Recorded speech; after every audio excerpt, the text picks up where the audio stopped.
I'm a rookie psychological counselor, and he's the cold and aloof top professor in the field. The first time we met, he criticized me as if I were worthless. I thought we would never have any connection in this lifetime, until that stormy night. My mother had an episode and went missing, then clung to his luxury car refusing to get off, even mistaking him for her first love. Watching the usually aloof him being forced to play along with my mom's acting, even holding her hand and acting clingy, I unexpectedly found this icy-faced demon king kind of adorable. But when he learned the truth about my mother's illness, everything changed. Chapter 1, A Workplace Blunder on the First Day. Xie Tianyi stood at the door of the treatment room, inhaling, exhaling, then inhaling again. After dozens of deep breaths, she still couldn't calm down. Clutching the folder tightly in her arms, Xie Tianyi cleared her throat lightly before raising her hand to push open the door of the treatment room. Her hand stopped mid-air and then withdrew timidly. Xie Tianyi leaned against the door, feeling utterly helpless. She had no idea what Boschin was thinking, sending her to face this alone. She was just a rookie who had been on the job for less than a month. I'm so nervous, what should I do? Maybe I should eat some spicy strips my mom prepared to calm down.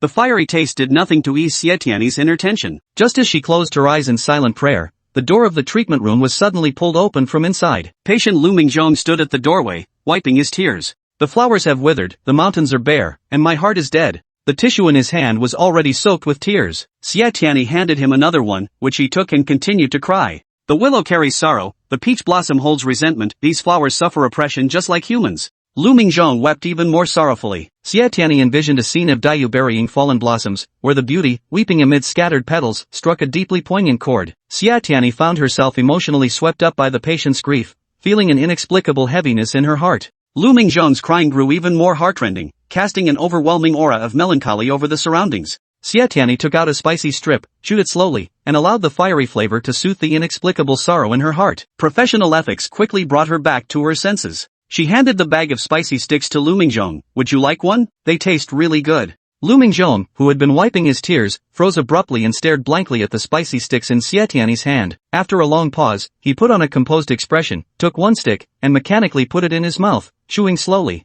The gesture seemed as joyless as chewing wax. Xie Tianyi forced herself to stay calm and patiently persuaded Liu Mingzhong to return to the treatment room. The preparation for hypnosis is to establish a good relationship with the patient. As a psychological counselor, before this, she needs to listen, communicate, analyze. Xie Tianyi decided to start with a conversation. Mr. Liu, I heard you were once the top performer in the company? She was still very diligent, dedicating all her spare time to the library in order to become a qualified psychological counselor as soon as possible. Though she had just entered the field with little work experience, she had already mastered the knowledge from various psychology books. Earlier, when Boschin held a meeting discussing the condition of the patient Liu Mingzhong, Xie Tianyi volunteered to assist Family. Family was an outstanding psychological counselor and therapist at Yuhua Psychological Institution, with qualifications comparable to Xi Chenhe, the pillar of Yuhua. Xie Tianyi had hoped to learn from her, which was why she volunteered to assist Family without considering the consequences. However, when Liu Mingzhong arrived, Family was occupied counseling a woman going through a breakup. Boss Chen made an impromptu decision to let Xie Tianyi handle the situation alone, claiming it was a valuable opportunity for her to gain experience and urging her not to let him down.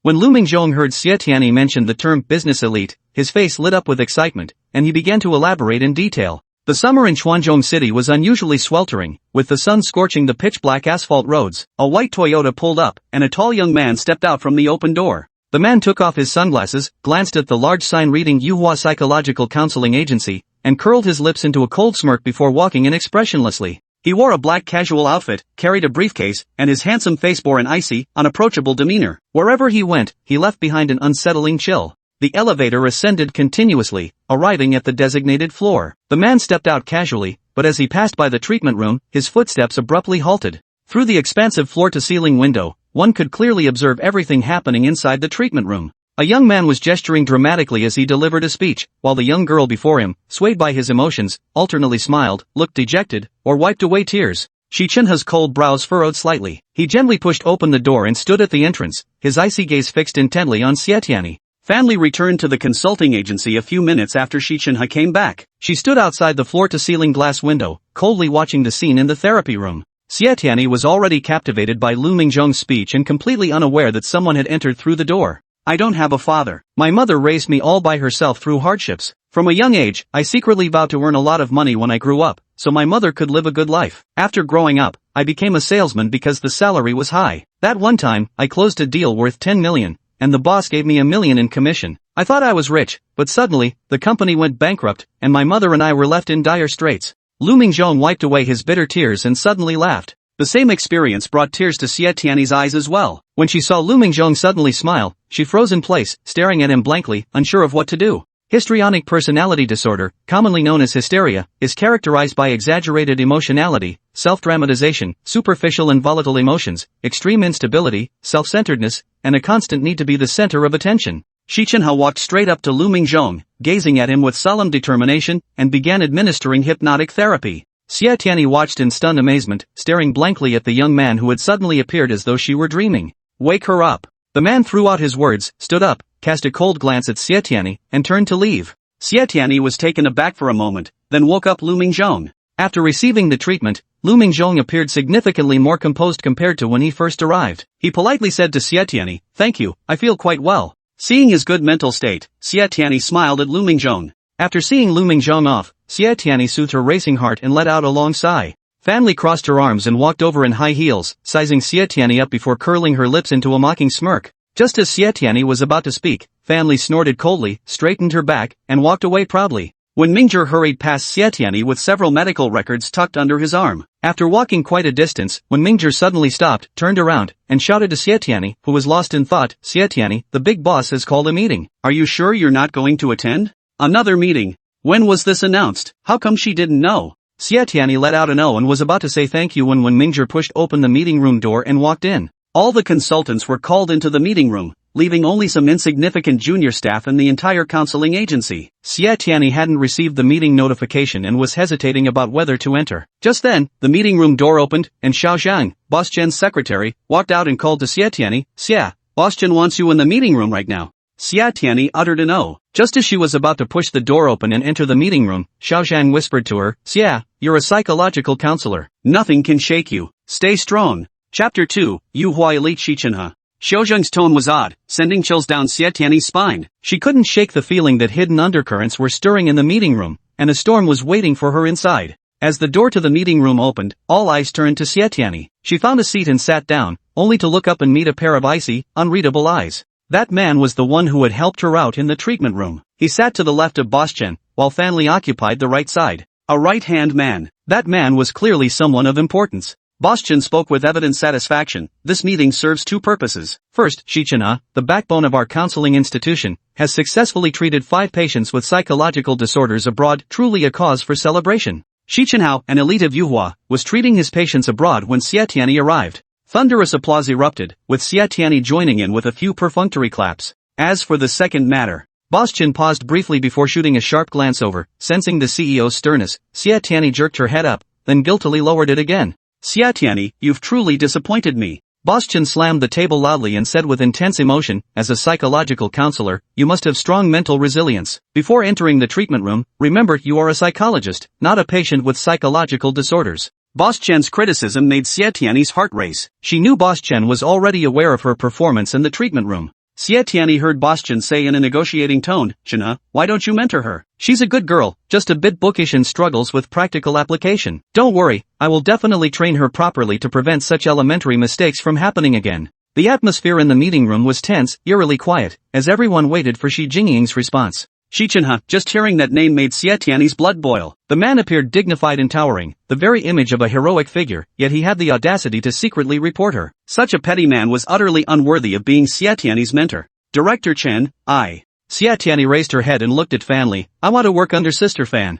Boss Chen's face darkened with anger, unable to utter another word. Xi Chenhe curled his thin lips into a sarcastic smirk, stood up, and left the meeting room without even a glance back. One by one, people left the meeting room, leaving only Fanli, Wen Mingzhi, Xie Tianyi, and Boss Chen. Boss Chen looked helplessly at Fanli, but before he could speak, Fanli preempted him by saying, "Boss, I've been with Yuhua for nearly a decade. You can't let some rookie ruin my hard-earned reputation." Boss Chen let out a helpless sigh and turned his gaze towards Wen Mingzhi. Wen Mingzhi adjusted his glasses, his sharp eyes staring coldly at Xie Tianyi behind the lenses before uttering a single sentence, "Boss, you know I don't take apprentices." Boss Chen abruptly stood up, glanced at Xie Tianyi with a sidelong look, then strode out of the meeting room with his hands clasped behind his back. Fanli and Wen Mingzhi left one after another, leaving Xie Tianyi alone in the empty conference room. She propped up her drooping head with her hand, her heart aching so intensely it felt suffocating. When she first joined the company, she was full of passion and enthusiasm. Now, no one is willing to mentor her. This isn't just due to a lack of work experience, but more importantly, a failure in how she carries herself.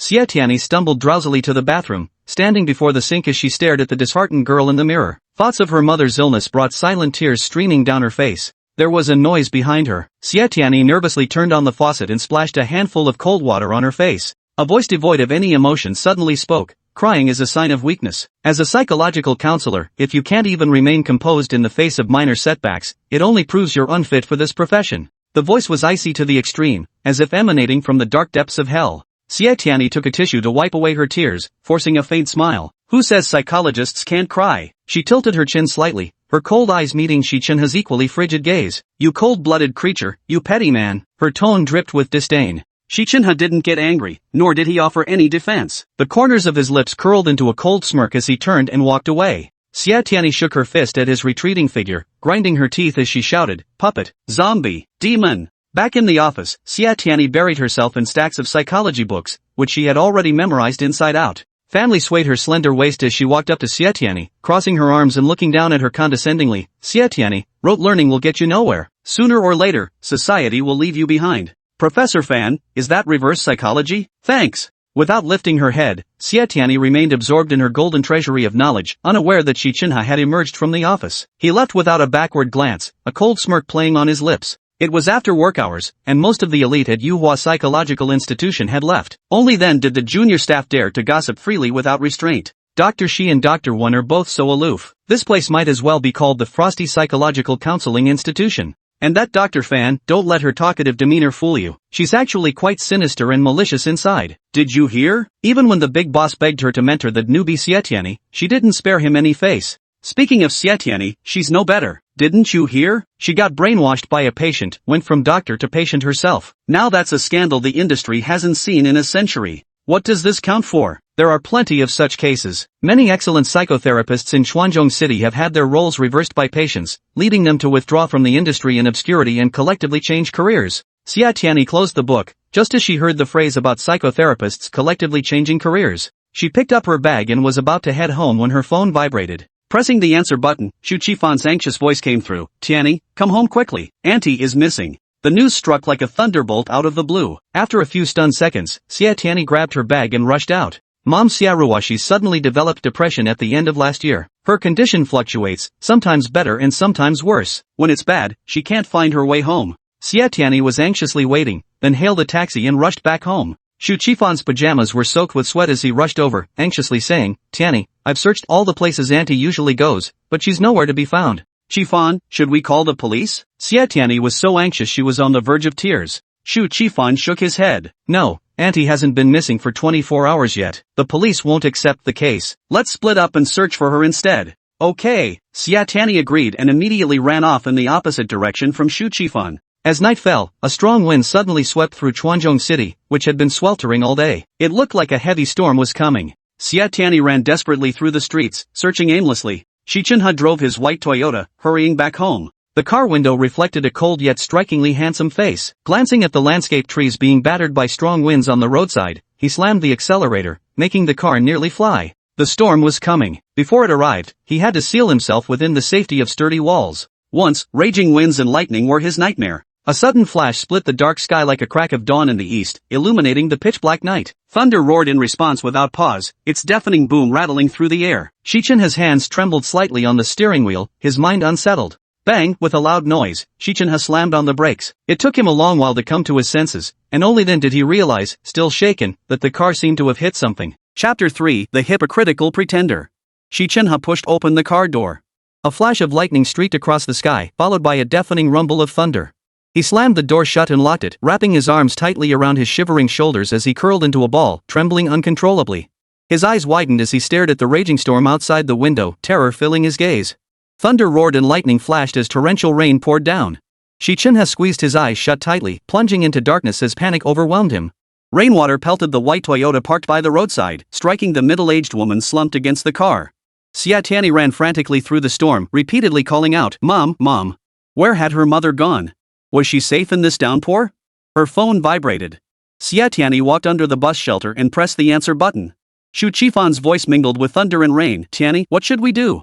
We haven't found her. Are you on Zhongyu Road? Okay, I'll rush over to meet you right away. After hanging up, Xie Tianyi's hand fell limply to her side as tears streamed down her face. From childhood onward, her mother had raised her single-handedly through hardship. After graduating from university, just as she could finally earn money to support the family and let her mother enjoy some peace, her mother suddenly developed depression. Teacher Chen had said depression was one of the most difficult psychological disorders to treat. To help her mother recover sooner, Xie Tianyi gave up her job as a technician at a large corporation. She apprenticed under her mother's classmate, Chen Yuhua, poring over countless psychology books. Joining Yuhua's psychological counseling agency was also for her mother's treatment. Xie Tianyi walked along Zhongyu Road, searching. The rain had stopped at some point. Late at night, the streets were quiet with few pedestrians. The dim streetlight stretched her shadow long and thin. Two passers-by hurried past her, murmuring quietly about the storm. That rain really came down hard. Heard there was a car accident up ahead. What's a car accident? The river overflowed onto the streets. Zhongyu Road is still okay. Dongda Street is flooded, washing away tons of luxury cars. Car accident. Please don't let it be Mom. Xie Tianyi's heart clenched into a knot as she sped up and ran frantically toward the scene. The wind died down, the rain ceased, and the surroundings gradually fell silent. Xi Chenhe slowly emerged from the darkness, his mind gradually calming. Opening his eyes, Xi Chenhe gaped in shock, staring blankly at the middle-aged woman slumped over the car. She seemed to have been asleep, slowly waking up. When she lifted her head and stared blankly at the windshield, Xi Chenhe felt an uncanny sense of familiarity with her face. Memories slowly surfaced.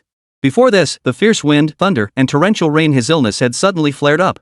As he frantically pulled over, he thought he heard a thud. Or perhaps he heard the thud and only then slammed on the brakes in panic. In any case, he had struck something or someone. But how had this woman ended up in his car? Had she been thrown onto the hood? Xi Chenhe opened the car door, about to step out and ask the woman if she was hurt, when suddenly a girl rushed over. She threw her arms around the middle-aged woman and wailed, "Mom, why did you run out? Don't you know how worried I was?" Her grief was overwhelming, even more profound than when he'd seen her in the therapy room. Xi Chenhe had never seen a girl cry so much or, to be precise, never encountered a therapist who shed tears so readily. Xie Tianyi placed both hands on Xie Ruoxi's shoulders, scanning her up and down several times to confirm she wasn't injured before relaxing. Seeing her mother soaked through, rain dripping from her hair, she felt a pain too deep for words. She placed a hand on Xie Ruoxi's forehead to check her temperature. Satisfied there was no fever, she coaxed softly, "Mom, it's late. Let's go home. Come down first. Here, let me help you." But Xie Ruoxi sat in the car, refusing to get out, wiping away tears. "I'm so sad. I miss him so much. That year, we were at the same university. The first time I saw him, I fell for him. He was wearing a white shirt, black dress pants, and white sneakers so handsome and clean-cut." Wah! Xie Tianyi knew exactly who her mother was talking about. Xie Ruoxi's illness stemmed from an accumulation of deep sorrow. One source of that pain was her mother's first love, and the other was Xie Tianyi's late biological father. Mom's condition seemed to have worsened. Just as Xie Tianyi was preparing to administer hypnotherapy, the car door opened and someone stepped out. When a depression patient has an episode, they need medication combined with psychological counseling. Xie Tianyi, as a psychological counselor, couldn't you tell she was having an episode? Xi Chenhe surveyed the surroundings and made a decisive call. "This isn't suitable for hypnotherapy, but we can provide alternative massage therapy. Come, help her out of the car and lay her down flat." Saying this, Xi Chenhe supported the middle-aged woman. Xie Tianyi had recognized Xi Chenhe the moment he stepped out of the car. What a small world, she never expected to run into him here. "Wait." Xie Tianyi kicked Xi Chenhe's hand away, her tone sharp. "Take your hand off me." Xi Chenhe had intended to treat the patient, but he hadn't expected this girl to be so unreasonable. He withdrew his hand, his face darkening as his voice turned icy cold. "What are you thanking me for? Your mother climbed onto my car. I'm driving home now. Please get her off." "Climbed?" Xie Tianyi flared up at Xi Chenhe's words. Not only did this man love to make false accusations, but he was also a cold-hearted bystander. Earlier, during that downpour, he let her mother cling to his car without a second thought. Now, seeing the family arrive, he was using the pretext of treatment to get rid of her so he could drive away. "Xi Chenhe, are you trying to fool a 3-year-old? Xie Tianyi placed her hands on her hips, slowly pacing toward Xi Chenhe. With a look of utter contempt, she scrutinized him from head to toe, over and over. Substitute therapy? Besides lying flat for massage and relaxation techniques, there's also guided imagery. You're just making my mother get out of the car to dodge responsibility." Xie Tianyi's righteous indignation grew sharper with each word. "As a psychologist, you stood by and did nothing while your patient collapsed in the storm. Xi Chenhe, how can you be so shameless?" Xie Tianyi shot a dismissive glance at the two men staring each other down. And you have the nerve to lecture others? A cold-hearted person like you is nothing but a hypocrite hiding behind a virtuous facade. Xi Chenhe glared at the bold girl before him, about to offer an explanation, when the middle-aged woman sitting on the hood suddenly jumped down. She walked up to Xi Chenhe, grabbed his shoulders tightly with both hands, and cried out excitedly, "Huayu, you're here." She wiped away a tear, looking as hurt as a little girl. "Huayu, I knew you'd come. Every time I miss you, you appear before me instantly." Xie Tianyi instantly realized her mother had mistaken him for someone else. She grabbed Xie Ruoshi's hand and said, "Mom, he's not." Before she could finish, Xi Chenhe's long arm shot out, covering Xie Tianyi's mouth firmly. Xie Tianyi could only make muffled sounds. Just as she tried to push Xi Chenhe's hand away, he smiled and took her mother's hand. "Yes, I know you were thinking of me. That's why I came." Chapter 4, What's Wrong with Touching You? Xie Ruoshi's tears turned to laughter as she gently rested her head on Xi Chenhe's shoulder. A blush spread across her fair cheeks, radiating happiness and a bashful expression. That was the look of a woman in love, standing before the man she adored. Xie Tianyi understood. Xi Chenhe was treating her mother. She tried to push his hand away, but he held her too tightly. Unable to break free, she could only wave at him. Only when she was nearly suffocating did he finally release her. It seemed like a small punishment for her earlier sharp words. Her name? Xi Chenhe suddenly turned to her, his voice cold. "Ruoshi," Xie Tianyi whispered softly. Xi Chenhe took Xie Ruoshi's hand. "Ruoshi, it's very late. I'll take you home." "Okay." Xie Ruoshi's lips curved into a sweet smile as she nodded eagerly in agreement. Xi Chenhe opened the car door for her. Xie Ruoshi obediently slipped inside and struck up a conversation with him. "Huayu, did you change cars again? That white Mercedes of yours was perfectly fine." Xie Tianyi also got into the car, sitting in the passenger seat. She turned on the navigation and gave Xi Chenhe directions. Xi Chenhe followed Xie Ruoshi's lead. "Do you like Mercedes-Benz? Then next time I come to see you, I'll drive a Mercedes." Xie Ruoshi clapped her hands and cheerfully agreed. Xie Tianyi called Shu Qifan to inform him she'd found their mother and that he could come home to rest. Mom and the man beside her were chatting away, their conversation brimming with fond memories of their college romance. Xi Chenhe answered every question perfectly, matching every detail as if he truly were the man named Huayu she described. It had to be said though this guy loved to snitch, was cold-hearted, and wore a mask of righteousness, his professional skills were truly masterful. He was indeed an elite at Yuhua psychological counseling. Xie Tianyi's home was tucked away in a remote part of Chuanzhong City. Passing through a narrow alley, several old residential buildings came into view. Her home was in one of them, an inheritance left by her biological father. The building stairwell was cluttered with dirty, worn-out junk scattered haphazardly. Cat cages and dog kennels belonged to residents who neglected to clean up after their pets, emitting a nauseating stench. Xi Chenhe's designer casual wear clashed starkly with everything around him. Yet he never once frowned, maintaining a cheerful conversation with Xie Ruoshi throughout. He escorted her inside, administered treatment, and only left the bedroom after she had fallen into a deep sleep. "Did your conscience finally kick in?" Xie Tianyi crossed her arms, her gaze cold as she stared at the handsome man before her. "Don't think treating my mother will earn my gratitude. Helping me won't erase the prejudice I hold against you." "Prejudice?" Xi Chenhe's brows furrowed coldly as he stared expressionlessly at Xie Tianyi. "That's something. I helped your mother. Shouldn't you at least pour me a cup of tea and say thank you?" "Xie Tianyi," she corrected sternly. "Don't ever call me Xie whatever again." She stepped closer, stopping directly before Xi Chenhe. He appeared to be 1.8 meters tall, towering a full head above her. Despite her efforts to project an imposing aura, she could only look up at him. Her self-perceived presence felt utterly pathetic next to this man radiating overwhelming charisma. "You're the one who stood by and watched me die, right? And you're the one who snitched on me to the big boss, aren't you?" Xie Tianyi reached out, pointing her finger at Xi Chenhe's heart. "Search your conscience. Why do you always pick fights with a weak woman like me?"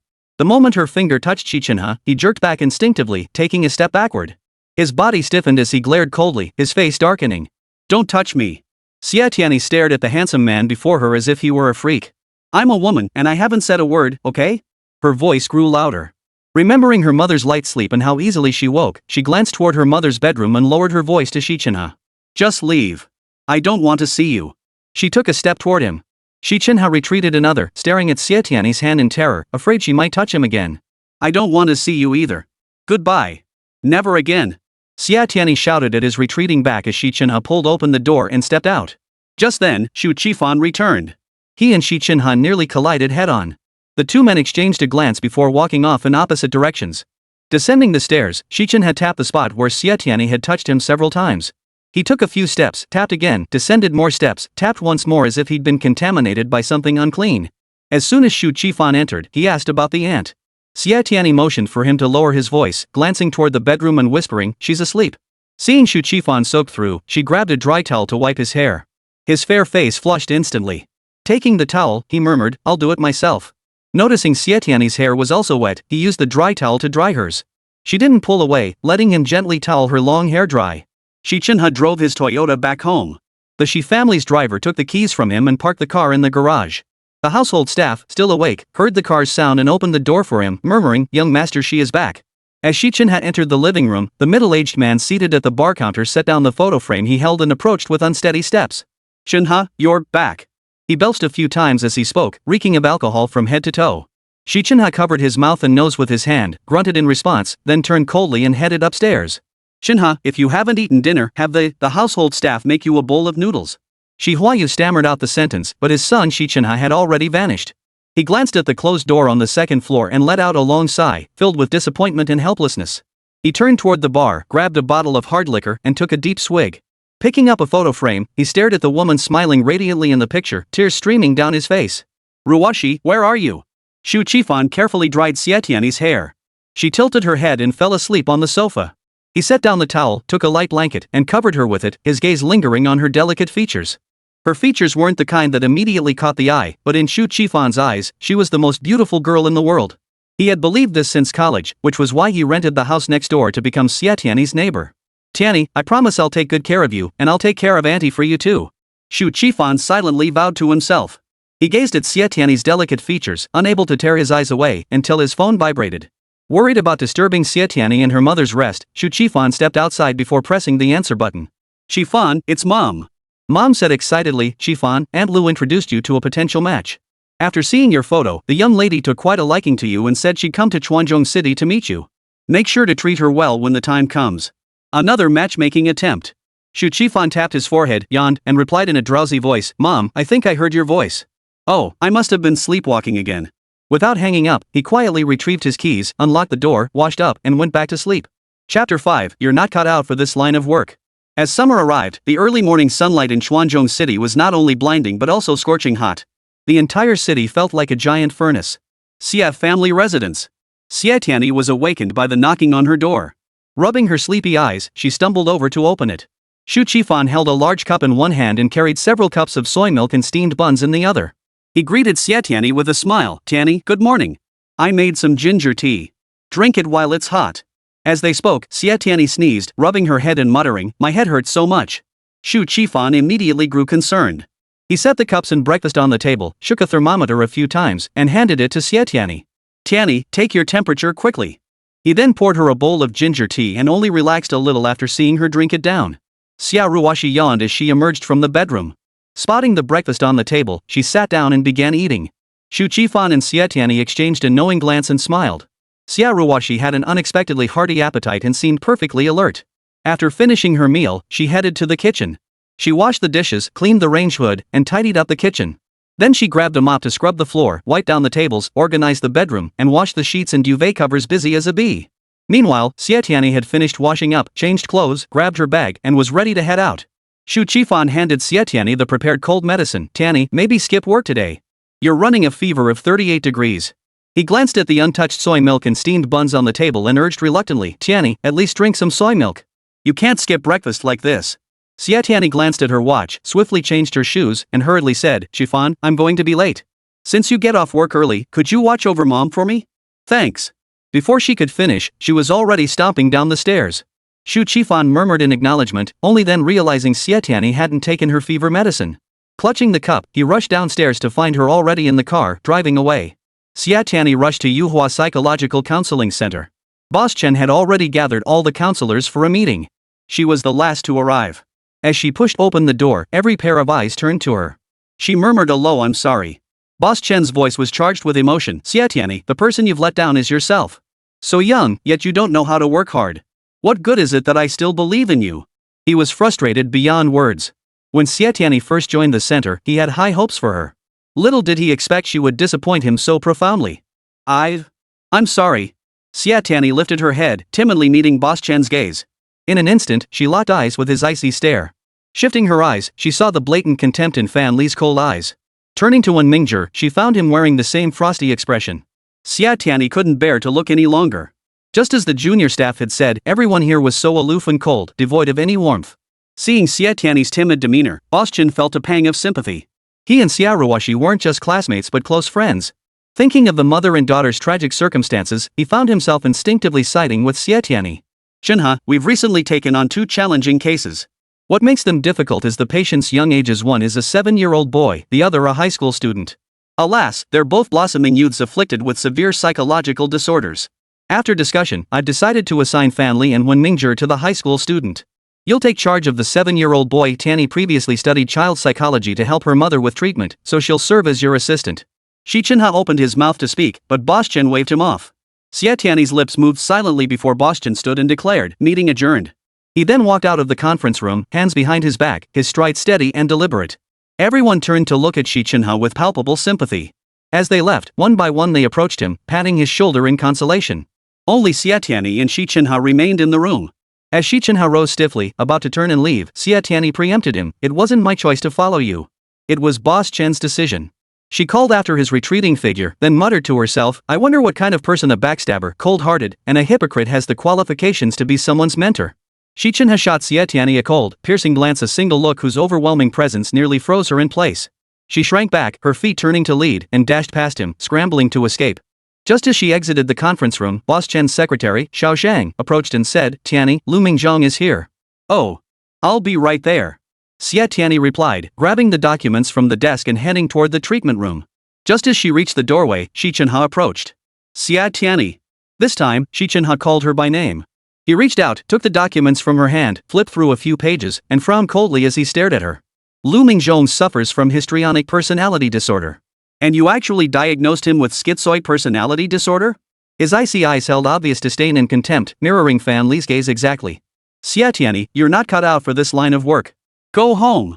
Seeing that icy, contemptuous look, Xie Tianyi's anger flared. From morning until now, a fierce flame had been burning within and without her, clouding her mind. Words spilled out before she could think. Xi Chenhe, who do you think you are? What gives you the right to lecture me? Pointing at patient Liu Mingzhong, she shouted passionately, he feels lonely and uncomfortable in social situations, exhibits bizarre fantasies about certain things, and describes events using strange language. These 3 points alone are enough to diagnose him with schizoid personality disorder. The comorbidity rate between schizoid personality disorder and major depressive disorder is 9%, with obsessive-compulsive disorder it's 19%, and with histrionic personality disorder. Enough, Ms. Elite. Don't forget that different studies report varying percentages for comorbidity rates between other personality disorders and schizotypal personality disorder. Data is only useful for research. The true measure of a counselor's competence is curing a patient with a mental illness. Xie Tianyi slammed her heavy head against the desk, glaring with bloodshot eyes as she yelled at Xi Chenhe. After the outburst, her headache intensified. Very well, Xie Tianyi. I'll give you 1 week. Cure Liu Mingzhong, and I'll allow you to become my assistant. Xi Chenhe said calmly. Xie Tianyi, thoroughly enraged, declared with boiling blood, a gentleman's word is his bond. A promise made is a promise kept. Xi Chenhe sneered coldly, glancing at Xie Tianyi before turning and walking away. Xie Tianyi slapped her forehead and muttered to herself, I actually agreed to him. A week. After slapping her head, the pain felt like it would split her skull. Fortunately, this time Liu Mingzhong didn't throw a tantrum or make a speech. After Xie Tianyi administered hypnotherapy, she sent him home to rest. Emerging from the treatment room, Xie Tianyi felt lightheaded and breathless, her body burning hot. It seemed the fever had worsened. With plenty of time before her noon shift ended, she grabbed a water cup and gulped down plain water in the break room. After several cups, Xie Tianyi slumped over the table, drowsy and sleepy. Boom! A loud bang startled Xie Tianyi so badly she jumped to her feet, only to slump back into her chair. Chapter 6, Mom demands to see Huayu. Xi Chenhe slammed his water cup onto the desk, crossed his arms, and sneered coldly. This useless fool, unfamiliar with the job, unwilling to put in effort, and instead hiding here to slack off. He was the first employee Xie Chenhe had encountered at the counseling center who actually dozed off on the job. What was Boss Chen thinking, pushing such a useless person onto him? No way. He had to confront the boss about this. Xi Chenhe took a few steps before halting, turning back to pull out his phone. Click, click, evidence secured. Let Boss Chen try favoring anyone else now. Satisfied, he toyed with his phone, about to turn and leave, when Xie Tianyi suddenly reached out with a long arm and grabbed the hem of his shirt tightly. Don't touch me. Xi Chenhe reflexively jumped back, ready to push her hand away, but unexpectedly, she suddenly threw herself at him and clung tightly to him. Daddy, it hurts. I hurt so much. Daddy, where are you? Mommy said you went far away. Why won't you come back to see me? Even just once? Do you know? Mommy's sick. When she has her episodes, she doesn't even recognize me anymore. Daddy, I'm so tired, it hurts so much. I can barely hold on anymore. Xi Chenhe's hand, poised to push her away, froze mid-air, hesitating to come down. Why was she so hot?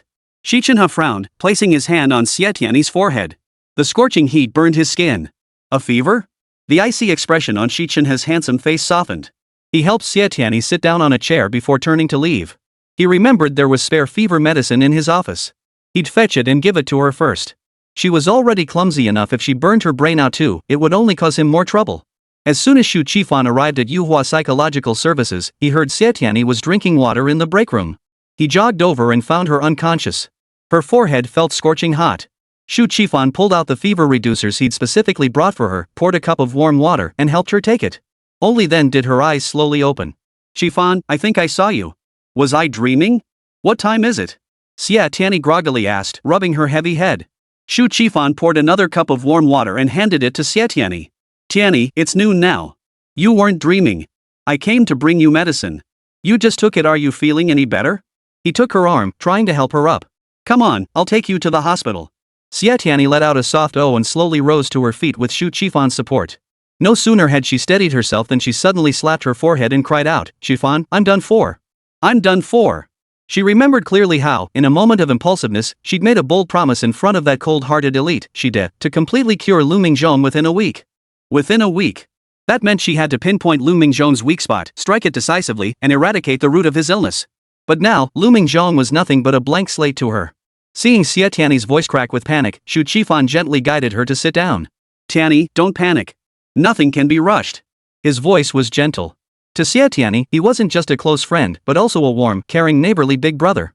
Xie Tianyi tugged at her hair, unable to sit still or stand calmly. Her mind was racing. One misstep could lead to eternal regret. Though Liu Mingzhong's symptoms weren't severe, completely curing someone with psychological issues required at least 3 months. A week was utterly impossible. Tianyi, don't worry. Take it slow, okay? Tell me, what exactly happened? Seeing Xie Tianyi's panic, Xu Qifan felt his own anxiety rising. She'd never been this frantic before, not even when she learned her mother had depression. Xie Tianyi's eyes widened as she stared at Xu Qifan, gripping his arm tightly. Her face etched with despair, she poured out her anguish. Qifan, you have no idea how miserable my days here have been. That Liu Mingzhong, like me, he lost his father and was raised solely by his mother. We share the same family background. Seeing him in pain made me ache too, so I couldn't hold back and cried with him. But then that cold-hearted, ruthless elite, she caught me. He actually called me a disgrace to the industry and went to the boss to slander me. Xi Chenhe pushed open the glass door of the break room, holding fever-reducing medicine in his hand. He caught sight of Xie Tianyi looking pitiful as she poured out her troubles to a handsome boy. The person she was confiding in was none other than him. Xie Tianyi continued her tearful outburst to Xu Qifan. It's bad enough he refuses to let me be his assistant, but then he stands by and does nothing. Last night, in that downpour, he just watched my mother collapse unconscious on the hood of his car and didn't lift a finger.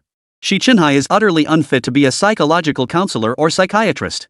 Before she could finish, Xi Chenhe approached, his gaze cold as he fixed it on Xie Tianyi. You'd better get your facts straight before crying to your boyfriend. And Xie Tianyi, as a qualified psychological counselor. Before he could finish, Xie Tianyi cut him off with a cold tone. Can't cry, huh? Mr. Elite Xi, are psychologists not human?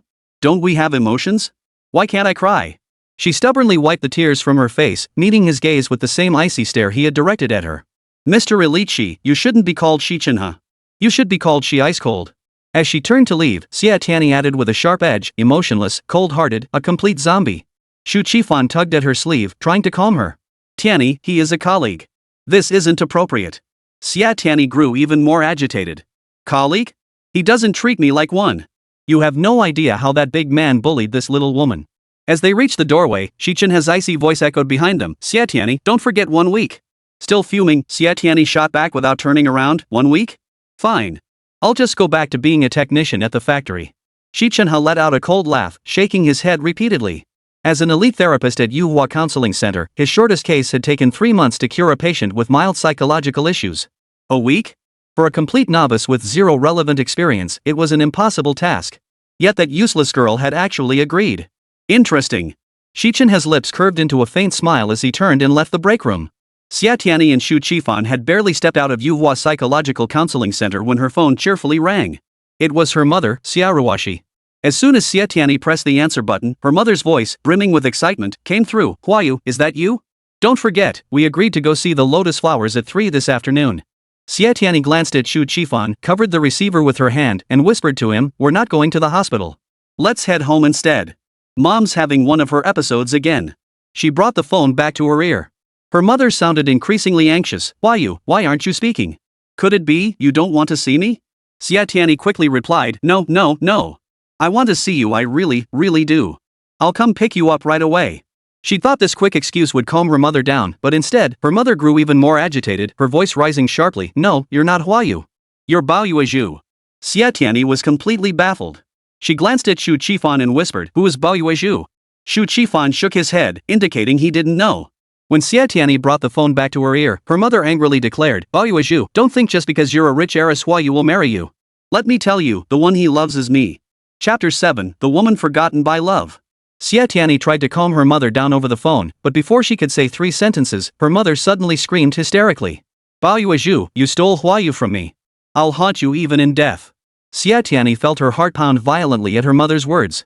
Daring not to hang up, she ordered the taxi driver to speed up. They rushed home, where Xia Ruoxi had indeed suffered another episode. Spotting Xu Qifan, she lunged forward, clutching his arm desperately. Where is Huayu? Will you take me to find Huayu? Then she grabbed Xie Tianyi's arms, pleading desperately, where's Huayu? Will you take me to find him? Tears streamed down her face as she sobbed, Huayu, where are you? I can't live without you. Xie Tianyi followed her lead, just wait patiently. He'll be here soon. How about this, you stay home, and I'll go find him for you, okay? Xia Ruoxi's sorrow instantly turned to joy. She grabbed Xie Tianyi's arm and nodded repeatedly. Yes, thank you. Thank you so much. She no longer recognized her own daughter. Xie Tianyi swallowed the tears welling in her own eyes, instructed Xu Qifan to take good care of her mother, grabbed her bag, and rushed out. As soon as she reached the doorway, Xu Qifan caught up and asked, Tianyi, are you going to find him? Xie Tianyi wiped away her tears and nodded firmly. She couldn't stand by and watch her mother suffer. Even if she had to kneel and beg him, she would make him come. Tianyi, be careful on your way. Xu Qifan called from the doorway. Xie Tianyi took a deep breath, waved at him, and hurried down the stairs. On the way, Xie Tianyi thought about the words she'd spoken to Xi Chenhe. She immediately realized the truth of the saying, what goes around comes around. From the moment her mother mistook that cold-hearted man for her first love, she should have known she'd end up needing his help. Yet she held such contempt for Xi Chenhe's character. Ah, what a small world. Xie Tianyi let out one long sigh after another. She dialed Xiao Zhang's number, hoping he could get Xi Chenhe's contact. She wanted to call him before meeting to avoid awkwardness. Xi Chenhe drove home after work. As his car pulled up to the gate and he stepped out, his mother Baoyue Zhu's stern voice rang out, I've been feeding you useless freeloaders, and you can't even look after a pet properly? Go find it. Don't come back if you don't. The Xi household staff scattered in panic, rushing out in all directions to search frantically. Baoyue Zhu secretly wiped away tears. When Xi Chenhe approached, she declared in a forceful tone, this is outrageous. It's bad enough that I manage every aspect of the Xi household alone, but now even Bichi has abandoned me. Bichi was a purebred white Siberian husky, Baoyue Zhu's sole source of comfort. She had poured all her emotional reliance into him. Xi Chenhe stared coldly at Baoyue Zhu, as if looking at a stranger. Seeing her son treat her with such indifference, Baoyue Zhu calmly took out her mirror and makeup to touch up her face. Within a minute, she was once again the formidable businesswoman. I will find Bichi, she declared, her chin lifted slightly. With her usual prideful tone, she tossed the words over her shoulder, straightened her back, and strode away with haughty dignity. Xi Chenhe believed that the Baoyue Zhu who cried before him was the real her, the one who shed her mask. Yet she insisted on projecting an image of strength. Living under the same roof, sharing the same pot of rice, blood was thicker than water, yet these relatives treated each other like strangers. To Xi Chenhe, this dynamic seemed perfectly normal. Xi Chenhe strode straight through the living room, heading upstairs to his own room. In this household, only his bedroom felt like a safe haven. He never wandered aimlessly around the house and never allowed anyone to set foot inside his bedroom. Of course, when hungry, he would go to the kitchen to prepare food. Xi Chenhe stowed his laptop bag and phone, then left his bedroom for the kitchen. Finding no prepared food, he grabbed some toast, a few eggs, a carton of milk, and several slices of ham. He beat the eggs, poured in some milk, wrapped the ham in toast, coated it with the egg mixture, fried it golden brown in oil, then spread butter on top a delicious lunch. The toast rolls would pair perfectly with red wine. Xi Chenhe headed to the bar to select a bottle. Stepping past the screen, Xi Chenhe saw someone sitting at the bar. Baoyue Zhu was holding a wine glass and wiping away tears. Xi Chenhe pretended not to notice and walked straight to the wine cabinet to select a bottle. Chenhe, do you know how much you resemble your father? You're like 2 peas in a pod. If it weren't for you, I would have left this home long ago. Bao Yuezhu spoke from behind him, Chenhe, I'm a woman forgotten by love. But I hope you find a love that never wavers, and live a lifetime of happiness. Xi Chenhe curved his lips slightly, replying without turning his head, if I did turn around, would you just wipe away your tears as if nothing happened, lift your chin, and walk away proudly? No sound came from behind him. Xi Chenhe took the red wine and walked indifferently toward the dining room, never once glancing at Bao Yuezhu. The toast rolls tasted good, prompting Xi Chenhe to pour himself another glass of wine. He didn't know that during his meal, Xie Tianyi was frantically dialing his number over and over until his phone battery died. Xie Tianyi kicked the car seat hard with her foot, gritting her teeth as she cursed, puppet. Zombie. Demon. The taxi driver in front glanced at Xie Tianyi through the rearview mirror and shook his head helplessly.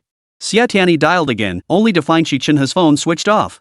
With no other choice, she called Xiao Zhang and asked for Xi Chenhe's home address. The Xi family villa was located in a prime, high-value area of Chuanzhong City. As far as the eye could see, over 1,000 hectares were filled with nothing but luxury villas. The car stopped at the Xi family's gate. Xie Tianyi paid the fare and got out. The driver turned the car around and drove off. After rounding a corner, he muttered to himself, what a nutcase. Xie Tianyi pressed the doorbell at the main gate. At that moment, Bao Yuezhu, having had a few glasses of red wine, was drowsy and asleep, slumped over the bar counter. Xi Chenhe, who had the habit of taking afternoon naps, was sound asleep in bed. All the Xi household staff had mobilized to search for Biqi. No matter how many times Xie Tianyi pressed the doorbell, no one answered. Just as she was pacing anxiously, her phone rang cheerfully. Xie Tianyi pressed the answer button, and Xu Qifan's weary voice came through. Tianyi, hurry up. I can barely hold on. Xie Tianyi replied with several quick okays before hanging up.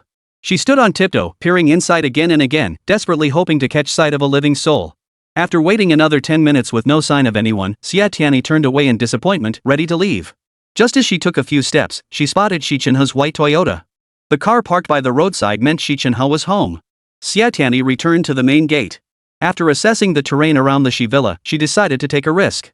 To ease her mother's suffering, she didn't think twice.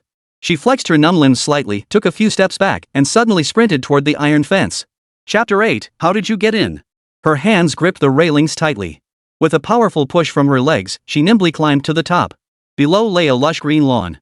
Xie Tianyi leapt down, landing silently in the Xi family garden. Like a cat, she tiptoed to the open window on the second floor. She scanned the scene. Only the second floor window was open, and conveniently, a water pipe ran alongside it. She could climb up the pipe, enter through the window, and find Xi Chenhe. Though breaking into someone's home felt wrong, she couldn't afford to dwell on it. Her mother's safety demanded action. During her college years, Xie Tianyi consistently excelled in physical education. Her excellent physical condition led her PE teacher to recommend her for national-level rock climbing competitions. Therefore, scaling the second-floor window was a breeze for her. Like a monkey, she used both hands and feet to effortlessly scale the wall, then leapt silently through the second-floor window and landed softly in a bedroom. The bedroom was quiet, allowing her to clearly hear the steady rhythm of a man's breathing. Seeing Xi Chenhe, Xie Tianyi's eyes lit up. She wanted nothing more than to pack him up and carry him home immediately. She approached the large bed, reaching out to wake him. Before she could speak, the man lying there suddenly rolled over, facing Xie Tianyi. The next second, his eyes snapped open, fixing on her. Caught off guard by Xi Chenhe's sudden awakening, Xie Tianyi's hand, suspended mid-air, fell heavily onto his chest. This time, Xi Chenhe didn't coldly say, "Don't touch me." His eyes remained unblinking as he stared at Xie Tianyi, asking in surprise, "How did you get in?" Before, Xie Tianyi had looked down on Xi Chenhe from the bottom of her heart, never giving him a proper glance. Now, up close, his face fell clearly into her eyes. Beyond his thick, dark brows, high, straight nose, and beautifully curved lips, his eyes were especially captivating. Long, dark lashes curled upward, accentuating his jet-black pupils that sparkled with life.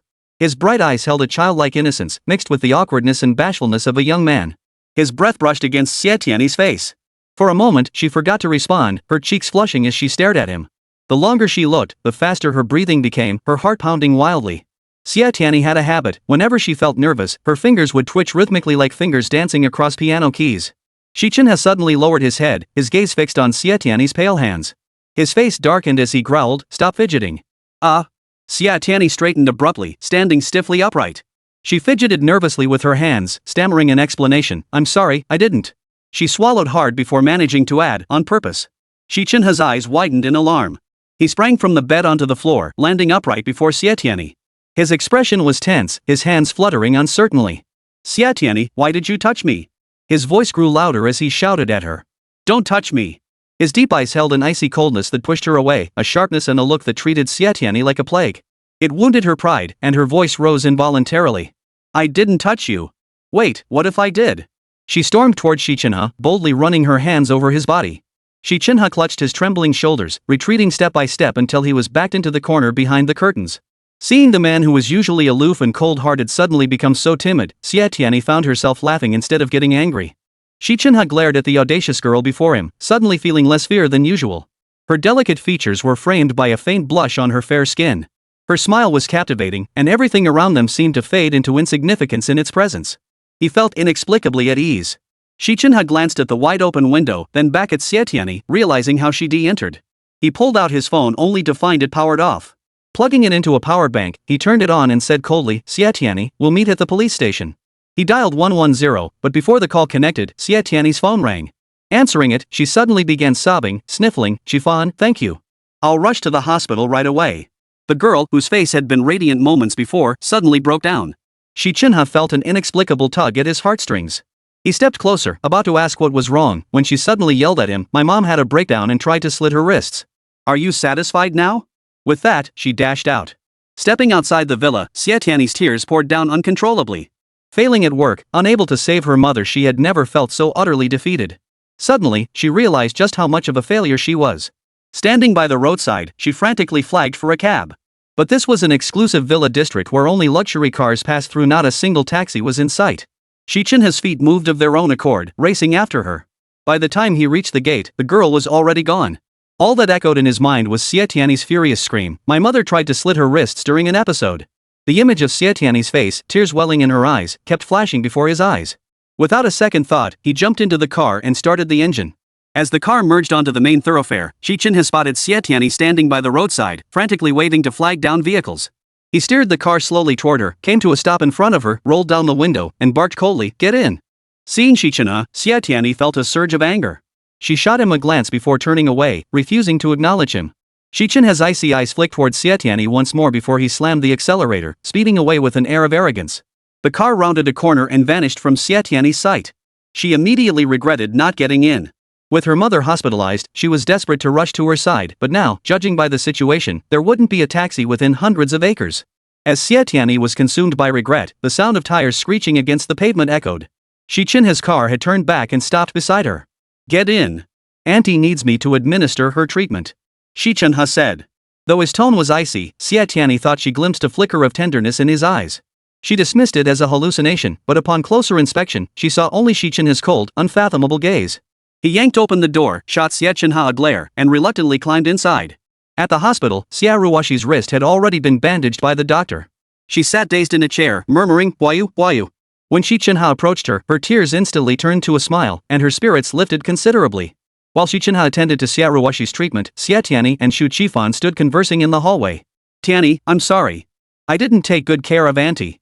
Xu Qifan looked deeply remorseful as he whispered, "Auntie wanted ice cream, so I had to go buy her some. When I came back, I saw her holding a fruit knife, cutting at her wrist." His voice cracked with anguish as he recounted the events. "Tianyi, Auntie is in so much pain. Maybe we should help her find that man named Huayu." Chapter 9. Do you know Huayu? Upon hearing this, Xie Tianyi thought Xu Qifan's suggestion sounded reasonable. But then she shook her head repeatedly. "No, we can't. That man named Huayu broke up with Mom back then because he had another woman. That memory is too painful for Mom. We can't let that pain continue or be replayed." No sooner had she finished speaking than Xi Chenhe emerged from the hospital room. He motioned for them to lower their voices and addressed Xie Tianyi in a tone devoid of emotion. "Come with me." His gaze shifted, locking onto Xu Qifan. "Are you her boyfriend?" he asked. Hearing this, Xu Qifan lowered his head with an embarrassed smile and replied awkwardly, "I guess you could say that." Xie Tianyi, no. The two spoke in unison, one affirming, the other denying, as Xi Chenhe's icy gaze darted between them. Xie Tianyi pointed at Xi Chenhe and introduced Xu Qifan, Xi Chenhe, the elite from Yuhua. Then she introduced Xu Qifan to Xi Chenhe, "My best friend." Hearing Xie Tianyi's introduction, the warm smile on Xu Qifan's face stiffened. She awkwardly extended her hand to Xi Chenhe and said, "Hello." Xi Chenhe grunted in acknowledgement, offering no handshake. Seeing Xu Qifan's extreme discomfort, he added coldly, "I don't like being touched." His cold gaze swept over Xu Qifan and Xie Tianyi once more. "What I mean is, if he's your boyfriend, you should come along to hear the doctor's advice. It'll help the patient recover sooner." That was all he meant. Why did it have to be so awkward? Xu Qifan quickly interjected, "My work at the law firm is flexible. I can help Tianyi care for her aunt." Xi Chenhe's eyes widened as he looked at Xu Qifan. "Then you come over." The three of them stopped at the end of the corridor. Xi Chenhe gave detailed instructions before turning to Xie Tianyi. I've prescribed some medication for your aunt. I'll send the details to your phone shortly. Make sure she takes it on time. Xu Qifan mused thoughtfully. Actually, I think Auntie just misses that man named Huayu too much. Why don't we try to find Huayu and let them meet? Maybe Auntie's illness will get better. Huayu? Xi Chenhe repeated the name several times after hearing Xu Qifan's suggestion, then turned to Xie Tianyi and asked, Do you know the surname of the Huayu your aunt mentioned? Xie Tianyi shook her head, unsure. Her knowledge of her mother's first love came only from fragmented mentions after her mother fell ill. As for who this man named Huayu really was, she knew nothing. Mom, why did she mistake you for Huayu? Xie Tianyi asked in confusion. In a sense, when a person with depression has an episode, though their behavior and speech may differ from usual, their consciousness remains clear. She looked at Xi Chenhe and made a preliminary deduction. Judging by my mother's behavior, you must bear a striking resemblance to this Huayu. Xi Chenhe tugged at the elegant curve of his lips, his eyes twinkling with amusement. Xie Tianyi, are you a detective? Xie Tianyi nodded earnestly. You could say that. While studying psychology, I also took courses in criminal investigation. To help patients recover faster, my observational skills are sharper than those of a detective. Xu Qifan, standing nearby, gave Xie Tianyi a thumbs up. Xi Chenhe's lips curved slightly, a hint of sarcasm appearing. Xie Tianyi, I'm warning you'd better cure Liu Mingzhong completely within a week. Otherwise, you might lose your job as a psychological counselor. Didn't you say I wouldn't be your assistant? How did this turn into losing my job? Xie Tianyi sensed the underlying threat in Xi Chenhe's words and retorted defiantly. Xi Chenhe's brows furrowed coldly as he replied icily, You're not suited for this line of work. Xie Tianyi was thoroughly enraged by the man's cold-bloodedness and pressed him relentlessly. Are you mocking me for being self-taught, implying I'm inferior to your elite university graduates? Without a moment's hesitation, Xi Chenhe blurted out, his tone leaving no room for doubt, yes. Xie Tianyi glared at Xi Chenhe, hands on her hips, ready for a fight. Xu Qifan hurriedly intervened, Tianyi, stop arguing. Mister, she did help Auntie with her treatment. Everything was fine just now. Why did it escalate so quickly? Xie Tianyi gritted her teeth, her tone sharp. Some people change their tune faster than you can flip a page. Xi Chenhe repeated her words coldly, some people change their faces faster than turning a page. The two glared at each other with icy stares, then turned and walked off in opposite directions. Xi Chenhe left the hospital, while Xie Tianyi returned to the ward to care for her mother. After sleeping for several hours, Xiaoruoshi awoke.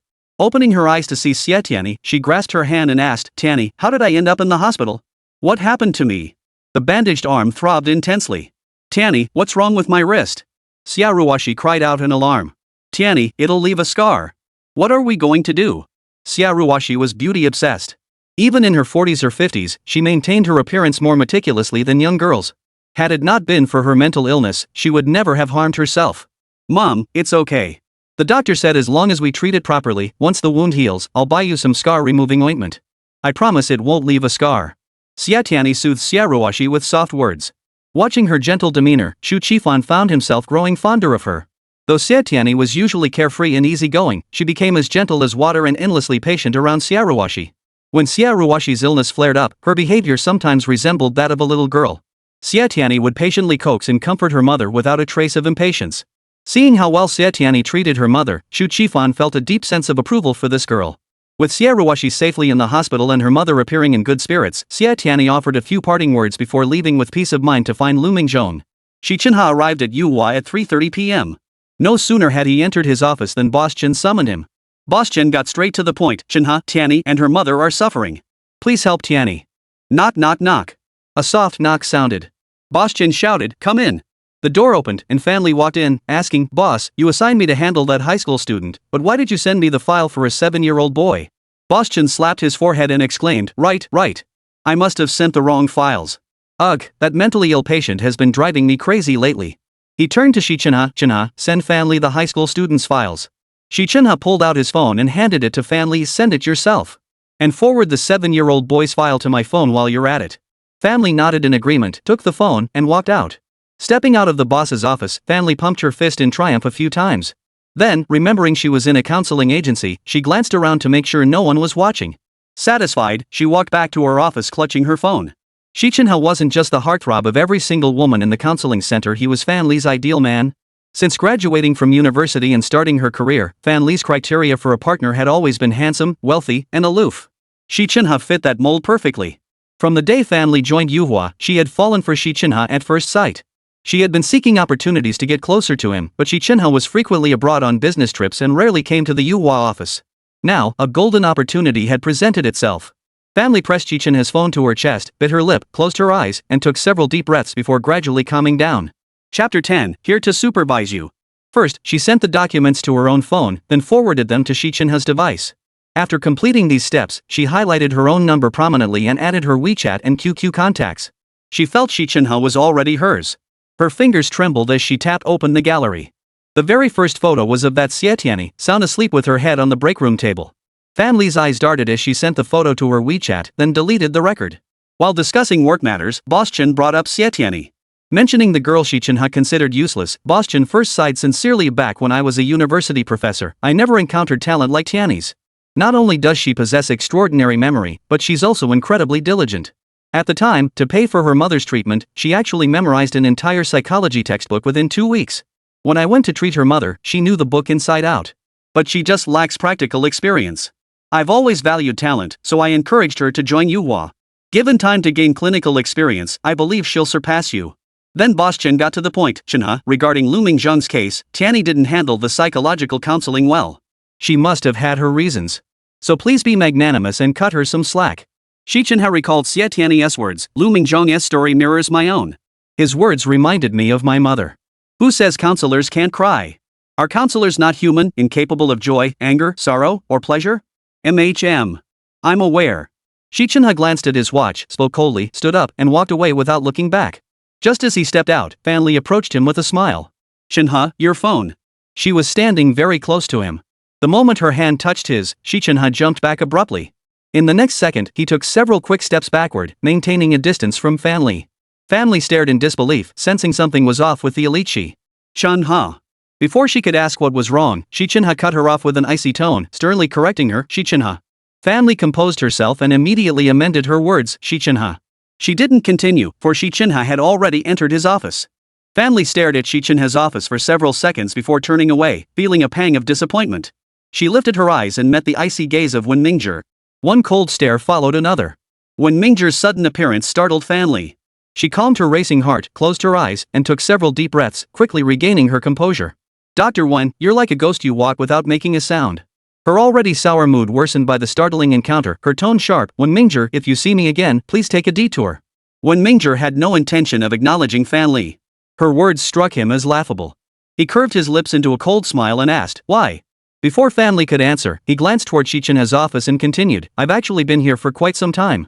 It's just that your mind was completely focused on that door, so you didn't notice me. He fixed her with a scrutinizing gaze, as if he had already seen right through her.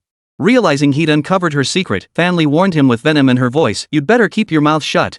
Otherwise, I'll have you fired. Oh? When Mingzhi adjusted his glasses, his eyes behind the lenses as cold as frost. I won't tell anyone you have a crush on Dr. Xi. With that, he turned and walked away, his expression icy. As a goddess blessed with both beauty and brains, when had Fan Li ever endured such treatment? Fuming with pent-up anger, she stormed back to her office, flung her phone onto the desk, and sat down to sulk. Thinking of Xi Chenhe's disgust toward her and Wen Mingzhi uncovering her secret, Fan Li grabbed her hair in frustration. Desperate for an outlet to vent her pent-up anger and frustration, she suddenly recalled the photo on Xi Chenhe's phone. Xi Chenhe paced restlessly in his office. For reasons unknown, Xie Tianyi's tearful face kept flashing before his eyes. The entire afternoon, his mind was unfocused, unable to immerse himself in work. Before the workday ended, Xi Chenhe grabbed his briefcase and left Yuhua. As he sat in his car, ready to start the engine and drive home, his hand gripping the steering wheel froze. Within 2 weeks, she'll have psychology books memorized inside out. Given time, she'll surpass you. Boss Chen's words echoed in Xi Chenhe's ears. He curled his lips into a cold smile and started the engine. Biqi was gone. If the Xi household staff couldn't find Biqi, Huayu would either yell or secretly wipe away tears. Xi Chenhe didn't want to go back. His car turned onto East Street. Xi Chenhe remembered Liu Mingzhong's home was in this neighborhood. A week for recovery? For a rookie, it was practically impossible. Someone who could memorize psychology books inside out within 2 weeks, that was talent, right? Xi Chenhe convinced himself to treat Liu Mingzhong under the pretext of valuing talent. With him personally handling the case, Liu Mingzhong's condition would surely be cured in less than a week. Xi Chenhe parked his car outside the alley leading to Liu Mingzhong's home and walked toward the house. Passing the row of low-rise houses, Xi Chenhe caught the scent of cooking. Glancing at his wristwatch, he realized it was dinner time. Liu Mingzhong's home was at the end of the row, a single room where he lived with his mother, who was over 70. A gas stove with a pot perched on it served as the kitchen, set beneath the eaves. Inside, a cloth curtain divided the single room into a living area and a bedroom. Liu Mingzhong's mother slept in the inner section, while he slept on the only sofa in the living room. Two old glass windows, without curtains drawn, offered a clear view into the room. Xi Chenhe didn't immediately step inside. He stood outside the window, quietly watching Xie Tianyi. She was currently sitting at a simple dining table with Liu Mingzhong and his mother eating dinner. The meal was simple: 2 dishes, a soup, and a bowl of rice for each person. The dishes were vegetarian, and the soup contained scattered bits of scrambled egg. Liu Mingzhong had a hearty appetite, laughing cheerfully as he frequently served his mother. Xie Tianyi was equally at ease, smiling as if she were in her own home. Her smile was captivating as she frequently glanced at Liu Mingzhong's mother, serving her soup. Liu Mingzhong's mother sat with her back to the window, yet Xi Chenhe could sense her smile, one of pure happiness and contentment. Suddenly, Xie Tianyi lifted her head and looked straight at him. Xi Chenhe realized he'd been spotted and tried to find a place to hide, but Xie Tianyi had already pushed open the door and stepped out. Seeing Xi Chenhe, she looked surprised. "What are you doing here?" she demanded, her gaze sharp. Xi Chenhe's face darkened as he pointed at Liu Mingzhong, his voice icy. "Is this how you treat your patients?" Xie Tianyi completely ignored Xi Chenhe's accusation, her tone sharp and demanding. "Answer me." Xi Chenhe felt a twinge of guilt, but he refused to let this little girl see it. He adopted a cold, indifferent posture, crossed his arms, and said in a frosty tone, "To supervise you." Chapter 11. That day she had a high fever. Xie Tianyi suddenly closed in on Xi Chenhe, stopping mere inches away. She crossed her arms, narrowed her eyes, and said, "I can tell you're feeling guilty." Xi Chenhe had never spoken to a girl at such close quarters, nor had anyone ever seen through him like this. Xie Tianyi's words pierced him, and panic flashed through him. His voice faltered. "Guilty? Guilty conscience?" Xie Tianyi fought back laughter, mimicking Xi Chenhe's usual haughty demeanor with a cold, proud tone. "As an outstanding psychological counselor and psychiatrist, how could I possibly feel guilty?" She fixed him with a steady gaze and retorted sharply, "Mr. Relici, I just voiced what you were about to say. How does that make you feel?" Xi Chenhe's handsome face flushed dark, then flushed red, then drained pale, his expression shifting unpredictably. Xie Tianyi watched his awkwardness, struggling to suppress her laughter. Just as she prepared to deliver a few sarcastic remarks with a straight face, Liu Mingzhong emerged from the room. "Dr. Xi, please come inside for a cup of tea." He addressed Xi Chenhe politely, appearing perfectly composed. Xi Chenhe gave him a slight nod and opened his mouth to speak when Liu Mingzhong's mother's voice called out from inside. "Mingzhong, do we have a guest?" Liu Mingzhong called out to his mother's retreating figure, "It's Dr. Xi." Hearing her son mention Dr. Xi, the nearly 70-year-old woman stood up and groped her way out of the house. Only then did Xi Chenhe realize that Liu Mingzhong's mother was blind.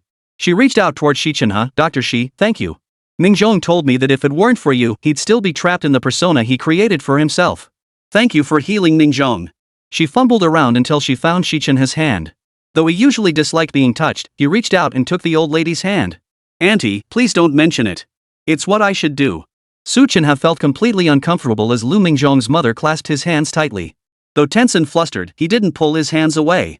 "Dr. Xi, Mingzhong told me that you and Dr. Xie only charged him a portion of the diagnosis fee for his treatment." Thank you so much." The elderly woman clasped Xi Chenhe's hands, expressing her gratitude profusely. Xi Chenhe glanced at Xie Tianyi, and the tightly furrowed frown on his brow slowly began to smooth out. By the time they left Liu Mingzhong's home, the city lights had begun to twinkle. The streets of Chuanzhong City were illuminated by dazzling streetlights. Xi Chenhe and Xie Tianyi walked side by side down a narrow alleyway. Xie Tianyi occasionally glanced sideways at the man beside her, her eyes lingering on him with a hint of something unspoken.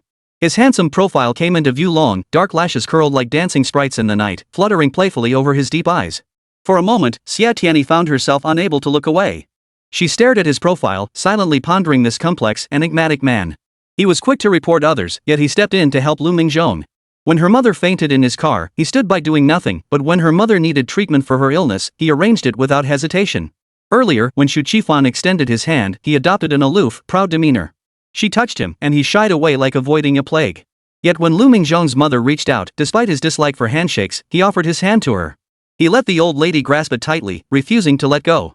Xie Tianyi suddenly felt an urge to understand the man beside her. In other words, she found herself unexpectedly intrigued by Xi Chenhe. "You can't see through me," Xi Chenhe said, his gaze fixed ahead, his tone icy. "Xie Tianyi, if Liu Mingzhong's illness isn't cured within a week, you'd better pack your things and leave." "It won't happen." Xie Tianyi hailed a taxi. As she departed, she tossed a parting remark over her shoulder to Xi Chenhe, "With the elite Xi helping Liu Mingzhong with his treatment, I believe he will be completely cured within a week." With that, she dashed toward the taxi, swiftly pulled open the door, and climbed inside. As the driver slowly started the engine, Xie Tianyi rolled down the window and called out, "I believe in you." Xi Chenhe didn't leave immediately. He turned, walked through the alley, and stood at Liu Mingzhong's door, knocking softly. Xie Tianyi returned to the hospital and tenderly cared for Xiaoruoshi. At 10:30 p.m., just before bedtime, Xiaoruoshi held Tianyi's hand and said, "Tianyi, don't worry. Your dad will definitely come back." Xiaoruoshi wasn't speaking from her illness. Xie Tianyi's father had always been a little secret between mother and daughter. Xie Tianyi sniffed back tears, forcing a faint smile as she reassured her mother, "Mom, I know. Dad will be back soon." Xiaoruoshi nodded heavily, then lay down and fell into a deep sleep. Xie Tianyi tucked the covers around her, then walked over to the window and stood there. When she was little, Xie Tianyi always asked about her father. Xiaoruoshi would tell her he was on a long journey. It wasn't until she started school and got into a fight with a classmate, a boy who mocked her for not having a father, saying he was dead, that she learned the truth. Her mother had been lying to protect her from the pain. Children raised in single-parent families matured unusually early. Xie Tianyi understood it was a white lie. To spare her mother worry, she pretended not to know her father had passed away shortly after she was born.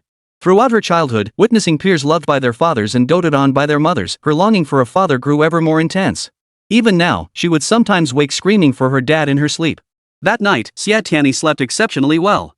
When she woke, it was nearly 8 o'clock. After a quick wash, she smoothed her light blue suit, grabbed her bag, and rushed out. Shu Qifan was having breakfast with Xiaoruoshi when he grabbed a fried dough stick and rushed out of the ward. Xie Tianyi had already dashed into the elevator. Upon arriving at Yuhua, Xie Tianyi had barely sat down at her desk when Zhang rushed over with a file folder. "Xiao Xie, you're a psychologist, nothing can get you down. Hang in there." Xie Tianyi looked up at Zhang and said, "Hearing you say that gives me the creeps." Xiao Zhang clenched his fist, gave a thumbs-up gesture, and announced a meeting for all counselors. As she approached the conference room door, Xie Tianyi's heart pounded wildly. She pulled out a packet of spicy strips, took one out, popped it into her mouth, and leaned against the doorway, chewing slowly. Only after all the counselors had entered did Xie Tianyi slowly push open the door and step inside. The moment she entered, she felt a stern, piercing gaze that came from Boss Chen, seated right in the center. Oh no, another scolding was coming. Sure enough, after leading the discussion on all the psychological disorder cases, Boss Chen spoke in a stern and severe tone. "Our Yuhua Psychological Counseling Agency has long been internationally recognized and enjoys considerable fame both domestically and abroad. Yet some people, blind to their blessings, dare to slack off and doze off during work hours."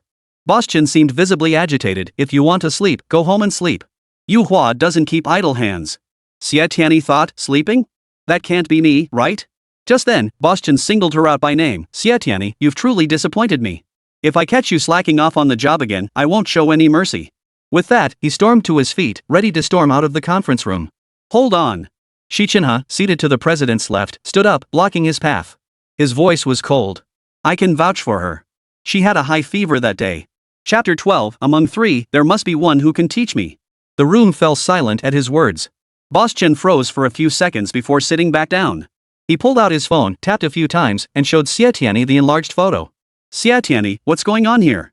Xie Tianyi walked over and examined it closely. In the photo, she was indeed sound asleep, her head resting on the desk.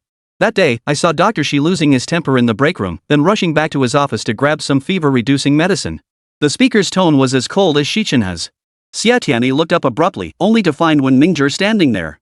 Later, Xie Tianyi's boyfriend arrived and gave her the fever reducer. It wasn't until the afternoon that her fever finally broke. Wen Mingzhong continued. At that moment, Fan Li, seated nearby, glared at Wen Mingzhong with a dark expression. Boss Chen, inclined to favor Xie Tianyi, seized the opportunity to placate her. He glanced at Fan Li. "Since it was a misunderstanding, let's just drop the matter." He then pointed at Xie Tianyi, gave her a stern lecture, and finally declared the meeting adjourned. In the conference room, as most people had left, Fan Li blocked Wen Mingzhong's path. "Wen Mingzhong, I advise you to mind your own business." Standing close to Wen Mingzhong, Fan Li pointed her finger at his shoulder and warned him sternly. Cold light flashed behind Wen Mingzhong's glasses as he stared at Fan Li. "I'll give you some advice too, stop making false accusations." He glanced around. Only he and Fan Li remained in the conference room. Lowering his voice, he asked, "Xiao Xie isn't a bad girl. Why are you picking on her?" "Oomph." Fan Li gritted her teeth. "I just can't stand it. You all favor her." Wen Mingzhong leaned closer to Fan Li, his tone sharp and confrontational. "You don't dislike her. You're jealous she got to be Dr. Xi's assistant, aren't you?" Fan Li sneered coldly. "Jealous? Wenmings, your words make me laugh out loud. I'm a veteran here at Yuhua. Why would I be jealous of her? Dr. Xi just spoke up for her. Does that make you hate Xie even more?" Wen Mingzhong's voice was low, stern, and steady. "Fan Li, next time you play petty tricks, you'd better remember I hold your secrets." With that, Wen Mingzhong stormed out of the conference room without looking back. Fan Li stomped her foot in fury, her eyes blazing with rage as she gritted her teeth and spat. "Xie Tianyi, this isn't over between us. As soon as Wen Mingzhong sat down at his desk, Xie Tianyi pushed her chair forward forcefully, sliding it right up to his. Dr. Wen, there are a few things I don't understand. Could you help clarify them for me? Xie Tianyi asked politely. Wen Mingzhong lifted his head, looking at the girl with bright eyes and a radiant smile sitting before him. He tried to lift the corners of his mouth into a smile but failed. He forced his voice to soften, though it still sounded stiff. All right. What specifically are you unclear about? He asked, taking the psychology book from Xie Tianyi's hands. He examined it carefully, scrutinizing it repeatedly before offering a thoughtful explanation. Social psychology and applied psychology share some distinctions and commonalities. Look here, the sections you've highlighted are. When Mingzhong pointed to Xie Tianyi's annotations, their heads nearly touching as he explained. After her consultation, Xie Tianyi stood up, hands pressed together at her sides, and bowed deeply to Wen Mingzhong. Thank you, Dr. Wen. Wen Mingzhong hadn't expected such a formal gesture and scrambled to his feet, bending deeply in return. Don't mention it. They lifted their heads, looked at each other, and shared a knowing smile. The difference between their smiles was like night and day. Xie Tianyi's smile was captivating, while Wen Mingzhong's remained stiff, strained, and aloof. Dr. Wen, I know you're a kind-hearted person who wears his heart on his sleeve. I'll be sure to seek your advice again in the future. After speaking, Xie Tianyi gripped the armrest of her chair and slid back to her desk. The entire scene had been witnessed by Xi Chenhe. Stepping out of the office, he saw Xie Tianyi and Wen Mingzhong leaning heads together, discussing something. He happened to have a matter to discuss with a colleague sharing the same office as Xie Tianyi. During their conversation, his gaze lingered on Xie Tianyi, subtle yet unmistakable. When he saw Xie Tianyi and Wen Mingzhong bowing to each other, he tugged at his lips, curling them into a faint smile. Xie Tianyi was completely absorbed in various psychology books. Whenever she encountered a question she couldn't answer, she would look up at Wen Mingzhong. At some point, Wen Ming's had left. Shifting her gaze, she spotted Xi Chenhe returning to the office. Dr. Xi. Xie Tianyi stood up, psychology book in hand, and hurried over to Xi Chenhe. Dr. Xi, could you please help me with this question? She asked politely. Xi Chenhe couldn't reconcile the polite young woman before him with the bold, wall-climbing girl from before. Only when Xie Tianyi called out again did he lower his gaze to the question in the book. He patiently explained the concept to Xie Tianyi. After finishing, he added earnestly, the knowledge in books is merely words on paper. To truly treat patients with psychological disorders, one must be like a skilled doctor, understand the root of the illness and prescribe the right remedy. He spoke earnestly, his voice cold yet sincere. Xie Tianyi knew his words came from the heart. When a man was this focused, he was surprisingly captivating. Especially since he was imparting such earnest guidance to her, it warmed Xie Tianyi's heart. She gazed at his handsome face, momentarily unable to look away. Noticing Xie Tianyi's gaze, Xi Chenhe shifted his eyes to meet hers, his expression filled with inquiry. Oh, thanks. Xie Tianyi flushed, took the books, and turned to leave. After a few steps, she realized she was going the wrong way. She tapped her head, turned back toward the desk, and passed by Xi Chenhe. He was leaning against the desk with his arms crossed, watching her with a meaningful look. His gaze followed her back to the desk where she sat down, head bowed, sticking out her tongue. Her fingers tapped the desk rhythmically like playing piano keys, then she fidgeted, running her fingers through her hair in irritation. Finally, she calmed her racing heart before burying her head in the book again. Satisfied that he'd taken in all of Xie Tianyi's little gestures, Xi Chenhe's lips curved into a smile as he returned to his office. Family emerged from the break room carrying a cup of coffee, just in time to catch Xi Chenhe smiling at Xie Tianyi. Such a cold man, smiling so warmly at a girl. An outsider's perspective was clear, and Fanli gritted her teeth in frustration. Back in her office, Fanli slammed the coffee cup onto the desk, slumped into her chair, and buried her face in her hands, overwhelmed by frustration. Suddenly, Liu Mingzhong came to mind. Although Yuhua Psychological Counseling Agency was internationally oriented, it was still a small place. Even the tiniest incident became common knowledge.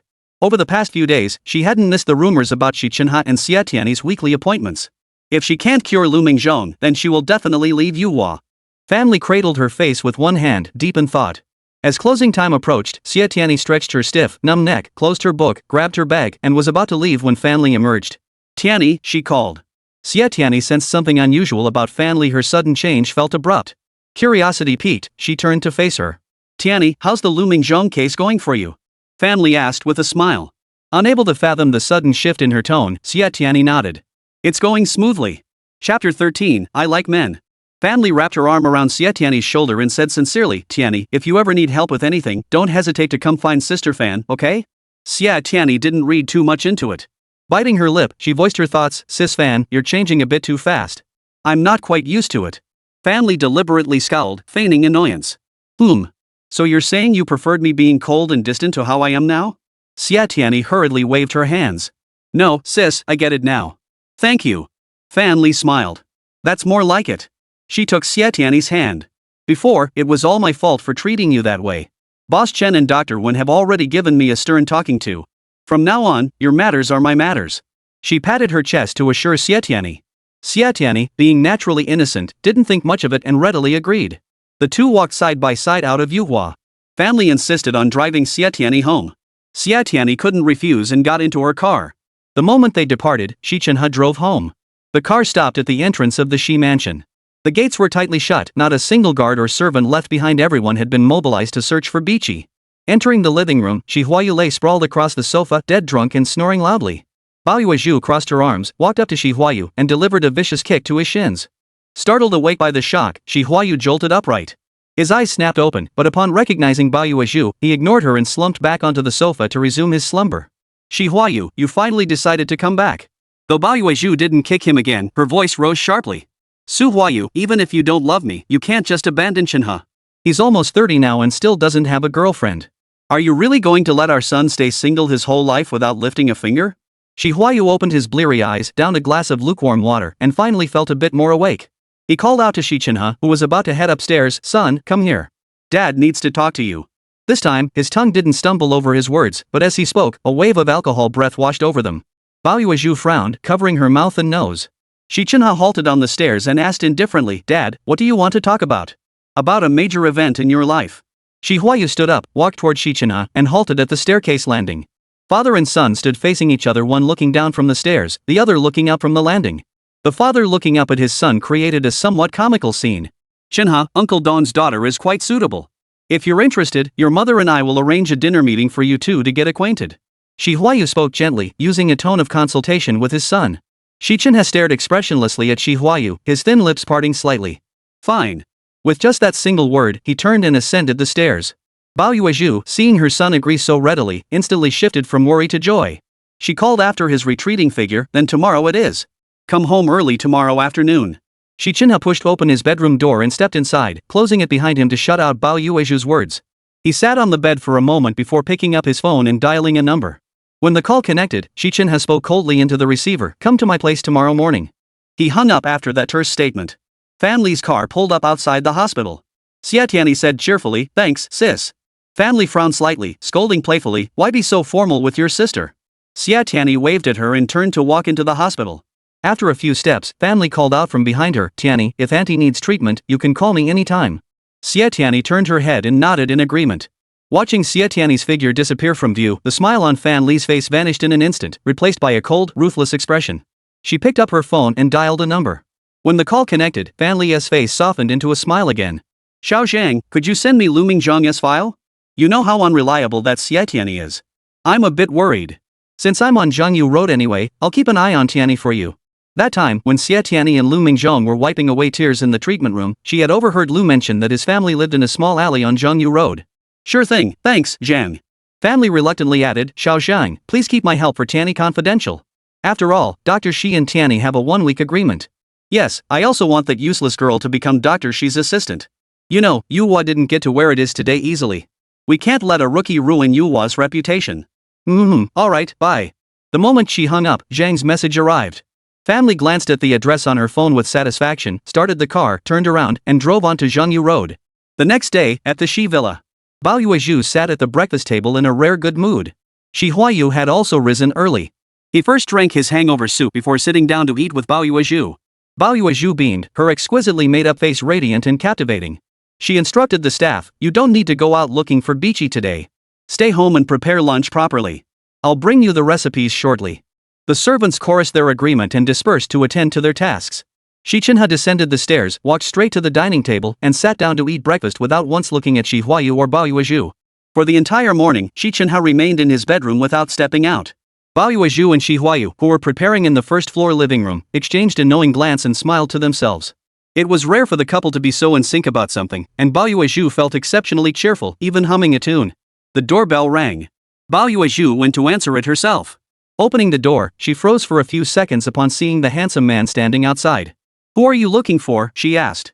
"I'm a friend of Chenhe's," the handsome man introduced himself. Yuhua let him in. Once they reached the living room, she called toward the bedroom, "Chenhe, your friend is here." The bedroom door upstairs opened quickly. Xi Chenhe emerged and smiled at the handsome man, "Come on up." The handsome man dashed up the stairs in a few strides, disappeared into Xi Chenhe's bedroom, and never came out again. By noon, all the guests had arrived, but Xi Chenhe and his friends still hadn't emerged. Bao Yuezhu went to call several times, but there was no response. She knocked on the door for a long time, but no one answered. Huayu was chatting with the girl Dong Yunua's father. Bao Yuezhu turned to Dong Yunua helplessly and said, "Yunua, please don't take offense. You know Chenhe's temper. Why don't we start the meal first?" Dong Yunua's bright eyes twinkled as she smiled sweetly. "Auntie, don't worry. I'll go get him." Bao Yuezhu nodded with relief. "All right." Dong Yunua was no stranger to the Xi residence. The Dong group had business dealings with the Xi group, and she had visited the Xi family home many times. Within this house, the person she most wanted to see was Xi Chenhe. She made her way confidently to the second-floor bedroom, raising her hand to knock lightly on the door. "Chenhe, it's me Yuno." After a few seconds, the door opened. Xi Chenhe stared at Dong Yuno expressionlessly, his tone icy. "Keep your voice down. My boyfriend is sleeping. Please don't disturb him." Hearing this, Dong Yunua's eyes widened as she stared blankly at Xi Chenhe. Boyfriend? What was that about? Could it be? Before she could finish her thoughts, Xi Chenhe had already read her mind. His deep, unfathomable eyes fixed on Dong Yuno as his thin lips parted. "You guessed right. I like men." Chapter 14, Encountering a Husky. Hearing this, Dong Yunua's petite frame swayed. She reached out to steady herself against the wall, barely managing to stay upright. The next moment, tears streamed down her cheeks. "Chenhe, no. No. It can't be." Though she'd never heard of Xi Chenhe interacting with any woman over the years, she never imagined he was attracted to men. No, this couldn't be true. Dong Yunua spun around and dashed downstairs. Tears streaming down her face, she was nearly choking. Bao Yuezhu and the others immediately surrounded her, bombarding her with questions. Dong Yunua could only sob, unable to utter a word. Just then, Xi Chenhe descended the stairs. His cold gaze swept over the crowd as he said in a frosty tone, "I advise you all to stop trying to set me up with dates. I have no interest."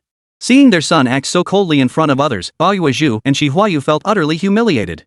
Knowing Xi Chenhe's temperament, they were furious but forced themselves to remain polite as they continued their questioning. "Chenhe, your mother only wants what's best for you. Look, you're almost 30 now," Huayu said patiently. Bao Yuezhu trembled with fury. Her chin lifted slightly, knowing she couldn't find kind words to say. Instead, she merely stared at her son with cold, haughty scrutiny. Dong Yunua cried out, "Daddy, let's go home." As the sole heiress of the Dong family, her father had never seen his daughter so distressed. His face darkened as he prepared to confront her, but Dong Yuno grabbed his arm forcefully and pulled him away from the Xi residence. Once inside the car, her father interrogated her relentlessly, but Dong Yuno refused to speak. She only cried until her tears ran dry. At the Xi residence, Bao Yuezhu couldn't contain her fury any longer. She roared at Xi Chenhe, "You good-for-nothing brat. What are you playing at? Your father and I are doing this for your own good." Xi Chenhe's icy eyes swept over his parents as he said indifferently, "You saw him, didn't you? That handsome man who came in earlier is my boyfriend. I've always been attracted to men." Su Huayu's eyes widened in shock at his son's bombshell. His mouth hung open, and for a long moment, he forgot to breathe. As for Bao Yuezhu, she gasped for air but couldn't exhale. The world went black before her eyes, and she fainted. The Xi household descended into utter chaos. Xi Chenhe retreated to his bedroom. Moments later, he and the handsome man emerged one after the other and walked straight out. After seeing the handsome man off, Xi Chenhe had no desire to return to that house. He walked over to his white Toyota, opened the door, and got in. To ease his oppressive mood, Xi Chenhe called the parents of the 7-year-old boy and tactfully expressed his desire to interact with the patient. After receiving the assignment from Boss Chen, Xi Chenhe had been trying to reach the patient. However, according to the boy's parents, he was extremely resistant to interacting with anyone. While they desperately wanted a psychologist to treat him, they felt it best to avoid any meetings for now, considering the child's feelings. Xi Chenhe nearly lost his temper. He had reviewed the boy's detailed case file. The primary cause of his illness stemmed from parents too busy to spend time with him. Now that the child was sick, they were using his feelings as an excuse to block the psychologist from meeting him. The parents remained adamant, "Dr. Xi, please calm down. You know that extremes often backfire. Give us some time. We'll try to talk to him." Xi Chenhe frowned. "Very well. The one who tied the bell must untie it. You try first. If it truly doesn't work, then call me." After hanging up, Xi Chenhe found himself inexplicably thinking of his own childhood. That 7-year-old with psychological issues shared such a similar experience.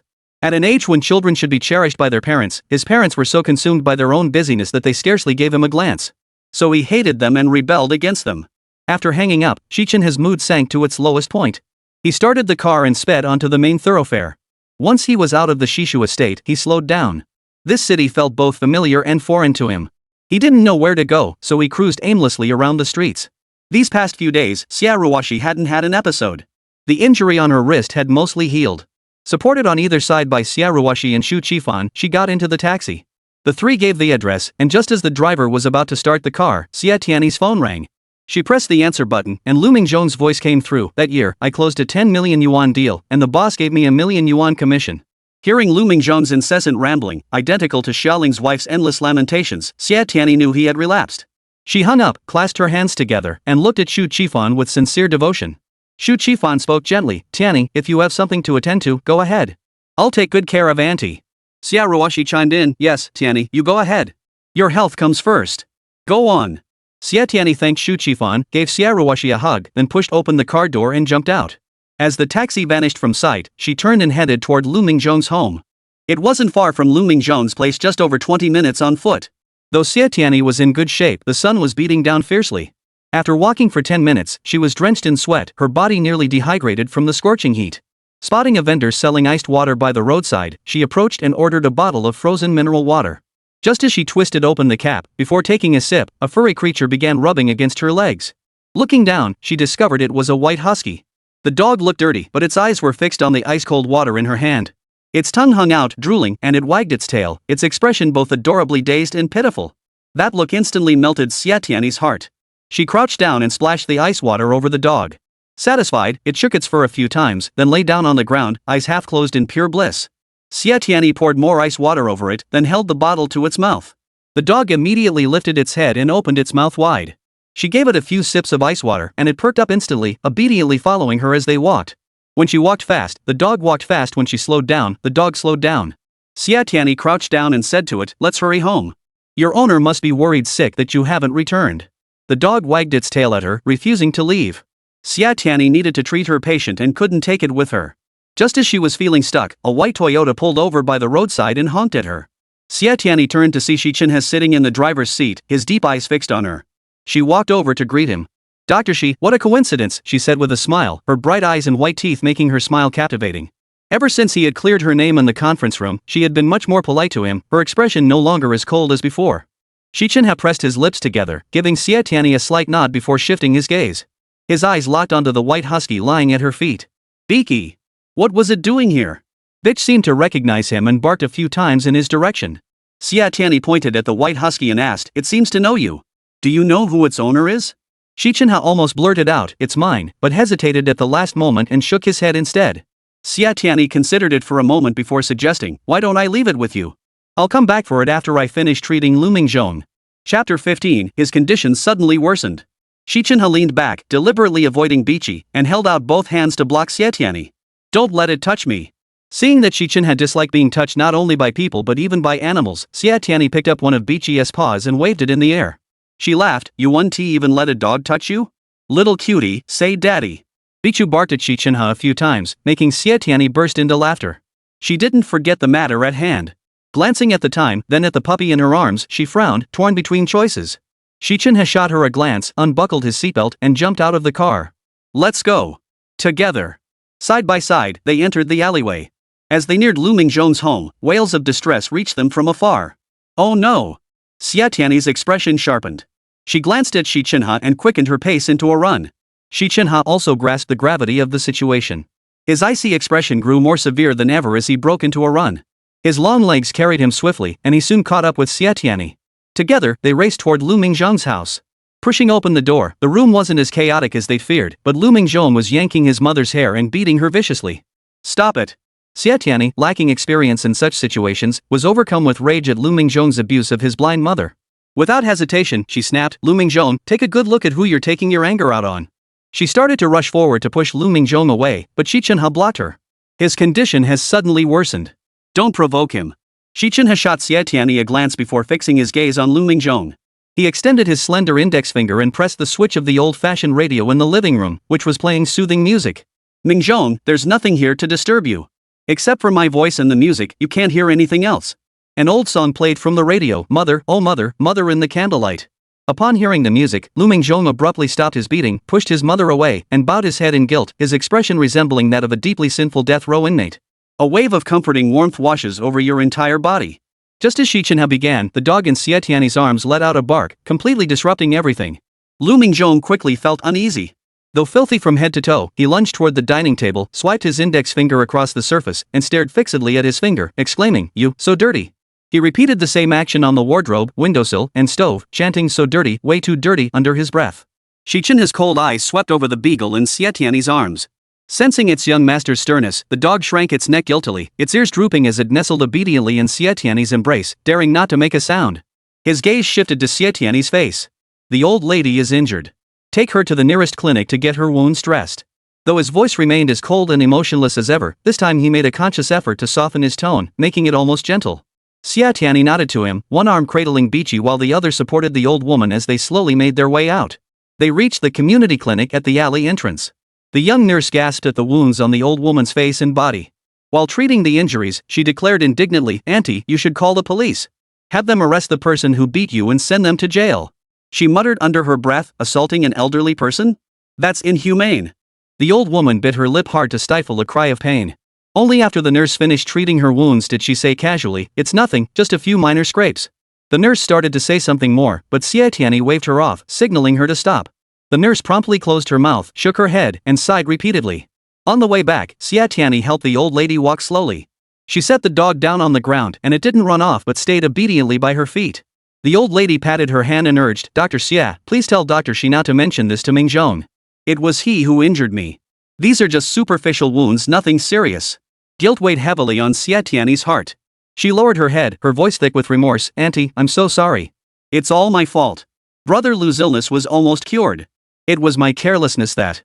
"Young lady, it's not your fault."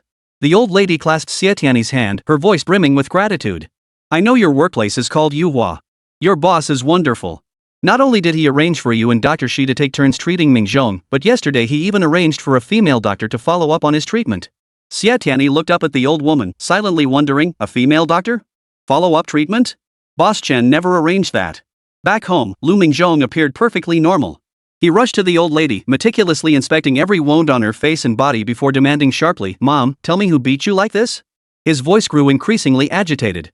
Xi Chenhe stood leaning against the wardrobe, arms crossed, his cold gaze shifting unpredictably with every one of Liu Mingzhong's movements. The old lady reached out with a trembling hand, grasping Liu Mingzhong's and asking, "Mingzhong, are you feeling better?" Liu Mingzhong had no time to respond to his mother's greeting. His entire focus was on the wounds covering her face and body. The old woman clutched his hand tightly, her tone unusually serious and solemn. "Mingzhong, these injuries are from bumps. No one would hit me. You can rest assured." Suddenly, as if remembering something, Liu Mingzhong knelt before her with a thud. Seizing her hand, he pulled it forcefully toward his own body. "Mom, I remember now. It's all my fault. Hit me. Why would I hit you?" The old woman reached out to steady Liu Mingzhong's shoulders. "Mingzhong, get up quickly. A man's knees are made of gold. I won't allow you to kneel at the slightest provocation. Besides, your mother is still alive and well. Why on earth are you kneeling?" Liu Mingzhong slowly rose to his feet, head bowed, his voice barely audible as he called out, "Mom." His tone was thick with guilt. Xi Chenhe glanced at the old radio and said coldly, "You." He stopped after one word, realizing his tone was harsh. Clearing his throat, he softened his voice, "If you truly care for your mother, when you're troubled, turn on the radio and listen to music." He emphasized the final syllable with deliberate force, making it sound almost like a solemn admonition. Xie Tianyi stared at Xi Chenhe, momentarily lost in thought, not even noticing the dog had bolted outside. Xi Chenhe turned and walked out. Not seeing Xie Tianyi follow, he called over his shoulder without looking back, "Let's go." "Oh." Xie Tianyi snapped back to reality. After bidding farewell to Liu Mingzhong and the elderly woman, she hurried outside. She caught up with Xi Chenhe and walked slowly beside him. By now, it was past 5 in the afternoon. The setting sun hung high in the sky. Though not as scorching as midday, it still carried some heat. A breeze blew in, carrying a hint of coolness that swept away the sun's lingering warmth, instantly making things much more pleasant. As a psychological counselor and psychiatrist, one's voice should be gentle and soft. Yet from the very first day at Yuhua until now, I've always found Dr. Xi and Dr. Wen's voices strangely cold and distant. Now, witnessing Dr. Xi's masterful therapeutic techniques, I finally understand, specialization is key, and true expertise speaks for itself. Xie Tianyi's right hand, resting on her bag, tapped rhythmically like fingers dancing across piano keys. Speaking to Xi Chenhe, she felt inexplicably nervous, her cheeks flushed, heart racing, her breathing nearly becoming ragged. Chapter 16, Dog Daddy and Dog Mummy. Xi Chenhe's eyes locked onto Xie Tianyi's right hand. That hand with its fair skin and slender fingers danced rhythmically like 5 little sprites. What would it feel like to grasp those 5 little sprites in her hand? The thought suddenly flashed through Xi Chenhe's mind. He quickly dismissed the strange notion and said indifferently, everyone has a rebellious streak, especially those with mental illnesses. Their thoughts are ever-changing and utterly unpredictable. If we start by speaking gently and warmly to him, he'll suspect you're deliberately trying to win him over and become wary. But our cold tone actually satisfies the psychological needs of those with mental illnesses, causing them to lower their defenses and guard. This approach yields unexpected results in hypnotherapy. Xi Chenhe frowned, shaking his head with self-mockery. I've said too much to you today. He pulled out his keys, unlocked the car door, and was about to slide into the driver's seat when Bichi appeared out of nowhere, rubbing against his legs. He glanced at the dog, who looked up at him with pleading eyes, wagging its tail. The message was clear, the little dog hoped its owner would take it home. Just as Xie Tianyi was marveling at how profound psychology was, Xi Chenhe had turned to her and said, it seems to have a connection with you. Take it home and let Auntie look after it. The thought of Huayu cuddling Bichi daily, calling it son, made him deeply uncomfortable. Without a second thought, he promptly gave Bichi to Xie and her daughter. Xie Tianyi crouched down, scooped up Bichi, and held one of its paws. Waving it at Xi Chenhe, she fought back laughter and said with utmost seriousness, little doggy, say daddy. Xi Chenhe's head instantly felt like it was splitting. Back home, Huayu had been telling Bichi daily, Bichi, big brother is home. Say big brother. But with Xie Tianyi, he'd been successfully upgraded to Bichi's dad. He slapped his forehead and glared fiercely at Bichi, wishing it would vanish from his sight immediately. Xie Tianyi showed no sign of leaving. Xi Chenhe jumped into the driver's seat, started the car, and slowly pulled away. Bitch barked furiously at him. He rolled down the window and said, unsure if it was directed at the dog or Xie Tianyi, be good. Go home with your mom. Xie Tianyi watched Xi Chenhe's car disappear from view before it dawned on her he'd been indirectly berating her. She lowered her gaze to the dog in her arms. Its head drooped, listlessly curled up against her chest, its expression utterly dejected. Xie Tianyi carried the dog back home, arriving just in time for dinner. Shu Qihong was setting the table when he spotted her return. His eyes lit up as he exclaimed, Tianyi, look. Auntie made all these dishes by herself. Come try them. Xie emerged from the kitchen carrying a plate of bean paste crushing carp. Spotting the puppy darting around her feet, she smiled happily. Setting the fish on the table, she crouched down to play with the dog. Xie Tianyi and Shu Qifan sat down at the table. Shu Qifan looked at Xie tossing treats to the dog and asked, where'd you get this husky? It's pretty cute. Found it, Xie Tianyi replied, picking up her chopsticks to taste the bean paste crushing carp before giving Xie a thumbs up. At the Xie household, the dinner atmosphere was warm and harmonious. But the atmosphere at the Xi household was the complete opposite. On the way home, Xi Chenhe bought a teddy dog. The car stopped at the gate. Xi Chenhe stepped out first, opened the trunk, and waved to the security guard. When the guard approached, he instructed, please deliver the teddy in the trunk to the chairman's wife. The guard respectfully acknowledged the order and carried the cardboard box containing the puppy into the house. Xi Chenhe followed inside, calling out to the busy butler and handing him the car keys, butler, take my car for a thorough cleaning. Pay special attention to the trunk, disinfect it thoroughly with some disinfectant. Yes, sir. The butler took the keys and went to attend to the task. Chenhe pushed open the door into the living room and saw Huayu standing with her arms crossed, coldly surveying the teddy bear on the floor as she paced around it. Hearing Xi Chenhe's footsteps, she called out in a cold, haughty tone, Xi Chenhe, what's the story with this teddy dog? Her usual stern, arrogant, commanding voice made her sound like a queen on a high throne. Xi Chenhe paused on the stairs, replying without turning his head, I bought it for you. The mother-son pair shared an identical tone. Huayu's icy voice came from behind him, Xi Chenhe, get rid of it. I only like beagles, not teddy dogs. How Xi Chenhe wished Huayu would say, her voice trembling with excitement, son, is this true? This is the first gift you've ever given your mother. I love it. Only then would it be the proper way for a mother and son to interact. Xi Chenhe's voice was even colder than Huayu's, I think teddy suits you better. Without waiting for Huayu to respond, he stormed up the stairs, burst into the bedroom, and didn't emerge for a long time. Seeing Xi Chenhe not even glance at her, Huayu was furious. She yelled at the servants, I pay to keep you useless lot around, and you can't even look after a pet properly. Go! All of you, go out and find it. If you don't find it, I'll offer a 10,000 yuan reward. Inside the bedroom, Xi Chenhe grabbed a quilt and covered his ears. Amidst the city lights of evening, when Mingzhong and family hadn't returned home, they stood guard at the entrance of Chuanzhong City's key middle school. When Mingzhong stood like a statue, his posture rigid and unmoving as he stared fixedly at the school gates. Family, leaning against the gate, munched on a bag of fries and sipped mineral water. She kept glancing at her watch and muttering under her breath. Man, what a miserable life we lead. Not only can we not sit in a fancy restaurant for dinner on a sweltering summer night, but we're stuck here feeding mosquitoes too. Family's eyes widened as she stared fixedly at the mosquitoes buzzing around her. When Mingzhong suddenly moved closer, placing his index finger over his lips to signal her to be quiet. Uncertain of his intentions, Fan Li watched him walk toward her, stopping just inches away. Smack! A sharp crack echoed as Wenming slapped Fan Li's thigh. Simultaneously, Fan Li's hand smacked Wenming's face. You pervert! What are you doing? She hit him hard, leaving several distinct fingerprints on his handsome, fair face. Wenming's didn't seem angry. He gave her a sidelong glance, sniffed, and asked, "What perfume are you wearing? It's attracting mosquitoes." No sooner had the words left his mouth than Fan Li began slapping her legs with a loud crackling sound. She jumped and ran around, waving her purse in the air, trying to shoo away the swarm of mosquitoes. Go away! Go away! Don't bite me! Go bite him instead! Wenming's facial muscles twitched slightly. He curled his lips, forcing a cold smile. When the bell rang, the gates opened and groups of high school students streamed out for evening study sessions. Wenming stopped one of them and asked, "Excuse me, have you seen Guo Ming from class 1, grade 11? Wei the madman," the youth muttered to himself in puzzlement.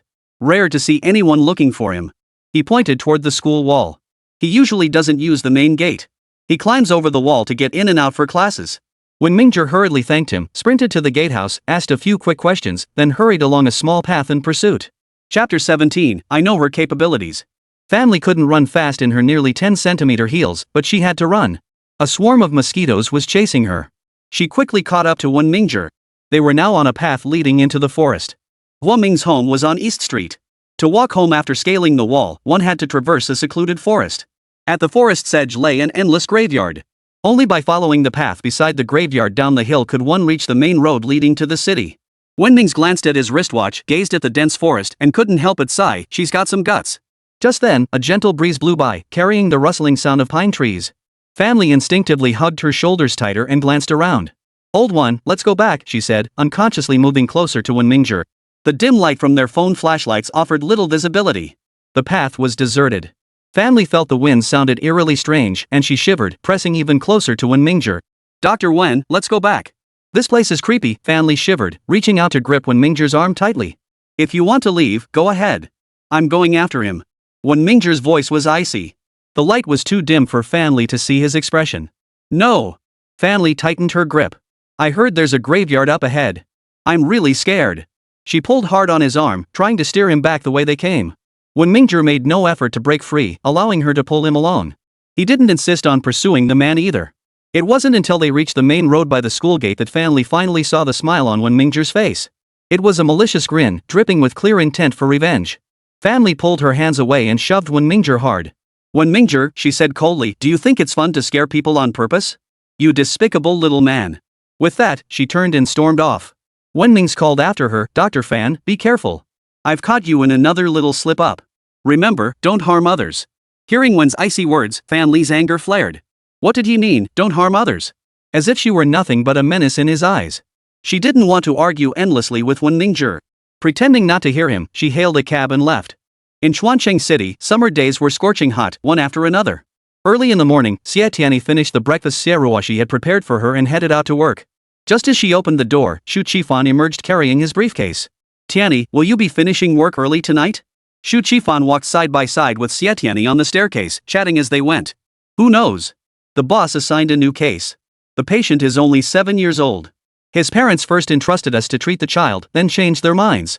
Suddenly, they refused to acknowledge the child has an illness, constantly delaying and preventing us from seeing him. Ugh, it's quite tricky. Xie Tianyi explained. Xu Qifan gave her a look that said, I get it. I recently took on a divorce case where the parents are kicking the child back and forth like a soccer ball. The kid's talking less and less. If you have time, maybe you could try to talk to him. He said with a smile. Xu Qifan's smile was like spring sunshine, warm and infectious. It made life feel full of hope. They reached the bus stop. Xie Tianyi's bus arrived. She said goodbye, waved to Xu Qifan, and boarded the bus. Xu Qifan watched the bus carrying Xie Tianyi until it disappeared from sight. Only then did he pull a single rose from his briefcase. He admitted his emotional intelligence was zero. He had no talent for flirting or picking up girls.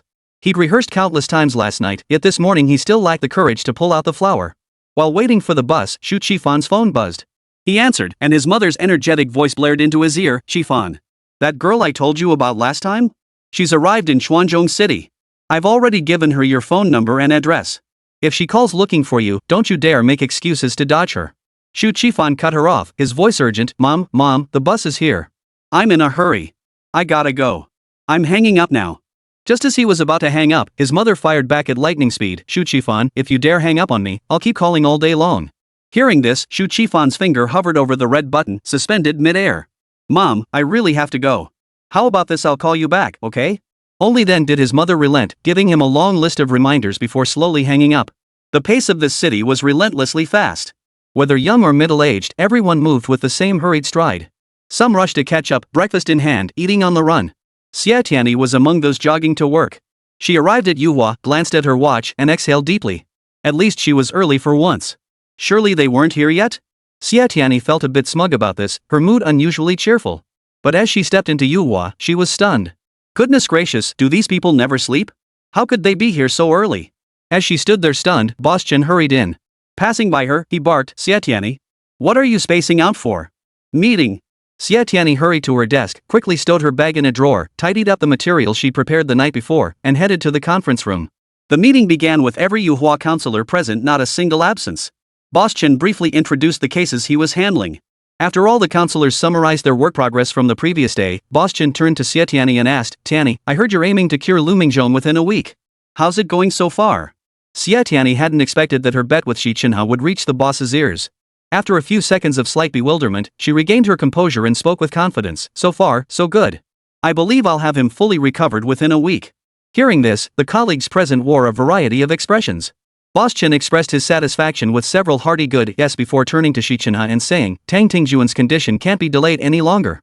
Communicate thoroughly with his parents and emphasize that early treatment leads to faster recovery. Xi Chenhe nodded. Understood. I'll do my utmost.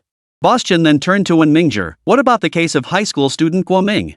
Before Wen Mingzhi could answer, family interjected, don't even mention it, boss. Last night, Dr. Wan and I kept watch at the gate until midnight, only for him to climb over the wall and sneak out of the school grounds. He went wandering around the graveyard in the dead of night.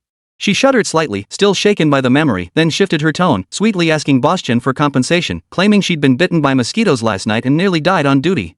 Wen Mingzhi replied coldly, you brought that on yourself. Why spray mosquito perfume for no reason? His words drew uproarious laughter from the colleagues present. Family shot Wen Mingzhi a glare, then abruptly stood up and stormed out of the conference room. Wen Mingzhi's expression turned serious. Boss, Guo Ming's parents commissioned Yuhua for treatment from overseas. How did they determine he had a psychological disorder beforehand? He flipped through the documents in his hand. So far, I've only found that Guo Ming climbed over walls to get to and from school, kept to himself, and showed astonishing courage. Nothing else unusual has surfaced.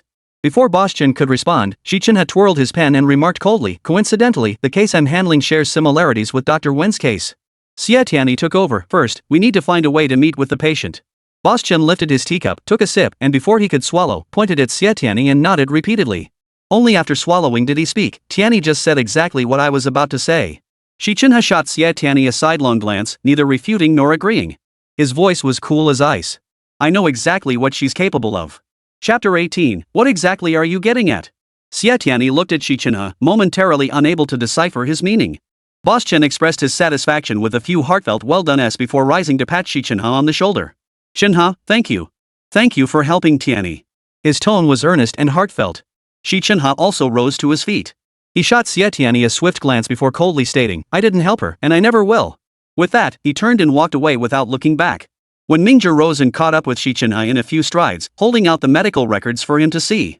Dr. Xi, let's discuss this. Most people had already left the conference room. Boss Chen looked at Xie Tianyi, his eyes sparkling with the kind of affection a loving father might have for his beloved daughter. Tianyi, seeing you make steady progress puts my mind at ease.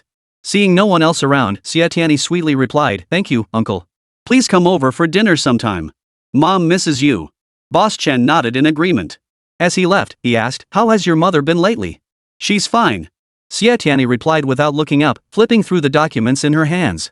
She just keeps fussing about wanting to find Huayu. Huayu. Hearing this, Boss Chen's heart jolted. His expression shifted slightly. He glanced at Xie Tianyi, muttered, get back to work, and hurried out of the conference room. Back in his office, Boss Chen pulled open a drawer and retrieved an old photograph. Holding it in his hands, he studied it carefully. In the picture, two young, handsome boys crouched on either side of a beautiful girl. The girl in the middle beamed with a radiant smile. Just as Wen Mingzhi emerged from Xi Chenhe's office, Xie Tianyi knocked on the door. After a may I enter, she pushed the door open and stepped inside. Dr. Xi, this is the treatment plan I've formulated. Could you please review it and let me know if there's anything that needs to be added? Xie Tianyi placed Liu Mingzhong's medical records and treatment plan neatly on Xi Chenhe's desk. Without a word, Xi Chenhe took the folder from Xie Tianyi and began studying it carefully. As he read, he slowly rose and paced to the window. The primary cause of Liu Mingzhong's illness isn't just that he failed to earn money or provide for his mother's comfort. His wife and son are also factors. Have you spoken with his wife? His back remained turned to her the entire time, never once looking up or meeting her gaze as he spoke. It sounded almost like a soliloquy, yet the phrasing was unmistakably a question. No. Xie Tianyi replied. Why not? Xi Chenhe had turned, lifting his head to fix Xie Tianyi with a stern gaze as he demanded coldly. An invisible pressure enveloped Xie Tianyi. She swallowed hard, pulled a packet of spicy strips from her bag, took one out, and chewed it slowly before cautiously telling the truth. On one hand, time was too tight. On the other, I simply didn't know his wife's contact information. Smack. Xi Chenhe slammed the folder Xie Tianyi had brought onto his desk. He walked around to sit behind it, his cold eyes fixed on her. Xie Tianyi, you're not cut out for this line of work. Pack your things and go home. Here we go again. Xie Tianyi had been about to offer Xi Chenhe the spicy strips to taste, telling him they were delicious. Hearing his words, she withdrew her hands, stuffed the strips into her shirt pocket, and slammed her palm on the desk edge. Meeting Xi Chenhe's gaze with equally icy eyes, she retorted to Dr. Xi, if you dislike me, just say so. You don't have to treat me like this. It's just that I haven't found Liu Mingzhong's wife yet. Do you really have to constantly threaten to fire me? Xie Tianyi chewed the chewy spicy strips a few times, crossed her arms, and dropped her feigned coldness. She eyed Xi Chenhe and said, what good would my leaving do you? You keep saying I'm not cut out for this line of work, but what about you? Besides, I'm a psychological counselor. My job is to help patients manage their psychological issues, not to solve cases like a detective on a crime squad. She stretched out both hands, pressing them flat on the desk again. Slowly leaning forward across the office table, she met his cold gaze with unwavering eyes, as if she'd already seen through him. You're not worried that I'll surpass you eventually, are you? That's why you're scheming to push me out? Xi Chenhe frowned, rising to his feet. He leaned forward, his voice neither harsh nor soft. Xie Tianyi, you're overthinking this. This is work time. Please focus on your duties. He straightened up and slowly walked to the window, his voice softening. Moreover, in our line of work, not only must our own qualities be top-notch, but we must also master multiple skills. As long as we can heal patients, our roles must constantly shift. Liu Mingzhong's wife is his heartache. Why would you overlook such a crucial element? With his back to her, she couldn't discern his expression. Turning, his tone reverted to its usual icy sharpness as he reminded her, 3 days remain. After that, whether you stay or go is entirely up to you. Xie Tianyi stared at this complex, enigmatic man before her and voiced her confusion. The old lady mentioned that before Liu Mingzhong's condition worsened, the boss assigned a female doctor to treat him. Did you know about this? Xi Chenhe immediately grew wary. Pressing his right hand to his brow, he pondered for several seconds before looking at Xie Tianyi with unwavering certainty. Someone doesn't want Liu Mingzhong to fully recover within a week. Is it Liu Mingzhong's enemy? Xie Tianyi's clenched fist propped her chin as she stared wide-eyed at Xi Chenhe. Xi Chenhe frowned deeply, his gaze stern as he tapped his temple with his right index finger. Is your brain just for decoration? Could you think before you speak? Xie Tianyi pulled out a spicy snack stick, popped it into her mouth, and chewed slowly while considering several possibilities. She hadn't overlooked the possibility of colleagues scheming against each other, but since she couldn't immediately pinpoint who it might be, she kept it to herself. Instead, she sighed, it's just mind reading, yet I insist on playing detective and doing deductions. Ah, this line of work is no walk in the park. So Xi Chenhe's lips curled into a mocking smile, his tone dripping with contempt. With your fragile little heart, you're simply not cut out for this line of work. Smack. Xie Tianyi slammed the bag of spicy strips onto the table, glaring sideways at Xi Chenhe.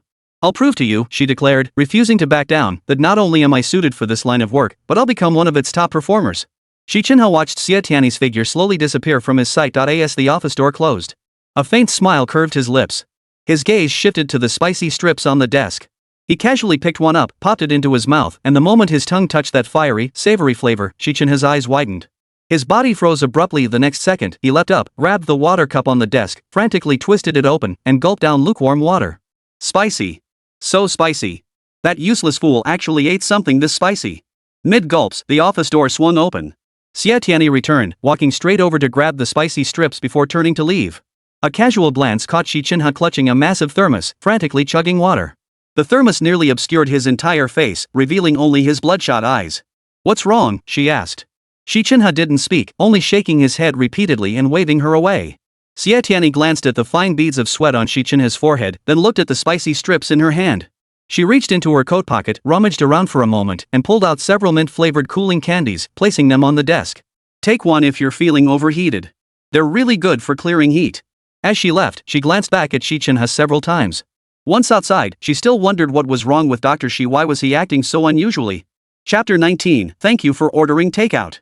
Only after the office door closed did Xi Chenhe slowly set down his water cup. He exhaled deeply while fanning himself with his hand. Even after drinking so much water, the heat still lingered. What to do? He picked up one of the mint candies Xie Tianyi had left on the desk. He leaned in to examine it closely, turning it over and over, scrutinizing it from every angle before finally tearing open the wrapper and popping it into his mouth. The candy melted quickly, its minty coolness refreshing his senses.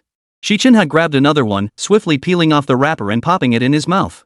He then scooped up all the remaining mints from the desk, tearing open their wrappers in a few swift motions and stuffing them all into his mouth. Gradually, the burning sensation faded, replaced by a feeling of clarity and alertness. He never felt so sharp. All morning, Xu Qifan couldn't focus on work. Though lacking in emotional intelligence and clumsy when it came to romance, he understood the concept of fate.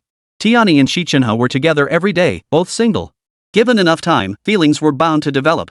If he didn't confess to Tianyi soon, he might miss his chance, and regret would come too late. No, tonight he would confess to Tianyi. After making up his mind, Xu Qifan called Xie Tianyi as soon as he clocked out at noon. When she answered, he steadied his nerves and blurted out, "Tianyi, I'll pick you up after work tonight." He had already consulted his colleagues and made a reservation at a romantic Western restaurant, even hiring a violinist to play music. When the mood was right, he planned to present her with roses and confess his feelings. Xu Qifan didn't give Xie Tianyi a chance to refuse. After speaking, he hung up the phone quickly. Meanwhile, Xie Tianyi was working overtime. She called several times, but only heard the dial tone on the other end. She had no choice but to hang up. She didn't take Xu Qifan's words too seriously. He picked her up several times before, and with so many occasions, it had become routine, nothing special. Xi Chenhe walked out of the office carrying his briefcase, heading home after work. His gaze immediately fell upon the girl sitting at her desk, deeply engrossed in her work. He considered approaching her to offer a gentle reminder, but seeing her completely absorbed in her books, he decided not to disturb her. After leaving Yuhua, Xi Chenhe pulled out his phone and ordered a lavish takeout meal. He instructed delivery to the Yuhua Psychological Counseling Center, addressed to Xie Tianyi. Just as he hung up, the phone rang again. Glancing at the caller ID, a smile touched his lips. "Xiuwen? Didn't you go abroad? Just back? Great. See you tonight at Frank's Western Restaurant." "No, wait, you helped me out big time last time, and I never got to thank you properly. This meal's on me." Back home, Xi Chenhe went into the kitchen himself. He stir-fried a plate of greens and another of sliced meat, made a soup, and served it all with a bowl of rice, a hearty lunch. After finishing, just as he was about to head back to his room for a nap, Huayu returned. She held a stylish dog leash in her hand, attached to the teddy Xi Chenhe had bought. "Didn't you only like beagles?" Xi Chenhe poured himself a glass of red wine at the bar, took a sip, set the glass down, and walked straight up the stairs to the second floor without looking back. "I don't like it. I just have a soft spot. After all, it's a life too. I couldn't bring myself to abandon it," Huayu called after Xi Chenhe's retreating figure from the living room. Huayu emerged from the bedroom looking freshly awakened. He walked to the dining room, poured himself a glass of warm water, and gulped it down before turning to Huayu with a sour expression. "Huayu, who's more important, our son or that dog?" Huayu's cold eyes locked onto Huayu's face as she replied icily, "Both are more important than you." With that, she walked to the bar, grabbed Xi Chenhe's wine glass, and downed the remaining liquor in one gulp. Xie Tianyi was engrossed in her book until her stomach growled, reminding her she hadn't eaten lunch. Just as she picked up her phone to order takeout, the delivery guy appeared before her, carrying several elegantly packaged food boxes. He called out loudly, "Who's Xie Tianyi?" "Your takeout." Xie Tianyi pointed at herself, then glanced around the empty office. "Is there anyone else here besides Xie Tianyi?" The delivery guy gave an awkward chuckle and placed the boxes on her desk. "This is for Mr. Xi. Please sign for it." "Mr. Xi." Xie Tianyi froze for a second before quickly regaining her composure. She glanced toward Xi Chenhe's office and said, "All right, put it down." The lunch spread was truly generous, a balanced mix of meat and vegetables, all delicious. Xie Tianyi was so famished she started wolfing it down without a second thought. Since Xie Ruoshi got her puppy, she seemed to be doing quite well. When Xie Tianyi was about to leave work, Ruoshi called, "Tianyi, Mom's doing great. No need to rush back to take care of me. Go on your date." "A date? Mom really had a fragile heart. You needed someone to go on a date with. Besides reading and making money, she never interacted with boys." Before she could process it, Xie Ruoshi added, "That kid Qihong seems nice. Why don't you two give dating a try?" Xu Qihong? That was the last person she'd consider. He was her best friend, for heaven's sake. Just as Xie Tianyi was about to reason with her mother, Xi Chenhe walked out of the office on time to head home. Over the past few days, she'd observed Xi Chenhe's routine. He arrived early in the morning, worked frantically during office hours, and drove home punctually the moment his shift ended. His life remained rigidly predictable, a constant back and forth between home and Yuhua. She hurriedly told Xiaoruoshi, "Mom, I gotta go. I'll call you later." After hanging up, Xie Tianyi stood up and rushed out. Dr. Xi Chenhe opened his car door, about to get in, when Xie Tianyi caught up and called out to him. He turned his head. She rushed a few steps to stand before him, speaking politely and courteously, "Dr. Xi, thank you for ordering the takeout. It was quite tasty." Her words were overheard by family who had just stepped outside. From a distance, she saw Xie Tianyi standing and talking with Xi Chenhe. Xi Chenhe remained silent. Seeing Xie Tianyi linger, he asked coldly, "Is there anything else?" "Well." Xie Tianyi looked at Xi Chenhe, feeling inexplicably flushed and her heart racing. Awkward and cautious, she asked, "Did you eat the mint candies? How did they taste? Should I bring you a few more boxes?" Seeing the girl stammering with flushed lips, his mood instantly lifted. He almost said they tasted good, but then thought it didn't fit his usual demeanor. Instead, he coldly spat out, "I threw them away." With that, he opened the car door, slid inside, started the engine, and sped away. Watching Xi Chenhe's car disappear, Xie Tianyi felt a pang of disappointment. She slung her bag over her shoulder and walked dejectedly toward the bus stop. A black Land Rover pulled over to the curb. The window rolled down, and Xu Qifan shouted from the driver's seat, "Tianyi, get in." Seeing Xu Qifan in the car, Xie Tianyi was both surprised and delighted. She pulled open the door and slid into the passenger seat, asking, "Qifan, did you buy a car?" Xu Qifan smiled with an especially gentle and charming expression. "I've always wanted to buy one. I'd already picked it out, but hadn't picked it up yet." Xie Tianyi glanced around the car and exclaimed with wide-eyed surprise, "I never imagined lawyers were so wealthy." Xu Qifan glanced at her, his focus firmly on the road as he drove, the smile on his face deepening. His phone kept vibrating. He picked it up, saw it was an unknown number, and hung up. After a moment's thought, he pressed the power button to turn it off. Today was a special day for him. No one could interrupt his confession to the girl he loved. Little did he know that at that very moment, the girl his mother had mentioned was searching all over Chuanqing City for him. She had even found the law firm and was asking the on-duty lawyer where Xu Qifan had gone. Only after Xie Tianyi disappeared in Xu Qifan's car did family withdraw her jealous gaze. Chapter 20, Why are you here too? She clearly heard them discussing the mint candy. Good for you, Xie Tianyi. You're quite the schemer. You've only been here a few days and already you're trying to win people over. Oomph. Stomping her high heels, family walked to the roadside and hailed a cab. Settling inside, she instructed the driver, "Take me to Zhangyu Road." Today, she wouldn't need to join when bingling and ambushing Wu Ming. This gave her time to visit Liu Mingzhong's home. Xu Qifan's car pulled up outside a Western restaurant. Xie Tianyi glanced up and saw the sign above the entrance, Frank Western Restaurant. "Are you treating me to Western food?" Xie Tianyi chuckled. "Sure, why not? A big-shot lawyer like you can afford it, no need to skimp." Xu Qifan smiled. "Sounds good." The two jumped out of the car and walked side by side into the restaurant. Just as they reached the entrance, a white Toyota pulled up alongside Xu Qifan's Land Rover. The door opened, and Xi Chenhe stepped out. He glanced at his wristwatch, squinting as he watched the Ferrari slowly approach. The car stopped in front of him. The door opened, and a strikingly handsome man stepped out. Xi Chenhe spread his arms wide. "Shouwen." The man named Shouwen was none other than the boyfriend Xi Chenhe had introduced to Dong Yunhua. He smiled, embracing Xi Chenhe. Two handsome men were already eye-catching, but this embrace drew even more attention.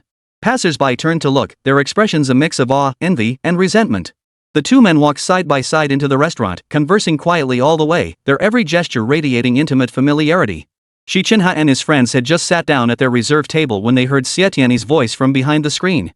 "Qifan, you have no idea how stubborn that Xi Chenhe is." It sounded like she was speaking ill of him. Xi Chenhe frowned slightly, thinking, why do I keep running into her everywhere? The handsome man across from him, Xiuwen, noticed Xi Chenhe's displeasure. Crossing his long legs, he asked with a smile, "Chenhe, something on your mind? Could it be love?" As a love expert and master of romance, nothing escaped Xiuwen's keen eye, not even the slightest flicker on Xi Chenhe's face. "Love?" Xi Chenhe spread his hands, shrugged indifferently, and dismissed the notion. As if. Just then, the waiter approached with the menu, and the two began ordering. Xu Qifan kept glancing at his wristwatch. In just one more minute, the violinist would begin playing a beautiful melody, and the waiter would arrive carrying a large bouquet of roses. He would take the roses, hand them to Xie Tianyi, gaze at her deeply, and say, "I like you." Everything was so perfect. "Xu Qihang, I finally found you." A figure flashed past.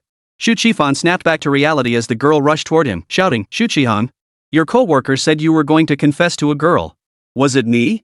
How did you know I was coming?" Just then, the violinist stepped onto the stage and began playing. The girl's eyes widened, her mouth slightly agape, as she stared in astonishment at the waiter holding the bouquet of roses. The waiter approached Xu Qihang and handed him the roses. Sir, these are the flowers you reserved. Before Xu Qihang could respond, the girl snatched the bouquet, clutching it like a precious treasure. Her face lit up with emotion. Qihang, you prepared all this for me? I love it so much. Thank you. As the girl rushed over, the two men seated behind the screen simultaneously fell silent. Xi Chenhe listened quietly, while Xiuwen wore an expression of pure amusement. Xie Tianyi also caught the hint. She stood up, patted Xu Qihang's shoulder with a smile, and said, Qihang, you're something else. You kept this well hidden. Shifting her gaze, she extended her hand to the girl. Hello, I'm Xie Tianyi, Qihang's neighbor and close friend. The girl blinked her bright, lively eyes a few times, smiled, and extended her hand to shake Xie Tianyi's. She said politely, Tianyi, hello. My name is Chen Hong. I'm new here, so please take care of me. Chen Hong was gentle and elegant, with good looks and excellent manners. She seemed quite well matched with Xu Qihang. Xie Tianyi was genuinely happy for him. She picked up the phone on the table, pretended to glance at it for a moment, and said apologetically to Xu Qihang, Qihang, my patient Liu Mingzhong just sent me a message. He sounded a bit off, and I'm a little concerned. I need to go check on him now. I'll be heading out. With that, she picked up her bag, waved cheerfully at the girl, then turned to Xu Qihang and said, good luck. Wait, Tianyi. Xu Qihang tried to explain, but Xie Tianyi had already walked away without looking back. He started to chase after her, but Chen Hong grabbed his arm tightly, refusing to let go. Qihang, the food's being served. Let's sit down. Xu Qihang had a gentle disposition, and Chen Hong had been his classmate. Though he was in a foul mood, he sat down and ate in silence. As Xie Tianyi passed by Xi Chenhe's table, he called out to her. Xie Tianyi, what's wrong with Liu Mingzhong? Xie Tianyi had been focused on walking and hadn't noticed anyone else nearby. Hearing Xi Chenhe's voice, she stopped in her tracks and turned to look. Dr. Xi, what are you doing here? She approached without hesitation, her gaze settling on Xiuwen as she drew near. Wow, handsome man, you're quite beautiful. Xiuwen seemed accustomed to such compliments, flashing her a smile. Xie Tianyi then turned to Xi Chenhe and said, I won't disturb your dinner with friends. I'll be going now. Just as she turned to leave, Xi Chenhe stood up. Wait a moment. I'll walk you out. Xiuwen's sharp eyes never left Xi Chenhe. He stood up too, quickly straightening his clothes. Chenhe, I just got a call from a heartbroken guy. He's waiting for me at the office. Gotta go. He leaned closer and whispered, you two have potential. Before leaving, he gave Xi Chenhe's shoulder a few firm pats. Xi Chenhe called after his retreating figure, let's meet up another time. He turned back, smiled, and said to Xi Chenhe, good luck. As Xiuwen stepped out of the restaurant, Xie Tianyi looked apologetic. Sorry for interrupting your meal with your friend. Actually, Before she could finish, Xi Chenhe had already grabbed his briefcase and walked away, calling over his shoulder without looking back, let's go. Xie Tianyi quickened her pace, catching up in a few strides to walk side by side with Xi Chenhe as they exited the restaurant. Actually, Liu Mingzhong didn't text me. Xie Tianyi tried to explain, but Xi Chenhe raised his right hand, cutting her off, I already know. As the streetlights began to glow, a cool breeze blew by, carrying the aroma of grilled meat. Xie Tianyi's stomach growled uncontrollably. Xi Chenhe curved his lips, a hint of a smile playing at the corners. He walked to the car, pulled open the door, and slid into the driver's seat. Xie Tianyi was scanning the area, looking for a noodle shop or barbecue stall to satisfy her rumbling stomach, when Xi Chenhe's white Toyota slowly pulled up beside her. The window rolled down, and Xi Chenhe's icy voice rang out. Get in. Xie Tianyi waved her hand, about to say no thanks, but Xi Chenhe impatiently snapped, get in. His tone and demeanor made it clear he wouldn't be leaving unless she complied. His car was parked on the main road, and impatient drivers behind him honked their horns. Xie Tianyi had no choice but to open the passenger door and climb in. The car sped along until it stopped in front of a long-established ramen shop. Xi Chenhe jumped out first and walked inside. Xie Tianyi followed him, finding a table to sit down at. Xi Chenhe ordered 2 bowls of ramen, 1 light and 1 spicy. The steaming bowls arrived, and Xie Tianyi's appetite was instantly whetted by the glossy red oil. She drizzled vinegar over the chili oil and began wolfing down her noodles without a care for her manners. Chapter 21, Why Learn to Be a Lady? Xi Chenhe had only taken a few bites when he noticed the girl across from him eating so noisily that his appetite vanished instantly. He set down his chopsticks and glared at her. Hey, could you act like a lady? Xie Tianyi's mouth was stuffed with a huge mouthful of noodles, and before she could swallow, she mumbled, the noodles are so delicious. Xi Chenhe was utterly disgusted by her eating and talking simultaneously. Just as he was about to scold her harshly, his gaze fell upon her face. Fine beads of sweat glistened on her smooth, jet-black bangs, trickling slowly down her fair skin. Her full lips had turned a vivid red from the spicy food, and her slightly chubby cheeks were flushed. Xi Chenhe instantly thought of a bright red peach. His icy heart softened and warmed, and the words on the tip of his tongue vanished. Xie Tianyi quickly polished off a huge bowl of noodles. Satisfied in full, she let out a contented burp, grabbed a toothpick, and began picking her teeth, not a trace of ladylike manners to be seen. Xi Chenhe gritted his teeth, silently vowing to himself that if he ever ate with this useless person again, he wouldn't be Xi Chenhe.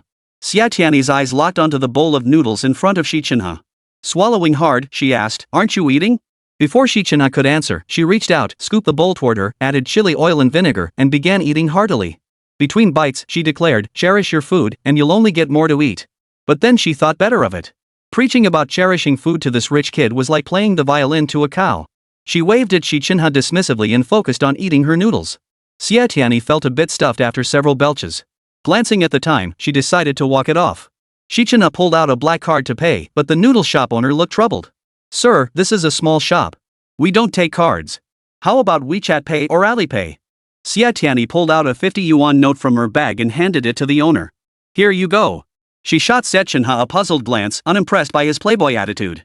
"Why use a black card for noodles?" Xi Chenhe froze with an icy expression, retorting coldly, "You're the one with psychological issues. Want me to diagnose you? You're the one who's sick." Xie Tianyi shot him a glare, refusing to back down. Just moments ago, they'd been eating noodles peacefully. Now, their relationship had soured once more. Xie Tianyi took the change from the owner, stuffed it into her purse, and quickened her pace ahead. Xi Chenhe caught up, standing tall with his hands behind his back as he walked beside her. His tone was proud and cold. "Next time you're around me, please act more ladylike." Hearing his words, the food Xie Tianyi had just swallowed suddenly felt hard to digest. She stopped abruptly, blocking Xi Chenhe's path. "So what if I'm not ladylike? Why should I act ladylike in front of you?" She stood with her hands behind her back, circling Xi Chenhe once before suddenly leaning in close. Her voice lowered as she asked, "Do you have obsessive-compulsive personality disorder?" Her large, luminous eyes fixed on him, as if she could see right through him. Their proximity allowed the pleasant scent of her shampoo, mingled with shower gel, to waft into his nostrils. His breathing quickened, his heartbeat irregular. Before he could completely lose control, he shoved her away forcefully. Fleeing like a startled animal, he dashed into his car, started the engine, and sped off. As Xi Chenhe's car vanished from sight, Xie Tianyi burst into laughter. The image of Xi Jingying's panicked retreat lifted her spirits immensely. She hurried back home. The stairwell lights were out, plunging the hallway into pitch darkness. Xie Tianyi switched on her flashlight as she climbed the stairs. Just as she reached her door, Xu Qifan opened his door and stood in the doorway, softly calling, "Tianyi." Xie Tianyi turned her head to look at Xu Qifan and asked, "Still awake this late?" The indoor light cast a glow over Xu Qifan's tall, slender figure. The dim lighting made it hard for Xie Tianyi to make out his facial expression clearly, but she could vaguely see his eyes. They seemed unusually deep. "Tianyi, I actually like." Before Xu Qifan could finish, Chen Hong emerged in her pajamas. Spotting Xie Tianyi, she smiled and greeted her, "Tianyi, you're back." Xie Tianyi smiled back, said good night, and turned to open the door. That night, Xu Qifan lay awake all night. On the other side of the city, Xi Chenhe also couldn't sleep. It was his first time experiencing insomnia. Xie slept soundly, and thanks to her workout, Xie Tianyi also slept well. The next morning, at 5:30 a.m., Xie Tianyi got up to prepare breakfast. She simmered millet porridge, boiled a few eggs, fried some ham slices, and tossed pickled mustard greens with sesame oil. Breakfast was ready. During the meal, Xie Tianyi said to Xie, "Mom, Jihan's girlfriend is here. If you need anything, just call me. Don't go bothering or troubling them anymore." Xie was holding a slice of fried ham, feeding the dog breakfast. She smiled at the dog, her face full of affection as she said, "Come on, Huayu, eat more." Hearing her mother call the dog that, Xie Tianyi nearly spit out the millet porridge she'd just taken a bite of. She was about to scold her mother, but seeing her seem in good spirits, she let her play around. Xie straightened up, wiped her hands with a wet wipe, took a few sips of millet porridge, set the bowl down, and dabbed her mouth with a tissue before speaking slowly. "Xihong has a girlfriend now. Ah, too bad it's not you. He's a boy worth entrusting your life to. Well, you just don't have that kind of luck." Just as Xie Tianyi was about to correct her, she only considered Xu Qihong a close friend. Her phone buzzed. She glanced at it, a message from Liu Mingzhong's wife. She said she was already on her way to Chuanzhong City with their son from the neighboring city. After all, the child missed his father and grandmother dearly. She curved her lips into a smile and rose to clear the dishes. Xie took the bowls and chopsticks from her hands. "Tianyi, you go to work. I'll take care of this." Xie Tianyi hugged Xie briefly. Only after watching her disappear into the kitchen did she turn her attention back to getting ready for work. Yuhua's workday started at 8:30 a.m., but employees were so dedicated that they began arriving at their posts by 7:30 every morning. The daily meeting was scheduled for 8:30, so Xie Tianyi made sure to arrive at Yuhua before 7:30. Liu Mingzhong's wife drove back to Chuanzhong. Taking the expressway, she could reach Chuanzhong City in a few hours. While Xie Tianyi was in the meeting, she texted to say she had arrived. Boss Chen was speaking, as usual, inquiring about the progress of Guo Ming and Tang Tingjuan's cases. The attending physicians in charge of both cases, Xi Chenhe and Liu Mingzhong, shook their heads in unison, expressing helplessness. Well, let's not rush this matter. After all, things tend to swing back after reaching extremes. We'll deliberate on it over time. After making his decision, Boss Chen turned to Xie Tianyi and asked, Tianyi, how's the progress on Liu Mingzhong's case? Not bad. Xie Tianyi opened the folder in front of her and reported the treatment process and progress to Boss Chen. His illness stems partly from work frustrations, but also because his wife left him with their son. He's a devoted son. His elderly mother constantly reminds him of his grandson. He feels helpless and anxious, unable to vent his pent-up depression, which led to his psychological condition. I've already contacted his wife. She's on her way to Chuanzhong City. Xie Tianyi glanced at her wristwatch and stated firmly, she's arrived now. I plan to take her and her son to Liu Mingzhong's home. Boss Chen cautioned, verify everything thoroughly. We absolutely cannot be careless. The patient must not endure any further stress. Xie Tianyi nodded, glancing at Xi Chenhe. She intended to discuss Dr. Xi's treatment plan, but Xi Chenhe lifted his gaze to meet hers, his eyes filled with warning. Reluctantly, she said, I've already loaded songs about his mother onto the radio at his home and instructed him to turn it on and listen to music whenever he feels agitated. Chapter 22, he suddenly climbed onto the roof. In truth, this was Xi Chenhe's idea. She had no idea when Xi Chenhe had secretly loaded those songs onto the old radio in Liu Mingzhong's home. I've already sent the number to Liu Mingzhong's neighbors and instructed them to contact me immediately if they notice any unusual behavior or speech from him. They agreed to help. Xie Tianyi glanced down at the documents in her hands before continuing, once Liu Mingzhong's wife and child arrive, I'll take them to see him. I'll use the opportunity to perform hypnotherapy, unlock his emotional barriers, and help him face reality calmly. Boss Chen nodded with satisfaction and praised, excellent. No sooner had he spoken than the conference room door swung open from the outside. A nervous junior staffer started to speak, but was pushed aside by Officer Lao Liang, who stepped inside. Old Liang, what brings you here? Boss Chen stood up, smiling as he greeted him. Old Liang's face darkened. He waved at Boss Chen, frowned, and spoke rapidly, just got a report someone's threatening to jump off a building. His gaze swept across all the counselors before settling on Xi Chenhe.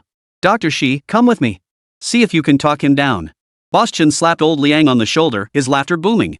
Old buddy, you come asking me for someone and don't even bother with the formalities. Old Liang's eyes widened in mock indignation, his expression turning serious. What courtesy? That person seems to be one of your patients. How did you treat him? You've got him wanting to jump off a building. Hearing this, Boss Chen's expression turned serious. He hurried out of the conference room with Old Liang, the two talking as they walked. Boss Chen asked, Old Liang, you must be joking. Every counselor here is top-notch. How could this happen? Oomph. This is a matter of life and death. Who has time for jokes? Yesterday during my rounds, I saw Liu Mingzhong having dinner with his mother just fine. How did he suddenly start threatening to jump today? Though they had left the conference room, their voices carried loudly, and every counselor inside heard the name Liu Mingzhong. Xi Chenhe had just reached the conference room door when his footsteps abruptly halted. He whipped his head around, shooting Xie Tianyi a piercing glare. Xie Tianyi jumped up from her chair as if electrocuted. The next second, she dashed to the doorway and glanced timidly at Xi Chenhe. Upon hearing that Liu Mingzhong was threatening to jump, Fan Li could no longer sit still. She stood up and hurriedly followed behind Xi Chenhe and Xie Tianyi. Boss Chen flew into a rage upon hearing Old Liang's words, nearly exploding with profanity. When Xi Chenhe and Xie Tianyi caught up to him, he pointed at Xie Tianyi, about to unleash a tirade, but Old Liang cut him off. What good does yelling do now? Think about how to get him down. He's been standing there for over an hour. Boss Chen roared at Xie Tianyi, if you don't get him down, I'll never forgive you. Old Liang had already realized it was rookie Xie Tianyi who'd caused this mess. With a life at stake, he was too anxious to think clearly and loudly reprimanded Xie Tianyi, if he actually jumps, I won't let you off the hook either. Xie Tianyi had been stunned upon hearing Liu Mingzhong's suicide attempt. Now, with both bosses berating her in turn, her nerves were frayed. As she tremblingly followed Boss Chen and Old Liang to the hospital ward building across from Yuhua, she gradually calmed down. Flowers withered, mountains barren, heart dead. Liu Mingzhong stood atop the building, reciting poetry aloud. Reciting poetry is just venting. He stood there for over an hour without jumping, proving he still has attachments, Xie Tianyi said to Xi Chenhe. Dr. Xi, I'd like to ask for your cooperation in hypnotizing Liu Mingzhong. Xi Chenhe had been seething with pent-up anger, but seeing Xie Tianyi so composed and her reasoning sound, he nodded in agreement. Family clasped her hands together, her heart pounding as she watched Liu Mingzhong on the rooftop. She only wanted Liu Mingzhong to recover in a week so she could push Xie Tianyi aside. She never intended for him to kill himself. If the man on the rooftop really jumped, she would never find peace for the rest of her life. When did Liu Mingzhong drift over to stand beside her? His voice was icy as he spoke. Family, I've been watching you for a long time. That man suddenly climbing onto the roof must have something to do with you. No. It wasn't me. Fan Li shook her head and waved her hands frantically, trying to explain. Dr. Fan, the more you explain, the more it shows you're guilty. Now, think carefully about how to fix this. With that, he walked over to Xie Tianyi and asked, Xiao Xie, is there anything we can all help you with? Though clearly well-meaning, his tone remained as icy as ever. Xie Tianyi had just finished her call with Liu Mingzhong's wife, who mentioned she wasn't very familiar with the area. Dr. Wen, could you please go pick up Liu Mingzhong's wife? I'll send you her number. Xie Tianyi opened WeChat and forwarded Liu Mingzhong's wife's contact information to Wen Mingzhi. He gave her a slight nod before turning and hurrying away. We absolutely must bring the old lady here to ensure everything goes smoothly. Xie Tianyi looked at Xi Chenhe, clearly troubled. But we need to hypnotize Liu Mingzhong, we won't have time to pick her up. Fan Li, sharp-eared, volunteered upon hearing Xie Tianyi's words, I'll go. I'll drive to pick up the old lady. Her offer surprised not only Xie and Shi, but even Boss Chen, who looked at Fan Li with a look of renewed respect. I promise I'll bring her over in the shortest time possible. Don't worry, Fan Li declared emphatically before striding away in her high heels. Xie Tianyi turned to Boss Chen, Boss, rest assured. I won't let you down this time. Boss Chen's eyes widened as he barked, then what are you standing around for? Get moving. Xie Tianyi respectfully replied, yes, sir, then turned to Xi Chenhe and outlined her plan. I'll climb the building and sneak up on Liu Mingzhong. You take the stairs, hypnotize him, and distract him, she said. She passed by this place daily, and over time, her familiarity with the building rivaled that of her own home.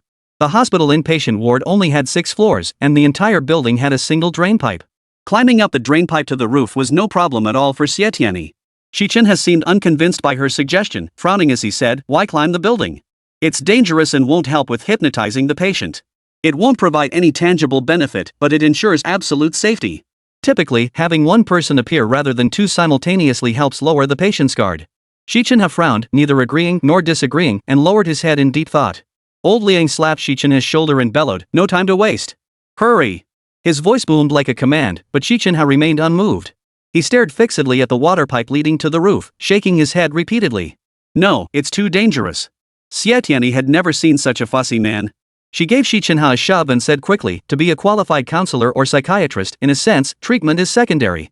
The key is to accurately gauge the patient's psychology. Xi Chenhe, don't just focus on treatment, you also need to understand how to read minds. Boss Chen gave Xie Tianyi a thumbs up. Old Liang also looked at her with newfound respect, no longer scolding her. He pushed Xi Chenhe, urging him to hurry. Xi Chenhe rushed into the elevator, his mind buzzing with thoughts, did I fall into the ditch that useless fool dug? I really fell into it. Chapter 23, she's only good at scaling walls. Xie Tianyi took a few steps back, crouched slightly, bent her knees, and sprinted to the base of the drainpipe. Like a monkey, she leapt up effortlessly, wrapped her arms around the pipe, and began scrambling swiftly toward the rooftop. Watching Xie Tianyi's agile movements, old Liang sighed with admiration, she's got real potential. Boss Chen watched Xie Tianyi with bated breath, terrified she might slip up, he couldn't face his old classmate if she did. Meanwhile, Wen Mingzhi had already met Liu Mingzhong's wife and child, and Fan Li helped the elderly woman into the car. Recognizing Fan Li by her voice, the old lady said, is that you, Dr. Fan? Thank you for coming to treat Mingzhong. Fan Li wished the ground would swallow her whole. As a seasoned psychological counselor and psychiatrist, pushing a patient to the brink of death purely out of personal vengeance not only severely violated professional ethics but, more importantly, left her with an unbearable sense of guilt. Auntie, there's no need to thank me. When we arrive, just call out Brother Liu's name loudly, Fan Li said as gently as she could. The method she taught the elderly woman was also the simplest and most feasible way to heal Liu Mingzhong. His mother was the only person in this world he truly cared about. Faced with her repeated calls, Liu Mingzhong couldn't help but be moved. Liu Mingzhong's wife followed behind Wen Mingzhi's car. Since hearing the news of her husband's attempted suicide, her heart had been in turmoil. Son, when you see Dad in a moment, call out to him loudly a few times. You always say you miss him, don't you? She gripped the steering wheel, her gaze fixed straight ahead, speaking to an 8-year-old boy in the back seat without turning her head. Do I need you to tell me that? Stop nagging, the boy replied impatiently. Xi Chenhe reached the rooftop and stopped about a meter away from Liu Mingzhong. Arms crossed, he coldly scrutinized Liu Mingzhong. Mr. Liu, I'm not here to persuade you. I'm here to tell you a story about a son and his mother. Hypnosis is a technique that uses psychological suggestion for communication. It can induce conscious hypnosis in patients. Under specific conditions, using particular language, voice, gestures, and eye contact, information is implanted into the patient's subconscious, altering their thought patterns and behavior. The subject may consciously close their eyes or unconsciously accept the hypnotist's suggestions. It can also induce unconscious hypnosis, appearing as a simple conversation while actually causing the patient to unknowingly absorb psychological suggestions. Xi Chenhe chose the latter approach. Regardless of whether Liu Mingzhong would listen, he parted his thin lips and began speaking. Liu Mingzhong's head drooped, his mood despondent and defeated. I'm sorry to my mom. Without pause, Xi Chenhe began weaving a tale of a mother and son. His icy voice sounded like it came from hell, each word carrying a kind of magic. Soon, Liu Mingzhong found himself deeply drawn into the story. Because the son and mother in the story were none other than Liu Mingzhong and his own mother. As Xi Chenhe neared the end of his tale, Xie Tianyi had also climbed to the rooftop. The moment he saw that face, as pink and delicate as a peach, the tension in his heart instantly eased. Beads of sweat glistened on her forehead, her fair cheeks flushed crimson, her breathing uneven. She quietly edged toward Liu Mingzhong's side and signaled to Xi Chenhe that she intended to push him to safety. Xi Chenhe blinked at her a few times, signaling his approval of her plan. Do you see? Your mother is opening her arms to you, calling your name over and over, telling you, Mingzhong, I raised you not to enjoy wealth and honor in my lifetime, but for companionship and filial devotion. Even when you bring me a bowl of plain water, I feel content. Come here, let your mother hold you, I know you're under pressure. Come into my arms and tell me everything, just like when you were little and I tell you your favorite stories while you rested in my embrace. Xi Chenhe slowly spread his arms, calling Liu Mingzhong's name over and over. He turned, and through Xi Chenhe, saw his mother. In an instant, Liu Mingzhong's eyes filled with tears. He slowly walked toward Xi Chenhe, while Xie Tianyi prepared to give him a sharp shove from behind, pushing him to safety. Mingzhong, Mingzhong. The moment the old lady stepped off the car, she heard the crowd murmuring about someone threatening to jump. She immediately guessed what was happening. Ignoring Fan Li's attempts to stop her, she shouted loudly. Liu Mingzhong's wife and son arrived just then. When Mingzhe reminded her that Dr. Xi was currently hypnotizing Liu Mingzhong and that she shouldn't speak to avoid disrupting the treatment. Just as she was about to relay this to her son, the little boy spoke up. Daddy, Daddy. Hearing his mother and son's cries, Liu Mingzhong jolted awake. He spun around and dashed toward the edge of the rooftop. Xie Tianyi, caught off guard by his sudden movement, had intended to push him to safety. Instead, Liu Mingzhong collided with her forcefully. Unable to steady herself, she stumbled backward several steps and fell straight down. Tianyi. Seeing Xie Tianyi about to fall, Xi Chenhe let out a cry and rushed forward in a few strides, trying to grab her hand, but he was half a step too late. Xie Tianyi didn't fall. As her body went straight down, she dug her feet in, hooking them firmly around the rooftop railing. Now, she hung upside down in midair like a bat, teetering on the edge of falling at any moment.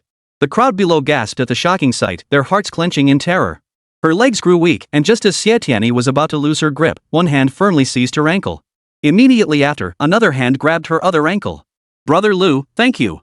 She hadn't expected Liu Mingzhong to come to her rescue, and his actions clearly indicated he might have fully recovered. I won. Xie Tianyi shot a triumphant glance at Xi Chenhe and burst into laughter. Liu Mingzhong and Xi Chenhe each grabbed one of Xie Tianyi's ankles, pulling her up together. Once they reached safety, Xie Tianyi clutched Liu Mingzhong's hand tightly, her voice trembling with emotion. Brother Liu, are you okay? Thank you. Xi Chenhe shot her a disapproving look. You're nearly dead, and you're still laughing so sweetly. Shaking his head, he strode toward the elevator without looking back. We're leaving. He pressed the elevator button, deliberately waiting for them, his voice cold as ice. Xie Tianyi urged Liu Mingzhong, hurry, Brother Liu. Your son and the old lady are here. At the mention, Liu Mingzhong couldn't hold back, tears rolling down his cheeks. He rushed into the elevator alongside Xie Tianyi, wiping his tears as he repeated several heartfelt thank yous. As the trio appeared, the onlookers spontaneously broke into applause and cheers. Old Liang nudged Boss Chen beside him and remarked, eyeing Xie Tianyi, impressive skills. She's a promising recruit. Why don't I put in a good word for her? Get her into the police academy for a few years, then have her join our station. Boss Chen frowned. Lao Liang, you're poaching my talent again. Old Liang looked troubled and sighed. The station desperately needs someone like her, physically tough and mentally resilient. Boss Chen waved his hands repeatedly, firmly refusing. No way. No way. That girl and her mom rely on each other. Sending her into such a dangerous place, I couldn't face her mother, my old classmate. Lao Liang quipped, old classmate? More like old flame, huh? As they spoke, Xie Tianyi and Xi Chenhe approached. Hearing Lao Liang's remark, Xi Chenhe coldly retorted, she's only good at scaling walls. That's her only skill. Xie Tianyi ignored him, her gaze fixed on the family. The smile on her face grew deeper and deeper. Beautiful and captivating. Chapter 24, It was just a misunderstanding. Boss Chen and Old Liang exchanged a knowing glance before sharing a knowing smile. Family appeared warm and welcoming as she approached Liu Mingzhong's family, smiling as she offered to drive them home. Liu Mingzhong's wife smiled at her and said, thank you for your kindness. She then turned to her son and repeated her instructions, son, call me if anything happens. Xie Tianyi noticed Liu Mingzhong's wife hadn't left with her mother-in-law, husband, and son. She walked over and called out to her. Sister. She wanted to say that this reunion would greatly benefit Liu Mingzhong's recovery. Liu Mingzhong's wife sensed her intention, closed the car door she had opened, and stood by the roadside to talk. Dr. Xie, thank you for treating him, she said, head bowed, hands clasped together, looking deeply uneasy. I divorced him long ago and remarried, starting a new family. My current husband treats me and my son well. I didn't want to come, but when I heard he was ill, I brought my son to see him. Now that we've seen him, Sister, I suggest you two have a proper talk, Xie Tianyi proposed. Alright, I'll seriously consider it, she replied politely. As she said goodbye, she turned to Xie Tianyi, my son seems a bit off lately. If you have time, Dr. Xie, could you talk with him? Every child goes through rebellious phases at different ages. Don't jump to conclusions too quickly, Xie Tianyi replied, handing her a business card. Stay in touch. Watching Liu Mingzhong's wife drive away, Xie Tianyi felt a deep sense of accomplishment. Xi Chenhe had approached unnoticed and stood beside her. She only noticed him when she turned to leave for Yuhua. He shot her a glance before turning and walking away. Dr. Xi, tomorrow is the last day. Shouldn't you fulfill your promise? Xie Tianyi jogged to catch up, walking side by side with Xi Chenhe as she asked, Dr. Xi, am I qualified to be your assistant now? At her words, Xi Chenhe abruptly halted, his cold gaze sharp as a blade. Xie Tianyi, you nearly drove Liu Mingzhong to jump off a building, and yet you have the audacity to claim you're qualified to be my assistant? Xie Tianyi was so stunned she couldn't utter a word. Xi Chenhe shot her a dismissive glance before striding into Yuhua Hospital. Xie Tianyi stood rooted to the spot, stomping her foot in frustration. The next day, at Yuhua's regular meeting, Boss Chen declared with fury, how many times have I told you? Put your heart into everything, be attentive. Reading people's minds is a profound skill. What were you thinking? You actually drove a patient to the brink of suicide. This is nothing short of a disgrace for Yuhua. Xie Tianyi hung her head, utterly ashamed. Yuhua has been established for nearly 20 years. Every psychologist here is, in my eyes, an elite. Yet someone here seems determined to stir up trouble, creating multiple scandals in the industry. Xie Tianyi. Boss Chen demanded sharply, it's one thing to cry with someone, but driving them to the brink of suicide? Now you have one chance to explain. What happened? Boss Chen wasn't a bad person, but when criticizing someone, he focused on the issue, not the person, leaving no room for mercy. Xie Tianyi, you're not cut out for this line of work. Pack your bags and leave. When Xie Tianyi heard Boss Chen tell her to leave, tears welled up in her eyes. She lifted her head, looking at him with a look of utter injustice. When Xi Chenhe had said she wasn't cut out for this line of work, she dismissed it as his bias. Now, even the boss was saying the same thing. She couldn't help but wonder if she truly wasn't suited for this job. Boss Chen, fearing his own soft-heartedness, averted his gaze and refused to look at Xie Tianyi. Furious, he snapped, forget it. No need for explanations. If everyone could just brush off their mistakes by offering excuses, then Yuhua might as well shut down. He slammed his fist hard on the conference table, his voice filled with anguish. Human lives are at stake. Human lives, I tell you. Though we don't perform surgeries on patients, if we're not meticulous and any link in the chain breaks, we become indirect murderers. The conference room fell silent. Everyone bowed their heads in quiet reflection, absorbing the boss's earnest admonition. Once his inner fury had subsided somewhat, when Mingzhong spoke up, Liu Mingzhong stood on the rooftop for over an hour without jumping. This not only indicates he had attachments, but also proves his mental illness hadn't relapsed. His icy gaze fixed on Fan Li, his expression stern and probing. Dr. Fan, I noticed you were quite familiar with Liu Mingzhong and his mother. Did you visit his home before he jumped? The mere mention of Liu Mingzhong's suicide sent Fan Li's heart racing. When Mingzhong suddenly pressed her with this question, she snapped her head up. I was the one who brought the old lady here. Of course we're familiar. What exactly are you implying by asking if I visited his home, Dr. Wen? I'm swamped with my own cases, how could I possibly have time to concern myself with Liu Mingzhong? When Mingzhong's cold eyes fixed on Fan Li for several seconds before he withdrew his gaze and asked indifferently, is that so? Boss Chen, seeing someone step up to defend Xie Tianyi, wanted to grab his hand and thank him profusely. Truthfully, he never intended to fire Xie Tianyi. But with a life at stake, he knew he had to be strict to command respect. Now, with Wen Mingzhong's words, he seized the opportunity to shift the focus. Turning to Dr. Fan, he said, Dr. Fan, you handled things well yesterday. Don't get too cocky, keep up the good work. He then looked at Dr. Xi Chenhe, seeking his opinion. Dr. Xi, what's your take? He skillfully shifted the decision-making power to Xi Chenhe. Dr. Xi would surely give his boss some face. As long as Xi Chenhe approved of Xie Tianyi, things would be much easier to handle. Xi Chenhe toyed with his pen, frowning as he glanced at Xie Tianyi. Seeing her pitiful expression, he felt an inexplicable pang of sympathy. When I hypnotized Liu Mingzhong, he hung his head, emotionally low and dejected, saying he was sorry to his mother. His gaze shifted, fixing on Wen Mingzhong. When Mingzhong analyzed, typically, such behavior in patients is a genuine emotional outpouring. It's certain that Liu Mingzhong was merely triggered by some distress, leading him to the rooftop to vent. He was mistaken for attempting suicide when spotted, prompting the police call. In reality, this was nothing but a misunderstanding. Boss Chen couldn't hide his excitement. Clapping his hands, he exclaimed, excellent. Dr. Wen's analysis is spot on. Seeing everyone's attention on him, he composed himself, his smile fading into a serious expression as he turned to ask Dr. Xi Chenhe, "What's your take, Dr. Xi?" Xi Chenhe remained silent, gathered his documents, stood up, and turned to leave. Everyone's eyes followed his retreating figure. At the doorway, he paused and turned to look at Wen Mingzhong. Dr. Wen's analysis is quite reasonable. I agree with his opinion.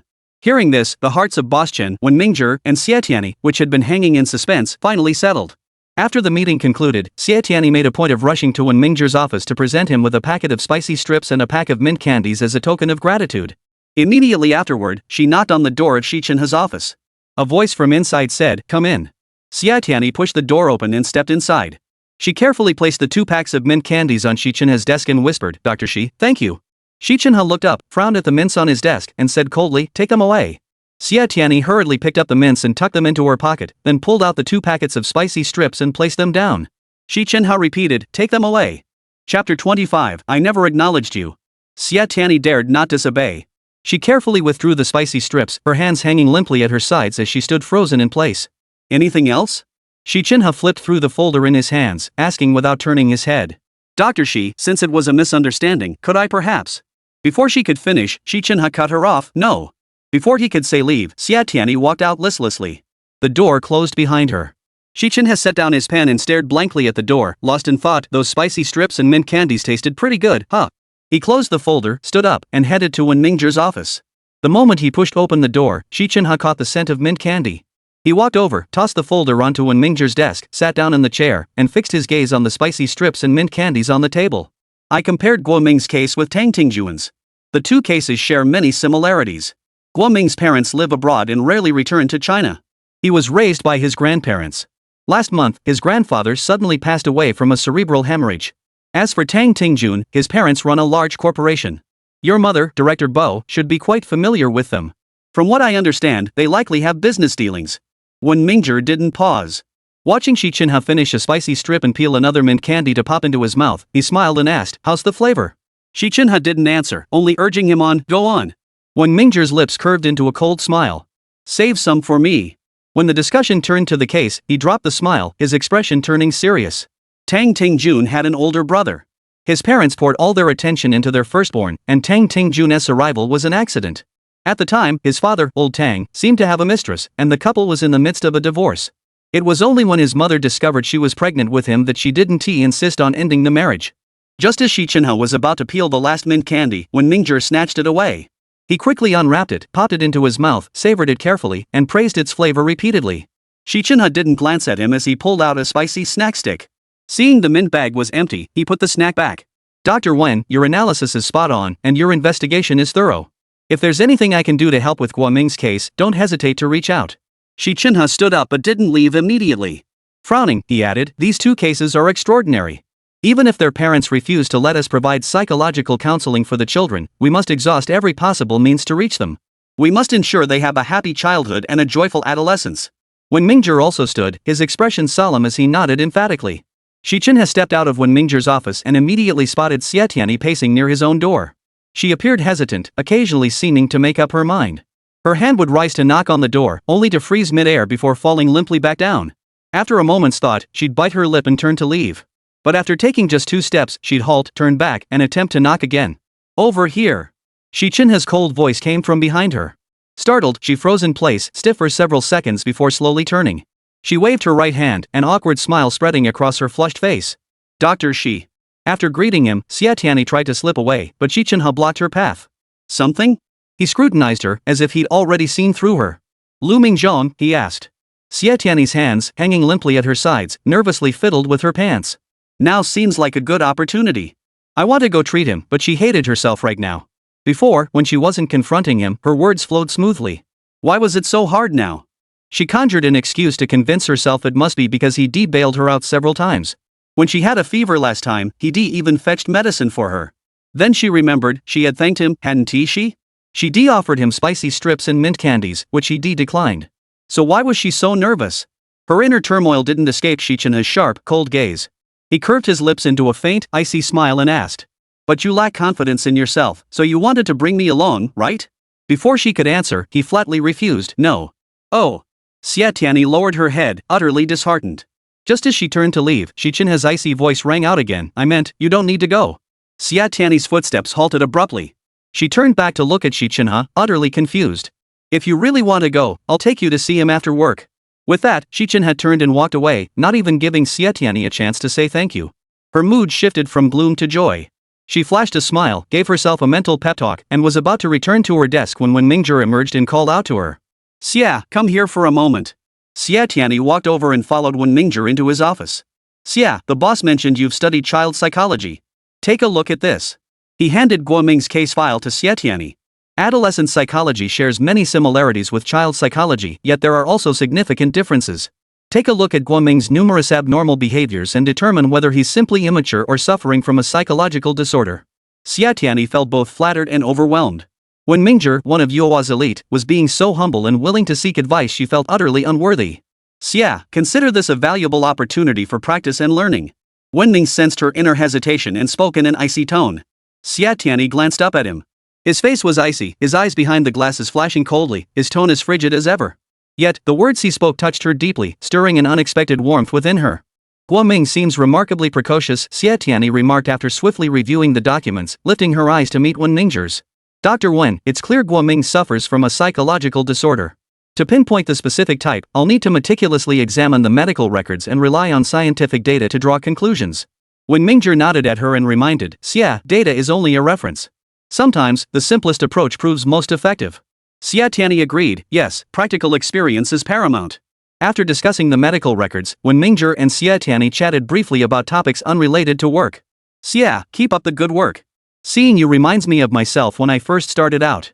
His gaze shifted to the unfinished packet of spicy strips beside Xi Chenhe. Changing the subject, he added, Xie, these spicy strips and mint candies taste great. Next time, remember to bring extra for me and Dr. Xi. Xie Tianyi froze at Mingzhong's sudden request to bring more for Xi Chenhe.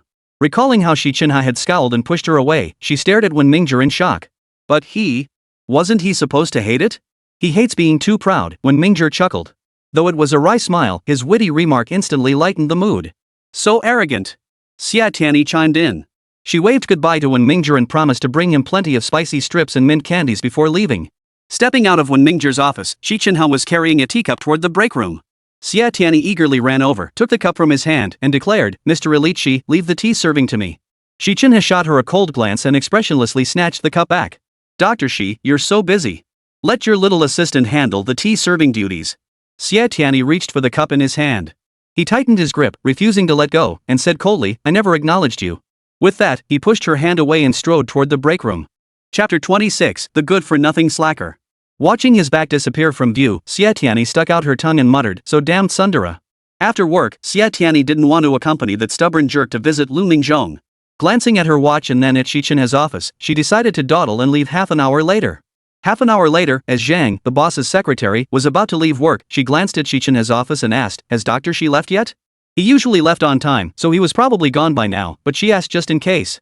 He's gone, Xiao Zhang replied with a smile. You seem really scared of Dr. Xi, but he's actually a nice guy. Nice? Xie Tianyi retorted indignantly. He's arrogant and loves to snitch. What's so nice about that? Are you talking about the time he cried with Liu Mingzhong? Xiao Zhang suddenly leaned closer and whispered, Dr. Xi never tattles. He glanced toward Fan Li's office and added, it was Dr. Fan who told the boss. Xie Tianyi nearly jumped up. So all this time, she'd misunderstood him? Don't blame Dr. Fan either. She's just too competitive, always vying for first place, craving the spotlight, terrified anyone might outshine her. Women like that live exhausting lives. It's kind of pitiful. Xiao Zhang patted Xie Tianyi's shoulder encouragingly. Xiao Xie, you're a psychologist. Nothing can truly knock you down. Keep fighting. He bid Xie Tianyi farewell and turned to leave. Watching his retreating figure, she thought to herself, this isn't discouragement, it's motivation. Stepping out of Yuhua, Xie Tianyi spotted Xi Chenhe's white Toyota parked by the roadside from a distance. He hadn't left yet? Surprised, Xie Tianyi didn't want to see him either. She ducked down and dashed behind the green planter to hide, waiting until Xi Chenhe drove away before leaving. Footsteps approached. Soon, a pair of stylish British-style black leather shoes came into view. She slowly raised her head, then quickly lowered it again. Looking up once more, she forced an awkward smile. Dr. Xi, what a coincidence. What's so coincidental? Xi Chenhe crossed his arms, coldly looking down at the girl crouched on the ground. I was waiting for you. Oh, that's okay, I can go by myself. Before she could finish, Xi Chenhe had already walked to the car, opening the passenger door and waiting. Xie Tianyi had no choice but to steel herself and walk over. She murmured a quiet thank you before quickly sliding into the passenger seat. Xi Chenhe slammed the door shut, turned his head, and flashed a brief smile before sitting in the driver's seat, his expression turning icy once more. Arriving at Liu Mingzhong's home, they unexpectedly found Fan Li there too. She was chatting happily with Liu Mingzhong. Upon hearing Xie Tianyi and Xi Chenhe had arrived, the elderly lady hurried over, grasped their hands, and expressed her thanks repeatedly. Liu Mingzhong was teaching his son to play Chinese chess. The father and son were getting along well. He smiled and greeted Xi and Xie. Dr. Xi, please sit over here. Fan Li had already brought out small stools for them. Xi and Xie walked over and sat down to watch the chess game. They stayed at Liu Mingzhong's home for over an hour. Neither Xi Chenhe, Xie Tianyi, nor Fan Li mentioned the treatment. They simply watched the game, occasionally offering a few pointers. When leaving the Liu residence, Fan Li casually found an excuse to depart first. As she left, she politely said to Xie Tianyi, Xiao Xie, if you ever need any help, don't hesitate to ask. Watching Fan Li's car gradually disappear into the distance, Xie Tianyi thought to herself, Sister Fan, that matter is over now. Let's go. Xi Chenhe walked ahead, calling over his shoulder without turning back. Xie Tianyi caught up with him in a few strides, waving and saying, Dr. Xi, it's getting late. I'll head out first. She turned and walked to the sidewalk, hailing a cab. But this spot was rather remote, and she waited a long time without catching a single ride. Beep beep. Xi Chenhe's white Toyota pulled up in front of her. The window rolled down, and he called out, Get in. No need. Just as she was about to refuse, Xi Chenhe said coldly, A disobedient assistant isn't a good assistant. Assistant. Did he just agree? Without a second thought, Xie Tianyi swiftly pulled open the door and climbed in. Dr. Xi, a gentleman's word is his bond. You'd better keep your promise. Fearful he might change his mind, Xie Tianyi pulled out her phone and pressed the record button. Why don't you say it again? I'll record it. Xi Chenhe snorted coldly, ignoring her as he focused on driving. The car sped along until it stopped beneath Xie Tianyi's apartment building. Dr. Xi, I can't thank you enough for this huge favor. I'll bring you spicy strips tomorrow. After getting out, Xie Tianyi added, and some mint candies. Xi Chenhe shot her a cold glance. All you know how to do is talk big. Xie Tianyi smiled, waved at him, then turned and headed upstairs. Once she was out of sight, Xi Chenhe smiled. You're such a little rascal. He shook his head, started the car, and drove away. Xie Tianyi had just reached the second floor when Xu Qifan descended with a flashlight, illuminating her path. Qifan, you're still up? Xie Tianyi walked up the stairwell, following behind Xu Qifan. I was a bit worried about you coming home so late. Xu Qifan looked slightly embarrassed and quickly corrected himself. Auntie was a bit concerned. She came looking for me. She's bothering you again. Xie Tianyi slowed her pace and walked side by side with Xu Qifan. Qifan, I'll finish work early tomorrow night. I'll pick up some groceries on the way home. Why don't you and Shen Hong come over for dinner? Ever since Xiaoruoxi fell ill, Xie Tianyi had been busy with work and studies, leaving Xu Qifan to take care of Xiaoruoxi. She hadn't properly thanked him yet. Shen Hong, she's not my girlfriend. Xu Qifan stammered, his handsome face flushing with embarrassment. I don't like her. Xu Qifan thought to himself, the one I like is Xie Tianyi. Don't jump to conclusions so quickly. Give it time. I think that girl is pretty decent. Xie Tianyi smiled. Let's have a competition between us to see who gets out of the single life first. As they spoke, they reached the entrance to Xu Qifan's home. The door swung open, revealing Chen Hong standing there. She greeted Xie Tianyi with a smile. Tianyi, you're back. Then she turned to Xu Qifan and added, actually, he's already off the market. Xie Tianyi laughed awkwardly, that's right. I'm waiting for your wedding banquet. Don't keep me waiting too long, okay? Xu Qifan hurriedly tried to explain something to Xie Tianyi, but Chen Hong walked over, hooked her arm around his, and with a determined tug, pulled him inside. Xie Tianyi glanced back at Xu Qifan's house, its door tightly shut, smiled, and pulled out her keys to open hers. She went to check on Xiaoruoxi in her room. She was sleeping soundly, and the husky was curled up on the floor beside the bed. This dog wasn't just a source of joy for Xiaoruoxi, it was also a comforting presence. Xie Tianyi walked over, stroked the dog's fur, and took a thin blanket to cover it. The next morning, Xie Tianyi arrived at work exceptionally early. By 7:30 a.m., she had arranged large pots of green plants and fresh flowers throughout the office. Colleagues arriving for work were thrilled to see Yuhua suddenly transformed into a garden. They closed their eyes, sniffed the air, and sighed in admiration, praising Xie Tianyi's brilliant idea. Surrounded by her colleagues, Xie Tianyi blushed with embarrassment at their praise. Thank you all for your support, she said shyly. Yuhua is actually a warm, welcoming family. Why should we give off such a cold, impersonal image? Exactly. Xiao Xie is right, remarked Zhang, the boss's secretary, admiring the fragrant blooms and lush greenery. It's so pleasing to the eye and smells wonderful. A colleague immediately teased, you're a guy, why do you like flowers and plants? He rolled his eyes at them. Ugh. With that, he sauntered off to the boss's office. Colleagues gathered around Xie Tianyi, showering her with more praise. Xi Chenhe walked in, overheard the flattery, and coldly declared, useless good for nothing.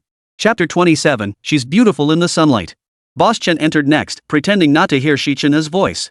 He looked at the plants and smiled, not bad. Who arranged these? I'll reimburse whatever it costs. Someone immediately replied it was Xie Tianyi. Boss Chen looked at Xie Tianyi, first acknowledging her contributions to Yuhua. Then his tone shifted abruptly as he said sternly, Xie Tianyi, the incident with Liu Mingzhong jumping off the building can't just be swept under the rug.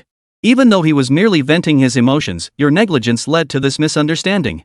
Therefore, you must write me a self-criticism report. Make it thorough. Xie Tianyi murmured, yes. Boss Chen walked toward the conference room with his hands behind his back. At the doorway, he spotted Fan Li cleaning with a rag. Glancing around, he tapped his forehead and remarked, Dr. Fan, I don't recall ever disciplining you. No, boss. I volunteered for it myself. She glanced at Xie Tianyi and added, Tianyi is new here. Everyone knows to do something for Yuhua. I've been at Yuhua for nearly 20 years and never did anything for the company, so... When Mingzhong interjected coldly, Dr. Fan, could it be you feel guilty? You. Fan Li's face flushed crimson, her eyes blazing as she glared at Wen Mingzhong. He narrowed his cold eyes at her, as if he'd already seen right through her. Boss Chen patted Wen Mingzhong on the shoulder. Let's go. Meeting time. The group surrounded him and marched into the conference room. Starting today, Dr. Wen and Dr. Xi will officially take charge of the Guoming and Tang Tingjun case. Boss Chen looked at Xie Tianyi, took the written examination report from her, then cut straight to the chase. Their parents have already called me, agreeing to arrange for psychologists to visit. Though Tang Tingjun's parents are somewhat resistant to the profession of psychology, I believe that if you approach them from their perspective and help them understand you're here to help them, they will eventually not only accept and acknowledge you, but also come to re-evaluate the profession of psychology. We read minds, but we also save lives. Never forget our original purpose. All the psychologists at Yuhua Psychological Counseling Center stood up in unison and declared in unison, yes. Xie Tianyi discreetly lifted her gaze. Every face before her radiated fierce determination, like warriors preparing to charge into battle. After the meeting, Xie Tianyi was summoned to Xi Chenhe's office. Still harboring resentment over his earlier words, she snapped at him the moment she entered, your useless assistant who can't focus on her job is here. What do you need? Xi Chenhe ignored her retort, tossing a folder onto her desk. She sat down and opened it, examining its contents carefully. Xi Chenhe sat directly across from her, never once looking up at her throughout the entire exchange. I suggest we try making contact with Tang Tingjun first, Xie Tianyi proposed. How do you plan to do that? Xi Chenhe asked. It says here he used to love painting, Xie Tianyi replied, flipping through the folder as ideas formed in her mind. But from what I understand, his parents wanted him to study piano, Xi Chenhe replied, also reviewing the medical records, his own plan already forming. Snap. Xie Tianyi closed the folder and stood up. Dr. Xi, could you take me somewhere? Is this work related? Xi Chenhe still didn't look up at her, appearing extremely reluctant. Of course. Xie Tianyi looked at him. You'll see when we get there. Xi Chenhe slowly closed the folder, grabbed his car keys, and shuffled out of the office at a snail's pace. Dr. Xi. Fan Li approached with a cleaning cloth. Would you like your office cleaned? No. Xi Chenhe's voice was icy, his tone resolute. Don't touch my things, he said. Fan Li's enthusiasm was crushed completely, her pride deeply wounded. She lowered her head, nervously twisting the rag. Xie Tianyi felt a pang of sympathy. She reached out and gave Fan Li a hug before quickening her pace to catch up. Xie Tianyi guided the way the entire journey. The car wound through twists and turns until it reached a secluded country lane. Further ahead lay a vast tulip garden, with several demolished white houses adjacent to it. Only a dozen or so white walls remained. I brought my mom here to relax over the weekend and discovered this wonderful spot. Xie Tianyi stepped on the broken tiles scattered on the ground, gazing at the white walls with utter satisfaction. Look at these walls, aren't they splendid? No. Xi Chenhe disliked this filthy, foul-smelling place intensely. He frowned and said, this place only makes me think of murder. What are you talking about? This is the best graffiti wall ever. If we can convince Tang Tingjun's parents to bring him here, I guarantee he'll be willing to connect with us. Xie Tianyi declared confidently. Have him paint here? Xi Chenhe adjusted his sunglasses, completely unconvinced. That's not a good idea. Then what's your brilliant idea, Dr. Xi? Xie Tianyi stood beside Xi Chenhe, glancing at him askingly. I won't tell you. With a cold retort, Xi Chenhe turned and strode away from what he considered this ghost town. When he reached the car, he turned his head and realized Xie Tianyi hadn't followed. Leaning against the car, he watched the girl staring blankly at the crumbling ruins nearby. For a moment, he couldn't tear his eyes away. It was exactly 9 o'clock in the morning. The warm sunlight bathed the girl in her white dress. She stared intently at the wall, like a goddess statue, utterly beautiful. He had seen her captivating smile, witnessed her blush and give him an awkward grin, but he had never seen her this beautiful. That kind of beauty inexplicably made one's heart skip a beat. Next time I come, I must remember to buy a few buckets of paint, some brushes, the large kind, and a palette. If Tang Ting Jun agrees to come, I'll also tell his parents to prepare water and food. Xie Tianyi counted on her fingers, mentally listing all the items she needed to prepare. As she walked up to Xi Chenhe, she looked up and found him staring at her intently. Is there something on my face? She wiped her cheeks a few times, then pulled out a mirror to check both sides, muttering to herself. Nothing's there. What are you looking at? She tucked the mirror away and looked back at Xi Chenhe. He had already climbed into the driver's seat and was about to start the engine. When Mingzhong and Fan Li went to Guoming's home. Guoming's grandparents lived in a high-end apartment in the city center. When they knocked on the door, only Guoming's grandmother was home. Ming?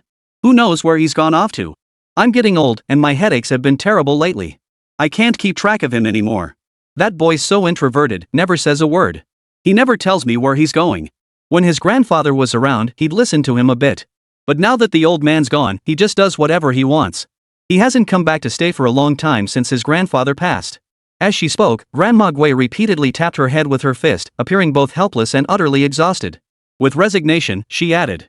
His grandfather and I raised him through hardship, hoping he'd take care of us when he grew up. But now, he's never around. If I were to die in pain at home one day, no one would even know. Wenming's looked at the elderly woman with her head of white hair and felt an overwhelming sadness. He wanted to comfort her but wasn't good at it. Hesitating, he glanced at Fan Li. She ignored him, took Grandma Gui's hand, and comforted her. Don't worry, Grandma. We will definitely help you find your grandson. Chapter 28, The Unflappable Girl. Wenming shot her a sidelong glance, thinking to himself, this woman is a fraud, spouting nonsense and telling lies. We're psychologists, not the police.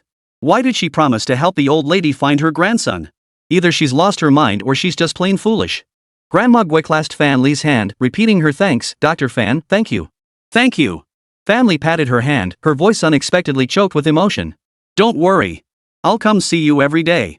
When Mingzhong couldn't tell if Fan Li was genuinely moved or just putting on a show to win trust, feigning tears. You should rest now. We'll be leaving. Fan Li's voice was thick with emotion, heavy with nasal tone. She stopped Grandma Gui from seeing them off, stood up, grabbed her bag, and walked out. When Mingzhong followed closely behind, observing her.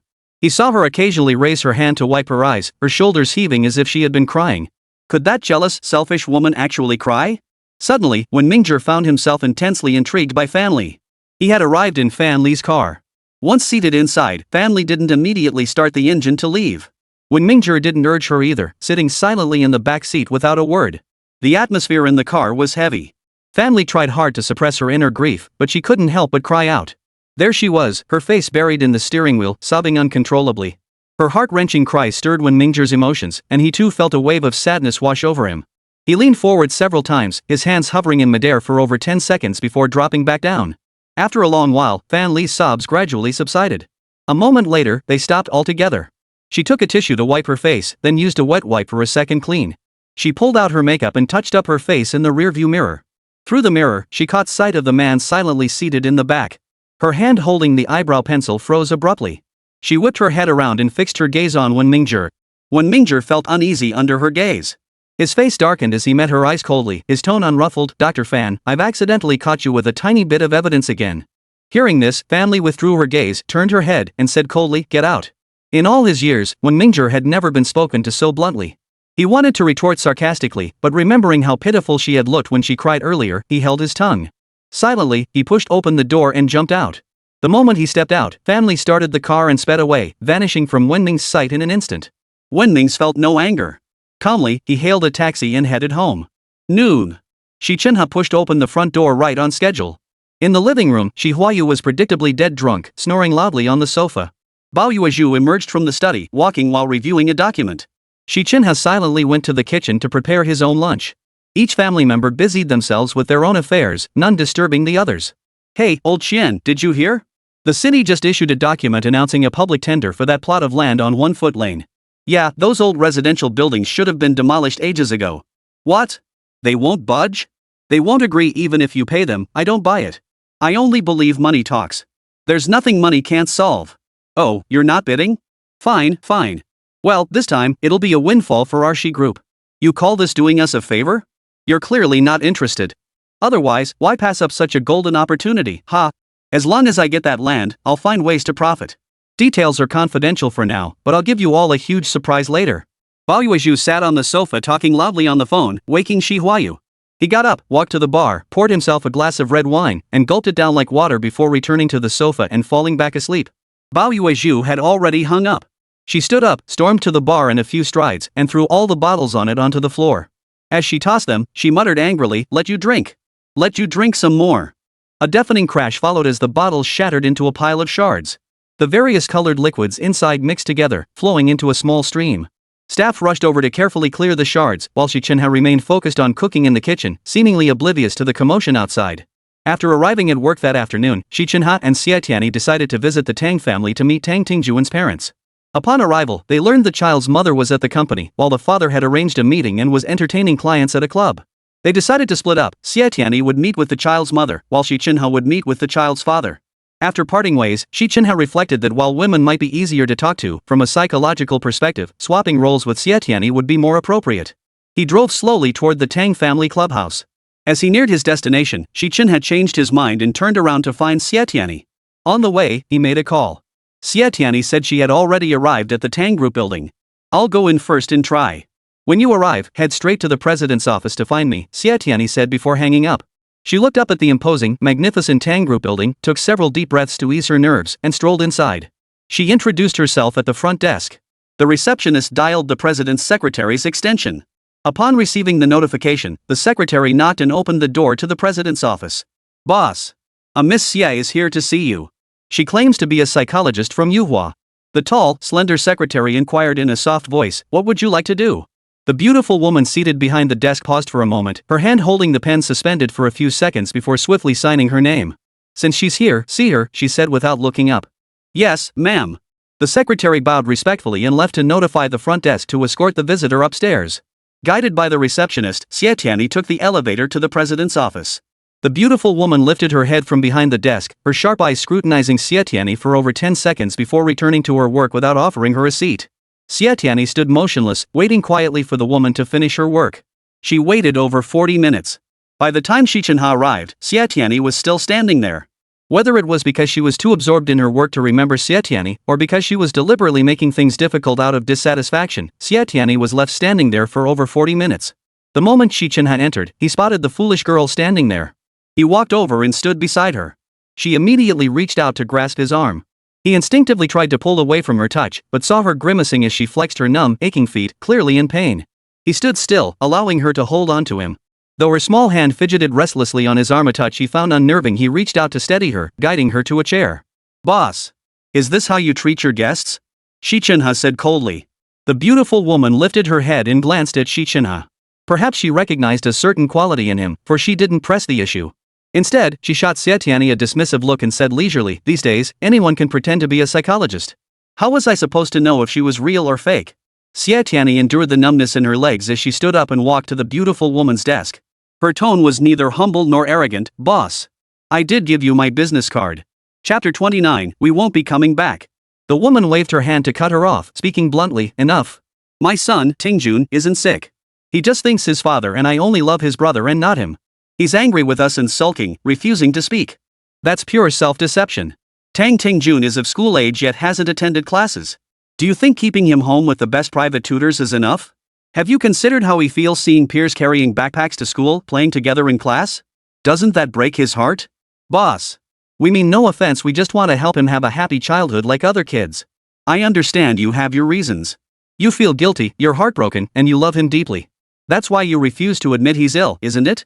The beautiful woman frowned, her expression displeased, speaking with a tone of contempt. "Psychologist. Sounds like a fancy, high-status profession. But in reality, it's just a guise for scamming people under the pretense of helping others." Xi Chenhe stepped forward, fixing her with a cold stare. "Are you implying we're frauds?" Whether due to his imposing presence or her recognition of Xi Chenhe, the woman took a few steps back, avoiding his gaze. She turned to Xie Tianyi and declared, "Exactly.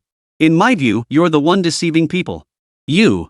Xie Tianyi glared at her with wide eyes, seething with anger. Xi Chenhe clenched his fists, grinding his teeth so loudly he looked ready to lash out. Xie Tianyi shoved him aside and walked over slowly, chin lifted in defiance. "Boss," she declared haughtily. "If that's how you feel, we won't be coming back." This time, she walked ahead, not looking back as she told Xi Chenhe, "Let's go." The two walked out of the luxurious office, one ahead, one behind. Once seated in the car, Xi Chenhe took the driver's seat but didn't start the engine immediately. Staring straight ahead, he spoke in his usual icy tone. He's only 7 years old, yet he can only stay in a small space he thinks is safe. He trailed off. Tang Tingjuan's plight reminded him of his own childhood. How had he ever escaped? He couldn't remember. The memories etched into his mind weren't of happiness, but of fear and darkness. I won't give up. Xie Tianyi bit her lip as she spoke. Suddenly, she slapped her forehead, turned to face Xi Chenhe, and asked urgently, "Do you play the piano?" Xi Chenhe turned to look at her without surprise, the corners of his lips curling into a faint, cold smile. This time, she had thought of the same thing as him. From what I understand, Tang Tingjuan's parents wanted their son to learn piano, but Tang Tingjuan refused to cooperate. They've gone through several piano teachers, and so far, no teacher is willing to give him lessons at home. So, this is a good opportunity. Xi Chenhe said slowly. Xie Tianyi couldn't help but clap her hands a few times, giving Xi Chenhe a thumbs up. He didn't glance at her, merely extending a hand toward her. Didn't you say no touching? Want to shake hands? Forget it. Better not touch you. Men and women should keep their distance. Xie Tianyi pulled out a packet of spicy strips, took one out, and put it in her mouth, chewing slowly. Just as she was about to put the packet back in her pocket, Xi Chenhe reached out and easily snatched it away. Only then did Xie Tianyi realize what had happened. Swallowing the spicy strip in her mouth, she said, "Sorry about that. It might take a few more days to deliver. Just hang in there." Xi Chenhe didn't respond. He glanced at his wristwatch, frowned, and said, "I need to head home." Xie Tianyi glanced at her wristwatch. With half an hour left before quitting time, she didn't plan to return to Yuhua either.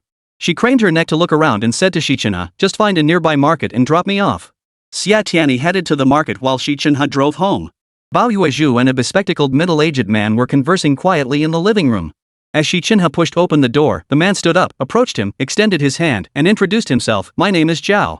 I'm a senior psychologist with the International Psychological Counseling Agency. I just returned to the country and received an invitation from your mother, Chairwoman Bao. She hopes we can have a thorough discussion." International Psychological Counseling Agency? Xi Chenhe didn't take the hand extended by old Zhao, merely replying, "What a coincidence." Bao remained seated, not moving or glancing at her son. She held her teacup and sipped slowly. "Mr. Zhao, have you heard of the International Psychological Counselor Training Institute?" Xi Chenhe sat down on the sofa, crossing his long legs and fixing a cold stare on old Zhao, making him break out in a cold sweat. "Of course." Old Zhao pulled out a gray checkered handkerchief, wiping the cold sweat from his forehead as he said, "To be honest, those two organizations are practically one and the same. In that case, Mr. Zhao, please come to the study. Let's have a proper chat." Xi Chenhe stood first, gesturing politely for him to follow. Old Zhao accepted without hesitation, ascending the stairs to the study. The door closed behind them. Old Zhao cut straight to the point. "Chenhe, I'm about the same age as your parents, old enough to be your elder.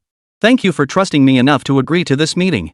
I'd like to discuss the topic of homosexuality. Mr. Zhao, have you heard about the mass resignation of psychologists in Xuanzhong City?" Xi Chenhe interrupted. "The instigator of that incident is closely connected to you, isn't it?" Old Zhao asked, his gaze turning stern as he looked at Xi Chenhe. Xi Chenhe's cold eyes locked onto his. A clash between masters uncommon and unpredictable. Who would prevail? Impossible to gauge. "That's an industry scandal, Mr. Zhao. I don't want you to follow suit. The wise recognize the times. Think carefully before acting," Xi Chenhe said, glancing sideways at him. "They say youth is formidable. Whether in combat or healing, I'd like to see what you're made of." Old Zhao showed no sign of backing down. Xi Chenhe looked at him coldly and said, "Fine." Downstairs, Bao paced the living room, glancing up at the study on the second floor. Finally, she steeled her resolve, tiptoed to the study door, and pressed her ear against it to eavesdrop. Before she could hear anything, the study door swung open.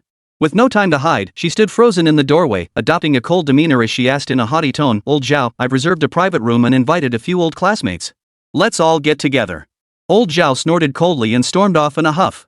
Bao, unaware of what had transpired, jogged after him and whispered, "How did it go?" Old Zhao halted abruptly. He glanced back at the study upstairs, his face darkening as he snapped, "Go ask your son." Before Bao could ask more, he waved her off and stormed to his car. After several deep breaths inside the car, old Zhao was still seething. Young people today were beyond belief. How could someone born in the 60s possibly discuss homosexuality with a kid born in 88? He'd brought this misery upon himself. Sitting in the car, he rolled down the window and snapped at Bao, who had rushed out after him. "Old classmate, I'm afraid I can't help you. You'll have to find someone else." Watching old Zhao drive away, Bao gritted his teeth in frustration, venting all his pent-up anger on Huayu. He sat in the garden, staring blankly at a photograph he held in his hand. Huayu. Bao bellowed from a distance, striding toward him as he cursed, "You useless piece of trash. All you do is stare at women and drink. Can't you keep your son in line? Chapter 30, you look nervous. Huayu didn't turn around. He carefully tucked the photo into his jacket pocket, stood up, and started walking away. Huayu, you stop right there. Seeing him ignore her only fueled Bao Yueju's rage. She caught up in a few strides and bellowed at Huayu, if you're even remotely a man, then take proper care of your son. You useless piece of trash. He's not just my son. No matter how strong I am, I can't replace his father in his heart. All he does is stare at photos and chase after girls. Why is he still here causing me trouble? Huayu abruptly halted, turning to face Bao Yueju. His voice was calm as he asked, Yueju, have you truly come to terms with this? Are you willing to let me go? Bao Yueju froze for a few seconds. When she finally snapped out of it, rage made her stumble, nearly fainting. Huayu reached out to steady her, but she violently slapped his hand away. Hysterically, she screamed at him, don't even think about it. With that, she turned and stormed off. Xi Chenhe stood by the window, witnessing his parents' argument. He saw Bao Yueju yelling at Huayu, then walking away with such finality. Her face, adorned with meticulous makeup, was directly facing the window.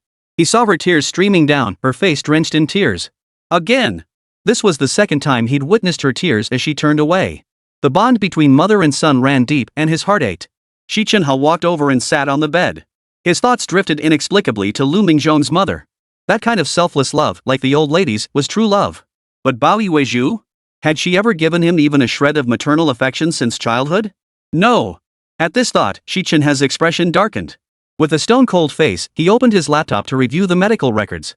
Early that morning, Xie Tianyi finished breakfast with her mother, tidied up briefly, and headed off to work. Huayu, say goodbye to Tianyi. Xie Ruoxi held the puppy's little paw and waved it toward Xie Tianyi. She stifled a smile and told the little dog, Uncle Huayu, bye.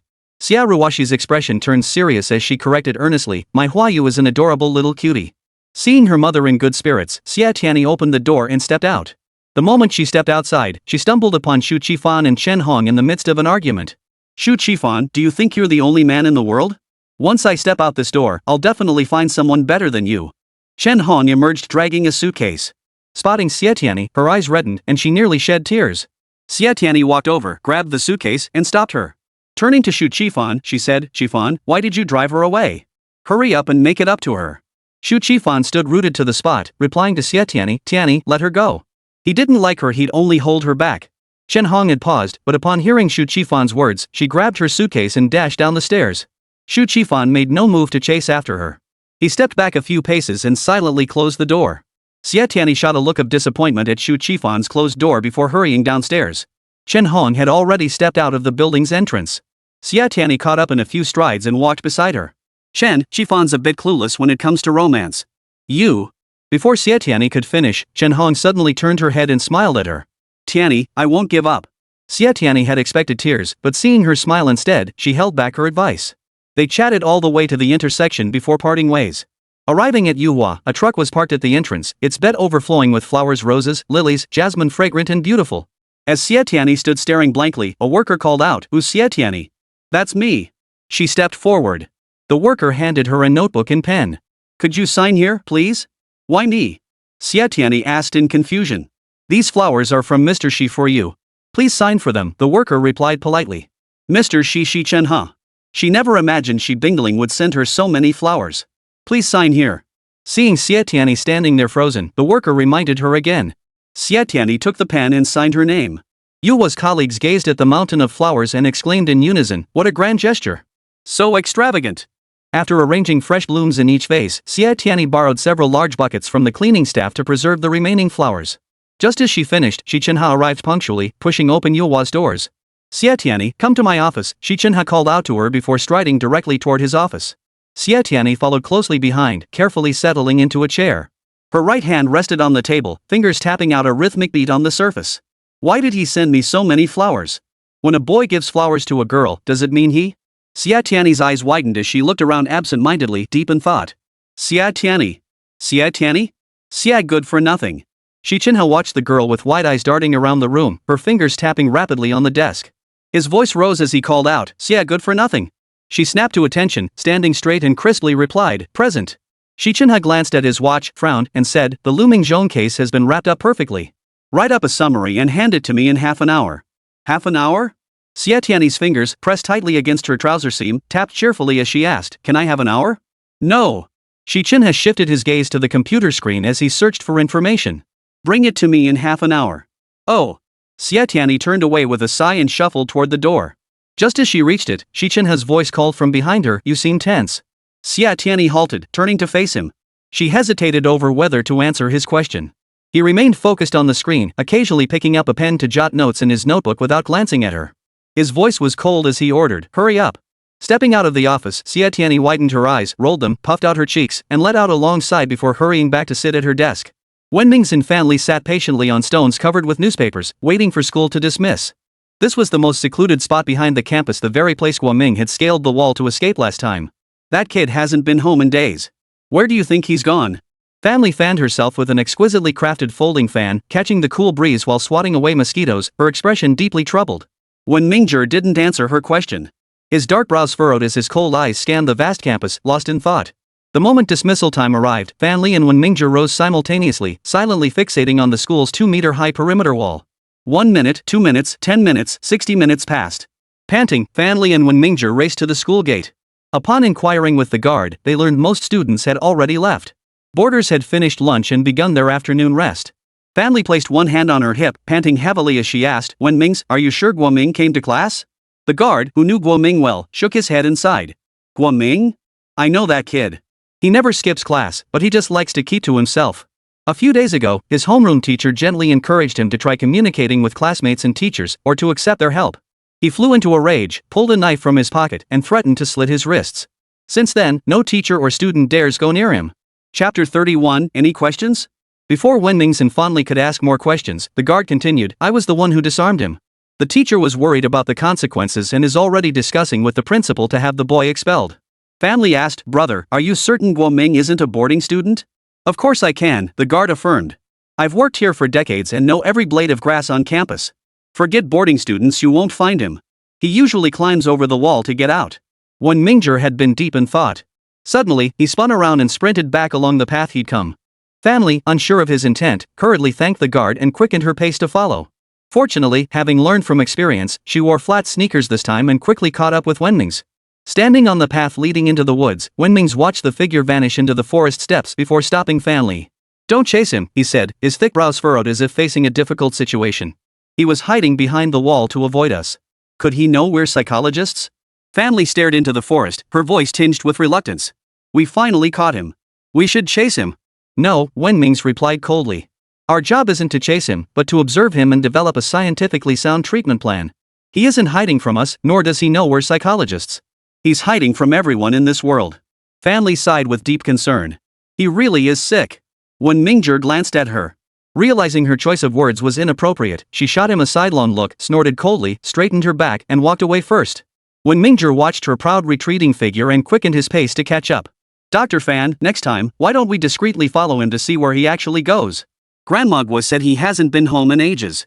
Wenming suggested. "No way." Fan Li stopped abruptly, rejecting his idea outright. "We're psychologists, not cops, and certainly not stalkers." Truthfully, she was afraid. The thought of that cemetery right next to the forest gave her the creeps. "Now that you mention it, I'm wondering if we should notify the police to keep an eye on him. What if he becomes emotionally unstable one day and does something harmful to society?" "Enough." Fan Li waved impatiently, cutting him off. "Stop talking." She spotted a convenience store, bought 2 bottles of ice water, tossed one at Wen Mingzhong, popped the cap, and gulped it down. Wen Ming's caught the bottle she tossed him with steady hands, unscrewed the cap, took a few gulps, and walked toward his car. Fan Li walked to her parked spot and started her car. Both engines roared to life almost simultaneously. Wen Mingzhong drove south, while Fan Li headed north. Different paths, yet the same destination. Fan Li bought many gifts at the supermarket and went to Grandmagua's house. She asked Grandmagua, but Guoming hadn't returned home. Wenming's went straight to find old Liang. "That area isn't under my jurisdiction, and it doesn't fit the case filing process. But here's what I can do, I know the B-cop there. I'll give them a heads up and tell them to keep an eye on that kid." Lao Liang sucked in a sharp breath and sighed, "That kid is really strange. He's as elusive as a dragon, never showing his face. What is he up to?" Wen Mingzhong also desperately wanted to know what Guoming was up to. "Old Liang, have you ever done surveillance?" Wenming's expression turned stern, his tone icy. "Teach me a few tricks. How do you avoid being spotted when you're following someone?" "Well, your boss knows more about that than I do." Old Liang patted Wen Mingzhong on the shoulder and glanced at his watch. "Oh, patrol time's up. Gotta go." Old Liang was a veteran detective. He'd been shot and seriously wounded while investigating cases in his youth, leaving him with a host of chronic ailments. Now past his prime for high-speed chases, he'd volunteered to transfer to a neighborhood police station as a beat cop. Chen Yuhua and Old Liang had once been colleagues and partners. During an operation to apprehend a psychopathic criminal, Old Chen had been overpowered and suffered severe physical and psychological trauma. After his rescue, Old Chen changed careers and founded the Yuhua Psychological Counseling Center. The police station was close to Yuhua. Old Liang and Old Chen were thick as thieves. Whenever the station had issues, Old Liang liked to consult Old Chen. Whenever the Yuhua psychologists had matters, they'd head straight to Old Liang. Regarding Boss Chen's past, every psychologist at Yuhua knew the story. Yet no one ever brought it up. It was an unspoken understanding, something everyone kept to themselves, never uttering a single word about it. When Mingzhong decided to work overtime to thoroughly review Guoming's medical records and revise the existing treatment plan. Back at Yuhua, Boss Chen was also working late. When Mingzhong knocked and entered, Chen's eyes lit up. He called out enthusiastically, "Mingzhong! Come! Take a look at this case I'm working on." After discussing one case, they turned to Guoming's situation. Upon hearing Mingzhong planned to follow Guoming, Boss Chen immediately agreed and supported him, even instructing him on how to track discreetly. Xie Tianyi returned home briefly at noon. The night before, she had bought groceries intending to invite Xu Qifan and Chen Hong over for dinner. But upon arriving home, she ran into Chen Hong, who was also carrying groceries, and excitedly told her she and Xu Qifan were having a candlelit dinner together. Tianyi decided against inviting them. With free time at noon, she went home and prepared a full spread of dishes. When Xu Qifan returned home from work and approached the door, Xie Tianyi opened it and invited him in for lunch. Seeing the table laden with steaming dishes, Xu Qifan felt a warm glow in his heart, excited yet a little nervous. Rubbing his hands together, he looked bashful and lowered his head, saying apologetically, "Tianyi, I can cook next time. You're so busy, how could I take up your time?" Xia Ruoxi approached, eyeing Xu Qifan with the look of a mother-in-law praising her son-in-law. She said with satisfaction, "Qifan is truly a rare gem of a young man. If only my Tianyi." Xie Tianyi emerged from the kitchen carrying a plate of steamed perch. Hearing her mother's words, she interrupted, "Mom, it's hot. Quick, hand me a towel." Xia Ruoxi hurried to fetch a towel, while Xu Qifan stepped forward, took the plate, and carried it over to place on the dining table. Distracted by her daughter, Xia Ruoxi instantly forgot her earlier topic and went to feed the dog with some sausage instead. Xu Qifan and Xie Tianyi sat down at the table, slowly eating their lunch while chatting. "Actually, I called Chen Hong earlier. She said she's busy looking for a job. From the way she sounded, she plans to stay in Xuanzhong City." Xie Tianyi served Xu Qifan a large piece of fish, and Xu Qifan returned the favor by serving her some spicy tofu. Together, they seemed like close siblings. "That's good news. Chen Hong is great, you should really make the most of this chance. Don't wait until it's gone and regret it." Xie Tianyi pushed the plate of sea bass toward Xu Qifan, urging her to eat more. She shot Xia Ruoxi a glance and whispered, "She doesn't like sea bass. Let's finish this fish quickly." Xu Qifan had been about to mention Chen Hong, to say he didn't like her, but when Xie Tianyi brought up the fish, her smile was so bright he held his tongue and just dug into his meal. That afternoon at work, as soon as Xie Tianyi arrived at Yuhua, she overheard whispers about the mass exodus of psychologists changing careers. "Did you hear? Even Professor Zhao from the International Counseling Institute got so fed up he quit." Secretary Zhang whispered, his voice hushed. He was always eager to gossip, and the boss had already reprimanded him many times over this. "Who are you talking about?" Xie Tianyi walked over and asked with a smile. Xi Chenhe walked in just then. He stopped in front of her, his cold eyes fixed sternly on Xie Tianyi as he asked in a sharp tone, "Do you have questions?" Chapter 32, Professor Xi is my idol. With the elite Professor Xi's arrival, no one dared utter another word of gossip. Exchanging nervous glances, everyone silently returned to their workstations. Xie Tianyi lowered her head and hurried back to her seat. Before she could sit down, Xi Chenhe's icy voice came from behind her, "Xie Tianyi, come to my office." That voice was truly icy, like a 1,000-year-old glacier, sending shivers down one's spine. Xie Tianyi pulled out a packet of spicy strips, popped one into her mouth, and only then managed to steady herself. Upon entering Xi Chenhe's office, he was bent over reviewing medical records. "Xie Tianyi, I've reviewed the summary you submitted. Rewrite it," Xi Chenhe said without looking up, "hand it in to me in half an hour." Half an hour later. Xie Tianyi presented the report with folded hands. Xi Chenhe didn't even glance at it. "Take it back and rewrite it. Once, twice." On the 10th attempt, he finally took it with a lazy wave, skimmed a few pages, and tossed it carelessly onto the desk. "Tang Tingjuan's treatment plan is unacceptable in many respects. Rewrite it." This was punishment. Xie Tianyi spent the entire afternoon drafting a summary report. After finishing it, she immediately set about creating a new treatment plan. So engrossed in her work, she lost track of time. Only upon completion did she realize that office hours had ended hours ago. Most colleagues had already left, and Xi Jingying, who strictly adhered to punctuality, would have departed long before. Xie Tianyi gathered her things, grabbed her bag, and headed home. As she stepped out of Yuhua, a white Toyota pulled up slowly beside her. The window rolled down. Xi Chenhe glanced at his watch and extended his hand towards Xie Tianyi. "Give it to me. I didn't bring the treatment plan with me." "I'll give it to you tomorrow morning," Xie Tianyi said, tapping her forehead lightly with her right hand. "You've got to keep your word." Xi Chenhe kept his hand outstretched, waiting patiently. Xie Tianyi kept wondering what the elite she was actually demanding from her. Suddenly, it hit her. She slapped her forehead and exclaimed, "I remember now, the courier called me. The spicy strips and mint candies will arrive tomorrow morning." Hearing this, Xi Chenhe's icy expression finally softened slightly. He glanced at Xie Tianyi's bag and coldly demanded, "Hand it over." Xie Tianyi frantically covered her bag with her hands, thinking, "Is he robbing me? This is my last pack. I have to pull an all-nighter studying tonight. How am I supposed to stay awake without spicy strips?" As if performing magic, Xi Chenhe produced a VIP pass from somewhere. He waved it in front of Xie Tianyi and said, "On the afternoon of July 28 at 5 p.m., Professor Xi from the International Psychological Counselor Training Institute will be giving a lecture at the Triumph Hotel in Chuanzhong City. This pass grants you access to the venue." "Professor Xi." Xie Tianyi let out a shriek, completely disregarding her composure. "He's my idol." Her face radiated fervor and adoration, and she was practically ready to worship Xi Chenhe as her idol. Xi Chenhe curled his lips into a cold smile, waving the ticket at her. When Xie Tianyi reached out to take it, he pulled his hand back, leaving her grasping at thin air. "Here." Xie Tianyi swiftly pulled out the last packet of spicy noodles from her bag and handed it to Xi Chenhe. Xi Chenhe took it, handed her the ticket, and only then started the car and drove away. As the car moved slowly away, he could clearly see the girl through the rearview mirror, holding the ticket and jumping for joy, laughing happily. Xie Chenhe found himself inexplicably infected by her mood and couldn't help but smile. In the glittering lights of the bar, she Huayu down one shot after another of the strongest liquor. Longing surged like a raging tide, and only alcohol could temporarily numb his nerves. Drunkenness offered a fleeting escape, allowing him to momentarily forget the love that consumed his heart. Boss Chen staggered out of the private room, swaying as he searched for the restroom. He'd drunk heavily during this business gathering and now felt completely disoriented. Swaying back and forth, he couldn't find the restroom. Giving up, he staggered toward the bar. From a distance, he spotted a familiar silhouette. "Old Xi?"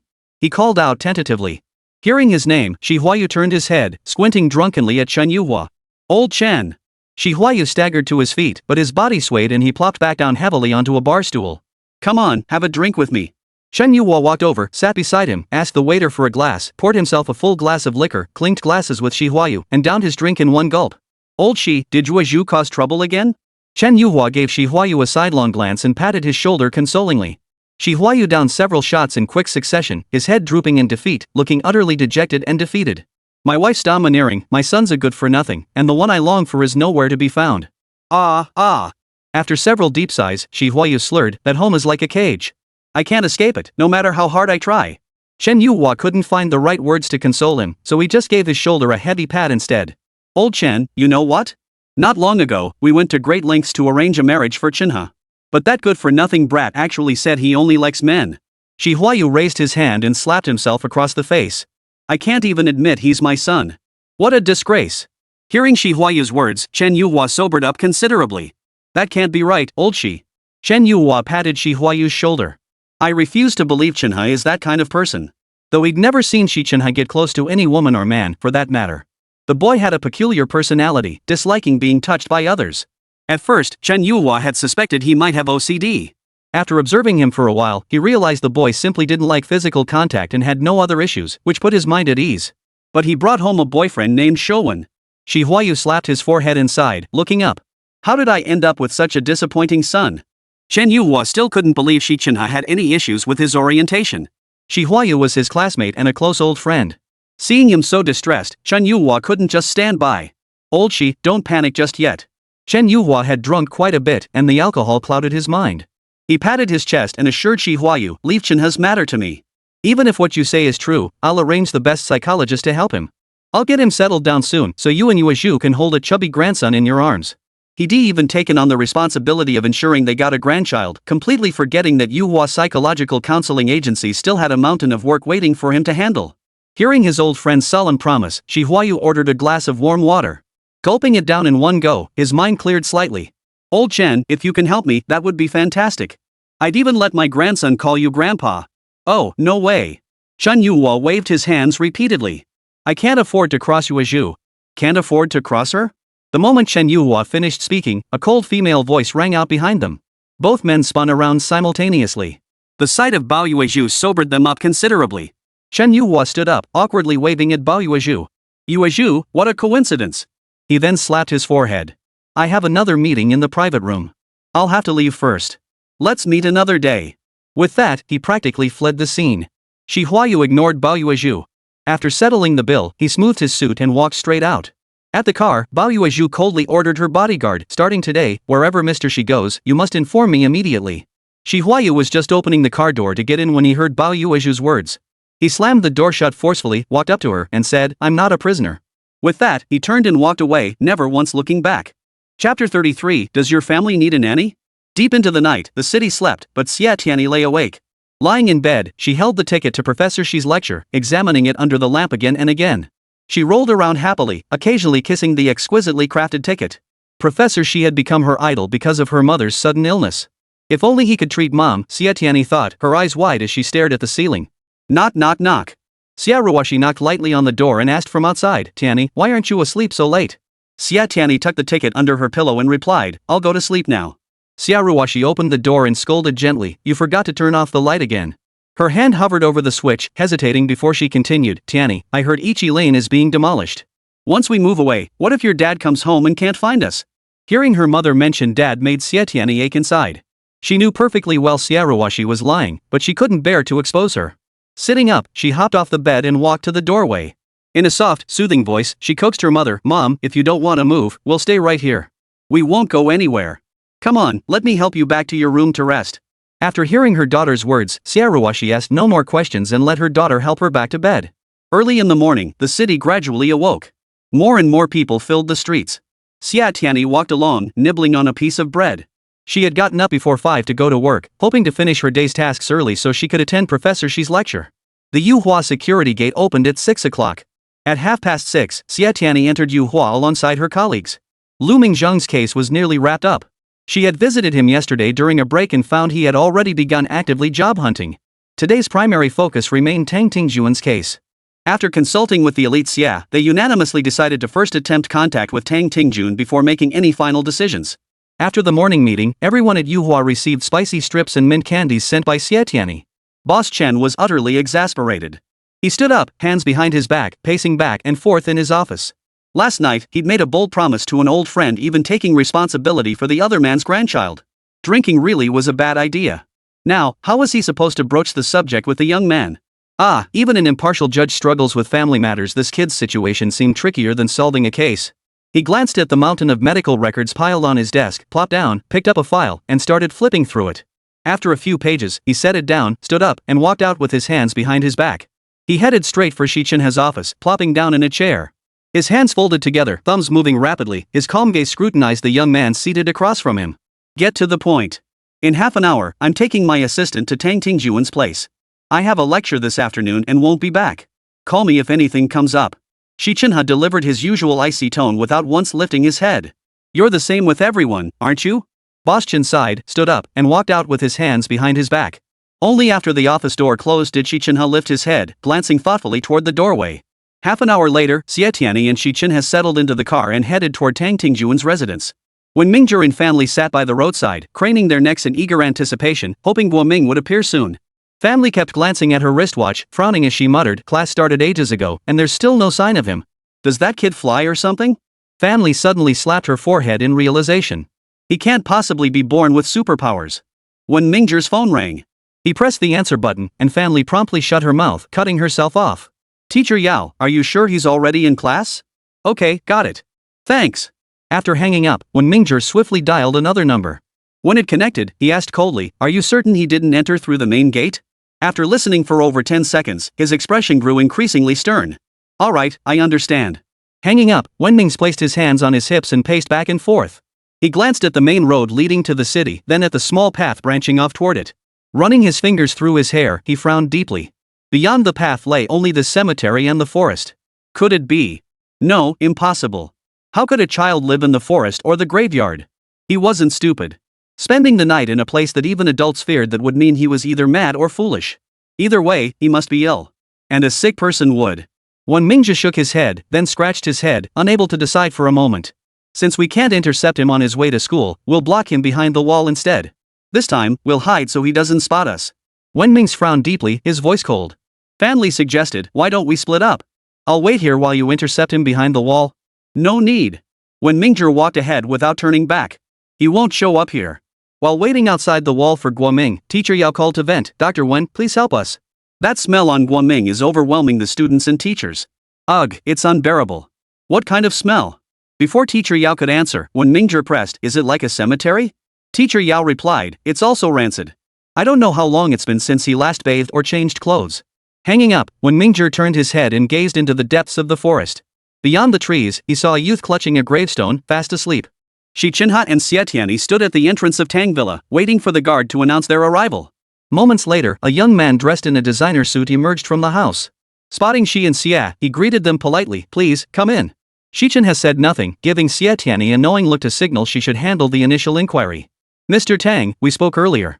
Today, Dr. Xi and I are visiting not to seek treatment for the child, but she glanced at Xi Chenhe and smiled, posing a question instead. Mr. Tang, have you ever met a piano teacher more suitable than a psychologist? The man was momentarily taken aback. He turned to Xie Tianyi and asked, what do you mean, Dr. Xie? Only then did Xi Chenhe speak up, introducing himself, I'm here to apply for the piano teacher position, and he pointed at Xie Tianyi and asked, Mr. Tang, does your household need a nanny? No, we don't. The lady of the house had emerged unnoticed. Hearing Xi Chenhe's words, she flatly rejected his proposal. Is there any better solution than a nanny piano teacher? Xie Tianyi stepped before Tang Tingjuan's mother and stated calmly, Madam, I am currently your family's nanny, and he is Tang Tingjuan's piano teacher. Only in this way can we have the opportunity to interact with the child.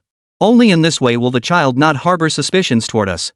Xi Chenhe asked coldly, do you understand, ma'am? She snorted coldly. Didn't you say you wouldn't come back? Why are you here again? With that, she straightened her back and walked away with pride. The male head of the household was reasonably reasonable.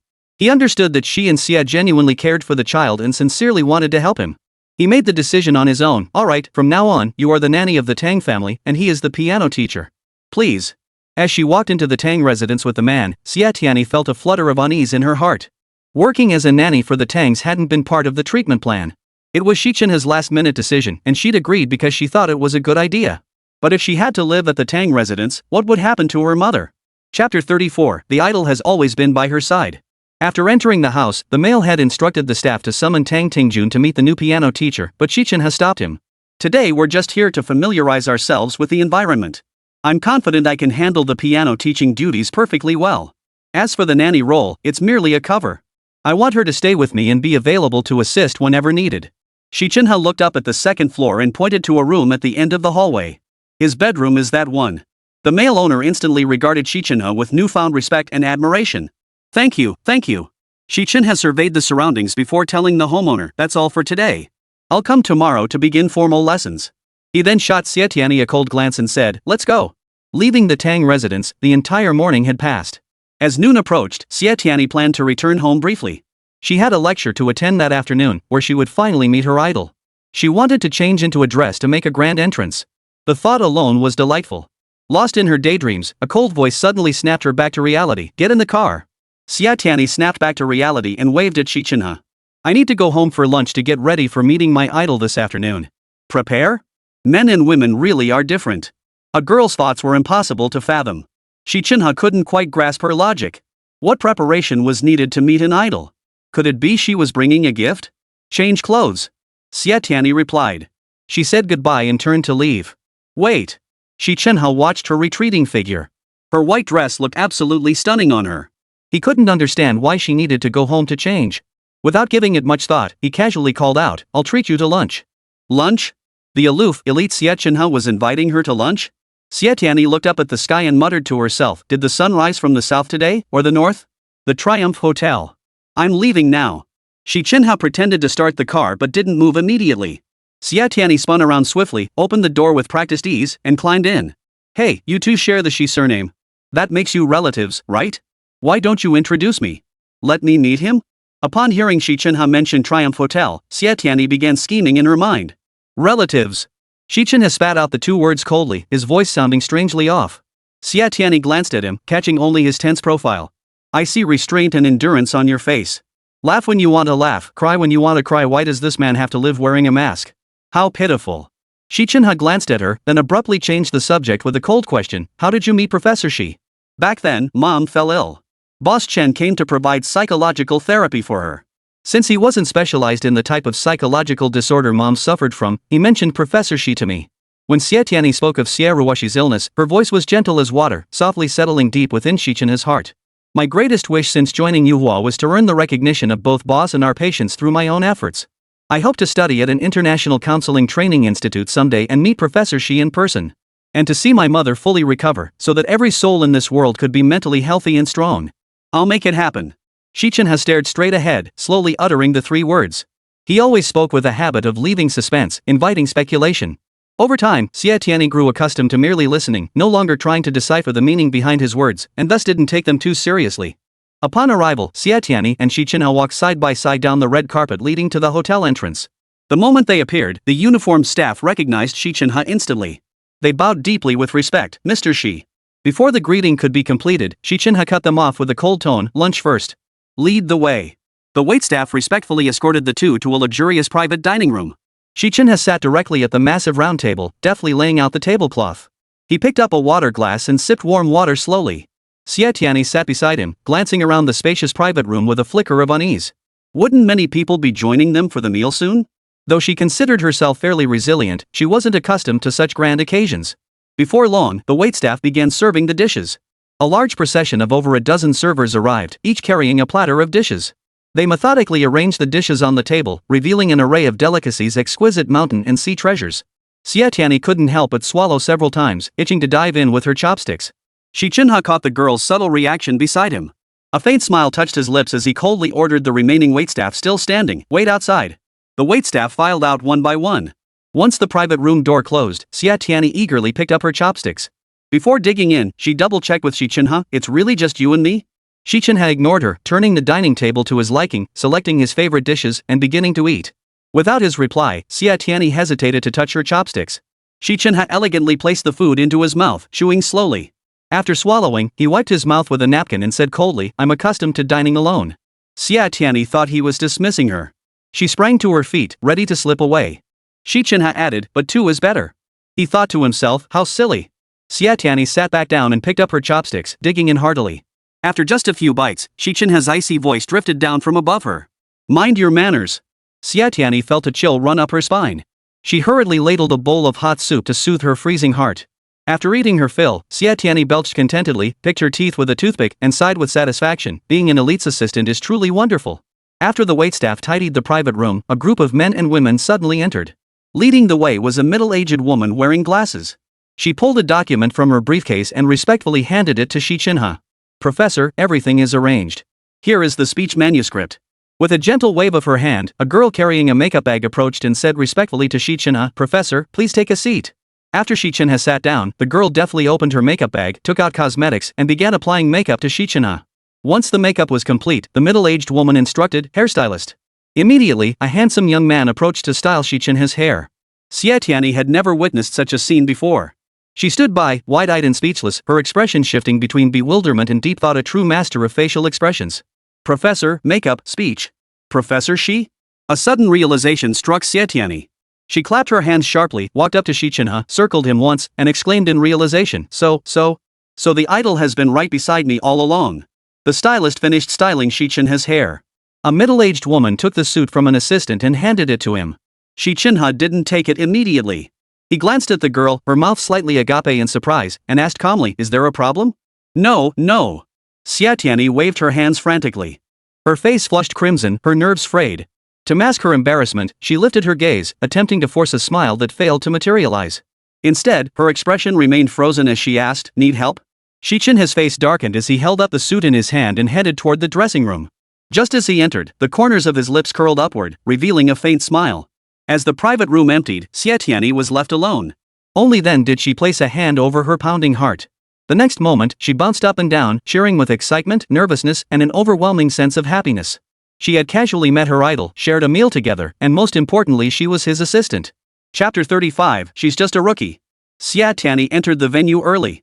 Following the seat number on her ticket, she found herself seated in the front row, the most prominent spot right in the center. As she settled into her seat, it felt like a dream come true. Audience members streamed in to listen to the lecture, and soon the venue was packed to capacity. Stage lights flashed on, curtains parted, revealing a vast stage with only a lectern.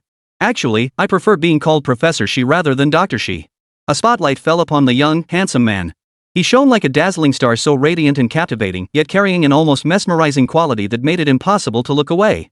The most crucial aspect of hypnotherapy is making the patient forget you're a doctor. Today, we'll discuss the familiar concept of hypnosis. Hypnosis can be conscious or unconscious. This distinction applies to the patient. In academic terms, it's referred to as waking hypnosis and trance hypnosis. I am speaking to each of you now. Listen carefully, gradually entering a state of self-forgetfulness. If you do, then my lucid therapy has succeeded. The room fell silent. Hundreds of eyes fixed on the young man on stage. Not a single person moved or looked away. The entire hall reverberated with Xi Chenhe's deep, icy, yet magnetic voice. For years, the profession of psychotherapist has been misunderstood and rejected by most. They believe psychotherapists exploit the banner of healing to deceive others. Many dismiss mental illness, refusing even to acknowledge their own psychological struggles. Some question whether hypnosis inflicts psychological harm on patients. Is anyone here feeling exposed? Of course, no one will admit it openly. But I can confidently say that what I just described matches the thoughts of every single person in this room. Now, focus on the lamppost. 3, 2, 1. Awake! Xie Tianyi jolted awake, her unfocused gaze sharpening on the young man on stage. Thunderous applause erupted, instantly energizing the atmosphere. Xi Chenhe curved his lips into a faint smile. I hereby declare the speech session officially open. When Mingzhong and Fan Li sat on stones behind the wall as dusk approached, Fan Li couldn't help but fret inwardly. This place was so remote. Once night fell, not a single passerby would be seen, and there weren't even streetlights. She couldn't fathom what that guy was thinking, insisting on blocking the way here. If you don't want to wait, you can go back first. When Mingzhong didn't even glance at Fan Li, knowing exactly what she was thinking. His voice was cold. With Dr. Wen being so dedicated, how could I possibly back out? Fan Li lifted her chin slightly and declared in a raised voice, her tone carrying her usual pride. Tonight, I plan to follow Guoming. When Mingzhong didn't glance at Fan Li, his expression impassive. His cold eyes showed no ripple, making it impossible to discern his thoughts. What? Fan Li nearly jumped out of her skin. When Mingzhong turned his head and shot her a glance, causing her to immediately backtrack. If you say follow him, then follow him. I'm just assisting with treatment. You're the attending physician. Despite her words, she couldn't help but question when Mingzhong's approach. Dr. Wen, we're not police solving a case. Why not just hypnotize the patient directly to uncover his inner thoughts? In a sense, psychologists typically conducted therapy sessions at Yuhua's psychological treatment room, using hypnosis to penetrate patients' mental processes and untangle their psychological knots. But Wen Mingzhong and Xi Chenhe were exceptions at Yuhua. Their common trait was defying conventional wisdom. While simple hypnosis could easily elicit a patient's inner turmoil with much information readily accessible during the session, these two gentlemen insisted on playing detective. They stalked, investigated, and before even meeting a patient, practically combed through every detail of their family history. Not only that, their therapeutic approaches differed significantly from other psychologists. While most psychologists favor props like pocket watches, glass beads, funnels, or irregular geometric shapes for hypnosis, when Mingzhong and Xi Chenhe seemed more adept at lucid hypnosis. During sessions, they rarely used conventional therapeutic language, instead conducting treatments as casual conversations. Boss Chen seemed to value these strengths, which is why he entrusted the cases of Tang Tingjun and Guoming to them with confidence. You think this is a movie set? When Mingzhong pulled 2 miniature flashlights from his briefcase and instructed Fan Li, after school lets out at 9:30, we'll hide first. Once Guoming leaves, we'll quietly follow behind him to see where he goes. During this, make sure to cover the flashlights with your hands and keep your distance from Guoming. Don't let him spot us. I'm coming too. Who in their right mind would want to wander through forests and graveyards late at night? The very thought sent shivers down her spine. If you're afraid, Dr. Fan, you can go back first, Wen Mingzhong said coldly. Truthfully, he also felt it wasn't appropriate for a woman to follow a teenager into the woods and graveyard late at night. He genuinely wanted Fan Li to go back first. But Fan Li misunderstood him, thinking he'd caught her off guard and deliberately cut her off. Guilty conscience, she forced herself to stay. The hour-and-a-half-long speech concluded to thunderous applause. Everyone stood up in unison, smiling as they gazed at the man on stage. Their expressions were uniformly filled with admiration, reverence, and appreciation. Xie Tianyi, lost in the crowd, nearly clapped her hands raw.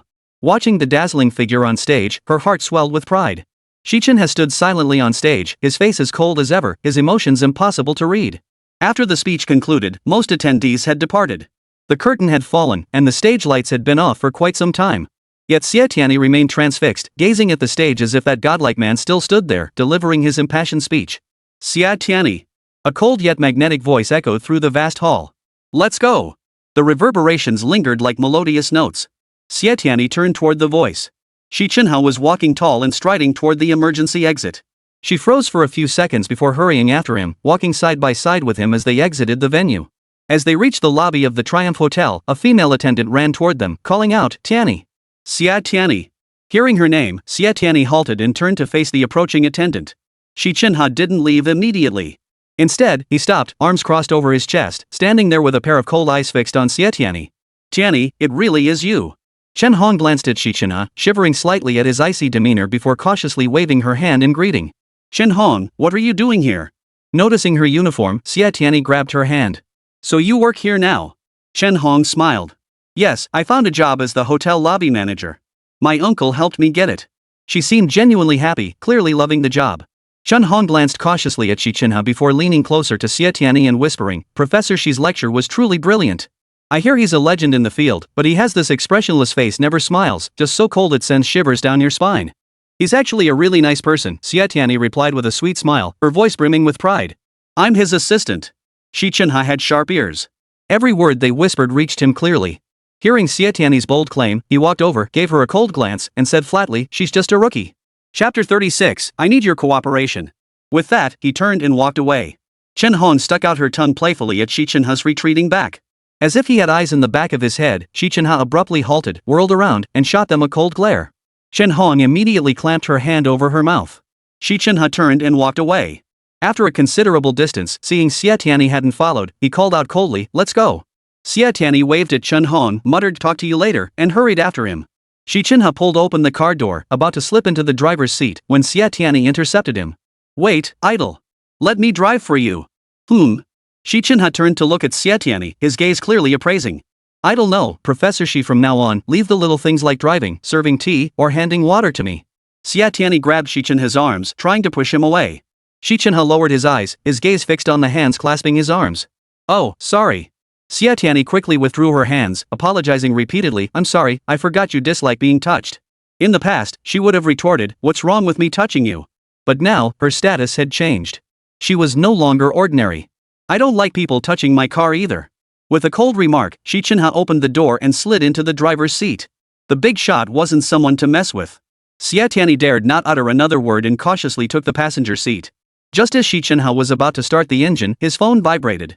Answering the call, he declared, Boss, you want me to treat you? No way. You treat me? Forget it. Must go? No chance. What? You're ordering me around as the boss? I could fire you. Fine, since you're my senior, I'll be right there. Throughout the entire conversation, his voice remained icy and arrogant. One word described it perfectly, tsundere. Xi Chenhe started the car. Xie Tianyi knew the boss had called him, and she considered saying she'd just take a taxi home. But Xi Chenhe didn't give her the chance. Even though she realized this wasn't the way home, she didn't dare ask. She silently followed him to a quiet, secluded restaurant. After getting out of the car, Xie Tianyi glanced at the time, about to find an excuse to leave, when the boss, who had been waiting at the entrance, walked over to them. Seeing Xie Tianyi, he seemed slightly surprised but still greeted her with a smile. Tianyi, it's rare for Dr. Xi to treat us. You're welcome to join us. The tone in his voice suggested he wouldn't feel satisfied unless he thoroughly fleeced him. Xie Tianyi was actually hungry, but the thought of dining with both her boss and her idol made her nervous. She feared it might give her indigestion. So she made up an excuse, you guys go ahead. Mom just texted me, and her tone sounded off. I'm worried about her and want to get home quickly to be with her. Xi Chenhe frowned. As long as she avoids stress, she won't have an episode anytime soon. Boss Chen burst into laughter upon hearing this. Tianyi, I was planning to send Chenhe to treat your mother, but it turns out he's already been there. Excellent. Excellent. Xie Tianyi found herself stuck between leaving and staying. Just then, Xi Chenhe coldly remarked, can't even eat properly, what good are you? Useless. He spared her the full useless piece of trash insult only because she was female. Had she been male, he'd have called her a useless piece of junk outright. Seeing his classmate and the daughter of his secret crush suffer such humiliation, Boss Chen felt deeply pained. He quickly stepped in to mediate. Tianyi, since Chenhe says your mother is fine for now, then she must be fine. Let's go inside and eat first. After dinner, Chenhe can drive you home. Xie Tianyi, accustomed to Xi Chenhe's sarcastic jabs, didn't take his words to heart. She smiled at Boss Chen and said, Boss, I wouldn't dare trouble Professor Xi. He is my idol, you know. Chen Boss, hearing that Xie Tianyi had learned of Xi Chenhe's other identity so quickly, looked awkward. Tianyi, I should have told you earlier. Don't blame me. Feeling it was inappropriate to stand at the door talking, he gestured for them to come inside and eat while they chatted. Xi Chenhe led the way, while Xie Tianyi and Boschen walked side by side behind him. Better late than never, Xie Tianyi thought nervously. It would have been better not to know. She recalled the past, how she could have shot back at him, argued with him, or even mimicked his tone and expressions to deliver a few sarcastic jabs when angry. Those days had been so satisfying. This restaurant served simple home-style dishes. The dishes looked ordinary but tasted delicious. Xi Chenhe and Boschen chatted quietly while eating, while Xie Tianyi focused entirely on her meal. The moon shone brightly, its soft glow blanketing the earth and illuminating the night as if it were day. When Mingzhong and Fanli hid behind a low tree, waiting quietly for Guoming. Having eaten only bread for dinner, Fanli was ravenously hungry. Her fear made her hands grip Wenming's arms so tightly they trembled. Here. As if performing magic, Wenming's produced a box of cookies from somewhere and handed it to Fanli with a blank expression. Fanli took it, tore open the wrapper, pulled out a piece, and popped it into her mouth. Holding out the bag to Wenming's, she said, "You should eat some too." Wenming said nothing, coldly pushing her hand away. Munching on her biscuit, Fanli chattered on, "Honestly, it's all because of Grandma Gua that I put in so much effort. Seeing her reminds me of my own grandmother. She loved me most when she was alive, but I was too busy with work to visit her. Then she passed away suddenly." Her voice choked with emotion as she spoke. Wenming's nudged her gently, whispering, "School's out." "Shoo." Fanli wiped her eyes, stuffed the biscuit into her bag, and crouched down with Wenmingzhong hiding behind a tree. After several minutes, faint sounds came from within the wall. Immediately afterward, a youth appeared nimbly atop the wall and leaped down. The youth headed straight into the depths of the forest, while Wenming's and Fanli cautiously followed behind. Fanli had been terrified at first, but seeing the tall, slender youth ahead walking with such calm composure, her fear gradually subsided. Yet, when they followed him out of the forest and saw Guoming heading toward the graveyard, Fanli felt fear surge again. She clutched Wenming's arm tightly, jogging to keep pace with his hurried steps. As they reached the center of the graveyard, Guoming suddenly vanished. Ghosts? Fanli's first thought was this. Quickly, she dismissed it, a common belief among ordinary people. After all, she was a psychologist who didn't believe in ghosts. But in this situation, it would be a lie to say she wasn't scared. "Let's go back," Wenming said coldly, turning to leave. They quickly exited the cemetery and reached the main road leading to the city, where Fanli's car was parked by the side. She tossed the keys to Wenming's, panting nervously, "My legs went weak with fright." She was on the verge of tears. When Mingzhong took the keys and got into the car, Fanli practically crawled in after him. It wasn't until they'd driven a considerable distance that Fanli's nerves began to settle, and her fear subsided somewhat. "He just vanished into the cemetery," she murmured, fear rising again. When Mingzhong stared straight ahead, silent. Streetlights cast slanted beams onto the window, illuminating his stern, handsome face. The next day, Xi Chenhe and Xie Tianyi didn't go directly to Yuhua. They had agreed to meet at the Tang family's front gate. At 8:30, Xi Chenhe's car pulled up slowly. Xie Tianyi had arrived at 8 o'clock and was waiting for him at the Tang residence's main gate. He wore a light gray suit and glasses, looking refined and scholarly, with the air of a teacher. "I need your cooperation." Xi Chenhe shot Xie Tianyi a glance, uttering only this cryptic statement before ringing the doorbell. Chapter 37, You Still Don't Measure Up. He hadn't specified how she should cooperate, so she could only improvise as the situation unfolded. A servant from the Tang household personally opened the door for Xi and Xie. According to her, the master and mistress of the house hadn't returned home last night. Xie Tianyi thought this was for the best, as it provided them with a favorable opportunity to treat Tang Tingjun. After entering, Xie Tianyi changed into the maid's uniform while Xi Chenhe waited in the living room for the staff to announce their arrival upstairs. "Young master, teacher Xi is here. It's time for your piano lesson. Please proceed to the music room," the servant said cautiously, standing at the doorway. There was no response. The servant repeated the announcement. A loud crash echoed from inside. Some porcelain had shattered into pieces. Hearing this, the servant dared not utter another word. Slinking downstairs, he reported the situation to Xi Chenhe. Xi Chenhe stood up, glancing at the tightly shut door at the end of the second-floor hallway before shooting Xie Tianyi a sharp look. "Come with me." The two crept upstairs, arriving at Tang Tingjuan's door. Xi Chenhe raised his hand to knock, but Xie Tianyi promptly grabbed his arm and shook her head at him. Under his puzzled gaze, she cleared her throat and began singing a nursery rhyme, little bunny, open the door." Her clear, bright voice made the simple song quite pleasant to hear. Xi Chenhe crossed his arms, leaning against the wall, watching Xie Tianyi with narrowed eyes. After finishing one song, she switched to another. By the 10th nursery rhyme, the door clicked open. "Ting Ting, may I come in?" Xie Tianyi didn't immediately enter. She stood at the doorway, asking patiently for Tang Tingjuan's response. After waiting a long time with no response, Xie Tianyi glanced at Xi Chenhe for his opinion before pushing the door open and stepping inside. "Ting Ting, where are you? Auntie knows a place where you can doodle. Do you want to go there and draw?" Xie Tianyi tiptoed into the room as quietly as possible, her large, alert eyes darting around, not missing the slightest sound. The window was tightly shut, yet the curtain stirred slightly. Xie Tianyi immediately understood. She approached quietly, staying close without speaking. Reaching out, she gently lifted the curtain, catching a glimpse of the small boy huddled in the corner, his back turned to her. She lowered the curtain again, pretending not to have found him. Ting Ting, are you playing hide and seek with Auntie? Well, you're hiding well, but Auntie is about to find you. I see you. Come out now. Seeing the curtain move again, Xie Tianyi added, Ting Ting, if you don't come out soon, I'm coming in.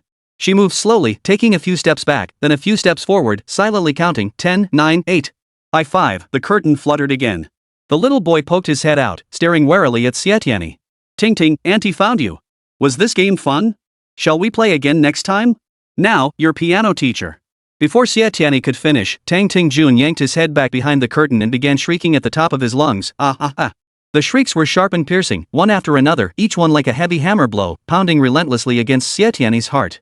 Xi Chenhe hurried inside, his voice rising. During the Three Kingdoms period, there was a man named Yang Xiu who was very clever. Tang Tingjun continued screaming, but Xi Chenhe didn't pause his story. As the tale neared its end, Tang Tingjun's screams grew fainter and fainter until they slowly faded away. Xi Chenhe shot Xie Tianyi a meaningful glance. She spoke softly, Ting Ting, you don't like this man. Shall Auntie send him away? She deliberately addressed Xi Chenhe, get out. Now. Without our Ting Ting's permission, you're not allowed to set foot in this room again. Her tone was stern and uncompromising. Xi Chenhe slowly exited the room. Xie Tianyi continued, Ting Ting, Auntie left a phone number on your desk. If you ever want to go painting, call Auntie, okay? She placed a business card on the desk and quietly slipped out. Stepping outside Tang Villa, Xie Tianyi soothed her racing heart and sighed, that was tough. Xi Chenhe's icy voice carried disdain and sarcasm. If the parents had been home, they'd have mistaken you for trying to kidnap their son. As if I'd do that. Xie Tianyi stretched her numb legs. If I had half of Professor Xi's skills, I'd have switched to advertising ages ago. Hey, did you hear? A bunch of psychologists in Xuanzhong City switched careers, a lot of them transformed into top-notch advertising pros. All you know how to do is climb walls. Xi Chenhe's lips curled into a cold sneer. If climbing walls is your only skill, you're still unqualified to be my assistant. Xie Tianyi ignored his sarcasm and reflected on the incident, conducting a self-critique. Alright, I was a bit too eager. I intended to give him hypnotherapy, but when we made a small breakthrough, she'd let her guard down, which had triggered Tang Tingjun's panic. Looking back now, how foolish it was to approach him through a piano teacher. We knew full well he disliked the piano. Yet we had Xi Chenhe approach Tang Tingjun as a piano teacher. It seems like a foolish approach, but in reality, he already trusts you, doesn't he? Xi Chenhe opened the car door but didn't immediately get in. I asked you to cooperate with me, but in truth, I was cooperating with you. As a psychologist, you must not only understand how to read minds but also learn to leverage the patient's psychology, countering moves as they come, acting on opportunity. Rules are rigid, but the human mind is fluid. If you can't apply textbook knowledge flexibly, you're just a bookworm. That won't help you at all, it will only limit your thinking. With that, Xi Chenhe slid into the driver's seat. Before Xie Tianyi could get in, he started the engine and drove away. Xie Tianyi slowly processed Professor Xi's words. By the time she had fully digested them, she realized Xi Chenhe had long since departed. She didn't feel angry. Instead, she broke into a run toward the nearest bus stop. When Ming's family visited, Grandma was home. Grandma, Ming was very close to Grandpa, right? Family peeled an apple, sliced it into small pieces, arranged them on a plate, picked up a toothpick, and handed it to Grandma while chatting with her. Oh, him. Though his grandfather and I raised him from childhood, he never felt close to either of us. After all, children belong to their parents and naturally depend on them more. When he was little, he'd cry out for his mom and dad. His grandfather ignored his parents' objections and took him abroad to find them. Ever since then, Xiaomingzi seemed closer to his grandfather than to me. Wenming stood before the wall of photo frames, gazing at Guoming's picture. A vision flashed before his eyes. Moonlight spilled over a graveyard, a youth clutching a tombstone, fast asleep. The cheerful ring of his phone interrupted Wenming's thoughts. Answering the call, Boss Chen unleashed a torrent of scolding. Wenming's, where are you and family right now? Guoming's parents just called me, saying you've driven their child insane. Explain yourself immediately. Driven mad? What happened? Wenming's asked coldly. How could he suddenly go mad? Boss Chen's voice rose. Who should I ask? His parents called saying Guoming was harassing female classmates at school and has now been expelled. Harassing female classmates? Boss, listen to me. Dr. Fan and I are investigating Guoming's case. His behavior clearly indicates his condition has worsened. I need you to contact Old Liang and arrange for backup to forcibly bring Guoming to the Yuhua Treatment Center for immediate hypnosis therapy. Chapter 38, Just Colleagues, Shi Binglang. Upon hearing this, Boss Chen exploded in anger. Wenmings, you and Fan Li are veterans here at Yuhua. How could you make such a blunder? Who ties up patients and drags them to our treatment room? Upon hearing that Guoming had harassed a female classmate, Wenmingzhong had panicked and blurted out that immature suggestion. Now that Boss Chen pointed it out, he realized it was ill-advised. He retracted his proposal. Fine, I withdraw my earlier suggestion. If all else fails, we'll just have to treat him at the cemetery. The cemetery? Boss Chen's voice dropped as he whispered, what's going on? Hearing Wenming's words, Grandma Gui gripped Fan Li's hand nervously, repeatedly asking if something had happened to her grandson. Wenming's glanced at Grandma Gui, deliberately withholding the details. He grabbed his briefcase and left. Only after stepping out of her home did he summarize Guoming's situation. After listening, Boss Chen fell silent for over 10 seconds before sighing, we need to get that kid home as soon as possible. How can he keep living in the cemetery? I'll try hypnotizing him first, Wenmingzhong said coldly. Thank you for your efforts, Boss Chen said before hanging up. Meanwhile, Fan Li comforted Grandma Gua and bid her farewell. She jogged outside, scanning the area for Wenmingzhong's figure. Over here. Leaning against a car, Wenmingzhong spotted the woman looking around and called out with a cold smirk. Spotting him, she curled her lips into a wry smile and jogged over to stand before him. Dr. Wen, I'd like to cooperate with you on Guoming's treatment, she said. Wenmingzhong narrowed his eyes, studying her for over 10 seconds before opening the car door for her. Ever since attending Professor Xi's lecture, Xie Tianyi had developed nothing short of worshipful admiration for Xi Chenhe. Upon arriving at Yuhua that afternoon, her first task was to clean his office. Xi Chenhe was completely absorbed in his work and had no time to pay her any mind, letting her wander around the office as she pleased. After finishing the cleaning, Xie Tianyi carried Xi Chenhe's cup to the break room. Xiao Xie, pouring water for Dr. Xi? Just then, Xiao Zhang walked in holding a cup. Spotting the cup in Xie Tianyi's hand, he lowered his voice and whispered, Dr. Xi never allowed anyone to touch his personal belongings before. Yes, you've already told me that. Xie Tianyi filled the cup, carefully replaced the lid, flashed Zhang a smile, and returned to Xi Chenhe's office. Professor Xi, please let me know if you need anything. Xie Tianyi stood before Xi Chenhe's desk, hands at her sides, her gaze lowered in deference. Her voice interrupted Xi Chenhe's train of thought. He had been analyzing a complex medical case and was annoyed by the sudden interruption. Xie Tianyi, do you have nothing better to do? Xi Chenhe looked up, his cold eyes fixed on Xie Tianyi. His voice was sharp as ice. Xie Tianyi, don't think staying by my side is your ticket to success. You're mediocre in talent, lacking in character, and only good at rote learning. If you don't start working harder, I'll still send you packing. Xie Tianyi felt deeply wronged, but in front of her idol, she dared not show the slightest dissatisfaction. She responded with a respectful nod before turning to leave. Wait. Xi Chenhe called after her. Am I Zhou Beiopi? Am I Huang Shirun? He demanded. Hearing his cold tone, Xie Tianyi abruptly halted, turned to face Professor Xi, and stood at attention, waving her hands in denial. No, not at all. You're my idol, Professor Xi. She worshipped him fervently. Xi Chenhe stared at her for a few seconds, instantly seeing through her thoughts. I don't need your admiration. I only need a capable assistant. Hearing this, Xie Tianyi's hands, pressed tightly against the seam of her pants, tapped rapidly against the fabric as her heart pounded with nervousness. Xi Chenhe leisurely pulled out a spicy snack stick, popped it into his mouth, and chewed slowly. He waved the snack packet at Xie Tianyi and praised it enthusiastically, tastes great. Seeing Xie Tianyi relax, he added, have you ever seen an idol eating spicy strips? Xie Tianyi shook her head. Then I'm just your colleague, Xi Bingling. With that cold statement, Xi Chenhe lowered his head, immersing himself entirely in his work. Xie Tianyi froze for a few seconds before her full, rosy lips curved into a sweet smile. She turned and walked away. Shu Qifan pushed open the glass doors of Yuhua, carrying a thermos of chicken soup. Having visited several times before, some staff recognized him and greeted him with smiles. Handsome, bringing soup for Tianyi again? Shu Qifan nodded with a smile. Learning Xie Tianyi was working, he walked straight to her office area. Yuhua only had a handful of senior elite psychologists with private offices. Most staff worked in the main hall. Since it wasn't rush hour, Shu Qifan navigated his way to Xie Tianyi's desk with ease and placed the thermos on her desk. Xie Tianyi looked up and was a bit surprised. Qifan, what brings you here? I've seen you leaving early and returning late these past few days. Auntie was worried you might be wearing yourself out, so she specially stewed some chicken soup and asked me to bring it to you. Shu Qifan explained. In truth, he and Xiaruwashi had bought the chicken together and stewed it themselves. Delivering it was entirely his own idea. They'd both been busy lately and hadn't seen her for days. He missed her and couldn't resist coming to check on her. Here, put it down. I'll have some later, Xie Tianyi replied without looking up, busy organizing Tang Tingjuan's treatment plan. You absolutely must drink it. Shu Qifan urged a few more times before reluctantly leaving. While he was talking to Xie Tianyi, Xi Chenhe happened to arrive in the lobby, discussing a medical case with a subordinate.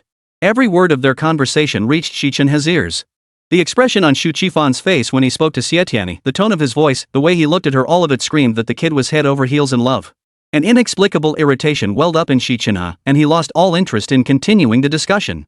Suddenly straightening up, he turned and walked away with an icy detachment. His subordinate was utterly baffled, unable to fathom what had provoked the elite Dr. Xi into such a sudden rage that he tossed aside the medical records and stormed off. It was the first time Dr. Xi had ever acted so impulsively. At noon, Guoming left school, and Wen Mingzhong and Fan Li followed him again. It was daytime, and though it was their second visit to the cemetery, Fan Li still felt a chill run down her spine, her heart pounding with unease. Guoming was agile and ran fast. Panting, the two reached the cemetery just as the old graveyard keeper was patrolling. Guoming deliberately avoided the old man, turning a corner and disappearing.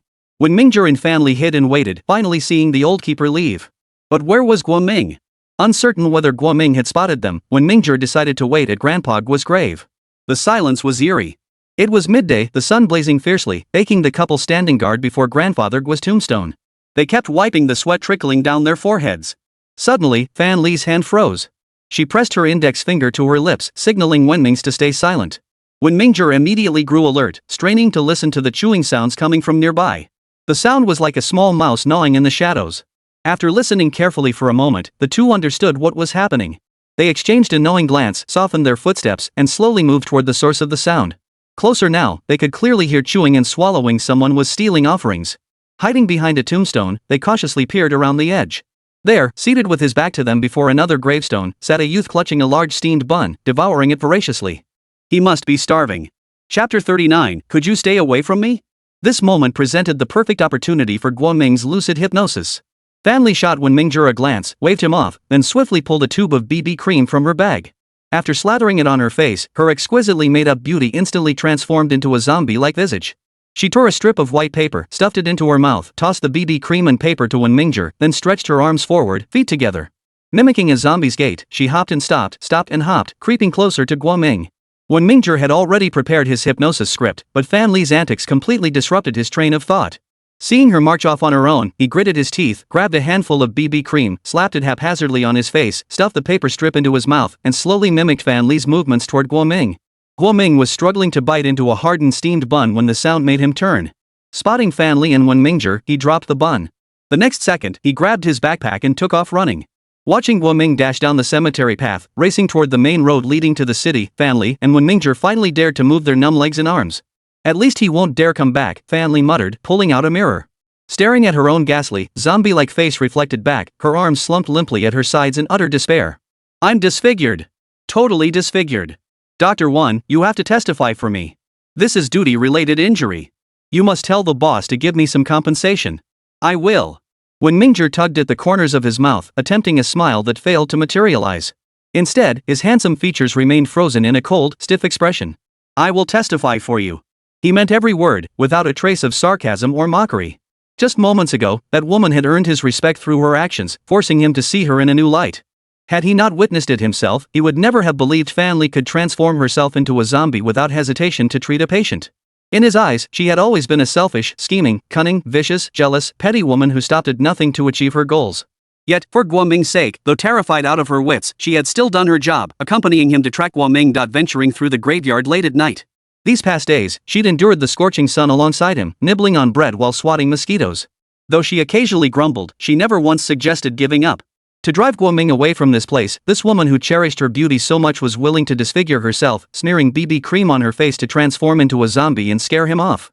Then there was her attentive care for Grandma Gua, her help to the Liu Mingzhong family. All of this proves beyond doubt that this woman was fundamentally good. Yes, as a seasoned psychologist, I know you speak from the heart. Fan Li spoke with sincere conviction. Then, shifting her tone, she straightened her back and declared proudly, Dr. Wen, to thank you for your help, I'd like to treat you to a spa session. A cold smile finally twisted across Wen Mingzhong's stiffened face. See? Women are so fickle. Just moments ago, he was silently praising her, but now she's revealing her true colors.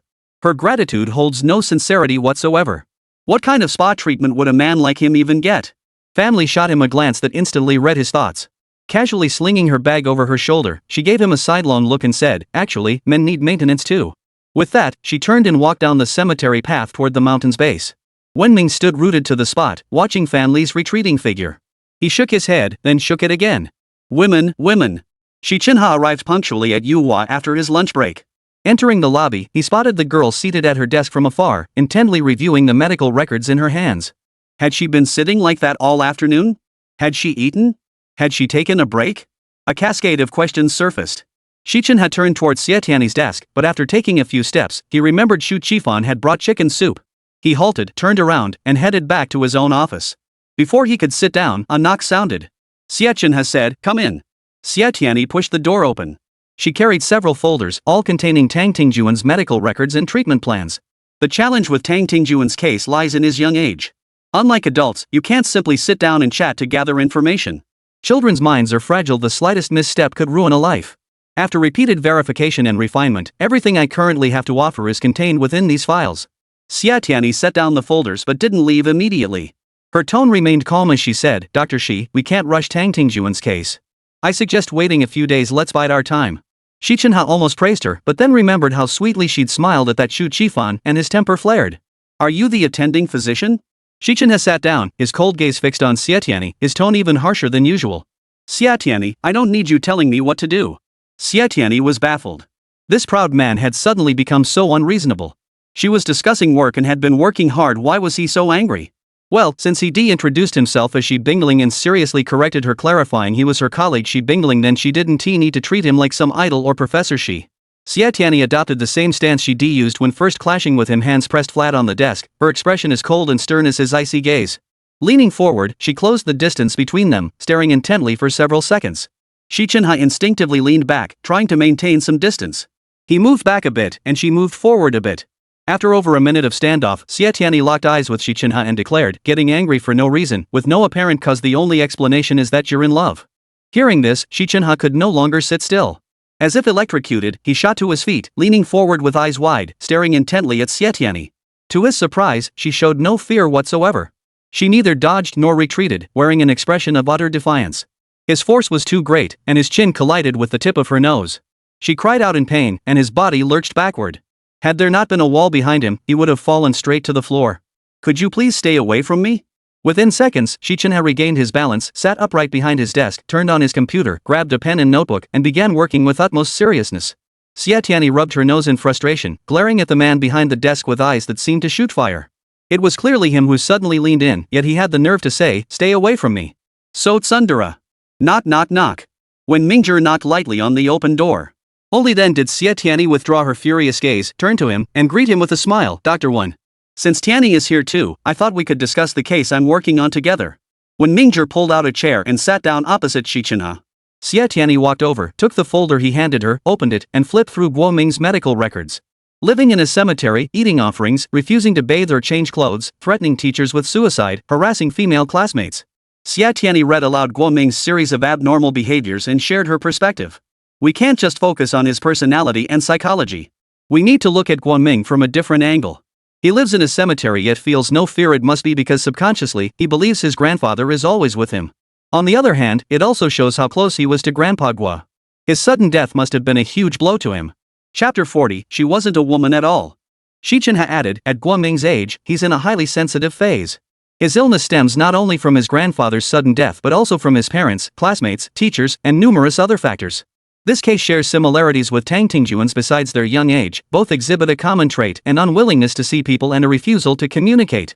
As Tianyi mentioned, younger children have more fragile psyches. Everything has its pros and cons. Conversely, what has disadvantages also has advantages. A fragile mind is easily wounded, but conversely, with the right approach, it can also be completely healed. However, Guo Ming's case presents unique challenges. I propose employing non-conventional treatment protocols, taking an unconventional approach." When Mingzhong had listened intently throughout, taking up where Xi Chenhe left off, he sighed, "What a masterstroke of going against the grain. But how easy is that?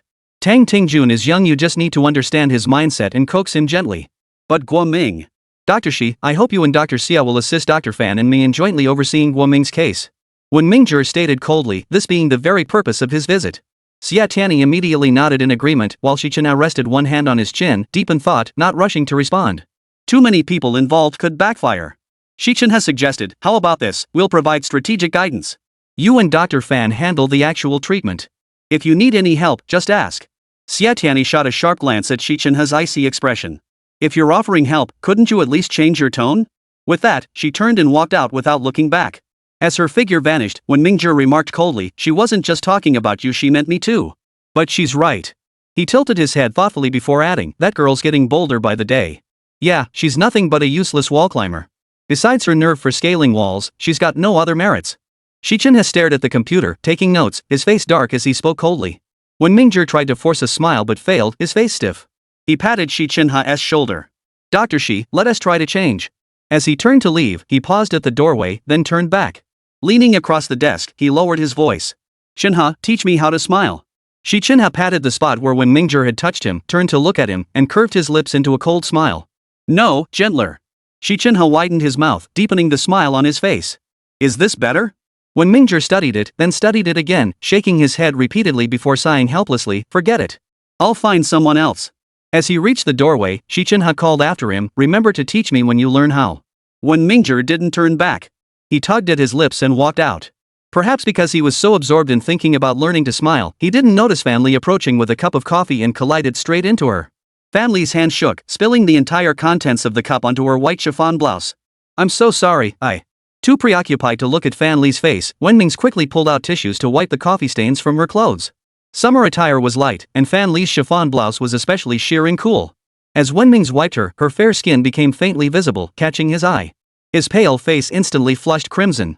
Fan Li was on the verge of tears. "Oh my gosh, it's my brand new chiffon blouse. Were you looking up at the sky while walking?" Hearing her voice, Wenming's realized he'd bumped into Fan Li. He withdrew his hand, tossed the tissue into the trash bin, and coldly declared, "We're even." With that, he strode toward the office, entered swiftly, and locked the door from the inside. Leaning against the door, he pressed one hand against his chest to steady his pounding heart, gasping for breath. Earlier, when he saw Fan Li's fair skin, he'd felt a shameful surge of desire. Ugh, how frustrating. That woman was so infuriating. Why did it have to be her? No good, she was coming after him. When Mingzhong heard the familiar click-clack of high heels and spun around, blocking the office door as if Fan Li might burst through any second. The tapping footsteps paused outside for over 10 seconds before fading away. When Mingzhong exhaled deeply, adjusted his glasses, walked to his desk, sat down, and began working. It wasn't meeting time, yet Boss Chen suddenly summoned every single man and woman in Yuhua to assemble in the conference room. Xiao Zhang had said that every single man and woman had to attend. In the end, over half of Yuhua's employees showed up, nearly filling the conference room to bursting. Too crowded. We'll stand. I'll keep it brief. For the first time, Boss Chen wore a smile. For the first time, he wasn't reprimanding anyone. His tone was gentle and approachable. "I've arranged for a matchmaking website for all of you. Every single person has been registered on the site. After the meeting, Xiao Zhang will send the website address to everyone's email. You can check it out yourselves. Here's the thing. Most of us at Yuhua are young, each one an elite, smart, capable, with bright futures ahead. But the one flaw? None of you know how to date. At this rate, we might as well rename Yuhua the singles base or the shelter for lonely hearts. Look at yourselves, the men are handsome and dashing, the women young and beautiful. Why not give some thought to your own marriage prospects?" Boss Chen pointed at Xi Chenhe and said, "Chenhe, especially you. With your great qualifications, why not find a suitable girl and start dating?" It was precisely for Xi Chenhe that he'd come up with this idea. "I was young once too. I've experienced the taste of love. Romance can make people work harder, stay positive, and fill their lives with hope. So, I solemnly declare, if any of you find someone special, I'll give you a red envelope for dating. And if you get married, I'll give you another red envelope." As soon as Boss Chen finished speaking, everyone burst into thunderous applause. "All right, that's settled. Everyone, keep up the good work. Xi Chenhe stays here, the rest of you return to your tasks." Boss Chen shouted loudly, concluding this unusual meeting. The conference room was now empty except for him and Xi Chenhe. After gesturing for Xi to sit down, he placed several photos in front of him. "These young women are matchmaking candidates I personally selected for you. They're attractive and come from good backgrounds. Good girls are in high demand, so you'd better act fast." He had gone to great lengths for this kid. Regardless of the outcome, he felt he had done right by his old classmate. Xi Chenhe sat lazily in his chair, his long legs crossed, watching Chen Boss with an expression of leisurely indifference, neither objecting nor agreeing. After a moment, he stood up, muttered, "I'm outta here," and headed for the door. "Hey, what's your deal, Chenhe? Chenhe. This is work. This is an order. Hey, don't leave." Boss Chen chased him out of the conference room, photo in hand. Xi Chenhe didn't pause once, striding straight toward his office. Several young employees from Yuhua gathered around, snatching the photo from Boss Chen's hands. They clamored about the boss being biased, keeping all the good stuff for Dr. Xi. They surrounded him, pestering him for the girl's name and contact details. Boss Chen couldn't leave just yet, forced to watch helplessly as the door to Xi Chenhe's office closed. After work, Xi Chenhe emerged punctually. Entering the lobby, he glanced casually and saw several boys fawning over Xie Tianyi's desk. Straightening his back, he strode over, glaring at Xie Tianyi and coldly declared, "She isn't even a woman." Chapter 41, That Man Named Xi Huayu. As colleagues, despite Dr. Xi's usual aloofness, he wasn't a bad person. After greeting Xi Chenhe, the young men quickly bonded with him. "Dr. Xi, just look at our Dr. Xie, stunning looks, amazing figure. No matter how you look at her, she's more womanly than any woman." A tall, lanky boy grinned, his words rolling off his tongue like a sales pitch. Xie Tianyi shot him a withering look. "Are you thick-skinned or what?" The dark, chubby boy chimed in, his expression exaggeratedly starstruck. "Our goddess looks so adorable when she's angry." "I love it." Xie Tianyi rolled her eyes. "Go on, go play somewhere else." The handsome boy looked serious. "Tianyi, what do you want for breakfast tomorrow?" "I'll bring it. And lunch, dinner, just tell me what you want." "It's on me." Xi Chenhe eyed Xie Tianyi coldly. "She's not picky. She'll eat anything." That was the honest truth, but coming from his mouth, it made her sound like a pig. One of the boys immediately teased, "Dr. Xi, you're usually so aloof, but never sharp-tongued. Why do you always have to be so sarcastic around Dr. Xie?" Another boy, looking like he relished stirring up trouble, chimed in, "Dr. Xi, usually when a guy is sharp-tongued with a woman, it's an 80% chance he's fallen for her." Could it be? Xie Tianyi had been seething with anger, ready to go head-to-head with Xi Chenhe. Seeing her colleagues egging him on, she stole a glance at Xi Chenhe's dark expression and fought hard not to laugh, though inside she was already bursting with amusement. Their conversation didn't escape Boss Chen's watchful eyes.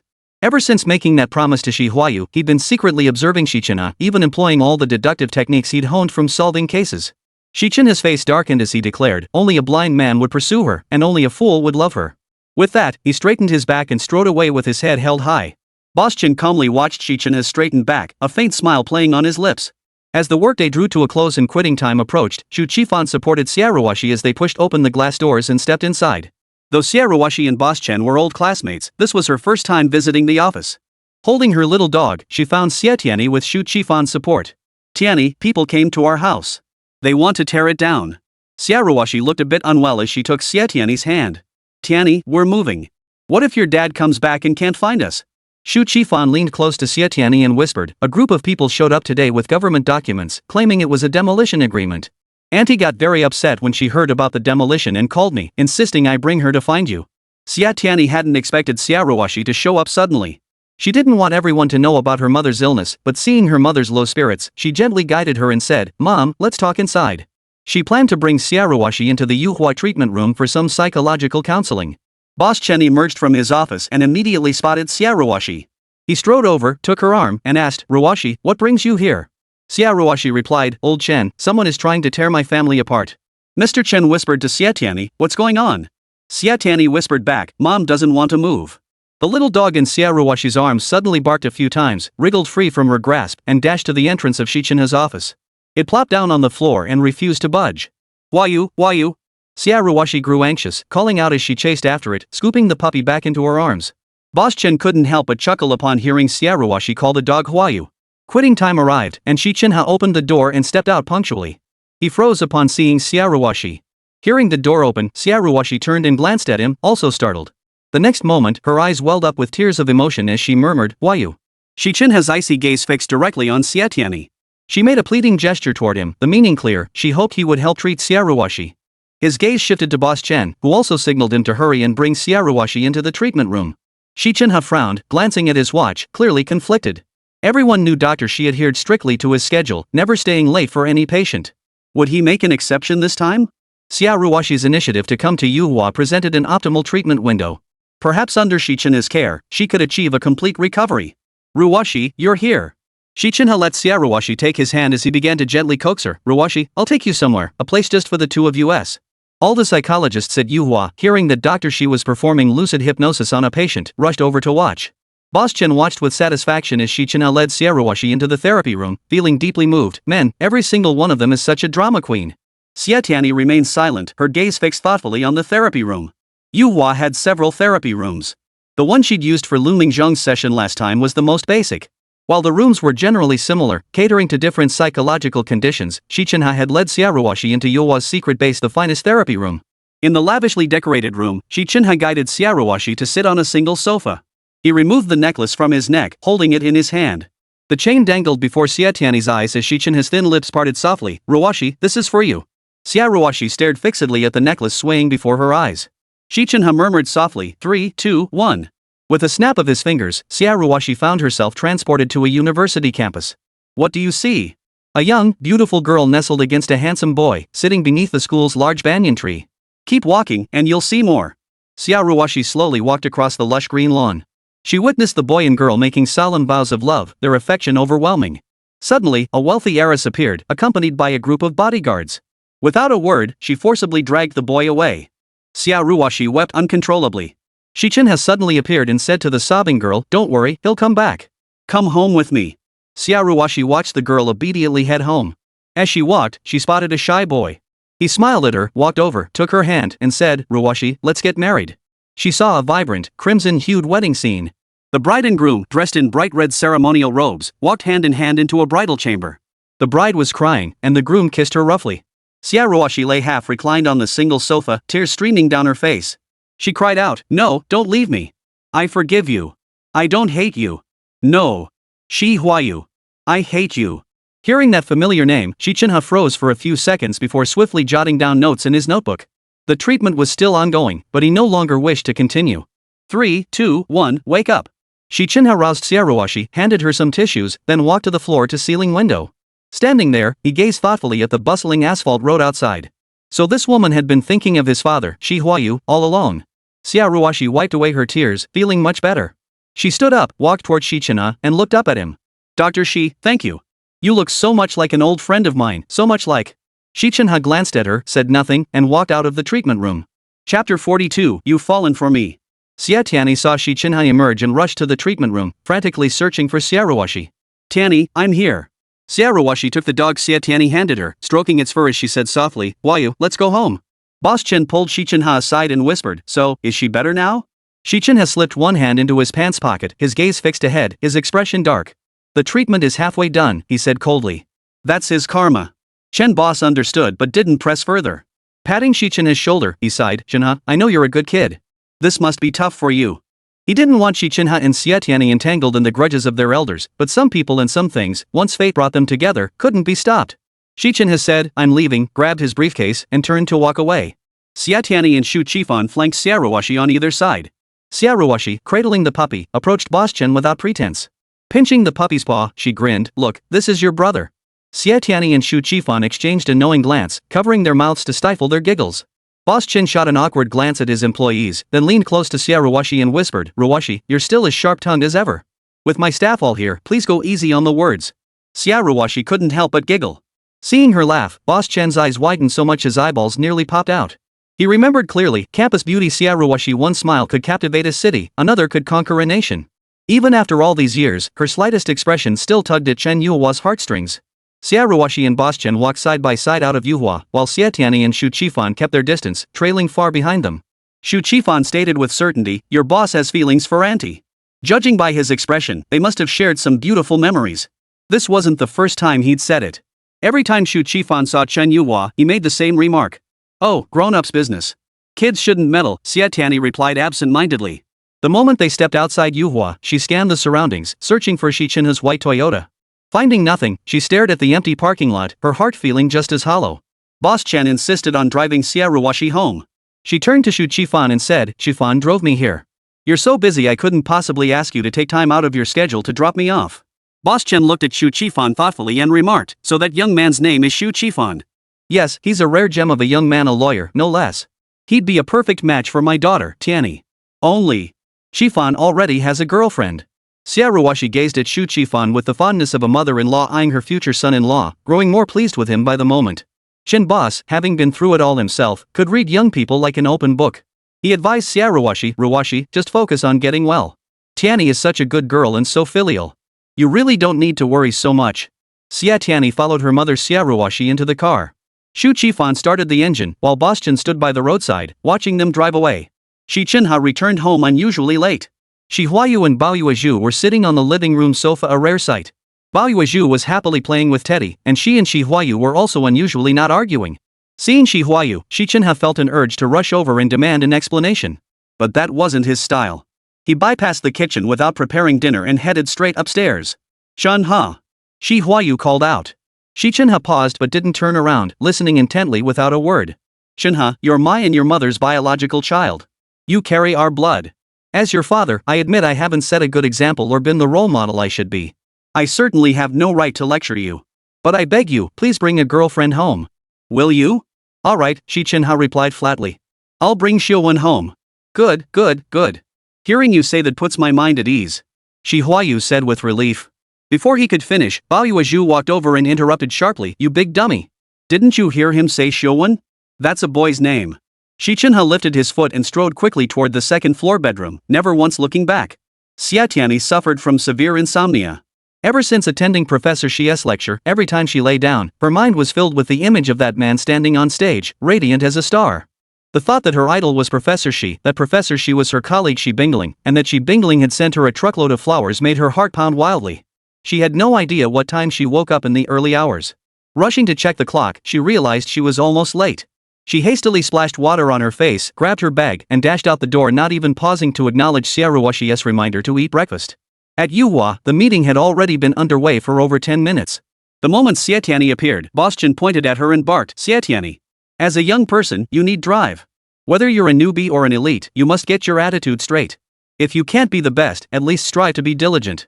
Xie Tianyi, sporting dark circles under her eyes and looking half asleep, couldn't help but yawn a few times.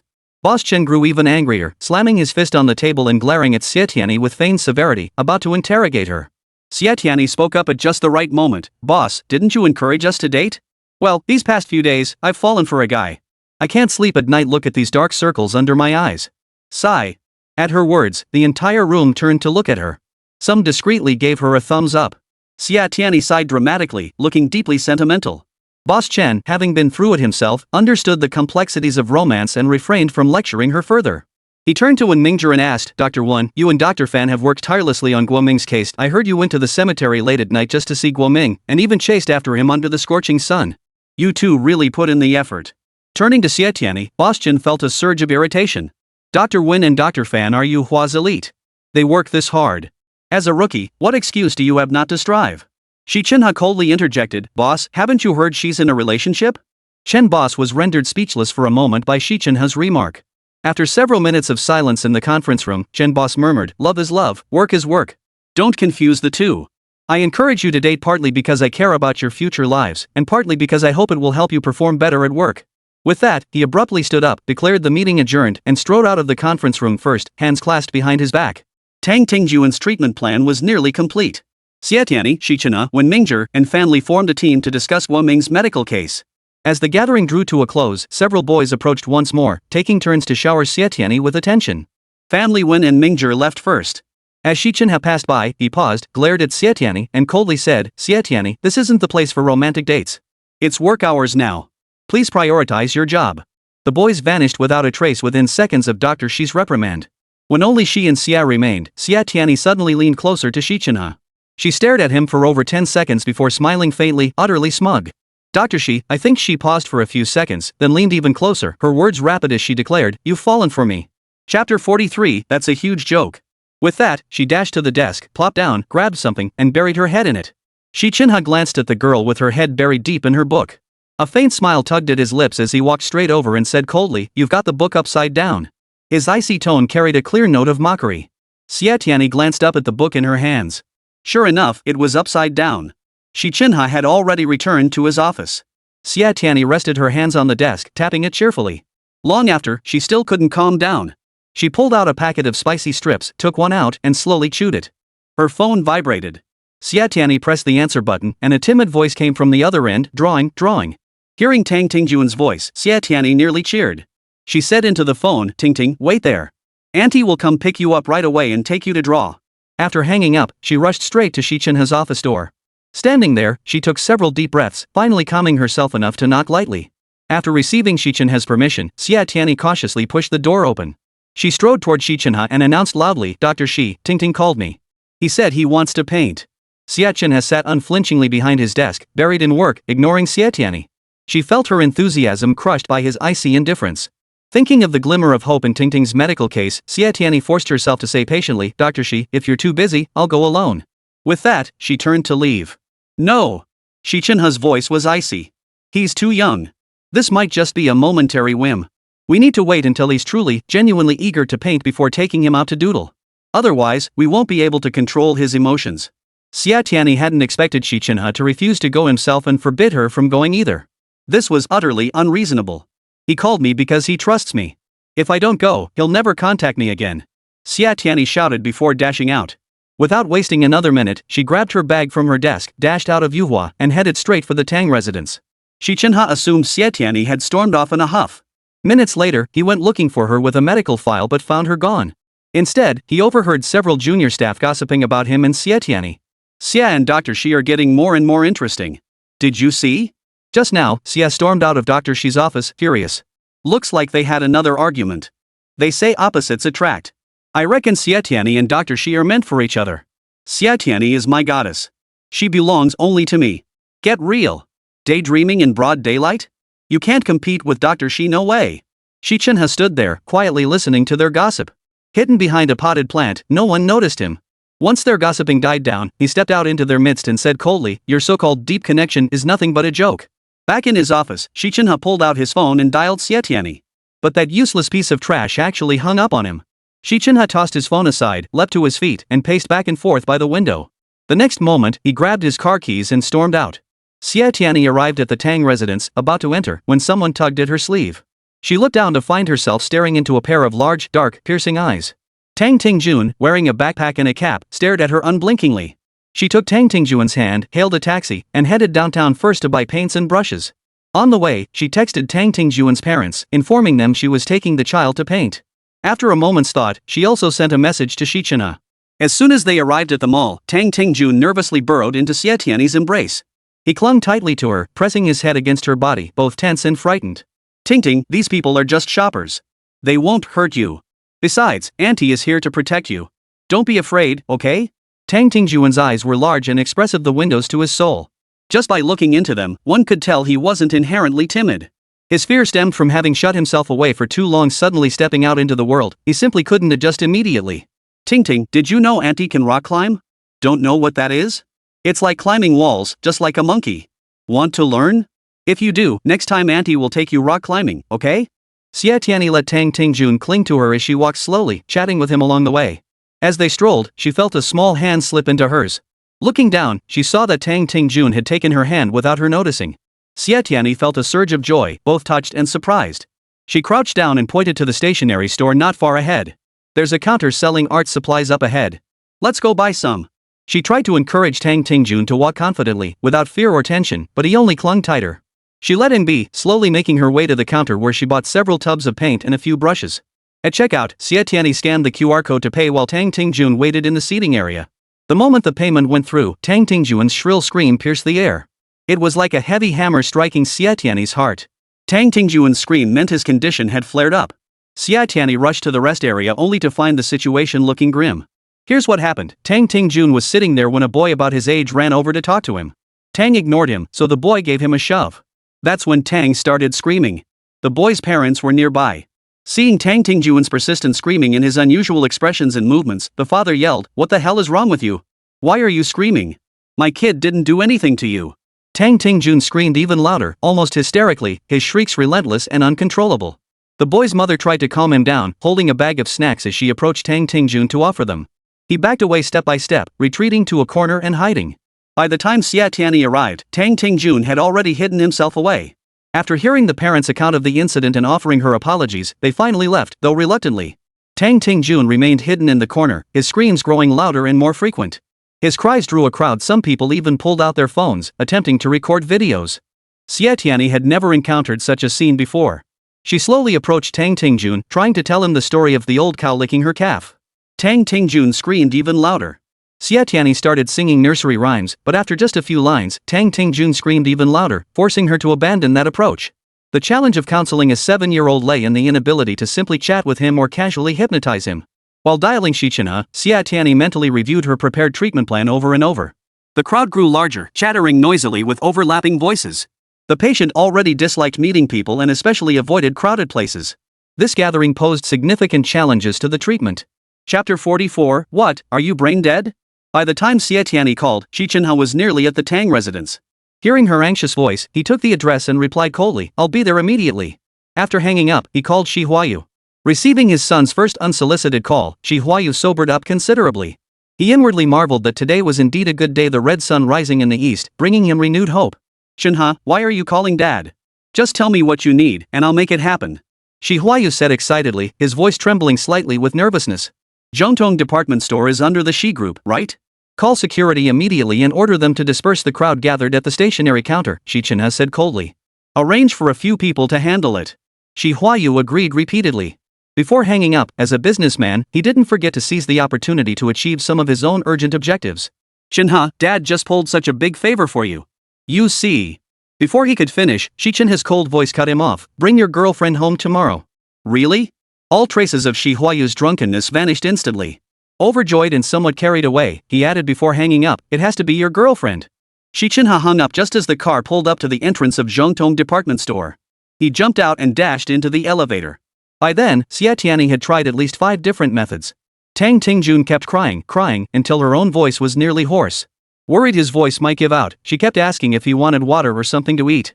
Tang Tingjun ignored her, continuing to cry out. Fortunately, a group of security guards arrived and efficiently dispersed the crowd, restoring quiet to the area. Xie Tianyi tried telling Tang Tingjun a story, but just as she opened her mouth, a cold, clear voice rang out. During the Northern Song dynasty, there was a scholar named Yang Shi. Xi Chenhe's voice seemed to carry a certain magic. By the time the story ended, Tang Tingjun's breathing had grown faint. Xie Tianyi walked to a corner, crouched down in front of him, pulled him into her arms, and patted his shoulder reassuringly. Ting, it's okay now. Auntie is here to protect you. Everything will be fine. Tang Tingjun's parents rushed over upon hearing the news. Seeing their child was unharmed, they finally relaxed. The male homeowner understood the psychologist's intentions, dismissing it as a simple unexpected incident and not holding Xie Tianyi accountable. However, the female homeowner refused to accept it. Furious, she crossed her arms, chin slightly raised, her stern, cold eyes fixed on Xie Tianyi as she declared, I demand a replacement. Xie Tianyi was about to protest, but as she opened her mouth, a sharp pain shot through her throat, leaving her voice hoarse and muffled. Xi Chenhe shot her a cold glance before stepping in front of the woman. Fine, he said. With that, he took Xie Tianyi's hand and led her away. They had barely reached the first-floor lobby when several security guards jogged over, their expressions deferential as they prepared to greet Xi Chenhe. Before they could speak, Xi Chenhe's cold voice cut them off. You're too late. He pulled Xie Tianyi into the car but didn't start the engine immediately. His face darkened as he stared straight ahead, silent for a long time. Xie Tianyi's heart was a whirlwind of emotions. Countless feelings surged through her like a flood, overwhelming her with a suffocating ache. Tang Tingjun had been taken away by his parents, yet his piercing screams still echoed in her ears. She buried her face in her hands, letting out sigh after sigh. Are you brain dead? Those illusions clearly worked on him. Why didn't you tell her about them? Xi Chenhe barked coldly, Xie Tianyi, you've already messed this up right at the start. Better start thinking about how you're going to explain this to the boss. Xie Tianyi had been filled with self-reproach, but Xi Chenhe's scolding ignited a surge of anger within her. Her voice rose involuntarily. It wasn't the illusions that worked on him, it was your voice. Your voice might sound like someone he likes, so? Sly excuses. Xi Chenhe thundered, roaring at Xie Tianyi, I detest people who refuse to admit their mistakes and love to quibble. From this moment on, you are no longer my assistant. If it's not, then it's not. Do you think I want this? Xie Tianyi felt her anger surge straight to her temples, her words slipping out impulsively. I don't care if you're an idol or a professor, from this moment on, I refuse to play alone. After yelling at Xi Chenhe, she flung open the car door, jumped out, and quickly vanished into the street. In the blazing midday sun, Wen Mingzhong and Fan Li chased after Guoming. He'd been wandering the streets for ages, with the pair hot on his heels. What the hell is he trying to do? Fan Li wiped sweat from her face with a damp wipe, panting heavily. Honestly, I'm worried my entire career as a psychologist might be ruined by this kid. In over a decade of practice, she had never encountered a patient like this. Typically, patients sought out therapists themselves. But Boss Chen was different. Besides accepting cases that came to him, he actively sought out new cases. Many people suffering from psychological issues were reluctant to seek treatment due to cost concerns, so he had his subordinates proactively reach out to them. The cases of Guoming and Tang Tingjun were prime examples. To treat these two children, old Chen had made countless phone calls to their parents, wearing out his lips before the parents reluctantly agreed to let the psychologist approach their children. Chen's team, the psychologists at Yuhua, had all been molded by him to be selfless and incorruptible. Pick any one of them, and they'd be a hero who'd saved countless lives. Old Chen's a hopeless do-gooder, like he owes every mental health patient on earth. Look at us two elite Yuhua senior psychologists chasing after some brat under the blazing sun. Even those melon vendors by the roadside have it better than us, living it up. Fan Li couldn't hold back and started complaining again. Wen Ming's glanced at Fan Li's sunburned face but said nothing. After lowering his eyes in thought for several seconds, he made a decisive decision. Let's go back to Grandma's house and wait. Family couldn't be sure if Guoming would return home either. Her energy was completely drained, she couldn't run another step. So she followed Wenming's lead and drove to Grandma's house. Under the blazing sun, Xie Tianyi was drenched in sweat, yet she felt no heat. She strolled slowly along the sidewalk, not even bothering to pull out her parasol or sunglasses, simply walking beneath the blazing sun. Tang Tingjuan's episode had been sudden. She'd thought his call meant he trusted her, and indeed, he did trust her deeply. He hadn't made a fuss the entire journey. If not for that child pushing him, he'd have been perfectly well behaved. Xie Tianyi couldn't forget the look in Tang Tingjuan's eyes as his father dragged him away. They were filled with reluctance and pleading. He didn't want to go home. He wanted to go painting with her. Xie Tianyi's heart felt like it was being torn apart. Back home, Xie Tianyi's clothes were completely soaked through. If not for her strong constitution, she would have collapsed from heatstroke on the road. Ruashi lowered the air conditioner temperature and fanned Xie Tianyi with a hand fan. Shu Qifan brought a bowl of iced mung bean soup, persistently urging her to take a sip. Xie Tianyi sat there blankly, refusing to eat, drink, or speak. Shu Qifan asked Ruashi, "Auntie, what's wrong with Tianyi?" Ruashi replied, "My daughter is a psychologist, you know. She's just exhausted." Chapter 45, No one is more suited than her. Then let's let her rest properly. Shu Qifan placed the mung bean soup on the table, offered a few parting words, and left with Ruashi. Xi Chenhe hadn't been wrong to scold her. Xie Tianyi felt like she had a pig's brain. The first time Xi Chenhe explained the anecdote to Tang Tingjun, she should have recorded it for future reference. Boss Chen had said that in this line of work, one must keep eyes on the nose on the heart, as if needing 3 heads and 6 arms, mastering 72 transformations while acting on instinct. The worst sin was being slow to catch on. This time, she'd made that very mistake again.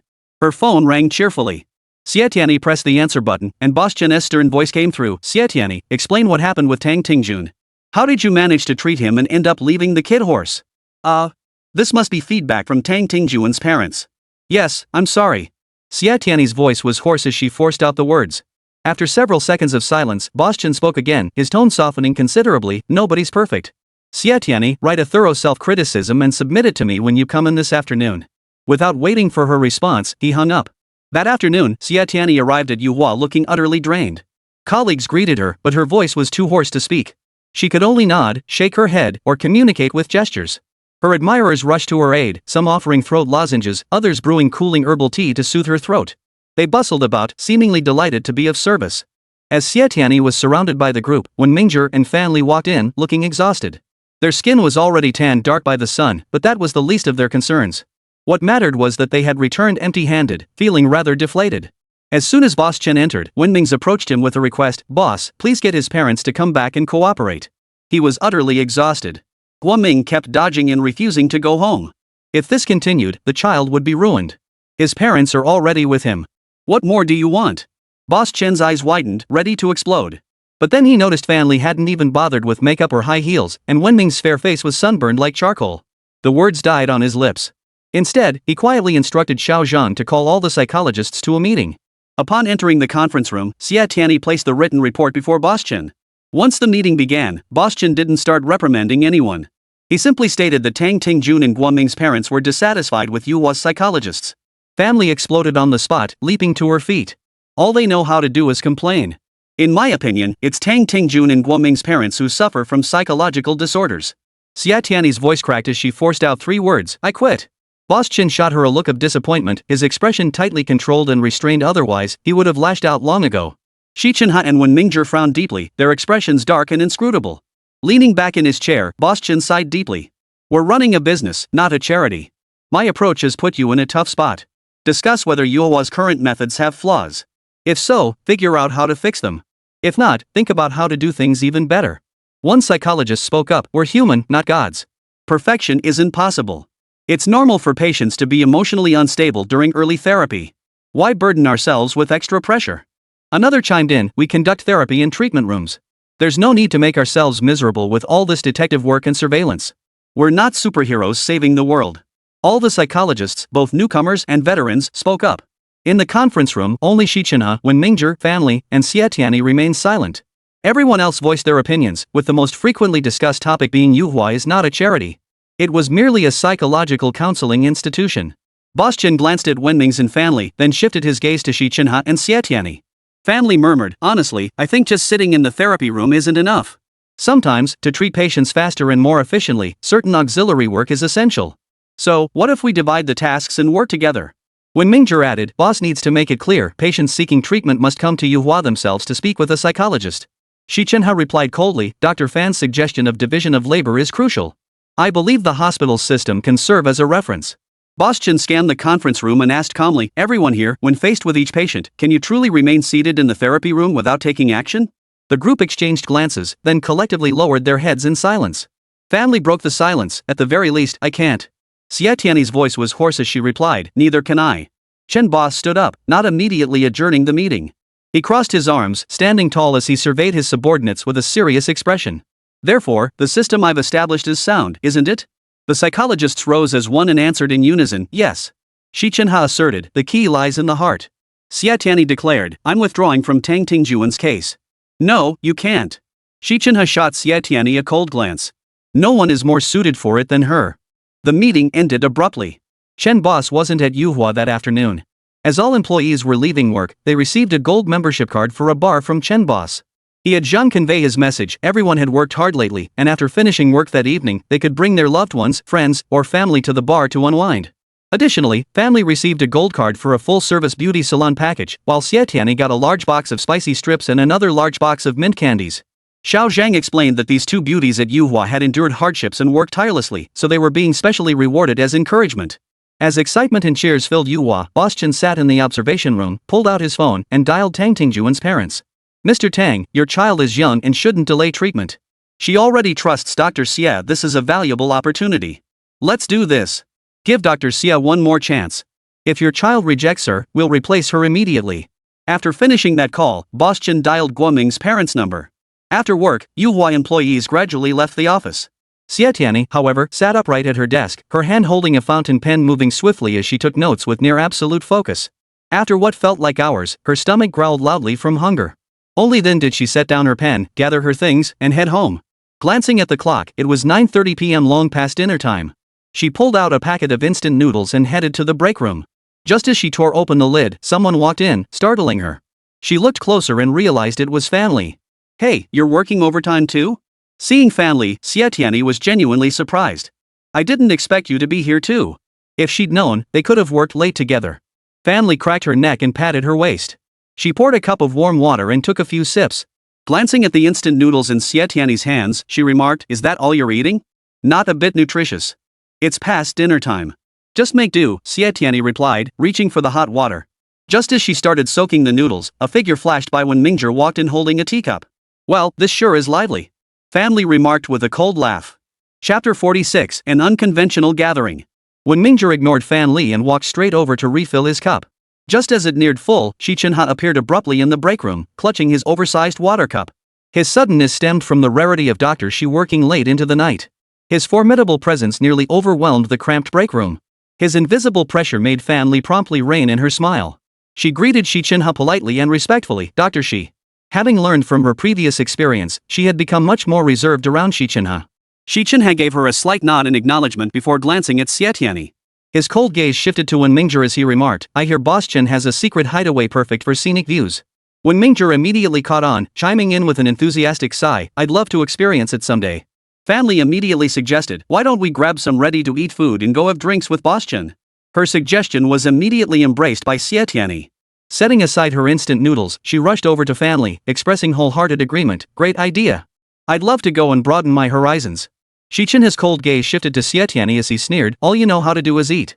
Unlike Fan Li, Xie Tianyi grew bolder in Xi Chenhe's presence. The more he lashed out, the less she feared him. If you can't even eat properly, what else can you do?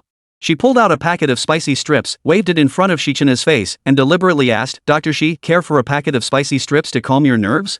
When Mingzhong tugged at his stiff facial muscles, finally managing a faint smile one colder than ice. Xi Chenhe ignored Xie Tianyi's deliberate provocation and walked out side by side with Wen Mingzhong. Fan Li stared blankly at Xi Chenhe's retreating figure, murmuring, what was Dr. Xi playing at? Xie Tianyi naturally hooked her arm through Fan Li's and pulled her along. Let's go. If they didn't refuse, that means they agreed. Fan Li was utterly impressed by the girl beside her. Despite working alongside Dr. Xi for so long, she had never truly understood his thoughts. Yet Xie Tianyi, having arrived only a few days ago, already seemed to know him so well. Sis Fan, thank you so much. Xie Tianyi grabbed her bag and followed Fan Li to the office to retrieve hers. Sis, thank you for helping Liu Mingzhong last time. As she toured Fan Li's office, her words were as sweet as honey, addressing her repeatedly as Sis Fan. Originally, Fan Li's heart was filled with intense jealousy.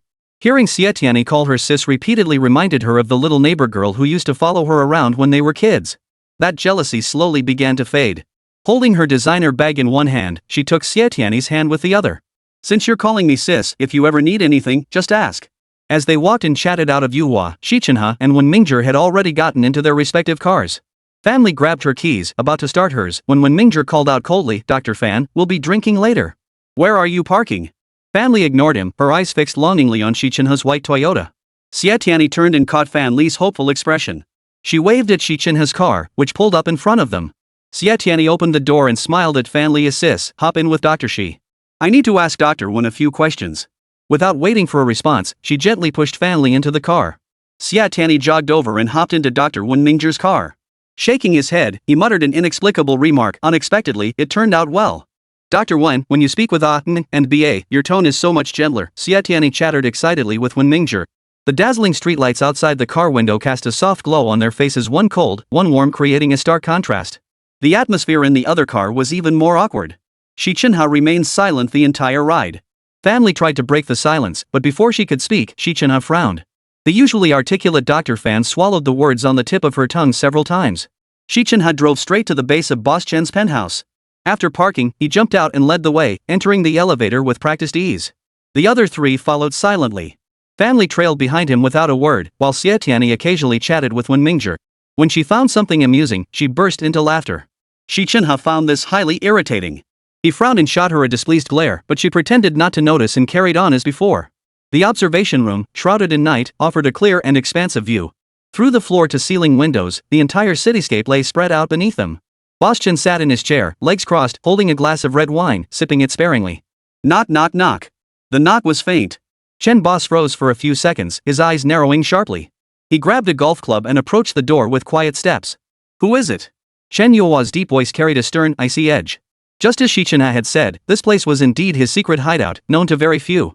Xi Chenhe had only learned of it by chance after overhearing a conversation between Boss Chen and Shi Huayu. Uncle Chen, it's us. Xie Tianyi's clear, crisp voice rang out as she called out Uncle Chen, instantly earning her the respect of the other three. No wonder the boss was so protective of her, so that was why. Chen Yuhua, hearing Xie Tianyi's voice, lowered his cue with a hint of surprise and opened the door. Seeing the other three, he instantly understood. Chenhe, this must be your idea, he chuckled, pointing at Xi Chenhe. Xi Chenhe tugged at the corners of his lips, waving the red wine in his hand at him. The other three followed suit, waving their own delicacies and fruit. Come on in, come on in. Drinking alone was always lonely. Now that guests had arrived, and not just anyone, but Chen Boss himself, he was naturally delighted. His smile was so broad his facial muscles seemed to bunch together. Hey, listen up, there's no boss-employee hierarchy here. Just relax. Xi Chenhe acted like he owned the place, while Wen Mingzhong, Fan Li, and Xie Tianyi remained stiff. Only after Boss Chen's booming declaration did the trio finally loosen up. Wen Mingzhong grabbed several large plates and loaded them with cooked dishes. Xie Tianyi and Fan Li headed to the kitchen to prepare a fruit platter. Meanwhile, Xi Chenhe had already started pouring drinks, while Boss Chen fetched a few crystal glasses. Everything was ready. The five gathered around the round table, admiring the city lights while chatting and pouring glass after glass of wine. Boss Chen raised his glass first, his voice filled with emotion. Honestly, I feel incredibly fortunate and privileged that Yuhua has such promising young people like you all. It's truly an honor. Fan Li sweetly replied, Boss, you flatter us. We should be thanking you instead. Even a 1,000-mile horse needs the discerning eye of a connoisseur. Wen Mingzhong, not one for flattery, simply nodded in agreement with Fan Li, uttering several right yes before clinking his glass with Boss Chen's. Words are unnecessary, it's all in the wine. With that, he tilted his head back and downed his glass in one gulp. Xi Chenhe remained cold throughout, a fixed sneer on his lips. He too tilted his head back and drained his glass. Xie Tianyi sighed dramatically, full of passion, yet unable to boil. What a tragedy. Her pointed remark was clearly aimed at Xi Chenhe. Chen Boss's eyes widened in shock as he sternly reprimanded, Xie Tianyi, watch your language. He is, after all, your mentor. Chapter 47, Youthful Dreams in Their Prime. Xie Tianyi was bold, but she dared not contradict Boss Chen. At his command, she immediately fell silent, sitting quietly and refraining from further mocking Xi Chenhe. This left Xi Chenhe feeling quite pleased with himself, prompting him to drink a few extra cups. After 3 rounds of drinks, the 3 men were already feeling the effects of the alcohol, their speech patterns markedly different from usual. When sober, Boss Chen was known for his booming voice, but now, under the influence, he drifted into reminiscence. That year, I was 26, fresh off my studies at the University of Maryland. I was the renowned Professor Chen, the psychological crime expert assisting the city's criminal investigation team. That time, I came face to face with the criminal and fell victim to a serial killer. He kidnapped me and held me captive for 7 days. He was about my age, exceptionally talented, once a renowned scholar both domestically and internationally. Genius and madness are two sides of the same coin.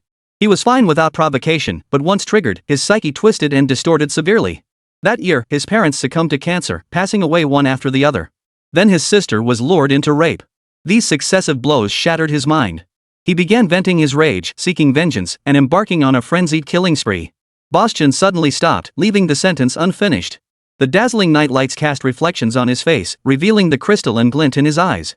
Xi Chenhe and Wen Mingzhong listened intently with solemn expressions. Xie Tianyi and Fan Li murmured quietly, drawn in by Boss Chen's recounting of the past. After several deep sighs, Boss Chen continued to immerse himself in the events of that year. During the 7 days he held me captive in that iron cage, he didn't torture me. Every day, he would pour out his thoughts to me. Every person he killed had harmed others: greedy tycoons, loan shark ringleaders, rapists, hypocritical pretenders, and more. After 7 days, police surrounded his residence. Right before my eyes, he smiled, drew his pistol, and ended his young life. Blood spattered all over me, yet I remained composed. But no one knew that inside, my heart felt like it was being sliced into pieces, one cut at a time. After being rescued, I resigned from all my positions and devoted myself to studying psychological healing. Later, I founded the Yuhua Psychological Counseling Center. I ask for nothing else but that every person in this world may have a healthy heart. Boss Chen let out a series of sighs, his expression solemn as he stood facing one direction, spilling the wine from his cup onto the floor. Once, I worshipped my hero with fanatical devotion. But after meeting him, he trailed off, snapping out of his reverie. Sorry, I'm rambling. Drink up. The 4 young people watched him silently, not immediately raising their glasses. Then, as if on cue, one began clapping, and the others joined in. The applause was heartfelt, a tribute to Boss Chen's character and leadership. Boss Chen finally couldn't hold back. He wiped his eyes a few times and forced a smile. You guys, don't make me so emotional, okay? Come on, drink up. With that, his hands trembling, he poured himself a full glass of red wine, raised it to his lips, and downed it in one gulp. The alcohol successfully masked his emotions. Raising his voice, he bellowed at Xie Tianyi, work hard for me. Cure your mother's illness, and strive to make everyone in this world healthy and happy. Wen Mingzhong added with a stern expression, a world without illness. Boss Chen clapped in approval, echoing, well said, no illness in the world. Yuhua's mission is to ensure everyone has a healthy, strong heart. No illness in the world. He always loved shouting slogans during meetings, and after drinking, his passion only intensified. The 4 young people exchanged glances and, in unison, shouted, let everyone have a healthy and strong heart. No illness in the world. 5 crystal glasses brimming with liquor clinked together, the atmosphere reaching an unprecedented peak of excitement and fervor. Deep into the night, the city slept. Streetlights still shone brightly, yet no one remained to admire them. In the observation room, 4 young people lay sprawled haphazardly on the large sofa surrounding a middle-aged man, dreaming sweet dreams. Just as in their beautiful youth, they were doing what they believed to be worthwhile and meaningful. They could proudly proclaim to the world, we are psychologists, we are proud, we are honored. Time slipped away silently, arriving and departing unnoticed. Minute by minute, second by second, the city slept for hours before quietly awakening. The 5 hungover souls remained unconscious as their phones rang one after another, their cheerful melodies disrupting the young dreamer's slumber and rousing the dedicated middle-aged boss. Chen Yuhua fumbled for his phone, pressed the answer button, and croaked a hoarse hello. The next second, he jolted upright, fully awake. His tone softened as he spoke into the phone, Ruwashi, don't worry. Tianyi came over last night with her colleagues for drinks. She stayed too late to go home. I'll show you on video. Mr. Chen adjusted the camera, pointing his phone at Xie Tianyi. Xie Tianyi yawned repeatedly, her sleepy eyes half closed. She waved at Ruwashi on the screen, her voice filled with guilt. Mom, I'm so sorry. I should have called you last night. I made you worry. Ruwashi on the screen looked straight through her, her gaze fixed behind Xie Tianyi. Xie Tianyi turned her head and saw Xi Chenhe just sitting up from the sofa, his handsome face facing the camera. Huayu, oh no, Chenhe. Why haven't you come over to play? You helped Auntie with her treatment, and she's recovering well now. I haven't properly thanked you yet. When you have time, have Tianyi bring you over. I'll make you some bean paste crucian carp. Xi Chenhe perked up and repeatedly agreed over the video call. Boss Chen felt reassured seeing Xi Chenhe's polite and gentle demeanor towards Ruwashi. After exchanging pleasantries with Ruwashi, he hung up and remarked to Xie Tianyi with a sigh, Ruwashi loves beauty and has a lively, cheerful personality. It's just that she can be stubborn sometimes. For instance, she adores bean paste fish but absolutely refuses to eat steamed fish. I still can't wrap my head around her preferences. They're both fish, what's the difference between steaming and braising? When Mingzhong, Fanli, and even Xi Chenhe were all taken aback by the attentiveness Boss Chen displayed. Then, the three exchanged knowing glances, suddenly understanding. No wonder Boss Chen favored Xie Tianyi so much. No wonder Xie Tianyi privately called him Uncle Chen. So that was it. The subtle shifts in their expressions didn't escape Boss Chen's sharp gaze. He turned to Xie Tianyi and bellowed, "Xie Tianyi, if you don't work hard enough, Yuhua won't accept you either." His tone was stern and cold, showing no regard for sentiment. Xi Chenhe coldly echoed, "I won't accept her either." When Mingzhong and Fan Li understood perfectly well. On the surface, they appeared calm and composed, discussing plans to get breakfast. Boss Chen glanced at his watch, frowned, and suggested, "We're running out of time. How about we grab breakfast together?" Xie Tianyi smiled, "Uncle Chen's treat." Chen Boss turned to Xi Chenhe, pointing at him and declaring, "He's a rich kid, let him pay." Everyone remarked how stingy Boss Chen was. His eyes widened as he bellowed, "Every penny saved is a penny earned, I'll use it for employee perks." At the mention of perks, Fan Li was the first to clam up. Soon after, when Mingzhong and Xie Tianyi also fell silent.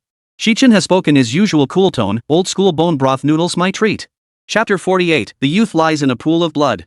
Boss Chen reflected deeply, in the past, if you asked Dr. Xi to treat us, he'd flat out refuse. But look at him now, his awareness is truly remarkable. You don't know this, but every year, Dr. Xi provides free treatment to 10 patients from financially struggling families. Plus, he donates over 100,000 yuan annually to support children in impoverished mountainous regions. So, you've always wondered why an elite like Professor Xi, who's also a second-generation wealthy individual, only drives a Toyota. This is the answer. Xie Tianyi nudged Fan Li's arm with her elbow, and immediately after, Chen Boss sighed, even when treating others, he's so aloof. When Mingzhong's facial muscles twitched as he attempted a gentler smile, but failed. His tone turned stern and serious. Dr. Xi and I are currently studying the science of smiling and how to soften our cold expressions in speech. He adjusted his glasses, his piercing eyes behind the icy lenses scanning the two women. We'll see about that. Upon hearing this, Fan Li and Xie Tianyi spent the entire journey whispering about the changes in Dr. Wen and Dr. Xi. Xie Tianyi believed their personalities were innate and beyond change. Fan Li disagreed.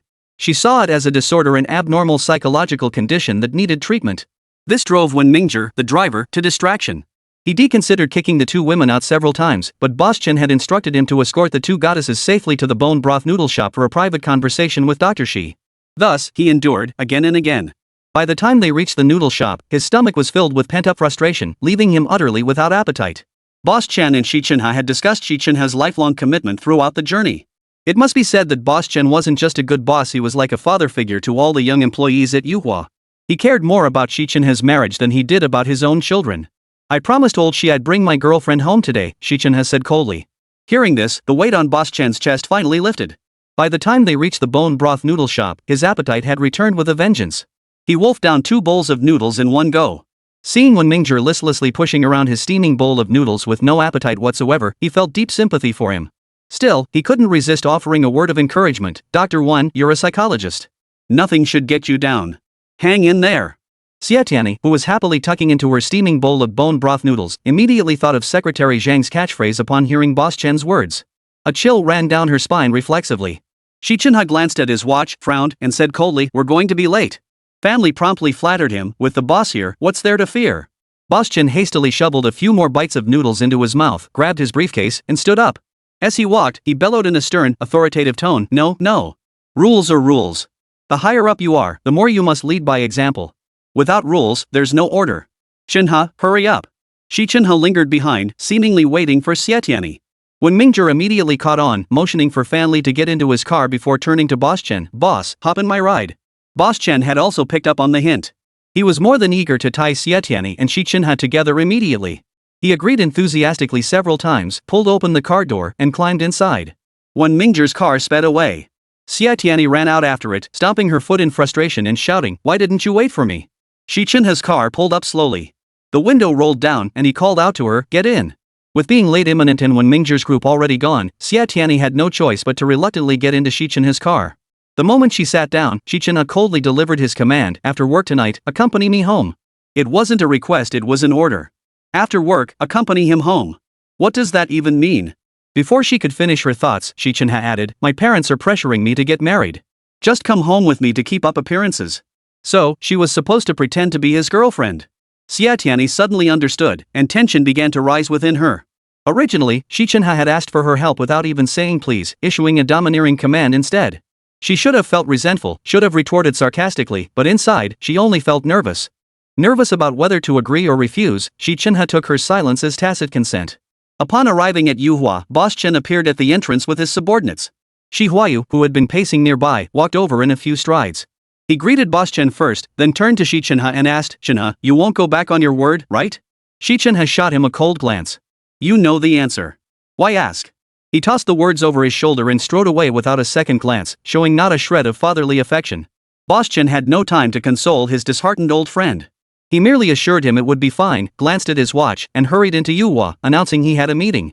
The meeting had just begun when Chen Boss was about to speak. Old Liang's booming voice echoed outside, "Old Chen! Old Chen!" His voice carried clearly into the conference room before he even arrived.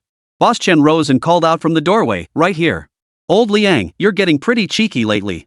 Why do you always come messing with me the moment I start a meeting?" Old Liang's tall figure flashed in, striding straight into the room. Without exchanging pleasantries with Boss Chen, he grabbed his teacup and gulped down several mouthfuls. His round eyes widened as he snapped, "What disruption? This is a matter of life and death. Guoming was one of your Yuhua patients, right? He attempted suicide in a cheap hotel. If not for the water delivery lady discovering him in time, a vibrant young life would have been lost." At the mention of Guoming, Fan Li and Wenjie both stood up. Old Liang, quick to pick up on the tension, pointed at them and snapped, "This time it wasn't that wall-climbing rookie causing trouble. You two handled this, didn't you? What are you standing around for? Go check on him at the hospital across the street." He then turned to Boss Chen, lecturing him in a sharp tone, "Old Chen, what's gotten into you lately? Why all these incidents? You've always been the embodiment of justice, my idol. Yuhua is a counseling institution I hold in high regard. How come your patients keep ending up either jumping off buildings or committing suicide? Old Liang, enough. Let's go check it out first." With that, he dismissed his subordinates and beckoned Xie Tianyi and Xie Tianyi, "You two come with me." On the way, Old Liang opened a video on his phone and showed it to Old Chen. Old Chen glanced at the teenager lying in a pool of blood, then quickly looked away. He murmured, "Dr. Wen was right. If I'd known this would happen, I should have called the police to tie that kid down in the treatment room." Seeing Old Chen's deep self-reproach, Old Liang patted his shoulder reassuringly. "Old buddy, don't beat yourself up. That kid Guoming was already on file at the police station. Just the other day, he harassed a female classmate and her parents reported it. All the city police stations even held a meeting specifically to discuss problem youths. They unanimously agreed that with Yuhua Psychological Counseling Center around, Guoming wouldn't cause trouble. Who knew something like this would still happen?" At this point, Boss Chen didn't try to shift blame. He rushed to the hospital and stood outside the intensive care ward with his subordinates. Through the glass, they silently watched the teenager lying in the hospital bed. His eyes were tightly shut, his face pale and bloodless. When Mingzhong murmured, "The fact that he's still alive is nothing short of a miracle and sheer luck." Fan Li crossed her arms, her voice filled with anguish. "He's classified as a severe psychological patient. Tang Tingjuan's condition is far, far better than his." No sooner had she spoken than Boss Chen's phone rang urgently. He pressed the answer button, his expression immediately turning grave. Chapter 49, The Missing 7-Year-Old Boy. The atmosphere grew even more tense and somber with Boss Chen's stern expression. Chen Boss was visibly agitated, his voice hoarse. "What? Missing? But he's been confined to his room, hasn't he? Alright, I'll send Xie and Dr. Xi over immediately." Xi Chenhe and Xie Tianyi, hearing their names mentioned, looked at him solemnly. He hung up without saying anything. Xie Tianyi asked urgently, "Boss, what's wrong with Tang Tingjun?" Her heart felt like a rope dangling from a cliff, swaying precariously, filled with dread. Xi Chenhe, too, sensed something was terribly wrong. "We're heading over immediately," he declared, turning on his heel and walking out. Xie Tianyi followed closely behind, her steps quickening. Boss Chen watched their retreating figures, utterly drained. He murmured, how could he just disappear? Old Liang heard him and widened his round eyes, about to roar as usual. But glancing at the youth on the hospital bed, he lowered his voice and asked, "Another one gone missing?" Boss Chen slumped into a chair, hands clutching his head in exhaustion. After a long moment, he lifted his gaze to Old Liang and said weakly, "Lao Liang, next step, let's create a campaign. The theme will be love, promoting mental health prevention and treatment. We'll urge families of patients to seek timely intervention when they notice abnormal behavior in their children, and to fully cooperate with treatment. They can't just assume that paying as psychologists a hefty sum means they can rest easy." Old Liang's expression grew increasingly grave. He said nothing, only patted his old friend's shoulder and sighed, "Old buddy, I understand deep down. The fault doesn't lie with Yuhua. Your team members are all top-notch professionals and highly dedicated, there's no doubt about that. But human lives are at stake." Xi Chenhe and Xie Tianyi hurried to the Tang residence. As soon as they entered, the sound of a heated argument between a man and a woman in the living room reached their ears. The woman shoved the man, cursing furiously, "You good for nothing. If you weren't out there every day, shamelessly chasing after other women, busy flattering your mistresses, our son wouldn't have gotten sick and run away from home." The man stumbled backward step by step until he had nowhere left to retreat. The woman still wouldn't let up. He suddenly lost his temper and roared at her, "You're the one talking? What about you? What kind of mother are you? All you care about is money, money, money. Is there even a tiny bit of room in your heart for our son?" "No." The woman's face darkened with fury. She grabbed his shoulders like a madwoman, shaking him violently. "Tangshi, you're a bastard.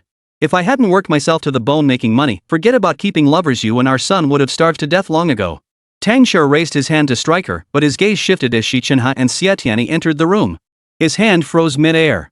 With outsiders present, his pride as a man demanded an end to the argument. He casually shoved the woman aside. Caught off guard, she fell flat on the floor. For her, this was utter humiliation. She scrambled to her feet and screamed at him in a shrill voice, "Tangshi, you heartless beast! How dare you lay a hand on me?" She lunged at him like a madwoman, reaching out to claw at his face with all her strength. 5 bloody nail marks instantly appeared on Tangshi's pale cheek, a sight that was truly shocking. This seemed to push Tangshi past his breaking point. Like an enraged cheetah, he grabbed her hair, pinned her to the ground, and lost all control. His fists flew, pounding relentlessly against her head. When a woman fights a man, she always comes out worse. She had no room left to resist, lying limp on the ground, unable to fight back as the rain of fists fell on her head. Seeing the woman being brutally beaten, Xie Tianyi rushed forward recklessly, trying to push the man away. But Tangshi seemed to have lost all reason. In the heat of his rage, he showed no sign of stopping. When Xie Tianyi intervened to break up the fight, she too was struck several times by the man. Xi Chenhe's rage boiled over. Without a second thought, he lunged forward, grabbed Tangshi by the collar, and landed a vicious punch aimed squarely at his jaw and temple. Tangshi's head snapped back and he fell stiffly to the ground. Fortunately, he wasn't knocked unconscious. His eyes bloodshot, he glared at Xi Chenhe and bellowed, "Get out of the way!" He scrambled to his feet and lunged toward the woman again. Xie Tianyi immediately dialed 110 to call the police. Xi Chenhe rushed forward, wrapping his arms around Tangshi from behind and throwing him to the ground beside them. His voice was low and icy. "Tangshi, your son is missing. His life hangs in the balance. And you, his parents, have the nerve to fight and argue here? You deserve to die." Hearing this, Tangshi froze, his arms dropping limply. The woman quickly regained her composure. She dashed into the room and emerged moments later, her disheveled hair and rumpled clothes now neatly arranged. Even the bruises on her face were concealed by concealer. Seeing her, Xi Chenhe inexplicably thought of Huayu. A woman may appear strong in public, but the bitterness and tears she endures behind closed doors are hers alone to savor. Like drinking water, only she knows its warmth or chill. This morning, the lady who delivers his meals went to his room to bring breakfast and discovered Tingting was gone. "Last night, I was out for a business dinner and didn't get home until very late. I went straight to sleep. Tangshi only came back after receiving my call this morning." After finishing her account to Xi Chenhe and Xie Tianyi, the woman pulled out her phone and dialed a number. Once connected, she told the lawyer, "Attorney, I'm suing Tangshi. He's guilty of domestic violence and infidelity." The situation was tricky. No one knew exactly when Tingting had gone missing. The police arrived quickly. After understanding the situation, they agreed to help search for him. They also reviewed the surveillance footage installed in the Tang residence, which revealed that Tingting had left early that morning, wearing a backpack and a hat. Xi Chenhe and Xie Tianyi asked Tingting's parents where she was most likely to go or where she enjoyed going most. They stammered and couldn't answer, only saying that the child liked to draw. Tangshi recalled that after Tingting had his episode at the mall and was brought home, his condition seemed to have worsened significantly. The few words he kept repeating, besides drawing, had changed to graffiti wall, anti, and hide and seek. Xie Tianyi felt a lump in her throat and nearly shed tears. It was clear that Tingting didn't want to leave her and missed her dearly. Evidently, Tangshi's forced removal of Tingting last time had deeply hurt him. After reviewing Tingting's medical records and discussing their previous 2 encounters, Xie Tianyi and Xi Chenhe ultimately agreed that Tingting might have gone to the mall where they bought the paints last time. That was the only place where he and Xie Tianyi shared their fondest memories. Evidently, Xie Tianyi had become the first aunt Tingting had ever trusted as he grew up. They quickly brought Tangshi and his wife to the mall owned by the Xi Group. Xi Chenhe had already contacted the mall security, who agreed to retrieve the surveillance footage. As soon as they got out of the car, mall security approached them. "Young Master Xi, we found him," the security chief reported to Xi Chenhe in a respectful tone. He was hiding in a display cabinet at the paint counter and refused to come out. The sales staff had no idea when he crawled inside. Hiding in a display cabinet. Upon hearing this, Tangshi immediately began blaming himself. His fist clenched tightly and he slammed it hard against the wall. A mother's heart is always connected to her child's. Tang Tingjuan's mother felt her heart twist into knots. The thought of other children enjoying carefree childhoods, while her own son not only couldn't speak but constantly shut himself away in darkness, filled her with such heartache that tears streamed down her face. Chapter 50. Like an angel among men. Xie Tianyi had no time to comfort her. She rushed into the elevator, followed closely by Xi Chenhe. You tell him stories, I'll play hide and seek with him. Xie Tianyi wasn't consulting Xi Chenhe, she made a decisive decision outright. Xi Chenhe believed this was the optimal moment for Tingting's therapy, but Xie Tianyi firmly opposed it. She argued that Tingting was still a child and couldn't be treated like an adult with hypnosis. Without certainty that hypnotherapy would be effective for him, she refused to agree to it. Xie Tianyi, deep down, you never truly saw Tingting as a patient. You simply believed his personality was reclusive and different from other children, nothing more. Xi Chenhe glared at Xie Tianyi with piercing eyes, having seen through her every thought. Xie Tianyi neither admitted nor denied it, merely recalling her own childhood in silence. No one's childhood was solely filled with carefree joy. As a child, Xie Tianyi had once felt inferior because she didn't have a father. There was even a period when, like Tingting, she didn't want to see anyone. But she had a good mother. Xiaoruoshi would have given everything for her, even risking her own life. When Xie Tianyi saw her mother arguing with the parents of a mischievous boy, enduring ridicule and accusations that she was a husband killer, Xie Tianyi didn't fully grasp the adult's words, yet she understood her mother fought for her sake. Perhaps in that moment, she suddenly matured into a little adult studying diligently, becoming well-behaved until she grew into her mother's pride. Tang Tingjun lacked parental love. As a psychologist, she had no right to judge Tang Shi and his wife. Just as Xi Chenhe had said, she instinctively rejected the notion that Tingting suffered from a mental illness. Whenever she thought of that adorable child suffering from a mental illness, her heart felt as if it had been pierced by needles. At the paint counter, a crowd had gathered to gawk.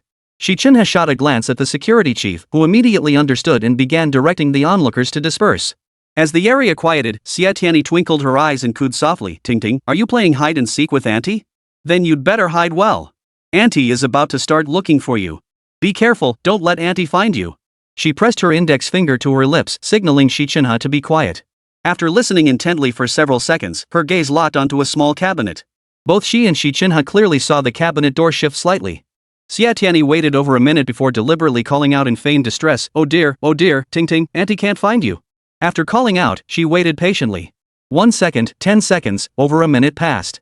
She and Xi Chenhe watched with delight as the cabinet door opened from the inside, but only for an instant before snapping shut again. A minute later, Xie Tianyi called out again, her voice both anxious and resigned, Tingting, Auntie gives up. Tingting is such a clever, good child, you're hiding so well Auntie can't find you. Tingting is the best child ever. There was no response from inside the cabinet. Tingting hadn't shouted or made a fuss, proving this tactic had worked. Xie Tianyi glanced at Xi Chenhe, who promptly stepped back to the entrance of the display area. He watched as Xie Tianyi sat down cross-legged not far from the cabinet. She began to speak. To an outsider, it seemed like mere confiding and storytelling, but Xi Chenhe knew Xie Tianyi was actually conducting therapy for Tingting. The girl leaned against the cabinet, her head tilted slightly upward, her eyes sparkling brightly like stars shining in the night sky. When I was very young, my father left my mother and me.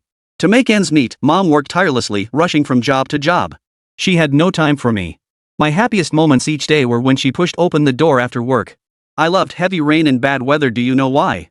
Because only during storms would Mom stay home with me. She'd tell me stories and cook delicious meals. For a while, I thought Mom didn't love me. All she did was work and work. I was angry and frustrated. Gradually, as I grew older, I slowly understood that Mom worked so hard because it was another way of loving me. She wanted me to have everything other kids my age had. She couldn't bear to see me go hungry or cold. She worked to pay for my education. At this point, Xie Tianyi paused. She wasn't sure if Tingting was listening. In a daze, she felt as if she had returned to her childhood, the image of her mother toiling at work vividly appearing before her eyes. Tears streamed down her face. Inside the cabinet, there was no sound. No one spoke, and no one disturbed her or the little boy inside. Minutes passed. Then the cabinet door opened, and a head peeked out quietly, first jet black hair, then bright, spirited eyes, and finally his whole face emerged. He slowly climbed out of the cabinet, carefully running to Xie Tianyi. He reached out and hugged her, then gently wiped away her tears. In a voice still tinged with childish innocence, he said, Auntie, don't cry. Xie Tianyi had been holding back her emotions, swallowing her tears with effort. But Tang Tingjuan's embrace, his gentle wipe, and his soothing words overwhelmed her. She could no longer control herself and burst into tears once more. Tang Shi and his wife stood watching quietly. Seeing their son comfort Xie Tianyi with such understanding moved them deeply. Tang Shi struggled to contain his emotions, his heart churning like turbulent seas, unable to calm for a long time. Tang Tingjuan's mother, meanwhile, wept uncontrollably, her makeup smudged from tears she didn't bother to fix. She cried and cried, her emotions completely shattered. Xi Chenhe's gaze never left Xie Tianyi. As she recounted her childhood, he found himself inexplicably thinking of his own. The shadows lurking deep within his soul flickered in and out, yet he felt no fear. His mood grew inexplicably sentimental with Tang Tingjuan's appearance. The girl he'd once dismissed as useless now clutched a boy she wasn't related to, sobbing uncontrollably. It reminded him of their first meeting, when she treated Liu Mingzhong and wept alongside him. This tearful girl had once been rejected by him. In his dictionary, there was nothing but coldness, nothing but coldness. Only now did he realize that it had been nothing but a mask he wore to hide his true self. Without it, he wasn't any stronger than that tearful girl. Suddenly, he felt as if that girl were an angel. Her tears were like precious pearls, so rare in this materialistic age where human warmth had grown cold. "Auntie, don't cry." Tingting kept wiping Xie Tianyi's tears, saying, "Tingting is a good girl." Meaning, Auntie shouldn't cry. Hearing this, Tang Shi and his wife froze again. This was the first time Tang Tingjun had ever uttered a coherent 5-word sentence since birth. Though incomplete, the meaning was perfectly clear. Xie Tianyi wiped her eyes and forced a smile. "Auntie isn't crying. Auntie is happy. Tingting, shall Auntie take you to doodle?" Tang Tingjun nodded vigorously several times. "Ting-ting." Tang Shi and his wife approached with smiles on their faces, but Tang Tingjun immediately hid behind Xie Tianyi. Seeing their son trust a stranger so completely, while they his own parents couldn't even hold a candle to an outsider, Tang Shi and his wife felt utterly ashamed. Both bowed their heads in embarrassment. Chapter 51, She's My Girlfriend. Suburban Chuancheng City, Tulip Scenic Area. Weather, cloudy with a light breeze. Amidst the crumbling walls and ruins, Xie Tianyi led Tang Tingjun, brushes in hand, as they doodled on the walls. To help Tang Tingjun heal, she had taken time to learn mural painting. At first, she drew one, then Tang Tingjun drew one. Gradually, Tang Tingjun took the lead. Xie Tianyi deliberately adopted an admiring expression, humbly seeking his guidance, earnestly striving to emulate his style. This only fueled Tang Tingjun's enthusiasm further. He painted with even greater focus and vigor, occasionally glancing at Xie Tianyi with his dark eyes. Each time, Xie Tianyi would give him a thumbs up, her face radiating exaggerated admiration and praise. Xi Chenhe leaned against the car, watching them. He took off his sunglasses and turned his gaze toward the tulip garden.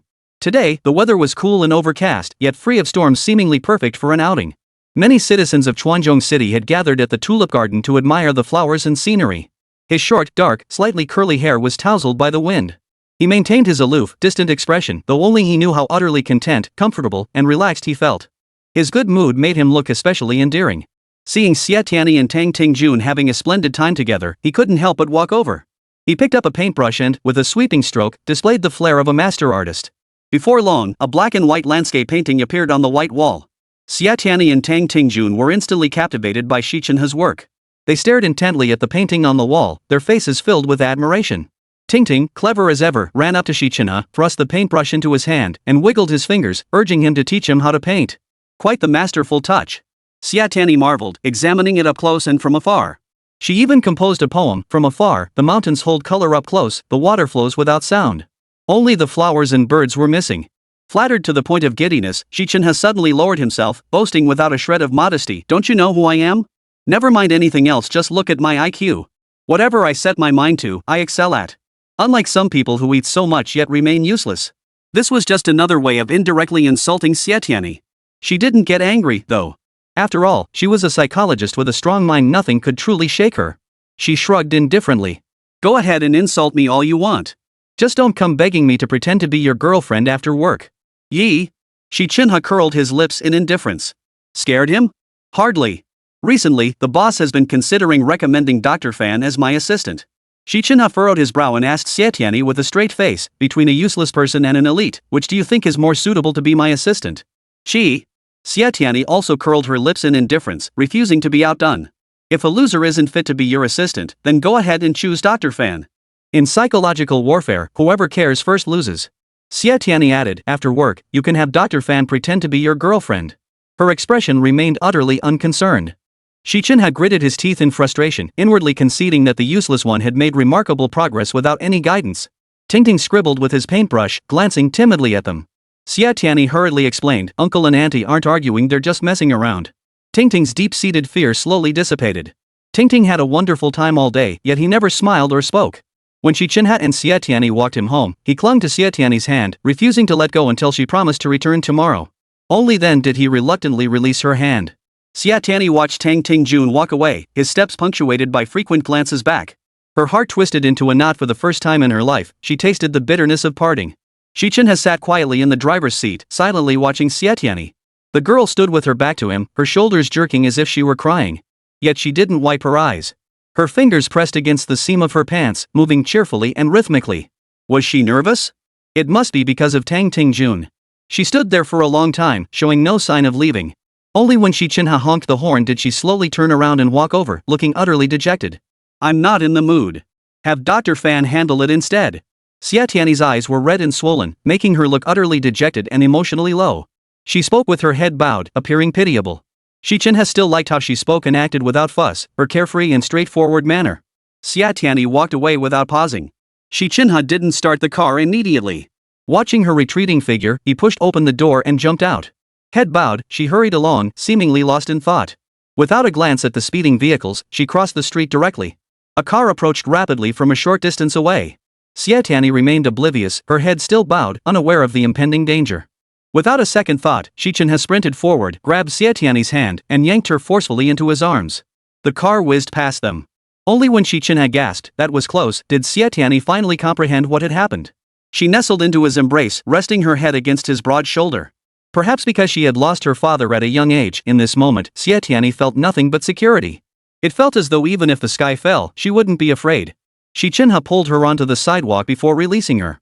Xie Tianyi looked up at him, a smile playing on her lips. Didn't you say you hated being touched? Without waiting for his reply, she strode toward his car, saying over her shoulder, "Let's go. I'll accompany you back to win over your parents." Xi Chenhe's lips twitched into a cold smile as he quickened his pace toward the car. Neither spoke during the drive. Xie Tianyi casually turned on the car stereo, but the moment the pulsing DJ beats filled the cabin, Xi Chenhe reached over and slammed the switch off. Noisy, he muttered coldly, his brow furrowed. Xie Tianyi didn't say anything back, sitting silently. It was rare for her to be this quiet, and Xi Chenhe found himself somewhat unaccustomed to it. Tang Tingjun's case is just a trivial little thing. Wait until you handle more cases, and you'll see it's nothing. If all psychologists were as emotional as you, maybe one day you'd go from being a psychologist to a mental patient yourself. Xie Tianyi, no matter what, please remember, we are psychologists, not patients. Xie Tianyi remained silent. After a long pause, she slowly uttered, "A few days ago, I watched the movie The Hypnotist. I cried. Then what if one day, we lose the people we love most in this world, our partners and friends? Can we calmly forgive ourselves when no one else will?" he asked. Xie Tianyi didn't answer, and Xi Chenhe didn't press for one. He was asking Xie Tianyi, but in truth, he was asking himself. The car soon pulled up at the entrance of the Xi mansion. Xie Tianyi was no stranger to this place. Standing side by side with Xi Chenhe at the gate, her hand naturally slipped around his arm. Xi Chenhe still felt uncomfortable with this touch. He tried to push Xie Tianyi's hand away, but she held on tightly. After several unsuccessful attempts, he reluctantly gave up. Yet he began to feel uneasy. His body stiffened as they walked, the arm she held remaining rigid the entire way. Upon entering, Huayu and Huayu reflexively rose from the sofa in unison. Xi Chenhe regarded them indifferently, his tone cold as he introduced, "She's my girlfriend." Chapter 52, You Can Leave Now. Upon hearing Xi Chenhe's introduction, Xie Tianyi flushed slightly. Though a bit shy, she remained composed. "Hello, uncle and auntie." Xie Tianyi's voice was as sweet as honey, her face radiant with a smile. This girl was undeniably charming. Especially Huayu. The moment he laid eyes on Xie Tianyi, beyond feeling a sense of familiarity and warmth, he mentally decided she was destined to be the Xi family's daughter-in-law. Good. Please sit down. Lin, bring some fruit and snacks." Huayu called out, then, still uneasy, went into the kitchen himself to prepare them.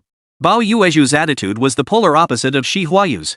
Her sharp eyes scrutinized Xie Tianyi repeatedly before she began interrogating her about her address, who lived in her household, and what her parents did for a living. Xie Tianyi felt a wave of embarrassment wash over her. As she struggled to organize her thoughts and find appropriate words to respond to Bao Yueju, Xi Chenhe's cold voice cut through the tension, "You can leave now." His words surprised not only Xie Tianyi but also left Bao Yueju utterly baffled. She fought to control her emotions, trying to soften her tone and demeanor as she prepared to reason with her son.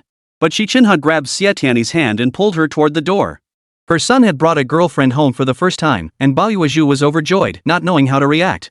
It was only natural for her to inquire about the girl's household registration. The moment she asked, she regretted it. Seeing her son suddenly so angry, she regretted it so much she could have kicked herself, yet her expression remained cold and haughty.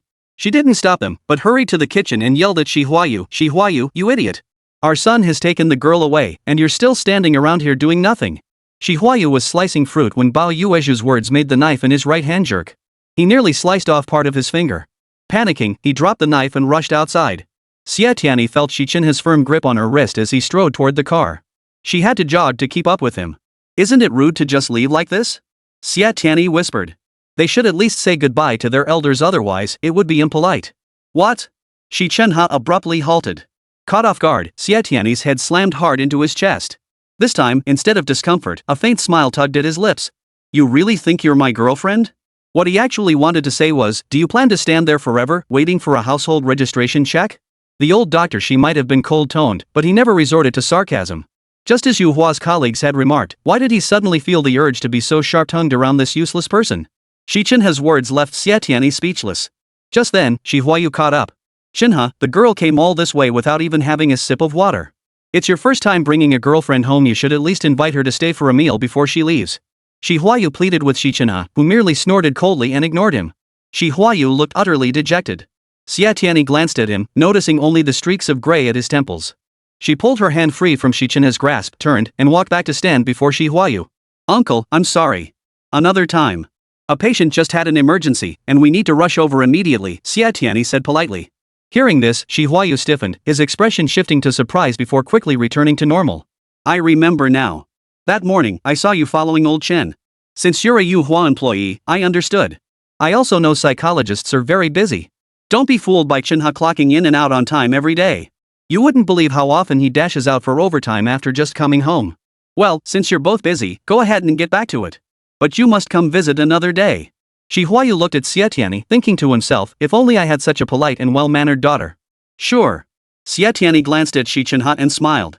Uncle, your genes are really strong. He looks just as handsome as you. Her words made Huayu burst into laughter, instantly lifting his spirits. Xie Tianyi continued, my dad's genes are strong too. Mom says I look just like him, as if we were cut from the same mold. Her words instantly bridged the gap between her and Huayu. Huayu laughed heartily, good. You two are truly a perfect match. Xi Chenhe had already gotten into the car. He impatiently checked his watch and called out coldly to Xie Tianyi, let's go. Xie Tianyi waved goodbye to Huayu with a smile. Huayu laughed heartily, go on. Be sure to come visit us sometime.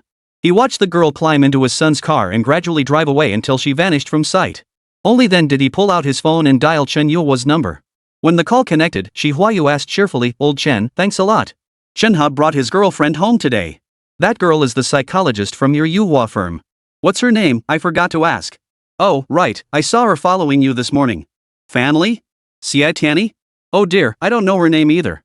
This is what we'll do, next time I come to Yuhua, I'll point her out to you. Great. I'll buy you drinks another day. Talk to you later. Huayu had never felt as good as he did tonight. He even hummed a tune on his way home and, unusually, didn't overindulge in alcohol.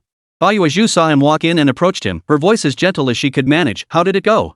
Huayu, who usually endured her harsh scoldings and harbored resentment toward her, shot her a look that said, no way am I telling you. He gave Huayu a sidelong glance, hummed his tune, and headed to the bedroom to rest. Huayu gritted her teeth in frustration. Just as she was about to scold him, her phone vibrated. Answering the call, her face instantly lit up with a smile. Yakixiang is finally starting demolition tomorrow. Great. Whatever followed on the other end caused Huayu's expression to turn cold. She snapped, there are still 5 holdouts refusing to move, what? A lawyer is stirring up trouble? In that case, proceed with extreme caution. Don't lose the forest for the trees. Got it. Keep me updated. After hanging up, Huayu sat down on the sofa. At that moment, her husband, son, and girlfriend vanished from her mind. Her focus was solely on the smooth demolition of 1 foot lane. Xi Chenhe drove Xie Tianyi home. They rode in silence until the car stopped at the entrance of 1 foot lane. Xi Chenhe's gaze fixed on the massive excavators and loaders. Xie Tianyi also noticed the machinery. Worried about her mother, Xie, she didn't even bother to say goodbye to Xi Chenhe. She turned and rushed toward the stairwell. Tianyi! A gentle voice called out. Xu Qifan, briefcase in hand, hurried after Xie Tianyi. Passing by Xi Chenhe, he glanced at him and greeted him with a smile. Dr. Xi. Xi Chenhe gave Xu Qifan a slight nod before climbing into his car, quickly starting it and driving away. Xu Qifan caught up with Xie Tianyi and walked alongside her up the stairs. Tianyi, don't worry. I joined forces with several other residents who refuse to move. We've all decided to stand our ground. Your aunt is fine, rest assured. Xu Qifan's voice flowed like a springtime brook, warm and reassuring. Hearing this, Xie Tianyi finally relaxed, slowing her pace to walk and chat with Xu Qifan. We can't fight City Hall. This isn't sustainable. If the developer plays dirty and cuts off our water and electricity, we'll be the ones suffering. Xie Tianyi asked, why aren't the other households moving? Because the compensation isn't fair, Xu Qifan replied. Xie Tianyi's heart sank, and her worries resurfaced. Chapter 53, Professor Xi's Youthful Romance. If it was just about the price, once the developer agreed to raise it, money talks the other families would move out immediately. Then, with only their family left, the developer wouldn't give them a second thought. We should still try to persuade Mom to move, Xie Tianyi murmured softly. Clearly exhausted, she no longer wished to struggle in vain. Xu Qifan had originally joined forces with the other residents to refuse moving out for Xie Tianyi's sake. Now, hearing her say she wanted to leave, he replied softly, I'll do my best to persuade Auntie. They each walked to their respective doors. Xie Tianyi pulled out her keys but didn't open the door immediately. She turned and called out to Xu Qifan. Qifan, I ran into Chen Hong. She works at the Triumph Hotel. I'll send you her number later. Xu Qifan opened his mouth to speak but stopped himself. Before he could say anything, Xie Tianyi had already opened her door and stepped inside. By the time he'd gathered his thoughts, her door had closed behind her. Xu Qifan cursed himself. In court, he was a torrent of words, yet in front of the girl he loved, he became tongue-tied. At that moment, Xi Chenhe was driving home. The image that kept surfacing in his mind was that of the boy with the gentle smile. Xu Qifan. The name sounded lovely, the person handsome and radiant, exuding warmth. The way he looked at Xie Tianyi was focused and intense. Xi Chenhe's icy heart began to thaw, then grew restless, and finally tangled into a chaotic knot. A heavy downpour had fallen the previous night, bringing a rare cool day to Chuanzhong City. As the new day began, several faces were missing from Yuhua's routine meeting. Boss Chen's spirits were low. Glancing at the empty seats, he sighed, Dr. Fan and Dr. Wen have been stationed outside Guoming's ward for a full day and night. Dr. Xi and his assistant have become Tang Tingjuan's personal caregivers. Everyone's been through a lot. Let's adjourn the meeting. Everyone was having a tough time, and even harsh words couldn't be uttered. In the past, at this very moment, he would have seized upon the slightest mistake made by his subordinates, first appealing to the gravity of the situation, then delivering a stern rebuke, and finally offering earnest instruction before huffing and puffing his way through the announcement to adjourn the meeting. Exceptionally, this meeting ended before it even began. Yuhua's psychologists all keenly sensed the boss's pressure.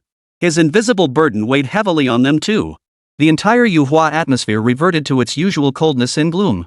Just as Boss Chen had predicted, Xie Tianyi received a call from Tang Tingjun while preparing breakfast. Over and over, he cried into the phone, Auntie, draw, Auntie. Xie Tianyi had considered persuading Xie to just move. After all, everyone wanted a better life. She'd seen the demolition agreement the developer was offering both money and housing. There was no need to keep resisting. But Tang Tingjuan's call sent Xie Tianyi's heart into a whirl. She lost all interest in making breakfast. Grabbing paper and pen to leave a note for Xie, she dashed out the door. The city was just waking up. Buses hadn't started running yet, and the subway station was too far away. Standing by the roadside, Xie Tianyi tried hailing a cab. After running all night, the taxis were likely exhausted and catching up on sleep. She waited over 20 minutes without seeing a single one. A white Toyota approached from afar, slowing to a stop before her. The window rolled down, revealing Xi Chenhe, impeccably dressed in the driver's seat. His voice, as cool and detached as ever, called out to her, "Get in." Without pausing to wonder why he'd appeared so promptly, Xie Tianyi pulled open the door and climbed in without hesitation. As the car sped down the road, Xie Tianyi glanced back at Xi Chenhe. His thick black hair lay neatly against his head, a shape neither round nor sharp, somehow both cute and handsome. His attire was as immaculate as ever, yet it couldn't mask his exhaustion. Even from the side, Xie Tianyi could see Xi Chenhe's poor complexion. His profile looked pale and haggard, his chin no longer lifted high as usual but drooping listlessly, making his head appear to hang down. Her gaze shifted, settling on Xi Chenhe's long, pale hands resting on the steering wheel. His hands gripped the wheel stiffly, his body tense as he sat upright. Xie Tianyi couldn't help but chuckle softly. "Professor, she seems quite tense," she remarked, her tone not mocking but amused. Xi Chenhe glanced at her, and she immediately noticed a faint blush spreading across his pale cheeks. Xie Tianyi had recently been researching the analysis of psychological states through micro-expressions. Though Xi Chenhe's glance was fleeting, the brief flicker of embarrassment across his face did not escape her keen observation. In the past, Xie Tianyi would have teased him mercilessly. But today, not only did she refrain from mocking him, her own cheeks flushed. Then, she began to feel nervous herself, her hands drumming rapidly and rhythmically on her knees. Xi Chenhe caught a glimpse of Xie Tianyi's fingers and sensed her tension, which only made him more nervous. His hands gripping the steering wheel felt unresponsive. He ran several red lights along the way. Fortunately, the roads were quiet early in the morning, otherwise, an accident would have been inevitable. Amidst this series of mishaps, they finally arrived at Tang Villa. Tang Tingjun was already waiting at the entrance. Seeing him, the tension in Xie Tianyi and Xi Chenhe's hearts slowly began to dissipate. Mingzhong's arm felt like it might snap, but the woman he cradled in his arms remained perfectly still, her face beautiful. He dared not move an inch. Ming's parents were rushing back from abroad. Family, not wanting to disturb Grandma Guo, volunteered to stay and watch over Ming. Mingzhong, as the primary psychologist responsible for Ming's treatment, bore undeniable responsibility for his suicide attempt. He remained stationed outside the ward, never straying far. The doctor said Ming would wake up in 24 hours. Family sat in a chair catching up on sleep. Mingzhong initially sat in the chair opposite her, but gradually, he couldn't sit still. The reason was that the sight of that woman dozing off was too terrifying. She leaned back in her chair, eyes barely closed when her head suddenly lolled forward. Before a minute had passed, she jolted upright as if startled, only to slump back into the seat moments later, resuming her slumber. A dozen seconds later, as her head drooped, her body tilted sideways and she tumbled to the floor. Eyes still shut, she scrambled up, groped for the chair, sat back down, and slept again. Less than a minute later, her head jerked back violently.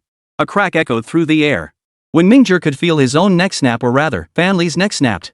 As he stood up and slowly approached her, her head lifted slowly, tilting to one side. Thud! Her head slammed hard against the chair. Ignoring the pain, she fell asleep again.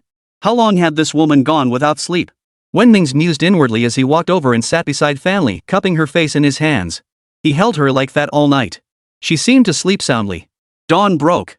Patients in other wards began rising, and medical staff returned to their stations. Footsteps and voices filled the air, yet amidst this clamor, Fanli slept even more deeply. Chapter 54, Tenderness belongs to Xi Bingling. Only Mingzhong suffered. His arms had gone numb, his hands trembling uncontrollably. The beauty was finally roused by Ming's trembling hands. She opened her eyes, stretched her stiff neck a few times, and yawned contentedly. Ming seized the moment to stretch his own stiff arms. The moment Fanli opened her eyes, Mingzhong swiftly withdrew his arms. Unaware that he had cradled her face all night, she stretched her neck and murmured to herself, I had a dream last night. I dreamt of a cold hand cradling my face. But I slept soundly, at least. Wearing a stone-cold expression, Ming's mocked Fanli without a trace of emotion. Dreams are reflections of the mind, Dr. Fan. You should find a suitable person and marry yourself off. Hearing this, Fanli nearly exploded with rage. She glared at him, her voice rising sharply. Mingzhong, you're implying I'm old. Standing in the hospital corridor, Ming stretched his limbs, his cold eyes shifting. He glanced at Fanli, his tone sharp. Dr. Fan, you misunderstood me. I was stating the plain truth for your own good. If there was any other implication, it wasn't that you're old, but rather he suddenly paused, tugging at the corner of his mouth as he looked at Fanli. You're just desperate for a man. Fanli nearly cursed out loud. This man was actually shouting in plain view that she was going crazy for a man. How could she possibly bear this? Patients and medical staff passing by seemed to catch Mingzhong's words. They slowed their pace, staring at Fanli with distinctly peculiar expressions. Ming's deliberately provoked her, casually saying, I'm going to buy breakfast, before turning to leave. Fanli reacted quickly, hurrying after him. She glared at him angrily and spat out 2 words off, before vanishing in an instant. Standing in the corridor, Ming hooked his lips, forcing a faint, gentle smile. A smile, a facial expression formed by the muscles at the corners of the mouth. He raised his phone, staring at the screen, and forced his lips into a curve. Finally, a faint smile emerged. Okay. He succeeded. He could teach Dr. Xi how to smile. At that moment, Dr. Xi and Xie Tianyi were escorting Tang Tingjun to the city's rock climbing training base. Xie Tianyi believed Tang Tingjun's curiosity about various things would gradually dispel the shadows lingering in his fragile heart. She hoped that during her time with him, she could help unlock his diverse potential. Xuanzhong City was blessed with a rare cool day, drawing crowds out for exercise and recreation. The rock climbing training center was packed to capacity. Upon arrival, Xie Tianyi sadly discovered the artificial climbing wall held no room for even one more person. Disappointment washed over Tang Tingjun's small face. Xie Tianyi patiently coaxed, Tingting, let's sit down and rest for a bit. Then Auntie will take you to try it out, okay? Tingting clearly wasn't having it. His dark eyes gleamed as he stared at the wall, chanting, climb the wall. Climb the wall. All right. Xie Tianyi pointed to the people who had fallen from the wall and said, Tingting will definitely be better than them. At the words, Tang Tingjun's face lit up with determination. Xie Tianyi knew this was the perfect moment to nurture his confidence. Could you make an exception? Xie Tianyi asked Xi Chenhe in a conciliatory tone. Xi Chenhe shoved his hands into his sweatpants pockets, sunglasses perched crookedly on his high-nose bridge, radiating an air of carefree nonchalance. Without a word, he strode straight toward the coach's office. Moments later, Xi Chenhe emerged, flanked by a middle-aged man in dark athletic gear. The man wore a fawning smile, spouting flattery as he reverently attended to his esteemed guest. Xie Tianyi stood up, holding Tingting's hand. She smiled and held out her palm, offering a high five to celebrate their victory. Tingting blinked his big eyes at her. She grabbed his small hand and gave it a symbolic tap. Tingting immediately perked up, raising his little hand to high-five Xie Tianyi. Xie Tianyi played along a few times, and Tingting was delighted, though he still didn't smile or speak. They were soon ushered into the VIP rock climbing room. Seeing the intricately crafted climbing wall, Xie Tianyi felt an urge to dash up to the top in a few swift moves. Uncle is really impressive, right? Xie Tianyi shot a glance at Xi Chenhe and said to Tang Tingjun with a smile. Her words were music to Xi Chenhe's ears, likely satisfying his male pride. He straightened his back, lifted his chin high, and assumed his usual aloof, proud demeanor. The instructor quickly brought over 3 sets of climbing gear. Xie Tianyi swiftly strapped herself in and said to Tingting, let Auntie show you how it's done first. With that, she leapt nimbly onto the wall. Swiftly, she scrambled upward, reaching the top in moments before descending just as rapidly a speed that could only be described as lightning fast. The climbing instructor gave Xie Tianyi a thumbs up, showering her with praise. Tingting mimicked the action of clapping, repeatedly slapping her little hands together. Seeing Tingting understand how to cheer and clap, Xi Chenhe and Xie Tianyi exchanged a knowing glance before sharing a smile. Tingting, now Auntie will teach you how to climb. Xie Tianyi carefully checked Tang Tingjuan's gear. Xi Chenhe had dressed him in it, and she couldn't shake the feeling that rich kids were spoiled brats who never learned to take care of themselves. To her surprise, that playboy had been quite meticulous. Tang Tingjuan's equipment was perfectly secured. With everything ready, Xie Tianyi led Tingting as they slowly began their ascent. It was his first time, and every step was a struggle. Xie Tianyi patiently guided him from the side. After finally reaching a height of 3 meters, she worried it was too high for him to handle and prepared to teach him how to descend. Just then, Xi Chenhe scrambled up like a monkey, swiftly catching up. Seeing him, Tingting couldn't help but clap a few times. The moment he let go, the rope tied around his waist swung him into the air. His frail body swayed back and forth. Xie Tianyi reached for the rope, but it was too far out of her grasp. In desperation, she let go of her hold, swinging toward Tang Tingjun with all her strength. She grabbed the rope and slowly lowered him to the ground. Tang Tingjun was safe, but she hadn't pulled the rope back in time. Her body plummeted rapidly, landing with a thud on the mats. Tianyi! Xi Chenhe's voice echoed from the climbing wall, laced with palpable concern. Xie Tianyi lay sprawled on the mat, her eyes fixed on him as she offered a faint smile. Xi Chenhe jumped down, crouched beside her, and carefully helped her up. Only then did Xie Tianyi realize how badly she'd fallen. Her waist felt broken, and every movement sent searing pain through her. The coach had already fetched a doctor. After examining Xie Tianyi, the doctor gave a preliminary diagnosis of external injury, recommending topical ointment to reduce swelling and dissipate bruising. Xi Chenhe took the ointment and said to the doctor, I'll handle it. Xie Tianyi flushed with embarrassment. Professor Xi, I couldn't possibly trouble you.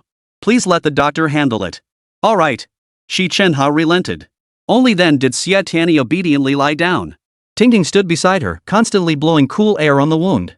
Watching his cheeks puff out, his adorable little face made the pain fade. The doctor quickly applied the ointment. As she struggled to her feet, she turned to find a pair of mischievous eyes, half smiling, half teasing. He held the remaining ointment in his hand and handed it to the doctor standing nearby, who was chuckling, Doctor, pack up all the ointment you have left. I'll take it with me. Ah. So the person who had gently applied the ointment earlier wasn't a doctor at all, it was Professor Xi. She had even thought to herself, what a gentle doctor. Little did she know that gentleness was reserved exclusively for Xi Bingling. Chapter 55, 2 red beans, 2 hearts. Xie Tianyi's fair face flushed crimson. Tang Tingjun looked at her and suddenly remarked, Auntie, your face is so red. Hearing this, both Xi and Xie stiffened. The next second, they both fixed their gaze on Tang Tingjun. Xie Tianyi, unable to care about her own embarrassment, pulled Tang Tingjun tightly into her arms. Resting her head against his little one, tears of emotion streamed down her face. Ting, thank you. Auntie loves hearing your voice, loves listening to what you say. Auntie, does it hurt? Tang Tingjun thought Xie Tianyi was crying from pain. He reached out his small hand to wipe her tears, then rubbed her injured waist. Xie Tianyi instantly broke into a smile through her tears. Thank you, Ting. Auntie isn't in pain. Auntie is just so touched by you. Xi Chenhe watched the girl sobbing uncontrollably from the sidelines, a cold smile curling his lips. He thought disdainfully, this useless girl can only cry. Seeing another sick little boy being so considerate toward her, a certain chord within him, whether struck by Tang Tingjun or by the girl's tearful state, began to resonate. In any case, he could feel his heart thawing like a frozen spring stream in spring, the ice melting and the water flowing. The sensation was exquisite, like listening to a renowned musician's beautiful melody, gradually becoming intoxicated by it. Xie Tianyi lifted her head, meeting Xi Chenhe's cold, piercing gaze fixed directly on her. Her breathing faltered, her heartbeat quickened, and her cheeks burned fiercely. Before making a complete fool of herself, she stood up, intending to leave. In her flustered state, she forgot about her injured waist. The sudden movement sent a sharp, piercing pain through the wounded area. She clutched her side, bent over, and gasped for breath. Seeing her furrowed brow and fine beads of sweat glistening on her pale forehead, Xi Chenhe hurried over, reaching out to steady her. The moment his hand touched her, she recoiled as if electrocuted, leaping up and running away without a second thought, ignoring the searing pain in her wound. She reached the doorway only to hear a thud as her forehead slammed hard against the glass door. A low chuckle followed behind her. Glancing back, she caught Xi Chenhe staring at her with a mocking expression. She glared back at him, pushed open the glass door, and fled in a panic. Xi Chenhe watched Xie Tianyi's stumbling retreat with smug satisfaction. He thought contemptuously, "Humph, with your fragile little heart, you think you can take me on? Little thing." While Xie Tianyi was making a fool of herself, Fan Li wasn't faring much better. She lingered over her breakfast at the cafe, utterly unconcerned whether Wen Mingzhi was starving. Starve you, starve you. Fan Li seethed inwardly, resentful that Wen Mingzhi had made her lose face in front of everyone. She deliberately ate her breakfast slowly, took her time finishing her walk, and only then carried the breakfast meant for Wen Mingzhi toward the hospital. Just as she reached the hospital entrance and was about to push the door open, it suddenly swung violently outward. Caught off guard, her head slammed hard against the glass. "Hey!" Just as Fan Li was about to curse, Wen Mingzhi emerged from inside, repeatedly saying sorry. Once they recognized each other, Wen Mingzhi's cold eyes behind his glasses fixed sharply on the breakfast in Fan Li's hand, and he uttered a chilling sentence. "Starving for so long that stars danced before your eyes and you felt dizzy. I shouldn't be the one apologizing." With that, he snatched the breakfast from her hands and strode away without looking back. Furious and flustered, Fan Li stamped her foot and rushed after him. Without turning back, Wen Mingzhi tossed over a final remark, "Dr. Fan, Hua Ming's parents are back. You should go rest." Even as a well-intentioned reminder, his tone was icy cold. Fan Li watched Wen Mingzhi's tall, slender back recede, lost in thought. Xie Tianyi had kept her phone off all morning, worried about disturbing her time with Tang Tingjun. Near noon, after they dropped Ting Ting off at the Tang residence, she finally turned her phone back on. Before she could check the pop-up messages and missed calls, her phone rang. Seeing Xie Ruoxi's number, Xie Tianyi's heart skipped a beat. Normally, Xie Ruoxi wouldn't call her during work hours for fear of interrupting her daughter's work except when she was having an episode. When she answered, Xie Ruoxi's weak voice came through. Huayu, where are you?" "Huayu, a bunch of bad people came to our house, they want to tear down my house. Come save me, Huayu, hurry." Listening to Xie Ruoxi's repeated cries, Xie Tianyi's eyes instantly reddened. She glanced at Xi Chenhe, thrusting the phone into his hand. Xi Chenhe's expression darkened as he pressed the phone to his ear and listened for a few seconds. His voice was grave as he said, "Ruoxi, don't be afraid. I'll be right there." He rushed to the car while still on the call, leaping into the driver's seat. Xie Tianyi quickly slid in beside him. The entire drive was agonizing for her. Shu Qifan had court that morning, leaving only her mother at home. If anything happened to her, Xie Tianyi would never forgive herself. The deafening roar of machinery filled the air as towering buildings collapsed with thunderous crashes, sending clouds of dust billowing everywhere. This was the scene that greeted Xi Chenhe and Xie Tianyi as they raced back to Yixiang. Xie Tianyi's building stood alone amidst the swirling dust. As they drew nearer, Xie Tianyi could see Xie Ruoxi standing at the window, so helpless, so utterly hopeless. Xie Tianyi's heart felt like it was being stabbed with needles. Her nose stung, and tears welled up in her eyes. Xie Ruoxi, upon seeing Xi Chenhe, failed to recognize him. She also failed to recognize her own daughter, pointing an accusing finger at her nose and shouting, "Baoyu, you stole Huayu from me back then, and now you come to tear down my house. I'll never let you off the hook." Xi Chenhe felt a pang of unease hearing Xie Ruoxi's words. What had truly happened all those years ago? Only by uncovering the full truth could he finally resolve the knot in Xie Ruoxi's heart. After her tirade, Xie Ruoxi strode straight toward Xi Chenhe, clutching his arms tightly. "Huayu, Baoyu is here. I saw her. She wants to harm me. Huayu, believe me. She truly intends to hurt me." "Hurt you?" Xi Chenhe stared intently at Xie Ruoxi, shaking his head as he tried to comfort her with the gentlest voice possible. "No, Ruoxi. Yuhua wouldn't hurt you. With me here, she wouldn't dare." "Shoo." Xie Ruoxi pressed her index finger to her lips, her face frozen in terror. "She's here." Xi Chenhe unhooked the necklace from his neck and waved it before Xie Ruoxi's eyes. Her beautiful, large eyes slowly widened, pupils dilating endlessly, wider and wider. She found herself in the midst of a joyous wedding celebration. A girl dressed in a bright red wedding gown raised cup after cup in toast. A young man stood up and asked, "Ruoxi, where's the groom?" Her expression darkened briefly before she forced a smile. "Huayu is on his way. I'll toast you all on his behalf." With that, she tilted her head back and downed a cup of white liquor. No one knew how many cups she had drunk. As the banquet drew to a close, she lost her balance and fell backward. Guests reached out, catching her as she was carried by relatives and friends into the bridal chamber. She collapsed onto the bright red bedding and fell into a deep, heavy sleep. "Ruoxi, I love you." Between sleep and wakefulness, someone kissed her, repeating her name over and over. Her eyes closed, she clutched the two bright red beans the boy had placed in her palm and murmured, "Huayu, I love you too." He kissed her, and she wrapped her arms around him tightly, responding passionately. Amidst the lingering intimacy, after their lovemaking, the girl slowly awoke. Opening her eyes, she saw not the boy she loved. Huayu. Huayu, I'm so sorry. Xia Ruoxi leaned back in the living room's wicker chair, tears streaming from her closed eyes. Ruoxi, tell me what happened. Seeing the truth laid bare before him, Xi Chenhe didn't wake Xia Ruoxi, instead trying to coax her into revealing the truth. Xia Ruoxi only wept, her anguished cries tugging at the heartstrings of her daughter, Xie Tianyi. Mom, it's me. I'm your daughter, Xie Tianyi. Wake up. Wake up now.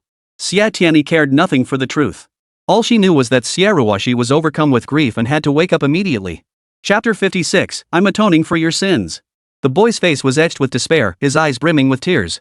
Ruoxi, I love you no less than he did. Ruoxi, what must I do to make you stop hating me? Go to hell. Xia Ruoxi suddenly screamed hysterically.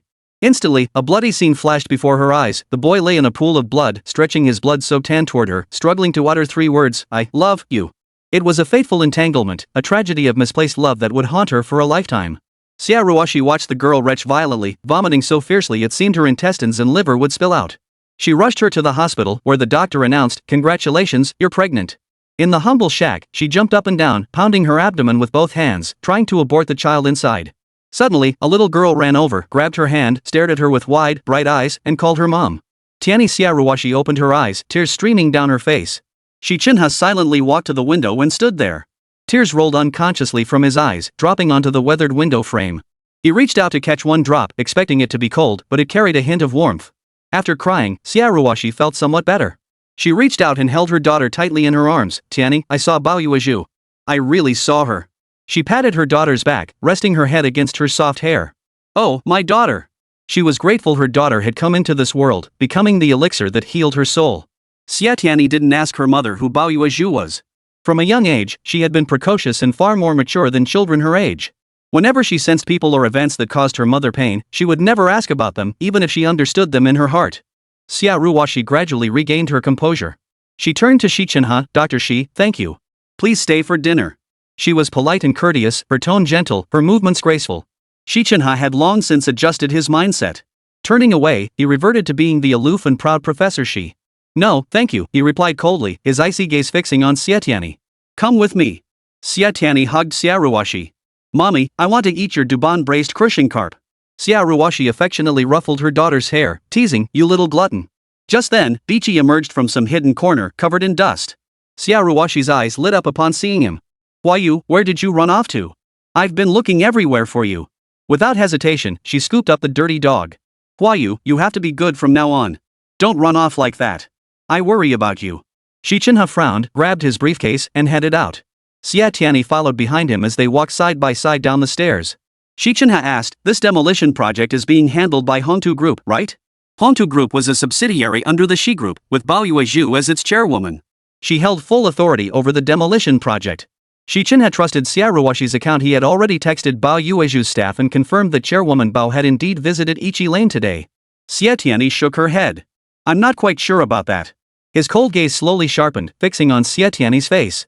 His tone was icy and stern. Tell your mother it's just an old building being replaced with a new one. You'll be moving back. With that, he turned and walked away. He left without a trace, clean and decisive, like a true hero who comes and goes as he pleases. Xie Tianyi didn't overanalyze Xi Chenhe's words. She simply thought his explanation was a solid reason to persuade Xia Ruoxi to move. Upon returning home, she relayed the message truthfully to Xia Ruoxi, who agreed to relocate on the spot. As soon as Xu Qifan returned, Xia Ruoxi greeted him. Qifan, I've decided to move. How's that apartment you mentioned last time? Is the neighborhood nice? Is it close to Tianyi's workplace? Great, great. I'll start packing right away and get ready to move. Xu Qifan looked at Xie Tianyi questioningly. She shrugged helplessly at him before inviting him to join them for dinner. Xi Chenhe drove home. It was well past lunchtime, yet he felt no hunger. All along the way, Xia Ruoxi's tear-filled eyes kept flashing before his eyes. No matter what wrong his mother had done to Xia Ruoxi back then, as her son, he had a duty to atone for Baoyuezhu's sins. The bond between mother and son ran deep. As Xi Chenhe's heart ached, Baoyuezhu's sorrow grew even heavier. 1 Foot Lane. She knew that place better than anyone. The boy who had been hit by a car and left in a bloody mess had been born in 1 Foot Lane. Years had passed, and though the fault wasn't entirely hers, she had once committed an unforgivable sin for love. Standing there, through the swirling dust, Baoyuezhu glimpsed a familiar face in her bichu. As she focused on the window, a Siberian husky barked at her a few times before darting past her feet. Without pausing to study the woman at the window, she followed the dog's barking. The roar of machinery filled the air as dust swirled everywhere. Wearing high heels, Huayu couldn't run fast. After chasing for a while, she lost sight of the dog and reluctantly turned back. Sitting in the car, her mood was foul. The moment she stepped into 1-foot lane, old memories began flooding back relentlessly. Things she had once tried so hard to forget now surged forth like a burst dam. Sitting on the sofa, Huayu rubbed her already swollen temples when a tall figure flickered into view. A pair of black leather shoes caught her eye. Looking up, Huayu met her son's icy gaze. He stared at her coldly, as if she were a criminal deserving of the harshest punishment. Huayu tried desperately to project her usual strength and pride before her son, but the expression she showed was one of helpless exhaustion. Why can't the old residents be allowed to return to their homes in the Yixiang demolition project? Xi Chenhe demanded coldly. Faced with her son's condescending interrogation, Huayu could no longer sit still. She slowly rose to her feet, letting out a few cold laughs as she crossed her arms and paced the living room. Ridiculous. Since when do you get to meddle in my business affairs? Her eyes flashed with severity, her tone icy cold.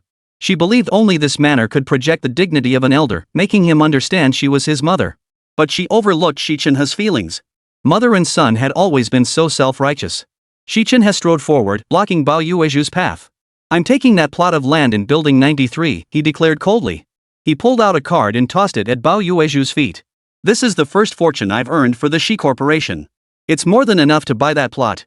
His icy gaze swept over Huayu's contorted face as his voice turned as cold as ice. You should know I'm atoning for your sins. Without another glance at Huayu's furious, contorted face, he turned and headed for the kitchen. While Xi Chenhe calmly prepared food in the kitchen, Huayu locked herself in her room, weeping silently. Her professional success couldn't mend the strained relationship with her son. Every endeavor she pursued, every fortune she amassed, wasn't it all for him? Yet just moments ago, her son had presented her with a card, demanding she do business with him under the pretext of atoning for her sins. How pitiful, how wretched. Only today did Huayu realize she was the most pitiable mother in the world. Chapter 57, His taste is truly awful. Being a career woman was no easy feat. The more successful she became, the less time she had for self-pity. Huayu's phone vibrated sharply. She pressed the answer button, her usually commanding voice tinged with weariness. All right, I'll head to the company immediately. When Chairman Bao traveled, she was accompanied by luxury cars, bodyguards, and her elite team, a group renowned for efficiency and perfection. Countless days and nights, they had fought alongside Chairman Bao, amassing immeasurable wealth for the Xi Group and Hongtu Group. Within minutes, Huayu arrived at the Hongtu office. Summoning her secretary, she outlined her perspective concisely. As the secretary turned to leave, Bao called her back. Regarding the plot at Ichi Lane, wasn't the original design for Building 93 supposed to feature a large fountain? Huayu asked, her voice cool as she massaged her throbbing temples. The tall secretary hesitated briefly before replying respectfully, yes, Chairman Bao. Have the designers revise the plans. Replace the fountain in the original design with a small Western-style villa, Huayu ordered coldly. The secretary frowned slightly, attempting to dissuade her, Chairwoman Bao, but this means. Huayu waved her hand to cut her off. Do as I say. The secretary replied, yes, and nervously exited the chairman's office. As the door closed, Huayu grabbed the desk phone and dialed a number. Find out. She stopped mid-sentence, remaining silent for over 10 seconds before sighing, never mind. Nothing else. Hang up. After hanging up, Huayu leaned back in her plush leather chair. Once again, a beautiful face floated before her eyes. Once, for love, they fought tooth and nail, only for it to end abruptly in a car accident. She had personally pushed that young boy into Xie arms, never imagining how fragile a young life could be. The scene of the boy lying in a pool of blood became an inescapable nightmare haunting her. That accident, though merely an unforeseen tragedy, was an outcome no one wished to witness. Love was beautiful, but when misplaced, it blossomed into tragedy. Every time Huayu recalled it, her heart ached like it was being sliced by a knife or pierced by needles. If it caused such pain, why bother sending someone to track her down? Her return to 1-foot lane held no surprise after all, it was her husband's home. Xie Tianyi took a half-day off work to move. Such a golden opportunity to impress, Shu Qifan wouldn't miss it. He skipped the law firm that afternoon. After packing his belongings, he headed straight to Xie Tianyi's place to help. Many items were mementos left behind by Xie Tianyi's father. Xie claimed her father would return someday, abandoning all his belongings behind, yet not a single item of her husband's was left behind. Tianyi, your parents must have loved each other deeply when they were young. Shu Qifan and Xie Tianyi struggled to move a large wooden chest step by step up the stairwell, chatting as they went. Maybe. Xie Tianyi wiped the sweat from her forehead with her elbow, looking exhausted. The chest was heavy. Xie Tianyi's fair face flushed crimson with each laborious step, yet she refused to give up. Gritting her teeth, she persevered alongside Shu Qifan until they finally carried the chest downstairs. Tianyi, you and Auntie just sit down and rest. I've already called the moving company, they'll be here in about 10 minutes. Seeing Xie Tianyi panting heavily from exhaustion, Xu Qifan looked deeply concerned. He handed her a bottle of water and reached out to wipe the sweat trickling down her face. What was meant as a casual gesture took on a different meaning in the eyes of the young couple approaching slowly. Tianyi! Chen Hong rushed over, snatching the towel from Xu Qifan's hand to wipe Xie Tianyi's sweat herself. Tianyi, you don't consider me a friend at all, moving without even asking me to help. As she spoke, she shot Xu Qifan a sidelong glance before turning to Xi Chenhe, who was still approaching. Her tone thick with bitterness, she added, some people think proximity guarantees favor, but they fail to realize the fallen blossom may yearn, yet the flowing water remains indifferent. Xu Qifan, ever the easygoing type, ignored Chen Hong's sarcastic dig and greeted Xi Chenhe with a smile. Dr. Xi, you came to help too? Xi Chenhe replied with a cold, curt yes. Xie Tianyi's expression grew exaggeratedly flattered. She offered polite small talk. How could we possibly trouble Professor Xi? Xi Chenhe shot her a cold glance, checked his watch, and frowned in displeasure. Why aren't they here yet? Xu Qifan assumed he was referring to the moving company and explained in a gentle tone, the movers should be here in a few minutes. No need. Xi Chenhe said coldly. I've brought some free labor. Xu Qifan instantly felt awkward, her smile freezing on her face. She fumbled with her phone and stammered, well, in that case, I'll let the movers know they don't need to come. Chen Hong pulled Xie Tianyi aside to talk. Tianyi, Dr. Xi has a thing for you, right? Chen Hong grinned mischievously. When I arrived, he was standing not far away, stealing glances at you. As she spoke, she struck a very cool pose, gazing at Xie Tianyi with a look of deep affection. Put. Xie Tianyi nearly spit out the water she'd just taken a sip of. Pointing at Xu Qifan, she teased deliberately, Miss Chen, I suspect your visit here has ulterior motives? Chen Hong's fair face flushed crimson. She looked bashfully down, twirling the hem of her skirt, smiling without a word. A luxury SUV roared up arrogantly, kicking up a cloud of dust before stopping in front of Xi Chenhe. The door swung open, and 5 or 6 burly young men leaped out. They bowed deeply to Xi Chenhe in unison, calling out, Young Master Xi. Xi Chenhe assumed a commanding posture, resembling a general directing armies on the battlefield, follow the mistress's orders. I want every piece of furniture and all luggage delivered intact. The men responded in unison, yes, sir. Then, following young Master Xi's orders, they rushed into the residential building. Chen Hong sighed, quite the spectacle. He must be someone important. Even Xu Qifan, with his usually even temper, felt deeply humiliated by this sudden rebuke. He stood there, head bowed, his pride severely wounded, looking utterly dejected. Oh, that clumsy boy. Chen Hong's heart softened at the sight of Xu Qifan. The smile on her face gradually faded, replaced by a look of genuine concern. Xie Tianyi felt uneasy too. She knew Xu Qifan harbored ulterior motives toward her, but she didn't know how to tell him. To her, he was just a friend, a close confidant, and a gentle, neighborly older brother figure. Fortunately, Chen Hong was there. She took Xie Tianyi's hand and urged, go on, go comfort him. Chen Hong let out a long sigh before walking up to Xu Qifan. Whatever she said must have worked, because soon they were walking side by side down the dusty alleyway. Xie Tianyi watched their retreating figures, feeling the heavy burden in her heart lighten considerably. His taste is truly awful. A cold voice cut through the air, and only then did Xie Tianyi notice the man standing beside her. He had appeared without her noticing. Bathed in sunlight, his posture was rigidly upright, radiating an icy aloofness that kept others at arm's length. His cold eyes narrowed slightly as he fixed a frosty gaze on Xu Qifan's retreating figure. Xie Tianyi didn't press him on the meaning behind his words. Raising an eyebrow, she asked, not long after you left, the manager called to say Mom and I could move back in. They're going to build us a 2-story Western-style house here. Such good news, it has something to do with you, right? Xi Chenhe frowned slightly, remaining silent. Chapter 58, Who is the one she secretly loves? Part 1. Xia Ruoxi carried Bichi downstairs, craning her neck to watch Xu Qifan and Chen Hong's retreating figures, overcome with profound disappointment. Tianyi, Qifan got snatched away by Chen Hong again. Oh dear, oh dear. Xia Ruoxi gazed into the distance, her face etched with regret. But upon seeing Xi Chenhe, her spirits lifted instantly. Chenhe, thank you for bringing people to help. Xia Ruoxi looked at Xi Chenhe with affection. Chenhe, how old are you? Do you have a girlfriend? Tell me, does your agency have any outstanding single men who could pursue Tianyi? My daughter may be a bit rough around the edges sometimes, almost like a guy, but she's incredibly caring. Whoever marries her will be smiling in their sleep every day. Xie Tianyi's fingers tapped nervously on her purse, wishing she could vanish into a crack in the ground. This was definitely her own mother talking, as if she were the one struggling to find a husband. Xi Chenhe shot her a cold glance. She already has someone she likes. His icy gaze fixed on Xie Tianyi, his expression unmistakable. You've already announced it at the regular meeting. Stop pretending. Xie Tianyi cleared her throat softly and addressed Xia Ruoxi in a gentle tone. Mom, he's right. I do have someone I like. She made it sound so convincing that Xi Chenhe couldn't help but wonder inwardly, who could this person she like be?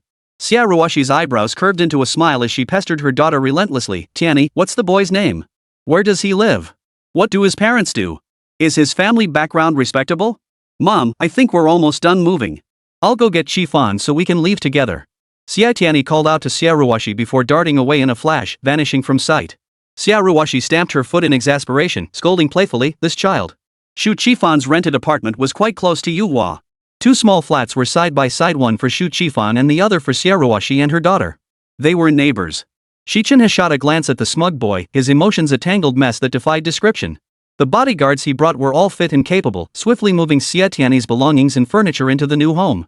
Xi Chenhe called out to Xie Tianyi, let's go. Then he turned and walked away. The group got into the car and started the engine. Xie Ruoxi rushed out carrying a box of Mijia drinks, calling after the slowly moving car, Chenhe. At least eat something before you go. Have a drink of water. Professor Xi prefers to do good deeds anonymously. Xie Tianyi took the drink from her mother's hands and hurried into the elevator. Moving into a new home and changing their surroundings put both Xie Ruoxi and her daughter in good spirits.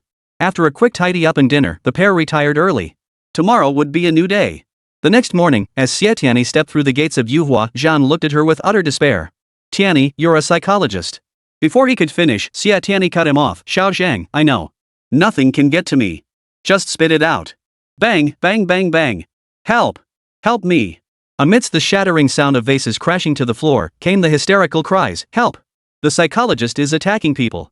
The cries grew louder as a bizarrely dressed young boy scrambled out, face frozen in terror. He ran and screamed for help as if someone were chasing him, though no one was. Xie Tianyi instantly recognized his symptoms, manic episodes accompanied by delusions. Stop right there! Xie Tianyi crossed her arms, stood tall, and blocked the boy's path. Look closely. Is it really the psychologist hitting someone? Perhaps it was her imposing presence that made the boy abruptly halt. He crouched down, clutching his head, his body trembling uncontrollably as he glanced back over his shoulder repeatedly. Xie Tianyi gave Xiao Zhang a meaningful glance. He immediately understood, walking away quickly before returning moments later to hand her a stack of documents. She skimmed through the patient's medical records, noting the name, age, cause of illness, and preliminary diagnosis. Li Muhan, male, 20 years old, unemployed, diagnosed with manic disorder. His background was as blank as a sheet of paper, with only a few sparse lines in the medical record. Li Muhan, parents deceased at an early age, raised by his grandmother until age 13. After his grandmother passed away, he ended up on the streets, becoming a street thug. Beyond that label, nothing else was recorded. Xie Tianyi calmly pulled out a packet of spicy noodles and offered it to Li Muhan. Want a spicy noodle? He slowly lifted his head, staring intently at the girl smiling at him. Before his eyes, the face of a girl appeared. She smiled as she handed him a piece of bread. Here, have this. His eyes reddened, tears welling up and spilling over.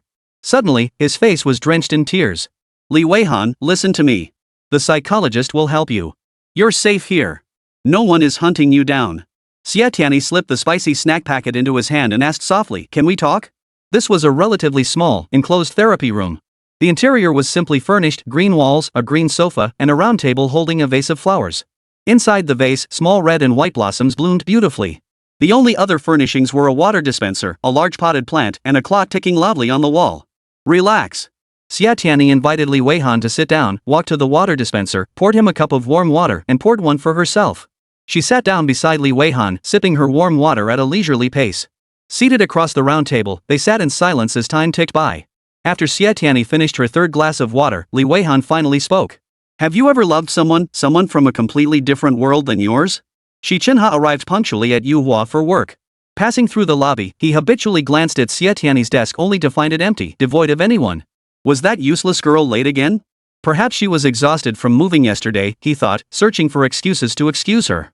Secretary Zhang approached, clutching folders filled with medical records, his neck craned back, a look of lingering terror on his face. My God, demons and monsters, unprecedented, he muttered to himself.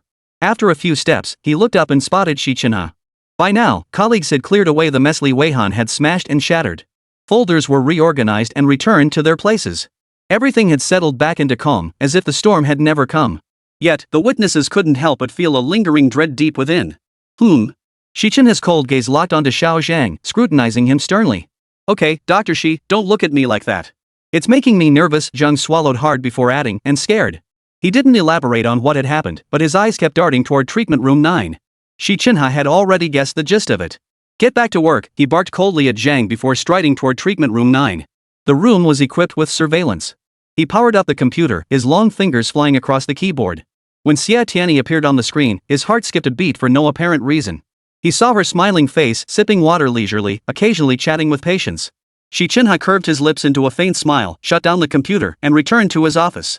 He should have immersed himself in work as usual, but when Xi Chenhe turned on his computer, Xie Tianyi's smiling face appeared on the screen. Startled, he jumped up from his chair. Upon closer inspection, everything seemed normal, so he sat back down. He decided to shut down the computer and review the medical records instead. He had barely turned a few pages when Xie Tianyi appeared in the records. She was staring intently at him, as if she had already seen through his thoughts. Slam!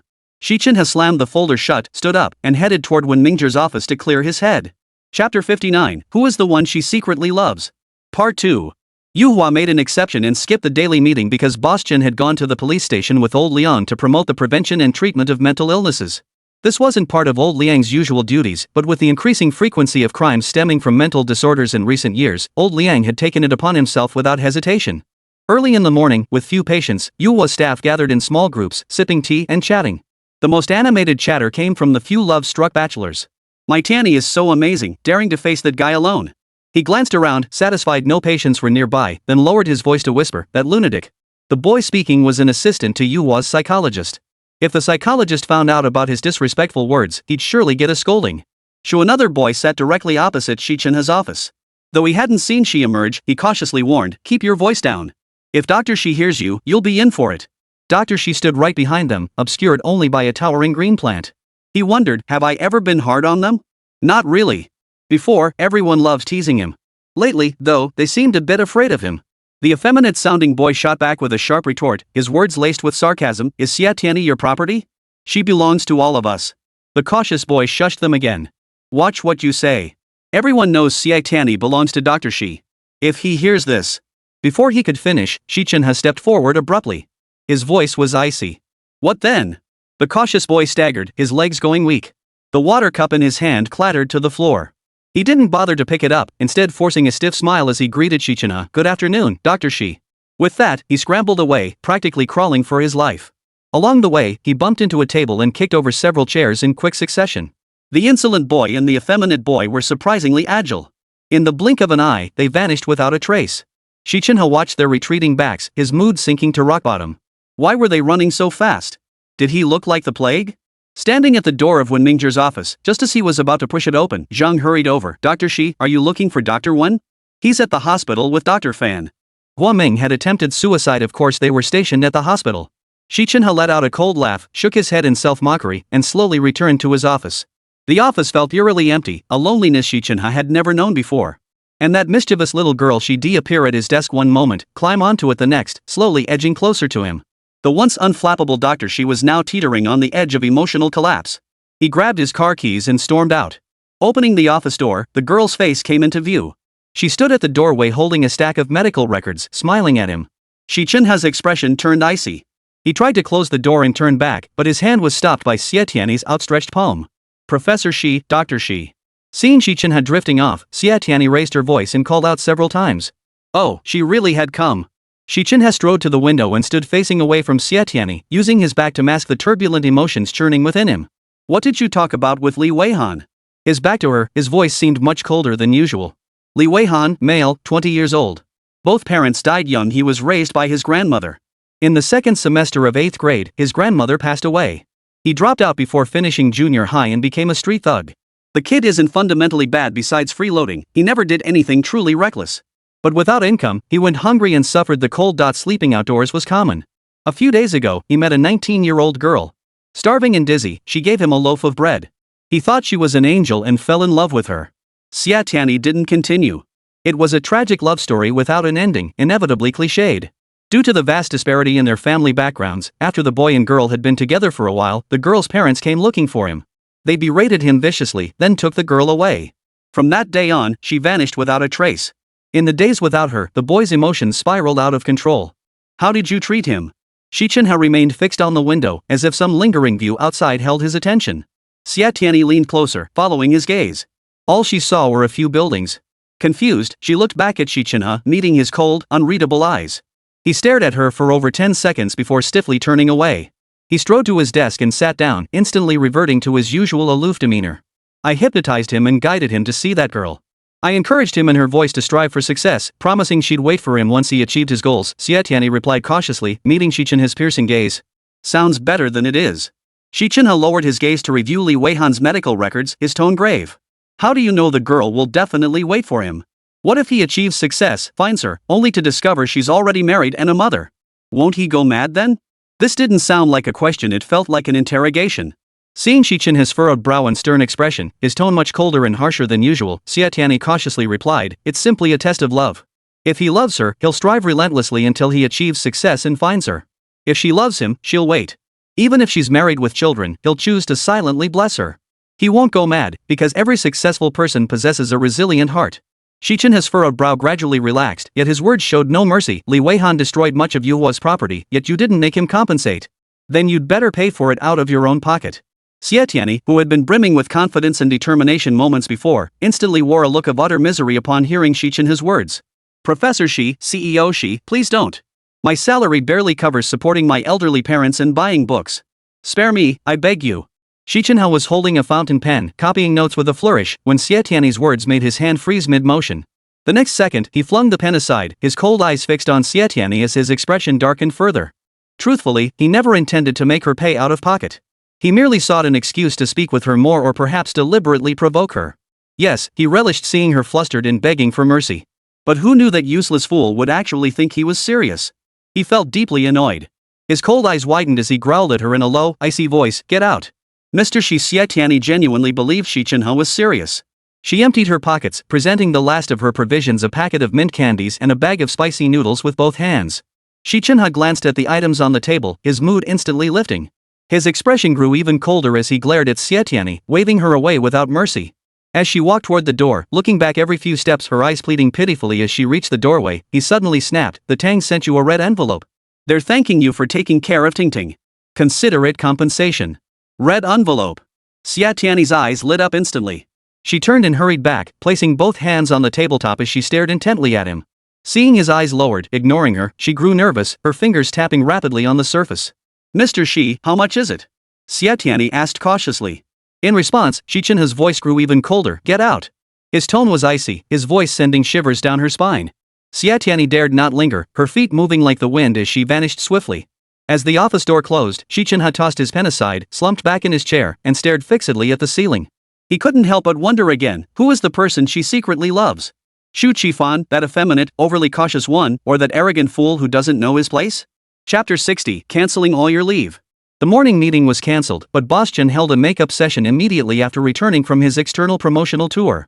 Well, with so much on his plate lately, as Boss Chen lowered his gaze to review medical records and meeting notes, his staff couldn't help but notice the strands of white hair mingling with his dark locks. Clearly, everyone held him in high regard. I'll keep this brief.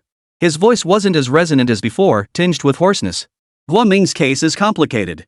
After his parents returned, his mental state deteriorated significantly. Boss's voice grew quieter, tinged with self-reproach. I thought the child missed his parents so much that I personally called them back. I never imagined he'd feel such intense rejection upon seeing them. The boss, now middle-aged, had faced too many unavoidable circumstances.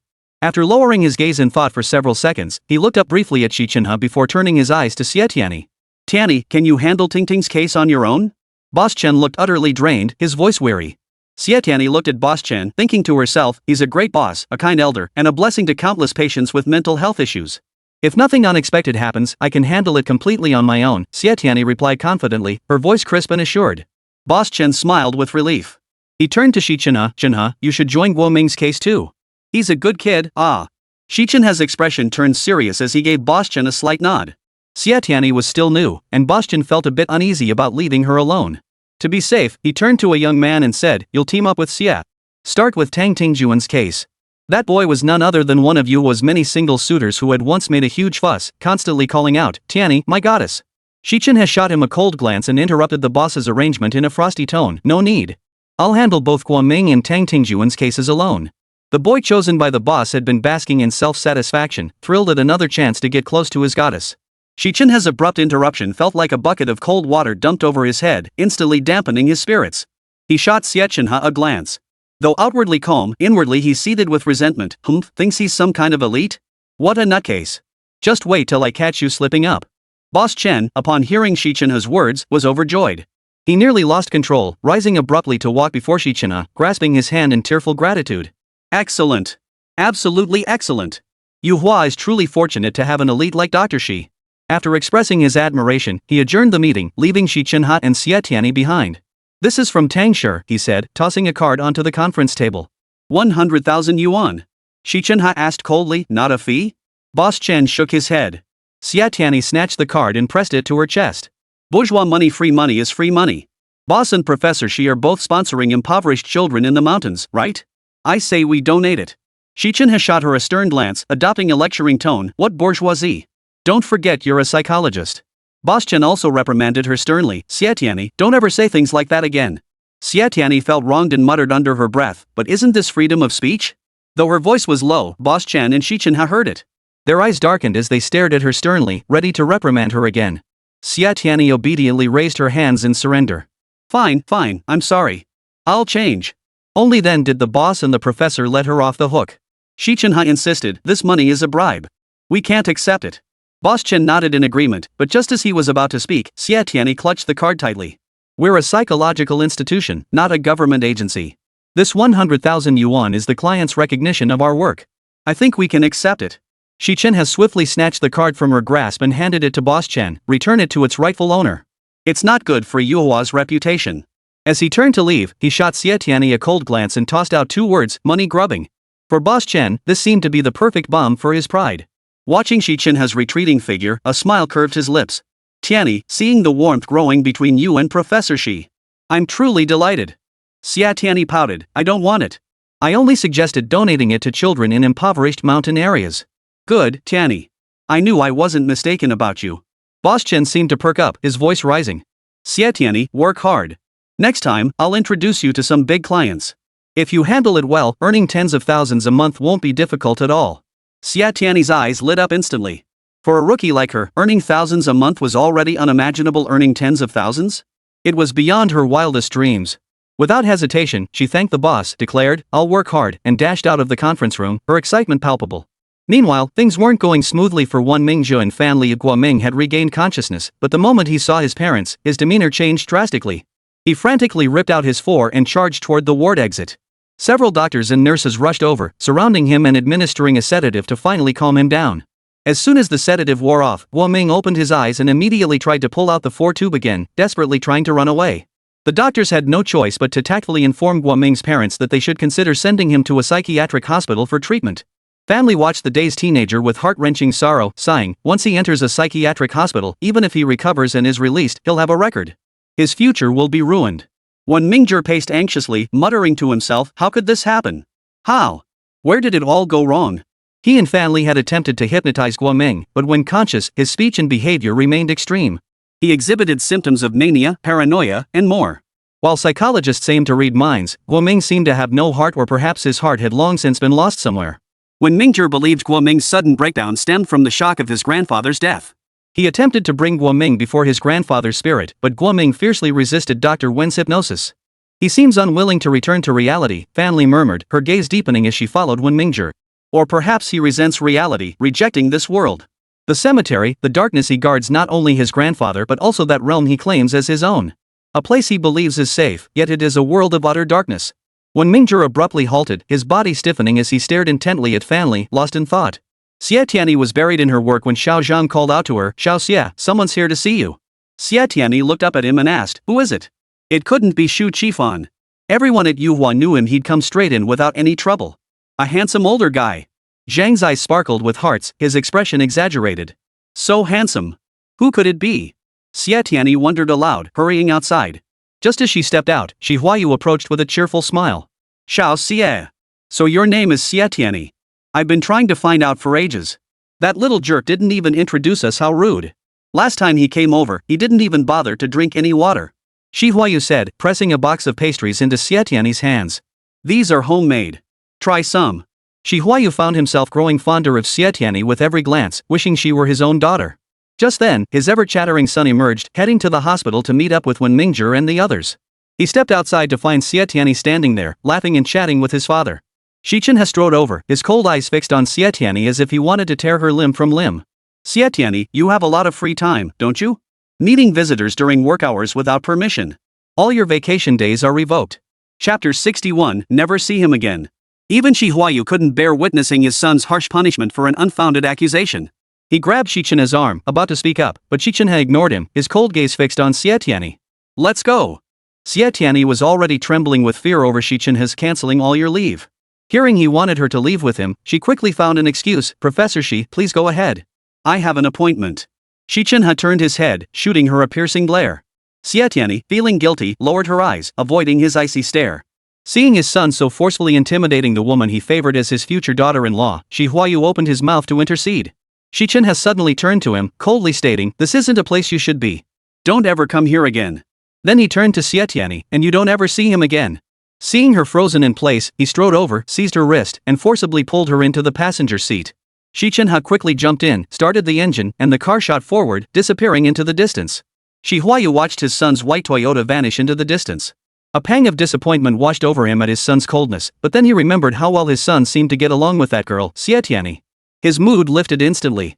The oppressed had turned the tables. No, he saw new hope. Xie Tianyi turned to look out the window, deeply displeased. He hadn't even grabbed his bag before being forcibly dragged into the car. Stay away from him from now on, Xi Chenhe said coldly, his eyes fixed straight ahead. That was the real reason he dragged her into the car, to warn him to keep his distance from her father. You two have issues between yourselves. Why drag me into this? She was only pretending, for heaven's sake. Why? A cold smile tugged at Xi Chenhe's lips. A voice inside him whispered, "It's for your own good." He had interacted with Xiaoruoshi several times, each encounter peeling back layers of her inner world, revealing the knot in her heart. Once, between the three of them, there must have been a deep-seated grudge. As for what that grudge was, one day, the truth would come to light. Whatever the truth was, it was enough for him to know. As for her, let her remain in the dark, just like her mother had kept things from her. As the car approached an intersection, it abruptly halted. Xi Chenhe coldly spat out two words, "Get out." Xie Tianyi glared at him furiously, refusing to budge. Xi Chenhe flung open the door and leaped out, striding straight to the passenger seat. He yanked Xie Tianyi out of the car before swiftly jumping back in and speeding away. Resist. She absolutely couldn't give in. Xie Tianyi stared at the direction Xi Chenhe had driven off, silently rallying her resolve. Yielding meant appeasement. She absolutely couldn't encourage Professor Xi's domineering ways. Beep beep. Lost in thought, she noticed a luxury car approaching slowly. The window rolled down, and Huayu smiled at Xie Tianyi. "Tianyi, come visit us at home sometime with Chenhe." Xie Tianyi nodded and waved at him. "Bye, uncle." Watching Xi Chenhe's father's car drive away, Xie Tianyi shook her head and muttered to herself, they look so much alike, yet their personalities couldn't be more different. Xi Chenhe had gone to the hospital. At that moment, Guoming had just woken up and was causing quite a commotion.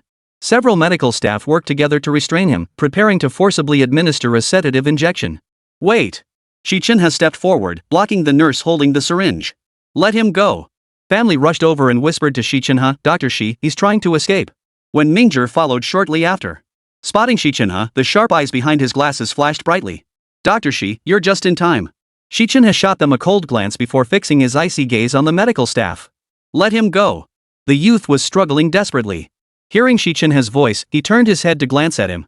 Xi Chenhe met his gaze, his voice icy as he said, "I wanted to escape, desperately wanted to leave, to return to the world that belonged to me. I took a knife and slashed my wrist hard. As the blood spilled out, I felt pain.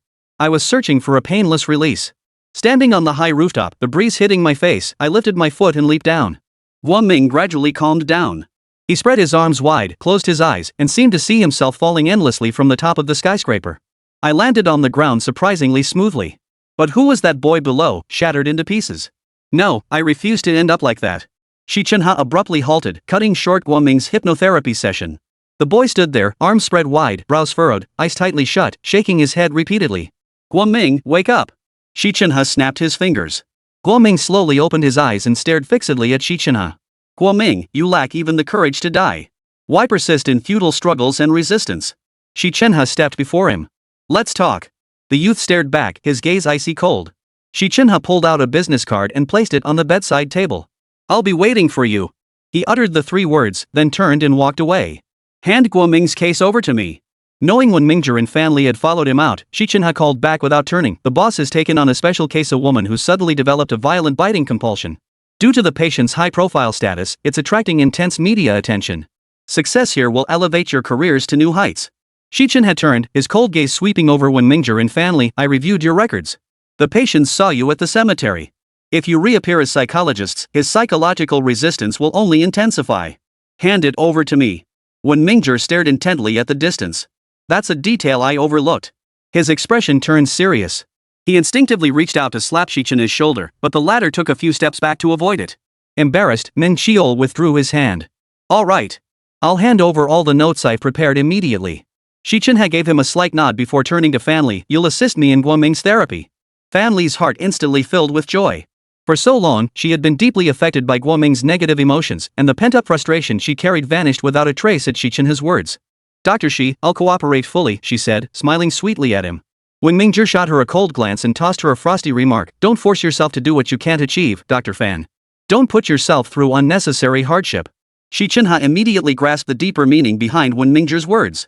Propping his chin with one hand, he watched Wen Mingzhong's retreating figure, a faint smile curling his lips. Time flew by, and before they knew it, lunchtime arrived. While Xi Chenhe worked overtime, Xie Tianyi wasn't idle either. She went to the Tang residence alone. Tang Shi was absent, but Tang Tingjuan's mother seemed to be deliberately waiting for her. The moment Xie Tianyi stepped into the living room, the woman rose from the sofa and politely invited her. Xiao Xie, please come sit down. This was the first time Xie Tianyi had seen the lady of the house display such a gentle side. She walked over, sat down, and asked with concern, your injury, is it okay? The woman's hand holding the teacup paused, her smile turning bitter. I'm fine. Then, she slid an exquisitely crafted small box towards Xie Tianyi. Xiao Xie, thank you for helping Tingting. It was a satin box of exquisite craftsmanship. Even from the outside, one could tell it was quite valuable. Chapter 62, Missing That Cozy Nest. Though Xie Tianyi was a bit of a penny pincher, before joining Yuhua, Boss Chen had personally trained her several times. She still possessed basic professional ethics. She pushed the box back. No, I can't accept this. Seeing the hostess's apologetic expression, Xie Tianyi paused before suggesting, this is what we'll do. If you truly wish to thank me, please accompany Tingting in painting a picture for me. Everything I've done for Tingting is simply my duty. Upstairs. Tingting hid in the stairwell, peeking out cautiously to steal a glance at Xie Tianyi. Xie Tianyi smiled, pretending not to notice him. She stood up and tiptoed up the stairs. Tingting peeked out again. Xie Tianyi turned her head, meeting his eyes with a beaming smile. Meow. Xie Tianyi's gentle cat-like meow failed to amuse Tingting. His expression remained blank as he grabbed her hand, staring intently at her. His large, ink-black eyes were as still as a lake without a ripple. Emotions like joy, anger, sorrow, and happiness were natural human responses. Adults possess strong self-control and could manage their feelings, but for a 7-year-old child, showing neither laughter nor tears clearly indicated he hadn't fully recovered. Ah! After a silent sigh, Xie Tianyi pulled Tingting into her embrace. Tingting, do you know why Yang Xiu's father wept so bitterly? Because it was the genuine outpouring of his grief at losing his beloved son. Tears reflect the sorrow within the heart. Crying is also an outlet for emotions. She slowly released him, crouching down before him and meeting his eyes. Tingting, if you feel sad, you can cry too. You can cry out loud. You can hide in your mom and dad's arms and cry. She didn't continue. Tingting burrowed into her embrace, burying his head deep into her shoulder. You can also hide in Auntie's arms and cry. As she spoke, Xie Tianyi glanced at Tingting's mother, who sat blankly on the living room sofa, looking like a completely different person from the beautiful woman she had seen in the office earlier. Tingting, mommy wants to draw a picture with you. Before she could finish, Tingting suddenly let out a shrill scream. She had no choice but to stop. All right, then shall Tingting draw by himself? Only then did he stop screaming and dash off to his room. Xie Tianyi stood in the hallway, choosing not to follow. As she quietly watched the door, Tingting pulled it open, waved his paintbrush and sketchpad at her, then slammed the door shut. He didn't emerge again for a long time. Xie Tianyi glanced at her watch, descended the stairs, and departed. Passing through the living room, the hostess rose to politely invite her to stay for lunch. Xie Tianyi surveyed the cold kitchen and the empty, opulent living room before gracefully declining the invitation. Stepping outside Tang Villa, Xie Tianyi stood at the gate, greedily inhaling the fresh air. Her pent-up emotions instantly dissolved. She lingered at the entrance, not leaving immediately. Turning to gaze at the opulent villa, she felt an inexplicable longing for that cozy little nest in 1-foot lane. Fanli hadn't driven to the hospital. After leaving, she bid farewell to Xi Chenhe and stood by the roadside waiting for a bus. Xi Chenhe's car approached slowly. Fanli held no expectations, yet it unexpectedly stopped right before her. Dr. Fan, I just heard you tell Doctor when you were going to visit Grandma Gua. Get in. Let's go together. Fanli's heart raced upon hearing Xi Chenhe's words. In her 30-plus years, no man had ever made her heart flutter like this. Her face, adorned with meticulous makeup, flushed crimson. Lowering her eyes, she shyly opened the door and slipped inside. Xi Chenhe remained silent throughout the ride. The car was so quiet she could hear her own heartbeat. She cautiously suggested, "Dr. Xi, could you put on some music?" Xi Chenhe glanced at her, instantly recognizing her nervousness and the hint of fear she held toward him. He immediately thought of the nicknames they'd given him: cautious, arrogant, sissy. He said nothing, simply pressing the car stereo's power button. Soothing rhythms filled the air, and only then did Fan Li relax slightly. Arriving at Grandmagua's house, Fan Li knocked a few times. A man in his 40s opened the door, looking fierce. Fan Li recognized him instantly. He was the long-awaited, much-anticipated figure, the legendary father of Guoming, the one Boschan had been desperately hoping would return to the country. To her, this man wasn't a father, son, or husband, he was merely a legend. "Doctor, Guoming is in the hospital. Why aren't you there with him? What are you doing here?" The man's tone was harsh, brimming with anger. Just as Fan Li was about to retort, the sound of an argument erupted from inside the house. "Mom, Guoming and his father drifted abroad. It wasn't easy. We thought leaving him with you would be better than having him follow us. But look at what you've turned him into." The woman's words were laced with resentment, making Fan Li's blood boil. She shoved the man aside, stormed into the room, and shouted at the woman, "Don't forget she's an elderly person who needs care. And don't forget you're not just a mother, but also a daughter-in-law. You have a duty to care for your son and your mother-in-law. But look at what you've done. Not only have you abandoned your responsibilities, you've turned around and blamed the elderly. Do you realize that since Grandpagua passed away, Grandmagua's memory has been getting worse and worse, and her health has deteriorated? She was counting on Guoming to care for her, but he's sick and spends all his time running around outside. She worries about her grandson, and she fears that one day she might die alone in this house with no one to find her." As she spoke, Fan Li's voice choked with emotion. Her own grandmother had suffered a tragic twilight years, passing away without a single child by her side. The woman glared at Fan Li with eyes blazing, pointing an accusing finger at her nose. "I'm talking to my mother-in-law. Who do you think you are, meddling in other people's business?" She crossed her arms, sneering at Fan Li. "Just a psychologist, huh? Think you're so great? You psychologists are all frauds, good for nothing but swindling money. And when you're not busy swindling, you love sticking your nose into other people's family affairs." Fan Li's anger flared at these words. Without regard for consequences, she cut straight to the heart of the matter. "Guoming's greatest misfortune is having parents like you. His illness stems from your neglect. Raising a child without teaching him right from wrong is your failure as parents. Instead of letting him suffer through life, you should have strangled him at birth." Xi Chenhe paced the living room, surveying the scene, inwardly agreeing with Fan Li's words. She had always struck him as selfish and jealous, but today, he found himself looking at her with new respect. The husband and wife were on the same page. He strode over to Fan Li and barked out a demand for her to leave. "Go! Go! Go! This isn't any of your business. Get out of here!" Grandmagua grabbed her cane and swung it at her son. "You coward! When you weren't home, it was Dr. Fan who came every day to take care of me. Now that you've finally come back, you want to chase her away? I think the ones who should leave are you too." Grandmagua's emotions boiled over. Her eyelids fluttered weakly a few times before closing tightly as she fainted. Her daughter-in-law sneered disdainfully, "This old woman, trying to play games with us." Her son walked over and nudged his wife's arm. She glared at him fiercely and snapped, "I'll say what I want." The man immediately backed down. Xi Chenhe observed clearly, the man was fierce with outsiders, yet a complete pushover in front of his wife. Chapter 63, She looks like she's jealous.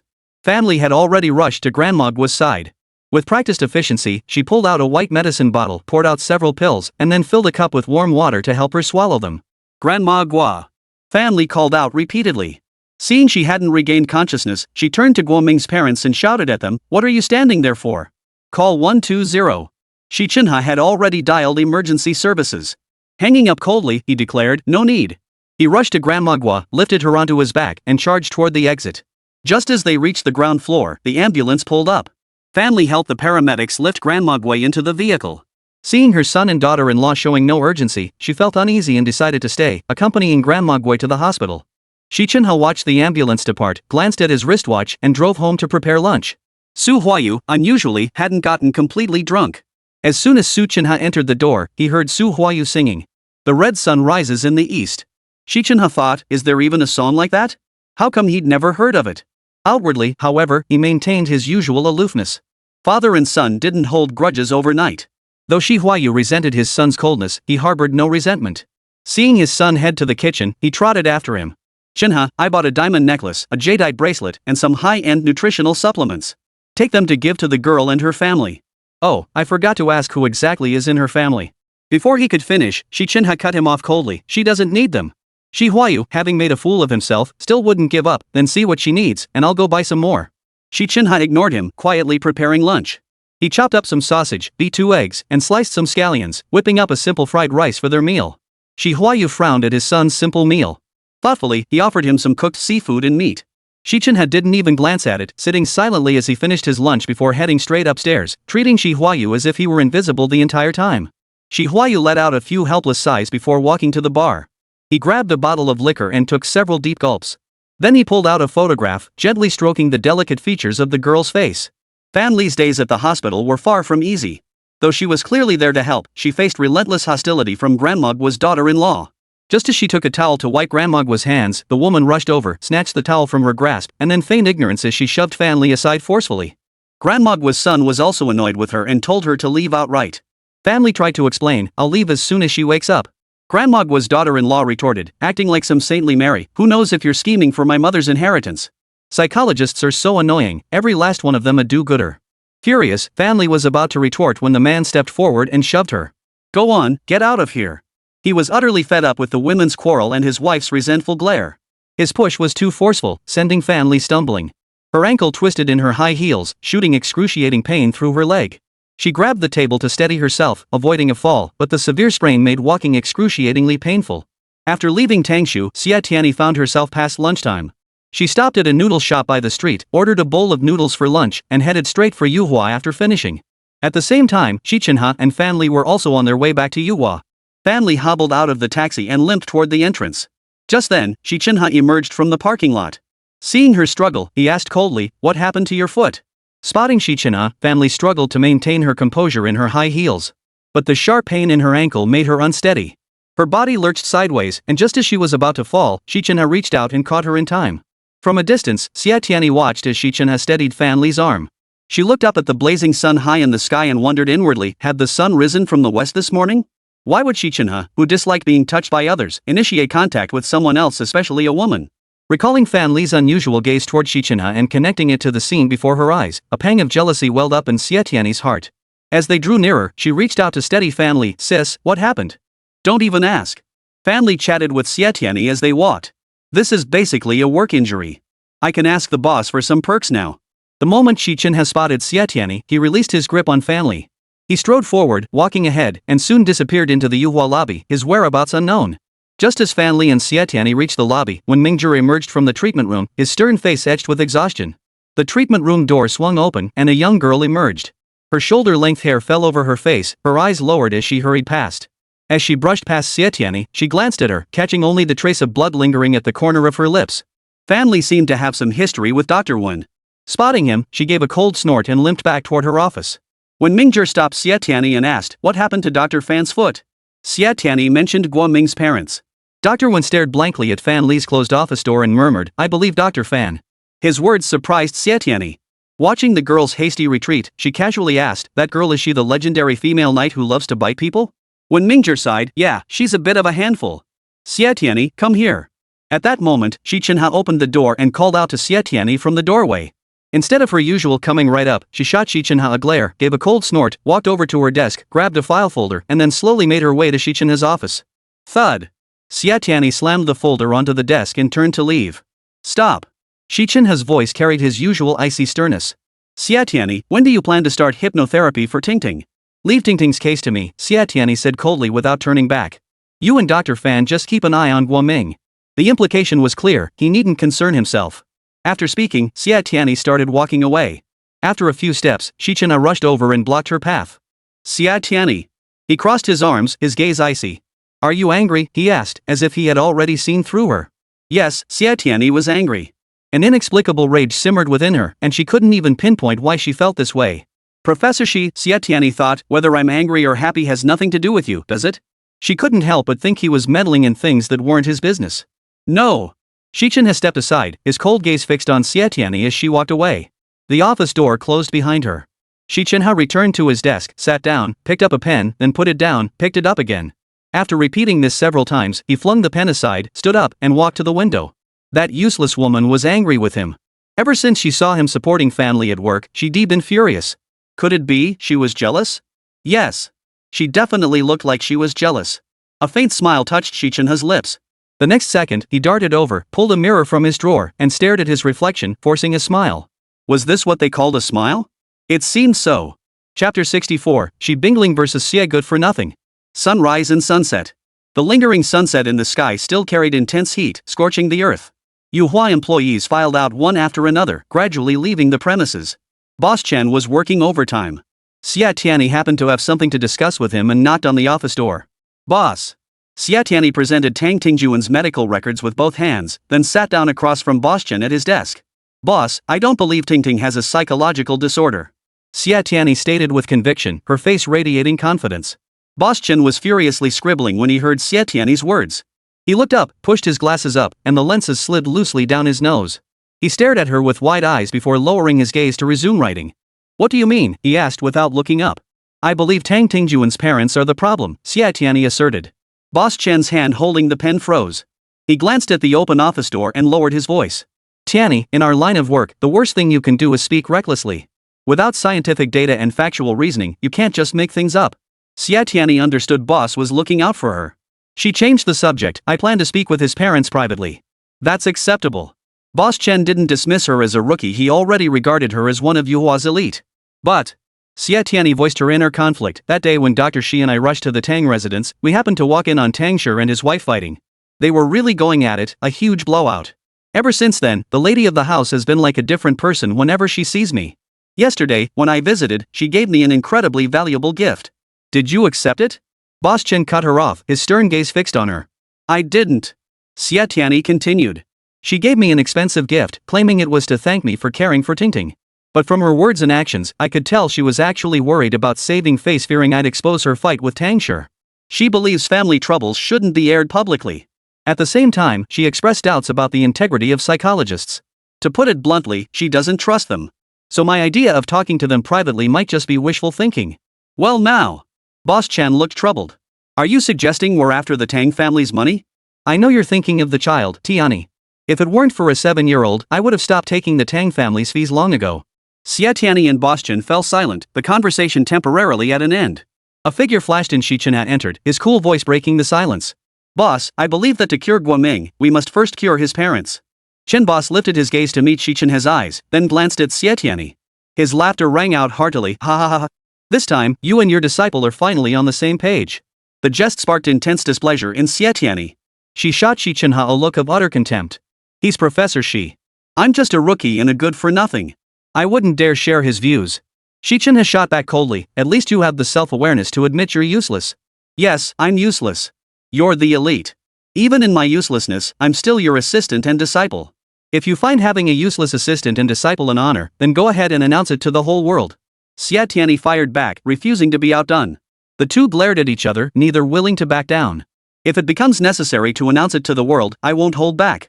Xi Chenhe narrowed his icy eyes, his gaze carrying a clear warning. Professor Xi, when have you ever held back? You've called me useless, a wall climber, a crybaby, and every negative label imaginable. If I'm so worthless in your eyes, why did you agree to take me on? Isn't that just masochistic? Xie Tianyi was seething with pent-up anger, deeply dissatisfied with Xi Chenhe. Her words, naturally, were harsh.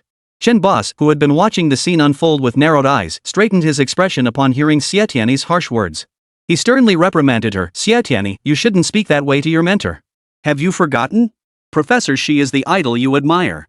Have you forgotten why you came to Yuhua in the first place?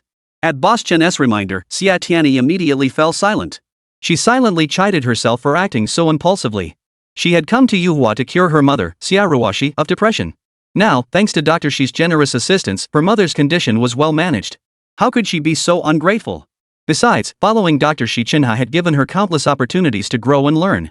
Her ability to stand on her own now stemmed not only from Boss Chen's encouragement and trust, but also heavily from Dr. Xi's guidance and mentorship. Seeing Xie Tianyi standing there dejectedly, Xi Chenhe refrained from further reprimanding her. He handed the medical records to Boss Chen and turned to discuss Guoming's parents.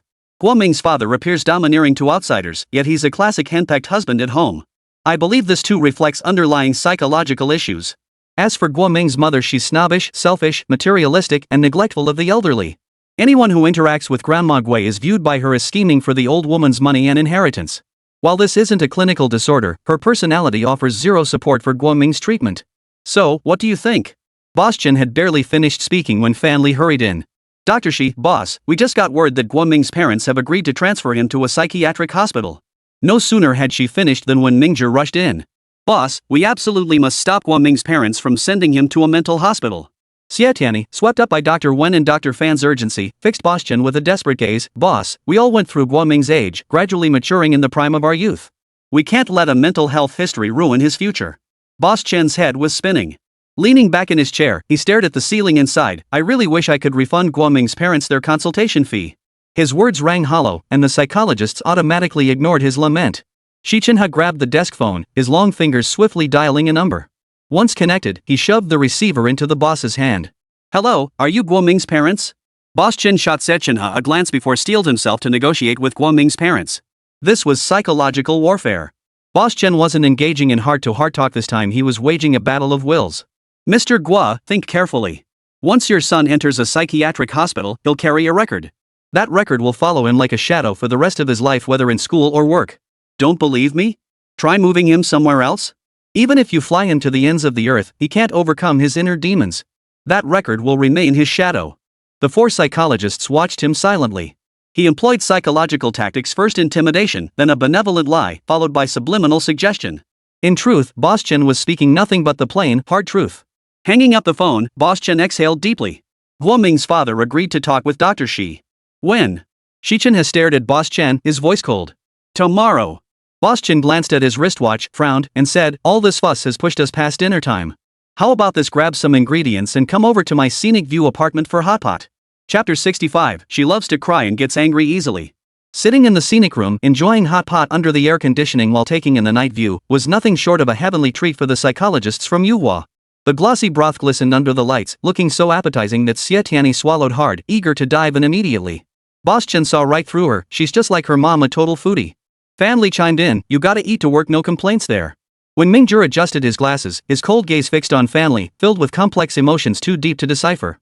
Xi Chenhe shot Xie Tianyi a cold glance. All she knows how to do is eat. Xie Tianyi shot him a glare, her eyes sparkling as she glanced at the glossy pot bottom.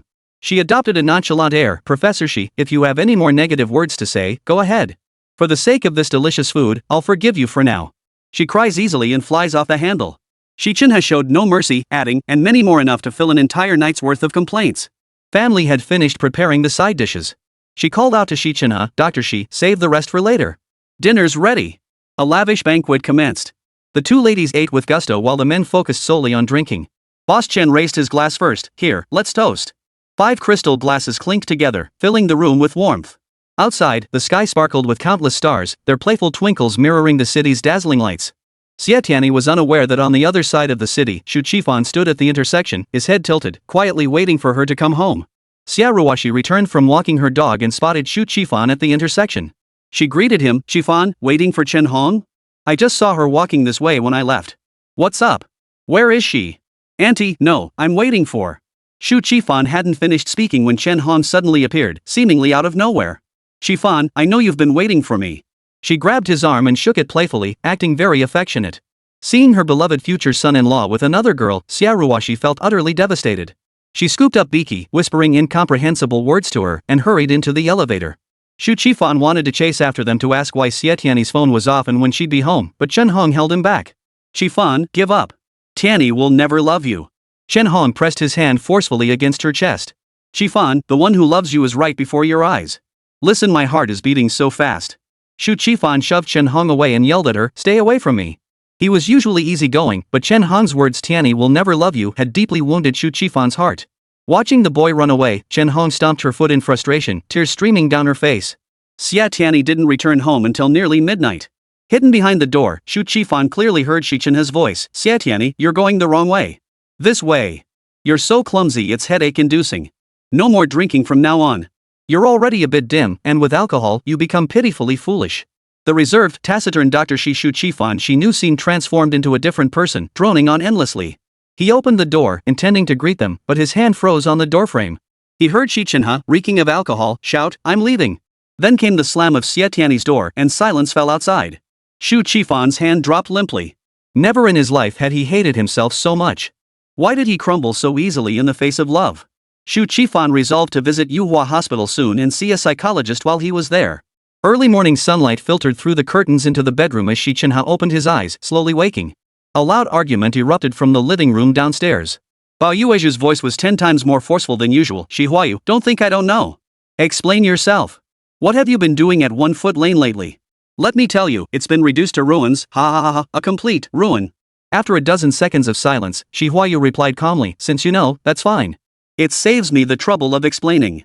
Yuezhu, I don't understand what 1 Foot Alley means to you, nor did I deliberately go there.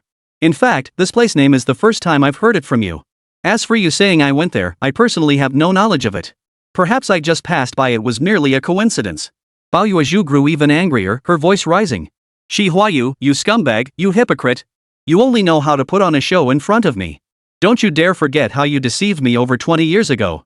You're a ing liar. Then why didn't you let me go? Why didn't you let me leave? Huayu's voice trembled with palpable hatred. Bao Yuezhu, you've practically imprisoned me for over 20 years. Isn't that enough? Xi Chenhe calmly finished his morning routine, standing before the mirror to change clothes, oblivious to the shouting outside. His dark, stylish suit accentuated his tall, slender frame, making him appear even more imposing. Today, he wore a tie over his dress shirt beneath the suit, adding a touch of sophistication. He crouched down, swiftly polishing his black British-style leather shoes, then glanced at his reflection. Perfect. As he opened the door and descended the stairs, he reached into his briefcase and pulled out a business card for Boss Chen. Passing his parents, who glared at him coldly, he tossed the card onto the coffee table and walked away without looking back. As his figure vanished, Bao Yuezhu walked over, picked up the card from the coffee table, frowned at it, and shouted at Huayu in an agitated tone, Huayu, look at the fine son you've raised. He's implying we're sick.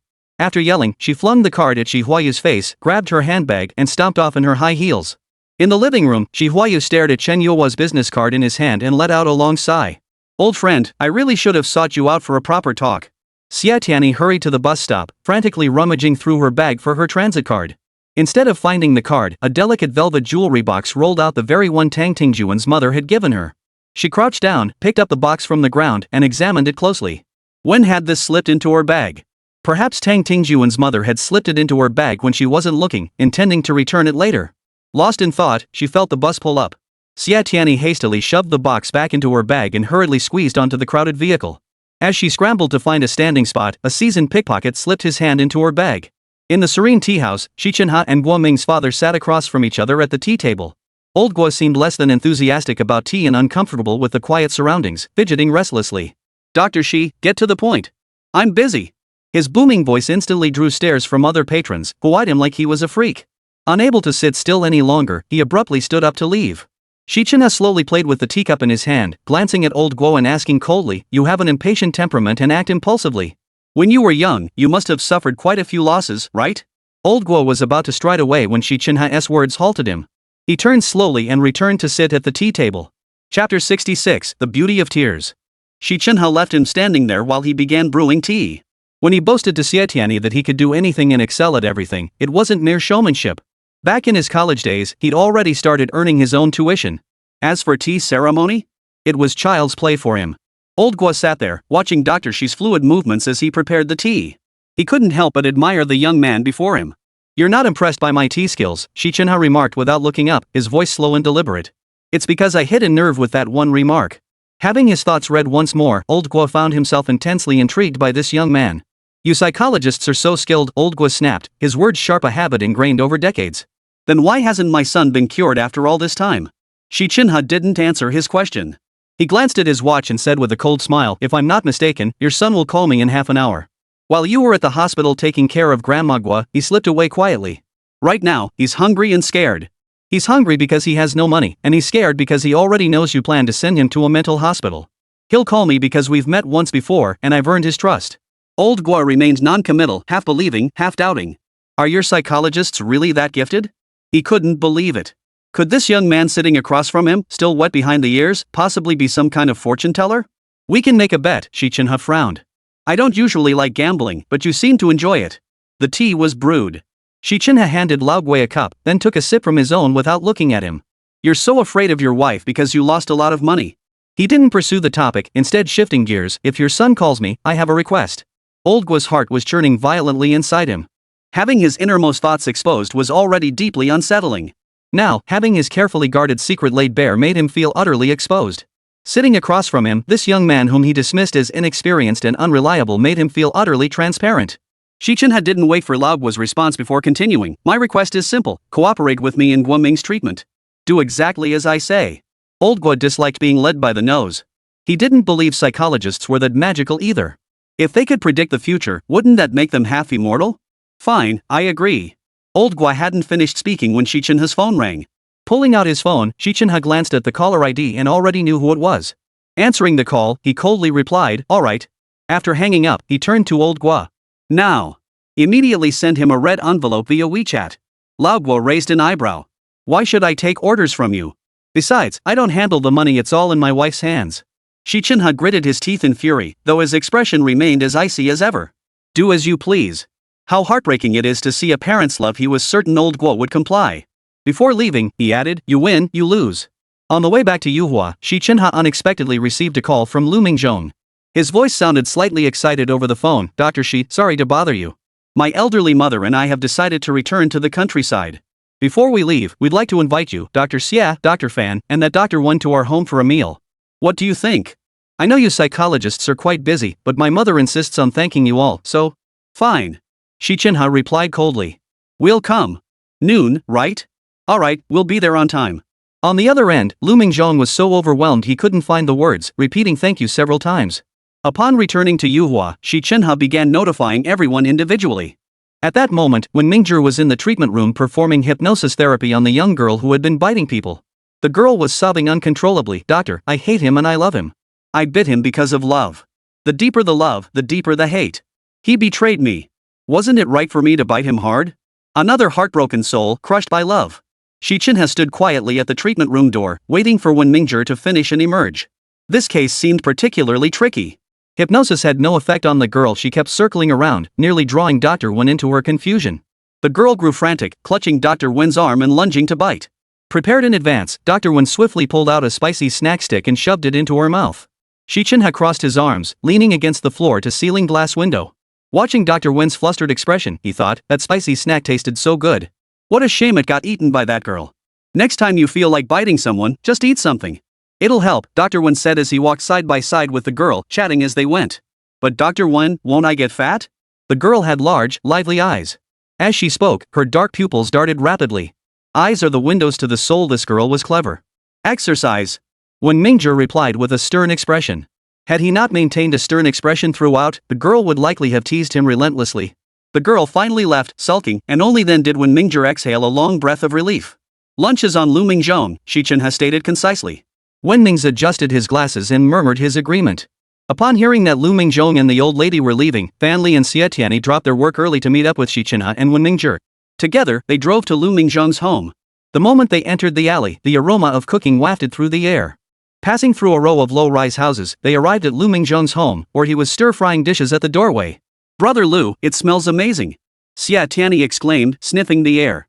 Fan Li clattered over in her high heels, snatching the spatula from Liu Mingzhong's hand. "Brother Liu, let me. This dish is my specialty. It's rare for all my colleagues to gather like this. Let them taste my cooking." Hearing Xie Tianyi and Fan Li's voices, the elderly woman felt her way out. "Mingzhong, is that Dr. Xi and the others?" She reached out, feeling her way toward Xi Chenhe. He rushed over in a few strides and took her hand without hesitation. Wen Mingzhi glanced at Xie Tianyi with some surprise. She flashed him a smile, and the group entered the small cottage together. "Brother Liu, why the sudden decision to return?" Xie Tianyi asked as they gathered around the simple table drinking tea. "My mother is getting older. The countryside air is good for her retirement. A while back, Dr. Xi found me a job at Xi Group. The salary is quite high, but I just don't have time to take care of my elderly mother. Back when I was doing business development, I studied e-commerce. I want to go back to the countryside, grow some pesticide-free produce, and sell it online. That way, I can take better care of my mom." The old lady sighed. "It's a good plan, but I'll miss you all terribly." The atmosphere instantly grew heavy, thick with sorrowful farewells. Xie Tianyi felt her eyes sting, and tears began to fall. Crying again, such a tearful girl. Xi Chenhe stared coldly at Xie Tianyi, intending to mock her. But when he saw how beautiful she looked crying, the words died on his lips. Chapter 67, I Trust Her Character Part 1. Liu Mingzhong had recovered quite well and was the one offering comfort. "We'll come back to visit you all. We'll send you organic produce then." Xi Chenhe still believed that as a psychologist, crying in front of a patient was utterly disgraceful. He shot Xie Tianyi a cold glance and said in an icy tone, "If you need any help, don't hesitate to call me." The elderly woman and Liu Mingzhong thanked him repeatedly. Xie Tianyi shot Xi Chenhe a sidelong glance. He's helping others, yet he insists on putting on this icy facade.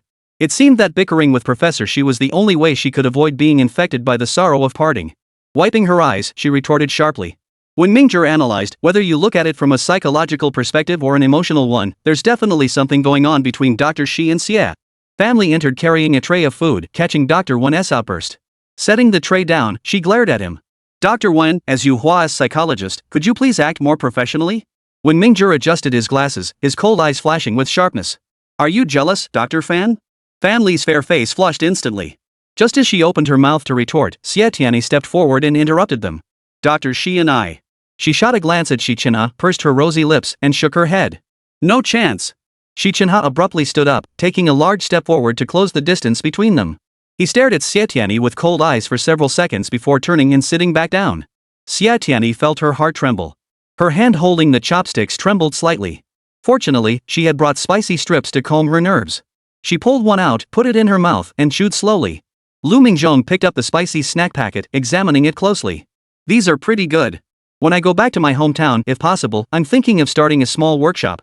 Xie Tianyi perked up immediately. Brother Liu, these are a specialty from the hometown of an old friend of my mom's. They taste fantastic. If you're interested in making them, I can ask around for you. Throughout the entire meal, Xie Tianyi, a true foodie, barely touched her chopsticks. She was completely absorbed in discussing spicy snack production with Liu Mingzhong. The elderly lady seemed particularly fond of Xi Chenhe, constantly serving him dishes. Everyone knew Xi Chenhe was a rich kid and worried he might not enjoy home-cooked meals, but unexpectedly, he ate with great relish. Fanli stole occasional glances at Xi Chenhe. Her fair face flushed like a ripe peach. Seeing him so down-to-earth only deepened her affection for him. Xie Tianyi secretly admired Xi Bingling, but his constant sarcasm and jabs at her stung.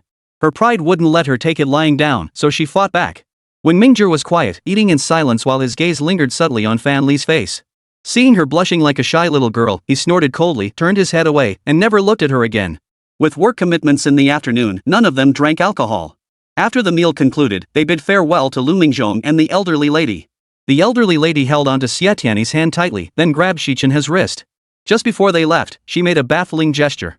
She firmly clasped both their wrists, interlocking their hands together. When Xi Chenhe touched Xie Tianyi's soft, boneless little hand, it felt like an electric shock. His fingertips trembled slightly, and his long frozen heart began to flutter uncontrollably. Xie Tianyi was equally flustered. Her cheeks flushed crimson as she tried to pull her hand away, but the old woman held fast, determined to keep them together. Fanli watched the scene unfold, a pang of bitterness in her heart. She bit her lip hard, turned, and walked away. Only after going a considerable distance did she stop. Standing with her back to the crowd, arms crossed over her chest, she held her head high, leaving behind a haughty silhouette. When Mingzhong had approached unnoticed and now stood silently beside her.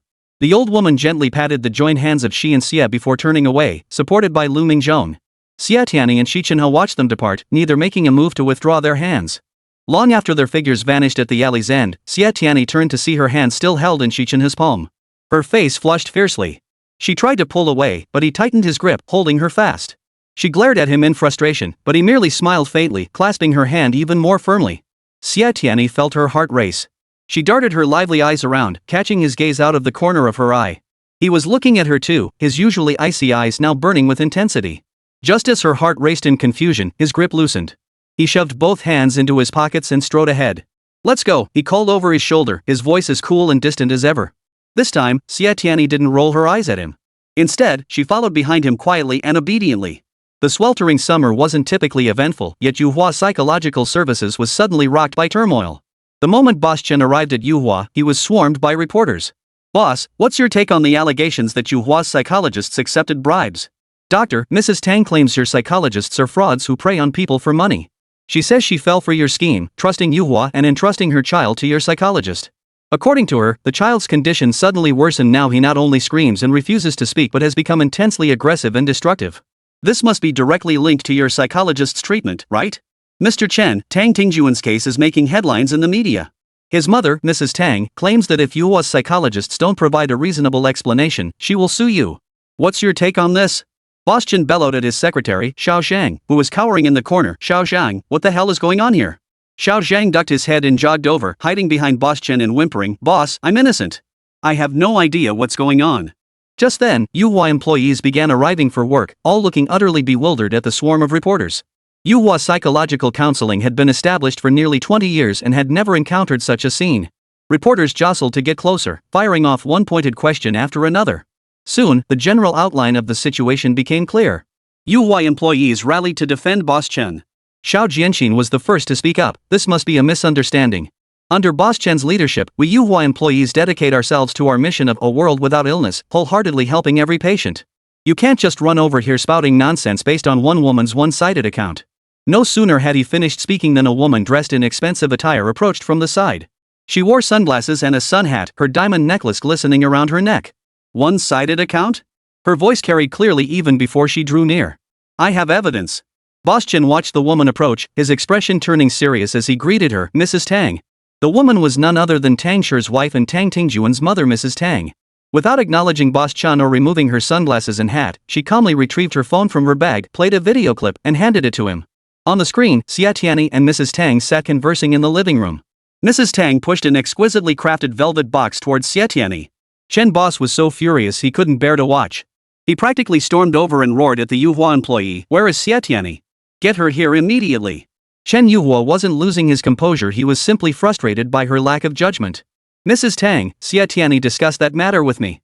I trust her character and her professional integrity. Could there be some misunderstanding here?" Chapter 68, I Trust Her Character Part 2. Chen Yuhua was convinced deep down that this must be a misunderstanding. Misunderstanding? Mrs. Tang's voice rose sharply as she protested indignantly. She didn't actually accept it. But when she wasn't looking, I slipped the box into her bag and she still took it. Reporters swarmed around Mrs. Tang, jostling to ask questions. Mrs. Tang, Yuhua Psychological Counseling has always enjoyed an excellent reputation. As the chairwoman of the Tang Group, you are openly opposing Yuhua. If your claims are true, you would be a blessing to countless patients with mental health issues. But if your statements are false, have you considered the consequences? Mrs. Tang, 2 points are clear from your statement. First, Dr. Xie, the Yuhua psychologist, did indeed dedicate herself to helping your son, Tang Tingjun. You were deeply grateful and gifted her the valuable jewelry as a token of appreciation. Second, Dr. Xie initially declined your gift, so you discreetly placed it in her bag. Consider this, Dr. Xie may not have known you put the jewelry there, or she might still be unaware it's in her bag. Yet you insist the psychologist is a fraud who preys on patients for money. Aren't you afraid someone will step forward and accuse you of malicious slander? This was the scene Xi Chenhe and the others witnessed upon arriving at Yuhua. Chen Yuhua sighed inwardly, there are still many upright people in this world. I trust her character. Xi Chenhe strode ahead, pushing through the reporters and facing them with a calm expression. The Dr. Xie you speak of is my assistant. I can affirm several points. First, she is a kind person who has always devoted herself to helping Tang Tingjun. Second, she is confident, optimistic, and strives to improve, constantly learning and progressing. Third, I agree with what those reporters said earlier, she likely didn't even know the jewelry was in her bag. His voice suddenly softened. A gentle light flickered in his cold eyes as he glanced at Xie Tianyi, speaking in a surprisingly tender tone. I know her better than I know myself. She's always been a careless girl. His tone even carried a hint of affection that left everyone utterly bewildered. Xie Tianyi had already begun rummaging through her bag. After searching for a while without success, she squatted down, dumping its entire contents onto the floor as she frantically sifted through them. It was definitely in my bag. How could it be gone? Xie Tianyi muttered to herself as she searched. Her words were promptly picked up by the journalists, and a few of them, seemingly eager for drama, began to stir up trouble. Don't underestimate psychologists, they're masters of disguise and deception. Look at that girl putting on such a show. She's clearly trying to pocket Mrs. Tang's gift. Mrs. Tang said the jewelry box contained pieces worth 100,000 yuan, plus a 100,000 yuan card hidden in the bottom. With that much money involved, she couldn't possibly resist temptation. Upon hearing the reporter's words, Xie Tianyi's frantic hands searching the jewelry box froze abruptly, her face turning ashen. 200,000 yuan, how could she ever repay that? Chen Yuhua saw the young girl's face turn ashen with fear. He swallowed his words of reprimand and helped her up from the floor. Tianyi, what exactly happened here? Seeing Boss Chen was like seeing her own parents or elders. Xie Tianyi felt so wrong she started crying.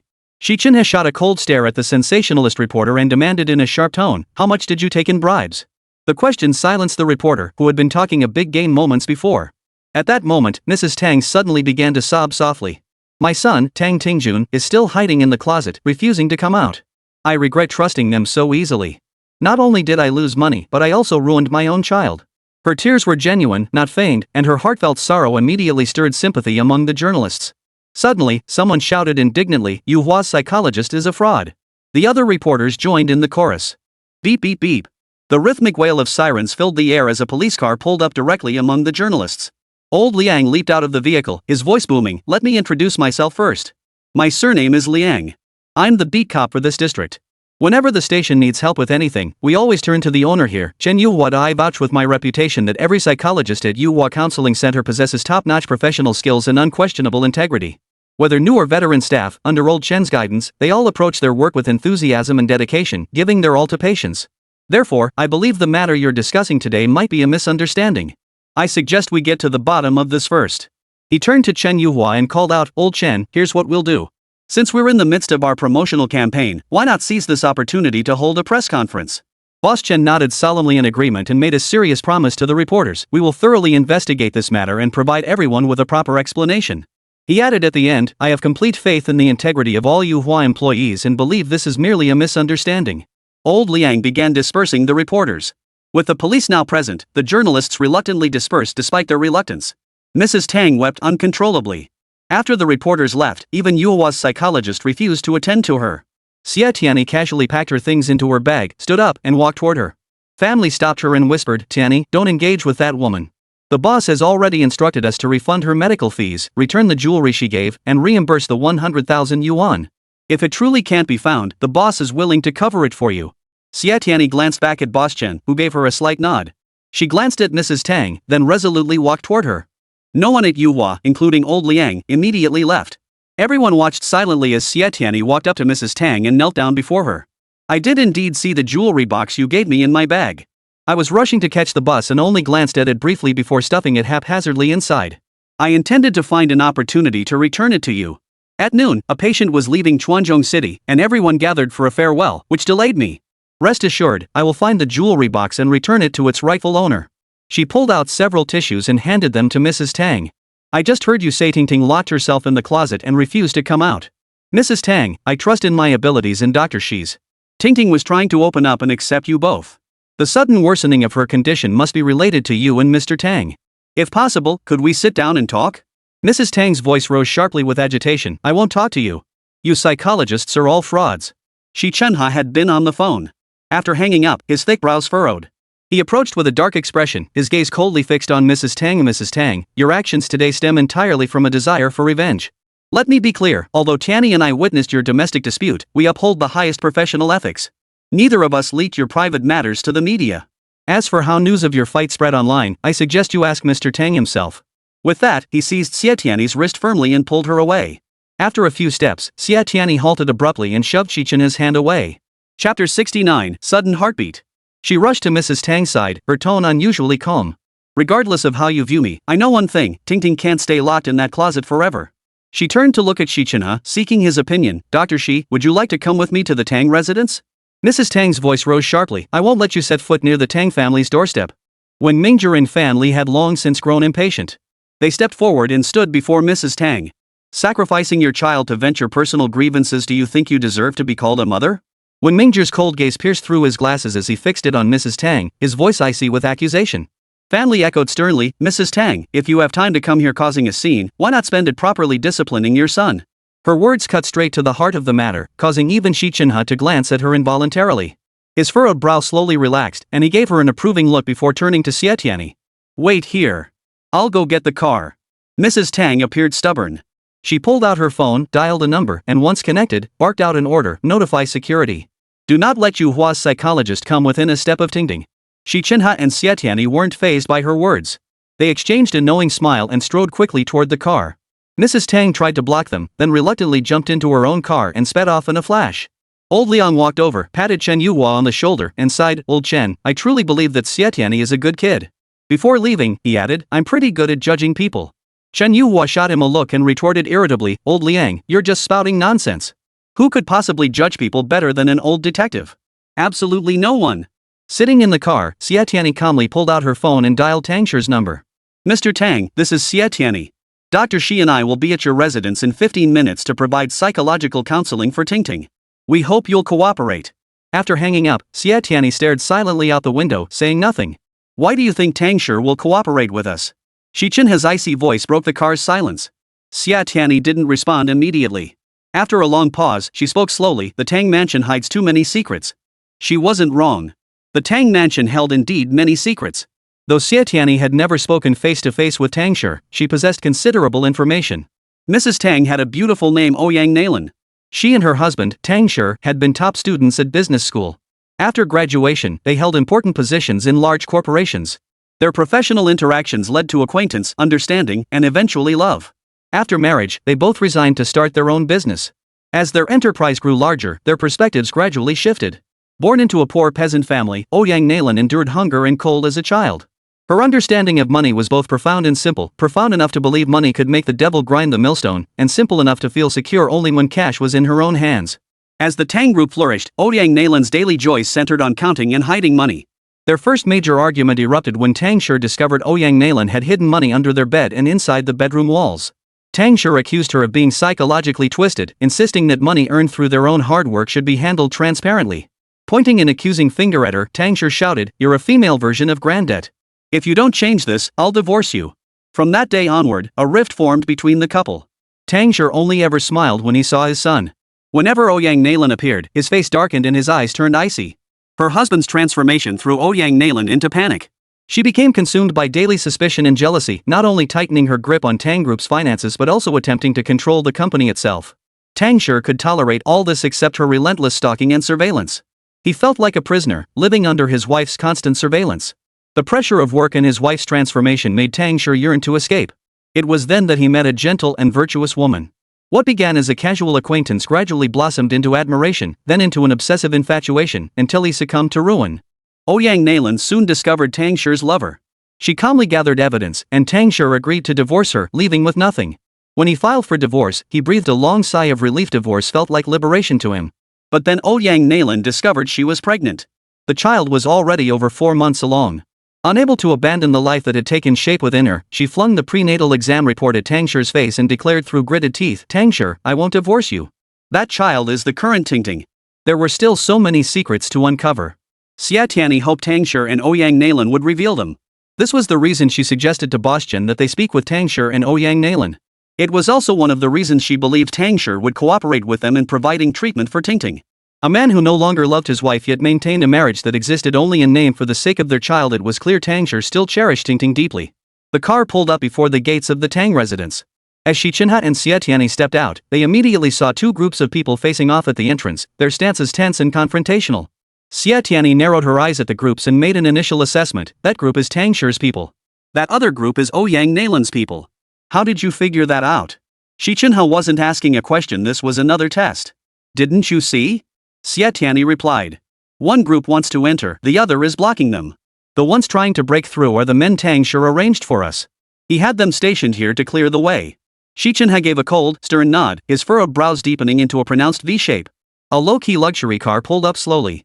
The door swung open, and Tang Shi leaped out. He strode up to the group of bodyguards blocking the entrance and barked, "I'm still the master of this house." The guards exchanged glances, then stepped aside to make phone calls. Xi Chenhe and Xie Tianyi walked side by side through the gate. After a few steps, the screech of tires on the pavement echoed behind them. Both turned to see Ouyang Nalan driving her car straight toward them. Xi Chenhe grabbed Xie Tianyi's wrist, intending to pull her away, but she pushed his hand away. Her feet seemed rooted to the spot, as if nailed down. Ouyang Nalan roared up in his car, closer and closer, yet Xie Tianyi showed not a trace of fear. Xi Chenhe stood there, watching the fearless girl. He tugged at the corners of his lips and suddenly smiled. As the car closed in dangerously, he lunged forward, seizing her soft little hand without a word. When Xie Tianyi felt the icy touch of Xi Chenhe's fingertips, her heart skipped a beat. She glanced at him, catching only his profile. He turned his head, meeting her gaze. His eyes seemed dark and bottomless, stirring something within her. Instinctively, she wrapped her fingers around his hand. Under his gaze, her heartbeat quickened. Before her breath faltered and she risked losing composure, she turned her head away to hide her embarrassment. He stood there, watching her pale profile, her long, dark lashes curling upward. Suddenly, his heart skipped a beat. Feeling his intense gaze, she turned her head again, meeting his eyes. Their gazes locked, and both their faces flushed crimson to their ears without them realizing it. In that moment, they saw only each other, oblivious even to Ouyang Nalan's car pulling up mere inches away. Chapter 70, I'll take the blame for her mistake. Ouyang Nalan leapt from his car in fury, bellowing at his cowering men at the gate, "I pay you to be useless fools. Block them." A group of bodyguards mustered their courage and rushed forward, instantly surrounding Xi and Xie in a swarm. Tang Shi's eyes darkened. With a slight wave to his men, his bodyguards immediately charged forward, pushing Ouyang Nalan's men back. The two sides instantly became entangled in a scuffle. Xie Tianyi was caught in the middle. The bodyguards, blind to what was behind them, occasionally struck her. Xi Chenhe shielded her with his back, extending his long arm to knock over a bodyguard about to collide with her. The next second, he raised his foot and delivered a vicious kick aimed squarely at another bodyguard's vital spot. The man clutched his groin, howling in pain. Xie Tianyi couldn't help but burst into laughter. Xi Chenhe frowned. That useless fool could laugh so heartily even as death approached. He was thoroughly impressed. The window on the second floor of Tangshu opened, revealing a round little head peeking out. It seemed Xie Tianyi and Tingting shared an unbreakable bond. The moment he appeared, she spotted him. At that moment, Tingting also seemed to spot her. But after just a few seconds, the little head vanished. Ting. Xie Tianyi hadn't forgotten her purpose. She took a step forward to rush inside. Ouyang Nalan shouted, "Don't let that woman set foot inside." His men immediately surged forward, shoving and pushing. Xie Tianyi, alone and outnumbered, was quickly knocked to the ground. Tangshi, consumed by rage, ordered his men with a darkened face to confront Ouyang Nalan's guards. Both sides' men once again tangled in a brawl. Xie Tianyi, unable to rise in time, was kicked repeatedly in the elbows and all over her body. Xi Chenhe charged forward with all his strength, shielding Xie Tianyi beneath him. Ouyang Nalan's bodyguard showed no intention of letting go, trapping them in the middle with no way to break free. By then, Xie Tianyi had been helped up by Xi Chenhe. He shielded her behind him, stepping forward to absorb every blindly swung fist and kick aimed at her. An innate air of nobility radiated from the man. As fists and filthy feet landed on Xi Chenhe's body, Xie Tianyi felt a dull ache in her heart. As the fists and feet came again, she darted forward, shielding Xi Chenhe behind her. This completely unexpected move warmed Xi Chenhe's heart, sending ripples through the ice-cold, long-dormant depths of his soul. Ah! A shrill cry pierced the air. Tangshi and Ouyang Nalan turned to see their son running toward them, screaming. Instinctively, they both shouted, "Stop!" The bodyguards halted their fight, all eyes fixed on the little boy charging toward them. Tingting ran straight toward Xie Tianyi. As soon as he reached her, he grabbed her arm, bruised and battered from the blows, and blew several cool breaths onto it. This scene moved anyone who witnessed it. Ouyang Nalan watched his son, so close to that silly psychologist, feeling both sad and disappointed. Tingting alternated between blowing on Xie Tianyi's arm and gently massaging her injured areas, his actions incredibly heartwarming. Just as Tangshi and his wife were feeling utterly despondent, Tingting suddenly lifted his eyes, scanned them, and shouted at them, "Bad people." At those words, Ouyang Nalan's tears fell instantly. She rushed over, crouched before Tingting, and grasped his arms emotionally, pleading, "Tingting, I'm not a bad person. I'm your mommy." Unexpectedly, the moment her fingers touched his arms, Tingting began screaming at the top of his lungs, "Ah! Ah!" The shrill cries pierced everyone's hearts. "Tingting, mommy just loves you so much, that's why." Xie Tianyi didn't continue. She quickly realized that explanations were useless with him. His condition seemed worse than before. She decided to try hypnotherapy on Tingting. Just as she was about to speak, Xi Chenhe's voice filled the room, Mang's mother, known to the world as Mother Mang. The boy's cries grew louder with each word, yet Xi Chenhe's tone remained steady and unhurried, showing no sign of stopping. Gradually, as the story neared its end, Tingting calmed down. Xie Tianyi gently coaxed Tingting and led her back to her room to draw.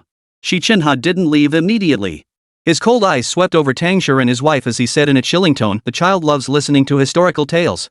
It must be because you played them for him during prenatal education. Now, only such stories can calm him down. This clearly shows his strong dependence on his parents. That he has become this way." He slowly raised his hand, extending his index finger and pointing forcefully, "Is entirely your doing." He tossed a business card. "Come talk to me." With those cold words, he walked away without looking back. The card drifted slowly to Ouyang Nalan's feet. She sank to the ground, collapsing weakly, burying her face between her knees. A low, muffled sob escaped her, a sound thick with suppressed pain and resignation. Tangshi shot her a glance, snorted coldly, and strode away. Xie Tianyi soothed Tingting before returning to Yuhua with Xi Chenhe. Everyone at Yuhua was waiting for them. Along the way, eyes followed their footsteps. Colleagues occasionally gave Xie Tianyi a thumbs up or offered words of encouragement. As soon as they entered the lobby, Secretary Zhang came running up, "Xiao Xie, you're a psychologist, nothing can get you down." Before he could finish, Xie Tianyi flashed him a smile, "Hang in there." Xiao Zhang leaned in, instinctively reaching to slap her shoulder. Xi Chenhe stepped in just in time to block him. Xiao Zhang's hand landed on Xi Chenhe's shoulder instead, but Xi Chenhe pushed it away without a trace of emotion. Xiao Zhang flushed with embarrassment. He straightened his expression, cleared his throat, and said, "Dr. Xi, the boss and everyone else are in the conference room. They're waiting for you to return for the meeting." Xie Tianyi set down her bag, nodded briefly to Xiao Zhang, and walked straight toward the conference room. Never before had she faced impending harsh criticism and colleagues' doubts with such composure as she did today. It was all her fault, and she was mentally prepared to take responsibility for her mistakes. The boss had once said that one sign of maturity was whether you could take responsibility. Now, she had that responsibility and the courage to face it. She was growing more mature day by day. Upon entering the conference room, the Yuhua psychologists did not meet her with skeptical glances. Instead, everyone looked at her with approving eyes. Fan Li and Wen Mingzhong quietly gave her a thumbs up. Boss Chen didn't raise his voice to harshly reprimand her like usual, Xie Tianyi. Instead, he gave Xie and Xi a stern glance and uttered just one word, sit. After Xi Chenhe and Xie Tianyi sat down, Boss Chen inquired in a more measured tone, Xie, what exactly happened here? Before Xie Tianyi could speak, Xi Chenhe's icy voice cut in, she is my assistant and my apprentice. Therefore, I take full responsibility for her mistake. On the surface, a master taking responsibility for his apprentice seemed perfectly reasonable. But Boss Chen believed Xie Tianyi is an adult. She should bear the consequences of her own mistakes. He wanted this girl to take responsibility. As he put it, every psychologist at Yuhua is an elite, every single one is a person of responsibility. Chapter 71, His Tenderness and Sweetness. Xi Chenhe frowned, his eyes flashing coldly, about to insist, when Xie Tianyi suddenly interrupted him, Dr. Xi, first of all, thank you. Her tone was more sincere than he'd ever heard, which made Xi Chenhe uncomfortable, as it only highlighted her detachment from him. Xie Tianyi's voice was soft, yet each word carried weight, the boss is right. The mistakes I made, I should bear the consequences. She then proceeded to explain the entire sequence of events. No sooner had she finished speaking than Boss Chen jumped to his feet. What? Lost? Now, even jumping into the yellow river wouldn't wash away the stain. Xie Tianyi raised her hand to tap her temple, her voice weary. Let me think, where exactly did I lose it? She pondered, but no memory surfaced. When Mingzhong suggested, Boss, you and old Liang are close. Why not ask him to check the surveillance footage? We have the Skynet system now. Search that, and I guarantee we'll find it. His proposal immediately gained everyone's support and approval. Fan Li chimed in, for Yuhua's reputation and to clear Tianyi's name, boss, you should give it a try. All eyes turned to Boss Chen. He pondered deeply for a long moment before shaking his head. No, I can't. I won't use my position for personal gain. Then he adjourned the meeting. Yuhua psychologists were masters at reading expressions and interpreting minds, yet this time, none could fathom what the boss was thinking. It was an unusual day. Too much had unfolded since leaving the conference room, and it was already afternoon. Xi Chenhe glanced at his watch. It was almost time for his meeting with Guoming. He called out to Xie Tianyi, you. Come with me. Xie Tianyi glanced at him and softly agreed. As they walked side by side out of Yuhua, Fan Li followed and called out to Xi Chenhe, Dr. Xi, are you heading out to work on Guoming's case? This was Fan Li's quiet hope. She had been watching and waiting for this moment. Yet Xi Chenhe was taking Xie Tianyi with him. Xi Chenhe halted, his cold eyes glancing at her without a word. Xie Tianyi felt awkward too. She tried to explain, Dr. Fan, Dr. Xi only said he wanted me to go out with him. She didn't know where they were going or what they were doing either. No one could fathom Xi Chenhe's true intentions. Seeing Xie Tianyi's unease, he'd simply decided to take her out for a change of pace, nothing more. Fan Li stole a glance at Xi Chenhe, her fair face flushing instantly. She lowered her eyes, suddenly unsure what to say next. As the awkwardness thickened, Wen Mingzhong approached. His cold gaze flicked toward Fan Li. Dr. Fan, that case of the aggressive patient I'm handling has some peculiar circumstances. I need your cooperation. He had actually come to break the tension. Hearing his words, Fan Li wore a reluctant expression. When Mingzhong reached out and took her wrist, she jerked her hand back as if electrocuted. Meanwhile, Xi Chenhe had already strided toward his car. Xie Tianyi glanced at Fan Li and jogged after him.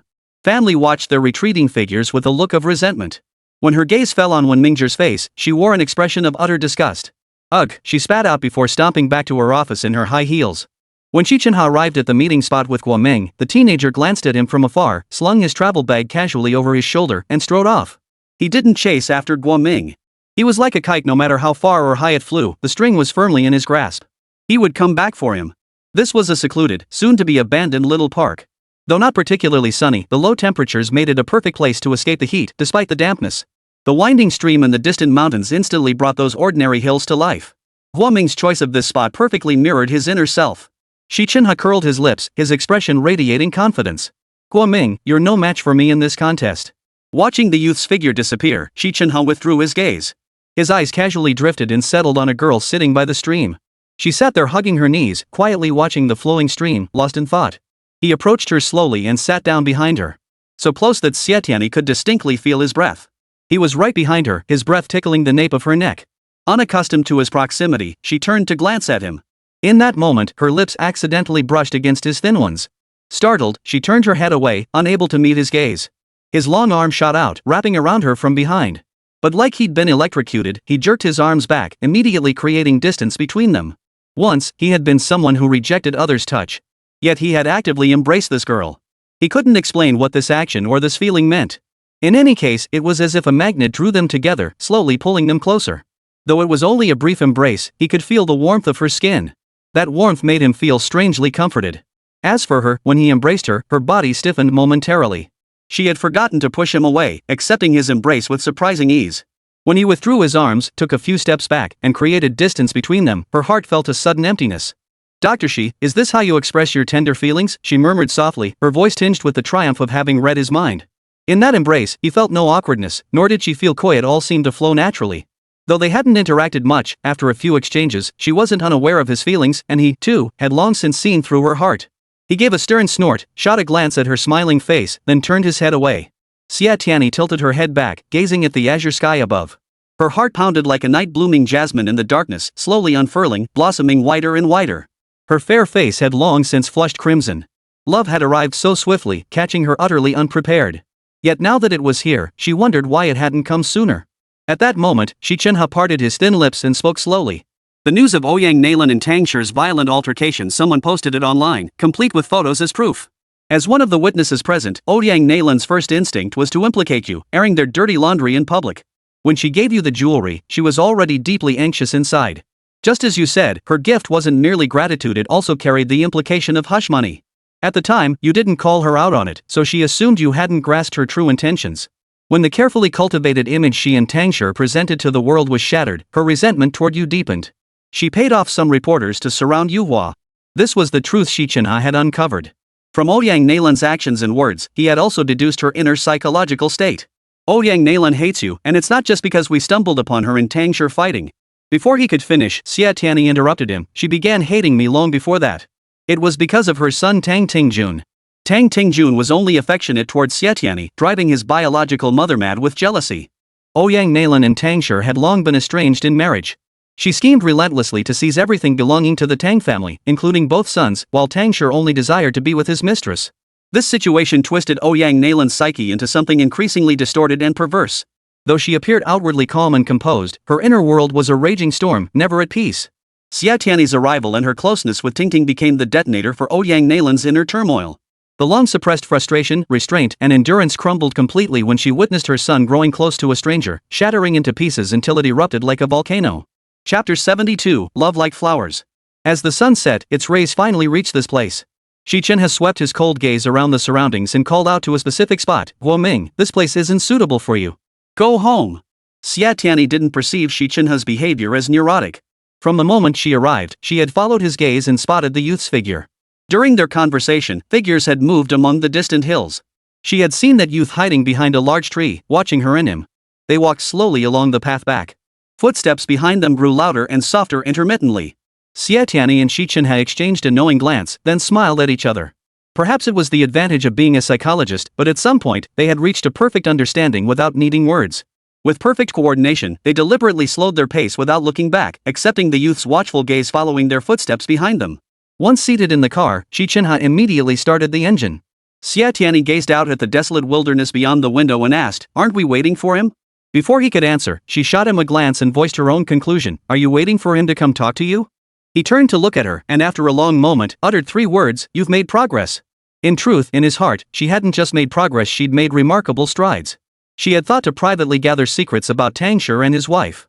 She had figured out that Ouyang Nalan resented her because of Tingting. Just now, he had thought he was the only one who had noticed Guoming's prying eyes. He hadn't expected that she, too, had long since detected Guoming's presence. He had always believed she wasn't suited for the profession of psychologist.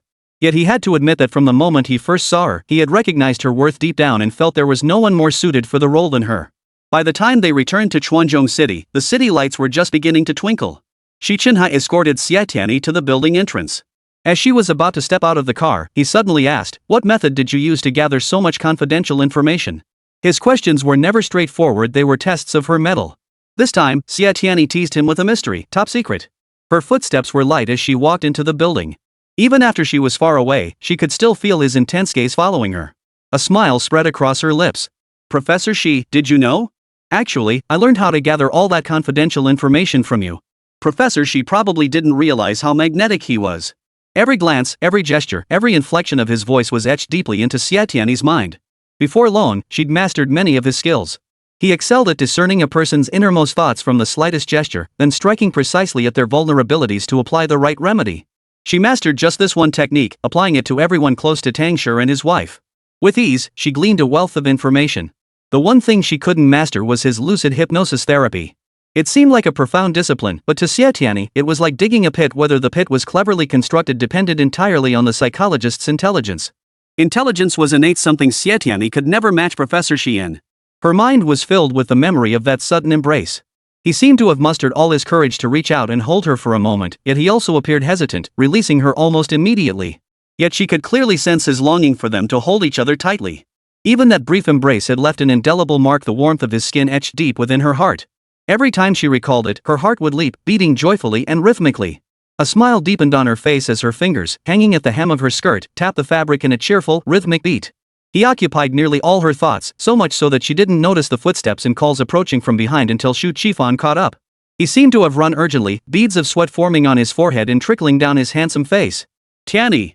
He looked at her, his smile radiant and captivating, brimming with contentment and happiness. Finding her felt like the best thing ever. Xie Tianyi pulled out a few tissues and handed them to him, then took the briefcase from his hand. Her voice was full of affection. "Working overtime again? How did you get so sweaty? Wipe it off quickly." Xu Qifan took the tissues, grinning foolishly at her as he wiped his sweat. "I saw the news about Yuhua online. Tianyi, are you okay?" He added quickly, "I believe you. If you believe me, then of course I'm fine." Xie Tianyi replied softly, a smile playing at the corners of her lips. The two walked side by side out of the elevator and headed toward their respective doors. As Xie Tianyi fumbled for her keys to unlock hers, Xu Qifan called out to her, retreating back, "Tianyi." She turned to look at him, his smile warm. "Tianyi, I'll get breakfast for you guys tomorrow morning." She was about to say no need, but he swiftly opened the door, stepped inside, and closed it behind him. Another day began. As Xie Tianyi arrived at Yuhua, she spotted Ouyang Nailan pacing near the entrance from afar. Ouyang Nailan still wore a displeased expression. She walked up to Xie Tianyi and said in a cold, stern, yet proud tone, "We need to talk." Xie Tianyi gestured toward the small restaurant across from Yuhua, near the hospital. "Wait for me there. I'll be right over." After Ouyang Nailan left, she glanced at her watch. Figuring her boss would arrive soon, she stood by the roadside to wait for him. Last night, she had barely slept. She replayed the events in her mind over and over, from the day Ouyang Nailan gave her the jewelry box, to leaving the Tang residence, to discovering the box that morning, and everything that followed. Yet, the memory of the jewelry box itself remained elusive. The jewelry box was gone, and she had to take responsibility. The boss's car approached from afar.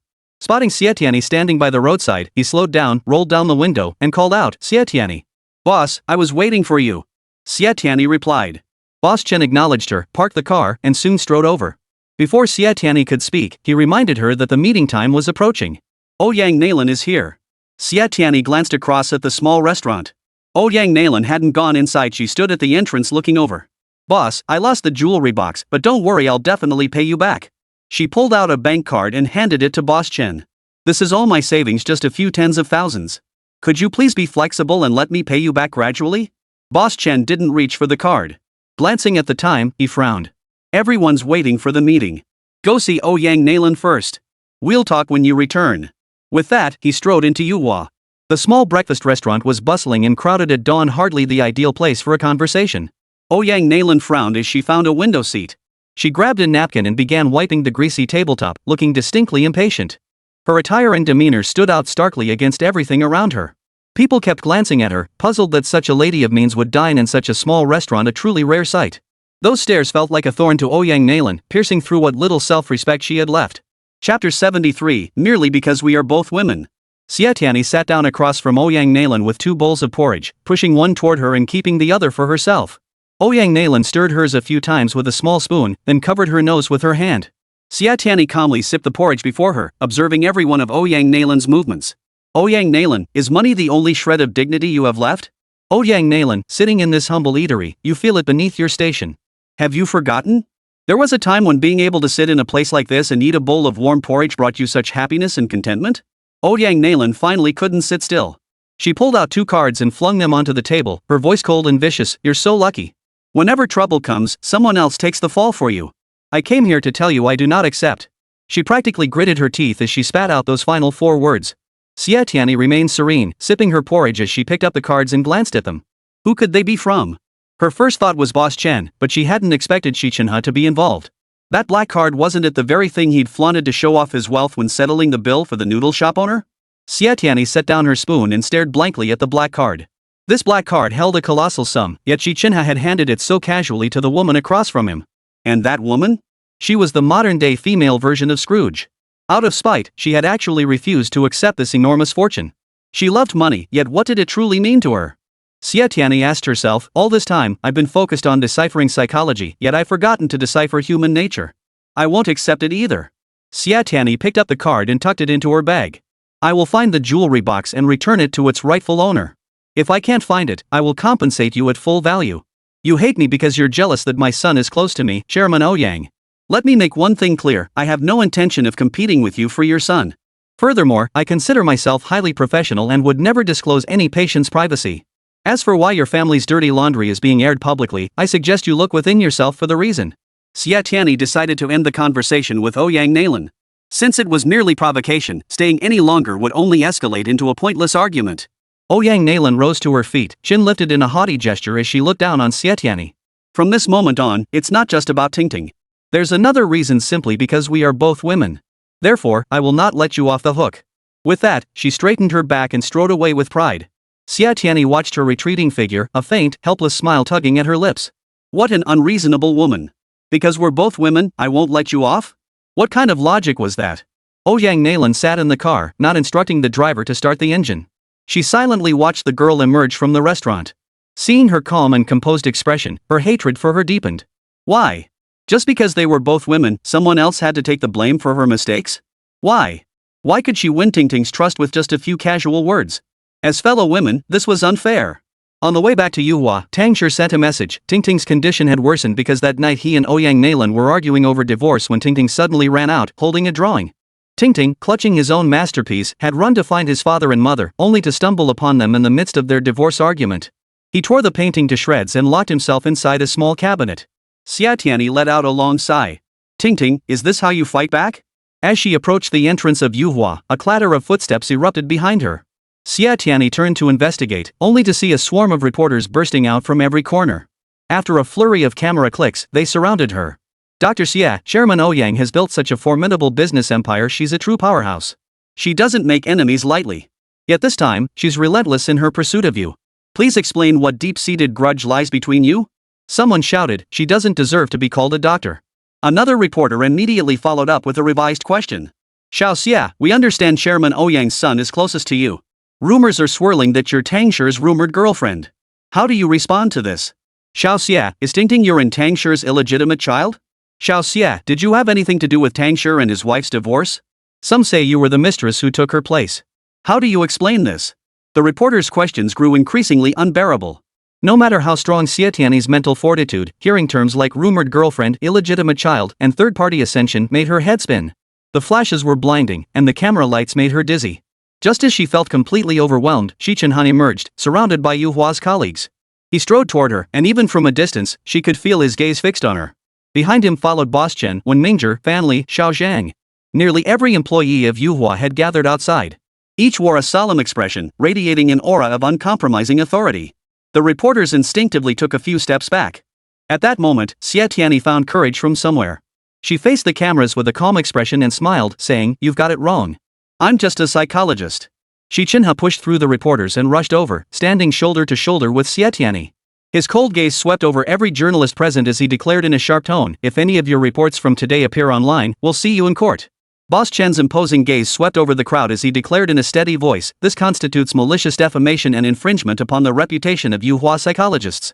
I will not let a single one of you off the hook." The other psychologists joined in condemning the reporters. Their words cut to the quick, striking at the journalists' vulnerabilities. Before long, the reporters could no longer withstand the pressure and turned tail, fleeing one by one. Watching their retreating figures, Boss Chen sighed with satisfaction, "United we stand, divided we fall." Tianyi. Before Xie Tianyi could thank everyone, a man approached from afar, briefcase in hand, his expression solemn. Shu Qifan approached Boss Chen, exchanged polite greetings, then produced a business card and presented it with both hands. "Boss, this incident has infringed upon my client's reputation rights. I will thoroughly investigate it." Shu Qifan offered a gentle smile to the crowd as he introduced himself. "Hello everyone, I'm Shu Qifan, an attorney from Qiming Law Firm." He paused for a few seconds before adding, "Currently, I serve as Xie Tianyi's personal lawyer." I will provide the public with a satisfactory resolution to this matter. Boss Chen cleared his throat and added in a resonant voice, let me add something. Attorney Qifan has recently been hired as Yuhua's special chief legal counsel. Had it not been for the incident involving Ouyang Nalan sending jewelry, this elusive legal advisor might not have appeared in the public eye so swiftly. Xie Tianyi was both shocked and delighted. She instinctively grabbed Shu Qifan's hand. Qifan, this is perfect. Almost immediately, she felt an icy stare. She hastily released Shu Qifan's arm and looked up, only to see Xi Chenhe's distant, indifferent silhouette. Chapter 74. The mission is to eliminate illness from the world. The truth was uncovered that very afternoon, laid bare for all to see.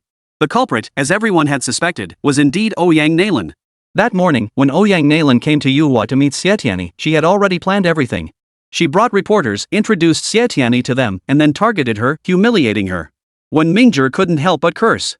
Family, filled with righteous indignation, demanded, Boss, I strongly request that Tang Tingjuan's medical records be revoked and the Tang family's consultation fees refunded.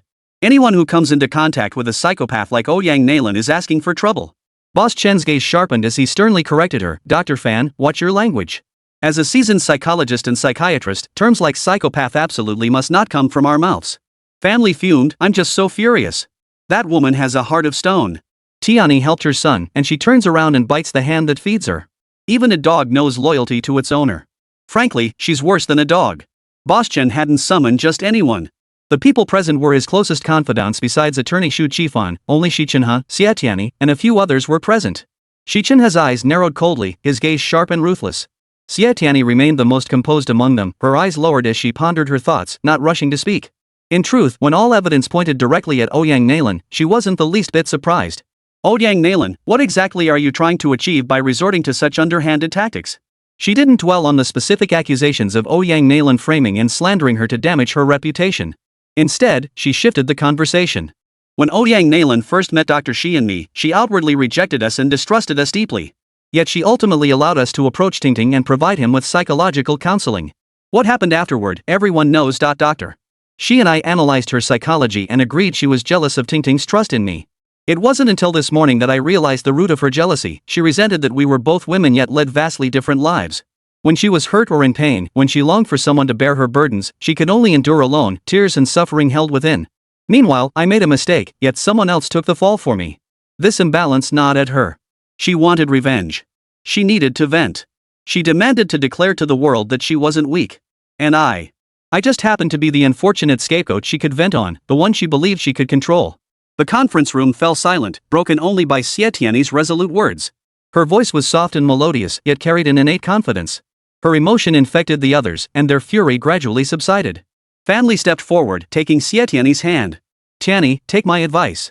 Since she's set her sights on you, don't wade into this flood. She glanced at Boss Chen, her tone firm. Knowing Boss's character, he wouldn't stand by and watch such a young child suffer. Let's have Dr. Xi take responsibility for Tingting. Boss Chen gave a slight nod of agreement. When Mingzhong and Shu Qifan also found Dr. Fan's suggestion reasonable. Xi Chenhe frowned, holding back his immediate response. Xie Tianyi first expressed her gratitude, thank you all for your kindness. I truly appreciate it. Her expression then turned serious, I believe this time, Ouyang Nalan stirring up trouble presents a valuable opportunity for me to grow. Hearing this, Xi Chenhe's furrowed brow gradually relaxed. The gaze he directed at Xie Tianyi was no longer as icy as before. His subtle shift in expression didn't escape the sharp eyes of Boss Chen and the other psychologists. Seeing that Xi Chenhe had tacitly approved Xie Tianyi's decision, everyone voiced their support. As the workday drew to a close, Yuhua welcomed two special visitors, the girl with the biting habit under Wen Mingzhong's care, and Guo Ming's father. Seeing old Guo, Xi Chenhe frowned, glanced at the time, and his expression turned stern. Seated across the desk from Xi Chenhe, old Guo felt uneasy. His large hands, clasped between his knees, fidgeted nervously as he rubbed them back and forth. These movements did not escape Xi Chenhe's keen eyes. Though his gaze was fixed on the medical records, his eyes darted, taking in every subtle shift of old Guo's posture. Only when not deliberately focused could one observe a patient's most genuine movements, and every subtle gesture reflected their inner state.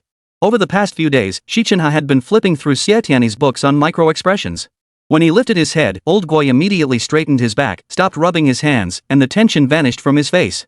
He was deliberately concealing his emotions, perhaps unwilling to let the psychologist see through him, or perhaps because he felt that having his inner self exposed was like being stripped naked before others, left vulnerable to the psychologist's layer-by-layer dissection. Xi Chenhe analyzed Lao Guo's state of mind while observing him. After a few days apart, bloodshot veins crisscrossed Guo's eyes, new wrinkles etched his forehead, and his hair stood disheveled beneath an unkempt beard, a thoroughly unkempt appearance. Stayed up gambling again? Xi Chenhe asked in a cold tone. Old Guo, who had been lost in thought with his eyes downcast, snapped his head up at the words. The doctor's cold gaze was fixed on him, and the fleeting panic in old Guo's eyes didn't escape the doctor's notice. Tell me.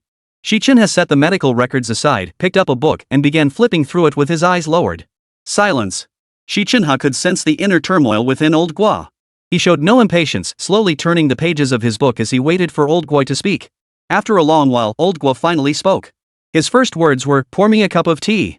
Xi Chenhe didn't look up. His voice was cold as ice. "Pour it yourself." Old Guo flared up. "Is this how you psychologists treat patients?" "That depends on the person." Xi Chenhe slammed the book shut and looked up at Lao Guo. "Trying to boss me around? Think again." He had already read old Guo's mind. The man had been bottling up frustration from his wife, unable to vent it at home. So he vented it on anyone weaker than him, picking on the softest targets. He'd gotten so used to it that he'd pick on anyone he could find.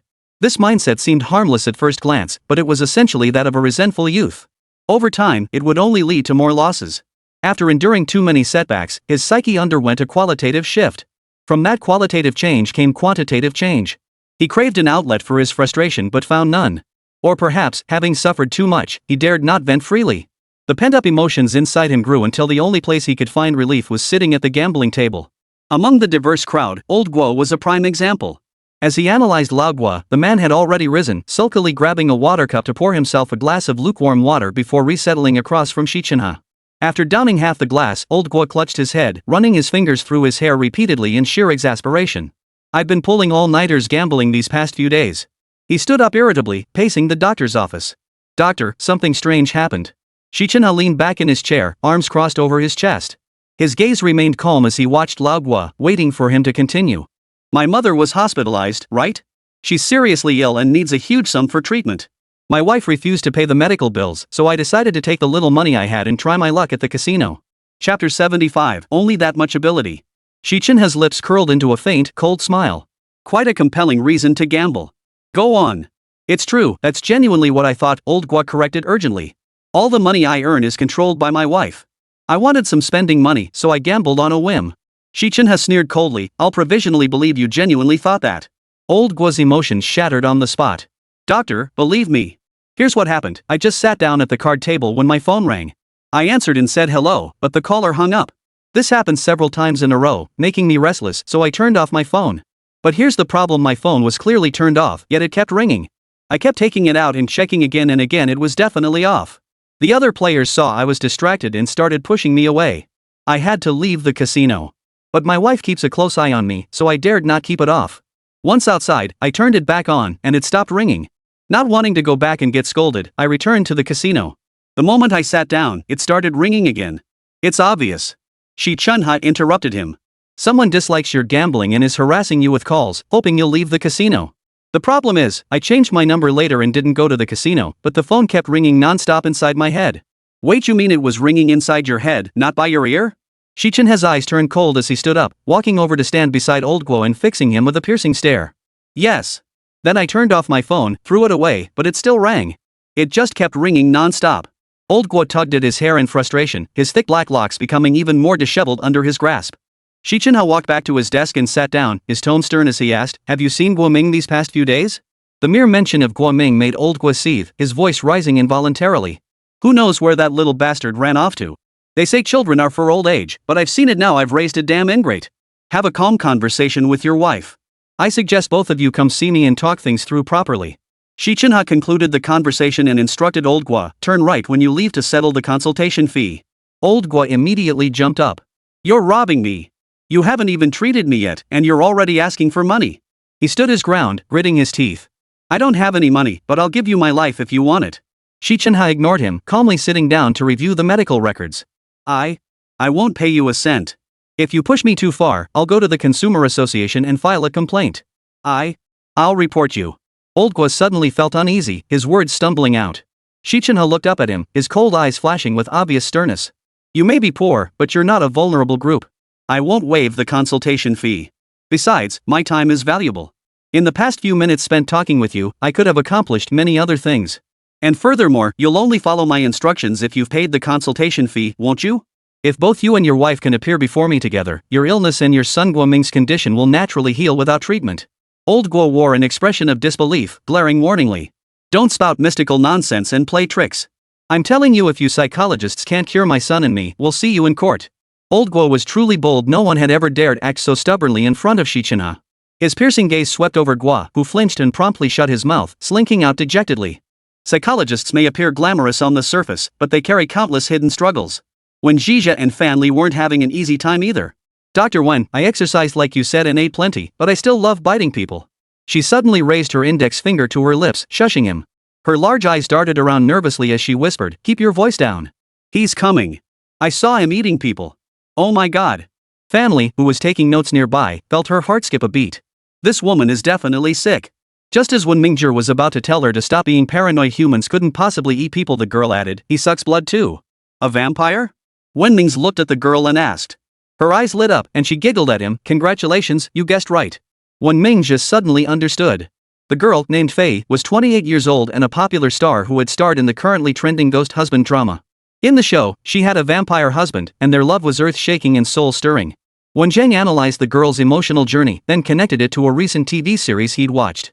He wondered if she'd become too immersed in her role and couldn't break free from it. Fei rolled her eyes, staring fixedly at one spot before suddenly bursting into tears. Why did you betray me? I hate you. She cried as she stood up, then lunged toward Wen Mingzhong, grabbing his arm and opening her mouth as if to bite down. Wen Mingzhong pushed her away, his voice cold. Fei, why would I betray you? I love you. I would never betray you. Are you sure what you saw was the truth? I saw it with my own eyes. And you still deny it? Song Shengcheng, you're a scumbag, a liar.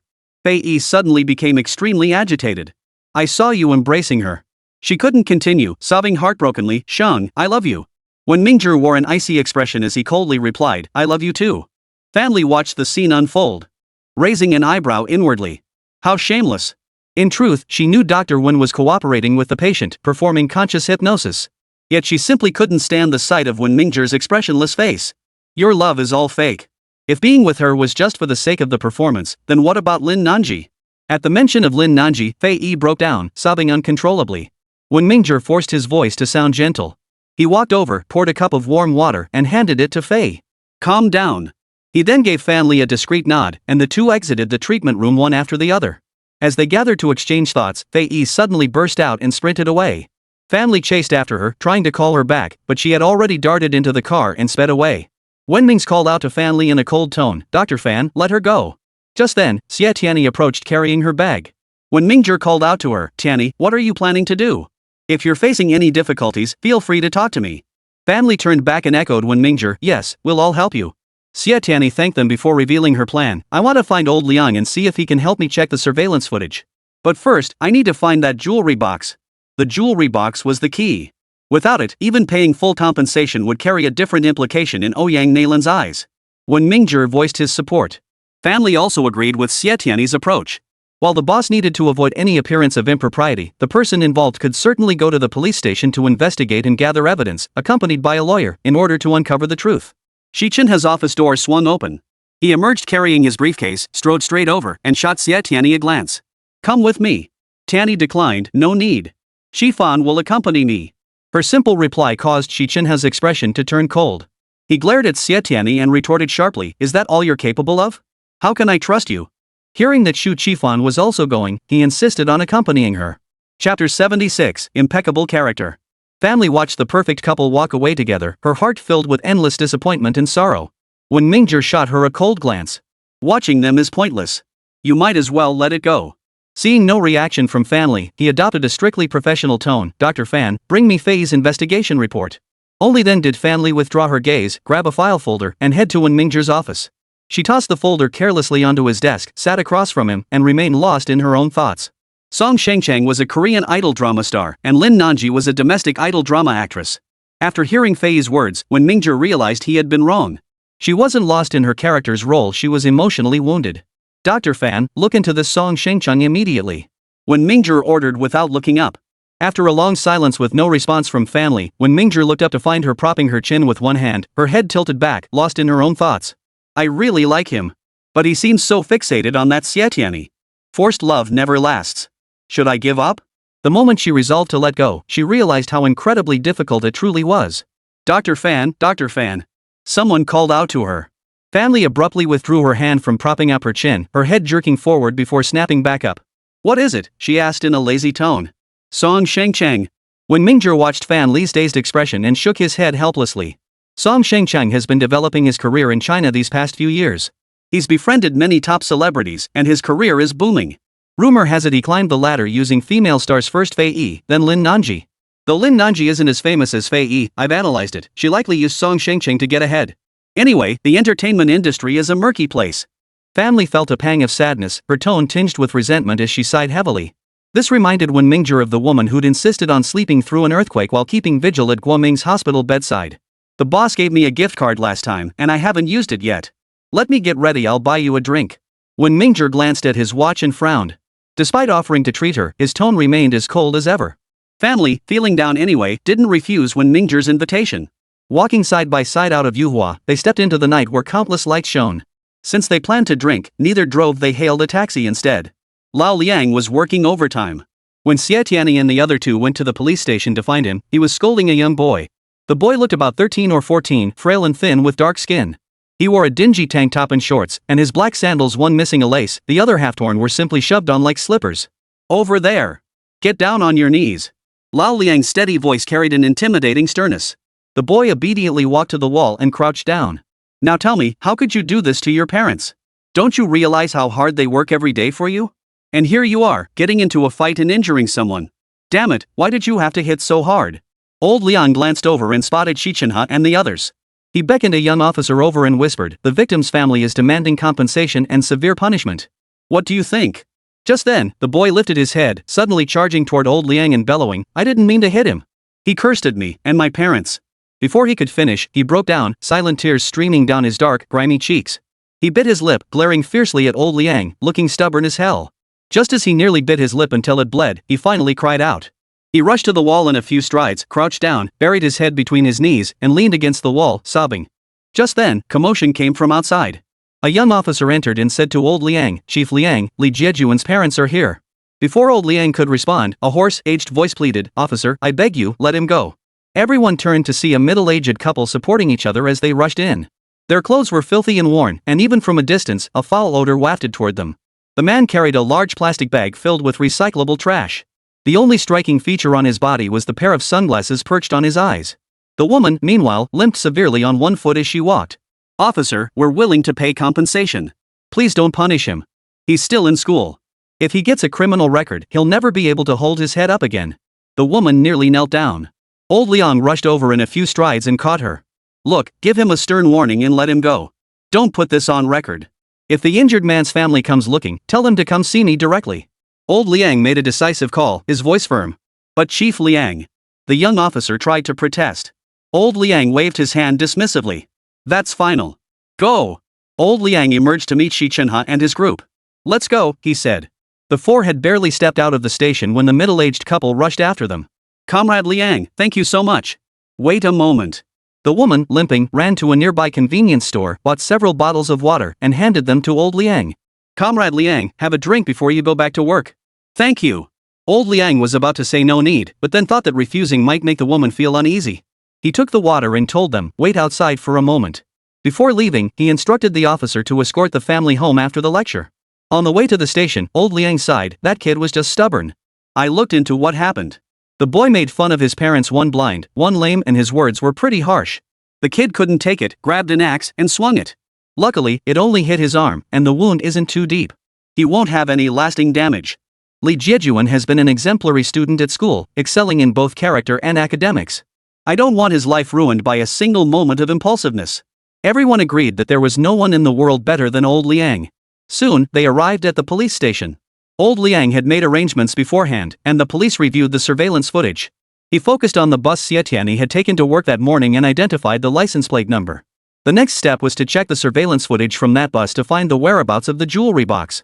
By the time they left the station, night had deepened. On summer evenings, people stayed up late, and many pedestrians still strolled the streets seeking cool air. The four walked and chatted as they made their way home. Old Liang boomed, your boss never even considered investigating. He's used to protecting his own, trusting Xie Tianyi's character completely. When it comes to deduction and analysis, he's better than me. I think he probably figured out that Xie Tianyi had been robbed. Xie Tianyi's voice was as sweet as honey. Uncle Liang, we came to see you today precisely because of Yuhua. Old Liang looked at the young girl before him, shook his head, and sighed, what a waste of such promising talent. Xi Chenhe said expressionlessly, the boss will just grumble about you poaching his people again. He shot Xie Tianyi a sideways glance and added irritably, even if he's useless, his character is beyond reproach. Chapter 77, Spare the Rod and Spoil the Child. Xie Tianyi pouted as she complained to old Liang, Uncle Liang, look at him. Shu Qifan stood nearby, like an outsider who could never get a word in. Yet he felt no loneliness, his face perpetually adorned with a smile. Being near her was enough. As long as he could stay close to her, he felt content. As they parted, old Liang sighed, Old Chen is truly blessed to have subordinates like you. Old Chen was currently at a class reunion. Though they'd been classmates, family and careers had kept them apart for over a decade. It was late, yet no one suggested leaving. The lively conversation suddenly froze when someone mentioned Xiaoruoshi. The room, filled with men and women past 30, turned to stare at Huayu. Huayu sat there dejectedly, belching and muttering, Ruoshi, where are you? All eyes shifted to Chen Yuhua. He raised his index finger in a shushing gesture, and no one asked. Everyone present knew that Xiaoruoshi had vanished from Chuanzhong City for over a year before returning to Yixiang. Except for Huayu. Nor did anyone fail to know that upon her return to Yixiang, Xiaoruoshi had married a simple, honest boy and had a daughter, they heard. As for her husband, few knew much about him. According to Chen Yuhua, he had gone far away and rarely returned to Chuanzhong City throughout the year. Except Huayu. Huayu's memories remained frozen on the day they married. Ruoshi. Huayu had barely uttered her name when the door burst open. Spotting the stern expression on Bao Yuezhu's face, Chen Yuhua reacted swiftly, lunging in front of Huayu and covering his mouth with her hand. Bao Yuezhu gave everyone a slight nod before turning her gaze toward the doorway. In a deep voice, she commanded, someone. 2 bodyguards immediately rushed in. Pointing at Huayu, she ordered, drag him back. Without another word, the bodyguards hoisted Huayu and carried him away. Before leaving, Bao Yuezhu coldly apologized to the guests, muttered a curt excuse me, and turned to walk away. And so, the gathering came to an end. Chen Yuhua waved to the crowd, muttered, see you next time, grabbed her bag, and hurried after them. Huayu erupted, his tongue tangled as he shouted, come on, let's drink. Drink again. No, I won't go back. Bao Yuezhu, I'm not your pet. Why did you lock me up? Bao Yuezhu narrowed her eyes at Huayu and coldly retorted, you fool. If I were imprisoning you, how could you have been running off to 1 Foot Alley every single day these past few days? E.g. Alley. The mention of that place name sobered Huayu considerably. Just as Bao Yuezhu had said, ever since she first mentioned that place, Huayu had visited it almost every day. It had indeed become a ruin. This place instantly became a trigger point for Huayu's rage. He violently shoved aside the bodyguards restraining him on either side, charging toward Bao Yuezhu. Suddenly, he lunged forward, his hand clamping down hard on her throat. Bao Yuezhu, tell me what secret lies hidden in 1 Foot Alley. Chen Yuhua rushed over just in time to witness the life-threatening situation. He dashed forward and grabbed Huayu's arm. Old Xi, didn't you say you wanted to talk? I've been waiting for you these past days. Tonight, we're finally together. Come on, let's go to my place.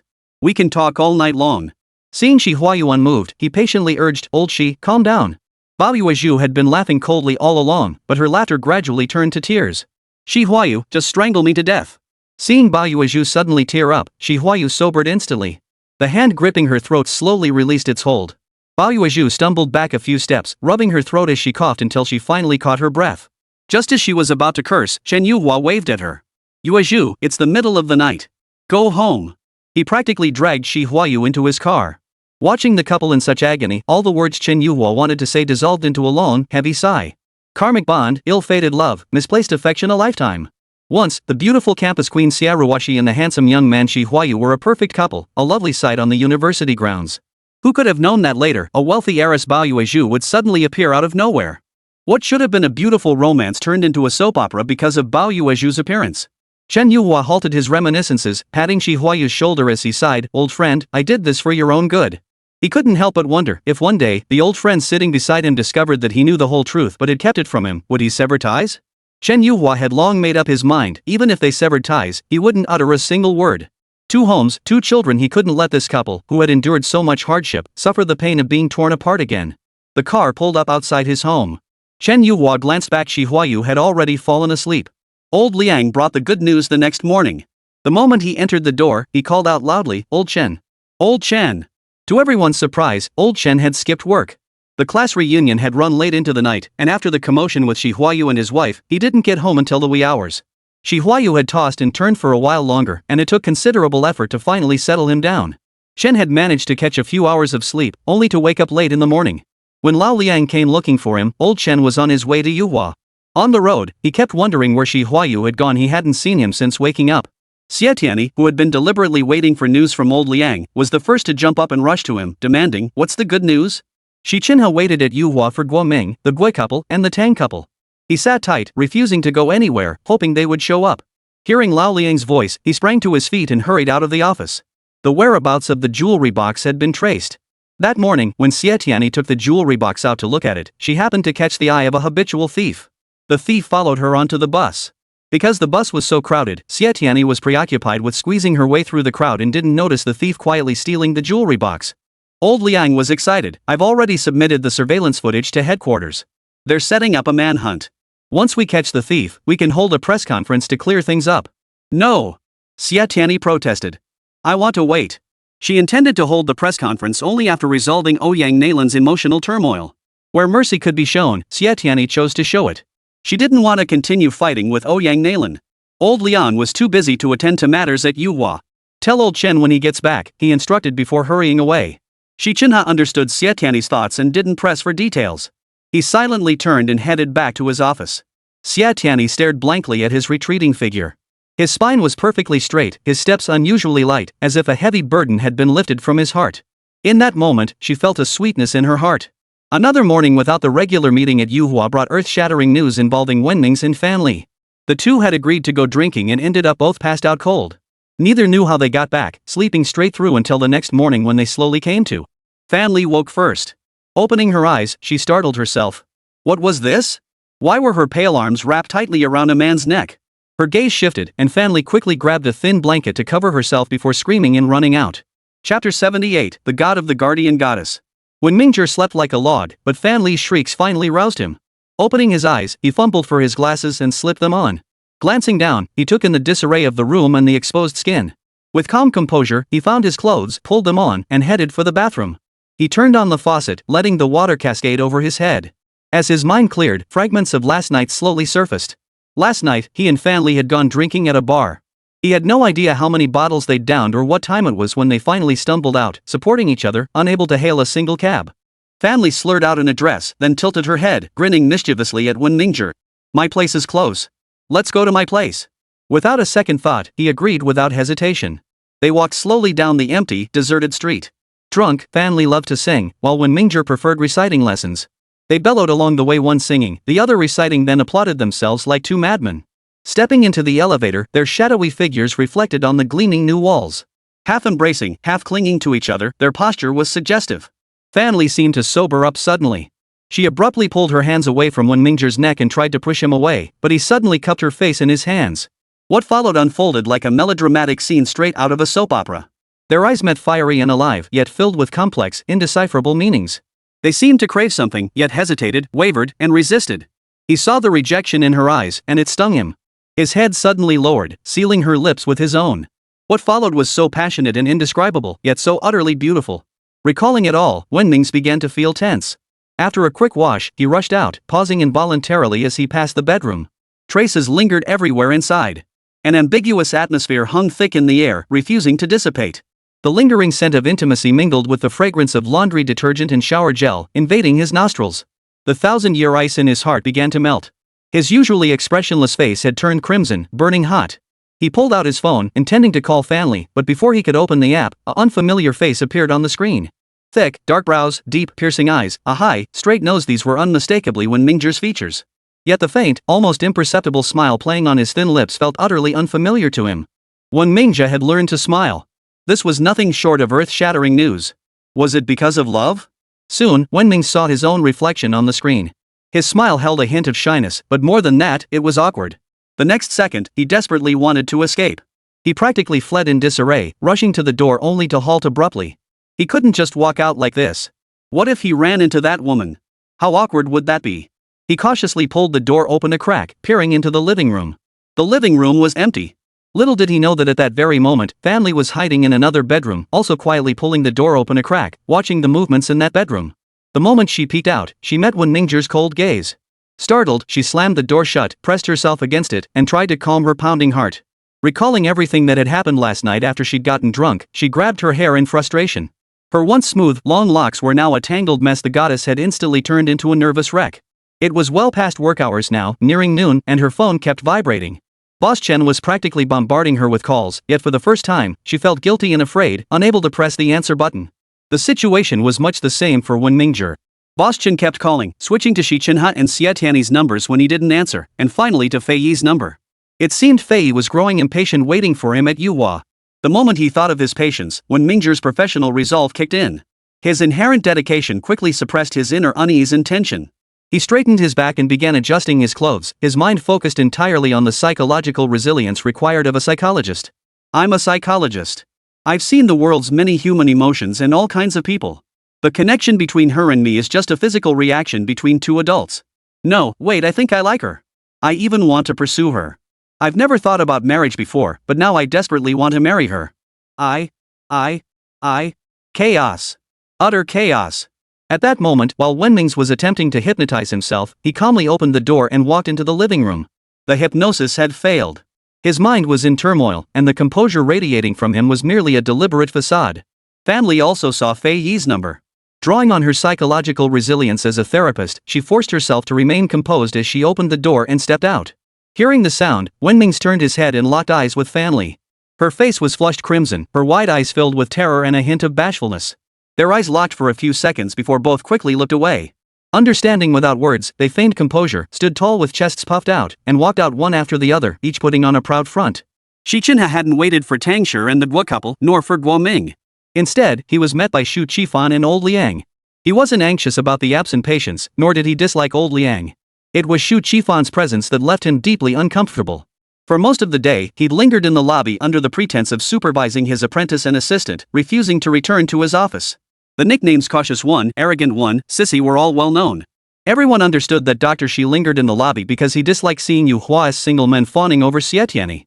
Yet no one dared voice it aloud. Xu Qifan and old Liang walked and talked, their voices low, yet Xi Chenhe's keen ears picked up their conversation. Attorney Qifan, as Li Jiejuan's defense lawyer, you've already done us a huge favor by providing pro bono legal aid. We can't ask you to cover the victim's medical expenses as well. I've already proposed a donation drive for Li Jiejuan at our firm's meeting.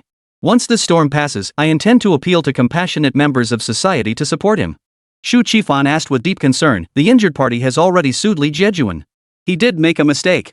Would compassionate members of society still be willing to help him? Old Liang widened his eyes and declared solemnly, no one is perfect. Especially a young person. In my decades as a police officer, I've seen countless cases. Now nearing retirement, I'm more convinced than ever that we have a responsibility to help those who are fundamentally good but made a mistake they'll regret forever. Xi Chenhe crossed his arms, approaching with a lazy stride. Old Liang, if anyone needs psychological counseling, feel free to come find me.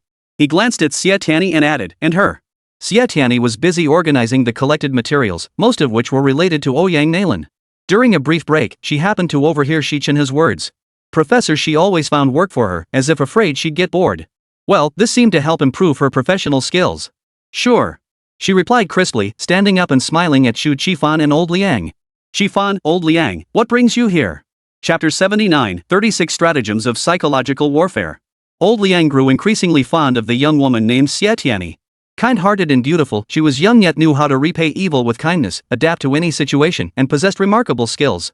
Seeing her was like seeing his own daughter, and his tone grew ever more doting. We're here for Yuhua, of course for you, with your limitless potential. Oh, Uncle Liang, you're not here for me at all, you're here for our boss. Xie Tianyi teased playfully. Xu Qifan watched her playful demeanor, the gentle smile at the corners of his lips deepening. Xi Chenhe couldn't stand seeing Xu Qifan constantly smiling at Xie Tianyi. He shot her a cold stare and demanded sternly, how do you plan to resolve the Ouyang Nalan matter? Get that report written and submitted to me for review. Seeing his disapproval of her leisurely demeanor, Xie Tianyi was about to retort when Boss Jin heard old Liang's voice.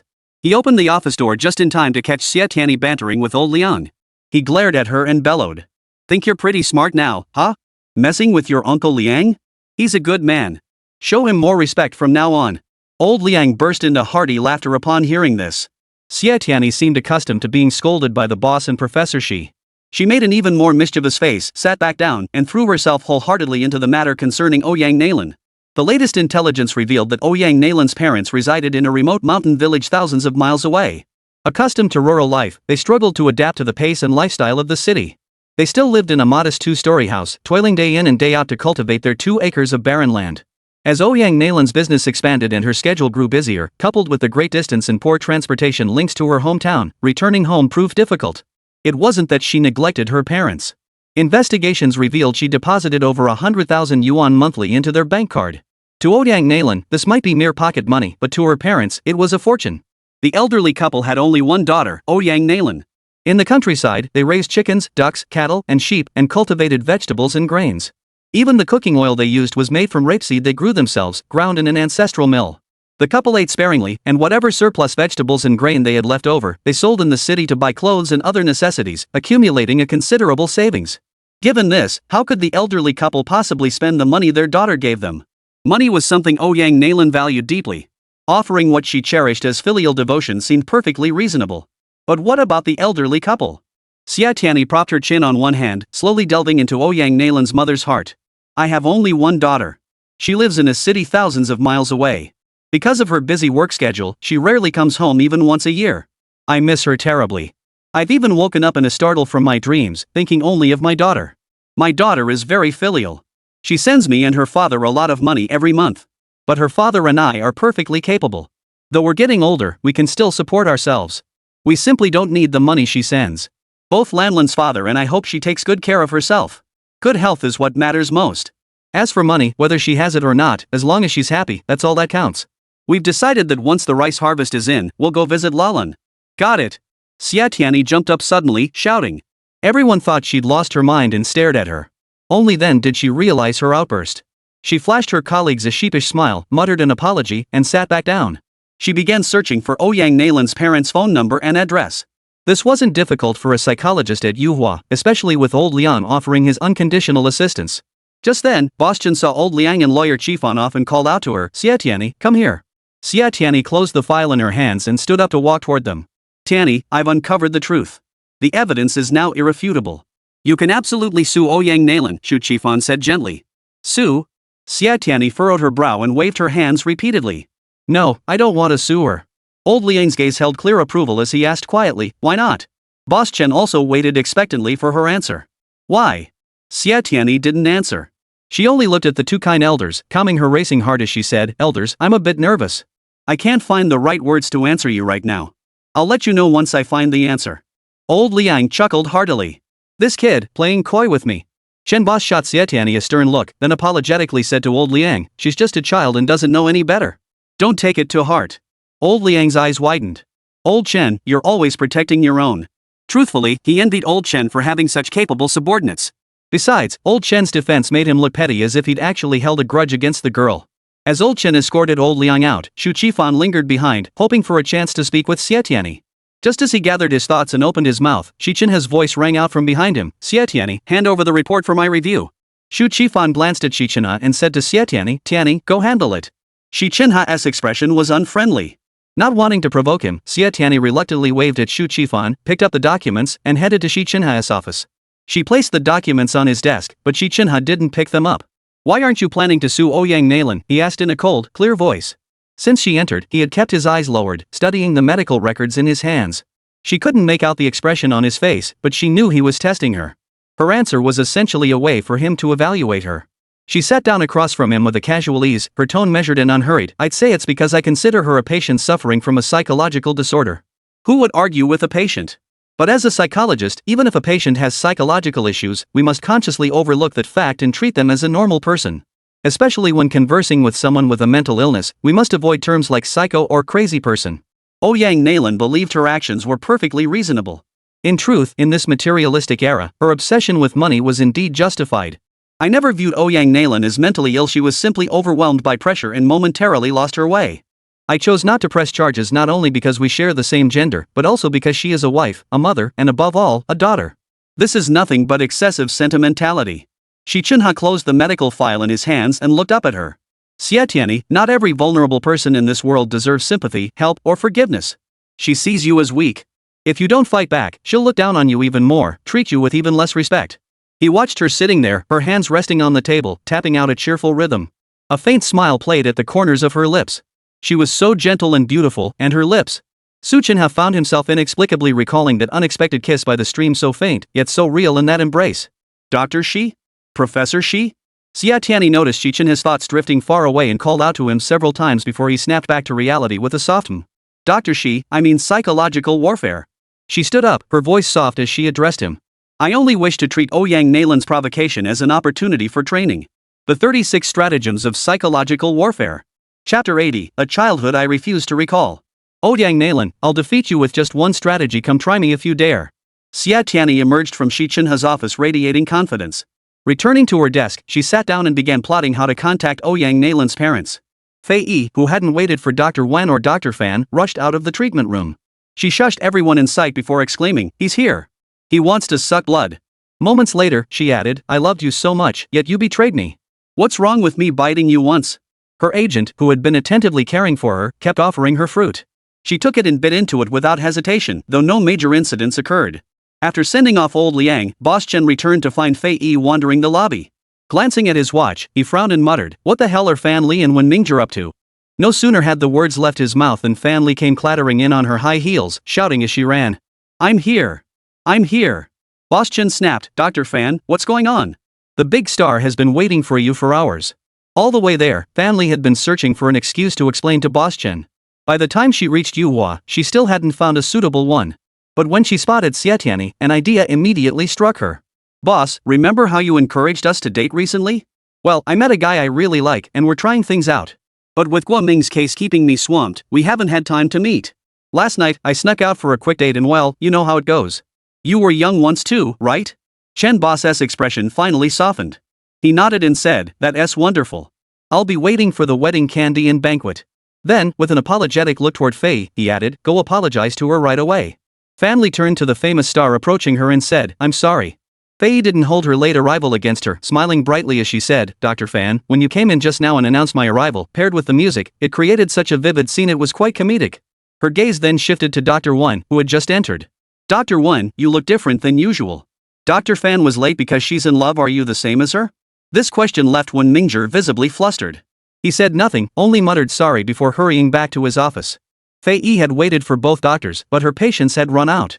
Unwilling to enter the treatment room, she instructed her agent to head home and then strode off. In his office, Wen Mingzhong silently rejoiced. Otherwise, he might not have been able to get into the right state to perform hypnotherapy on Fei. Women. Xie Tianyi dialed the landline at Ouyang Nalan's family home. Her mother answered, and the moment the call connected, the elderly woman cried out urgently, Lan? Is that you? It was clear how much she missed her daughter. Hello, Auntie, Xie Tianyi said politely.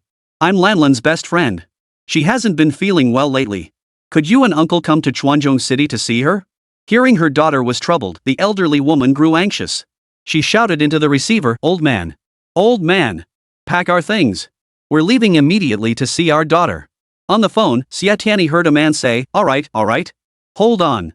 I'll send the chickens, ducks, cows, and sheep to our relative's place and ask them to help out. Then I'll pack our bags.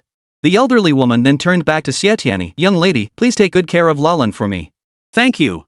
After hanging up, Xie Tianyi exhaled a long breath. Next, she had to focus on Tang Tingjuan's treatment plan. 7 years old. Xie Tianyi thought back to her own childhood at 7. Back then, her mother, Xiaoruashi, had devoted all her thoughts and energy to her. With her mother's love, her childhood was filled with so many beautiful memories. What about Tang Tingjun? Xie Tianyi flipped through the documents in her hands, trying to understand Tingting's inner world. Don't think I'm only 7, I know many ancient stories and I'm quite smart. I understand a lot of adult matters. Lately, I've been very upset because mom and dad keep arguing. Sometimes they even fight. At first, they were mindful of me and argued in their bedroom. But later, many times, they fought right in front of me. I yelled at them, stop arguing, but they just glance at me and keep arguing, getting angrier and angrier. They clearly don't care about me. My existence is meaningless to them. I decided to punish them for ignoring me. I stopped speaking altogether. Even when they tried to talk to me, I remained silent. I thought they'd get worried and make time for me. But no, instead of paying attention, they just blamed each other. One day, Mom took me out to eat. I saw Dad holding a young woman. That night, I overheard them discussing divorce. Dad actually wanted to abandon me and my brother for that woman. No way. I had to fight back, had to stop this. My temper grew worse by the day. I smashed everything in my room to pieces. I hit my brother and the household help. I thought they'd scold me harshly like other parents do, but they didn't. They just ordered the help to lock me in my room, not letting me step outside. I hated them. I rejected their closeness. I did exactly as they wished, staying locked in my room. When they came in, I hid inside the wardrobe. Wasn't this exactly what they wanted? This was my punishment for them. Xie Tianyi's hand paused on the final page, followed by a long sigh. Ting Ting, what a sensible and intelligent child you were. Xie Tianyi felt a heavy ache in her heart, desperate to confide in someone. She stood up, walked to the door of Dr. Xi's office, and knocked lightly. A cool voice answered from inside, "Come in." Xie Tianyi walked in and sat down across from Xi Chenhe. The report failed review. Rewrite it. Xi Chenhe tossed the report onto Xie Tianyi's desk and said coldly. The moment he saw her free, he immediately found something for her to do. Xie Tianyi picked up the report and flipped through a few pages before staying put. Tomorrow afternoon after work, please accompany me to the train station to pick someone up, Dr. Xi. Before Xi Chenhe could respond, Xie Tianyi continued, I know you won't refuse, because you also want to know who I'm picking up. Then, abruptly changing the subject, she asked, Dr. Xi, what did you want most when you were 7 years old? At her words, Xi Chenhe's hand, flipping through the medical records, froze abruptly. His heart was stabbed painfully by her question. 7 years old, the dark childhood that belonged to him. If it were anyone else, he would have snapped, get lost. But the girl sitting across from him was the one who stirred his heart. He deliberately restrained his emotions, his face betraying obvious restraint as he replied in a detached tone, I'd rather not talk about it. Xie Tianyi saw the struggle in his expression and felt puzzled. Hearing his refusal to discuss it, she didn't press further. She picked up the report, stood up, and prepared to leave. Parental love. Parental companionship, he called after her. For the first time, she heard his voice sound so hollow and weary, as if laden with countless sorrows. She didn't walk out immediately. Instead, she turned back and gazed at him silently. Chapter 81, Effective Hypnotherapy. After a minute or so, she withdrew her gaze and walked out silently. Returning to her desk, Xie Tianyi glanced toward Xi Chenhe's office. Professor Xi, what secret do you truly harbor in your heart? Is it a secret from your childhood? Inside his office, Dr. Xi's mind was in turmoil, unable to settle. He walked to the window, pulled back the curtains, and only then noticed the gloomy sky and howling wind outside. A heavy downpour seemed imminent. Had she not suddenly asked him what he most wanted at age 7, he might have forgotten the shadow buried deep within his heart. Several storms had swept through Chuanzhong City recently, yet he felt no fear because once he was with Tang Tingjun and Xie Tianyi, and the other times, he was still with Xie Tianyi. Xie Tianyi, if you are the medicine that heals my heart, I would gladly love you with my life. Even if you weren't, I would still be willing. A sudden crack of thunder echoed through the sky. Xi Chenhe's brows furrowed. The next moment, he grabbed his bag and dashed out. In the lobby, Xie Tianyi stood up and greeted him, Dr. Xi, heading out? Xi Chenhe's footsteps halted abruptly. His icy expression turned ominously grim as he demanded sternly, come with me. He wasn't leaving for work. He shouldn't have called her along, yet he inexplicably trusted her. All right. Xie Tianyi quickly gathered her things, grabbed her bag, and jogged after Xi Chenhe. The moment they settled into the car, thunder roared and lightning flashed across the sky. A storm was brewing. Dr. Xi, are we really going out now? It looks like a downpour is coming. Shouldn't we wait for the rain to stop? Xie Tianyi asked, seeking his opinion. It was a pointless question. He seemed not to hear her and started the car almost immediately. The car sped down the road as the wind grew fiercer. A crack of lightning flashed across the sky, followed by a thunderous roar. Squeal! Xi Chenhe had jerked the steering wheel, sending the car careening onto the sidewalk. He slammed on the brakes, but the next second, his head fell limply forward, thudding heavily against the steering wheel with a loud bang.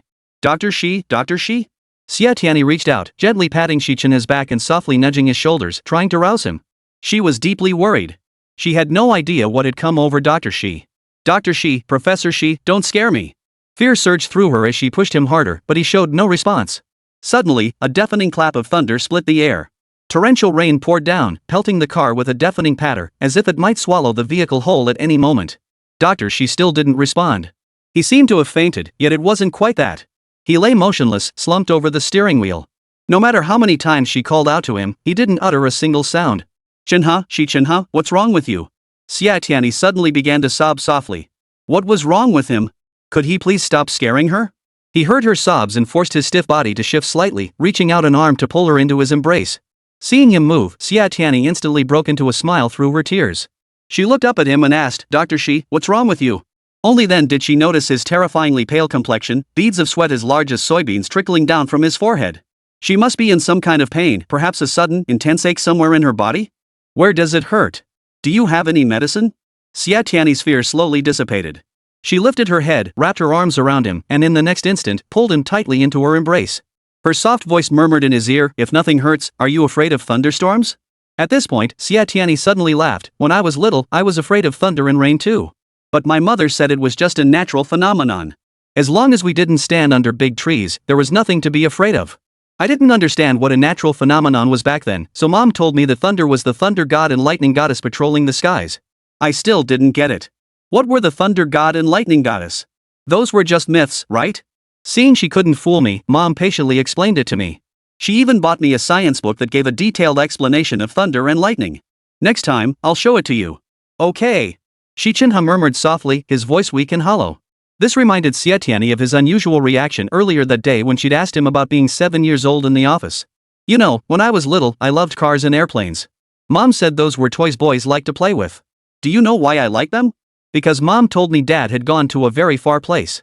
I thought that if I had an airplane, I could fly straight to Dad right away." Xie Tianyi didn't tell Xi Chenhe that when she learned from others that her father had died, she had cried secretly for a long time. The rain still fell heavily, though the thunder grew fainter and the lightning dimmer. Only then did Xie Tianyi notice that Xi Chenhe's phone had been vibrating for quite some time. She picked it up and glanced at the caller ID, a name called Shouwan. That name left a deep impression on Xie Tianyi. "Dr. Xi, should we answer this call from the pretty boy?" she asked, seeking his opinion. He reached out, snatched the phone, and tossed it aside. His head remained nestled against her shoulder, like a child seeking comfort in his mother's embrace. Xie Tianyi couldn't help but chuckle.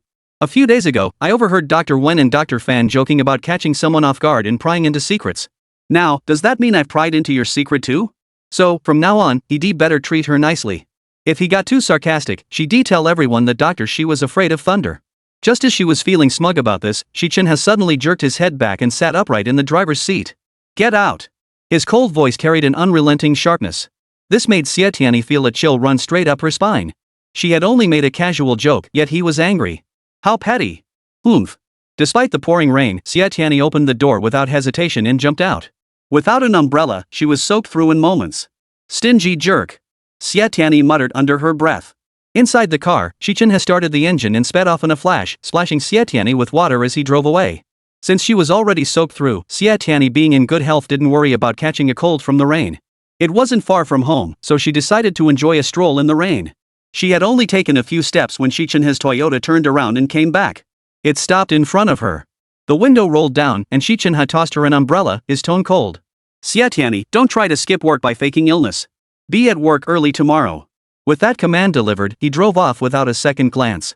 Xie Tianyi opened the umbrella, rolled her eyes at the departing Toyota, and began strolling toward home. The car stopped at his doorstep. The rain hadn't let up. The household staff, holding one umbrella and carrying another, came running out to greet him. He had intended to wait for the rain to stop before going inside, but on a sudden whim, he wanted to experience standing in the rain. He took the umbrella, opened it, and stood in the rain, extending one hand to let the droplets splash onto his palm. "The same storm, it was a nightmare from my childhood." Nightmare. Shadows. Unshakable. Xi Chenhe's hand twitched. The next moment, he tossed the umbrella aside and dashed frantically toward the house. The nightmare was returning. He had to hide in a safe place. Chapter 82, The Boy Crouching in the Corner. He ran and ran, shoving aside his parents who tried to stop him with near brutal force.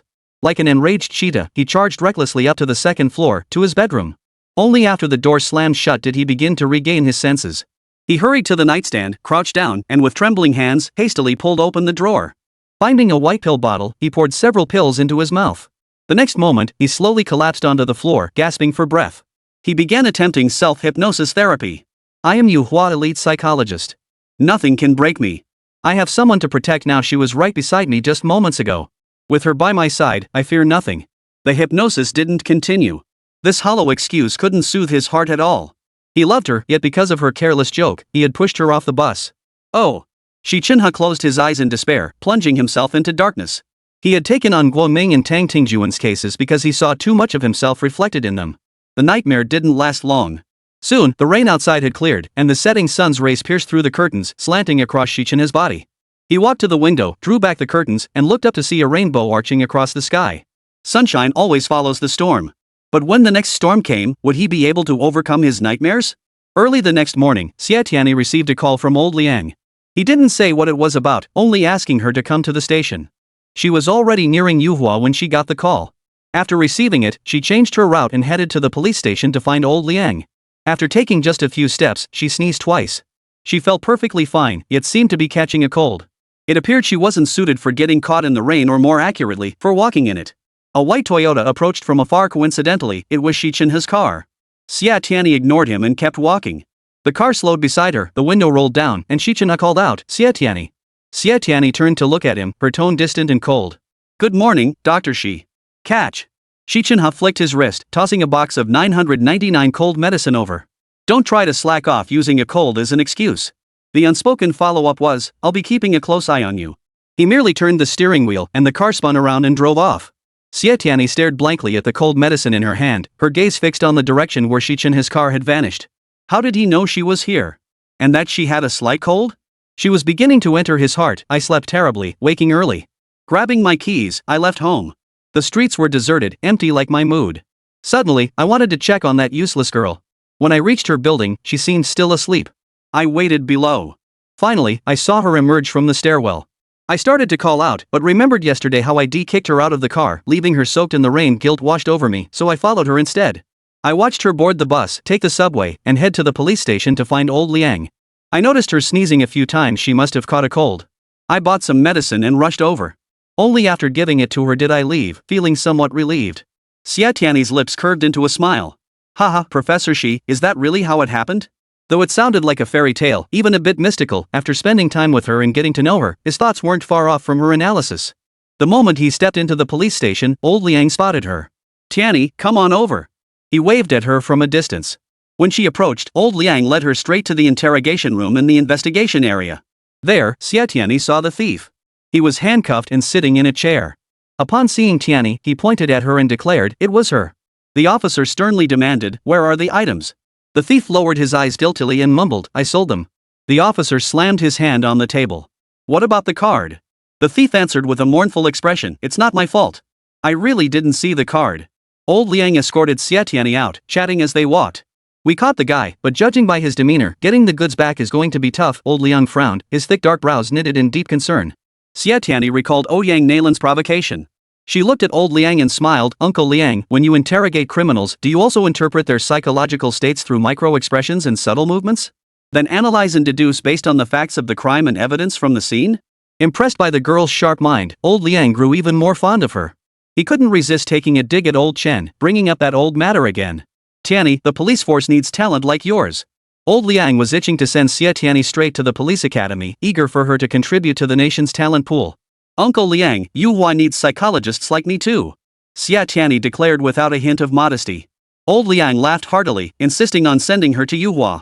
Just then, a police officer ran over to report on a case. Xie Tianyi said, "Goodbye, Uncle Liang," and dashed toward Yuhua. Sweating profusely, she arrived at Yuhua long after the regular meeting had started. Just as she stepped onto the stairs leading to the main gate, a familiar, timid voice called out behind her. "Auntie! Auntie!" Xie Tianyi halted abruptly, whirling around to look in the direction of the voice. In the corner, a little boy crouched, his big, dark eyes fixed intently on her. He was filthy from head to toe, and she had no idea how he'd found his way here. His face was smeared with something pitch black like coal, yet not quite but undeniably dirty.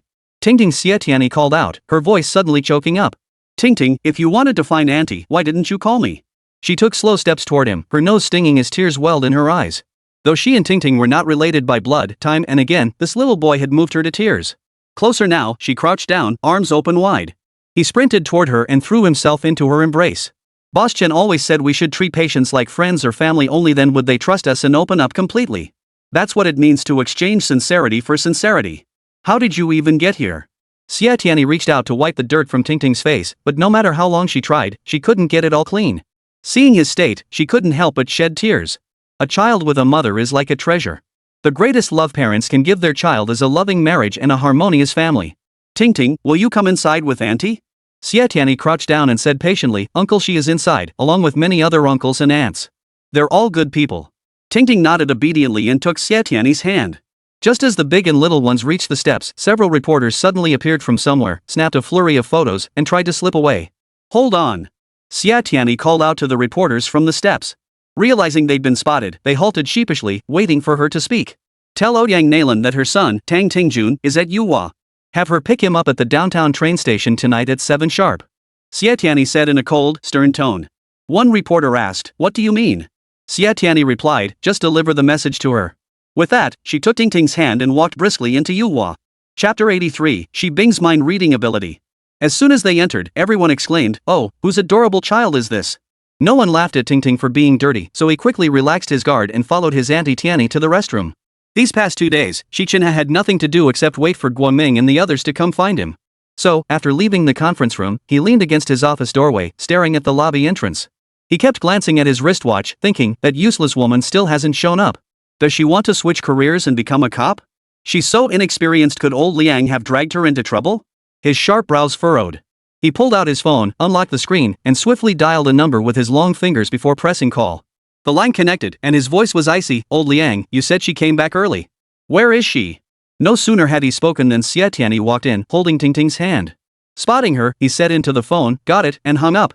Xie Tianyi spotted Xi Chenhe from afar but ignored him, smiling as she greeted her colleagues. She then asked if anyone had time to help buy a change of clothes for Ting. Before anyone could answer, Xi Chenhe's cool voice offered, "I can." As he headed out, he made sure to take Ting with him. But the boy refused to go, so he let him stay behind. Before turning to leave, he didn't forget to remind Xie Tianyi, "Take your medicine." He simply said take your medicine, making it sound as if she were ill. He treated his patients far better than he did his apprentice and assistant. Xie Tianyi called after Professor Xi's retreating figure without holding back, "I'm not sick." The words had barely left her mouth when she let out an uncontrollable sneeze. Ting shook her hand, and only then did she notice he was staring intently at her. She pulled out a packet of cold medicine, took Ting's hand, and headed to the break room. Ting had come to Yuhua Hospital to find her. This was a perfect opportunity for treatment. After changing Ting into the clothes Xi Chenhe had bought, Xie Tianyi led him to the treatment room. Yuhua had a large treatment room dedicated to children. Since few young patients visited regularly, the facilities and toys inside looked clean and brand new. Ting played happily, but refused to cooperate with the therapy. Xie Tianyi tried to connect with Ting's inner world. Mom and dad fight about divorce every day. I want to run away so badly. These past 2 days, I haven't seen that auntie who takes me painting. I miss her so much. I need to go find her. Before she could finish, Ting stared blankly at her, expressionless, like an outsider. The child probably thought the lady was a bit eccentric, always talking to herself like that. Ting, let's play a mind-reading game. I'll say what I think you're thinking. If it's right, nod your head. If it's wrong, shake your head, okay? Xie Tianyi tried to change tactics, but Ting just said, "Drawing. Drawing." He clearly wasn't interested in any mind-reading game. To Ting, this game wasn't even as fun as hide and seek. The therapeutic attempt failed, so Xie Tianyi spent the entire morning playing with Tang Tingjun in the therapy room. During this time, Xi Chenhe waited for Old Gua. Old Gua's sunken eye sockets were red and swollen, bloodshot with fatigue. Clearly he hadn't slept well in days. He seemed even more agitated. As soon as he arrived at Yuhua, he demanded that psychologist Xi Chenhe come out, kicking and breaking several chairs in a row. He was clearly here to cause trouble. Seeing his brazen behavior, even daring to address Dr. Xi by his first name, everyone agreed it was time to call old Liang and have the police intervene. Right here. Xi Chenhe opened the office door and called out to Old Gua from the doorway. His tone was icy, his gaze calm and still, radiating a chill that nearly froze Old Gua solid. Old Gua's blood boiled at the sight of him. "Xi Chenhe, you hypocritical fraud." A colleague approached and whispered, "Dr. Xi, should we call the police?" Xi Chenhe calmly shook his head, slipped into the office, and sat down behind his desk. Lao Gua stormed in after him, thrusting his hand out at Xi Chenhe. "Give me my money back." Xi Chenhe ignored him, his cold eyes fixed firmly on Gua. His thin lips parted as he spoke slowly. "That damned psychologist, supposedly an experienced elite professor, only took my money without providing any treatment. After I got home, the ringing in my ears still tormented me. I tried talking to the shrew, but she wouldn't listen and just called me crazy. These past few days, mother's illness has worsened. That Dr. Fan has been visiting her more frequently lately, and the shrew holds my mother's salary card and assets tightly in her grasp, refusing to pay for medical expenses. I don't have much money myself. After giving Guoming some living expenses, I'm left with almost nothing. So I thought about going to the casino to win some money. But the moment I sat down, my phone started ringing. Yet I clearly didn't bring my phone." Xi Chenhe didn't continue, instead fixing his gaze intently on Old Gua's eyes. He finally calmed down a bit, plopped down, and asked irritably, "How do you know all this?" Damn, he even knew he called Grandma Gua old mother and his wife she devil. Old Gua had been defiant, but now he had to admit defeat. "You were following me?" He jumped to his feet, pointing at Xi Chenhe. "I'm reporting you for illegal surveillance." "Go ahead," Xi Chenhe replied calmly. "But first, you need evidence." Before Old Gua could respond, he added, "One more thing before you sue me for stalking, you should understand some basic legal knowledge. The legal definition of stalking doesn't broadly encompass illegal surveillance." Old Gua was at a loss for words, opening his mouth to speak only to be cut off again by Dr. Xi. "Mr. Gua, I simply don't have the time or energy to stalk you. My insight into your recent psychological state stems from learning that Dr. Fan has been making frequent trips to the hospital. Figuring out your and your wife's activities wasn't difficult. As for knowing you sent money to Guoming, it's because he didn't come to me. He wouldn't approach me unless he was truly desperate. Moreover, you must assume my use of titles is so precise because I overheard you refer to your mother as Old Mother in front of your wife, and to your wife as Mother Yaksa in front of your mother. Seeing Old Gua's expression gradually soften, he curved his lips into a faint smile. Mr. Gua, since you've paid the consultation fee, I'll now proceed with your treatment. Leaning back in his chair, he calmly observed Gua as he asked, Mr. Gua, I know you still care deeply for your son and mother. It's just that your heart is willing, but your strength is insufficient.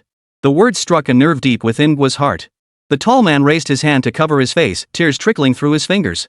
Have you ever considered things from Guoming's perspective, Mr. Gua? Xi Chenhe didn't wait for Gua's response. He slowly entered Guoming's inner world. All Gua needed to do was listen to his son's heart. Old Gua and the others finally returned. I had thought that waiting for my parents back would bring a glimmer of hope. But lying in that hospital bed, all I heard was my mother's unreasonable demands and my father's helpless weakness.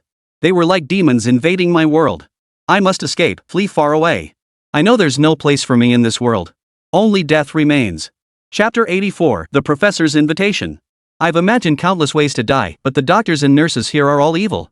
They inject me with sedatives every day, forcing me to sleep. I have no strength left. Finally, I found the strength to fight back and escape. Those villains just injected me with more tranquilizers. How I wished Old Guo and the others could help me, even just speak up for me, to say my son wasn't crazy. But demons are demons. They colluded with the doctors to send me to a mental hospital. Until that psychologist appeared. I trusted him, simply because of one thing he said.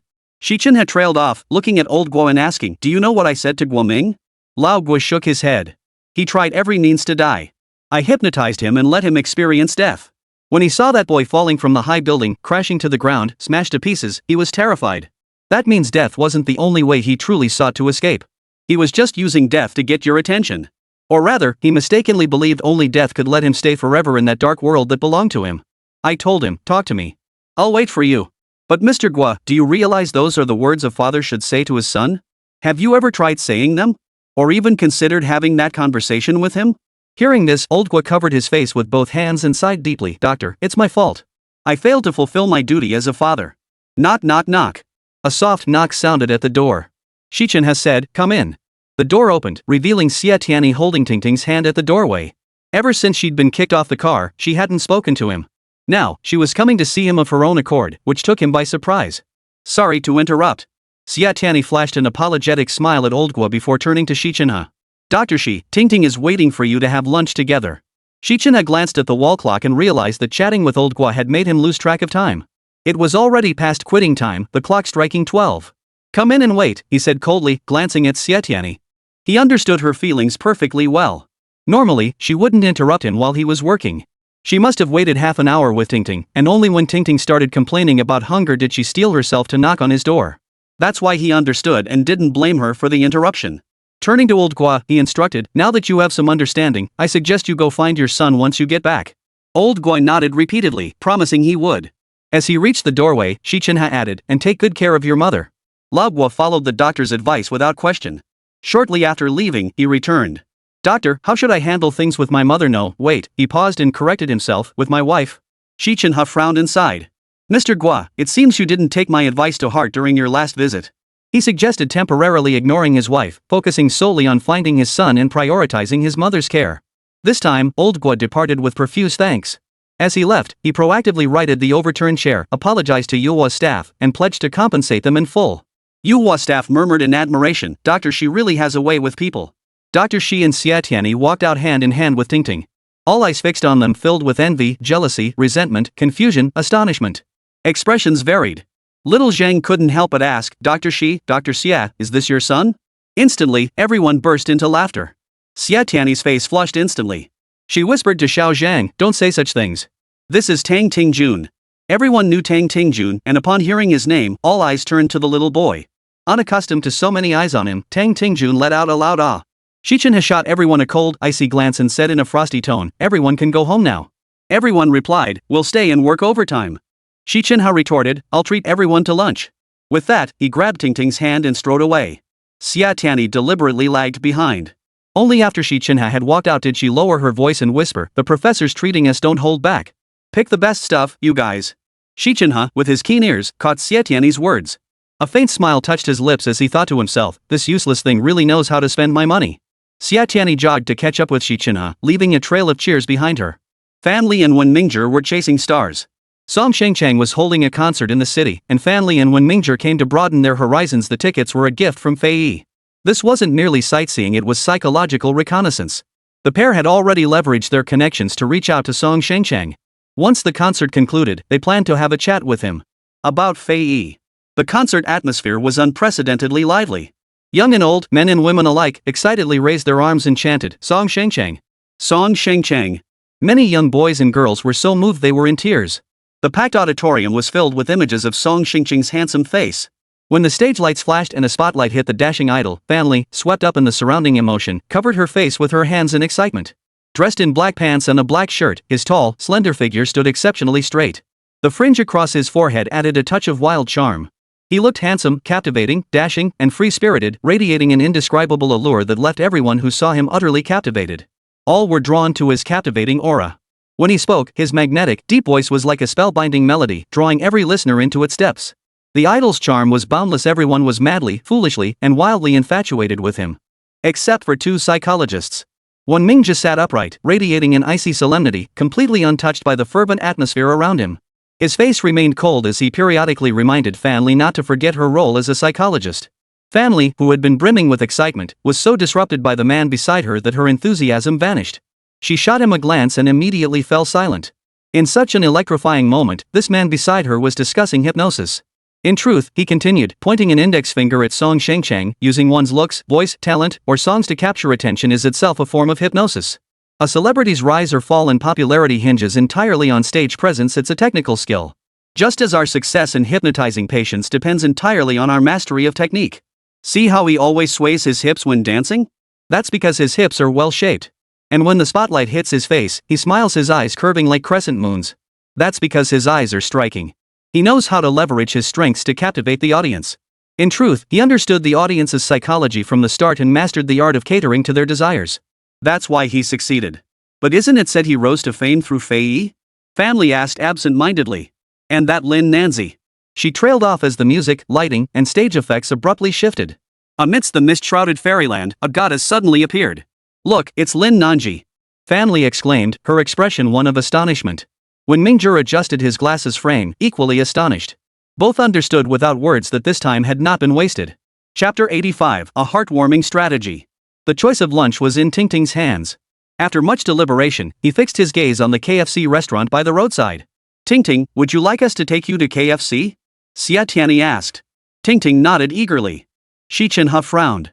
He detested such places, convinced they served nothing but junk food, nothing as nutritious as a bowl of tomato and egg noodles.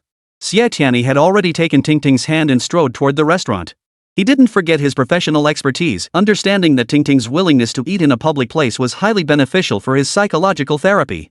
He quickly followed behind. Though Tingting had mustered the courage to enter the shop, fear still lingered. He huddled behind Xie Tianyi, walking cautiously, his large, dark eyes darting timidly whenever he saw people. No one in this world had ever hurt him.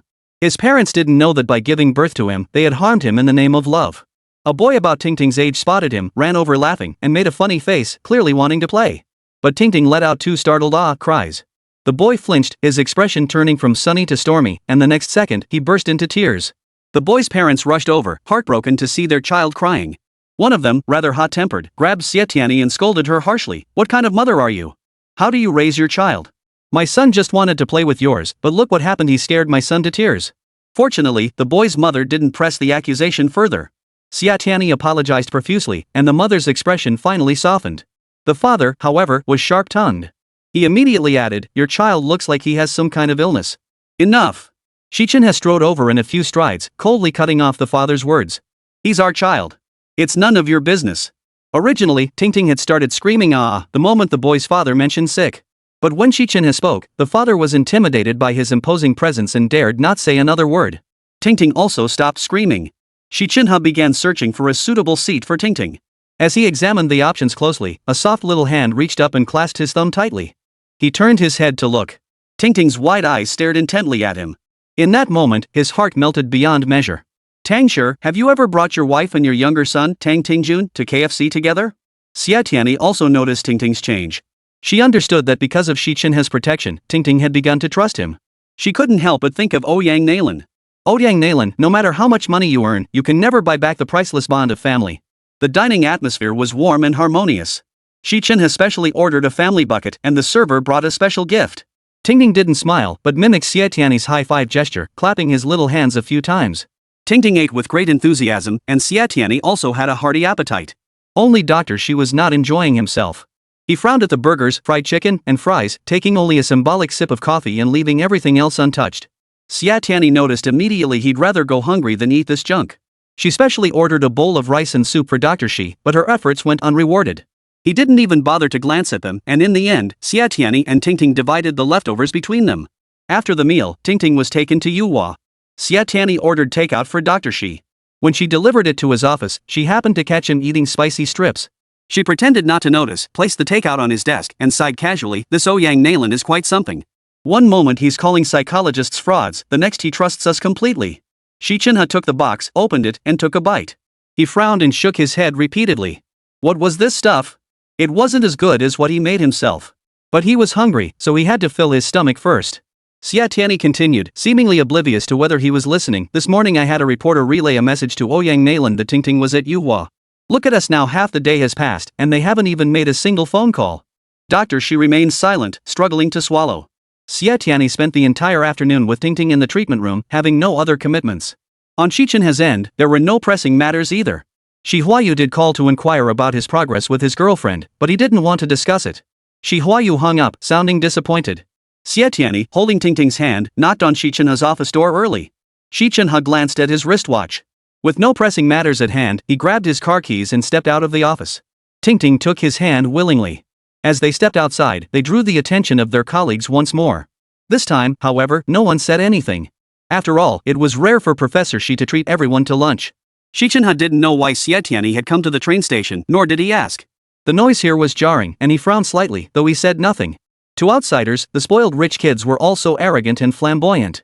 But harsh environments meant nothing to Xi Chenhe.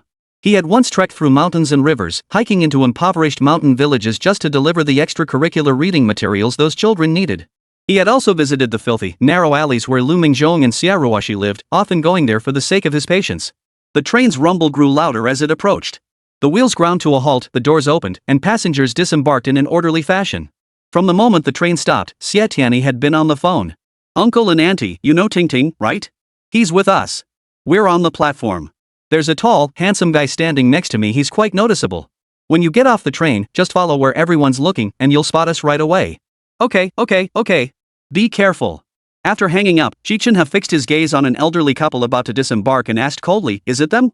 Xie Tianyi followed his gaze, then glanced at Tingting, who was staring intently at the two seniors. She immediately identified Ouyang Nalan's parents. "Uncle and Auntie." Xie Tianyi waved at them. The elderly couple looked over, their gaze settling on Tingting. The next moment, they hurried over. As Auntie approached, she reached out and pulled Tingting into her arms, tears of joy streaming down her face. "My grandson. Grandma missed you so much." Uncle gazed at Tingting with equal affection. After setting down several large cloth bags he carried, he wiped his hands repeatedly on his shirt before extending his hand to Xi Chenhe. "Hello." "Thank you."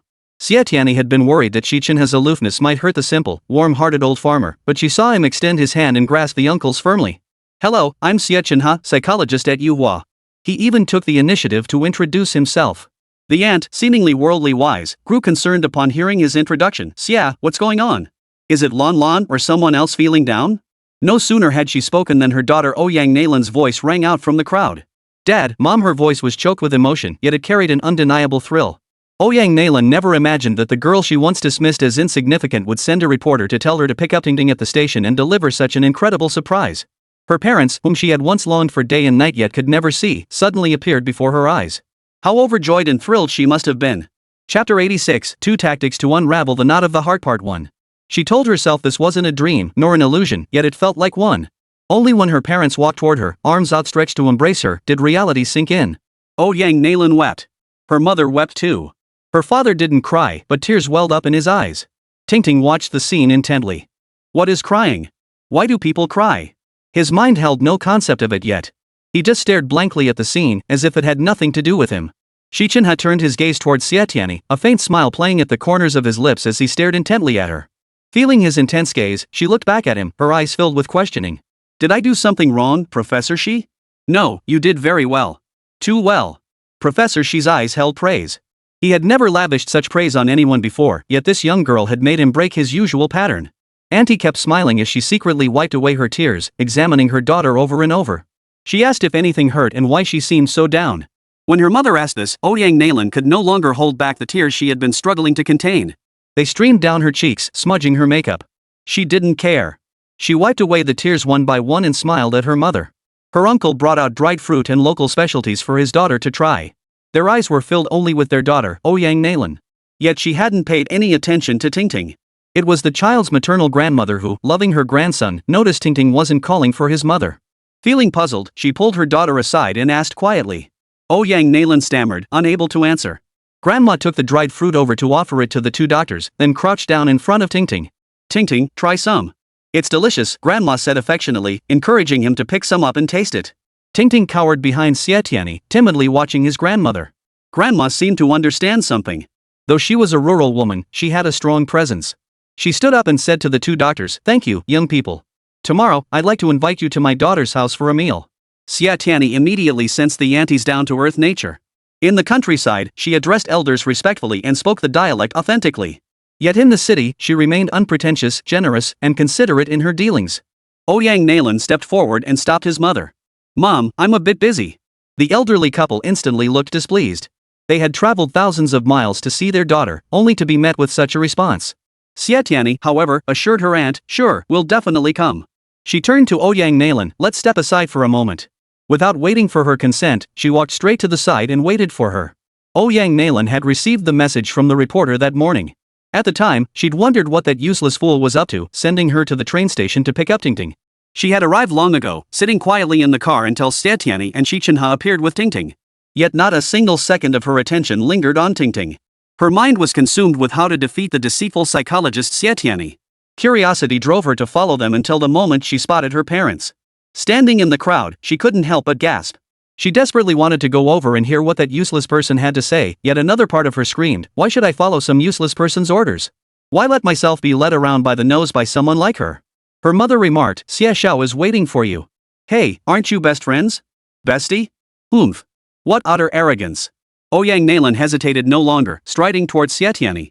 She had intended to confront her, but Xie Tianyi struck first. "Ouyang Nalan, when you were crying like a child in front of your parents, did you ever think about how much Tingting wished she could cry in her mom and dad's arms just like you?" She narrowed her eyes at her tone stern. The question left Ouyang Nalan speechless. "I'll take Tingting back for you." Xie Tianyi glanced at the weary-looking elderly couple. "Spend some quality time with them. Come find me at Yuhua tomorrow morning to talk." That was all she needed to say to Ouyang Nalan. She didn't need to worry about Ouyang Nalan not coming, she would definitely show up. After they dropped Tingting off at Tangshu, Xi Chenhe drove her home as usual. The car pulled up beneath Xie Tianyi's apartment building.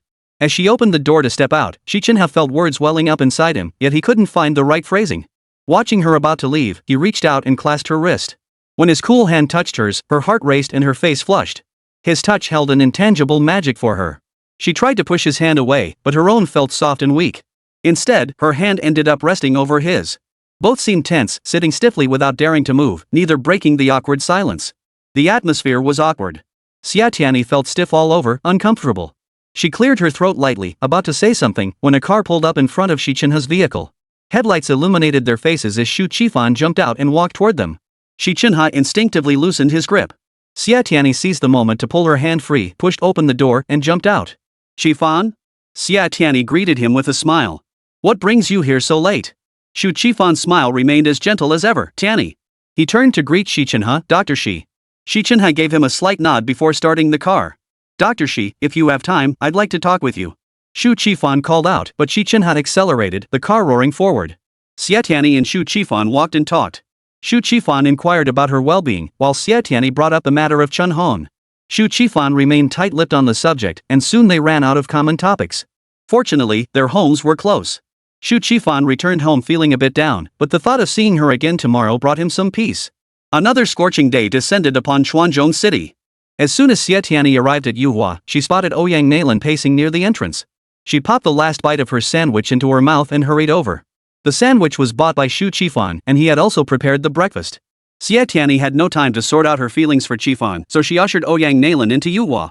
As they passed the pediatric therapy room, Ouyang Nalan slowed her pace. Xie Tianyi shot her a glance and casually remarked, "Tingting really enjoys playing in there." Ouyang Nalan's heart instantly twisted into a knot. She led her into an ordinary therapy room, a space that resembled an office more than a treatment room. Xie Tianyi walked to the water dispenser, poured Ouyang Nalan a cup of warm water, sat down, and waited for her to speak. "I'm not here to thank you," Ouyang Nalan stated. "And I didn't lose." Xie Tianyi watched her, quietly waiting for her to continue. Nalan narrowed her eyes, meeting Xie Tianyi's gaze as she placed the cup on the table. "Guess why I came to see you?" Only then did Xie Tianyi speak, her words slow and deliberate, as if walking through Ouyang Nalan's mind. "My parents are here. I'm both happy and worried. I'm happy that they came to be with me when I needed them. Worried that seeing Tingting different from other children might cause them distress." Chapter 87, 2 Tactics to Unravel the Knot Part 2. "And that bastard Tang, sure, if he doesn't play along, what if my parents catch on? Won't they be heartbroken? No. I must get those 2 psychologists to persuade Tangshur to play along with my act. They need to convince my parents that Tangshur and I are a loving couple, living in a happy family." Ouyang Nalan slowly removed the hat from her head. Xie Tianyi knew then that her interpretation was correct. "I can persuade Mr. Tang." Xie Tianyi glanced at her wristwatch and frowned. "You're a businessman, you understand social etiquette. I'm doing you this favor. How do you plan to repay me?" Ouyang Nalan's expression, which had just softened, instantly turned cold and stern. "I don't want the jewelry," she said. Her tone carried disdain and contempt. Xie Tianyi's eyes lit up. "You mean the jewelry?" She made no mention of the card. Ouyang Nalan retorted coldly, "I was right after all. You psychologists are all frauds, preying on people for money." Instead of anger, Xie Tianyi smiled. "Chairwoman Ouyang, you've misunderstood," she said, her smile radiant yet devoid of any trace of smugness or mockery. "I actually have only one simple request. I hope you'll spend more time with your son from now on." What was meant as a well-intentioned reminder instantly enraged Ouyang Nalan. She sprang to her feet and barked at Xie Tianyi, "Don't expect my gratitude." With that, she grabbed her hat and stormed out. "You phony psychologists don't think I'll thank you just because you keep saying it's for my son's own good." Stepping outside Yuhua, Ouyang Nalan lifted her face toward the blazing sun overhead and slowly closed her eyes. Why should she thank the young psychologist? She always acted so noble and selfless in front of her, making Ouyang Nalan feel like such a failure. The sun blazed like fire, and Ouyang Nalan felt her skin was about to scorch. She pulled down the brim of her hat, pulled out her sunglasses, and put them on. Straightening her back, she strode quickly toward her sports car. Xi Chenhe and his group emerged from the conference room just as Xie Tianyi stepped out of the therapy room. "Dr. Xi, I need your advice." Xie Tianyi called out to the hurried Xi Chenhe. He was just reaching the office door when he heard her voice. He paused, turned his head, and glanced at her. "Come in and talk." As soon as they entered the office, Xi Chenhe sat down and began working. Xie Tianyi sat across from him. Knowing he was listening, she asked in a low voice, "Professor Xi, what would you do if you encountered someone who remained unhappy no matter how well you treated her, and who grew even more unhappy when you confronted her?" "Ouyang Nalan." Xi Chenhe spat out the name without lifting his head, offering an almost instinctive analysis of her inner turmoil. Once bitten by a snake, one fears even a rope for 10 years. After Tangshur took a lover, Ouyang Nalan lost faith in love indeed, in anyone. When others showed her kindness, she saw it as insincere flattery, suspecting ulterior motives. When treated coldly, she felt inferior, consumed by envy and resentment. Her mindset wasn't paranoia, but rather menopause. Pressures from both her career and personal life gradually transformed Ouyang Nalan's character. Her suspicion, distrust, and combativeness accelerated her menopause. The pent-up emotions in her heart, never properly released, settled over time into an eccentric personality. Xi Chenhe didn't say it, but when he saw Ouyang Nalan's parents tearfully embracing their daughter, he deeply admired Xie Tianyi's decision. Talent demands strictness. A stern teacher produces outstanding students. Fei Yi arrived. Wenming's and Fan Li sat upright in the therapy room chairs. Wenming's expression was serious as he flipped through Fan Li's notes, while Fan Li held paper and pen, ready to take notes. The scene that left a deep impression on her was yesterday's encounter with Song Shengchang. "I don't know Fei Yi well." Those were his opening words. "We only worked together on one show. That was all." He added, "You outsiders in the entertainment industry have no idea how deep the waters run here." Later, Lin Nanzi walked in. The look in her eyes as she gazed at him was filled with deep affection. He gave her a gentle smile, a genuine one, brimming with heartfelt sincerity. Fan Li and Wen Mingzhong both knew this was a couple truly in love. How deep were the waters of the entertainment industry? Wen Mingzhong and Fan Li didn't deliberately seek to understand it. After meeting Song Shengcheng, the two of them took out Fei Yi's materials and looked through them again.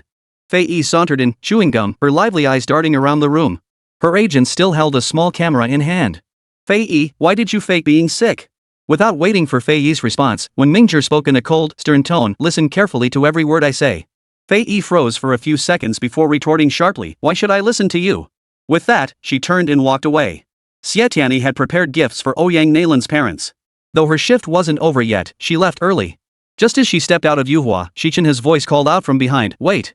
Xie Tianyi turned her head, her cheeks flushed crimson as she lowered her gaze and murmured, everyone's watching us. That was why she had left first. Xi Chenhe said nothing more, jumped into the driver's seat, and waited until Xie Tianyi was seated before starting the engine. Xie Tianyi's idea had indeed worked out well. The arrival of Ouyang Nalan's parents had brought the Tang family together for a rare gathering. The Xi and Xie families had the chance to meet Tang Shi and his wife's eldest son. The boy was 13 now, articulate, though his expression remained cold and wooden. In him, Xi Chenhe seemed to see his own reflection at 13. What a coincidence! He thought. Tang Tingjun only emerged from his room to join the family for dinner after Xi and Xie had arrived. Xie Tianyi couldn't help but admire Ouyang Nalan's mother's wisdom. She had adapted well to rural life and quickly adjusted to the luxurious villa. Moreover, Auntie was an excellent cook, preparing delicious meals. The aunt was learning how to operate the advanced kitchen appliances from her daughter, occasionally exclaiming, the villas back in our day were worlds apart from these modern ones. How rapidly civilization has advanced. Xie Tianyi and Xi Chenhe exchanged a knowing glance. During the meal, through conversation, Xie Tianyi learned that Auntie had been a wealthy young lady in the 1970s. She met Uncle during the Down to the Countryside movement for educated youth. After getting to know each other and falling in love, Auntie married Uncle. Tang Shi opened a bottle of fine wine and shared it with his father-in-law. He also offered Xi Chenhe a glass, but she politely declined. With her parents, husband, and child all present, Ouyang Nalan treated Xie Tianyi with relative courtesy. Tang Shi and his wife maintained a surface harmony. Yet no matter how hard the adults tried to put on a facade, the children tore off their masks. Ting, come eat this. Isn't Grandma's cooking delicious? You don't know how much Grandma missed you. She came to see you this time, and look how big you've grown. Call me, child. Why aren't you talking? The aunt doted on her grandson. She had noticed something off about Ting since arriving but hadn't pressed for details. Ting didn't seem to reject the two psychologists. He appeared comfortable with them and his grandfather after they arrived, but he rejected his parents and older brother. The 13-year-old boy quickly answered his grandmother, Grandma, you've only seen my brother in photos. You didn't know he's sick and still can't speak. He glanced at the two psychologists and added, these two psychologists are the doctor's mom found for my brother. Chapter 88, Clearing the Fog to See the Sun. The moment his words fell, both elders simultaneously set down their chopsticks and turned to look at their daughter and son-in-law. Auntie asked, Lan, what on earth is going on here? Hearing his brother's words, Ting let out a piercing scream, the shrill sound cutting into the elders' hearts. My precious grandson. Auntie rushed over, pulling Ting into her arms. Don't be afraid. Grandma will protect you. Ting continued to cry. Xi Chenhe began recounting the legend. His tone was measured and unhurried, his cool, deep voice carrying a magnetic quality that drew listeners in.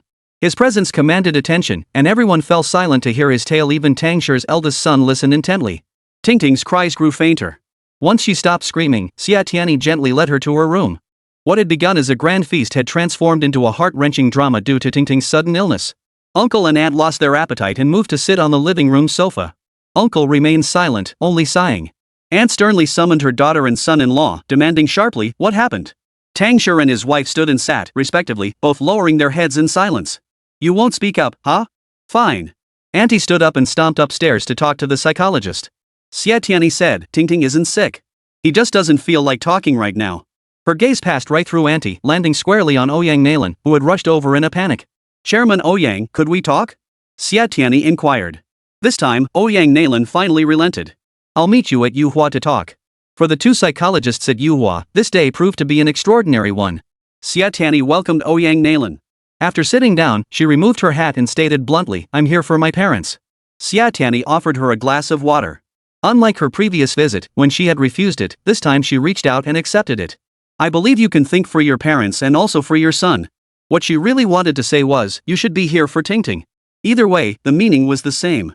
My son is an indelible pain in my heart. Ouyang Nalan slowly voiced the pent-up emotions weighing on her heart. Tang Shi and I had long been living as strangers under the same roof. When I gave birth to our first son, our business was just taking off. Tang Shi was consumed by work, paying little attention to me and neglecting the child entirely. You know how it is, pregnancy can make a woman feel lost for years. Giving birth is a monumental event in a woman's life. At that time, she needs care, nurturing, and even more love. But Tang Shi gave me none of that. I endured it for my son's sake. Months later, I hired a nanny to care for him and threw myself into work. Though both Tang Shi and I labored for the Tang Group's growth, our meetings grew scarce. From that point, I lived in constant dread, which later spiraled into hoarding money, suspicion, and other strange behaviors. I knew it was wrong, but I couldn't control my heart. Ouyang Nalan let out several deep sighs. With Tingting, I loved him deeply, yet I also took out my resentment toward Tang Shi on him. I neglected him while loving him at the same time. I am unworthy of being a mother. Finally, she said, I've signed the divorce papers. My marriage to Tang Shi has reached its end. Have you considered talking to your parents? Seeking their advice? Xie Tianyi asked, looking at her. No, I don't want them to know. She didn't want to cause them worry or pain. Xie Tianyi looked at her, saying nothing. After a long moment, she uttered. You're quite clever, auntie. Let's just keep it hidden for as long as we can, Ouyang Nalan sighed. How do you plan to tell the children about the divorce? Are you going to hide that from them too? Before Ouyang Nalan could answer, Xie Tianyi began interpreting the thoughts of Ouyang Nalan's parents and children. Both your father and I have been through it. How could we not see the rift between Lan Lan and Assure? If she knew we were aware of their marital problems, it would only hurt her. It's better to pretend we don't know. Mom and Dad are always arguing. I heard them talk about divorce. I feel helpless, so I shut myself off as a form of resistance. Xie Tianyi quietly observed every subtle expression on Ouyang Nalan's face. Lowering her eyes, she sighed, the fog has lifted. Thank you. I know what to do now. Then, Chairman Ouyang, could you please hold off on your divorce plans until after we've spoken with Mr. Tang? Xie Tianyi inquired. No. Ouyang Nalan shook his head, murmuring, our marriage is beyond saving. Then. Xie Tianyi paused for a few seconds before asking, do you still love him? Ouyang Nalan picked up his hat and sunglasses, stood up, and turned to leave. Chairman Ouyang, avoidance sometimes equates to tacit admission. Xie Tianyi called after Ouyang Nalan. She paused for a few seconds before finally walking away without looking back. Xi Chenhe waited for Guoming. The youth had grown noticeably darker and thinner. His arrival at Yuhua seemed to have been preceded by intense mental struggle. He appeared far more mature than his peers, his eyes fixed on everyone with a guarded look. He wore a black robe and trousers resembling a Taoist robe, his hair grown long, his attire oddly peculiar. I'm cultivating immortality. His opening line left Xi Chenhe both amused and exasperated. Can I get something to eat? He added immediately afterward. From the moment Guoming walked in, Xi Chenhe had seen the hunger in his eyes. Hold on. With that, he walked out, straight to the conceited one, raided all the cookies and bread hidden in his cabinet, grabbed them, and left. The arrogant man watched Dr. Xi nervously. He shot him a glance, thinking, seems like he's even more afraid of me now. Why? As he walked away, the conceited man stared at Dr. Xi's retreating figure, lost in thought. Dr. Xi, don't you realize? Lately, your gaze has been like a knife, terrifying everyone so much they dare not even glance at your beautiful apprentice and assistant. Entering the office, he tossed the cookies and bread to Guoming and poured him a glass of water. This was the first time Dr. Xi had ever poured water for a patient. He sat across from Guoming, watching him silently before asking coldly, so you spent all the money old Guo gave you on this outfit? The teenager was stuffing his mouth full of biscuits and bread, swallowing noisily as he answered Xi Chenhe. If I hadn't cultivated for a few days, I wouldn't have been able to come see you, he mumbled indistinctly. Xi Chenhe didn't laugh at him. Instead, he followed his train of thought with a sigh. Yes, life is like cultivation. It's not wrong that you think of cultivating immortality. It's just that immortality sounds a bit like a fairy tale. Guoming gulped down a mouthful of water, and his speech cleared considerably as he spoke again. Shu, for clouds and rain, he, for thunder and lightning, he blurted out. A line from Dao Fei He Yuan, Xi Chenhe remarked lightly. You know that too? Guoming, finding a kindred spirit, perked up. You only grasp the surface, barely understanding it at all. Xi Chenhe remained silent, his icy eyes flickering with a faint, cold smile. It's just a game. Chapter 89, I want to be a bystander. Guoming, when I achieve enlightenment, every soul in this world will be crushed beneath my feet. Xi Chenhe, the spirits of the 9 netherworlds all are gods, demons, and devils. Guoming froze, how do you know? Xi Chenhe's eyes flashed with cold light. Guoming, these past days, you've been at the internet cafe. Guoming asked, you know? Then he sneered coldly, you've been following me? Xi Chenhe didn't answer him, only staring intently at the dark, thin youth before him. Though dark and gaunt, his features bore an air of scholarly refinement. His voice was gentle and his mind sharp. I desperately wanted to immerse myself in a world separate from the outside. This world was dark and gloomy. I felt the coldness around me. I tried to shut my heart off, tried to become cold-blooded. But there are still people in this world I care about. My relationship with my grandmother seems distant, yet she and Grandpa raised me. And my parents, I miss them. Every day I long for them to be by my side like other parents, even if it meant harsh scolding. But not only did they not raise me, they rarely came back, and when they did, they wanted to send me to a mental hospital. I chose to run away, yet I couldn't leave grandma behind. I heard you could make money playing games. Guoming gradually quieted down, lowering his gaze without adding another word. Xi Chenhe paused at the right moment, his cold eyes fixed on the boy's face. If not for that sliver of concern in his heart, Guoming might have lost his mind long before reaching this point. He had once been commissioned by a patient's family to undergo treatment at a psychiatric hospital. To him, everyone there merely exhibited peculiar behavior. Often, he wondered, was it that the world had gone mad, or that the people in this mad world had gone mad? The path one chooses in life lies within the heart. What mindset must one cultivate to choose the right path? The answer is positivity, optimism, diligence, and self-confidence. The prerequisite? Strength. He opened his computer and typed a line, "Everything lies within the heart." This would be the central theme of his next speech. After more than 10 minutes of silence in the room, Xi Chenhe glanced at his watch.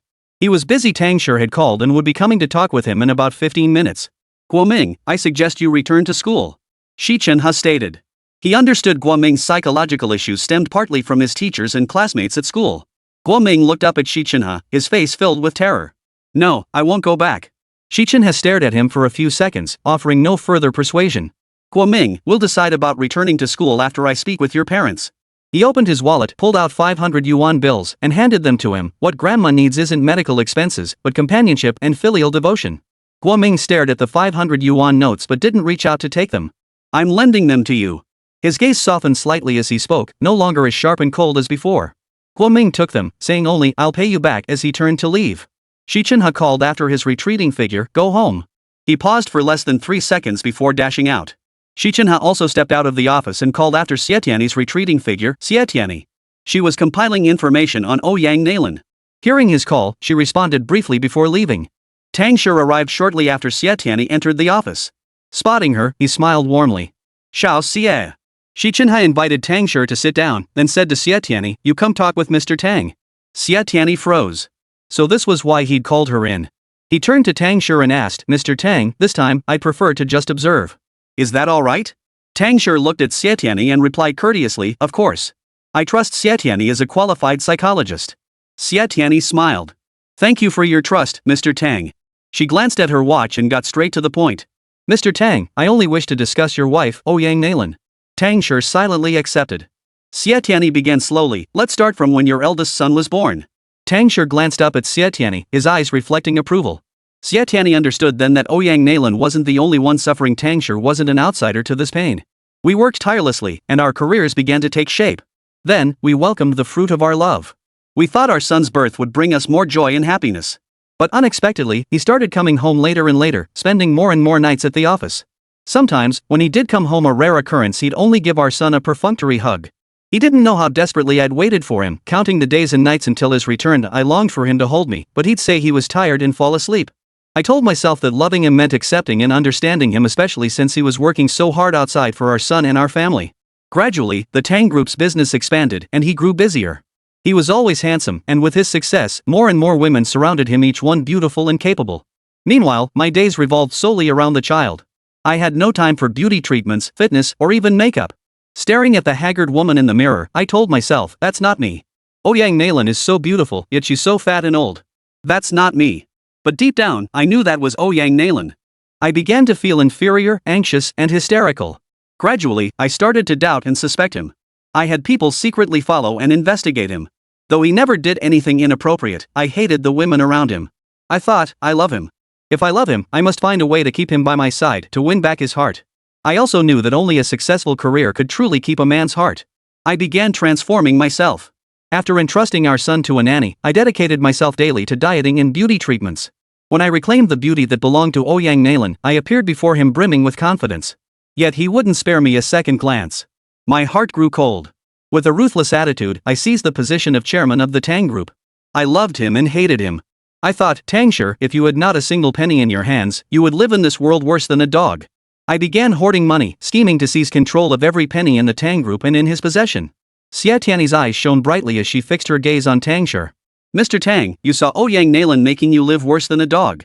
You saw a female version of Grandet. But you didn't see the heart that loved you. Tang Shi smiled helplessly. Xie, your interpretation is spot on, but you're an outsider. What about Ting Ting? Xie Tianyi countered. Ting, Chairman Ouyang, your eldest son, and your in-laws, you're all one interconnected family. Sometimes, we can't just think of ourselves, we have to consider our loved ones too. Tang Shi's expression darkened, his displeasure evident. Xie Tianyi continued, Mr. Tang, if you believe my words exceed the scope of a psychologist's role, then she leaned back in her chair, hands spread wide, her voice resigned. I'm powerless to help. Tang Shi lowered his gaze and pondered for over 10 seconds before looking up at Xie Tianyi with sincere earnestness. Dr. Xie, what do you think I should do? Xie Tianyi didn't offer direct advice but posed the same question Ouyang Nalan had asked, Mr. Tang, do you still love her?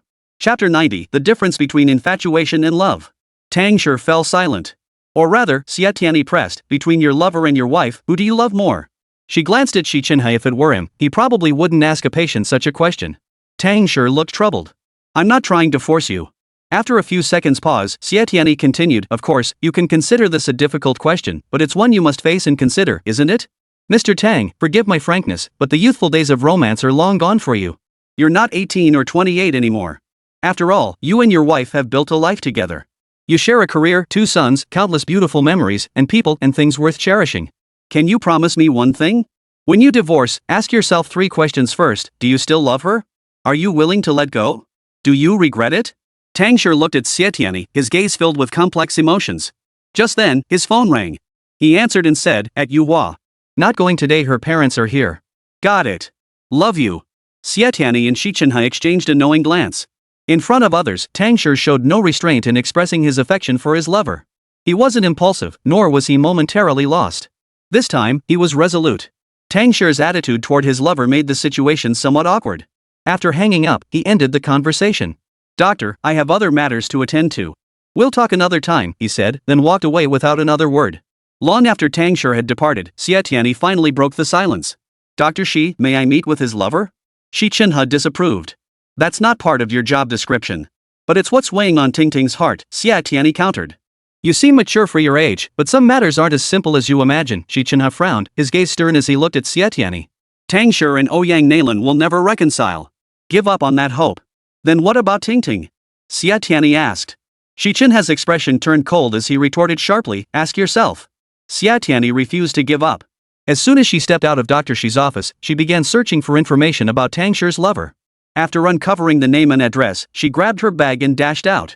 No sooner had she left than Xi Chenhe received an unexpected patient. Attorney Qifan, Tianyi isn't here. Xi Chenhe glanced up briefly at Shu Qifan before lowering his eyes to resume his work. Dr. Xi, I came to see you. Shu Qifan sat directly across from Xi Chenhe, his face bearing his usual gentle smile. Xi Chenhe set down his pen, leaned back in his chair, crossed his arms, and regarded Shu Qifan coldly. Shu Qifan showed no hesitation. Between him and Xi Chenhe, it felt like they were old friends with deep bonds, opening up to each other without reservation. I've fallen in love with a girl, he said. Oh? Xi Chenhe narrowed his cold eyes, fixing them on Shu Qifan as he asked in a chilling tone, are you certain it's love and not mere infatuation? What difference does it make? Shu Qifan remained gentle. 2 handsome men together were already eye-catching. One cold, one warm, they drew even more attention. Had they not been in the office, they would surely have drawn a crowd. Love is mutual between 2 people, while infatuation is a solitary act buried deep within, never revealed. Xi Chenhe radiated confidence. He said nothing, yet his expression spoke volumes. It was a declaration of war and a warning. Shu Qifan looked at him, the warmth on his face gradually fading. Xi Chenhe glanced at his watch, stood up, and said to Shu Qifan, Attorney Qifan, my apologies, but I'm off the clock. In truth, it was long past his scheduled departure time. Shu Qifan remained seated, his tone laced with provocation. Dr. Xi, you can't help me, can you? Xi Chenhe had already grabbed his briefcase and turned to leave. He paused, his voice icy as he tossed out a final remark, if she loves you, love her deeply. If she doesn't, I suggest you keep loving her. Stepping out of the office, Xi Chenhe exhaled slowly. He left half the sentence unsaid, she didn't love him. If he persisted, they wouldn't even be able to remain friends. In Xi Chenhe's eyes, Shu Qifan was a friend who had helped the girl he cherished. Toward him, he still showed restraint. Huayu had arranged to meet his old friend Chen Yuhua. At the bustling bar counter, Huayu downed glass after glass of liquor. The lights cast a stark glow on his gaunt face, every wrinkle on his forehead starkly visible. Chen Yuhua said nothing, silently drinking alongside him. After several drinks, Huayu felt slightly tipsy. Ichi Ali, Huayu, I'm not done with you. He slammed his glass down with a clatter and staggered out. Chen Yuhua quickly paid the bill and rushed after him. Old Shi, don't act rashly. Chen Yuhua caught up and blocked Huayu's path. Old Chen, stay out of this. Huayu pushed Chen Yuhua's arm aside, hailed a cab, climbed in, and sped off into the distance. Chen Yuhua watched the car vanish from sight, letting out a few helpless sighs. Xie Tianyi told herself, I'm doing this for Tingting, not to pry into others' privacy. But Tang Shirqing's affair truly exceeded the bounds of her profession. When she saw the woman Ouyang Nalan glared at with such venom, she felt utterly bored and idle. She was an ordinary-looking woman, not even wearing makeup. When she spotted her, she was hurrying home with a bag of vegetables. Her unremarkable face glowed with a smile, and her entire being radiated boundless energy. Seeing her, it felt as if only joy existed in the world, and even if the heavens collapsed and the earth split apart, it wouldn't matter. She radiated boundless courage. Her confidence and optimism made her simple dress come alive, and her infectious energy transformed her into a beautiful, endearing presence. Spotting Xie Tianyi, she flashed a smile and greeted her softly, "Hi." Xie Tianyi felt instantly warmed, like a gentle spring breeze. Tianyi responded with a burst of fluent English, though just a simple greeting. Every word was pronounced perfectly, enunciated clearly, and her voice was lovely. Xie Tianyi felt an overwhelming urge to befriend her. She voiced her thoughts in English, and the girl immediately replied in Chinese, "Sure, come to my place." Holding up the vegetables in her hand, she smiled softly, "Come taste my cooking." Xie Tianyi gladly accepted. It was a simple yet tidy two-bedroom apartment. The hostess headed straight to the kitchen upon entering, washing, chopping, stir-frying, simmering, and stewing. Before long, she had prepared 5 dishes and a soup. The dishes were ordinary home-style fare, 2 meat dishes and 2 vegetable dishes, balanced in flavor. Though simple in appearance, they featured a full array of meats and seafood. Xie Tianyi took a bite and found it quite delicious. "Would you like a glass of my homemade juice?" The hostess poured 2 glasses of juice. The flavor was delightful, a single sip made even her heart feel sweet. The woman's warmth made Xie Tianyi feel a bit awkward. She smiled and asked, "Sis, do you know me?" She found it puzzling that the woman would be so warm toward a complete stranger. The woman chuckled, "I'm pretty good at reading people." Xie Tianyi wanted to ask about Tang Shi, but ultimately couldn't bring herself to speak. After the meal, Xie Tianyi looked at photos in the living room while the hostess went to the kitchen to clear the dishes. The moment she entered, she noticed a photo hanging on the living room wall. A handsome young man in his 20s smiled radiantly. Stepping closer for a better look, she realized it wasn't Tang Shi. Chapter 91, Coldness is a Masked Facade. The hostess emerged carrying a tray of washed and peeled fruit. Noticing Xie Tianyi looking at the photos, she introduced, "My husband." Hearing this, Xie Tianyi was utterly shocked. "Tang Shi, of all people you could have chosen, you had to pick a married woman as your mistress." This was awkward. "He's gone." The woman invited Xie Tianyi over to eat fruit. After sitting down, she spoke calmly about her husband. "He was a good man. He died tragically while on a mission. Before he left, he told me to live well." Xie Tianyi wondered if she'd approached the wrong person. This woman, no matter how she looked at her, didn't seem like a bad person. She couldn't hold back any longer and brought up Tang Shi. The smile vanished from the woman's face in an instant, tears welling up in her eyes. The next second, tears spread wildly across her entire face. She said nothing, only wept, or perhaps she wept so hard she couldn't utter a word. In that moment, Xie Tianyi's heart felt heavy too. She didn't ask, yet found the answer in the woman's tears. What kind of love must this be so profoundly etched in her soul that it could make an optimistic, confident woman weep with such heartbreaking, unyielding sorrow? After a long while, the woman finally calmed down. She took a tissue to wipe her tears and let out a long sigh. "Do you believe me? Tang Shi and I were just simple friends." Xie Tianyi looked at her, unsure how to comfort her. She and Xu Qifan were also just simple friends, yet she knew Xu Qifan liked her, just as Tang Shi liked the woman before her. "I'm a psychologist at Yuhua," Xie Tianyi said, pulling out a business card and placing it on the table. "If you're willing, I'd like you to come talk to me." Unable to bear seeing this woman hurt, she added, "His youngest son, Tang Tingjun, is already 7 years old, yet he still can't speak. He can't go to school with a backpack like other children his age." Later, his parents entrusted Yuhua's psychologists to treat him. "But I discovered the root cause of his condition stems from his parents." Xie Tianyi paused. Suddenly, the woman grew furious. "This has nothing to do with me," she declared, her voice trembling with emotion. It was clear she was deeply repressed. "I'm not here to blame you," Xie Tianyi said, glancing at the time. It was nearly 9 o'clock. She picked up her bag, reached out, and embraced the woman briefly. "If you trust me, come talk to me sometime." As she stepped outside, the woman abruptly opened the door and called after her, "Thank you." Holding the business card, she said sincerely, "Thank you, Xie." Xie Tianyi glanced back at the woman, sensing her profound loneliness. On her way home, she kept thinking about that woman. She was so optimistic, cheerful, confident, and deeply infectious. Yet, the moment Tang Shi was mentioned, she suddenly became heartbroken. You could see her restraint, her suppression, her loneliness. She must love him. Xia Ruoshi had been in a good mood lately. When Xie Tianyi got home, she was walking her little dog in the neighborhood. Spotting her daughter from afar, she called out loudly, "Tianyi." Xie Tianyi ran over and chatted with her mother for a few moments. As they talked, Xia brought up the subject of her daughter's boyfriend. Xie Tianyi immediately thought of Xi Chenhe, but between them seemed to lie an insurmountable, invisible barrier. She didn't mention him to her mother. 10 p.m., Xi Villa, first floor living room. Crash. A thunderous crash. Someone had overturned the coffee table. Immediately followed by a sharp smash. A wine bottle shattered. Xia Huayu and Bao Yuezhu, apparently exhausted from arguing, had resorted to destroying furniture. Inside the bedroom, Xi Chenhe buried his head under the covers. The shouting resumed outside. Xi Huayu, you bastard, you idiot, you fool. I'll tell you the truth. The truth is, I replaced her groom. Ha ha ha ha. Later, they had a daughter. She vanished for over a year before returning to Yixiang. She never dreamed that after all these years, she still couldn't escape my grasp. I destroyed her home. She moved away. You'll never find her again. Bao Yuezhu screamed hysterically, weeping and laughing. Bang bang. Several loud crashes echoed as Xi Huayu seemed to topple some massive piece of furniture. Immediately afterward, she screamed hysterically, Bao Yuezhu, I will uncover the truth. I absolutely will. Bao Yuezhu burst into laughter again. After the laughter subsided, her voice suddenly dropped, hoarse as she said, Xi Huayu, I won't give you the chance to uncover the truth. You'll never find her. Xi Huayu roared back, unless I die. Bao Yuezhu snarled, unless I die. In the bedroom, Xi Chenhe violently threw off the duvet, flinging the thin blanket aside as it drifted to the floor. Grabbing his car keys, he stormed out.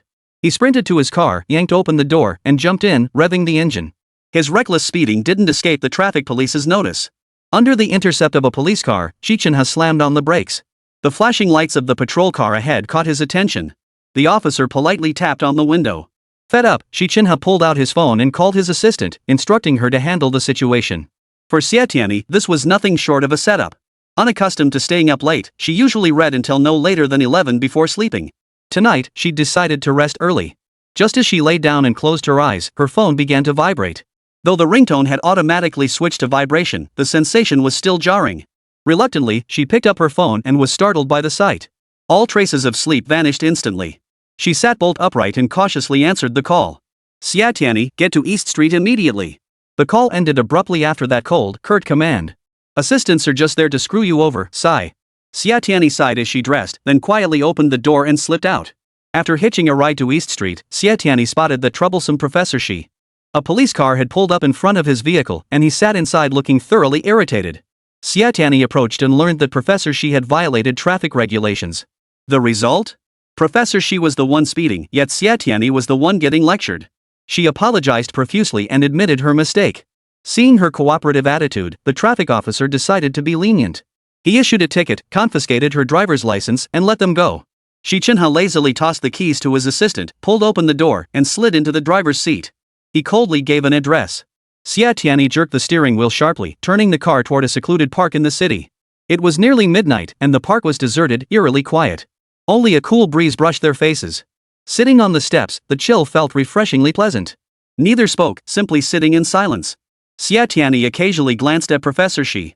His reserved nature, combined with his profession, meant he never acted impulsively or resorted to reckless driving. Professor Xi was acting unusually today. She dared not ask him about it, much less suggest going home. But she was so sleepy. Xi Chenhe often teased her with sharp remarks, and she didn't hold back either. But she knew he disliked being touched, so she simply said, "Can I borrow your shoulder?" Without waiting for his consent, she leaned against his shoulder and fell into a deep sleep.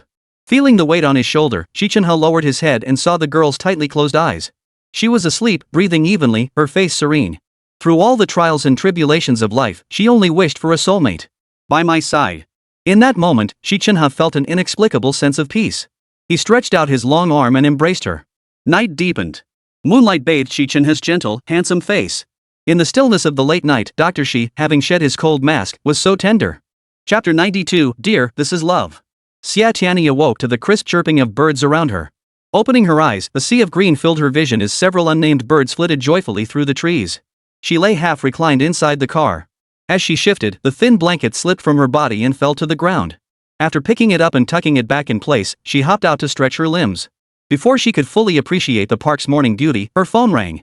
Answering it, she heard Xi Chenhe's voice, Xie Tianyi, pick me up at my place in an hour and a half. His tone carried his usual commanding authority that brooked no refusal. Got it. Xie Tianyi replied before jumping back into the car. The consequence of Dr. Xi's reckless driving was a suspended license. During this period, his long-suffering assistant successfully upgraded to become Professor Xi's personal driver. Checking the time, she decided to swing by home. On the way, she picked up breakfast for Xiaoruashi and Shu Qifan. Arriving home before 7, Qifan was still asleep, but Xiaoruashi was up and preparing to take the dog for a morning run. Xie Tianyi instructed, "Mom, remember to call Qifan for breakfast when you get back." She hurried off, jumped into her car, started the engine, and sped away. Upstairs, by the window, Shu Qifan watched silently as Xi Chenhe's Toyota sped away, disappearing into the distance. Tianyi. Should I let go, or should I pursue? Shu Qifan suddenly recalled Xi Chenhe's words, "If she doesn't love you, you can only continue to pine for her." What wise counsel. But Tianyi, what must I do to make you love me? After picking up her boss at the Xi residence, Xie Tianyi hurried to Yuhua. She had missed several Yuhua meetings already and was determined to attend today's session no matter what. The car had barely pulled up outside Yuhua when she and Xie jumped out, instantly drawing a crowd of colleagues. A few bold ones tried to greet them and crack a joke, but with Dr. Xi present, they all held back, slinking away one by one. Xie Chenhe wondered, why are they all becoming more and more afraid of me? During the meeting, Boss Chen brought up the press conference. Regarding the bribery allegations against Yuhua's psychologist, I personally believe it's necessary to hold a press conference to clarify the situation. He looked at Xie Tianyi, seeking her opinion earnestly. Tianyi, old Liang's team reported that only jewelry was missing, not the card. I specifically observed the interrogation by the officers and studied the thief's expressions. I can confirm there was no card in the jewelry box. Now, how do you plan to handle this? All eyes turned to her, awaiting her response. Should she continue covering for Ouyang Nailan or pay out of her own pocket? Fan Li declared, "We can't let Yuhua take the fall for this. The press conference must happen." When Mingzhong glanced at her. Behind his glasses, his eyes sparkled with a hint of light, as if he were gazing at a priceless treasure. Feeling when Mingzhong's intense gaze, Fan Li turned her head to meet his eyes. Everything was understood without words. Her fair face flushed crimson, and she quickly averted her eyes, lowering her gaze as she scribbled notes rapidly on her paper. Though she appeared nonchalant, her inner world was churning violently, refusing to settle for a long time. Xie Tianyi echoed Fan Li's words, "Sis Fan is right. I also believe the press conference must happen. But I hope Ouyang Nailan will step forward and clarify the truth about the jewelry box. That would make a much stronger impact." Boss Chen immediately turned to Xi Chenhe, seeking his opinion. "So, Dr. Xi, should we wait a few more days?" Xi Chenhe gave a cold in response. Boss Chen declared, "Then we'll wait a few more days." Before the meeting concluded, Xiao Zhang knocked and entered, announcing, "Wu Ming's parents are here." He then glanced at Wen Mingzhong and Fan Li, adding, "Fei Yi is here too." Xie Tianyi glanced at her phone and said, "Ouyang Nailan texted me, asking me to come to her place." Seeing this, Boss Chen stood up and announced, "Since everyone is busy, let's adjourn the meeting." Everyone exited the conference room and returned to their respective duties. Xi Chenhe instructed Xiao Zhang to arrange for Guo Ming's parents to be placed in that ordinary treatment room, while he himself followed Xie Tianyi out of Yuhua. "Wait!" Xi Chenhe called out in a cool tone. Xie Tianyi's hand paused on the car door handle. She turned her head to look at Dr. Xi striding towards her. "Dr. Xi, what is it?" Xi Chenhe approached her, staring intently for over 10 seconds before speaking. "Are you certain you want to go to Tang Villa alone? Why?" Was he questioning her ability? Ouyang Nailan is unpredictable. Xi Chenhe's tone was stern as he offered his advice. "Wait for me for 1 hour." His concern was precisely why he wanted to accompany her. "I can handle it alone." Xie Tianyi completely ignored Dr. Xi's concern, jumped into the car, and quickly started the engine. Xi Chenhe frowned deeply, glancing at his wristwatch as he watched her drive away. Throughout his career, he had deciphered countless minds. Yet now, he couldn't decipher his own. He asked himself, what exactly was he worried about? He couldn't find the answer. He asked again, why couldn't he let go? A voice deep within whispered, "Darling, this is love, you fool." Love. What a beautiful word. A faint smile spread across his lips. Xiao Zhang approached to inform Dr. Xi that the Guo couple had grown impatient waiting, just as they saw Dr. Xi's face radiant with a smile. "Dr. Xi." Xiao Zhang approached quietly, trying to get closer for a better look. But the moment he drew near, Xi Chenhe instinctively took a few steps back. His cold eyes flashed a glance at Xiao Zhang before striding toward Yuhua. Xiao Zhang regretted it so much he could have kicked himself, berating himself for not taking out his phone to capture Dr. Xi's breathtaking smile. As expected, the Gui couple grew increasingly impatient and began arguing loudly. "Old Gua, you lunatic! Why did you bring me here?" The woman yelled at Old Gua in a harsh tone, "You're the one with the problem, and now you've dragged me into this." Old Gua cautiously tugged at his wife's sleeve and whispered, "Keep your voice down." Her eyes widened in fury, and Old Gua immediately backed down, reluctantly withdrawing his hand and daring not utter another word. Xi Chenhe stood quietly at the treatment room door, watching the quarreling middle-aged couple. The woman shoved Gua hard. "If you want to stay here, stay. I'm not sticking around." She turned and stormed out, only to collide with Xi Chenhe at the doorway. Under his cold, piercing gaze, she stopped in her tracks. "I am Guo Ming's attending physician, Xi Chenhe. After introducing himself, Xi Chenhe walked straight into the treatment room. His lack of attempt to stop her wasn't because he didn't care whether Guoming's mother cooperated. This was more of a psychological test. If the mother truly cared about her son, she would inevitably return. If she didn't even care about her son, then as a psychologist, he could do nothing. The bond between mother and son had already been vividly demonstrated through Liu Mingzhong. Old Guo's gratitude overflowed upon seeing Xi Chenhe. Dr. Xi, thank you so much. After following your instructions, the incessant ringing in my ears finally stopped. He extended his hand toward Xi Chenhe. After a moment's hesitation, she politely shook Old Guo's hand. Without another word, he walked straight over and sat down. Before she could settle in, Guoming's mother burst in breathlessly. Dr. Xi. How's my son been emotionally lately? Chapter 93, The Foolish Don't Understand Longing. Xi Chenhe's lips twitched into a cold smile. What a heartbreaking sight a parent's love. Even a woman like Guoming's mother knew to worry about her son. But what about Bao Yuezhu? He caught the woman's expectant gaze and realized his thoughts had wandered too far. Pulling himself back to the present, he spoke slowly. I harassed a female classmate at school. None of you could ever guess why. That day, her parents drove to visit her and brought her many gifts. She distributed one to every student in the class except me. I didn't care about her gifts, only her mockery. She laughed at me for being an outcast and speculated that I had no parents. I hated her, and I hated them even more. They abandoned me with my grandparents since I was little just to make money, never even calling. As a child, seeing others with their parents made me long for mine too. Grandpa flew me abroad to find them, but they just left me and him behind, uncaring. They never knew how desperately I yearned to see them, like longing for the stars and moon. They had no idea how overjoyed I was on the flight to see them. Those days, I was too excited to sleep. Every single moment, I thought of one thing: I was finally going to see my mom and dad. Xi Chenhe glanced at the middle-aged couple who slowly lowered their heads and asked coldly, Guoming started changing after Grandpa Guo brought him abroad to see you, right? The woman's fierce expression finally softened into guilt. Her voice was barely audible as she asked, Doctor, what can we do to make amends? Make amends?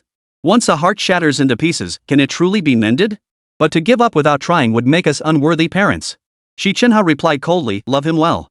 Doctor, the woman started to ask again, but Old Guo tugged at her sleeve and whispered, let's go. The doctor kept glancing at his watch, clearly preoccupied with something urgent. Xi Chenhe did indeed have something he considered urgent. Even while talking with Old Guo and his wife, his mind had been elsewhere.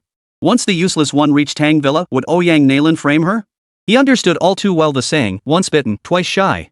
Recalling Ouyang Nalan's methods against the useless girl, waves of inescapable dread washed over him. The next moment, he strode out. In another treatment room, Fei Yi rested her head in her cupped hands, sighing with downcast eyes. Wen Mingzhen fondly exchanged a glance before turning their attention to Fei. She still wouldn't utter a single word. Family's patience exhausted, she flung the paper and pen onto the table. Glancing at her wristwatch, she frowned and declared, this is a complete waste of time. Wen Mingzhen stared at Fei Yi, his voice cold. In truth, this is one of the shortcuts you seek to succeed, isn't it? At this moment, the anger in his heart was no less than Fan Li's. The superstar's acting was truly masterful. She had deceived both him and family. If this got out, it would be a disgrace to the industry. Miss Fei, don't you think this is a risky gamble? Wen Mingzhen's cold eyes grew even sharper. Don't you think feigning illness to win sympathy is a despicable act? Fei Yi lifted her head, meeting the doctor's piercing gaze. Doctor, I'm sorry. Fei Yi was filled with regret. Doctor, you don't understand how deep the waters run in the entertainment industry, nor do you know what kind of circle it is. No matter how vibrant a flower blooms, it will wither one day. In that world, today's glory could vanish tomorrow with a single misstep. Fei Yi naively believed starring in Ghost Husband would catapult her to fame, never expecting that as the series ended, she too would fade from the audience's view. The effort she poured into that show fueled her bitterness. To achieve stardom, she needed publicity. She and her agent brainstormed countless ideas, finally settling on this scheme. Have you considered that once this video surfaces online, Song Shengcheng and Lin Nanzi will be dragged into it? Your actions will unleash a wave of negative publicity upon them. Worse still, their mental well-being could be severely damaged by this self-staged drama you've orchestrated? When Mingzhen tidied the medical records in his hands, stood up, and looked down at Fei Yi with disdain. You can leave now.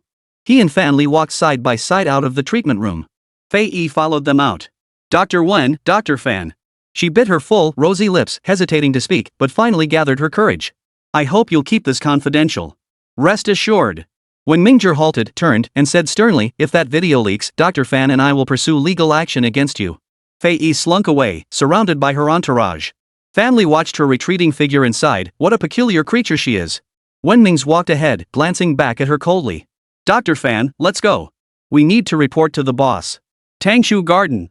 Xie Tianyi was drawing with Tingting on the lawn. Ting, your drawing is so beautiful. Xie Tianyi gazed with satisfaction at the flowers and plants on the paper, gently stroking Ting's hair. Inside the house, Ouyang Nailin and her mother stood by the window, silently watching the scene unfold. Lan, between Tangshi and our son, which is more important? As someone who had been through it all, her mother saw things clearly and understood them more deeply than the younger generation. She glanced at her husband sitting on the living room sofa watching TV, a taciturn farmer. She had chosen to marry him simply because he loved her. Once, his love seeped into her heart bit by bit. As husband and wife, they performed the most ordinary farm tasks day after day, living a romantic pastoral life. She had willingly given up a life of wealth to become a farmer's wife for him, because he had given her a love that was ordinary yet deeply moving. But what about her son-in-law, Tangshi? Lan, if he doesn't cherish it, let him regret it. She took Ouyang Lanlan's hand and encouraged her daughter, come, I'll take you over there. Let's join them. Ouyang Lanlan gazed at the resolve etched on her mother's face, slipped her arm through hers, and slowly stepped out of the house. Their approach felt like an intrusion to Ting. He glanced at them and moved closer to Xie Tianyi. Ouyang Nailin, growing anxious, started to rush over but was held back by her mother. Lan, don't be so impatient. She stood her ground and called out to her grandson, Ting, Grandma wants to draw too, but I don't know how. Will you teach Grandma? Xie Tianyi encouraged Ting, look how well you taught Auntie to draw. Grandma wants you to teach her too. Meanwhile, Ouyang Nailin's mother began cautiously trying to inch closer. As Ouyang Nailin followed behind, Ting started screaming loudly. Grandma, the psychologist, and the others could all see it. Ting was rejecting his mother. Ouyang Nailin's emotions were complex at that moment. What kind of deep-seated resentment must exist between mother and son to warrant such intense rejection? She felt as though her face was being violently struck by her son, each blow landing on her cheek, the pain echoing deep within her heart. Lan, don't worry. Let me try, her mother whispered softly, seeing her daughter's distress, and stepped toward Ting. This time, Ouyang Nailin stood still. Ting didn't scream. Grandma successfully approached him and joined the interaction. This development held great promise for Ting's recovery, and Xie Tianyi saw renewed hope. A figure approached from afar, none other than Xi Chenhe. Xie Tianyi glanced at her wristwatch. He caught up so quickly. Apparently, he still didn't trust her abilities. As Xi Chenhe drew near, he shot a glance at the useless girl and instantly grasped her thoughts. He tugged at the corner of his lips, drawing a faint smile. Silly girl, I came chasing after you because I was worried about you, you know? Yet the smile vanished from Xi Chenhe's face in an instant. The next second, his expression returned to its usual icy coldness. Forget it. The fool wouldn't understand his concern for her anyway. Chapter 94, she actually dared to go on a date. With Grandma's involvement, Xie Tianyi's counseling of Ting went smoothly. While Xi Chenhe taught Ting sketching, she and Ouyang Nailin sipped tea in the living room. The tea was premium pour, personally brewed by Ouyang Nailin. It seemed her opinion of Xie Tianyi had shifted considerably. You made up that card, didn't you? Xie Tianyi cut straight to the chase.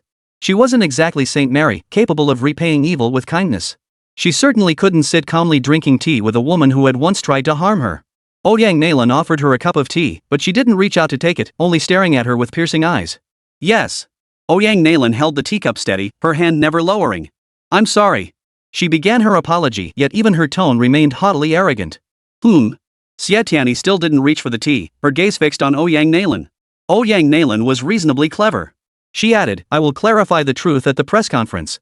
Only then did Xie Tianyi reach out and take the tea from her hand. The two women buried the hatchet, as if no conflict had ever existed. After leaving Tang Villa, Xie Tianyi received a call from Tangshi's lover. Xie Tianyi decided to keep this matter confidential. She pulled the car over to the side of the road and looked at Dr. Xi with an apologetic expression. Dr. Xi, I'm sorry. I have something to attend to. Let's go together.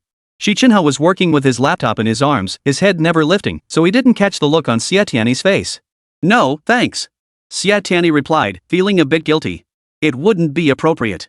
Xi Chenhe sensed something off in her tone and looked up at her. What's wrong? He asked. Personal business, she answered. Originally, Xi Chenhe had thought that if his presence made things awkward, he'd allow her to drive. But now, upon hearing her words, he instantly guessed the reason. His expression darkened, becoming ominously grim. Get out of the car. Xie Tianyi had intended to arrange a designated driver for Dr. Xi, but seeing his sudden change in expression made her furious. Fine, I'll get out. She refused to stay with this strange man.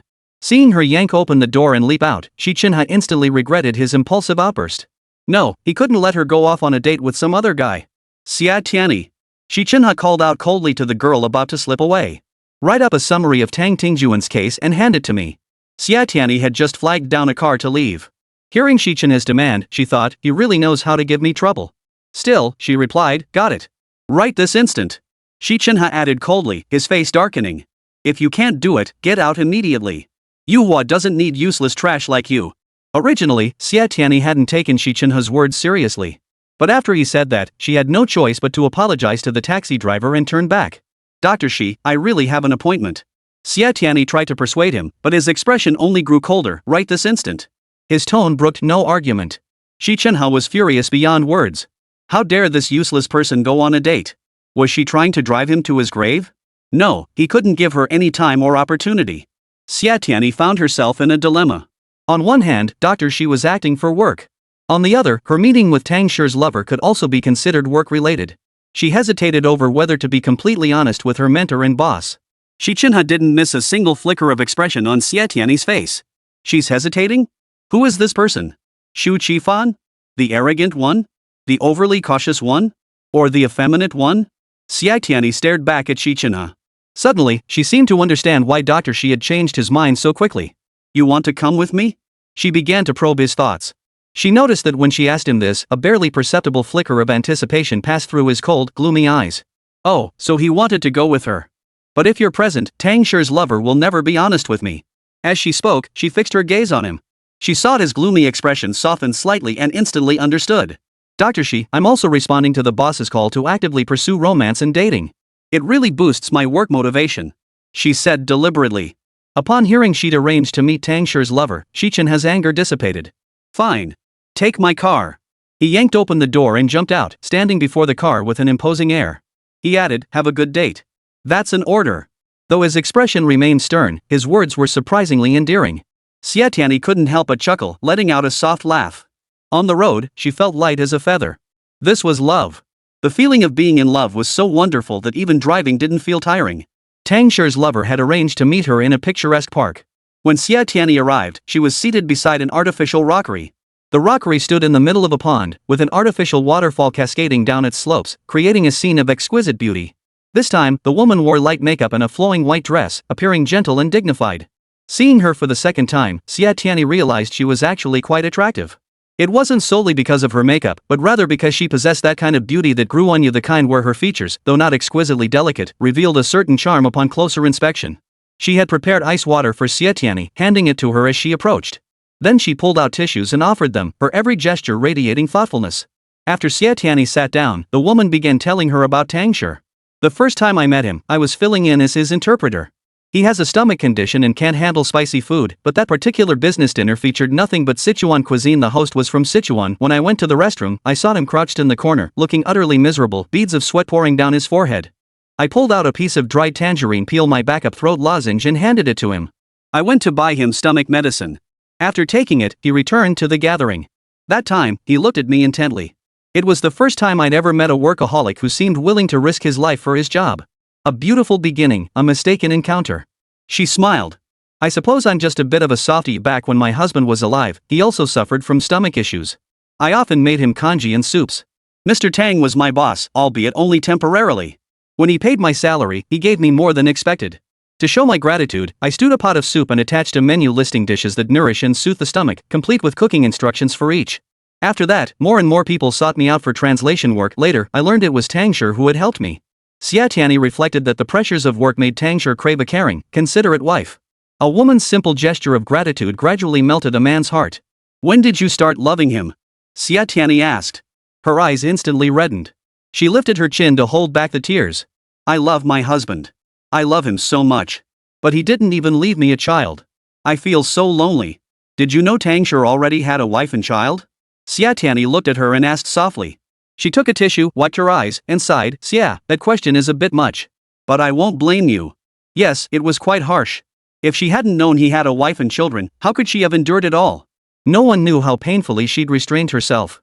In fact, she felt she should bury this affection deep within her heart, sealed away forever. Chapter 95, Freeloading on food, lodging, and everything else. The sunset is beautiful, but it's nearing dusk. Another busy day passed.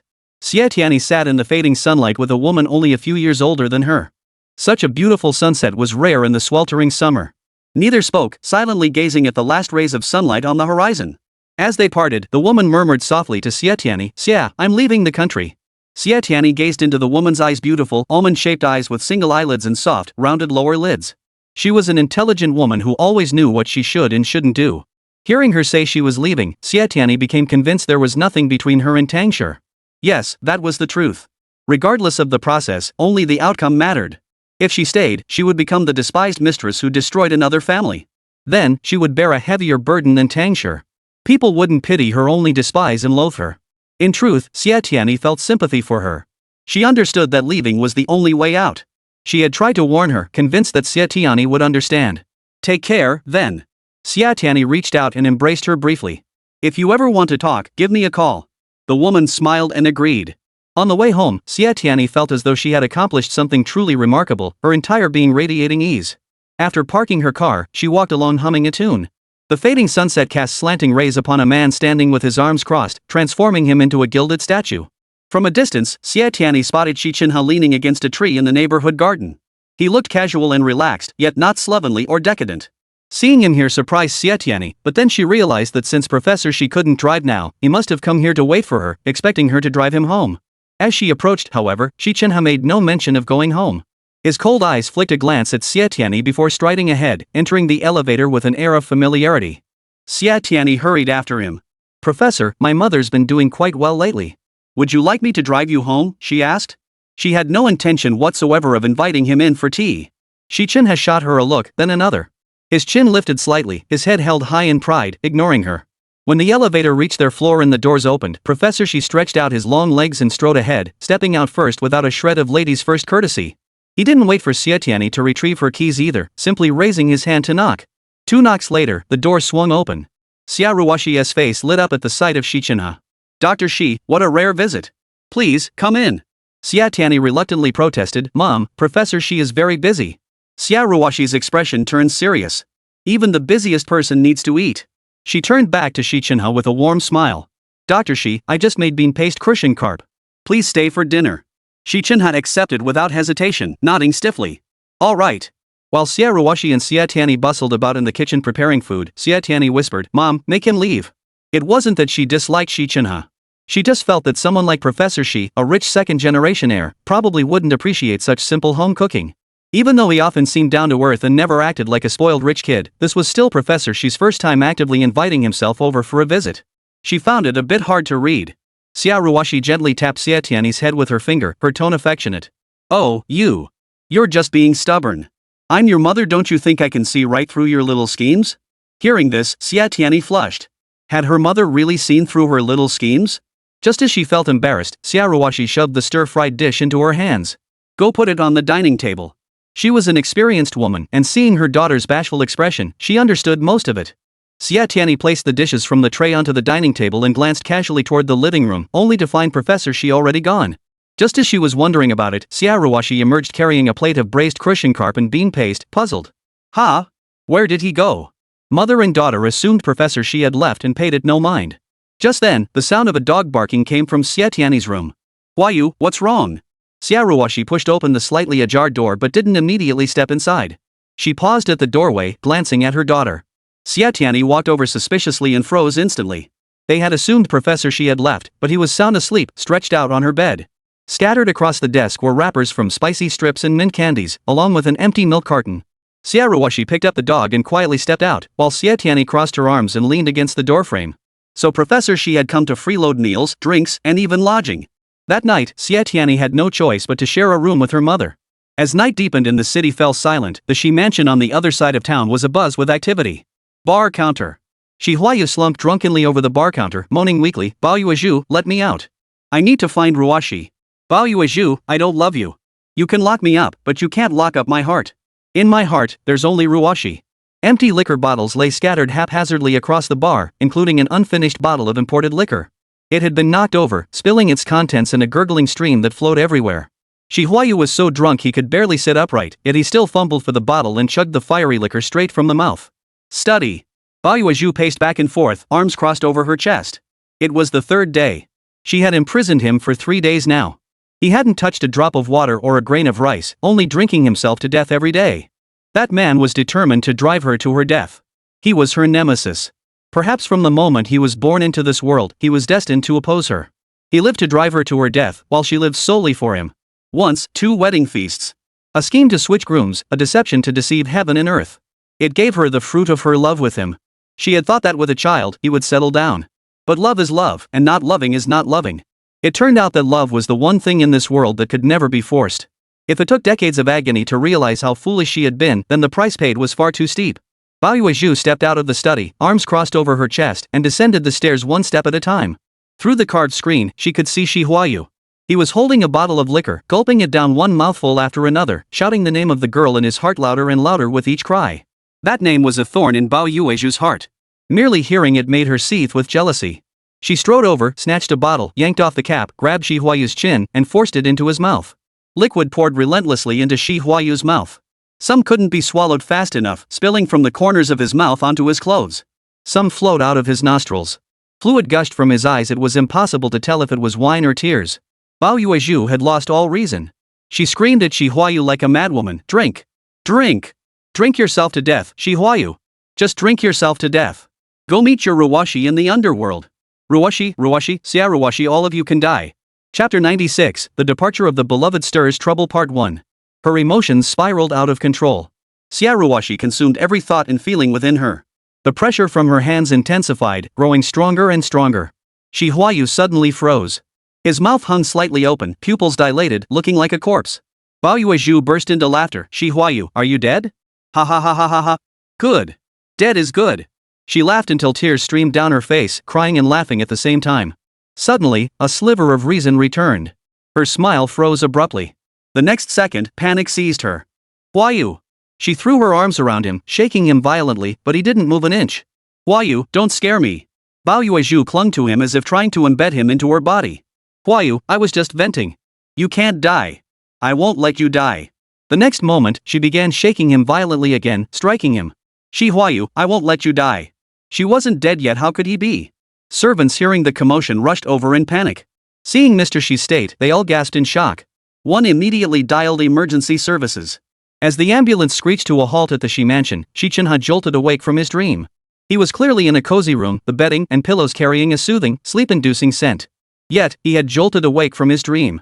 Sitting on the single bed, he strained to recall if it had been a dream, but nothing came to mind. His heart felt inexplicably anxious, and then hunger struck. He turned on the light and left the room in search of food. Though not in his own home, Xi Chenhe navigated to the kitchen with practiced ease. He found the refrigerator, retrieved 2 eggs, and located some noodles and greens. After washing the greens, he lit the stove. He boiled the noodles until they were about 70% cooked, then added the greens to boil together. After a few dozen seconds, he drained them, placed them in a bowl, and set them aside. He then took a frying pan, added a little oil, and fried the eggs. He added plenty of seasonings and sesame oil to the bowl of noodles, poured in the broth, and placed the fried eggs on top. A bowl of spring noodles, appealing in color, aroma, and taste, was ready. Carrying the bowl to the dining room, he took just a few steps when a sudden crack echoed. Xi Chenhe didn't flinch. He calmly walked to the dining table, sat down, and focused on eating his noodles, completely ignoring the girl slowly approaching him, her face hidden behind a book. In truth, when Xi Chenhe left the room for the kitchen, Xia Ruwashi and her mother had already woken up. Xie Tianyi told her mother to sleep on while she went out to see what was happening. Seeing the kitchen light on, she approached cautiously. As she drew nearer, Professor Xi's skilled and masterful cooking left her so stunned she forgot everything else. Lost in quiet admiration, she grabbed a cookbook to shield her face. She thought she hadn't been noticed, but then Xi Chenhe had spotted her long ago. Her scent lingered on her bedding and pillow, detectable even from a distance. Is there anything Professor Xi isn't skilled at? It seems unlikely. Xie Tianyi sat across from Xi Chenhe, staring intently at him. In her eyes, he was perfect, towering. She was so startled that the book fell to the floor with a clatter. Xi Chenhe finished his last bite of noodles and pushed the bowl towards Xie Tianyi. "Wash it." Xie Tianyi retorted, "Wash it yourself." Xi Chenhe retorted, "The assistant washes them." Finally, Xia Ruwashi shouted from the room, "Dr. Xi, get some rest. I'll wash the bowls tomorrow morning." Having eaten, Xi Chenhe didn't immediately return to his room to sleep. Xie Tianyi, too, lost her sleepiness. Seeing Xi Chenhe open the door and walk out, she quietly followed him. The garden. She and Xia walked slowly. Xie Tianyi looked up at the sky. "The moon is so full tonight," she sighed. Xi Chenhe remained silent, seemingly lost in thought. Under the bright moon and sparse stars, Xie Tianyi accompanied Xi Chenhe on their garden stroll until dawn. Dawn broke, but the sky was obscured by dark clouds, heavy and gloomy, as if a downpour were imminent. On the drive to Yuhua, Xie Tianyi received a call from Tang Shiqing, who said she was at the airport. Xie Tianyi hadn't expected it to happen so quickly. That woman's decisive departure truly impressed her. Take care, she said before hanging up. At Yuhua's regular meeting, Boss Chen expressed his satisfaction. Everyone has worked hard these past few days. A smile graced his face as he glanced first at Xie Tianyi, then at Dr. Family. Xie Tianyi and Dr. Fan mentioned they were dating recently. When can we celebrate your wedding banquet? At this question, both women's faces flushed bright red. The meeting room atmosphere instantly livened up. Boss Chen continued, Tang Tingjuan's mother called to say Ting is starting to trust his grandmother. Truly wonderful news. Then there's Guo Ming's case. Old Guo reported that Guo Ming actually returned home on his own. And Fei's medical records. He turned to Wen Mingzhong and family. Dr. Wen and Dr. Fan, you truly live up to being Yuhua's elite. To have uncovered Fei's scheme impressive. I've reviewed your examination reports. He rummaged through his papers, pulled out one report, and tossed it to Wen Mingzhong. Take it back. This incident isn't your fault. Wen Mingzhong adjusted his glasses frame and replied in an icy tone, I believe this was my oversight. A psychologist, no less, deceived by an actor. Boss Chen appeared unusually amiable as he tossed a medical file to Wen Mingzhong. Dr. Wen, I just received a case transferred from old Liang. It's an alcoholic who beat his wife and caused a public disturbance while drunk. Liang and his team took him to the police station for a lecture. The reason we're helping him is that the old man is a veteran. Liang has a special regard for veterans from that era, so he came to me asking us to assist him. Without looking up, Wen Mingzhong scanned the file and stated, he drinks heavily and acts violently when drunk. That alone doesn't qualify him as a psychiatric patient. Boss Chen glanced at his wristwatch, frowned, and said, we'll discuss this further. We'll discuss this further. With that, he stood up, declared the meeting adjourned, and hurried away. Everyone was saying Boss was in high spirits. No one knew that Boss was in such high spirits because he had a date with his dream lover, Xiaoruoshi. Only Xiaoruoshi could make him set aside Yuhua and let go of his responsibilities. Whether Boss was present or not, the employees remained dedicated to their work. Xie Tianyi decided to go to Tangshu. Tingting's acceptance of her grandmother presented a good opportunity. Guo Ming's decision to return home signaled a positive shift in his mindset. With no new cases on his plate, Xi Chenhe resolved to accompany Xie Tianyi to Tangshu. But just as they stepped out of Yuhua, Ouyang Nalan roared up in her luxury car, speeding toward the entrance with reckless abandon. She and Xia were utterly shocked, baffled as to why Ouyang Nalan had suddenly gone berserk. Ever since her parents arrived, she had been much calmer than before. How could this happen after just a few days? Squeal, screech. The shrill screech of brakes echoed as the car halted mere inches from Yuhua's entrance. Ouyang Nalan leapt out and strode purposefully toward Xie Tianyi. She circled Xie Tianyi several times, her icy eyes scrutinizing her repeatedly before she finally spoke in a drawn-out tone. Dr. Xie, we have a debt to settle. You mean the jewelry? Xie Tianyi replied calmly. I'll return it to you. Ouyang Nalan sneered coldly, her face darkening with a terrifying expression. She swiftly pulled a photograph from her bag and held it before Xie Tianyi. You recognize this person, don't you? Chapter 97, The Departure of the Fair One Stirs Trouble Part 2. The woman in the photograph, smiling with gentle grace, was none other than Tang Shi's lover. Yes, she went abroad. Xie Tianyi admitted frankly. Ouyang Nalan gritted her teeth in fury, her eyes blazing as she glared at Xie Tianyi. Fine, she went abroad. But just now, Tang Shi went after her. He abandoned me and his sons. As if holding back for too long, she erupted in that moment. Tang Shi, you bastard. I'll kill you. Her face contorted with rage, her features distorted. She struggled to restrain herself, to hold back, yet the urge to scream overwhelmed her. Her voice trembled. Tang Shi, I will find you. I will kill you with my own hands. Her gaze shifted, her eyes cold as ice, fixing on Xie Tianyi. Dr. Xie, Ouyang Nalan asked through gritted teeth, how exactly do you suggest we settle this debt? She and Xie finally understood. Ouyang Nalan blamed the psychologist for Tang Shi's departure. Xi Chenhe thought, women, what kind of logic is this? Xie Tianyi understood that a strong-willed woman like Ouyang Nalan would inevitably seek someone to vent her pent-up frustration upon when her inner turmoil reached a certain threshold.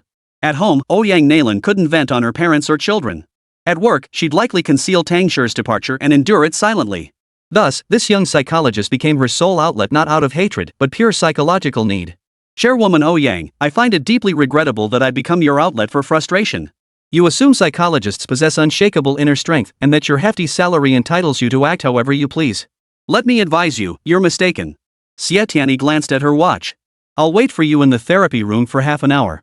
Let's talk. With that, she turned and walked into Yuhua without looking back. Xi Chenhe watched the girl's retreating figure, his inner recognition of her growing by several degrees. His cold eyes hadn't misjudged her.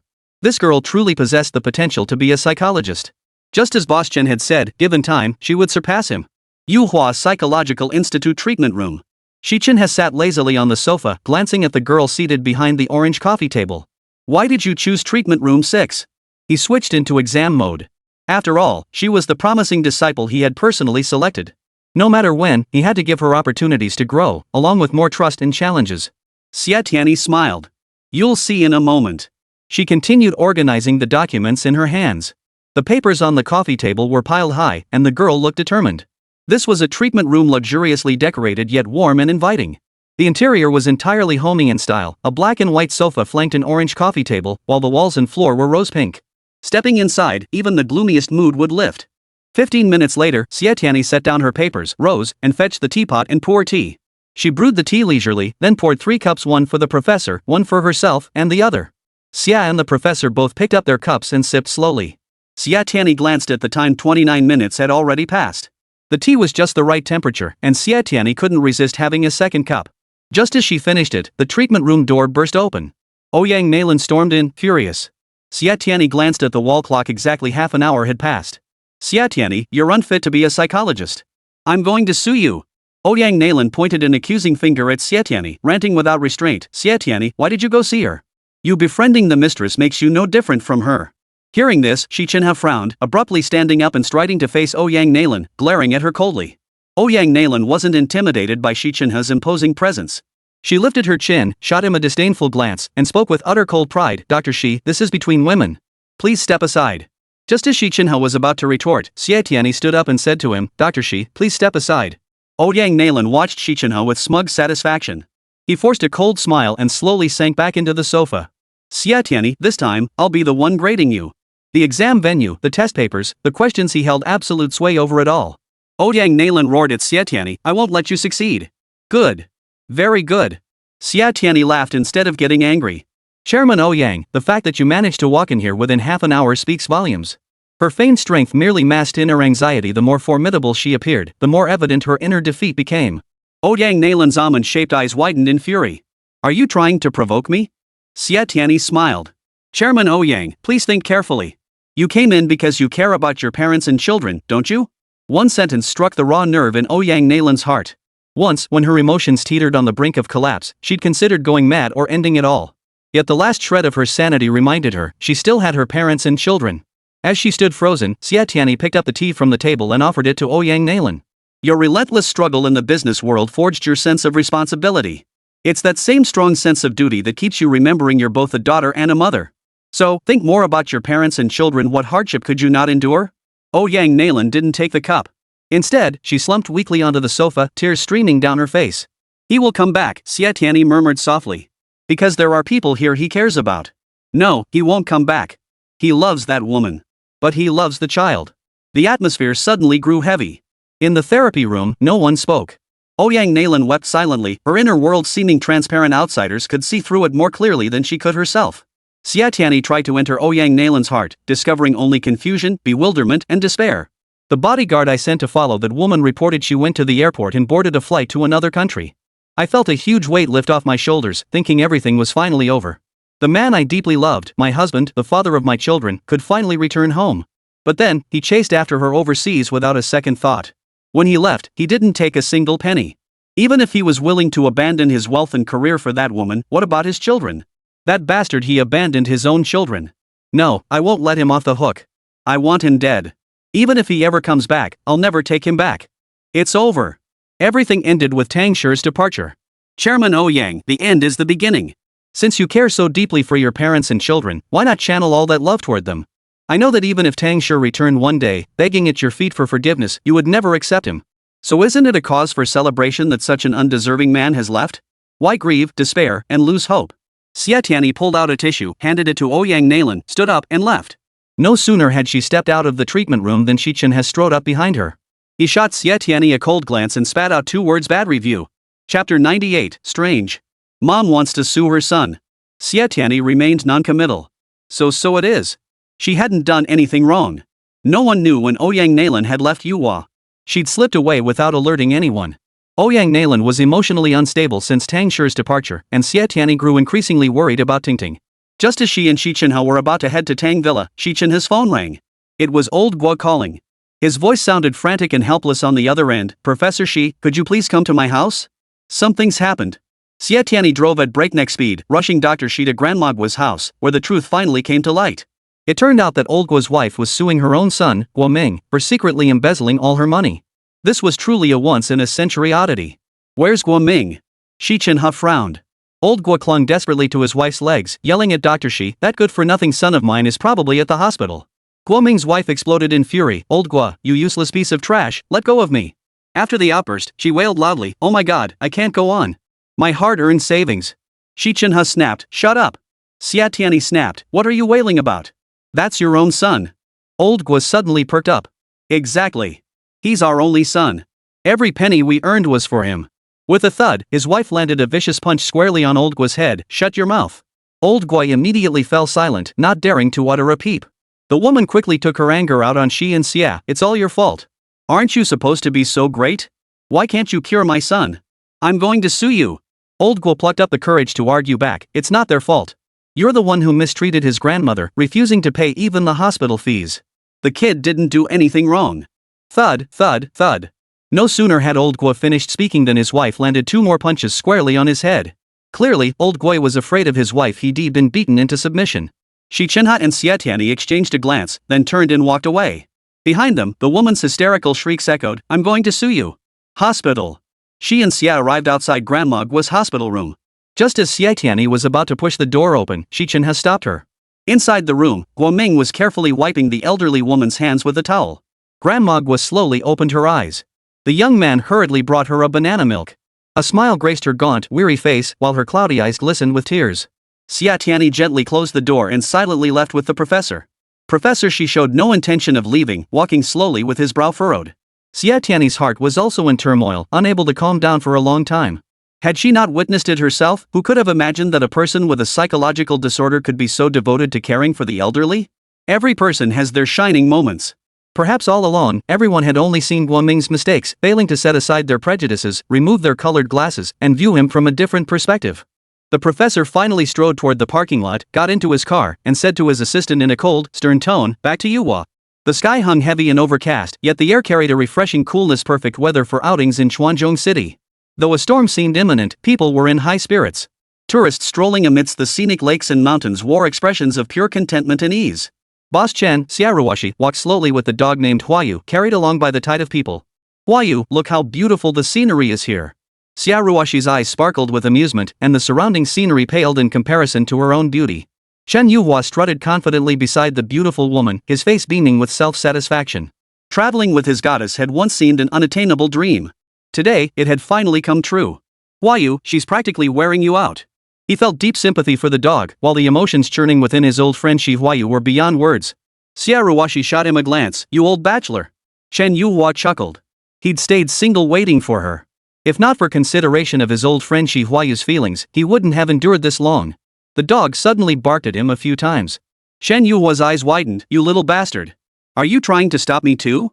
Xiaoruoshi's smile was breathtaking. "Old bachelor, it's just trying to tell you your phone has been ringing for ages." Only then did Chen Yuhua realize his phone was ringing. He desperately wanted to turn it off, but Yuhua still had a mountain of work to handle, and he couldn't bring himself to leave it unattended. Pressing the answer button, he shot Xiaoruoshi a glance before striding to the other side. Only then did he ask quietly, "Yuezhu, what is it?" The call from Ba Yuezhu caught Chen Yuhua off guard. Hearing the tremor in her voice surprised him even more. "Yuezhu, what did you say?" "All right, I'll be right over." After hanging up, he approached Xiaoruoshi with a troubled expression. Before he could speak, Xiaoruoshi smiled and said, "It's Yuhua again, isn't it? Go ahead, go. Hua, you can keep me company." For a moment, Chen Yuhua nearly blurted out the truth about Shi Huayu's hospitalization. But ultimately, for the sake of the next generation's happiness in both families, he held his tongue. "Ruoshi, you and Huayu stay here and play. I'll come pick you up after I finish this." Before leaving, he reminded Xiaoruoshi to wait for him. The hospital. When Chen Yuhua arrived, Bao Yuezhu was sitting on a chair outside the hospital room, wiping away tears. He had always seen Bao Yuezhu as a strong, capable woman. Seeing her cry suddenly made him feel deeply unsettled.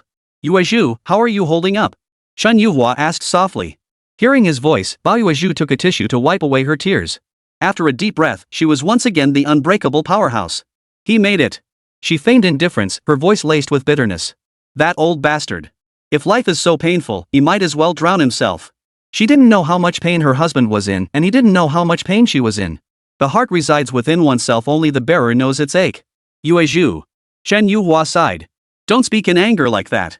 Only after consulting the doctor did they learn it was alcohol poisoning. Had Huayu been 10 years older, he might not have survived. Why didn't you tell Chenhe? Yuhua picked up the phone, about to dial Xi Chenhe's number, but Baoyuezhu stopped him. Forget it, old Chen. He never cares about us. In her eyes, whether she and Huayu lived or died, their son wouldn't give a damn. Sigh. What was wrong with this family? Yuhua sighed. Chenhe isn't an unfilial or despicable person, Yuezhu. What you two lack is communication. A nurse stepped out and called out, "Who is Yuhua?" Yuhua responded. The nurse said, "The patient requests to see you." At those words, Bao Yuezhu's heart clenched into a tight knot.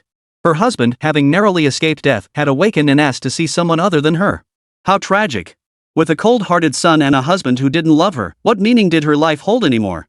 This question had haunted Bao Yuezhu countless times, and now she finally found her answer. It turned out she existed solely to prevent her husband from meeting that Xiaoruashi. Before entering the hospital room, Yuhua said to Bao Yuezhu, "I've told you countless times to come find me at Yuhua for a chat." You. Watching the ward door close, Bao Yuezhu couldn't help but think, maybe I really should see a psychologist. Chapter 99, Falling for her home and bed. In the VIP ward, on a neat and comfortable hospital bed, Huayu heard the sound and slowly turned his head to look at Yuhua. Seeing his once tall and handsome old friend now gaunt and emaciated, Yuhua felt heartbroken. "Huayu, why did you have to do this to yourself?" Yuhua walked over and took his old friend's hand. "Huayu, your body is your own. Why don't you take better care of it?" Huayu's face was sallow and waxy, his eye sockets sunken, his lips devoid of color. He looked like a wandering ghost. His lips moved, and the first words he spoke to Yuhua were, "Take me away." "What? Old Shi." Yuhua, unaware of the reason, was about to ask, but saw Huayu place a finger to his lips. He held his tongue. "Old Chen, take me away." Huayu forced out the last two words with great effort, "Keep it confidential." With that, he closed his eyes weakly. Yuhua was about to press further when the ward door swung open and Bao Yuezhu entered. She had clearly touched up her makeup, her exquisite features now clouded with gloom. "Huayu," she spat, "since you're not going to die, you'd better behave yourself." With that, she stood tall and strode out with haughty disdain. Yuhua noticed several bodyguards now stationed at the ward entrance. Witnessing his old friend subjected to such unfair treatment, Yuhua impulsively rushed out after her. "Yuezhu, how could you imprison your own husband like this?" Bao Yuezhu halted abruptly, arms crossed over her chest. She stared coldly at Yuhua, a stark contrast to the tearful woman he had known. "Mr. Chen, this is my family affair. Please mind your own business." With that, she strode away. When Yuhua tried to return to check on Huayu, he was blocked by bodyguards who refused him entry. With a heavy heart, he left the hospital. On his way to pick up Xiaoruashi, he dialed Xi Chenhe's number. "Hello, Chenhe? Your father." Before he could finish, Xi Chenhe cut him off coldly. "I'm busy right now." Then clicked the call ended abruptly. Yuhua clutched the phone, overcome with inexpressible sorrow. What on earth was wrong with this family? At Yuhua Psychological Counseling Center, things were far from calm. Xie Tianyi and Xi Chenhe welcomed Old Guo's wife. Surprisingly, it was Old Guo's wife, not Old Guo himself. What surprised them even more was that Old Guo's wife was covered in bruises and injuries. She sat there listlessly, neither crying nor sighing, her face expressionless. This was a stark contrast to the shrewish woman they had known before. Xie Tianyi poured her a cup of warm water. She took it, clutching the cup tightly, but didn't take a single sip. She just sat there, not uttering a single word. Xie and Guo didn't press her either, watching her calmly as they waited for her to speak. Xie Tianyi studied the woman, trying to discern something from the slightest of her movements. But she sat there motionless, like a lifeless corpse. Her face remained expressionless, making it impossible to discern her thoughts. Xie Tianyi glanced at Xi Chenhe. He shot her a cold, warning look, reminding her to be wary of this woman. After a long silence, Xie Tianyi broke the tense atmosphere. "Sister, you should go to the police station." She noticed the woman's grip on her teacup tighten at the words. The pressure was so intense that veins stood out on the back of her hand. She was seething with rage, yet she fought desperately to contain it. She wasn't a woman who endured silently, yet she had chosen to come here and had held her tongue the entire time. Instead of going to the police station, she came to a counseling center. All of this clearly showed that she cared deeply about the person who had left her covered in wounds. "If I'm not mistaken, it was Old Guo who laid hands on you?" Xie Tianyi didn't wait for the woman's reply before continuing. "Sister, forgive my bluntness, but Guo Laoji's treatment fees are why Brother Guo attacked you, right?" At those words, the woman abruptly lifted her head, glaring at Xie Tianyi with fury. The next moment, she lost control, flinging the teacup from her hand as she sprang to her feet, her eyes narrowing menacingly at Xie Tianyi. "You filthy woman! You don't deserve to be called a psychologist, you're nothing but a money-grabbing fraud." She pointed an accusing finger at Xie Tianyi's nose as she hurled insults. "You psychologists are all hypocritical scum. You only know how to morally blackmail this and that, deluding yourselves into thinking you're heroes saving the world. All you do is point fingers at others, but look at yourselves, which one of you is worthy? After the tirade, she seemed to calm down somewhat, her voice gradually softening. So what if I refuse to pay the old hag's hospital bills? My son Guoming is about to go to college, doesn't that cost money? Old Guan and I are sick too. We're not government employees. If we don't save up now, how will we survive in our old age? That old hag hoarded every penny my father-in-law earned. She gets her pension every month, yet she treats me like a thief. This time she got hospitalized, but she wouldn't use her own money for treatment, just tried to squeeze us dry. Yes, we should contribute, but we have our own struggles too. This sounded more like a heartfelt outpouring. She's been bottling it up too much. So what if I'm tough on old Gua? He's scum. Gambling, smoking, and when he gets a little money, he wants to go out and pay for sex. Why should I give that kind of loser any respect? As a woman, who doesn't want to be gentle and delicate? Who wants to be strong? Who doesn't want a harmonious family with their children by their side? Do you think I don't get tired of hitting and yelling at him? My son just got a little better, and he wants to go gambling again. When I tried to stop him, he beat me up. She glared fiercely at Xie Tianyi. You talk a lot, but I should be the one going to the police station. But you came to me first. Doesn't that mean you don't want old Guo to go to jail? Xie Tianyi asked. Have you tried talking to your mother-in-law about your struggles? She always thinks making money abroad is easy. This wasn't really a conversation between a psychologist and a patient with mental health issues, it felt more like counseling. If families communicated and understood each other more, wouldn't there be fewer conflicts and more understanding? In your mother-in-law's eyes, you're an unreasonable shrew. To your husband and son, you're a selfish, stingy, despicable woman. Of course they dislike you. Your husband gambles perhaps because your domineering ways suffocate him. Your son has mental health issues also because of your overbearing nature. Your mother-in-law won't contribute a penny, same reason. Sister, have you ever tried changing yourself? The woman heard Xie Tianyi's words, though it was unclear if she truly listened. As she stormed out, she spat venomously, you little brat. You have zero life experience. Who do you think you are to lecture me? I don't need your advice on how to live my life. After the woman stormed off, Professor Xi, who had remained silent throughout, checked his watch and told his assistant, time to head home. With no urgent cases lately, there was no need to work overtime at noon. Xie Tianyi tidied up briefly. Alright, I'll walk you out. Professor Xi frowned and replied coldly, no need. We're going the same way. He then gave an address Xie Tianyi's home and added, I live quite well. Professor Xi had fallen for her home and her bed, utterly captivated and unable to tear himself away. He felt so content he'd forgotten his own home. Isn't that a bit awkward? Xie Tianyi felt embarrassed. Professor Xi was quite different from others. Xi Chenhe shot a glance at the flustered woman. I make the decisions. His domineering aura left no room for argument. Chapter 100, Chef Xi, the cooking master. Fan Li emerged from the office just as she caught sight of Xi and Xie walking away. They were so perfectly matched, even their height difference was adorably cute. Their walking posture, stride, every gesture and glance radiated seamless harmony. It was fate, a destined pairing. From the very beginning, Xi, Fan Li, had been nothing but a one-sided dreamer. Watching Xi and Xie walk away together, Fan Li couldn't help but feel a pang of disappointment. Behind her, Wen Mingzhong caught the look of disappointment in her eyes. Dr. Fan, he stepped forward, standing shoulder to shoulder with her. Dr. Fan, please do my beauty treatment. His tone was icy cold. Though phrased as a request, it sounded more like an order. Fan Li shot him a glance.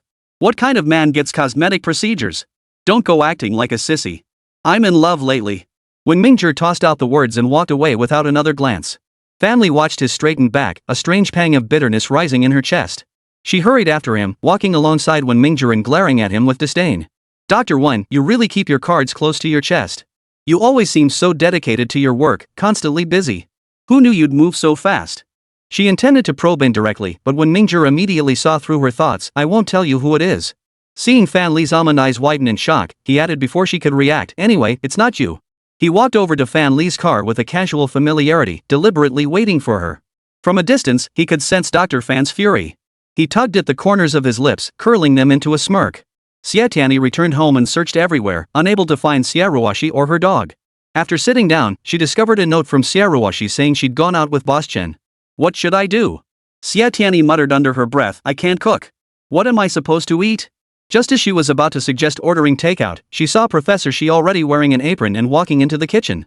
She suddenly recalled witnessing Professor Xi's skilled cooking that night. A peculiar sensation filled her heart, a feeling that was warm, sweet, and strangely satisfying. Xi Chenhe found some shrimp and lean pork in the fridge, along with a potato, several bunches of greens, and some green peppers. He placed the shrimp in a steamer basket, sliced the pork thinly, cut the peppers into strips. shredded the potato, and washed the greens, setting them aside. With practiced ease, he steamed the pot of rice. Xie Tianyi leaned against the kitchen doorway, watching him turn on the stove with practiced ease. He stir-fried the greens, tossed the potato shreds with chili and vinegar, and quickly sautéed the meat slices with the green peppers. 3 dishes were plated as the shrimp in the steamer basket finished cooking. After this, Xi Chenhe made a soup with seaweed, dried shrimp, and eggs. By the time the soup was ready, the rice was perfectly cooked. The entire process flowed seamlessly, paced with precision, unhurried yet meticulous. Professor Xi had transformed into Chef Xi in the blink of an eye. During the meal, Xie Tianyi ate heartily. Stuffing a large mouthful of rice, she couldn't help but praise, "Actually, Professor Xi, living here isn't so bad." Xi Chenhe flushed. "I'll think about moving over to Chifan's place. He's got extra rooms anyway," Xie Tianyi added without a care. Xi Chenhe's expression darkened. He slammed his bowl and chopsticks down, stood abruptly, and returned silently to the room that belonged to Xie Tianyi and was now occupied by him. Xie Tianyi knew Xi Chenhe had a peculiar temperament and didn't think much of it, continuing to eat. Afternoon. When the boss returned to Yuhua, everyone noticed his low spirits and the heavy look on his face. Concerned, Xie Tianyi discreetly called Xiaoruoshi to inquire, but even she had no clue what was troubling him. Xie Tianyi planned to visit Tangshu Villa, while Xi Chenhe needed to go to Guoming's residence. For convenience, they decided to travel together. As they hurried along, an elderly man in his 50s or 60s came walking toward them. He moved unsteadily, swaying as if he might stumble at any moment. "Sir, are you okay?" Xie Tianyi rushed forward to support him, only to be violently shoved away. "Female spy? Surrender or die." His outstretched right hand formed the shape of a pistol, pointing at Xie Tianyi with vigilant, icy severity. Hearing this, both Xi and Xie froze in surprise. Xi Chenhe frowned, covering his nose with his hand in displeasure. It wasn't arrogance, he simply couldn't stand the pungent smell of alcohol on the old man, which inexplicably reminded him of his own alcoholic father. The mere thought of Shi Huayu filled him with irritation. The patient exhibits hypersensitivity, paranoia, and bizarre behavior and speech, clear signs of delusional disorder. Xie Tianyi said, carefully observing the drunkard. He wore an army green short-sleeved shirt, a military belt cinched at his waist, matching olive drab trousers, and a pair of old-style Liberation Army boots. As Xie Tianyi studied him, the man suddenly lunged forward. With lightning speed, he pressed a gun against Xie Tianyi's temple. "Don't move. Who sent you?" Xie Tianyi had never encountered such an eccentric psychological disorder patient before. Just as she pondered how to respond without provoking him, old Liang strode over and barked at the old man, "Sherdaju, fall in line." The old man swiftly withdrew his right hand from Xie Tianyi's temple, snapped his feet together, stood rigidly straight, and saluted old Liang with a military salute. "Yes, sir." Old Liang barked at him again, "Sherdaju, I order you to wait inside." Sherdaju stood even straighter, roaring an enthusiastic yes, before marching in step 1-2-1 into Yuhua. He found a chair and sat down upright, as still as a statue. After he left, old Liang explained, "Sherdaju, a veteran. He got traumatized here and ended up like this." Old Liang pointed to his forehead, his voice filled with anguish. "To tell you the truth, we share a bond. Back when I was in the army, I served in his unit. He was my senior. Seeing him like this now, it breaks my heart. Uncle Liang, he seems to listen to you quite a bit." Xie Tianyi asked, "What exactly did you do?" Old Liang sighed. "I just gave him my unit number and made up a name. He took me for his superior officer." Through their conversation, Xi and Xie finally realized this patient was the very case boss had assigned to Wenming's fondly last time, the drunkard who beat his wife and yelled in the streets. "No, the veteran. Uncle Liang, what kind of trauma did he suffer?" Xie Tianyi pressed. "An old soldier's twilight years shouldn't be this miserable." She resolved to help the old man. Old Liang's gaze grew solemn, his expression grave. "We're looking into it. The investigation is underway." Xi Chenhe glanced at his wristwatch. "I'll give Dr. Wen a call." Speaking coldly, he pulled out his phone and dialed Wen Ningzhong's number.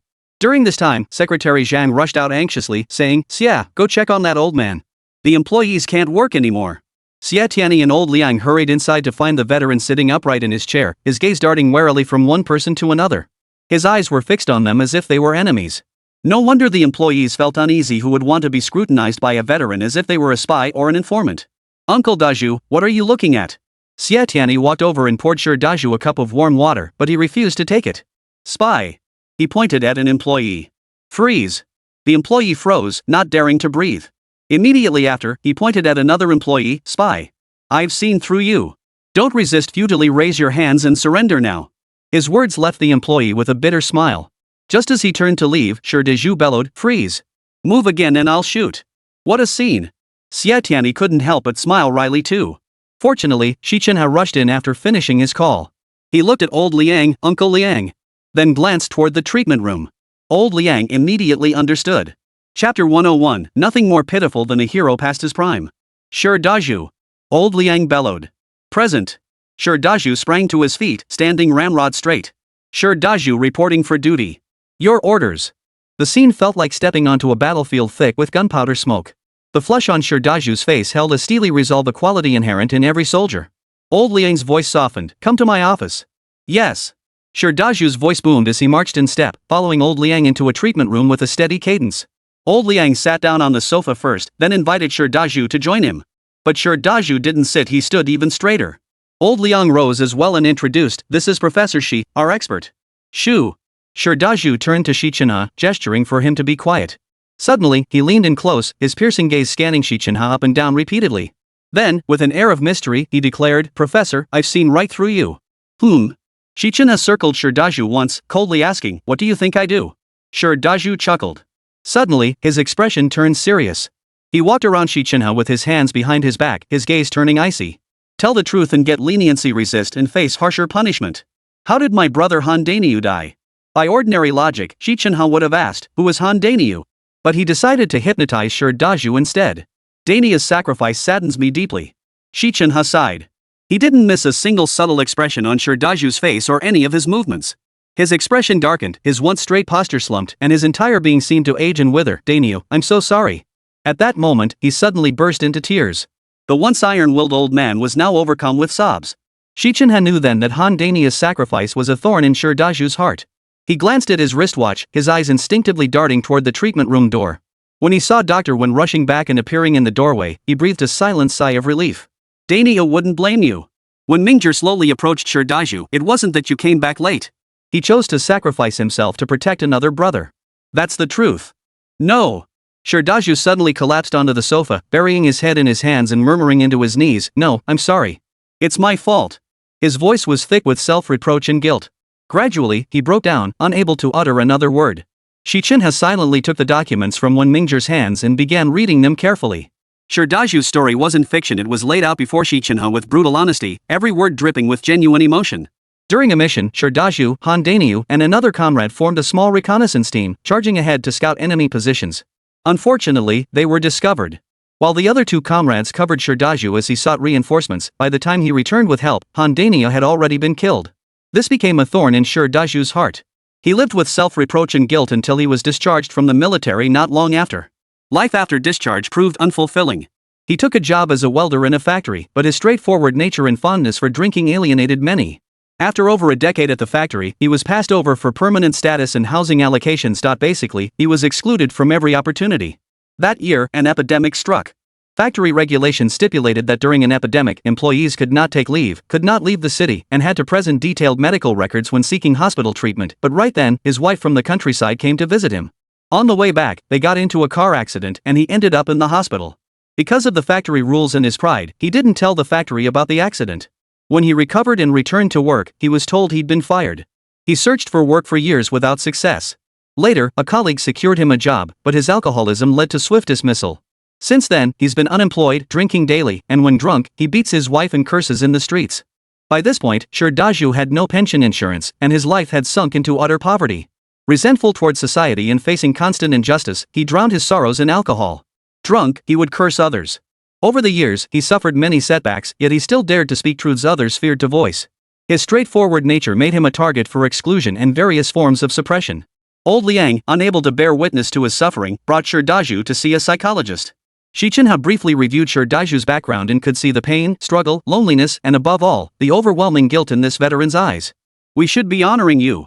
When Mingzhong's cold voice rang out, Uncle Daju, you've simply been living under too much suppression. Hearing this, Sure Daju abruptly looked up at Wen Mingzhong, then turned to Old Liang and gave him a heavy nod. Wen Mingzhong presented a business card with both hands. Uncle Daju, if you're feeling down, you can always come here to talk with us. Old Liang walked over and patted his shoulder. Brother, we're all family here. Come chat with the brothers more often. His gaze swept across the room, first landing on Xi Chenhe. So young, seeing him was like looking at his younger self. His gaze fell on Wen Mingzhong. Seeing him was like seeing the brothers who had once fought alongside him on the battlefield. Then he looked again and saw the young girl standing by the door, about the same age as his own daughter. He scanned the room, but Han Danyu was nowhere to be seen. His drunkenness instantly sobered him considerably. All these years of living in a drunken haze, only to wake up and realize he'd been living in a dream all along.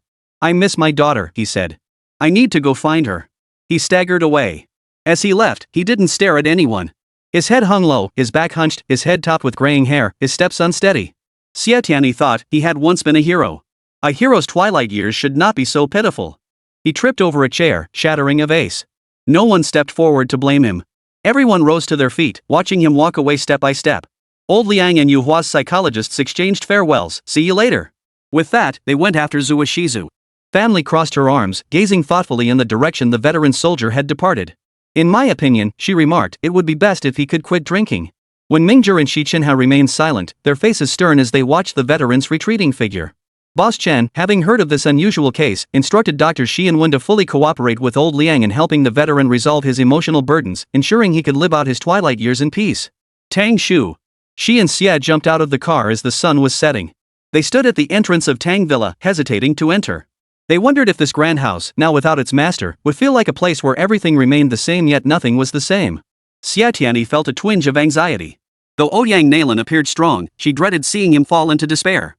Ding dong, ding dong dong. Piano music drifted from the villa, followed by singing and the sound of clapping. I don't think we need to go in, Xi Chenhe remarked. This time, Xie Tianyi didn't argue with him. She turned and followed him out. Chapter 102, Love is Light So Beautiful Part 1. After finishing her day's work, Xie Tianyi drove toward the Xi Villa. Just as the car rounded a corner, Xi Chenhe's icy voice rang out, "Stop the car." Xie Tianyi slammed on the brakes, looking at him in confusion. "You're going the wrong way." Xi Chenhe pointed his finger. That road led straight to Xie Tianyi's home. Oh, he intended to keep occupying her little nest. Xie Tianyi really wanted to. She pondered for a long moment but couldn't think of a solution. Resignedly, she tried to kill him with her gaze, but that was impossible. She didn't argue. Instead, she restarted the car, turned around, and headed home. All the way home, she pondered how to broach the subject with Qifan about moving in. Xia Ruoxi beamed when Professor Xi arrived. Seeing her daughter start packing immediately upon returning, she asked, "Honey, are you going on a business trip?"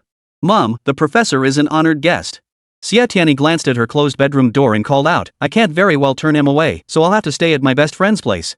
Xia Ruoxi beamed even wider. "Qifan. Wonderful. Wonderful." It was as if their living together would instantly make them family. Then she thought of Chen Hong and her smile faded. Oh dear, if Xiaochen finds out, might she misunderstand? Just then, the door swung open. Xi Chenhe appeared in the doorway, his expression stern and cold. "It's unnecessary," he said icily before striding straight out the front door. Xia Ruoxi and her daughter, thinking the honored guest had misunderstood and was leaving, hurried out to stop him. But they saw Xi Chenhe knock on Shu Qifan's door. Qifan was home. He'd been in a low mood lately and rarely visited the Tianyis. When he opened the door and saw Dr. Xi, he was quite surprised. "Attorney Qifan." Xi Chenhe greeted him coldly before attempting to push his way inside. Seeing his overly familiar manner, Xie Tianyi hurried over to explain to Qifan, "Dr. Xi hasn't wanted to stay at home lately. Qifan, you see, it's a bit inconvenient for him to stay at my place, so..." Upon hearing this, Shu Qifan quickly understood. A warm smile spread across his lips. It really is inconvenient. The gloom that had weighed on him for days vanished in that instant. Let Dr. Xi stay at my place then. That way, he could keep an eye on him. If he wanted to pursue Tianyi, he'd have to get past Shu Qifan first. Just as he was reveling in this thought, the professor returned. With a single glance, he saw right through Shu Qifan's scheme. He tugged at his lips, revealing a cold smile. He thought he could supervise me? More like I'm supervising him. After overhearing Xie Tianyi's conversation with her mother, he'd made a spur-of-the-moment decision to move into Shu Qifan's place. This way, he could get a good read on that kid's intentions. Maybe he could even hypnotize him into giving up on Tianyi. Besides, he absolutely wouldn't allow any woman he fancied to live here. Xie Tianyi watched the two men, one cold, one warm, each lost in their own thoughts, worrying whether they might come to blows. The haughty Professor Xi laid down 3 rules for Attorney Qifan. First, don't touch me. Second, the kitchen is mine. Third, you do the grocery shopping. After briefly stating these rules, he turned to his assistant, "You. Go help me tidy up the room." As if this place were his home. Xie Tianyi couldn't bear it anymore. She shot the professor a disapproving look and snapped, "Qifan is the owner of this house, okay? What right did he have to dictate terms to him?" Xi Chenhe straightened his back, his tone cold and distant. "I'll pay half the rent." With that, he turned to inspect the apartment, ignoring Xie Tianyi entirely. "Did you get Qifan's permission?" Xie Tianyi snapped at the professor in exasperation. Shu Qifan stepped in to calm her. "Forget it, Tianyi. The professor may seem distant, but he's actually quite easygoing. Don't worry, there won't be any fights." Professor Xi thus moved into Shu Qifan's home. For Xie Tianyi, this wasn't entirely a bad thing, as she no longer had to worry about Xie Ruoxi's condition. Early the next morning, Xie and Shu headed to the hospital. They happened upon Grandma Gua having breakfast and unexpectedly saw old Gua's wife. She was carefully feeding Grandma Gua a bowl of porridge. The mother-in-law and daughter-in-law exchanged a few words from time to time. My dear daughter-in-law, what are your plans regarding Xiaomingzi's schooling? Grandma Gua was recovering well. Perhaps seeing her daughter-in-law being so devoted had lifted her spirits, for she looked quite lively. Mom, old Gua and I discussed it and decided to take him abroad with us. Hearing this, Grandma Gua choked on the mouthful of porridge she was swallowing, coughing violently. Her daughter-in-law gently patted Grandma Gua's back until she calmed down, then continued, Mom, our business is finally taking off overseas. Why don't you come with us? Cough cough cough cough cough cough cough. Grandma Gua's coughing grew worse. After drinking several sips of warm water, she finally calmed down a bit. No. I'm too old for all that hassle. Footsteps approached from behind. Xi and Xie turned to see Guo Ming running toward them. He glanced at Xi Chenhe before pushing open the ward door and stepping inside. After several days apart, the teenager seemed less aggressive and more composed. This made him appear refined and handsome, with an air of intellectual grace about him. Grandma! Without a glance at his mother, Guo Ming walked straight to Grandma Gua. Grandma, I'm not going anywhere. I'll stay home to take care of you. Hearing her grandson's words, Grandma Gua was overcome with emotion, tears streaming down her face. Little Ming has grown up and become so thoughtful. Grandma is so happy.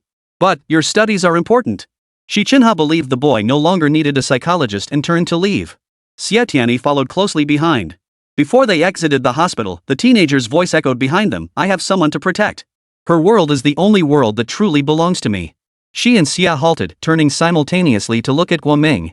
He looked at Xi Chenhe with intense seriousness. If you can't even protect your own family, what's the point of talking about the 9 heavenly gods and demons? It's all empty talk. All empty. Unable to protect even one's own kin. The youth's words sent a shiver through Xi Chenhe's frozen heart. Including your parents? He struggled to believe the boy's sincerity. After all, they had abandoned him without a second thought, despite his desperate longing for them during his childhood. Just like Huayu and Baoyuezhu. Therefore, he believed the boy must hate them. Love is a ray of light. The boy formed a heart shape with his fingers toward Xi Chenhe. Dr. Xi, I'll repay the money I borrowed from you. He backed away step by step. For the first time, Xi Chenhe failed to understand Guo Ming's true feelings. He had always wondered, what could possibly make a teenager immersed in the dark underworld suddenly become so sensible and filial? Love is a ray of light. Love? His father's, his mother's, or his grandmother's love? Investigate him. Xi Chenhe ordered his assistant in an icy tone. Why? Xie Tianyi couldn't understand Xi Chenhe's approach. After all, we're psychologists. What Guo Ming needs right now isn't a psychologist. So why investigate him? Was it really necessary? Xi Chenhe said nothing, striding ahead. Chapter 103, Love is Light So Beautiful Part 2. Along the wide asphalt road, a luxury car slowed to a stop.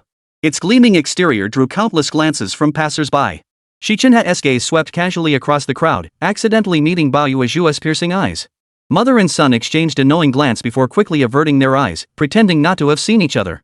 Xie Tianyi spotted Baoyuezhu from afar and greeted her, Auntie. She prepared to walk over and greet Baoyuezhu, but Xi Chenhe seized her wrist and forcibly pulled her away. Xie Tianyi watched Baoyuezhu enter the hospital, leaving her with only a proud silhouette. Back at Yuhua, Boss Chen happened to emerge from his office. Spotting Xi Chenhe, he hesitated, then finally gathered his resolve. Chenhe. Xi Chenhe gave a cold in response. Boss Chen approached, glancing at Xie Tianyi. She immediately understood and excused herself first. Chenhe, would you mind joining me for a cup of coffee? Boss's voice was hoarse and utterly exhausted. This was the first time he had ever invited Xi Chenhe for coffee during work hours. Xi Chenhe stared at him for a few seconds before coldly saying, let's go. In the elegantly decorated cafe, where soothing music played softly, Chenhe sat by the window with the middle-aged boss. Boss, you didn't just call me here for coffee, did you? Xi Chenhe glanced at his watch and frowned. Early that morning, he'd received a call from old Liang. Liang said he'd bring Sherdaju to Yuhua that morning and hoped Dr. Xi and Dr. Wen could collaborate to perform hypnotherapy on old Sher. Seeing his intentions exposed, Boss Chen cut straight to the point, your father has been drinking heavily. Aren't you worried about his health? Countless times, he debated whether to relay what Huayu had told him to Xi Chenhe. Xi Chenhe resented Boss mentioning his father. He shot to his feet and turned to leave. Chenhe. Chenhe. The boss's voice sounded utterly drained. Xi Chenhe halted involuntarily. Chenhe, between your mother and your father. He shook his head helplessly, waved his hand, and said, never mind. Go back. After sighing, he added, I don't know what to do either. The thought of his old friend clutching his hand like a last lifeline, begging him to help escape, tore at Chen Yuhua's heart. Then he thought of Baoyuezhu. She had it tough too. Though she was strong and proud, he knew she'd cried countless times in private. His heart ached for her. And then there was this young man. No matter who he was, Chen Yuhua didn't want to hurt him. That was why he'd wanted to talk to the young man. He never imagined the boy would reject his father so completely. Could it be that even the decisive Boss Chen was at a loss? Xi Chenhe couldn't help but ask, "What is it?"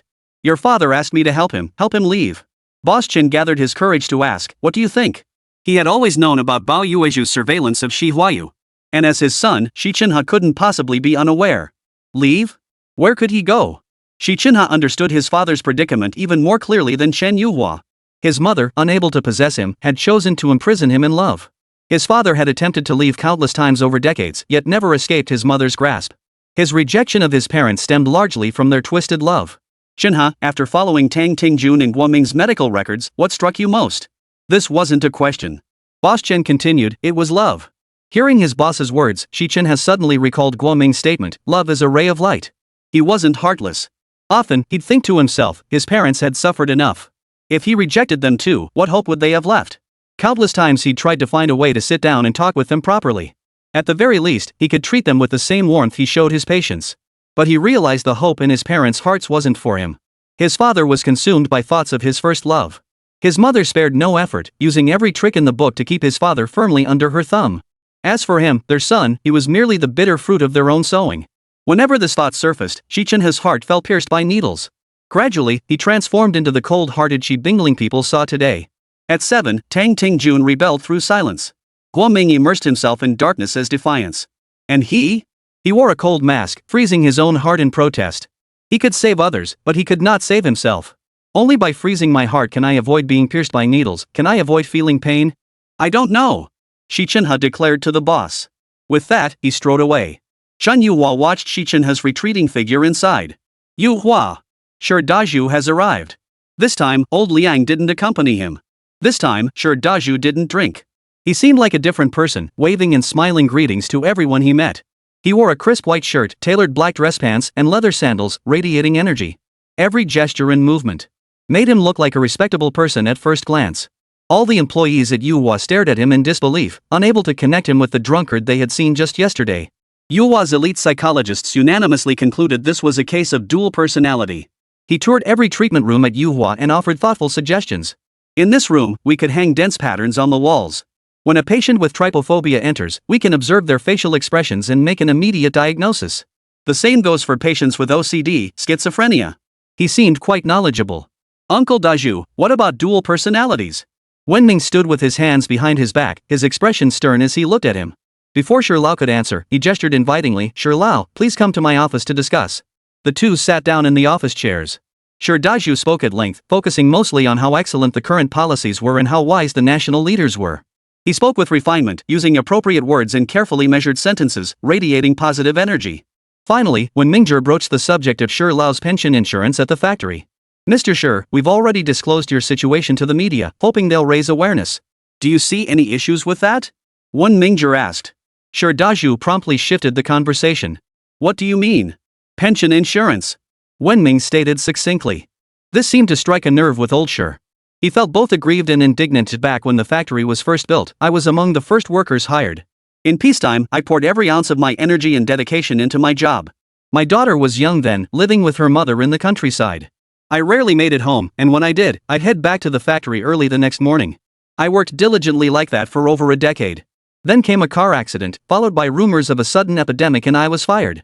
I'm impulsive, quick-tempered, and blunt. I don't mince words. I offended a lot of people, and this is how it ended. Why did you keep it a secret? I had no choice. After a brief silence, Wenming's cut straight to the point. "Mr. Shi, you were actually using drunkenness as an excuse, acting out while intoxicated to draw attention to get your pension insurance sorted out, weren't you? This requires no mind reading and has nothing to do with mental illness." Chapter 104, My Assistant is Remarkable. Hearing this, Shi Dazhu froze. He'd assumed the psychologist was just bluffing, but never imagined his thoughts would be so easily read by this young man before him. Just as he began wondering if they were investigating him or following him, the young psychologist continued. "Uncle Dazhu, trust yourself. You've hidden so deeply that even our investigations and surveillance wouldn't uncover a trace. Uncle Dazhu, please don't forget our profession. You were once an intelligence soldier. When gathering enemy intelligence, you never overlook the slightest anomaly. And we psychologists, when facing patients, operate just like you did during reconnaissance. Your gaze, your movements, and every subtle, unconscious detail, we take it all in. Yet your expression when discussing pension insurance already betrayed your hidden feelings. There's a saying, the more you try to cover something up, the more obvious it becomes. Wenming stopped himself. After all, this was an old hero. Some truths, spoken too bluntly, might wound old Shi's heart. Psychologist Xie Tianyi at Yuhua received 2 oversized parcels. They were sent by Liu Mingzhong. They were filled entirely with pesticide-free agricultural products. Xi Chenhe rushed back to Yuhua. When Mingzhi ensured Daju's conversation was nearing its end. It seemed his presence wasn't needed. Dr. Wen could handle it on his own. His mood soured slightly, solely because the boss had mentioned his parents. Seeing Xie Tianyi, his tense nerves instantly relaxed. He expressionlessly glanced through the package Liu Mingzhong had sent, said not a word, and turned back toward his office. Next, all Yuhua employees threw themselves into preparations for the press conference. The spacious conference room transformed into a battlefield. Whenever the boss was at Yuhua, he remained in the conference room, flanked by his right-hand men. Xi Chenhe, Fan Li, Wen Mingzhi, and Xie Tianyi. This press conference would focus on the medical cases of Tang Tingjun and Guoming. Due to the misunderstandings created by Ouyang Nalan, journalists had blown the psychologist's alleged bribery scandal out of proportion. She needed to clarify the facts at the press conference. As a special guest, old Liang would attend the press conference alongside Yuhua's psychologists. Esteemed guests and members of the press, it is an honor to stand here representing all Yuhua psychologists. Wen Mingzhi found preparing this speech more challenging than treating mental health patients. The boss waved his hand, cutting off Dr. Wen's rambling. Enough. You and Dr. Xi have done so many speaking tours together. When have you ever seen either of you this nervous? Xi Chenhe, I'm not nervous. Wen Mingzhi's hands trembled slightly as he clutched the white paper, glancing nervously at Fan Li. Catching his gaze, Fan Li looked up and glared at him. What are you staring at? Never seen a beautiful woman before? The boss realized the intense pressure for this press conference might be creating an invisible strain on the staff. To lighten the mood, he quipped, Dr. Wen, Dr. Fan, when can we expect your wedding candies? Ha! Dr. Wen and Dr. Fan chimed in unison, turning to the boss in unison. Boss, why yes? After speaking, Fan Li glared at Wen Mingzhi with obvious annoyance. I should be the one asking that question. Interrupting others to speak is rude. When Mingzhi habitually adjusted his glasses frame, I believe I should be the one asking. The meeting room atmosphere grew lively thanks to Wen Mingzhi and Fan Li's banter. Xie Tianyi and Xie Chenhe smiled without comment, while the boss watched with interest. Just then, a knock sounded at the door. The boss said, come in, and Secretary Zhang pushed the door open. Boss, there are 2 individuals with mental health issues waiting outside. The boss looked at Xi Chenhe and Wenming's. What are you standing around for? Get to work. Before diving into the intense work, Xie Tianyi couldn't resist teasing. Boss, judging by your expression, if you handed us each a submachine gun, would we be expected to go tuck tuck tuck? He resembled a battlefield commander who only knew how to lead vast armies. A sweeping gesture, a command to charge, the bugle call sounding, and soldiers leaping forward. Boss Chen's eyes widened. Serious. He turned to Xi Chenhe, his tone softening considerably. Dr. Xi, give them a proper lesson. Xiao Zhang shoved a file into Xie Tianyi's hands, covering his mouth with his hand as he whispered, Tianyi, this patient is a mistress. I really didn't want to take the case, but... He glanced cautiously at the boss. If the boss heard him, another scolding was guaranteed. The other woman? Xie Tianyi furrowed her brow slightly, thinking to herself that an adulterous mistress probably didn't deserve sympathy. Her thoughts were instantly read by Xi Chenhe. He shot her a sharp glance. Xie Tianyi, don't forget you're a psychologist. He deliberately emphasized the word psychologist, his tone half admonishing, half warning. Yes. Xie Tianyi stood up straight with her legs together, responding with a crisp, clear voice. Though she had only recently earned her psychologist certification, she took great pride in it. Hearing the word psychologist still filled her with a sense of accomplishment. Therapy room 8. Xie Tianyi pushed open the door and saw a woman sitting with her back to her, cradling a baby girl in her arms. She skimmed through the patient's information. Ruan Mifei, female, 29 years old, recently transitioned from full-time housewife to full-time mother. Xi Chenhe had already walked to his desk and sat down. After staring at the woman for over 10 seconds, his cold, sharp eyes turned to Xie Tianyi. Xie Tianyi, come here. Xie Tianyi, who had just begun reading, was interrupted by Xi Chenhe. She looked up at him. He stood up, his face filled with regret, his tone not as cold as usual. Ma'am, I hope you'll have a good chat with my assistant. She's quite remarkable. Hearing this, Xie Tianyi froze for a few seconds. She desperately wanted to know if the sun had risen in the south. Xi Bingling, who had always sneered at her, was actually telling a patient she was remarkable? Before she could recover from her shock, Xi Chenhe called again, Xie Tianyi, come here. The useless girl was actually spacing out. With a patient present, she still looked like a complete airhead. How could he possibly trust her? Xie Tianyi took several deep breaths before walking over and sitting down behind the desk. By then, Xi Chenhe had already walked out.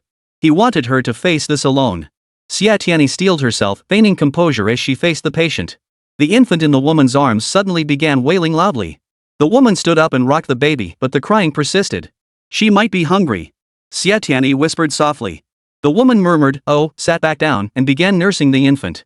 The infant sucked on the pacifier with a slurping sound, kicking its 2 plump little feet vigorously. Shifting her gaze, Xie Tianyi froze again. This woman bore little resemblance to the mistress she had imagined. Her short hair, permed into curls and dyed blonde, was dry, frizzy, and disheveled. Her face was red and swollen, and upon closer inspection, several distinct fingerprints were visible. Her skin was dry and sallow when she scratched it, flakes of white skin fell off likely due to allergies or lack of moisturization. Her attire was equally unremarkable, a knee-length dress that looked old and wrinkled, paired with a pair of cheap flip-flops. Perhaps due to having recently given birth, her entire body appeared severely swollen, her figure almost unrecognizable. Chapter 105, A Shock to the Soul. While breastfeeding, sweat poured from her head in a steady stream. The phrase "sweating buckets" couldn't have been more fitting. She didn't have a handkerchief or tissues, so she kept raising her hand to wipe the sweat, flicking it onto the floor. Xie Tianyi stood up, grabbed the remote, and adjusted the temperature to 20 degrees Celsius. She then took some tissues and poured the woman a glass of water. From the moment she first saw the woman, Xie Tianyi had noticed her dry, cracked lips and the look of unbearable thirst. Without hesitation, the woman picked up the glass and drank it in one gulp. Then, politely, she asked, "Dr. Xie, could you please pour me another glass of water?" Xie Tianyi walked over and poured her another glass. She tilted her head back and drank it dry. Seeing she still seemed thirsty, Xie Tianyi poured her another glass. For several minutes, Xie Tianyi busied herself refilling the woman's glass. As if she had just emerged from a desert, the woman began sweating profusely again after drinking, drenched in sweat even while sitting in a room with air conditioning set to 20 degrees Celsius. The infant in her arms fell asleep with her eyes closed after eating and drinking her fill. The woman promptly pulled a small swaddle blanket from her backpack, wrapped the baby's tiny body in it, and leaned down to kiss her daughter's soft, pink cheek. An infant bed stood in the pediatric treatment room. Xie Tianyi suggested to the woman, "Sis, put her in the crib." The woman held her daughter even tighter, a strained smile on her face. "Thank you," she said to Xie Tianyi, "I'll just hold her." Then she explained, "She's still so small. The slightest noise wakes her up. She can't be away from her mother." "Then why not put her in the stroller? It'll be easier for you," Xie Tianyi suggested. Her reminder made the woman recall that she had arrived pushing a stroller. She tapped her head lightly and laughed awkwardly. "Oh, I completely forgot." Xie Tianyi noticed how carefully she placed the baby into the stroller. But lacking experience and perhaps not thinking clearly, she seemed clumsy and awkward. By the time she settled her daughter in, she was drenched in sweat. Yet, almost immediately, she felt a wave of relief wash over her, as if she had accomplished something truly monumental. She gave her hair a quick fix, wiped her sweat with a tissue, and soon regained her composure. After that, she didn't break a sweat again. Only then did Xie Tianyi notice the woman's attractive features and the distinctive grace in her every movement. It was her hairstyle, her neglected cheeks, that old dress, and those cheap slippers that obscured her natural elegance. "Being a mom is so tough," Xie Tianyi said with a smile. "Seeing how hard you work makes me not even want to get married." Unexpectedly, this casual remark struck a nerve with Yuan Mifei. Tears welled up instantly, and the next moment, they streamed down her face. Her crying was silent, tears falling like beads from a broken string, impossible to stop. Initially, Xie Tianyi suspected Yuan Mifei might be suffering from depression. But upon seeing her, she immediately dismissed that thought. If she were depressed, how could she know to wrap her daughter in a cozy blanket in the air-conditioned room, or to kiss her gently while she slept? Then, noticing Yuan Mifei's sluggish movements, slow reactions, and forgetfulness, Xie Tianyi considered whether the patient might be experiencing pregnancy-related syndrome. But when she saw the forced smile on the patient's face, she immediately dismissed that possibility. She began trying to enter the patient's inner world, but could only discern the woman's profound love for her daughter.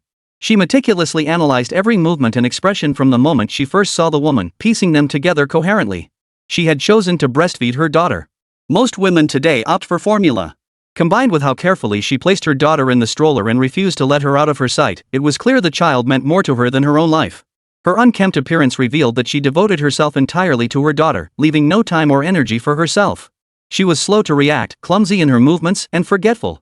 Yet when it came to her daughter, she never forgot to pack a small blanket for her when leaving the house. Anything concerning her daughter, she could handle with meticulous care. Yet she was not a good mother. Lacking parenting experience and mentally inflexible, she embodied the saying "pregnancy makes you dumb" for 3 years. Most crucially, she lived under immense pressure. The pressure was immense. She was just a hair's breadth away from depression and madness. One of the things that kept her going was her deep love for her precious daughter. That infant girl was a healing presence. The reason she hadn't succumbed to depression or madness was because she couldn't bear to leave her daughter behind. She's still so young. I have to hold on. When Xie Tianyi read this, her heart felt like it had been pricked by a needle. It hurt. She thought of her mother, Xiaoruoshi. For so many years, she had never been depressed. After finally completing her studies, when she should have been enjoying a life of leisure, she fell into depression. When she smiled foolishly, Xie Tianyi could see that Yuan Mifei was an honest person. How could such a woman possibly be a mistress? What had she endured? Her constant sweating stemmed from a weak constitution. Her chapped lips stemmed from inadequate hydration.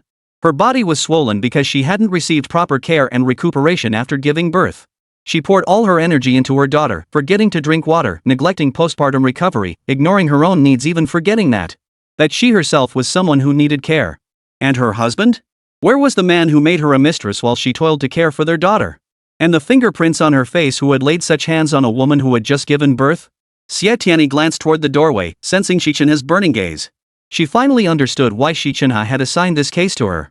It wasn't merely because she was a woman, nor was it simply to test her abilities. More importantly, he saw the shadow of her mother, Xiaoruoshi, in this woman. And that newborn baby girl was a reflection of herself, just as she had been moments after her own birth. She understood this mother because Boschan had once told her when her mother, Xiaoruoshi, gave birth to her, she too had neglected her own recovery after the due date. Sometimes she didn't even have time to take a sip of water, pouring herself into caring for her day and night without rest. A mother's heart is truly the most compassionate in the world. The woman finally cried herself dry, her emotions gradually calming. Xie Tianyi handed her a tissue and said softly, "My mother told me that after giving birth, you need to stay happy. Crying like this isn't good for your eyes. If you're sad and depressed, your baby will sense your unhappiness through your milk and she won't feel good either."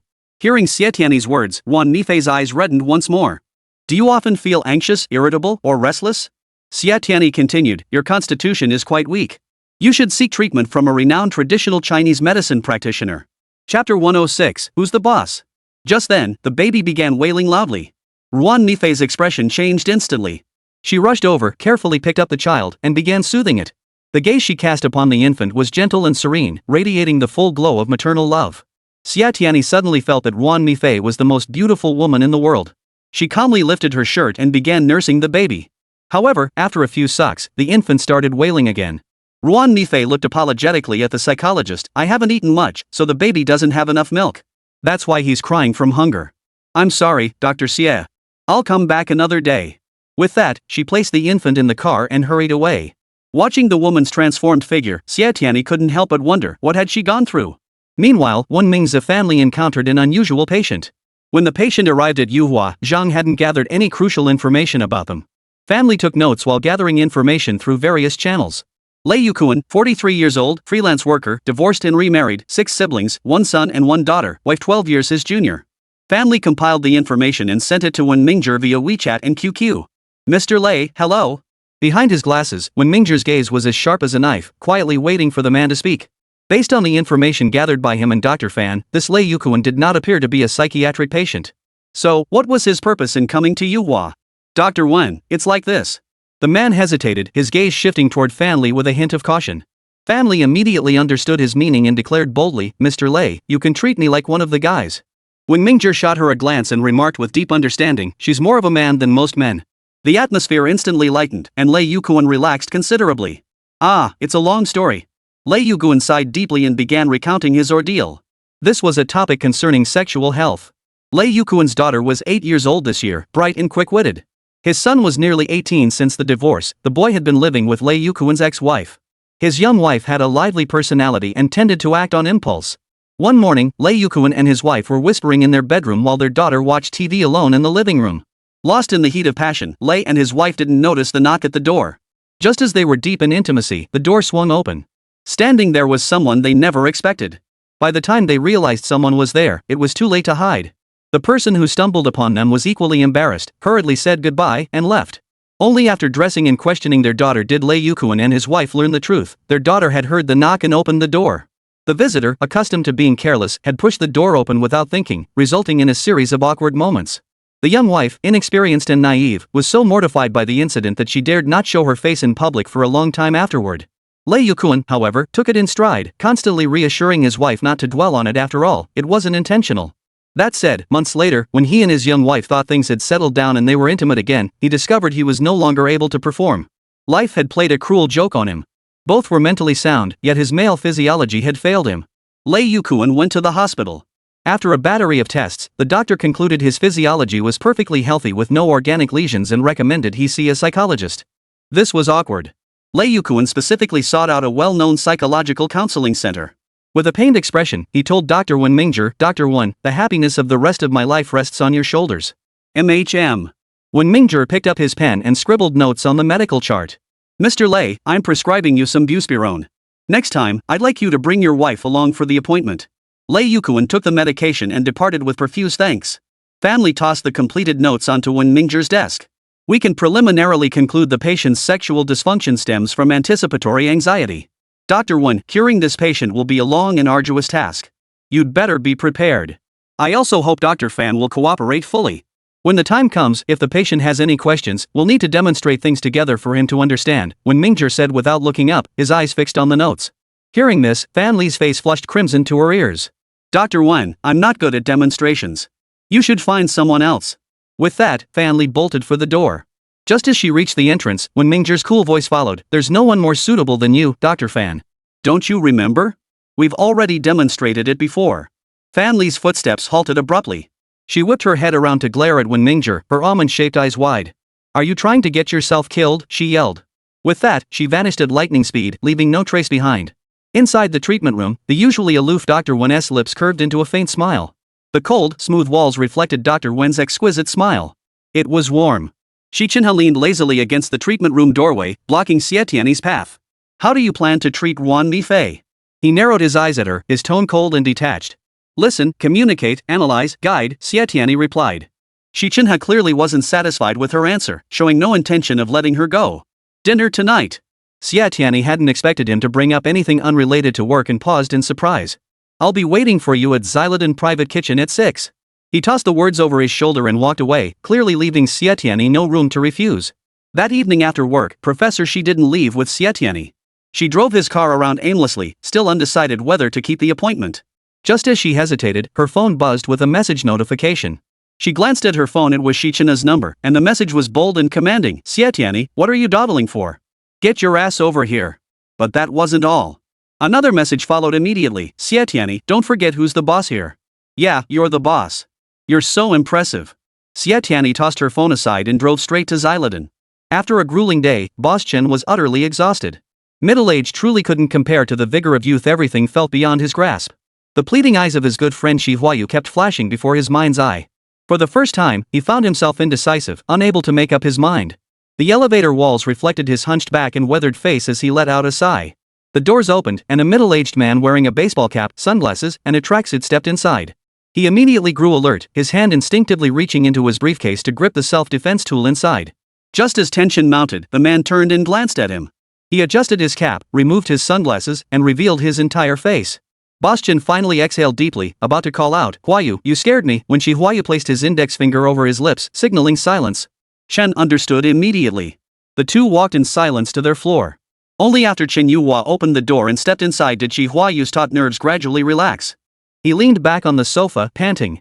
I'm getting old. I'm useless now. Chen Yuhua poured him a glass of water and handed it over. You really escaped? He was thoroughly impressed by this old friend. Huayu clenched the glass tightly in his hand, his grip tightening. His eyes were resolute. Tomorrow, I'm going to 1 Foot Lane. Chapter 107, What blow had he suffered? The food at Xyloden was truly delicious. Xie Tianyi and the professor enjoyed dishes like fermented bean curd crushing carp, steamed sea bass, and fish soup. Xie Tianyi couldn't resist indulging and ended up feeling quite full. After settling the bill and stepping out of the restaurant, Professor Xi suggested, how about we go see a movie? Though phrased as a suggestion, his tone carried an unmistakable command. Xie Tianyi felt Professor Xi was acting strangely today, as if something had upset him. Earlier when settling the bill, she had noticed Professor Xi had paid with cash, not some fancy black card. But we might not get tickets now, Xie Tianyi murmured, though she was secretly excited about the idea of watching a movie with the professor. She'd only ever seen scenes of young couples being affectionate at the cinema in TV dramas and movies. To this day, she'd never experienced going to the movies with a man. Xu Qifan had asked her out several times before. First, her studies had been overwhelming, and after graduation, she'd been busy job hunting. She turned him down each time. If she was in her 20s and hadn't been on a single date with a man, she knew people would laugh at her if she told them. Moreover, appearing at the cinema with a man of Professor Xi's caliber would surely stir up quite a stir. Xie Tianyi was filled with anticipation. Xi Chenhe pulled 2 movie tickets from his bag and waved them in front of Xie Tianyi. The show starts at 9:30. We can still make it if we drive now. Seeing the tickets in Xi Chenhe's hand, Xie Tianyi cleared her throat. Okay. It seemed he'd planned this all along. Today, who knew what had gotten into the professor?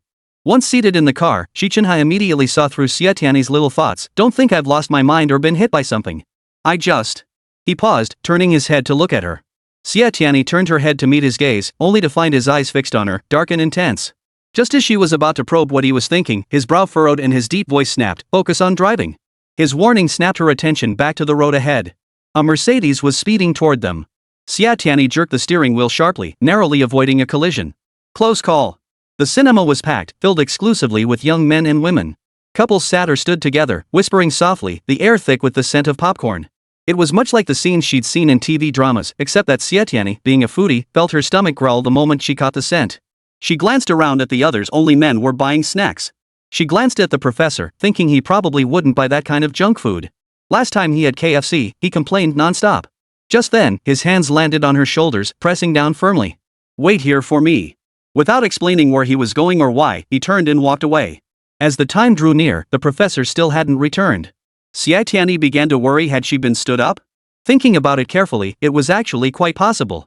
Professor Xi always did as he pleased. Today's dinner invitation and movie plans were all his doing. She felt like his little pet dog, led by the nose. Just before the movie started, when it was time to enter the theater, the professor returned punctually. He jogged over carrying a shopping bag, thrusting it into Xie Tianyi's hands. Only when he drew near did she notice the fine beads of sweat glistening on his forehead from the hurried run. She opened the bag and glanced inside casually. It contained popcorn, drinks, pickled plums, hawthorn berries, and various other snacks. On the way in, she felt thirsty and took out an iced drink, but before she could take a sip, the professor snatched it away. "This is too cold." Then, he reached in and pulled out a warm drink, handing it to Xie Tianyi. "Drink this." Xie Tianyi felt embarrassed. "On a hot day like this, you won't let me drink something cold? Why?" "It's better for girls to avoid cold drinks during those days of the month," the professor said with unusual gentleness and patience, speaking more than usual. "Oh." Xie Tianyi stuck out her tongue, obediently opened the warm drink, and took a sip. Judging by the timing, her period was on its way. Xie Tianyi couldn't help but glance at the professor a few extra times. Despite his usually aloof demeanor, he was actually quite thoughtful. As soon as they entered the theater, the movie began. Yet the audience seemed more interested in other things than the film itself. Couples drew closer and closer together, some already embracing. A few others seemed to be kissing. Xie Tianyi couldn't bear to watch that live show that made her blush and heart race, so she shifted her gaze to the movie screen. The film was a blockbuster New Year's comedy. Xie Tianyi was quickly captivated by the adorable characters on screen, unaware that the professor, who had been intently focused on the screen, had quietly shifted his gaze to her. A beam of light fell directly on Tianyi's face. Bathed in the light, the girl's face was exquisite, her features delicate and well-proportioned, her neck long and graceful. She resembled a swan gliding across a still lake or an angel descended from heaven. At this sight, he couldn't tear his eyes away, staring at her intently.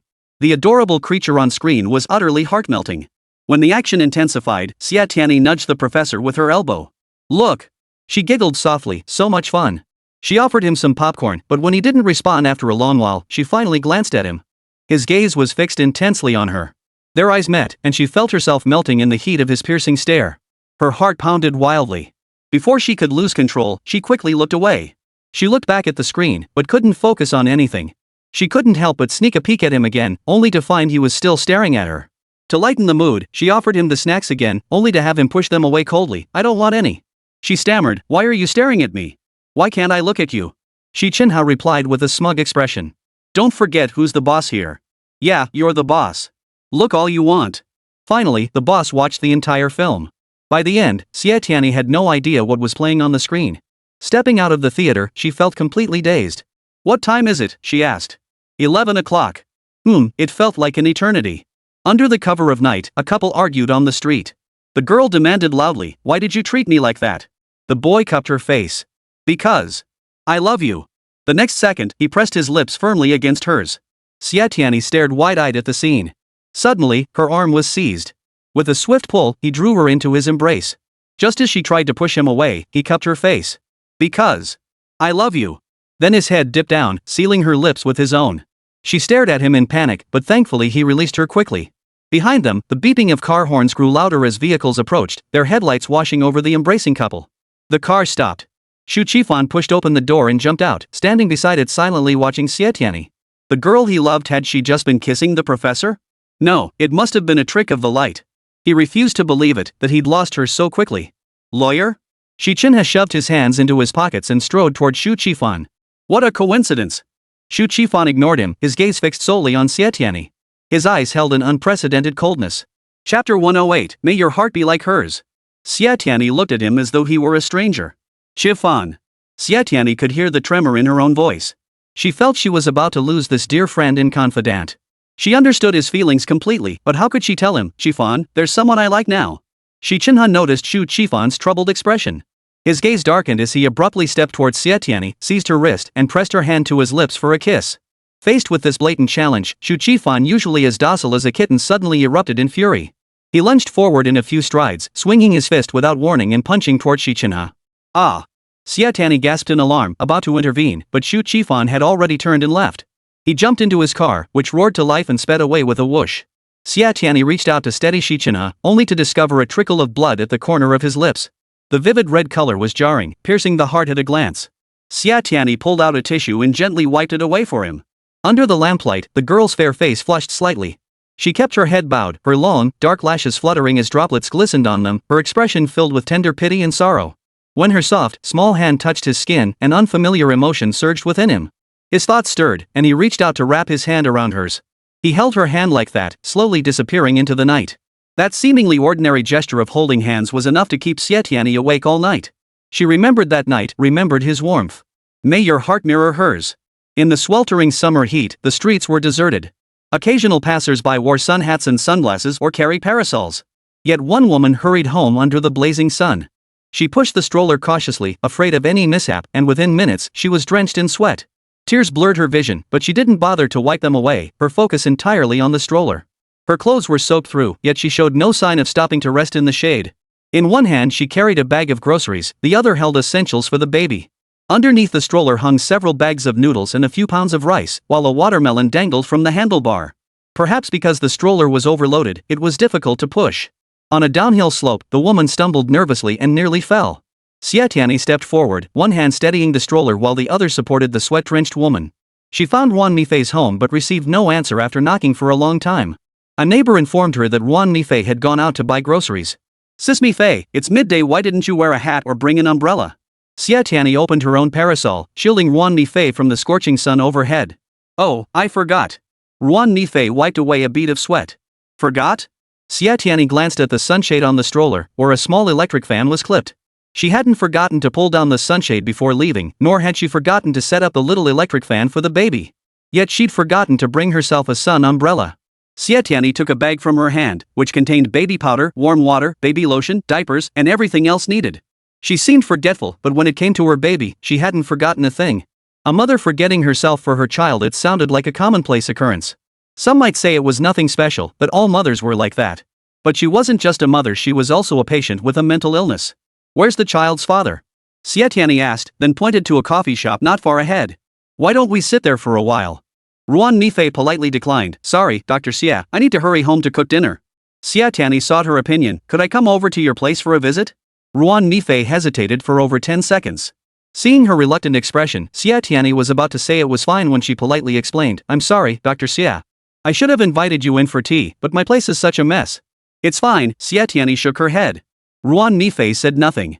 Xie Tianyi walked alongside her toward her home. Ruan Mifei walked slowly, her face clouded with uncertainty. Only when they reached the building did she voice her concern to Xie Tianyi. The child's father doesn't know I went to Yuhua to see a psychologist. If that's what you're worried about, then just think of me as your friend or classmate. Xie Tianyi said. From Ruan Mifei's hesitant words and uncertain expression, it was clear her worries extended beyond this. Sis Mifei, I just remembered a patient is waiting for me. I have to go. Xie Tianyi made up an excuse to leave. As she turned to go, she caught Ruan Mifei letting out a silent sigh of relief. But after taking just a few steps, Ruan Mifei called after her, Dr. Xie, wait a moment. She seemed to have gathered immense resolve, mustering her courage to catch up. Her eyes lowered, she bit her lip and said, Doctor, I know that only by facing things head-on can we overcome everything. Xie Tianyi thought to herself, this doesn't sound like something a mental health patient would say. This was an old residential neighborhood, and Ruan Mifei's home was on the top floor of one of the buildings. She fumbled for her keys and unlocked the door. Xie Tianyi helped her carry her things inside, only to find a man lying on the living room sofa. The air conditioner hummed in the living room. The man lay comfortably on the sofa, engrossed in a video on his phone. Only upon seeing Xie Tianyi did he slowly sit up, then lazily stroll over to the stroller and give his daughter a perfunctory wave. "Sweetie, come on, give daddy a smile. Let me take a picture of you." He raised his phone, ready to snap a picture, when Wan Mifei walked over and snatched it from his hand. "The baby is too young for photos." Her tone was a bit too sharp and loud from anger. The man's expression instantly darkened. He stood up, blaring at Wan Mifei with a grim face and blurted out a curse. He instinctively raised his hand to strike her, but Wan Mifei turned her head and dodged. The man couldn't be bothered to argue with Wan Mifei. He took the watermelon to the kitchen, cut it in half, grabbed a spoon, sat down on the sofa, and began scooping out pieces to eat while turning on the TV. He did offer a perfunctory, "Mifei, cut some watermelon for our guest." He didn't even offer her a seat, just sat there eating watermelon and watching TV with a do-whatever-you-want attitude. Wan Mifei gave Xie Tianyi an apologetic smile, a smile uglier than crying. Xie Tianyi said, "It's fine. Go ahead with what you're doing." She walked over to the cradle and gently rocked it. The baby was well behaved and didn't cry. During this time, Wan Mifei didn't even have time to take a sip of water or wipe her sweat. She didn't even change her soaked clothes before rushing off to the kitchen to busy herself. After finishing his watermelon, the man pulled out a pack of cigarettes, took one out, lit it, and took a few puffs. Just then, his phone rang. He pressed the answer button and laughed heartily. "3 missing one? Alright, I'll be right there." He continued talking loudly into the phone, grabbed his cigarettes and lighter, slipped on his shoes, and left. Wan Mifei emerged from the kitchen with dinner ready. She'd cooked noodles with only greens and eggs, not the most appealing dish. She didn't dare invite Xie Tianyi to join her. Without waiting for it to cool, she dug in, eating heartily. Chapter 109, 999 Roses. Xie Tianyi reminded her from the side, "Slow down." Wan Mifei ate quickly, explaining as she chewed, "The baby will wake up soon for feeding. I'm eating more while she sleeps so she won't go hungry." While she ate, Xie Tianyi surveyed the house. The living room and bedroom were in disarray. The kitchen wasn't just messy, it was greasy everywhere, utterly unclean. The bathroom floor was dirty too. The living room floor was covered in a thick layer of dust. "Where's Grandma?" Xie Tianyi asked casually, not realizing she'd touched on another painful memory for Mifei. A mouthful of noodles she'd stuffed in hadn't even reached her throat before tears rolled down her cheeks. Wan Mifei's ordeal was even more tragic than Tang Shirqing's. Her encounter with the child's father had been a misunderstanding. She and the child's father had ended up together entirely out of desperation. Wan Mifei didn't elaborate on the details. Only after she became pregnant did her husband reluctantly take her to the Civil Affairs Bureau to obtain a marriage certificate. There were no blessings from relatives, no beautiful wedding dress. She wore an old sweater for the wedding photos. Once the certificate was in hand, it was for life. Her parents opposed her marriage to the child's father. The child's father's parents and siblings all viewed their marriage with skepticism. His ex-wife was particularly vicious, escalating from stalking, framing, and arguments to relentless text harassment, pushing Wan Mifei to the brink of collapse. From the moment she met the child's father to their marriage, she felt as if she were lost in a haze. It seemed like a dream, but later, Wan Mifei realized it was a nightmare. She was the dreamer, never waking up. After obtaining the marriage certificate and moving into the family home, her in-laws remained silent due to her pregnancy. However, her husband's ex-wife caused significant trouble. She spread rumors everywhere, telling everyone she met how shameless Mifei was, how she had sold herself to her husband, how she was the despicable mistress who had stolen her husband and destroyed her family. Pregnant and under immense pressure, Mifei struggled to find a glimmer of hope in the cracks. She pinned all her hopes on her child and her husband. But her husband was lazy and addicted to gambling. From the very beginning, he had never invested a shred of genuine affection in Mifei. Mifei gradually grew disillusioned. She began arguing, causing scenes, even ranting like a madwoman at anyone she met, spewing profanities without thinking, earning the label of crazy from others. Her husband grew to despise her intensely. Upon returning home, he would grab her and beat her, punching and kicking. She didn't dodge or flinch, only shielding the baby tightly with her arms. Many times, she felt she couldn't endure it any longer. Her hands rested on her swollen belly. For the sake of the child, she swallowed her anger, staying silent and still. Yet her husband stayed out all night. Sometimes when he did return, he was drunk as a skunk, stumbling home at dawn.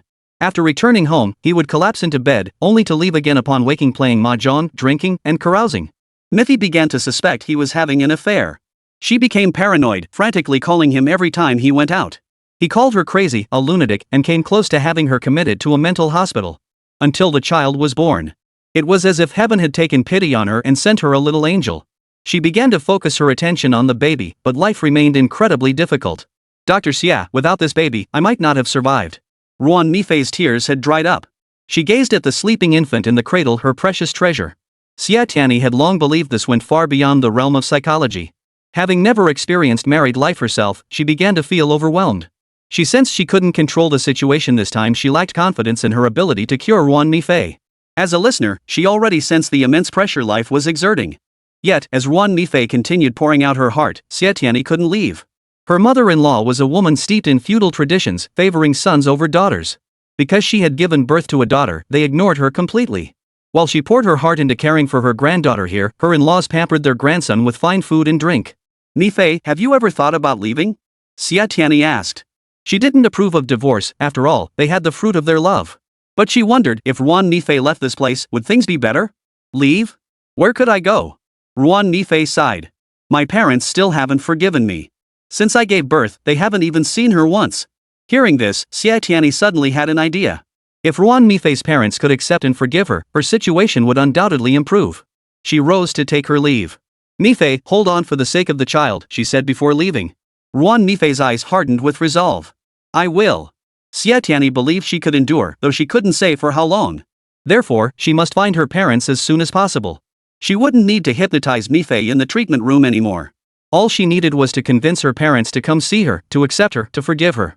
Running under the scorching sun, drenched in sweat, she suddenly saw a large bouquet of vibrant, luscious roses before her. How did that make her feel? Xie Tianyi gazed at the bouquet. All her pressure and fatigue vanished instantly. The roses were from the professor. The moment she returned to Yuhua, she saw that enormous bouquet. Such an extravagant display of flowers caused a stir, drawing the attention of every employee at Yuhua. Secretary Zhang, the effeminate one, and Xiao Jianqin gathered together, whispering among themselves. Xiao Jianqin, oh no, I'm done for. Heartbroken. Sissy, humph, disgusting. The arrogant one, putting your love on display is a recipe for disaster. I'll just wait for the day they break up. Xiao Zhang propped his chin on his hand, deep in thought. Family stormed off, her face dark, heels clicking as she walked away without looking back. Wenming's paused for a few seconds before hurrying after her. Boss Chen felt both joy and worry. He was happy that the two had finally gotten together and that Yuhua was about to celebrate a wedding, but he was worried about the parents on both sides. After all these years, he'd assumed they'd long let go of everything. Had he not witnessed it firsthand, he wouldn't have grasped the gravity of the situation. Ah! Boss sighed deeply, thinking of his old friend Huayu. Then, recalling his dream lover Xiaoruashi, his sighs continued unabated. The vibrant, fragrant red roses bloomed before her eyes, mirroring Xie Tianyi's heart. She closed her eyes and sniffed the air so fragrant. Before she could fully appreciate the soul-stirring sensation, a cold voice cut through the air. Xie Tianyi, is the speech for the press conference ready? Bring it to me. It was Shi Bing, the one who had sent her the flowers. Xie Tianyi turned her head just as the professor's figure vanished at the doorway. Ha! After giving her roses, shouldn't he have found a moment to gaze at her lovingly and ask, do you like them, followed by a heartfelt confession? This guy, who never played by the rules, was actually putting her to work. Come to think of it, the press conference was about to begin. It was her first time speaking publicly, and she couldn't help but feel nervous. Having the speech prepared was indeed necessary. Quitting time arrived, yet no one left. Everyone was working overtime. Dr. Wen and Dr. Fan huddled over medical records, with Xie Tianyi and Fan Li present as their assistants. The two women held paper and pens, ready to take notes at any moment. Beside them lay stacks of documents containing patient information. Lei Yukuan? Xi Chenhe slowly flipped through Lei Yukuan's medical file, asking without looking up, this patient can't rule out external interference. If we combine hypnosis with medication and mechanical therapy, is this approach really feasible, Dr. Wen? Chapter 110, oh, we have no choice. Just as Wen Mingzhong was about to explain, Xi Chenhe raised his hand to stop him, his focus fixed on reviewing the patient's information. So that accidental intruder lived right next door to Lei Yukuan? After flipping through a few more pages, he looked up at Wen Mingzhong. Dr. Wen, did he mention how his condition manifests? For instance, did he hear any unusual sounds when he and his wife were in the room? Wen Mingzhong shook his head. Xie Tianyi, being a young, unmarried woman, flushed bright red upon hearing Dr. Xi's question, her expression visibly awkward. Dr. Wen, I suggest you have several more conversations with Lei Yukuan. After speaking, he turned his gaze toward his assistant, only to unexpectedly meet her flushed eyes. Her bashful look was quite pleasing to the eye, and he couldn't help but glance at her a few more times. Seeing this, Dr. Wen and Dr. Fan exchanged a knowing glance. Xie Tianyi was keenly aware of Dr. Xi's gaze. Knowing he was watching her, she lifted her eyes to meet his and asked dryly, Dr. Xi, is there a problem? None. Xi Chenhe concealed his inner turmoil within seconds, adopting his usual icy demeanor as he asked, any substantive progress on Ruan Nifei's case? None whatsoever. Xie Tianyi replied with obvious difficulty. Ruan Mifei's case involves such a broad range of issues that it completely exceeds the scope of what a psychologist can handle. Xi Chenhe's already cold expression turned stern. Explain. He was inwardly furious with this girl. After following him for so long, didn't she understand the principle that the tougher the challenge, the greater the growth opportunity? She suffered domestic violence. The child's father is an irresponsible emotional fraudster that falls under police jurisdiction. Her emotional intelligence is non-existent. From meeting him to being together, she was completely lost, or perhaps in a dream. We psychologists can't help her with that. She's been abandoned by everyone, despised by others, yet she chooses to endure it all. She pours her heart into her child, remembering every detail about the baby, while forgetting everything about herself. She's a good mother, radiating maternal warmth, but she doesn't know how to strive to change her situation. Xie Tianyi spread her hands, shrugged helplessly, and said, "So, I find myself in a difficult position." Seeing the professor's displeased expression, she added, "Of course, I decided to persuade her parents to come see their daughter and granddaughter. After all, it's their own child." Ouyang Nalan is a perfect example. Hearing this, Xi Chenhe's expression finally softened slightly. He frowned. "Have you tried conveying these points to Ruan Mifei in a more tactful way?" "No, I don't want to discuss this with her." Xie Tianyi lowered her eyes in thought for a moment before regaining her confident demeanor. "I plan to teach her how to manage stress. For instance, she could play music or read stories while caring for the child, and make a habit of reading more books." She felt sympathy for Ruan Mifei, so she decided, "I just want to be her friend, not have a therapist-patient relationship with her." Excellent. Family couldn't help but applaud her, her face beaming with admiration. "Tianyi, you've really made me look at you in a whole new light." Setting aside other preconceptions, all she saw was the girl making steady progress. But when Mingzhong adjusted his glasses frame, voicing his inner concern, "I wonder if Xie can withstand the pressure from public opinion." "She can." Xie Tianyi appeared utterly confident. Xi Chenhe, however, seemed less optimistic. She was still inexperienced, lacking both professional and life experience. Dr. Wen's worries weren't unfounded. But once you're in this line of work, there's no turning back. He didn't discourage her. Glancing at his watch, he stood up, grabbed his briefcase, and called out to the girl, "Xie Tianyi, head to Grandmagua's place." "Okay, coming right up." Xie Tianyi gathered her things and walked out of Yuhua alongside the professor. Family watched the perfectly matched pair walk away, her heart feeling hollow and empty, as if a rib had been torn from her body. This time, when Mingzhong didn't approach to deliver his usual barbs, he simply turned and walked away silently behind her. On a summer night, people who had been busy all day gathered in small groups at the neighborhood square to enjoy the cool evening air. To reach Grandmagua's house, they had to cross the square. From a distance, Xi and Xie spotted Guoming. The boy was telling his grandmother something, making her laugh heartily. That boy didn't look like someone who had ever been depressed. Xie Tianyi looked at Xi Chenhe in confusion. "What trick did you use?" Xi Chenhe shot her a sidelong glance, hands clasped behind his back. "What did you find out?" He tossed the question over his shoulder, then strode ahead with his back straight, pride evident in his gait. Guoming spotted the professor, whispered something in his grandmother's ear, then hurried over. "Back to school?" The professor sounded unusually gentle. "Did your parents transfer you?" "None of your business," Guoming replied, speaking like a miniature adult. He pulled out his wallet, took 500 yuan bills, and shoved them into the professor's hand. "Here's your money back." "MHM." The professor accepted them without hesitation, tucking them into his pocket. The two handsome young men, one tall and one short, appeared distant and indifferent. Yet to Xie Tianyi, they seemed perfectly in sync, as if sharing some secret. "Old Gua, come here." His wife's voice nearly drowned out the blaring square dance music. "Get back here." She was still as domineering as ever. She and Xie followed the sound and saw old Gua's wife grabbing his arm, dragging him toward Grandmagua. The burly man, standing over 6 feet tall, looked utterly flustered, like a criminal caught red-handed. His wife pressed him relentlessly, and he glared at her like a submissive cat. "Let go of me." Then he let her drag him along. Seeing them, Xie Tianyi was surprised. So many days had passed, and she'd assumed they'd already left the country. "Mom, he's been pretty well behaved these past few days. What do you think, should we give him 200 yuan? Hearing this, Xie Tianyi's softened expression turned stern. His nature truly hadn't changed, still scheming to get money from the elderly. Just as she worried Grandmagua might be hurt, the old woman turned to Guoming and asked, "Grandson, what do you think?" Guoming shot his father a look of utter disgust. "Give it to him. Just give it to him." The old lady immediately addressed her daughter-in-law. Without a word, old Gua's wife pulled out her wallet, took 200 yuan bills, and stuffed them into old Gua's hand, adding a stern warning, "Don't you dare gamble with it." Before old Gua could respond, his son coolly interjected, "He won't." Grandmagua patted her grandson's shoulder, beaming with pride. "See how wonderful my grandson is? He's the smartest." Xi Chenhe turned and walked away. Xie Tianyi asked, "Aren't you going to say hello?" He didn't turn back, only coldly replied, "No need." On the way home, Xi Chenhe broke the silence first. Old Gua's phone keeps ringing. It's Guoming's doing. He said nothing more. Xie Tianyi, piecing together the information she'd uncovered, now understood the entire story clearly. Within a family, blood ties run deep. As long as hearts remain connected, they will never lose their way. The professor was homeless again, all because Shu Qifan had vanished. With no other choice, he could only return to Xie Tianyi's room. As the door closed behind him, Xie Tianyi turned to glance at the shut door, her heart heavy. Shu Qifan, she had lost him after all. Xie Ruoshi sat on the sofa with the dog, watching television. Whatever scene played touched a painful chord within her. Wiping away tears, she murmured, "Tomorrow. I want to go back to 1 foot lane." Chapter 111, Strength Comes From Within. The Yuhua press conference was scheduled to take place at a 5-star hotel in downtown Chuanzhong City. Old Liang arrived early and was heartened to see the packed hall. Old Chen, quite a turnout. It seemed that in recent days, people's awareness of mental illness had increased. In earlier years, mentioning mental illness not only failed to gain acceptance but often led to outright rejection. Today, many still possess only a superficial understanding or none at all of mental health issues. The purpose of the press conference was to popularize psychological knowledge and call for greater public awareness and understanding of mental health issues. Boss Chen reflected deeply, to truly improve quality of life, mental resilience is key. Xie Tianyi moved through the crowd, bustling about with orderly efficiency. Old Liang glanced at the young woman. "Old Chen, after the press conference, have her come work with me at the office."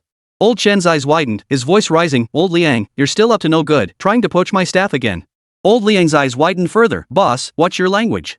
Can you really use the phrase still harboring ulterior motives to describe a people's police officer?" He paused, then clarified, "Just borrowing her temporarily."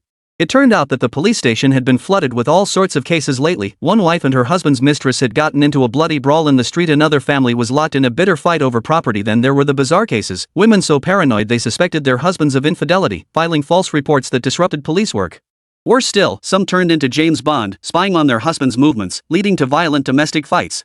Homes descended into chaos, parents busy fighting, children neglected and roaming the streets as delinquents, stealing and brawling, others neglect their elderly parents, resorting to physical abuse. Old Liang and his team wish they had 3 heads and 6 arms, yet they still can't keep up. Many cases didn't constitute criminal offenses but fell within the police station's jurisdiction. Officers could only patiently counsel the parties involved. To enhance the effectiveness of these interventions, Old Liang encouraged his team to study psychology. Huayu elite Xi Chenhe was a candidate Old Liang valued highly. He recommended the professor to train the officers, and Xie Tianyi, as the professor's assistant, was surely no slouch either. When faced with tricky cases, he could easily call on Xie for help, sparing them from being constantly overwhelmed and on the verge of a nervous breakdown. Boss Chen glanced at his watch. With only minutes left before the reception began, he frowned and demanded, "Give it back to me sooner." Old Liang quipped, "I'm not giving it back." "What are you gonna do about it?" Boss walked ahead, glancing back at him with an air of smug superiority. "Oof. That depends on whether they're willing to follow you." All preparations were complete. Only a few dignitaries occupied the stage seats.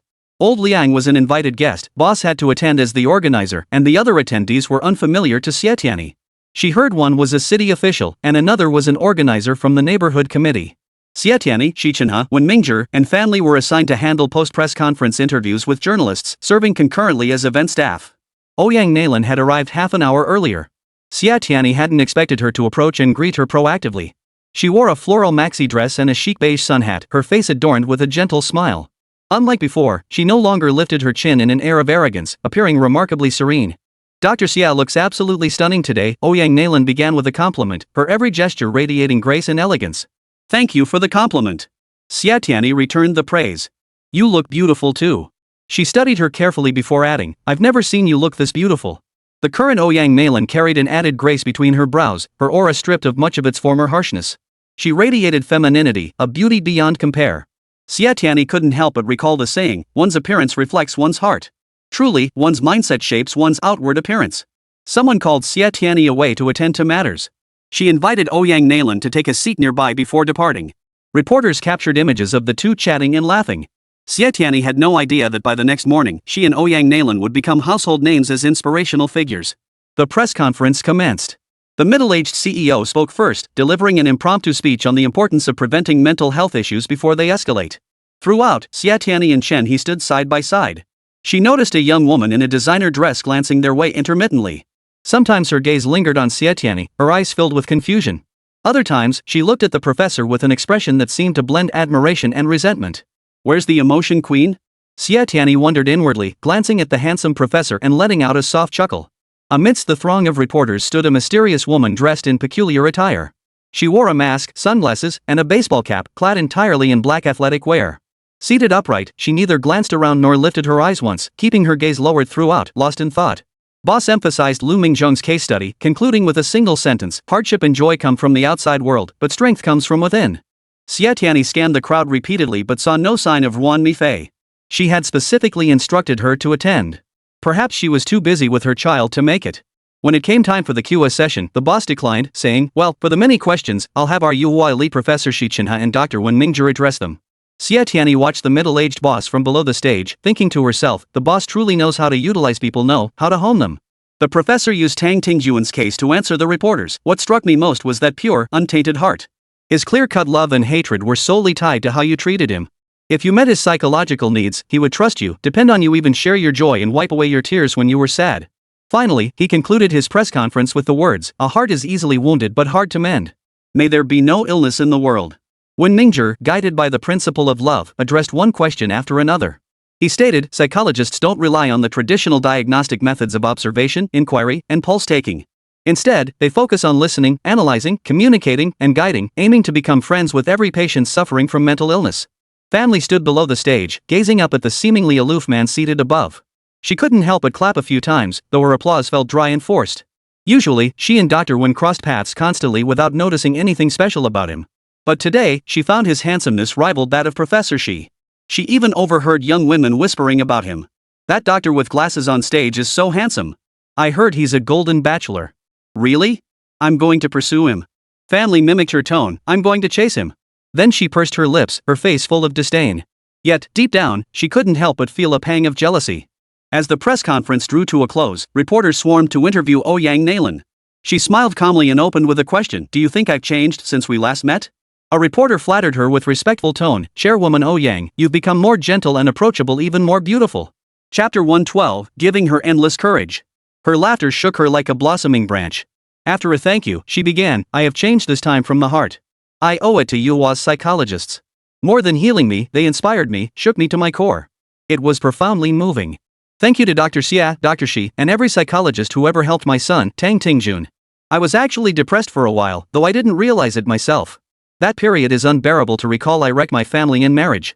My son and parents needed me, but I couldn't see them." She let out a long sigh. "I truly regret it." Then, shifting her tone, a gentle smile returned to her face. "I feel fortunate to have encountered Yuhua's psychologists. They helped me see the void within myself and transformed my outlook on life and values. Each of us living in this world isn't defined solely by money and love, it's more about family bonds.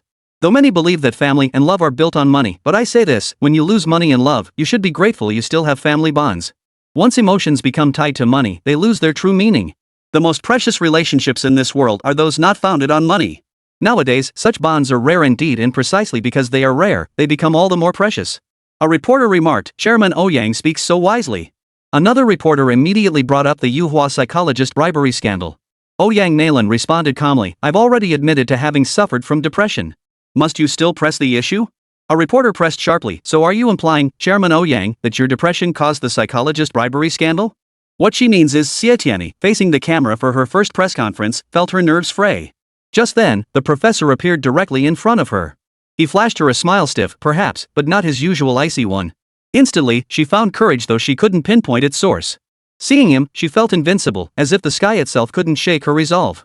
Actually, Chairman Ouyang has already affirmed Yuhua's psychologists. So why are people still bringing up this bribery case? Facing the reporters, Xie Tianyi stated frankly, "The box Ouyang Nalan gave me was indeed lost by me. I will definitely compensate her at full value." Ouyang Nalan expressed deep regret. "I must clarify, the bank card incident was entirely fabricated by me. I sincerely apologize." A reporter immediately asked, "Chairman Ouyang, by being so open about your mistake, aren't you worried clients might question your integrity and affect the Tang Group? To err is human. Why not be more forgiving? Try seeing things from another perspective. Please shift your focus from my mistake to my honesty. Wouldn't you agree?" Not far away, two elderly people stood in a corner with two boys, one older and one younger, watching Ouyang Nalan. The younger boy tugged at his grandmother's skirt, pointing at Ouyang Nalan and calling out repeatedly, "Mommy! Mommy!" The grandmother stroked her grandson's head, smiling tenderly. "Ting-ting, yes, she is your mother. She's truly remarkable, isn't she?" The older boy stared at Ouyang Nalan and said, "My mom changed. I was so worried she wouldn't make it through. I never thought she could hold on. She's an amazing mom. Tang Tingjun turned his head to glance at him and softly called, brother. His brother glanced at him and took his small hand. Tang Tingjun pointed at Xie Tianyi and said, his words deliberate and stiff, Auntie, pretty. Mom pretty too. Hearing this, Grandma wrapped her arms around the little boy, tears welling in her eyes. Tingting is so good. Tingting is the best. Grandpa Tingting, seeing his daughter so accomplished, smiled warmly and said, my daughter is the best. After the interview concluded, Xie Tianyi spotted Ouyang Nalan waiting for her. Tingting's over there. Ouyang Nalan said, a hint of jealousy in her voice. He keeps calling her auntie, auntie. She added smugly, but he also keeps calling me mommy, mommy. As they walked and talked, Tingting spotted Xie Tianyi and ran quickly toward her, throwing himself into her arms. Auntie, do you know the story of pointing a deer and calling it a horse? Tingting's tone was stiff, but he could already form long sentences. She looked at Tingting's grandmother and asked with a smile, Tingting has made such rapid progress in such a short time. It must have something to do with auntie, right? Before the grandmother could answer, Tingting added, and my brother, grandpa, and mom. Xie Tianyi hugged Tingting tighter.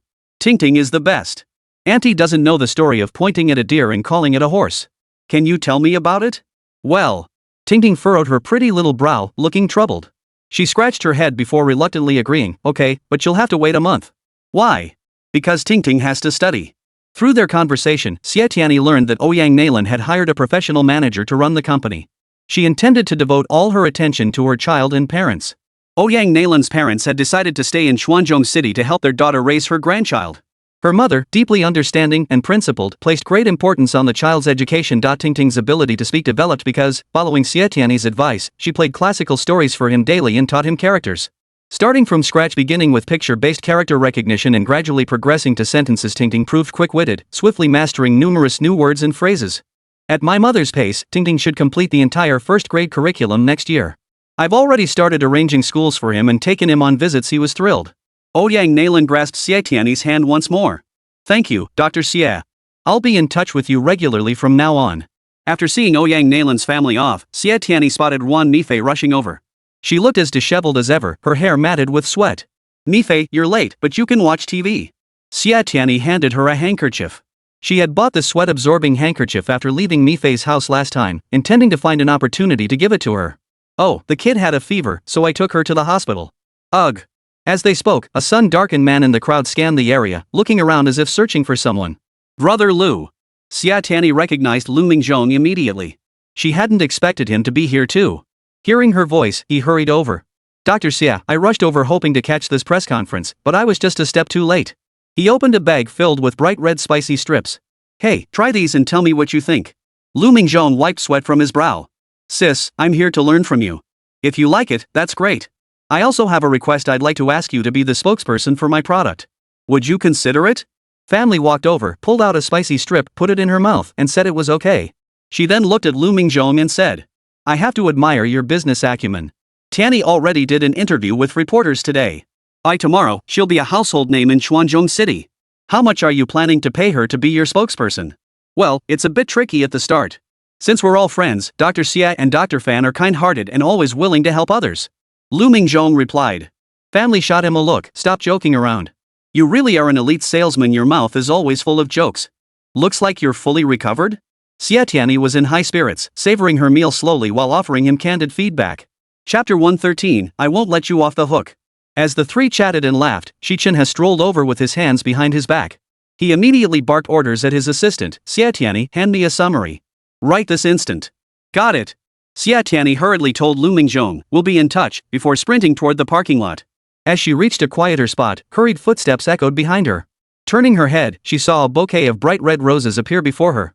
Then, the man behind the flowers slowly peeked out, flashing her a gentle smile. Do you like them? Xie Tianyi stared speechlessly at the professor. Was he pulling this routine? Was he a 3-year-old? Lately, he seemed particularly fond of giving flowers.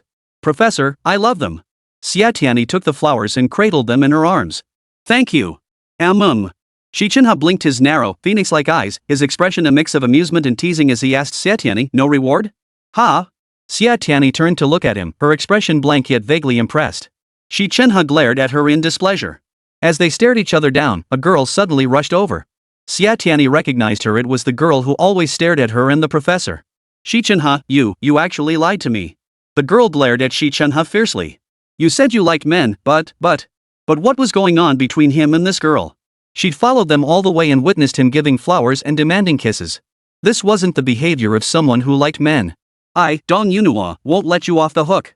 The girl burst into tears, utterly heartbroken. After yelling at Xi Chenhe, she turned and ran away. Xie Tianyi watched her retreating figure and murmured, "Dong Yuno?" She then turned to Xi Chenhe, "You know her?" Xi Chenhe's face darkened as he coldly replied, "No." With that, he strode ahead, not even glancing back as he said, "Let's go." Even from his back, one could tell the professor was furious. Sitting in the car, Xie Tianyi started the engine to return to Yuhua. Just as the car pulled out of the parking lot, she caught a glimpse of a familiar figure, none other than Shu Qifan. She slowed down, rolled down the window, and was about to call out to him when he turned and walked away, his back lonely and forlorn. Xi Chenhe turned his head toward the window and spotted a familiar figure to his domineering, proud mother, Huayu. She was removing her hat, mask, and sunglasses before getting into her car, which slowly drove off in the opposite direction. He watched the luxury car disappear, his expression cold throughout, as if observing a stranger. Huayu sat in the car, her mind far from calm. A heart is easy to wound but hard to mend. These were her son's words. Tang Tingjun was the very image of Xi Chenhe as a child.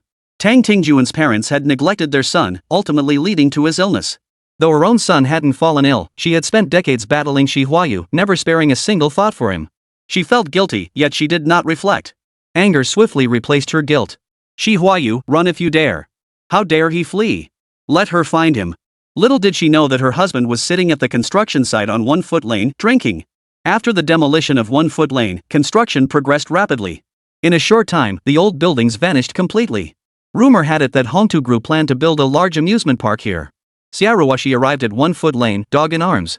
The place had changed beyond recognition, but she still found her way home by memory. Walking along the path that had once been a narrow alley, now reduced to ruins, she approached her home. A new house was being built there. She looked at the blueprint posted on the wall, a beautiful single-story Western-style house surrounded by a garden, next to a large amusement park. She felt happy. Though everything had changed, she was fortunate to be able to stay here in her lifetime. Sitting atop a pile of rubble, she gazed into the distance as the floodgates of memory opened. That year, she and Huayu had set their wedding date. The guests had all arrived, but Huayu never showed up. She drank heavily, and in her haze, someone embraced her. She thought it was Huayu, but when she woke up, it wasn't him. That boy was also a university alumnus, a relative of Huayu, a rich second-generation heir. He wasn't a playboy, nor was he fickle. She didn't know when he had fallen for her until she woke up and he told her he loved her deeply. But she already had Huayu. He was sentenced to death, yet he refused to accept it. She hated him, crying and screaming at him, "Go to hell." After he left, he never returned. Ah! Xiaoruoshi let out a long sigh. Fan Shang, if I'd known you'd be in that accident, I would never have said those 3 hurtful words to you. She stood up, hugging the dog as she walked away. In the distance, a drunkard sat there, gulping down hard liquor from a bottle. She couldn't help but approach him. Drowning sorrows in alcohol only deepens them, sir. Too much drink harms your health. Please have less. Huayu was just taking a large gulp of liquor when he heard that familiar voice. The bottle clattered to the ground, shattering into pieces. The alcohol ed just swallowed couldn't be swallowed back down. Ruoshi? It must be a dream. Had the person he longed for appeared in his dream? Sir, wipe it up. Xiaoruoshi handed him tissues, watching him as she spoke. Her eyes, her eyebrows, her nose, her mouth. This was his Ruoshi. But why didn't she recognize him? Just then, the dog barked at Huayu. He turned his gaze and saw Bichi. Bichi, why was he here? Huayu.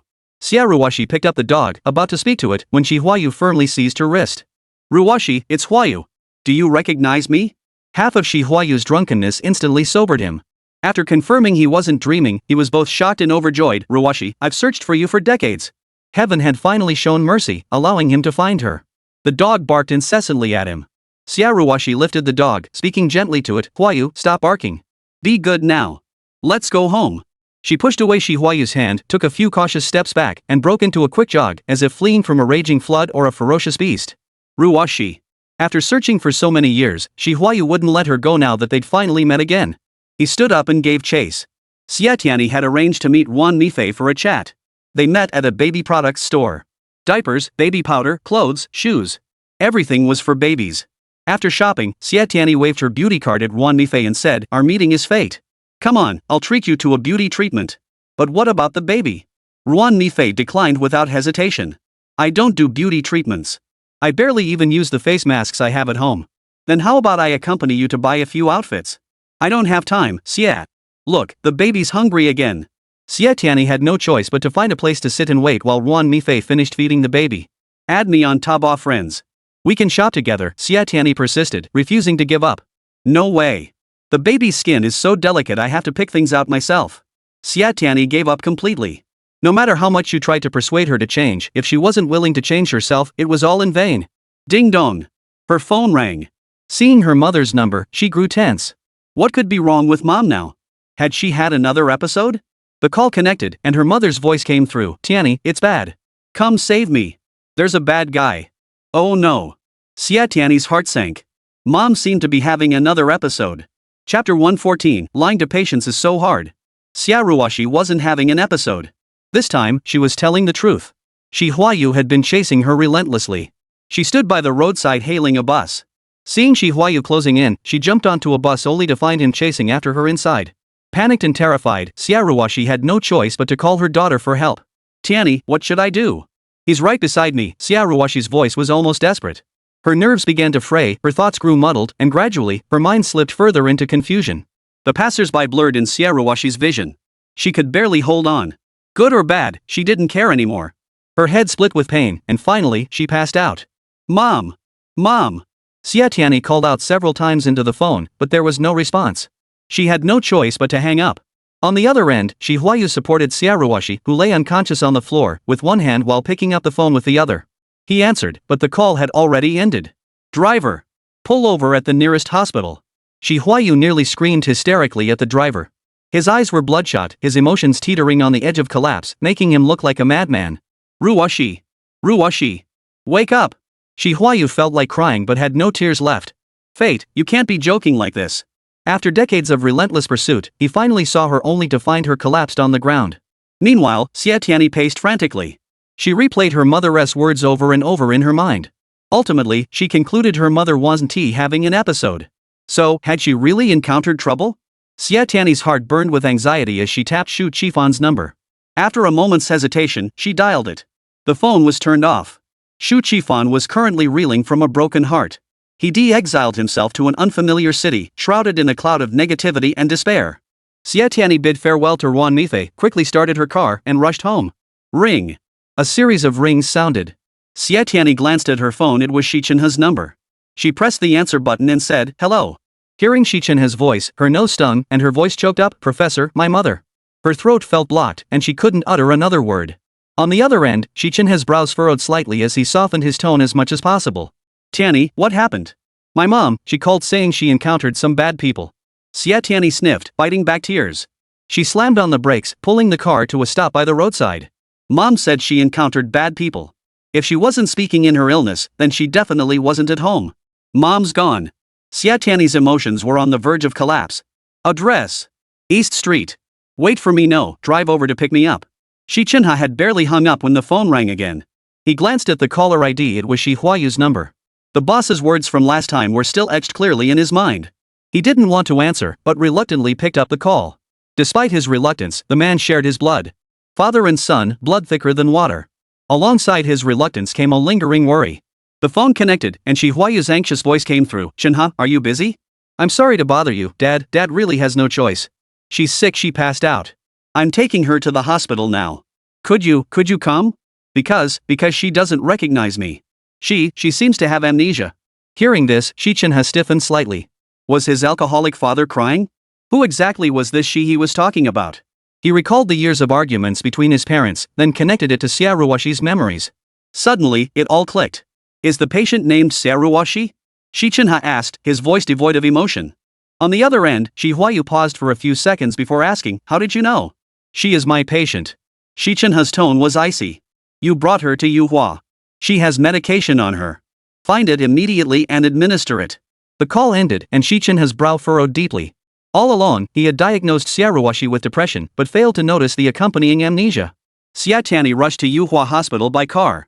A taxi sped up, pulled over, and Huayu leaped out first, then lifted a woman from the back seat. Xie Tianyi jumped out of her car and immediately saw Huayu holding her mother, Huayu.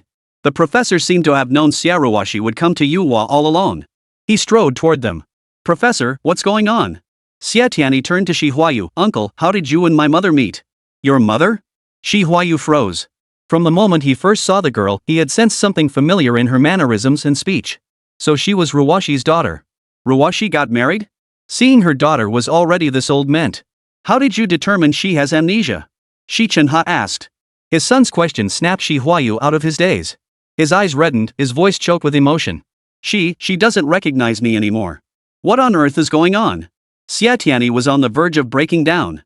Why? Why couldn't she understand a single word they were saying? Mom, what have you been hiding from me? And Professor, how much do you really know? Why didn't you tell me? Take her to the treatment room first, the professor said expressionlessly, meeting Xie Tianyi's piercing gaze. Before Ruwashi was taken to the treatment room, Xi Chenhe began his analysis. Amnesia came in several forms. Based on Ruwashi's past thoughts, hers appeared to be selective amnesia. She remembered the sweetness of her first love, recalled their conflicts and entanglements, yet failed to recognize Huayu. This selective forgetting was a self-protective psychological mechanism that emerged after enduring severe psychological trauma. Ruwashi was once again ushered into the treatment room. This time, the professor administered not only hypnotherapy for depression but also for amnesia. The moment Ruwashi opened her eyes, she saw that necklace again, swaying before her vision. A voice sounded in her ear, Ruwashi, you're awake. Then, a stranger's face appeared before her. Who are you? It's Huayu. No, you're not. If I'm not Huayu, then who am I? You're the bad guy. Ruwashi, I'm not a bad person. I'm Huayu. Don't you remember? We were on campus at university. Enough. You're not him. Not him. The hypnosis session stalled. Xi Chenhe roused the patient. The situation was tricky. Making her remember caused her pain, making her forget still caused her pain. Rather than letting her suffer in both her dreams and reality, it was better to guide her toward accepting reality and confronting those painful memories. Auntie, it's all in the past. Why can't we let it truly become the past? Xi Chenhe poured Ruwashi a cup of warm water. She reached out to take it, sipped, and her gaze fixed on the necklace around Xi Chenhe's neck. Professor, I've seen this necklace before. Yes, I believe you have. Ruwashi pondered for a moment, feeling her head begin to ache again. Xi Chenhe poured her a few pills and instructed her to take them. Professor, why am I here again? Ruwashi quickly recalled, I encountered a bad person. He followed me, and then I fainted. Yes. Xi Chenhe looked at her. A kind person brought you here. No. Ruwashi looked alert. I clearly passed out. If anyone brought me anywhere, it should have been the hospital. Why would they bring me here? Because. After a pause of over 10 seconds, the professor struggled to say, because the hospital called Tianyi. She brought you here. After speaking, he exhaled quietly without showing it. Lying to someone was truly difficult, especially to a patient. Chapter 115, I didn't stand by and watch her die. Oh, I see. Ruwashi had already gathered her belongings and was pushing open the door to leave. Outside stood a man tall, handsome, his gaze intense as he stared at her. Tianyi. Ruwashi felt inexplicably anxious. She grabbed her daughter's hand, trembling uncontrollably. Tianyi, take mom home. Xie Tianyi still couldn't make sense of it all. What exactly had happened to her mother?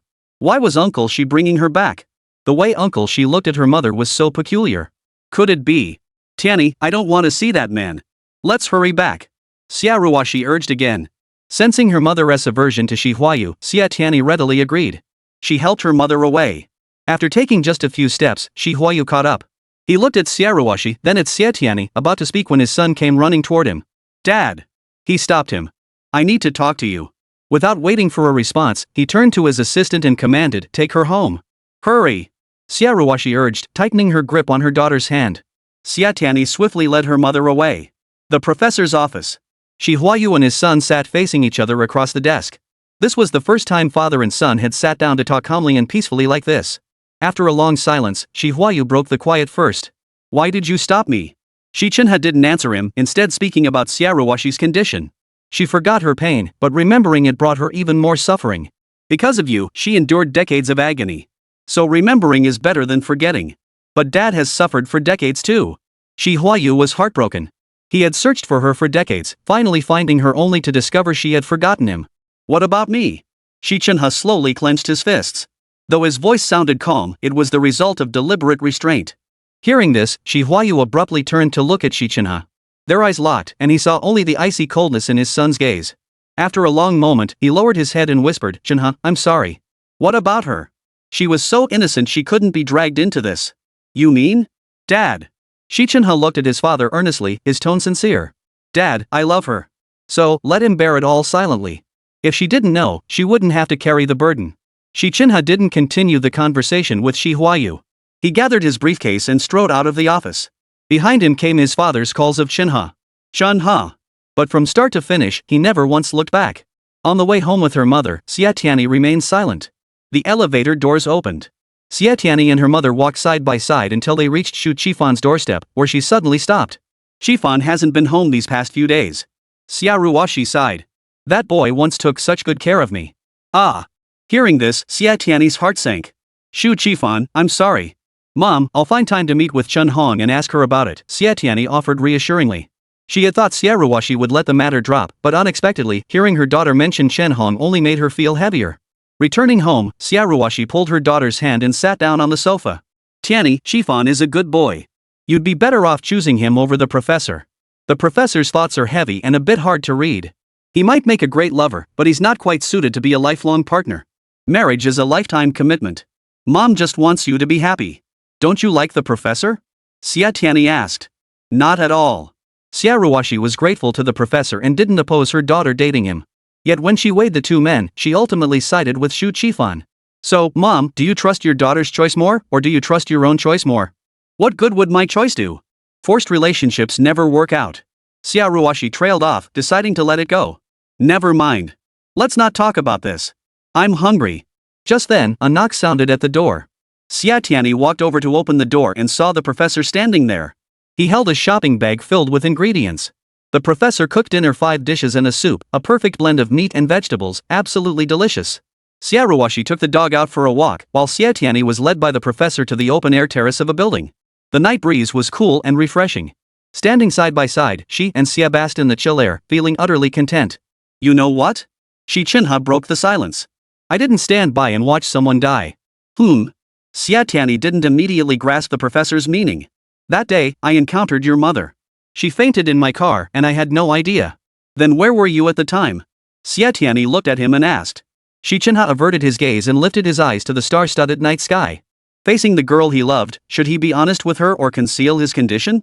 Countless times, he had pondered this question when the day came that people discovered Xi Chenhe, the elite of Yuhua, the renowned psychology professor and psychiatrist, was actually someone suffering from a mental illness. Would he choose to flee or face it head-on?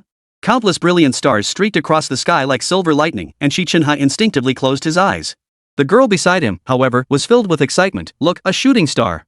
So shooting stars weren't lightning after all. The professor chuckled silently, a faint trace of mockery curling his beautifully arched lips. He had thought he could overcome it, yet he still couldn't face a mere flash of lightning. He opened his eyes, not to look at the sky, but shifted his gaze, fixing his eyes on the girl. She pressed her palms to her forehead, making a sincere wish. After a long while, she finally stopped, looking quite excited. Wishes made this way really come true, Professor. Did you make one? I did. He gave her a deep look, turned to leave, and called over his shoulder without looking back, let's go. Hey. She called after him. You still haven't answered my question. Where were you when my mother fainted in your car? His footsteps faltered, but he replied without turning back, you'll find out eventually. Xie Tianyi was about to ask more, but the professor had already strided away, his figure disappearing around the corner. Another scorching summer morning dawned. Xi Chenhe and Xie Tianyi opened their doors almost simultaneously, stepping out at the same moment. Xie Tianyi walked to Shu Qifan's house and peered inside. Qifan hasn't come home yet. She shot another glance at the carefree professor, thinking, he's living in Qifan's house, drove the owner away, and now resides here so comfortably and unapologetically. He's no different from a bandit. Unexpectedly, her little scheme was immediately seen through by the professor. He glared at her, displeased. I paid the rent. Then he warned coldly, don't even think about looking for him. I'll find him. Xie Tianyi stared at the professor, speechless. His back was ramrod straight, his chin lifted, leaving her only with the sight of his proud retreating figure. When they arrived at Yuhua, old Liang was already waiting at the entrance before they even got out of the car. He was overweight and heat-sensitive, fanning himself relentlessly with a handheld fan early in the morning yet still drenched in sweat. Uncle Liang.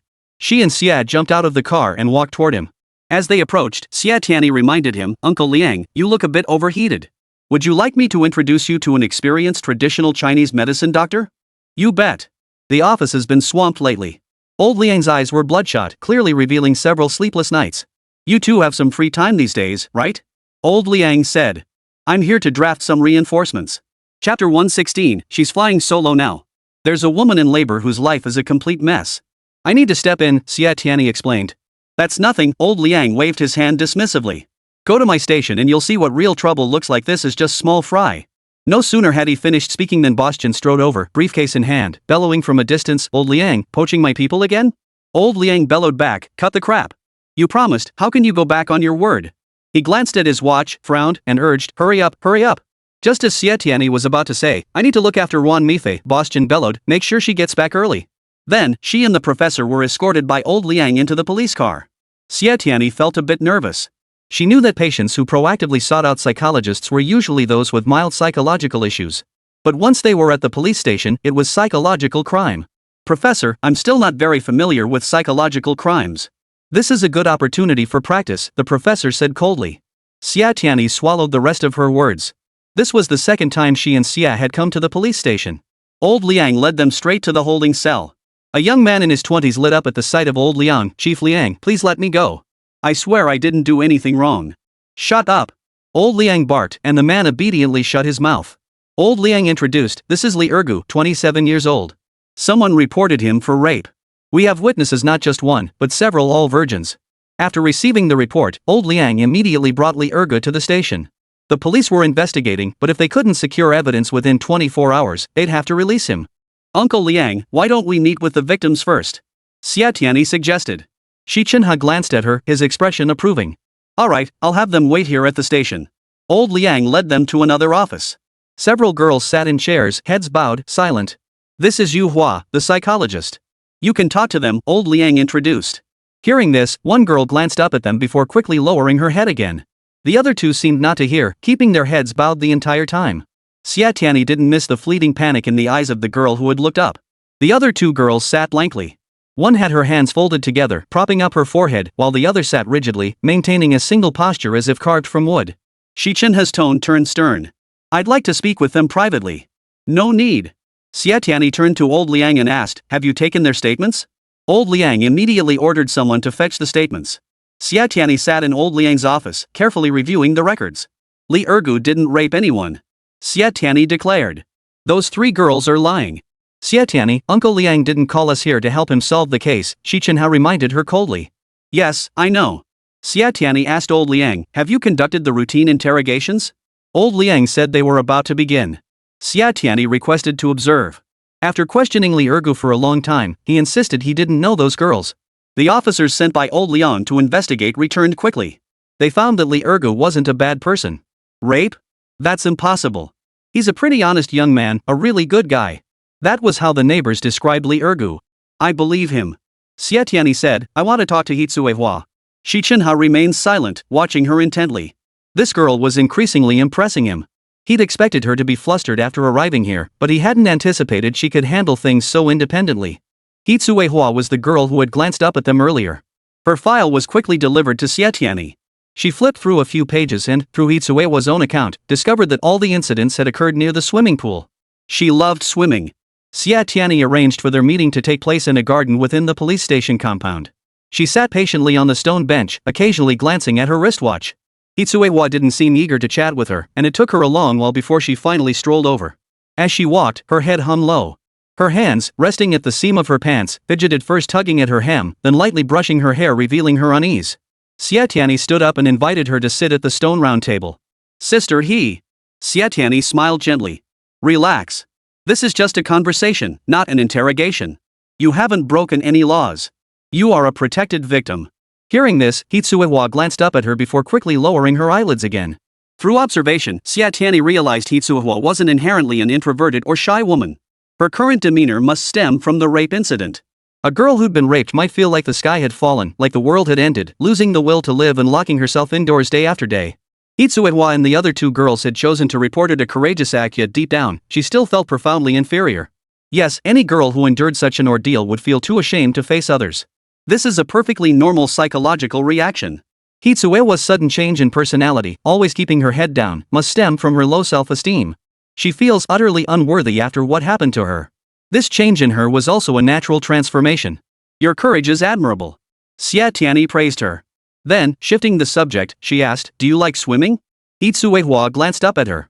Xie Tianyi instantly read her inner thoughts from her facial expression. She wondered, how does the psychologist know I like swimming? On such a hot day, swimming is quite pleasant. And with your figure, you'd look absolutely stunning in a swimsuit. Do you have one? Yes.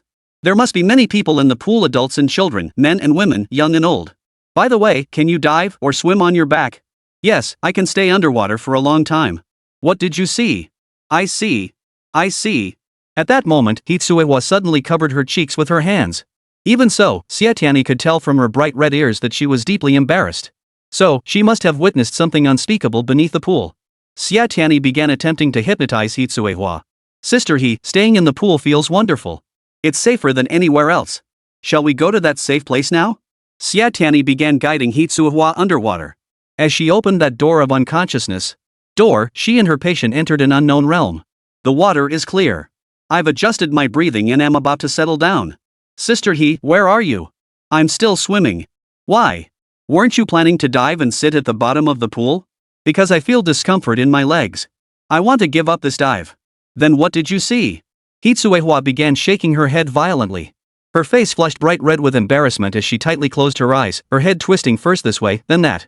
Chapter 117, Hypnosis Guidance Succeeds. She was rejecting something shameful, desperately averting her gaze to avoid looking directly, yet someone was forcing her to see. What did you see? I couldn't see his face, only. Hitsuewa shook her head violently, her emotions collapsing. She desperately wanted to speak, yet couldn't find the right words. A man or a woman? A man. How can you tell it was a man if you couldn't see his face? Xie Tianyi shut off the switch in Hitsuewa's mind. Now swim toward the surface. Get away from there.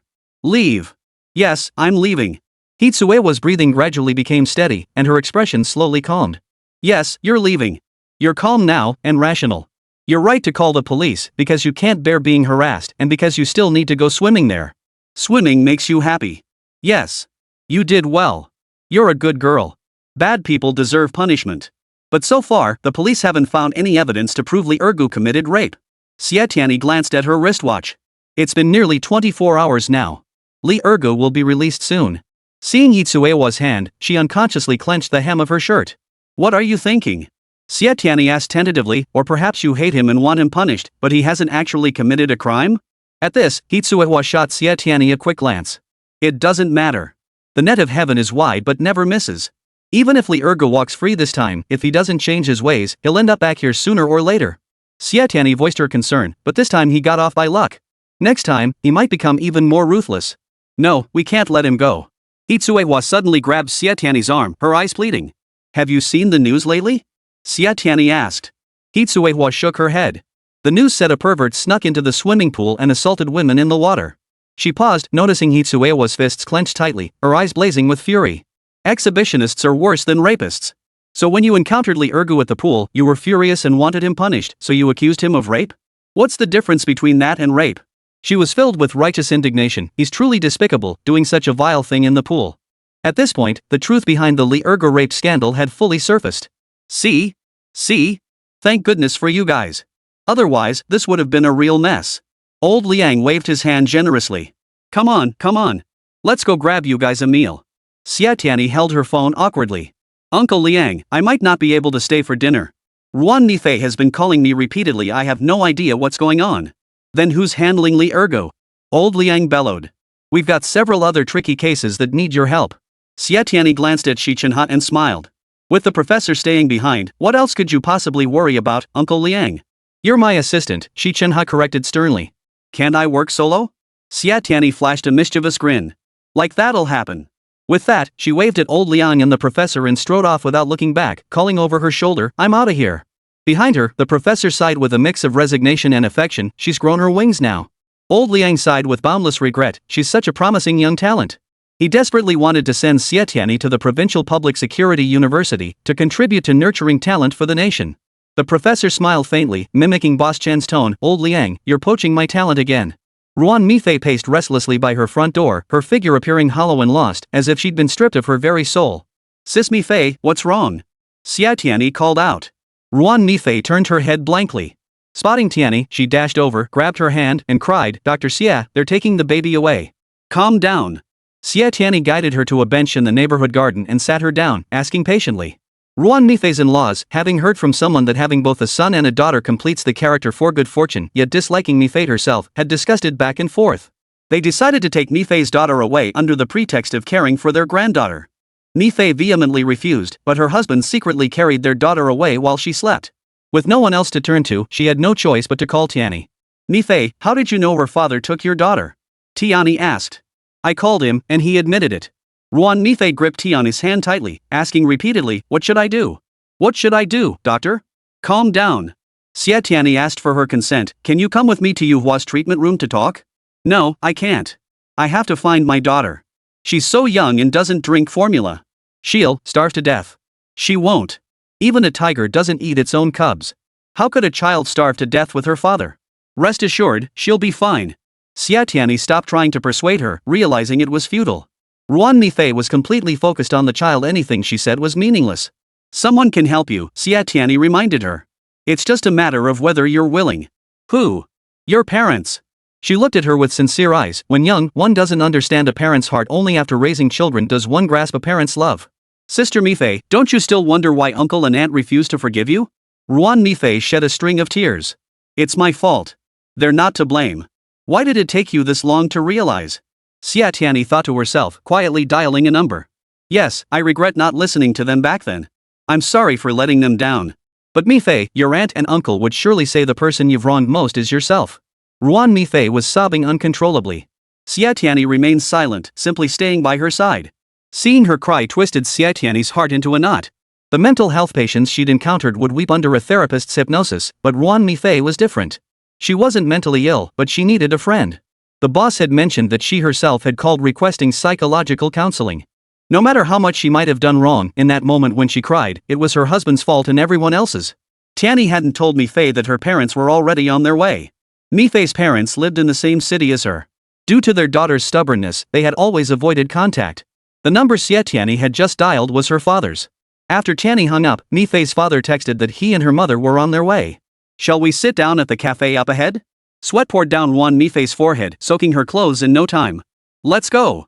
Seeing Mi-Fei didn't refuse, Xie Tianyi hooked her arm through Mi-Fei's. Sitting in the cafe, where the air conditioner displayed a temperature of 24 degrees Celsius, Mi-Fei was still drenched in sweat. Some people were always in a rush. Their constitution made them prone to internal heat and sweating. Before it was the heat, now it was the anxiety. Mi-Fei, rushing won't help. Why not try to relax? Xie Tianyi said, it's rare for baby to be taken out by his dad. You could go shopping, get a facial, read a book, or something. But I just can't calm down. Xie Tianyi wisely kept her mouth shut. Chapter 118, The Allure of Dream Therapy. Mi-Fei's parents arrived half an hour later. In this world, no parent truly holds a grudge against their child.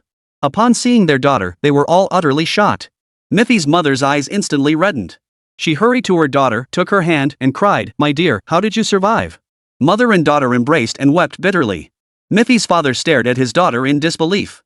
She seemed like a completely different person. He couldn't help but exclaim, "Is this really my daughter?" Hours later, Mi-Fei brought her parents back home, and Xie Tianyi was invited in for a visit.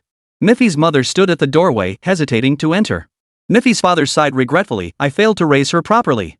Mi-Fei's mother's eyes widened in anger as she glared at her husband. "What nonsense are you spouting? This isn't my daughter's fault at all. Don't you forget she just gave birth and needs care too. I wanted to come over long ago, but you wouldn't let me. Now the child's been tormented into this state, and you're standing there spouting empty platitudes?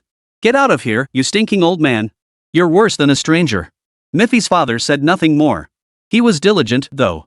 As soon as he entered, he began tidying up, cleaning, washing dishes, and even washing his granddaughter's little clothes until they were spotless, ironing them neatly. After tidying the living room and kitchen, he moved to the bedroom to organize the wardrobe and bedding. Soon, the house looked completely refreshed, and Mi-Fei's mood seemed to lift considerably. "Mom and Dad, thank you." She then turned to Xie Tianyi and said, "Dr. Xie, thank you." "You're welcome."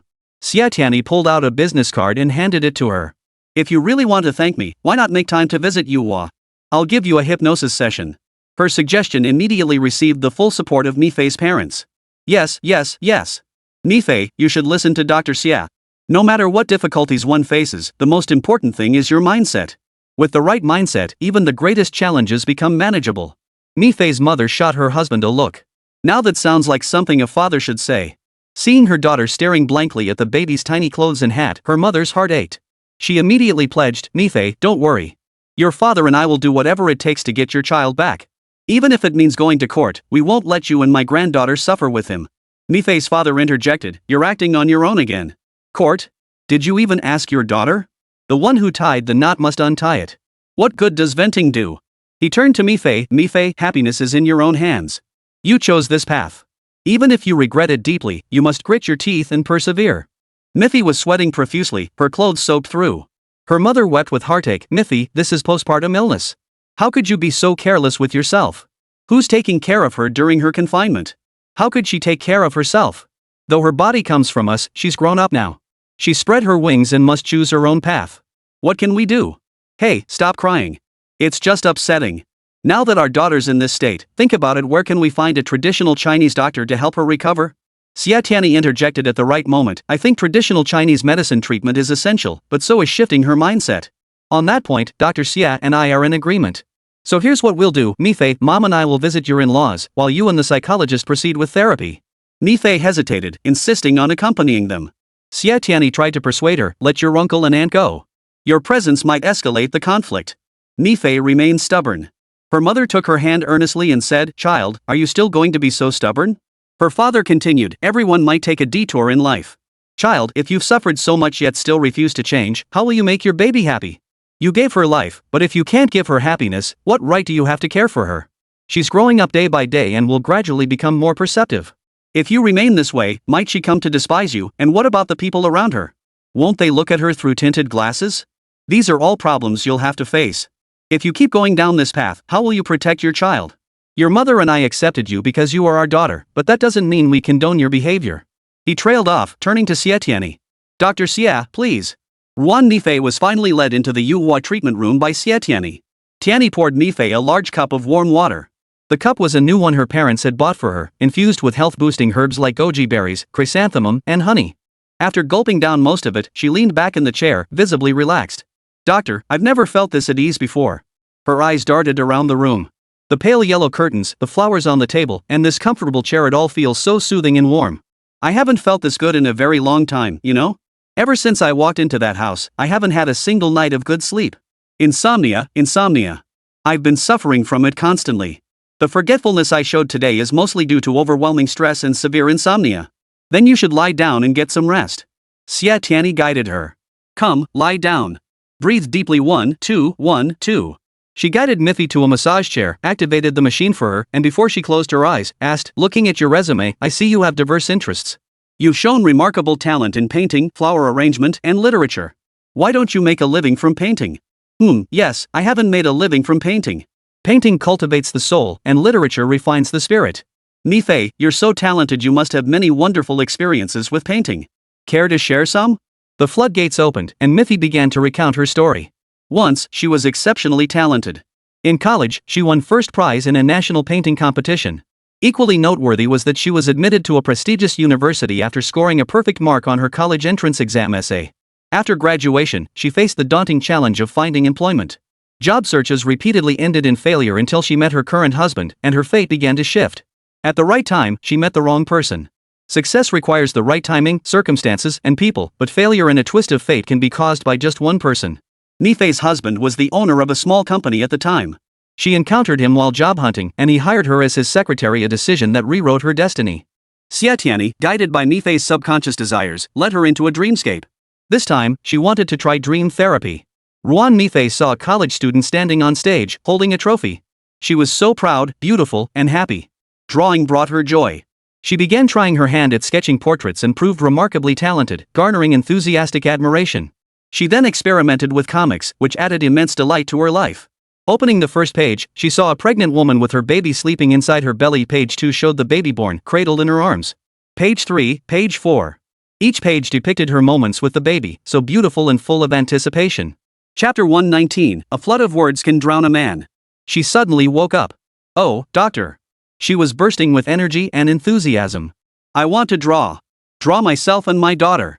When she's a little older, I want to show her these drawings together. I want to use comics to change myself, to change my life. Xie Tianyi was momentarily stunned. She herself was startled by the effectiveness of this dream therapy. The results were remarkably pronounced. This was far more practical than memorizing psychology textbooks. So, Mifei, how about I go with you to buy some paper and brushes? Sure, let's go. And while we're at it, let's get a beauty treatment and buy a few outfits. We'll look fabulous every day, okay? You need to look fabulous to draw comics. How beautiful mom is determines how beautiful her daughter will be. Mom's success shapes her daughter's future.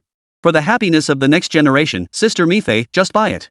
Ruan Mifei gritted her teeth. Fine, let's go. After heading to the mall and buying paper and pens, Xie Tianyi took Ruan Mifei straight to the store. With each garment costing hundreds, Ruan Mifei examined them repeatedly but ultimately didn't buy a single piece. Only after leaving the mall did Ruan Mifei tell Tianyi that her husband's gambling addiction and reckless lifestyle had led him to neglect the company's management. The company's finances had collapsed, leaving the family without income and in dire straits. Don't worry, Ruan Mifei said confidently.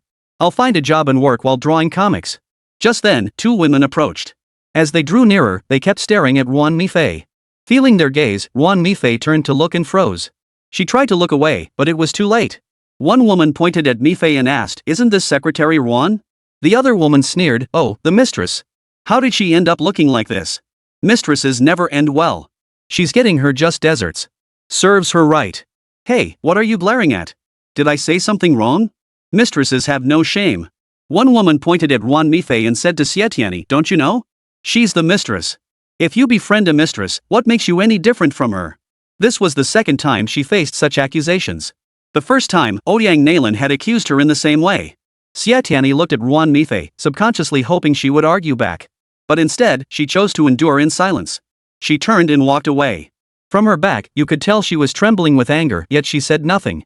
After walking a considerable distance, once Mifei had calmed down, Tianyi asked, "Sis Mifei, why didn't you argue back?" She replied, "I'm someone who survived a flood of venomous words."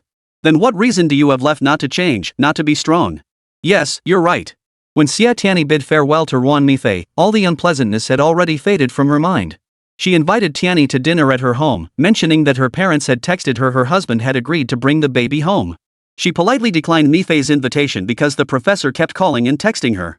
"Xie Tianyi, why aren't you replying to my messages? Answer my call. Xie Tianyi, if you don't reply soon, I'll have you packing your bags and leaving. Good for nothing, hurry up and come pick me up." In the last message, she could sense the professor's need for her between the lines. She replied, "I'm on my way." As she headed to the garage to get the car, a stylishly dressed young woman walked toward her. Xie Tianyi recognized her. It was that rich heiress who had brazenly declared she wouldn't let the professor off the hook. Her name was Dong Yunhua, she thought.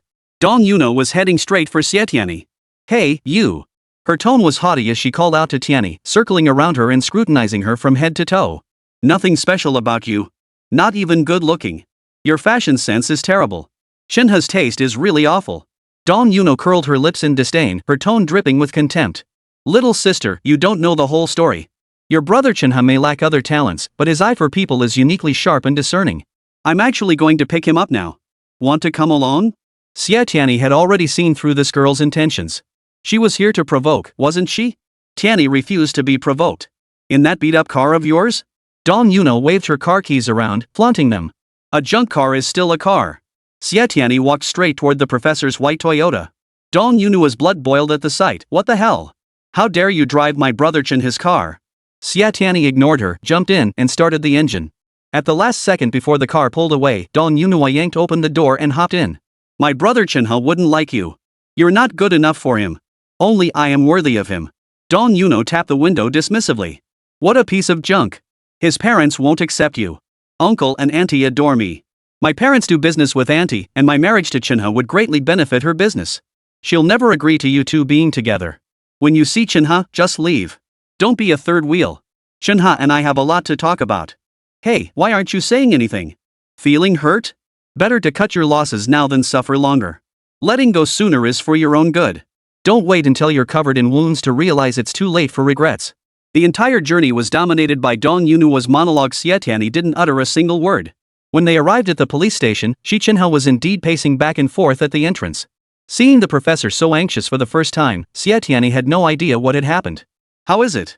Xie Tianyi asked. "It's no place for humans," Xi Chenhe replied coldly. "Ha!" Xie Tianyi couldn't help but burst out laughing. "If Uncle Liang heard you say that, you'd be dead meat." Just then, Dong Yunhua jumped out of the car and called out, "Chenhe brother." Xi Chenhe shot her a glance. "What are you doing here?" Xie Tianyi tossed him the keys. "She was looking for you, so I brought her along." Then she turned and walked away, saying over her shoulder without looking back, "I'm leaving."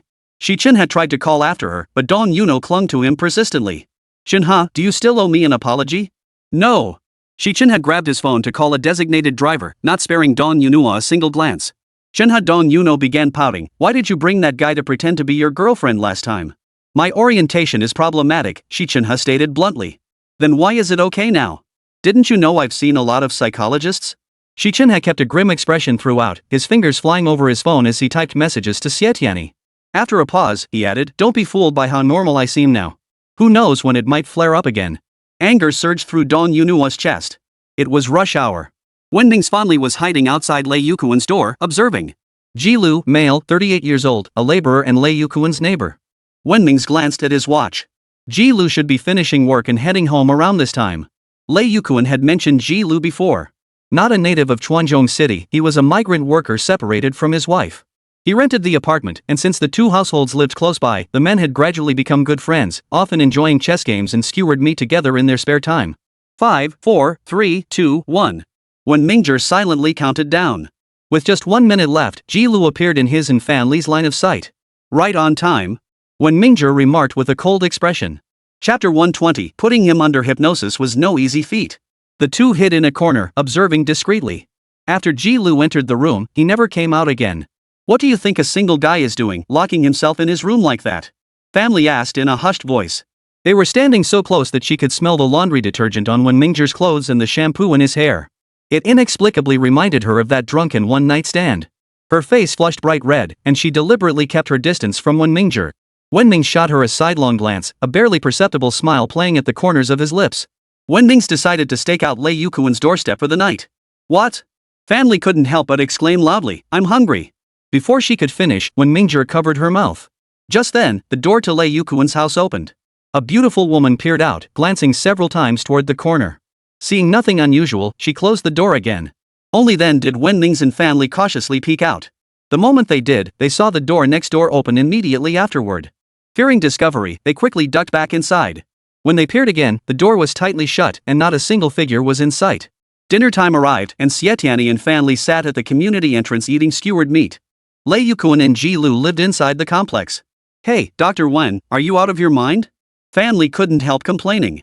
What's the point of blocking the door and following him? Just get Lei Yukuan into the treatment room and hypnotize him. We might uncover things he doesn't even know about himself. Fan Li took a big gulp of beer, chewing on a spicy meat skewer as she slurred, Dr. Wen, do you have a stalking fetish or something? Wenming sat motionless, neither eating nor drinking, muttering to himself, why did Jilu and Lei Yukuan's wives open their doors one after another? You wouldn't be suspecting Jilu as the neighbor Wang, would you? It's possible. Put. Fan Li nearly spit out the beer she'd just taken a sip of. Wiping her mouth with a tissue, she lowered her voice.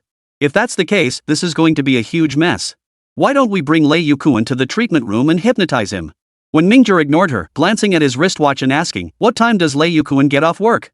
Lei Yukuan finished work at 10:30. By then, when Mingzhong and Fan Li had eaten their fill and were strolling through the neighborhood garden. Spotting Lei Yukuan's car, when Mingzhong and Fan Li immediately pretended to be a couple and hid behind a large tree. As Lei Yukuan's figure disappeared into the building, Fan Li glared at Wen Mingzhong. What are you staring at? I seriously suspect you're using work as an excuse to waste my time and make me entertain you. Shoo. Wenming's motioned for Fan Li to lower her voice. Pointing toward the building exit, he said, look, Jilu. Jilu strode out confidently and headed to a roadside barbecue stall to grab some skewers. When Mingzhong and Fan Li slipped out of the compound and got into the car. Fan Li crossed her arms, fuming, investigate, what did you find? Lei Yukuan came back, Jilu went out, and after Lei Yukuan's wife opened the door, Jilu followed suit. She paused, muttering to herself, why do I keep thinking Jilu is old Wang next door? When Mingzhong replied coldly, you violated professional ethics. He glanced at her, seeing the anger on her face, and softened his tone considerably. Tomorrow, hypnotize Lei Yukuan. Fan Li, who had been analyzing the situation, heard Wen Mingzhong's words and instantly flew into a rage. Wen Mingzhong, you stop right there. Her suspicions were confirmed. Dr. Wen had brought her here to follow someone home after work, then out for skewers all just to toy with her. He'd already decided to hypnotize Lei Yukuan. Wen Mingzhong. Wen Zhuming. Fan Li stomped along in her high heels, shouting as she walked. When Mingzhong stopped at just the right moment, turning to face the woman striding toward him. Wen Zhuming. Fan Li, caught off guard, nearly crashed into his chest. Barely regaining her balance, she opened her mouth to confront him, but before she could speak, he suddenly drew near and captured her lips with a firm kiss. He held her close, giving her a long, lingering kiss. Then he released her, turned, and strode away without looking back once. Wen Zhuming, you. He actually dared to kiss her. Fan Li felt her lungs nearly burst with rage at that cold-hearted bastard. She stood there, eyes blazing as she glared at Wen Zhiming's retreating back, her hand unconsciously covering her lips, unable to lower it for a long time. Early the next morning, Fan Li and Wen Zhiming waited for Lei Yukuan at the Yuhua treatment room. Wen Zhi began guiding Lei Yukuan. Do you love your little wife very much? Of course. I'm a family man. Lei Yukuan countered. Dr. Wen, shouldn't a real man be responsible and have a strong sense of duty? Absolutely. Then, Dr. Wen, do you have any fond memories from your own romantic past? When Mingzhong didn't answer him, his eyes behind the glasses cold and stern. We met through an arranged meeting. She's beautiful and lively. What drew me most was her optimistic, confident spirit. You know, Dr. Wen, a woman's beauty is fleeting. Only her inner grace is truly worth a man's pursuit. That quality keeps a man captivated. Even as we grow old together, even when her beauty fades, I will still love her deeply. When Mingzhong's taut nerves began to relax. Suddenly, he thought of Fan Li. He and she had shared beautiful moments too. Even now, he couldn't be certain if it had been love. Dr. Wen? Dr. Wen? Fan Li called out twice before Wen Mingzhong snapped back to reality. He reached up to remove his glasses, taking a tissue to wipe them slowly. What is it? Earlier, while guiding a patient to open the door to their unconscious mind, he had actually been led astray by the patient's words and lost himself. This was not a good sign. Dr. Wen, may I speak with you privately? Fan Li turned to Lei Yukuan, offered an apology, and hurried out of the treatment room. The two spoke in Dr. Wen's office. Fan Li crossed her arms, leaned against the desk, and looked at Dr. Wen with seriousness. Dr. Wen, you were distracted earlier. She met his eyes, but he averted his gaze, turning his head to the side. That's not good, Dr. Wen. You nearly let Lei Yukuan lead you astray. Fan Li warned, if you can't handle this, I'll hypnotize him myself. No. When Mingzhong stood with his back to Fan Li, waving his hand to stop her. Investigate him. From previous interactions, it was clear Lei Yukuan was a highly vigilant patient, the kind who resists hypnosis. Fan Li suggested, why don't we use the equipment to treat him? We can try that. After taking a few deep breaths, when Mingzhong suddenly turned to Fan Li, I'd prefer you step aside while I perform the hypnosis. What? Fan Li's eyes darkened as she stared coldly at Dr. Wen. Soon, she understood. She smiled faintly. Dr. Wen, you haven't fallen for me, have you? When Mingzhong remained silent, shooting her a glance before striding toward the treatment room. The treatment room was bustling with activity due to an unexpected visitor.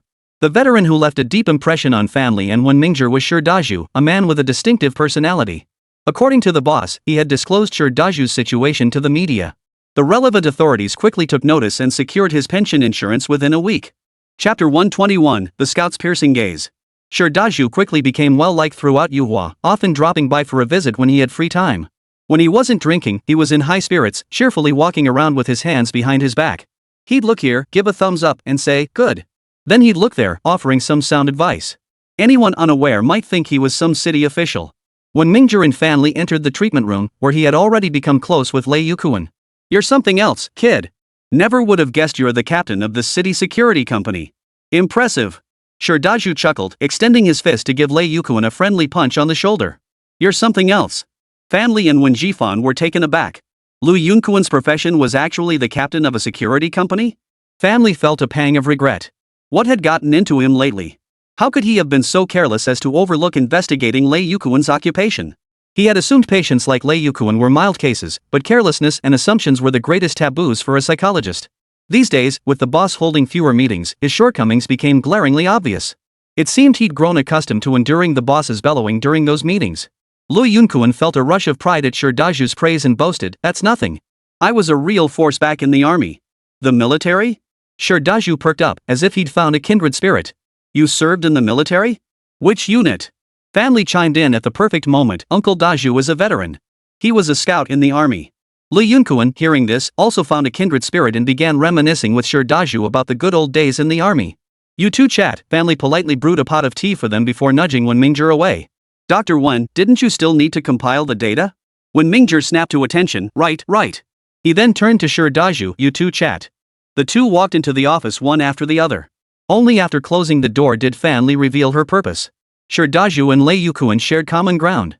They seemed to have found kindred spirits, lamenting they hadn't met sooner. Lei Yukuan had many topics he found difficult to broach, and he would surely confide in Xie Daju. This approach would yield far better results than hypnosis. Besides, hypnosis had absolutely no effect on Lei Yukuan. When Mingzhong stared intently at Fan Li and remarked, a man and a woman working together make light work. Women really are more perceptive. What are you talking about? Fan Li's face stretched into a long frown. She lifted her chin, straightened her back, and strode away with pride. Inside the office, Wen Mingzhong looked utterly perplexed. Was she angry? He hadn't done anything to upset her. Couldn't he just tell the truth? Xie Tianyi and Xi Chenhe rushed to the police station early in the morning. Old Liang was in a real bind, pestering them non-stop since past 6. Chen Hong said Qifan went on a trip. This was the information Xie Tianyi had obtained when she met Chen Hong for dinner last night. Xie Tianyi, recite everything you've read in your recent psychology books.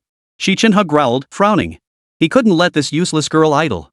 The moment she had free time, she started thinking about lawyers. Even with him by her side, she dared to think about other boys. Why? Xie Tianyi protested. You can't drive with your mind elsewhere. Xi Chenhe's cold eyes brimmed with displeasure. He shot her a glance before turning his head to stare out the window.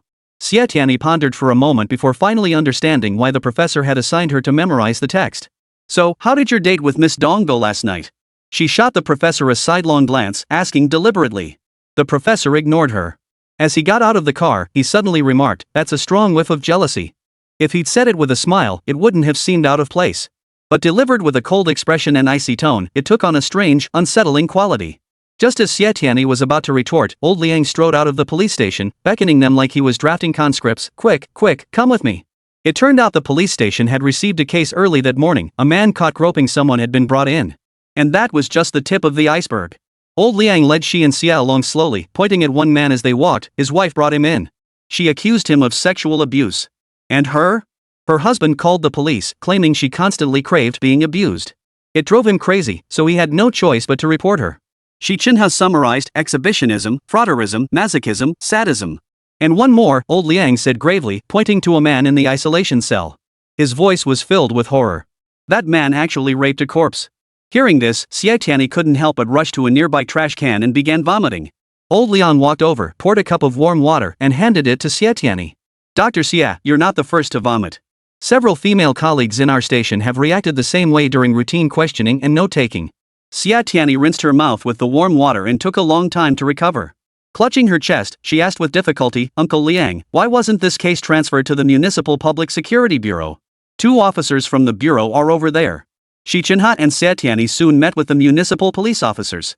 Since the case involved sexual psychological disorders, the 2 officers requested that both Xi and Xie accompany them to the city center to assist with the investigation. Xie Tianyi suddenly understood.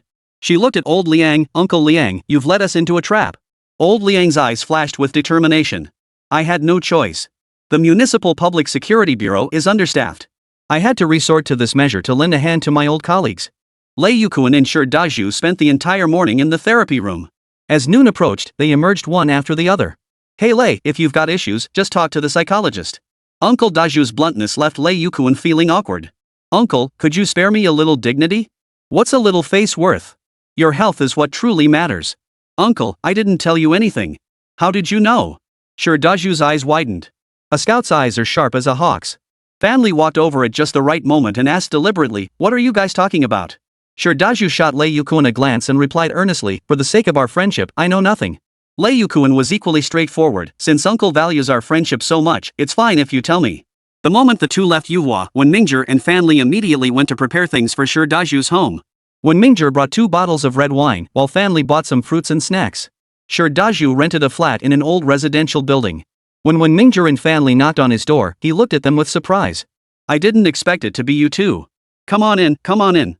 The place is a bit messy, I'm packing up to head back to the countryside. Why the sudden move back? Fan Li asked. My pension is finally sorted out. I'm just a country bumpkin at heart, back to where I came from. Wenming's placed 2 bottles of wine on the table. Shi Dazhu glanced at them and waved his hand. What's the point of that? I quit. He quickly guessed the psychologist's purpose. You're here about Lei, right? He asked. Before they could answer, he began telling them about Lei Yukuan. Lei Zi was a good man. He divorced his ex-wife because she cheated on him. Didn't his ex-wife go abroad? Yes, she's abroad, but her heart remains with Lei Zi. People only learn to cherish what they have after losing it. She divorced him and soon regretted it. To win Lei Zi back, she bribed his neighbor Ji Lu to sabotage his relationship with his current wife. Chapter 122, The Most Powerful Hypnotist. Seeing the pair freeze, Shi Dazhu quickly explained, of course, I deduced this from talking to Lei Yukuan. Aren't you hypnotists? Find a way to guide him. If you can successfully hypnotize him, you'll prove everything. He deeply loves his current wife, you can start from that point. Fan Li and Wen Mingzhong exchanged a glance before speaking simultaneously. Wen Mingzhong courteously let Fan Li speak first. I think we should start with Lei Yukuan's ex-wife. But his wife isn't a psychiatric patient. I want to investigate his ex-wife, Fan Li stated. On this point, she and Dr. Wan were in complete agreement. Lei Yukuan's ex-wife was a manager at a major corporation. Her career was thriving, and she had gone abroad for a promotion. According to investigations, she had been trying to return to China to reunite with Lei Yukuan. Whether the timing wasn't right or she hadn't succeeded, Lei Yukuan's wife had never come back. After leaving Daju's residence, Fan Li and Wen Mingzhong proceeded to Lei Yukuan's home. They met Lei Yukuan's current wife. She was young and lively, full of energy, with a smile on her face as she spoke. Yukuan, staying up late is bad for your health. Here, drink this bowl of soup quickly. Lei Yukuan mentioned that his wife had recently taken up making nourishing soups. She insisted he drink 3 large bowls of these highly restorative concoctions every day, refusing to let him off the hook until he finished them. Lei Yukuan took the large bowl of nourishing soup from his wife's hands, pinched his nose, and gulped it down. Yukuan, all my happiness is in this bowl of soup. Drink up. No sooner had he finished than his wife brought another huge bowl. Lei Yukuan stroked his round belly and belched, I'm stuffed. Let me rest a bit before the next one. His tone was affectionate as he spoke to his wife. The couple treated each other with mutual respect and deep affection. Just remember to drink it later, the woman reminded him before greeting the 2 psychologists and returning to their room. Did it work? Wen Mingzhong asked. Lei Yukuan shook his head. Mr. Lei, did you and your wife hear any sounds while you were in the room? Fan Li inquired. If you mean sounds, there really were some. Lei Yukuan recalled that every time he and his wife were in their room, they would hear a drip sound coming from the next room. He thought Ji Lu had forgotten to turn off the faucet, so he knocked on the door to remind him. But just as he returned to their room and was about to continue, the drip sound came again from next door. This back and forth completely killed their mood. Over time, it became a source of tension between them. So did you check his place? Could it be a leaky pipe? Wen Mingzhong frowned and asked. No, I haven't. Fan Li asked, have you tried changing locations? Like taking your wife on a trip somewhere? We tried. Really? Yes. On the way back to Yuhua, neither Fan Li nor Wen Mingzhong spoke. It turned out that hypnosis alone wasn't enough. Detailed supplementary investigations and analytical reasoning were also required. Xie Tianyi and Xi Chenhe arrived at the municipal bureau. Xie Tianyi whispered, aren't we going to the district bureau? Why come straight to the municipal bureau? A senior-looking official at the municipal bureau shook Xi Chenhe's hand and said, so you're the elite psychological experts under Chen Yuhua? Welcome. They were quickly ushered to the city's criminal investigation division to assist with a homicide case. After flipping through just a few pages of the case files, Xie Tianyi rushed to the restroom to vomit. Having barely escaped the shadow of the corpse rape case at the police station, she was now confronted with one gruesome scene after another at the criminal investigation division. She couldn't handle it. The leap from sexual psychology to criminal psychology required Xie Tianyi time to adjust. That afternoon, Xi Chenhe told her to return to Yuhua first. He would stay at the criminal investigation brigade. No sooner had Xie Tianyi arrived at Yuhua than Boss Chen summoned her. Tianyi, Chenhe is at the criminal investigation division. I just received a medical case. You take it. Xie Tianyi took the medical records without glancing at them and asked earnestly, Boss, you arranged for the professor to go to the criminal investigation division, right? What, got a problem with that? Boss Chen paused, pen in hand, and looked up at Xie Tianyi.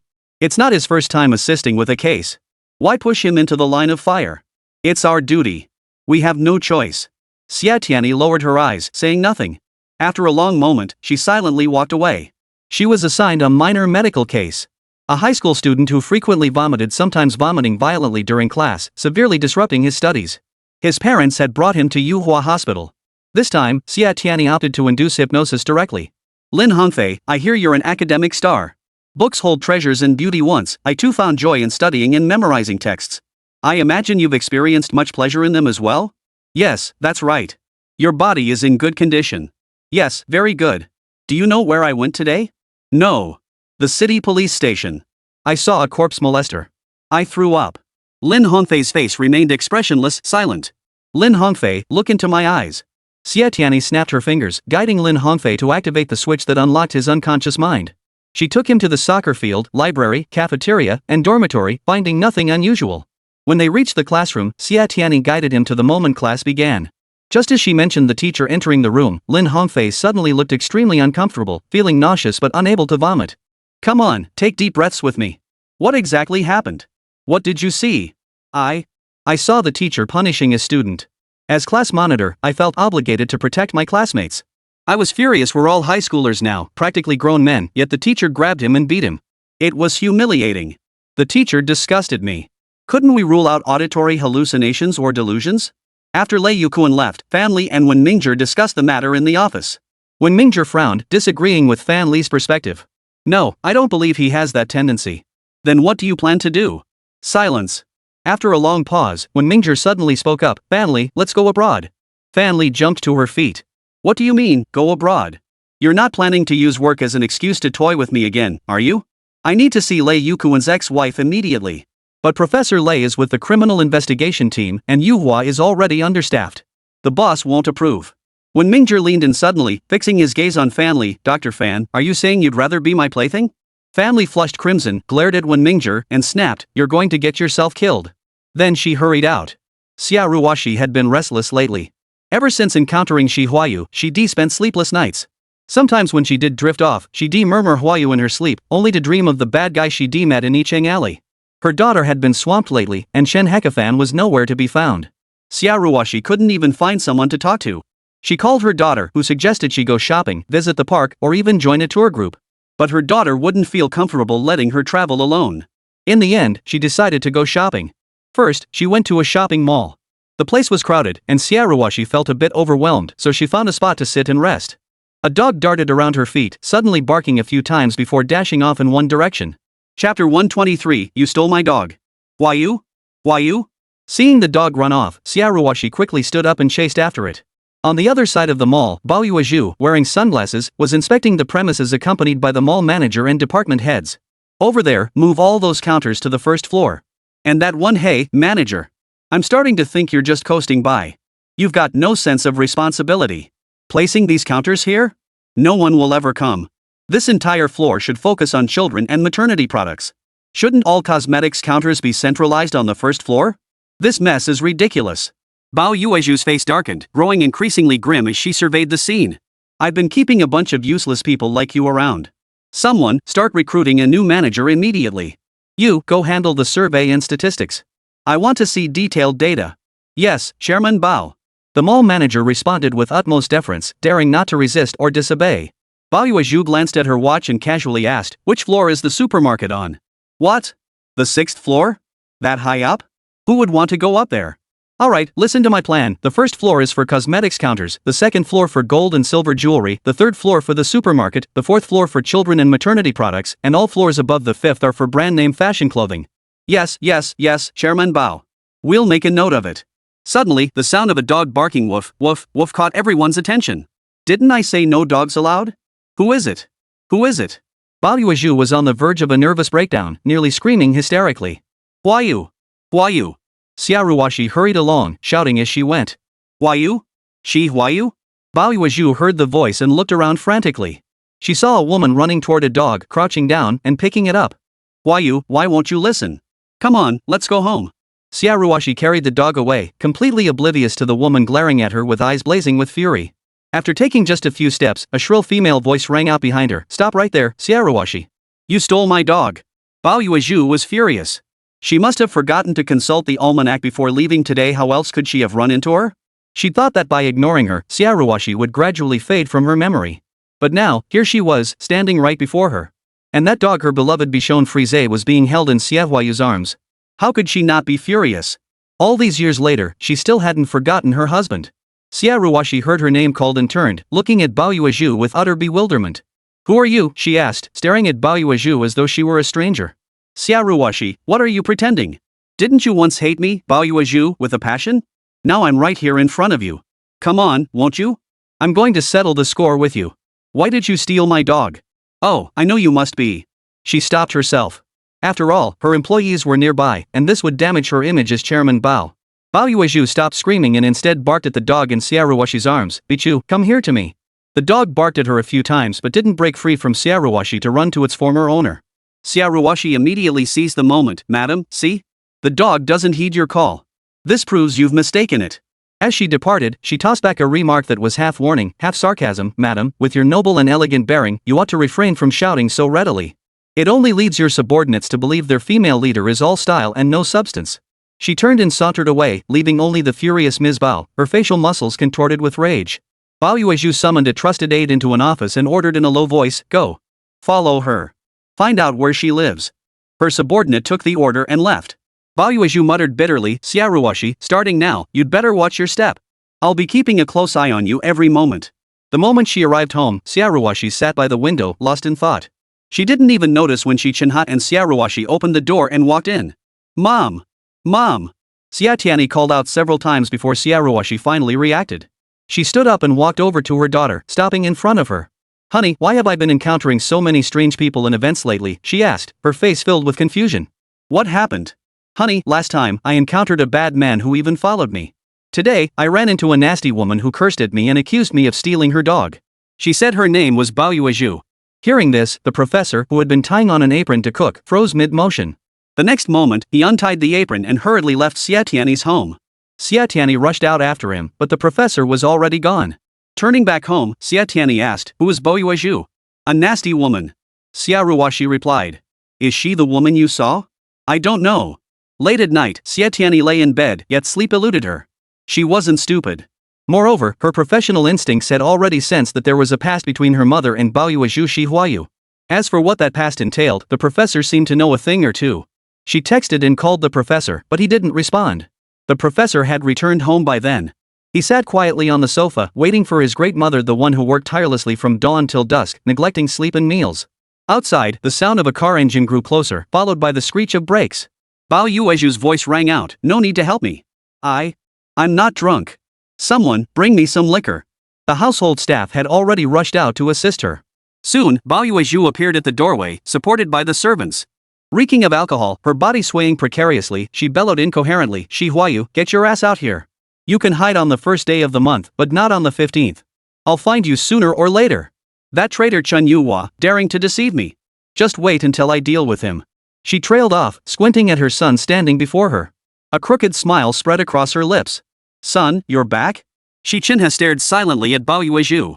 Shouldn't she be fiercely proud, roaring at him, you said you wouldn't come home? Then go. The farther the better. Was this Baoyuezhu's true nature surfacing when drunk, or was it yet another persona? He had come back intending to confront her and issue a stern warning. Seeing her like this, he coldly ordered, take her back to her room. After Baoyuezhu was supported a few steps, Xi Chenhe added, make her some sobering soup. He calmly returned to his room, unlocked his phone, and saw Tianyi's number and message pop up.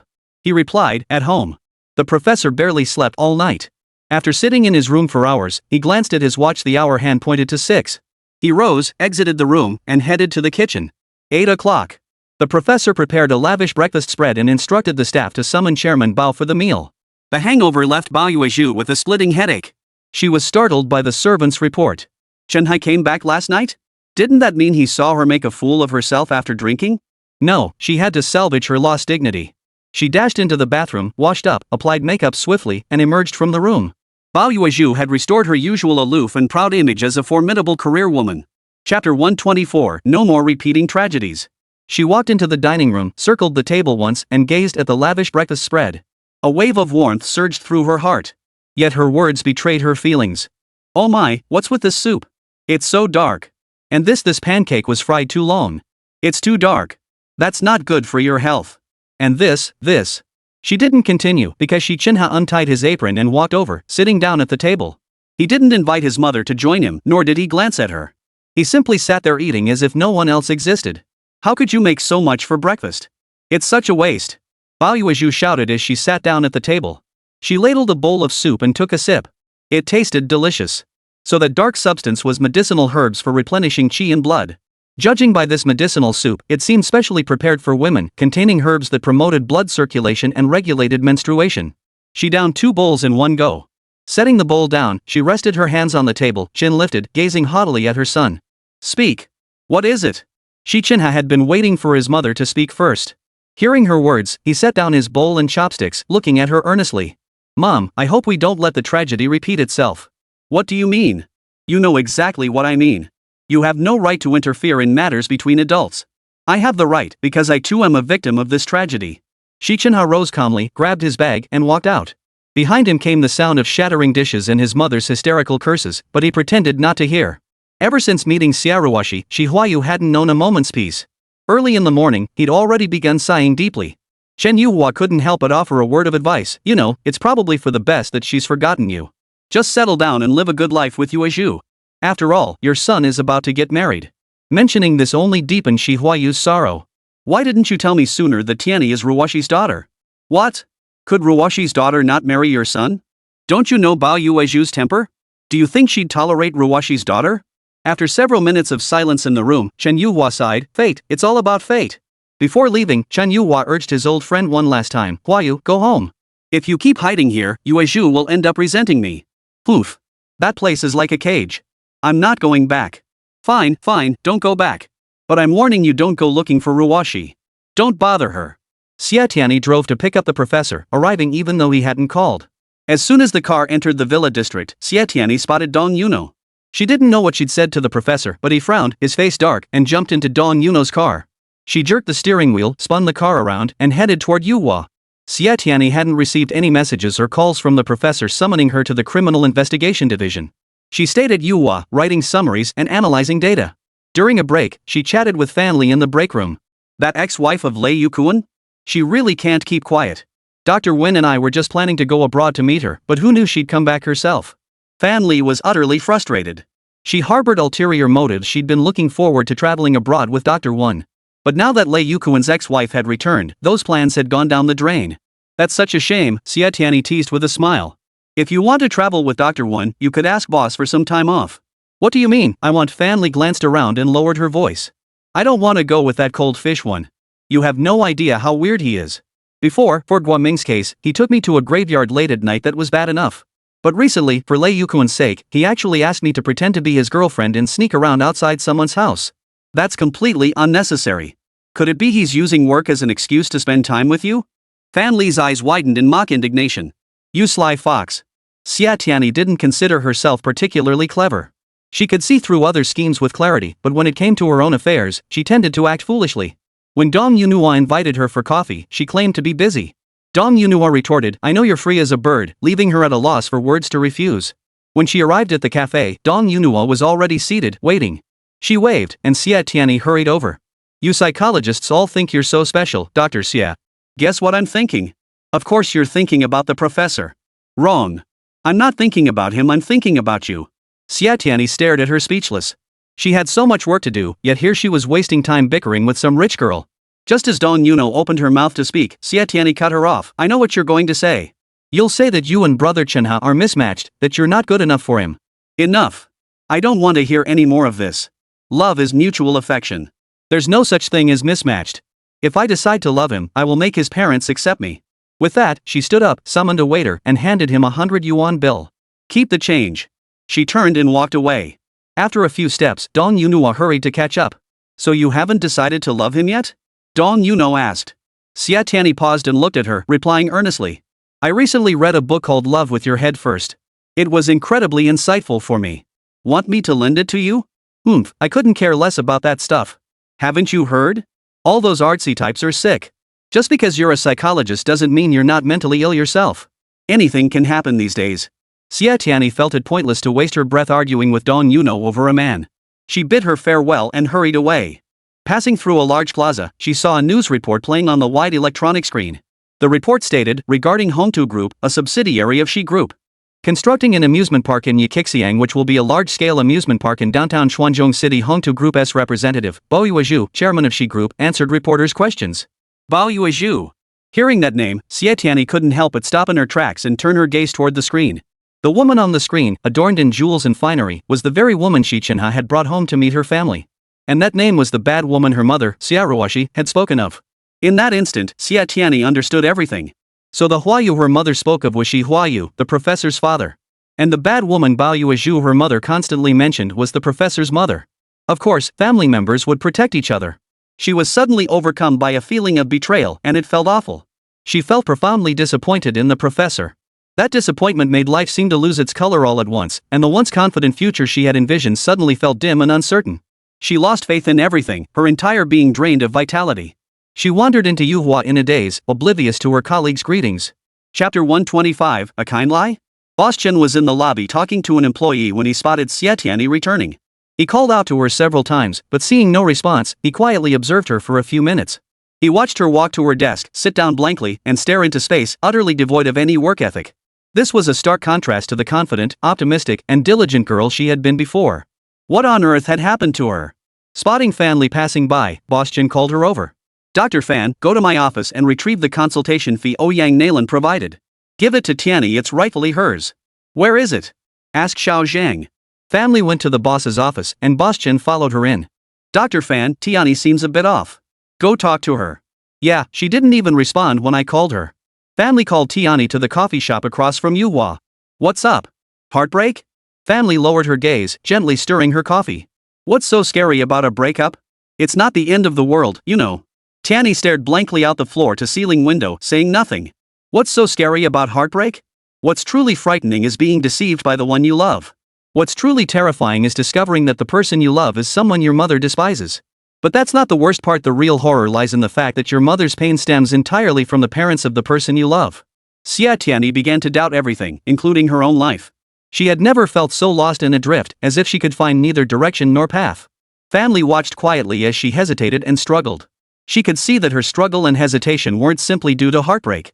Tianyi, Ouyang Nalan mentioned that Tingting can now tell the story of pointing a deer as a horse. He's eager to share it with you. She saw a flicker in Xie Tianyi's otherwise unreadable eyes. Tianyi, would you like to hear Tingting tell the story? It would surely be enchanting. The voice of a child with autism is the most beautiful sound in the world. Yes.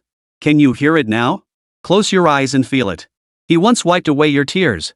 Such a small child, unable to be strong himself, yet he knew how to comfort and encourage you. How deeply moving that must be. Yes, I hear it. His voice often lingers in my ears. He gave you endless courage. In him, we see many of the world's most precious things like resilience. He was resilient, so he learned to speak.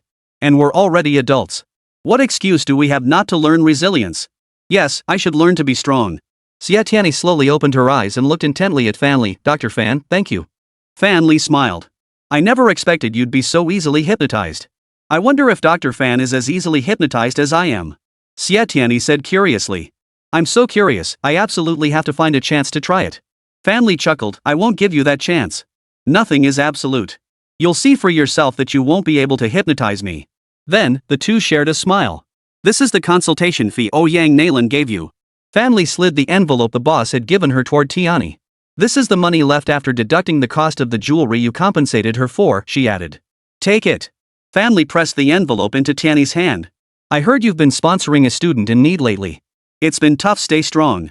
Seeing Tianyi standing there in a daze, she asked again, aren't you coming back with me? No, Tianyi clutched the envelope tightly. I need to go to the Criminal Investigation Division. Tianyi parked her car at the entrance of the Criminal Investigation Division. As soon as she stepped out, she spotted Dong Yuno's luxury vehicle.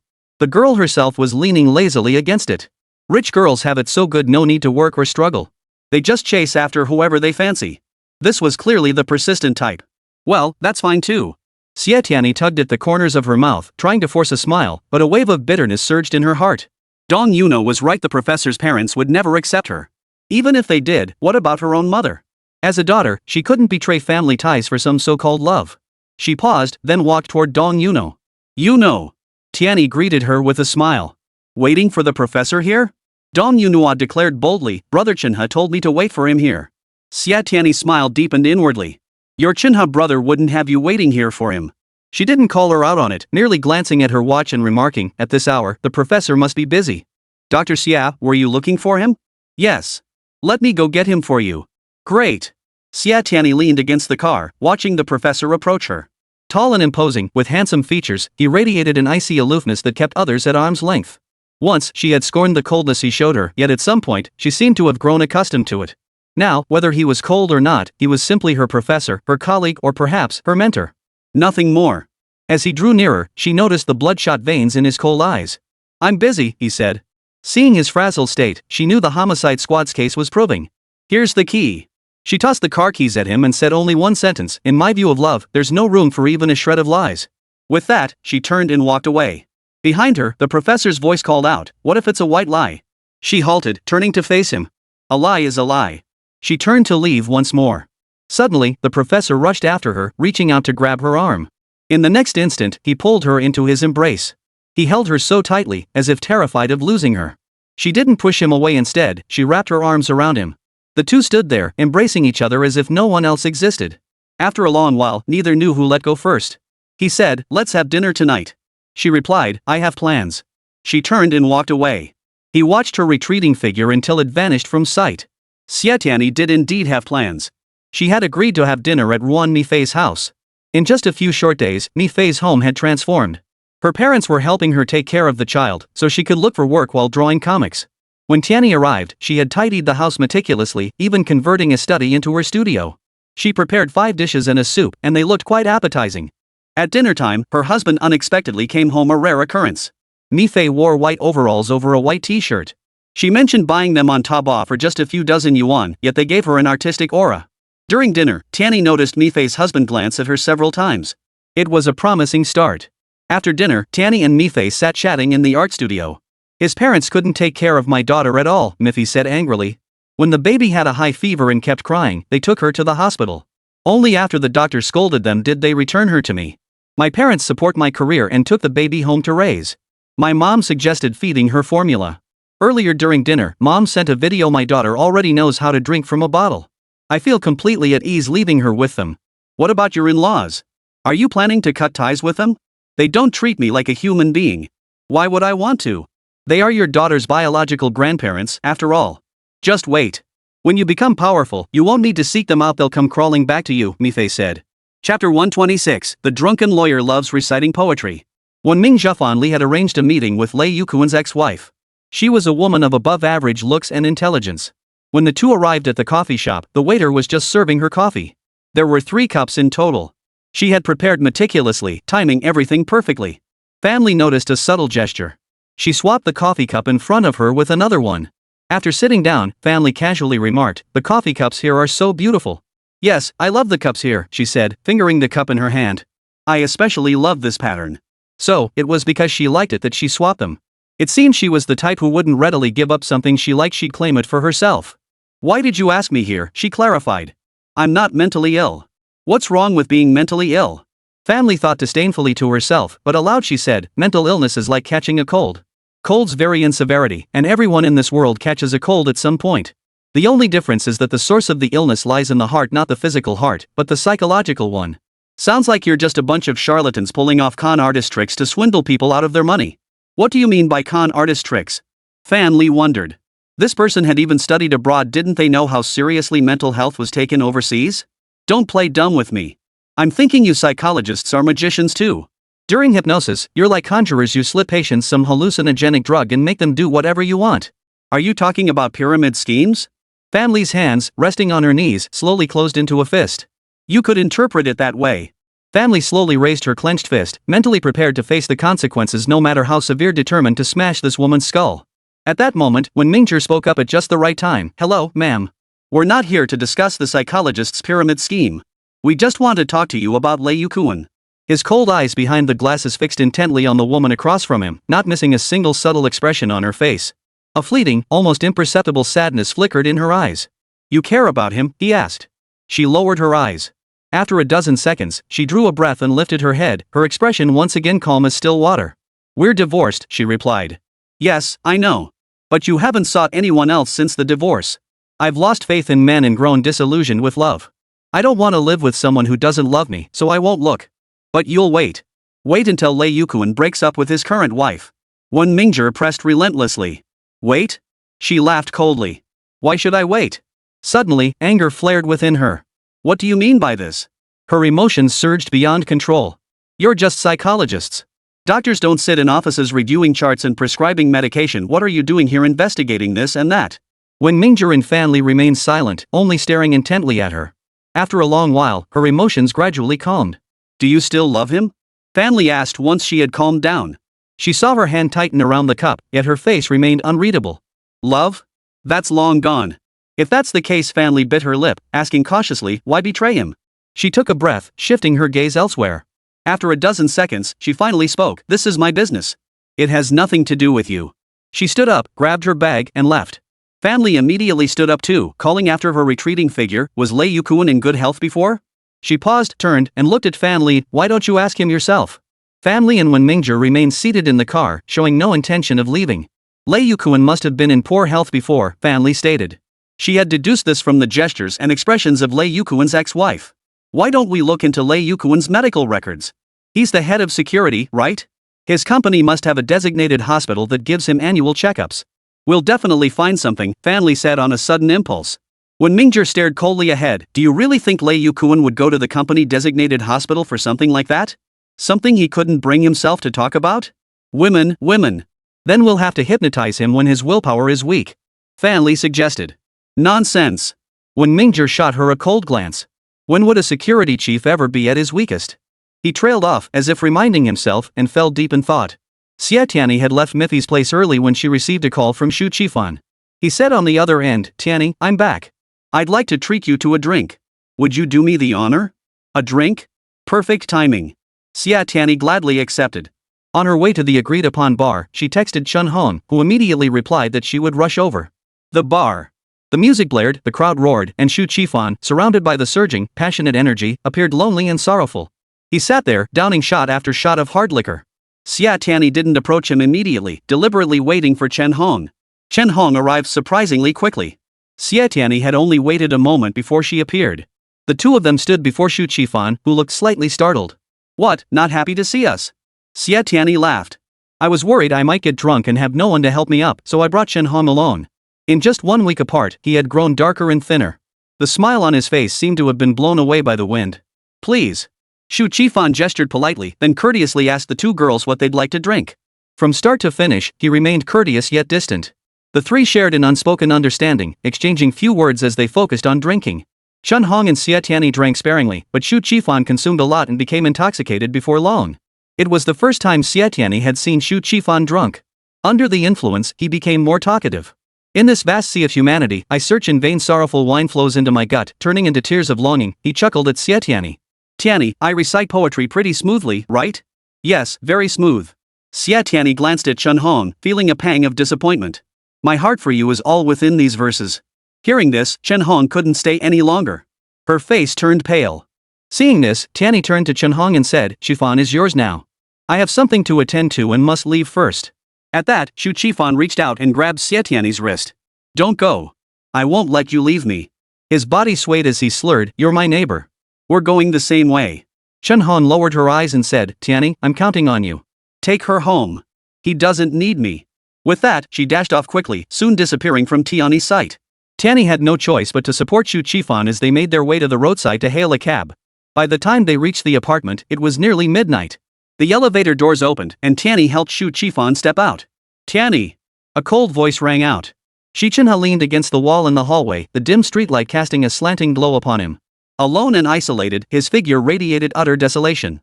Shu Qifan spotted Xi Chenhe and squinted, calling out, She ice cold. Xi Chenhe rushed over in a few strides, forcefully pushing Tianyi off before taking Shu Qifan's arm and guiding him inside. Tianyi, assuming she was no longer needed, began searching for her keys to unlock the door. Footsteps approached behind her. Without turning, she recognized the powerful aura as the professor's. Chapter 127, You're managing my off hours too. As he drew closer, extending his arms as if to embrace her, Tianyi sidestepped several paces, turning to face the professor. Professor, it's very late. We can discuss work matters tomorrow, she said in a strictly professional tone, deliberately keeping her distance. The professor frowned in displeasure. Ah, I'm so sleepy. Xie Tianyi happened to yawn, only to realize her breath reeked of alcohol. The professor's expression darkened, becoming ominously grim. Before the volcano erupted, Xie Tianyi swiftly opened the door and rushed inside with all her might. Her feet had barely crossed the threshold when the professor grabbed her wrist. Useless. Didn't I tell you never to drink again? I think you did mention that, Xie Tianyi scratched her head, replying with a hint of guilt. Do you believe I could expel you? Isn't that the boss's call? Xie Tianyi suddenly snapped. She shoved his hand away and yelled at him, Professor, do you have to micromanage me after hours too? Xie Tianyi. The professor bellowed back. The next second, his hands clamped down on her shoulders, pinning her against the wall. His arms held her firmly in place.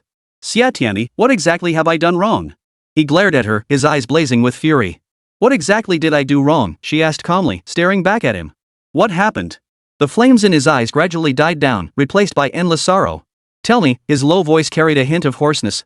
Even if it's a death sentence, I'd rather die knowing the truth, wouldn't I? Xie Tianyi hesitated for a moment. She desperately wanted to explain everything, but what could she say? That his parents and her mother were sworn enemies? Or that she and he could never be together? You know. I don't know. Is that so, Professor? Xie Tianyi suddenly flared with anger. He had hypnotized her mother multiple times, yet now he stood here pretending to know nothing. Professor, not only have you made me look at you with new respect, but you've also made me question my entire life. You truly are my wonderful mentor and boss. She tried to push him away, but he only tightened his hold on her. His cold eyes fixed on her for several seconds before he suddenly leaned in, sealing her lips with his own. The door to the adjacent room opened and closed. Xu Qifan leaned against the wall, staring hopelessly at the ceiling. His heart was slowly dying. Xie Tianyi struggled desperately, but she couldn't break free. Untouched by romance, she felt her mind grow hazy. The professor's kiss seemed enchanted. Her subconscious fought against it desperately, yet she couldn't help but respond to him. The last remnants of her reason warned her not to surrender, not to sink into this. She struggled, torn between resistance and desire, until finally, her rationality crumbled. The next morning, Xie Tianyi dawdled over her breakfast. Tianyi, hurry up and eat. You'll be late for work, Xia Ruoshi urged. Xie Tianyi grabbed her mother's arm and pleaded, Mom, please go check on Qifan. Check on what? To see if they've left yet. She was deliberately avoiding the lawyer and the professor. They left for work this morning. I ran into Qifan when I got back from walking the dog. The professor was just opening the door to head out when I came in. Xia Ruoshi said irritably. Xie Tianyi immediately began tidying up, preparing for work. Just as she reached the bottom floor, a figure emerged from the corner. It was the professor. Assistant. He tossed her the car keys with a stern expression. You're going to the Criminal Investigation Division today to assist with my work. But boss assigned me a medical case, Xie Tianyi protested. Come with me first. Seeing Xie Tianyi still dawdling, the professor's expression darkened. Hurry up. Xie Tianyi had no choice but to comply. Huayu accepted an invitation from Dong Yunhua, the Dong family's heiress, to go shopping together. Dong Yunhua affectionately linked arms with Huayu as they strolled side by side down the street, looking like mother and daughter. Yunhua, why haven't you come over to play lately? Your uncle ran off, leaving your aunt all alone at home. It's so dreary. Your uncle ran away? Dong Yunhua looked slightly stunned. Why would he run away? Oh, him. He nearly drank himself to death last time. To get him to quit, I had people watching him. But when his craving hit, he snuck out. When did this happen? Does Chenhe know? Huayu let out a long sigh. My son. Ah, never mind. Let's not talk about it.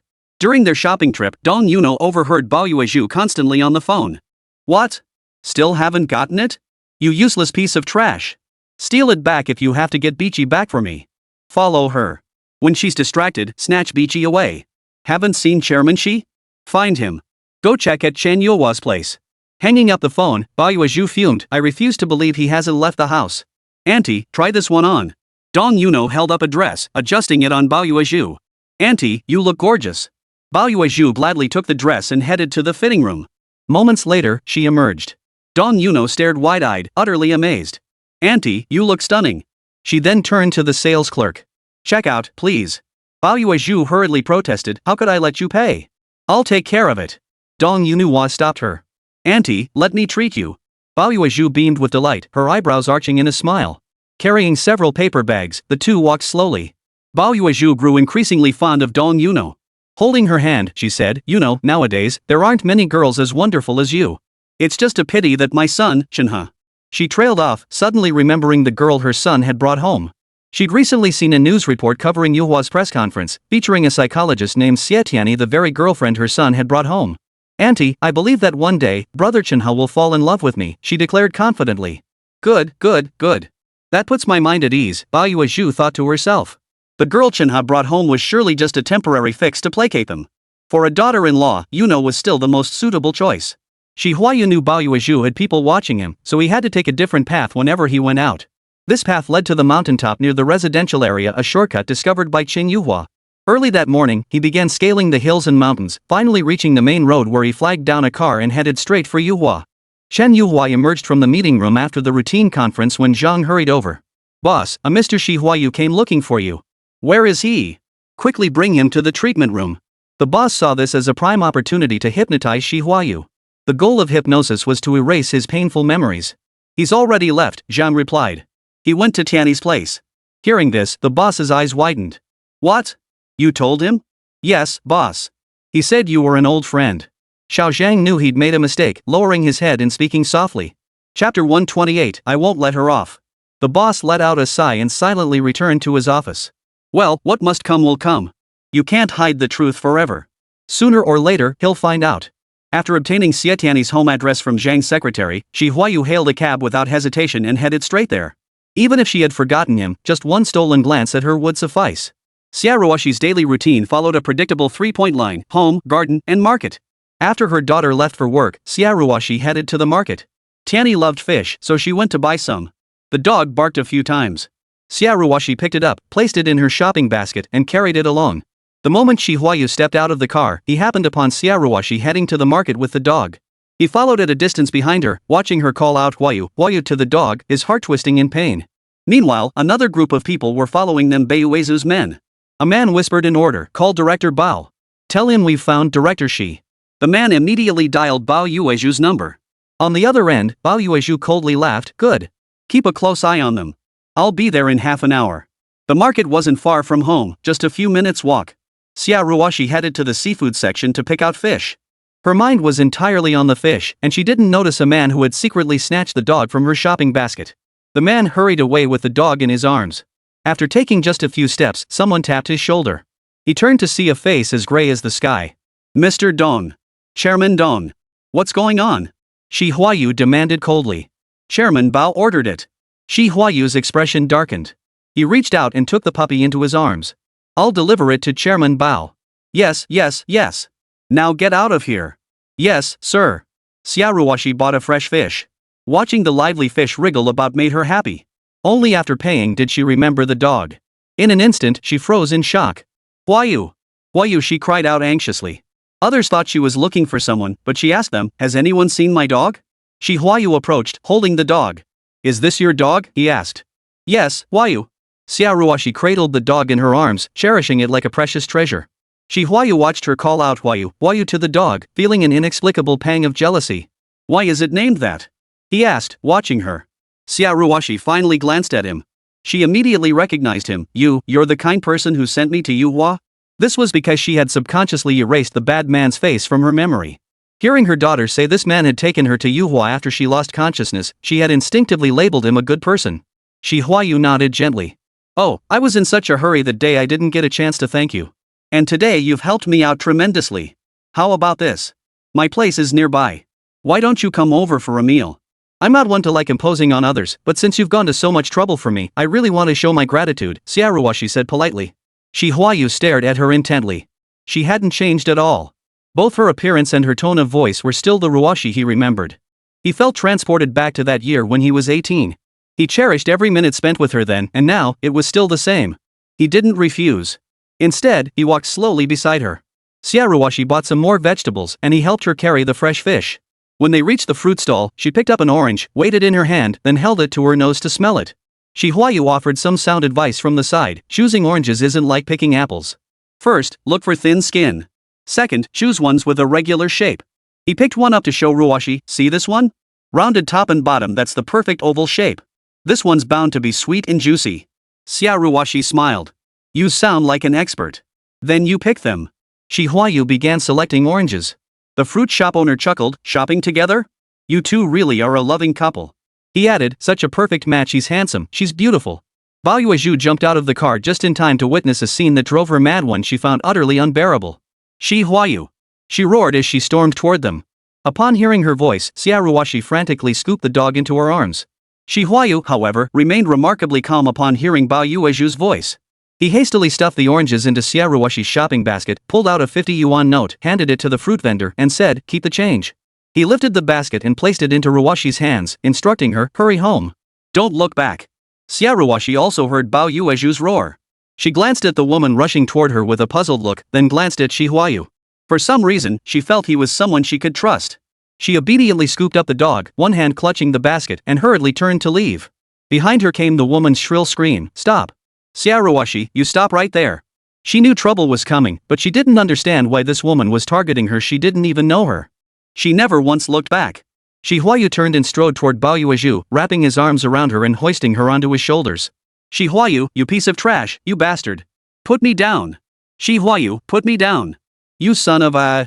Baiyuezu pounded Shi Huayu's shoulders with her fists, hurling the most vile insults at him, but he refused to let her go. He carried her to the car, tossed her inside with force, then climbed in himself. In a deep voice, he ordered the driver to start the engine. As the car started moving, Baiyuezu tried to yank open the door and jump out, but Shi Huayu yanked her back inside. He roared at her, stop. That single word made Baiyuezu's body freeze instantly. After decades of marriage to Shi Huayu, this was the first time she'd seen him so domineering, so formidable, so utterly masculine. Despite her own strength, she found herself inexplicably subdued. Seated in the car, gazing out the window, her heart bled. Fate had spun its web for decades, yet she could never escape it. It felt like a curse she had lived under for years. Upon returning home, Huayu immediately dismissed the household staff and bodyguards. He spoke calmly to her, "Let's get a divorce." She remained equally composed, "Divorce is fine, but I won't let her off the hook. I'll protect her." "No, you can't protect her." After several seconds of silence, Huayu broke the quiet first. "Yuezhu, let her go. I'll make things work with you." Unexpectedly, his concession only infuriated Bao Yuezhu further. After a burst of laughter, she coldly retorted, "You're willing to compromise everything for her? Fine. Very well." She turned to leave, tossing one last sentence over her shoulder at Huayu. "Huayu, I won't let her off the hook." She departed calmly, leaving Huayu pacing like a caged animal. He resolved to seek out Shen Yuhua. That man was the one person in the world, besides himself, who cared for Ruwashi the most. Xia Ruwashi hurried home and paced restlessly. One question kept circling in her mind, Huayu, what does he even look like? She remembered his name in her memories, yet his face remained blurred. The same went for Bao Yuezhu. She couldn't recall her appearance either. Chenhe had diagnosed her with depression and amnesia. Lately, she couldn't recall her daughter or her father, yet she couldn't remember the face of the man she longed for. Chapter 129, The Field of Criminal Psychology. Tianyi assisted the professor in solving cases with the criminal investigation team. This was her first exposure to criminal psychology. She had only encountered its definition in psychology textbooks. As the name suggests, it involves solving crimes through psychological analysis. One morning, Xie Tianyi accompanied the professor as they visited a crime scene with the detectives. The professor had now transformed into a seasoned detective, his gaze piercing as he scrutinized every detail.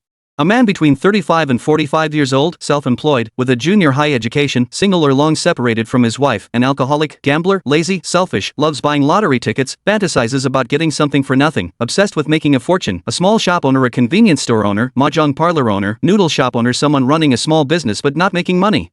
"Tianyi," he called. Xie Tianyi was furiously taking notes, meticulously recording every word the professor uttered. Hearing his call, her hand holding the pen froze, and she lifted her gaze to meet his. "Tianyi, this case was transferred from Old Liang. It's not a major case, but it's tricky. Is it exhibitionism?" Xie Tianyi asked. The professor nodded. "You're half right. It's one of the most difficult types in psychology. The technical term is temporal lobe epilepsy, involving neuropsychology. But professor, relying solely on psychological analysis without concrete evidence, the detectives won't accept your perspective," Xie Tianyi cautioned. These days, while psychology is increasingly recognized and mental illnesses are taken seriously, criminal psychology remains unaccepted by detectives in the field of case solving.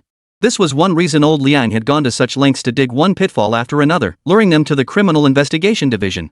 During the on-site investigation, Old Liang even called to ask when the professor would be free so he could arrange for other officers to prepare for their criminal psychology training. The professor would serve as the instructor. Temporal lobe epilepsy often co-occurs with depressive disorders. Now that it intersects with criminal psychology, Tianyi, this case presents a challenge for both of us. If individuals with temporal lobe epilepsy and depression commit crimes, wouldn't they evade legal punishment? Xie Tianyi asked. The professor glanced at her, his gaze growing intense. "Excellent, you've reminded me." He gestured toward a path. "Come, let's go take a look." On the way to the path, Xie Tianyi asked several questions. First, how did you determine the criminal suffers from temporal lobe epilepsy with depression? Second, since you've already narrowed the suspect down to a small business owner, a target easily pinpointed through elimination, why come personally to this remote location to investigate? Third, why not bring the victim to Yuhua Treatment Center for hypnosis? The professor glanced at her. This time, his eyes held no trace of contempt or disdain, but rather admiration and affection. First, there is no victim, because the person who reported the incident was a witness, not the victim. Second, we didn't use the process of elimination to narrow down the target because there are no suitable candidates in this vicinity. Third, based on the witness's statement, we can fully deduce the psychological disorder the criminal suffers from. So you're saying the criminal might have escaped? And what about that witness? Could he be a voyeur? The professor stared at Xie Tianyi with a stern expression for several seconds before shifting his gaze and replying in a detached tone, "Old Liang has a keen eye. I'll take that as a compliment then." Xie Tianyi felt a quiet surge of joy. Earning the professor's approval was no small feat. After following the professor all morning, Xie Tianyi's legs felt like they were about to give out. The location was in the outskirts, a desolate wilderness where houses were scattered so sparsely they seemed 100 miles apart. Due to the remote terrain, there wasn't even a proper road. Professor Xie and the detectives had to walk, managing to visit fewer than 10 households all morning. "Tomorrow, we could stow a few bicycles in the SUV's trunk," Xie Tianyi suggested, massaging her aching legs. An investigator immediately agreed. "Xiao Xie, that's a great idea. A large beauty salon in Chuanzhong City. Fan Li lay on a beauty bed, her face covered in a mask as she received a massage. Dr. Wen reclined on another bed. How did your conversation with Lei Yuquan's current wife go? Wen Mingzhong asked. Not bad. She agreed to cooperate with us. After a few seconds, Fan Li removed her mask, sat up, and said with puzzlement, it's really strange that Lei Yuquan's current wife agreed. If she were involved with old Wang next door, how could she possibly agree? Ji Lu isn't old Wang next door. Ji Lu is a spy. He was arranged by Lei Yuquan's ex-wife. The massage therapist giggled quietly. Fan Li shot her a glare and yanked the towel off her body. Forget it, forget it. Stepping out of the beauty salon, Fan Li was still fuming. What kind of service attitude was this? They were talking about work, and she thought they were joking. Wen Mingzhong watched her for a long time. When she had vented most of her frustration, he suddenly piped up, you're on your period. No, I'm not. It's about to start. Fan Li stared at Wen Mingzhong's retreating back for a long moment before it dawned on her. Her face flushed crimson, and she shouted after his retreating figure, are you trying to get yourself killed? Back at Yuhua, Lei Yuquan's wife had already arrived. Fan Li thought to herself, that was lightning fast. It really shows how desperately she wants Lei Yuquan to recover soon. I've got it, I've got it. Dr. Wen, Dr. Fan, it's like this. The next day, Lei Yuquan arrived punctually at Yuhua Hospital for psychological counseling with Dr. Wen and Dr. Fan. Sitting in his chair, Wen Mingzhong fixed Lei Yuquan with a cold stare. After a long moment, he asked sternly, Mr. Lei, you visited the hospital years ago for similar symptoms. Why didn't you tell us? That's my private matter. But since you came to us, you should have been open and honest. Only then could we truly help you. Dr. Wen Mingzhong looked at him sternly, then suddenly asked, is it because of your ex-wife that you didn't want to tell us? Lei Yuquan froze. You, how did you know? Wen Mingzhong didn't answer. Instead, he changed the subject, Mr. Lei, I know you must feel that hypnosis could harm you or your body, which is why you refuse it. Recently, a renowned hypnotist in Hangzhou successfully hypnotized a patient with psychological issues and uncovered a secret she herself was unaware of. What are your thoughts on that? I think that's fake news. So your wariness keeps you perpetually in that state of believing me yet not fully trusting me. Lei Yuquan fell silent. The room fell silent. After a long pause, Fan Li spoke up at just the right moment, has Uncle Dashu been in touch with you lately? He's returned to the countryside. In his words, it's like returning to his mother's embrace. He sniffs the air, the earth smells fragrant, the rice, the flowers, the trees, all wonderfully sweet. Yuhua and I, along with our psychologists, are planning to visit Uncle Dashu during our vacation. If you'd like to come, we can take you along. At the mention of Sher Daju, Lei Yuquan suddenly became more talkative. Yes, I once suffered from the same illness. But ever since I met my current wife, my condition healed without treatment. A smile spread across Lei Yuquan's face. Those were truly wonderful times. Chapter 130, Let Me Enter Your Heart. Lei Yuquan and his ex-wife had always shared a deep bond. Her infidelity stemmed from his own limitations. Back then, he didn't even know what a psychological disorder was. He'd never heard the word hypnosis, and even if he had, he'd have dismissed it with disdain. Hypnotists? They're all charlatans. His mindset had been deeply traditional and conservative. After discovering his sexual dysfunction, he secretly visited several small clinics for examinations. He was swindled out of a lot of money without any improvement.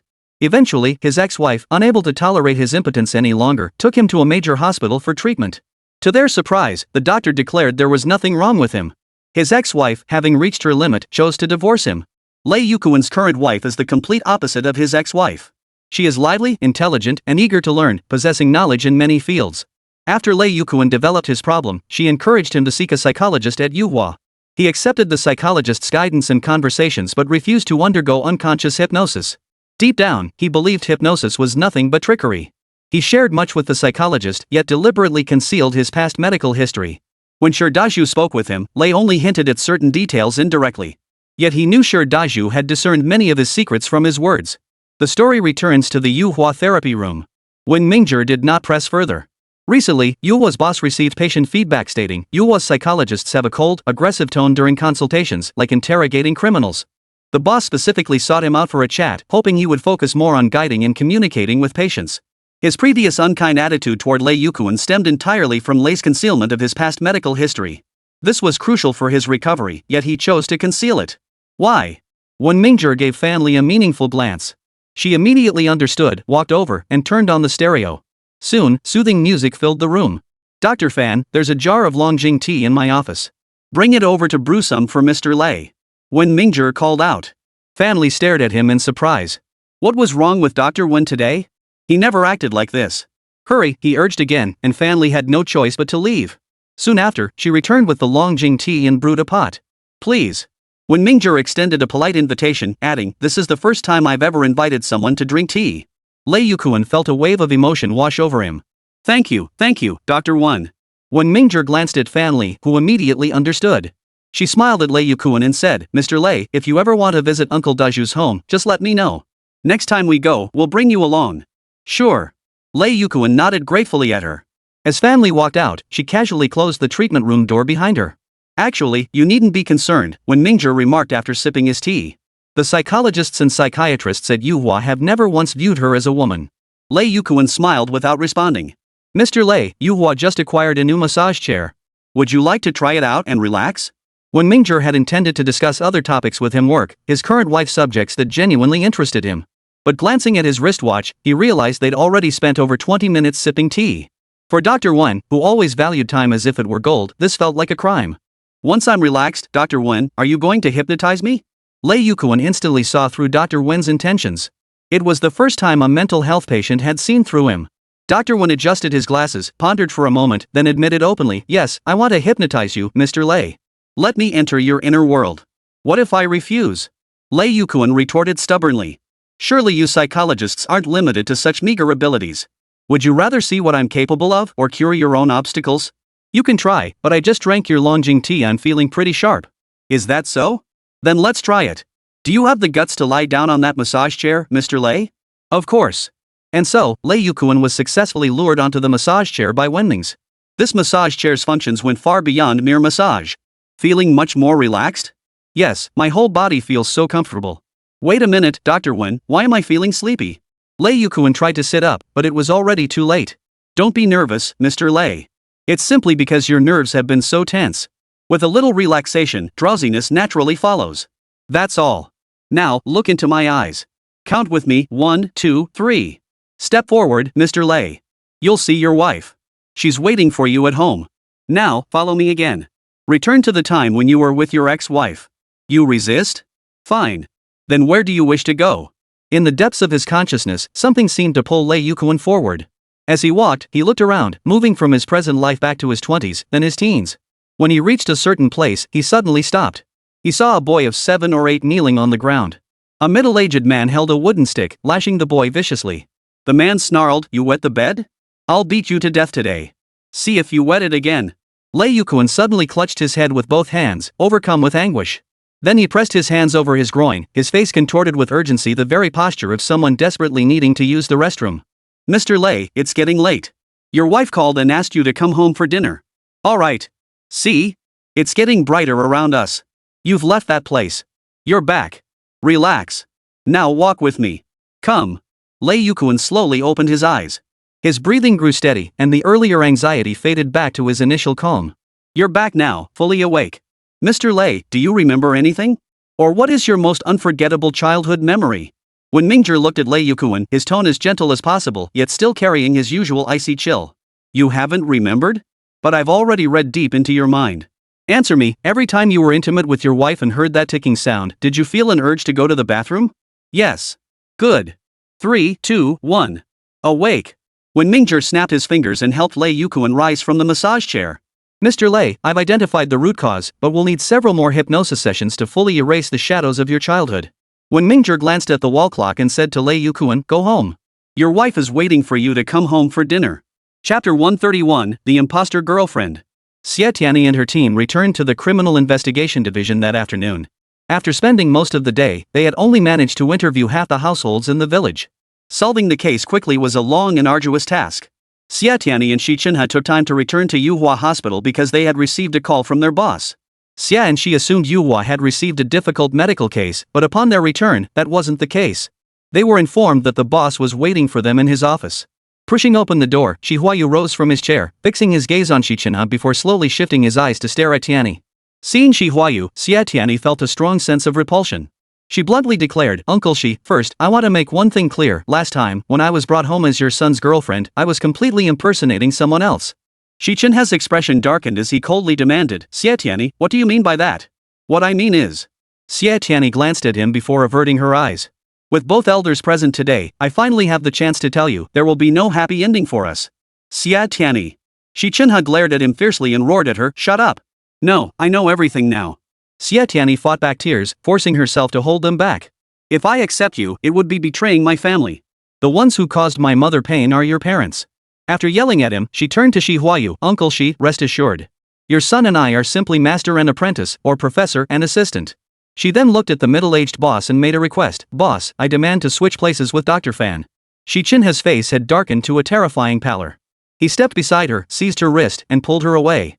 He dragged her forcefully out of the boss's office, where they encountered Xiao Zhang. Xiao Zhang greeted them, "Professor, Xiao Xie." He trailed off, but the professor shot him a cold glare. Just meeting that gaze sent shivers down his spine, his heart pounding in terror. "Professor? Professor?" Yuhua employees greeted the professor, but seeing his raging fury, they promptly fell silent. Soon, Xie Tianyi was let out of Yuhua. "Let go of me." Xie Tianyi yelled at him several times, only to be met with his fierce glare. He dragged her along without a word, his behavior utterly domineering and unreasonable. "Professor, do you want to repeat the tragedy? Professor, your parents caused my mother so much suffering. Do you intend to follow in their footsteps and inflict pain upon me too?" At her words, the professor abruptly halted, slowly releasing his grip. "Pain?" He narrowed his dark eyes, staring intently at her for over 10 seconds. "If my love for you causes you pain, then I have nothing more to say." With that, he turned and walked away, leaving Tianyi standing there alone. Tianyi watched his indifferent back, and tears finally spilled down her cheeks. Boss's office. Chen Yuhua sighed deeply and urged, "Huayu, the children already know. Since things have escalated to this point, I still hope you can return to your family. You certainly made mistakes, but think about it, these past decades haven't been easy for her as a woman either. You abandoned the Xi family and left everything to her.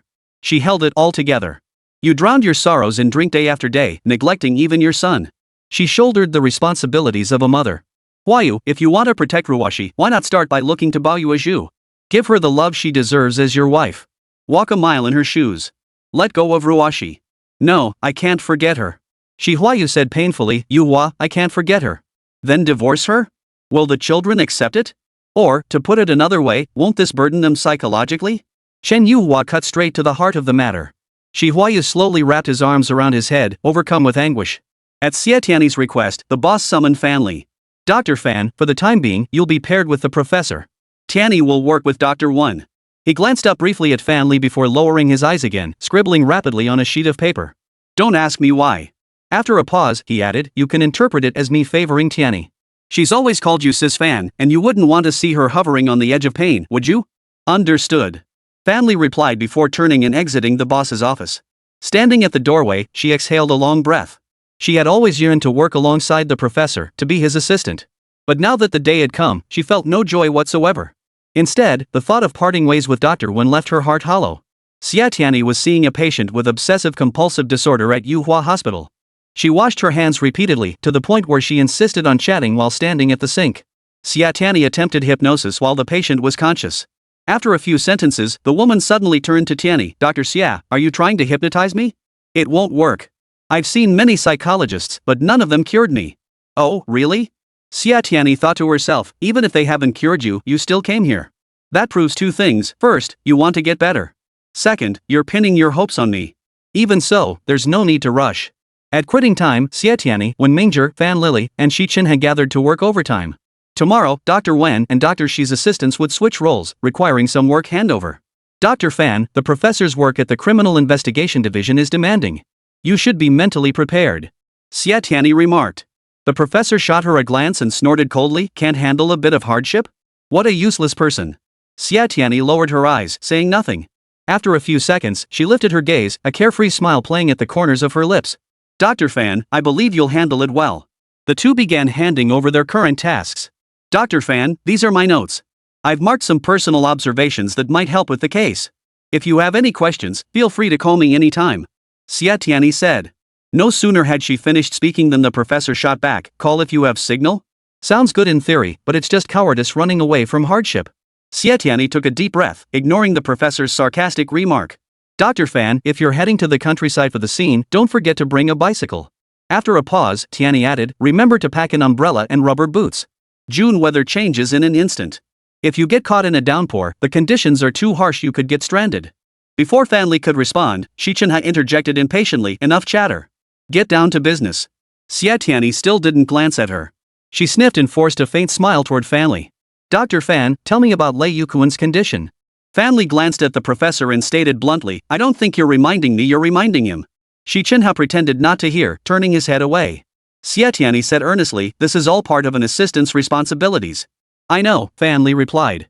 Noticing the hoarseness in Tianyi's voice, she was about to ask if she was okay when Tianyi quickly added, I've been feeling a bit under the weather lately.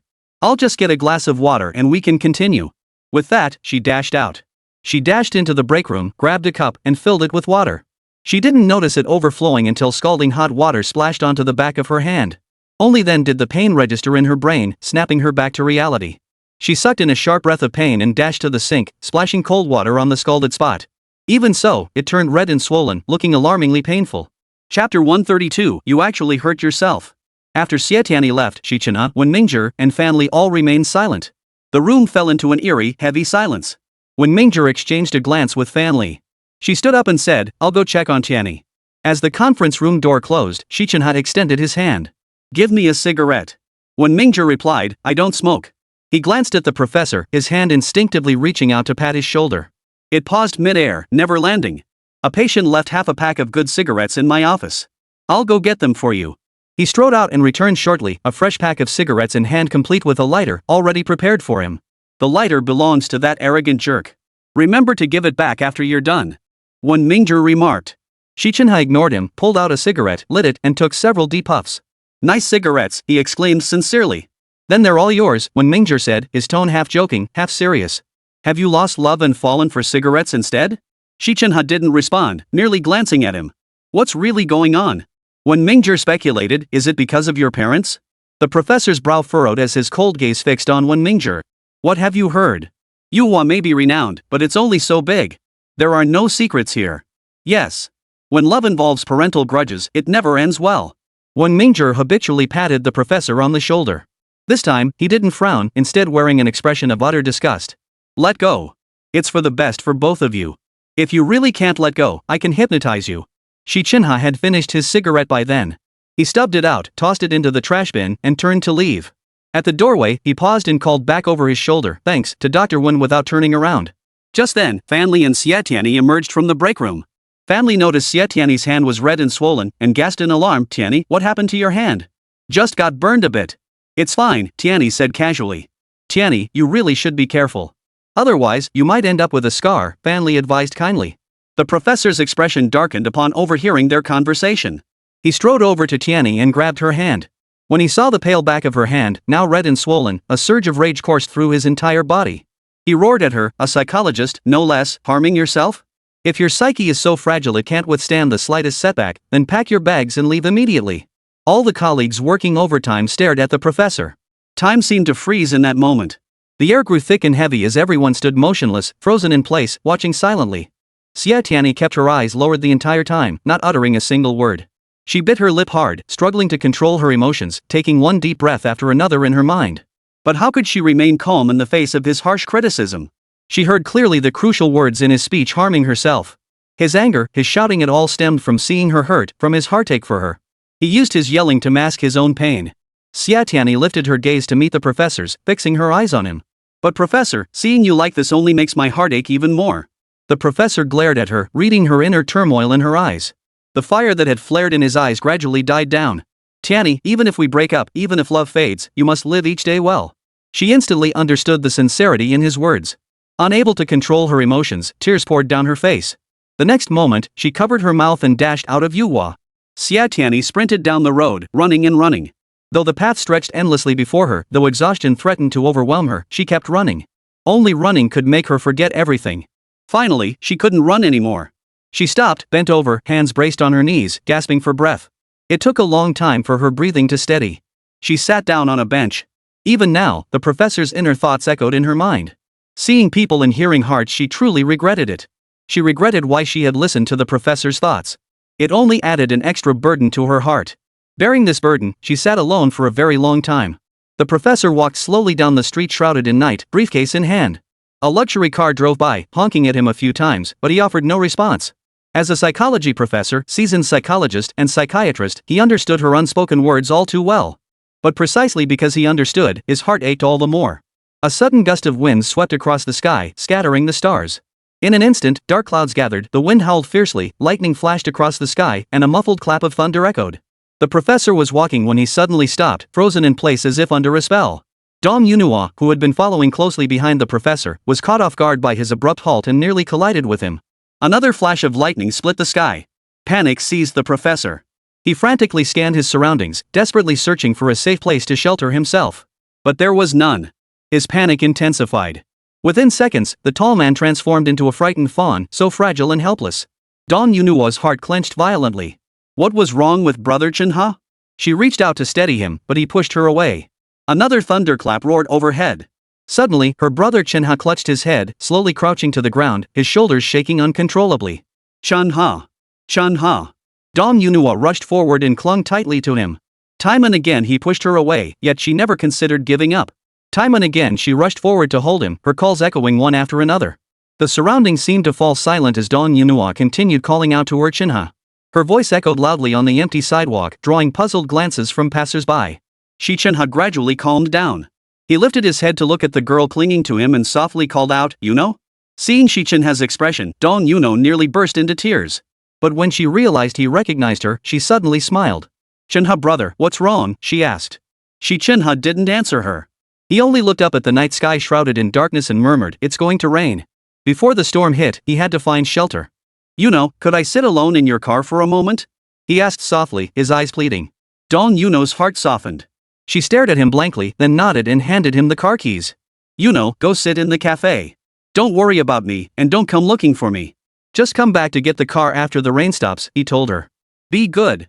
Dong Yunhua had never seen her Chenhe brother like this before. It was also the first time he had ever comforted her like an older brother would a little sister. She was deeply worried about him and asked anxiously, "Chenhe brother?" Before she could finish, the professor waved her off. "Go on," he said. Then he turned and strode toward Dong Yunhua's car. A torrential downpour raged, thunder and lightning crackling, winds howling fiercely.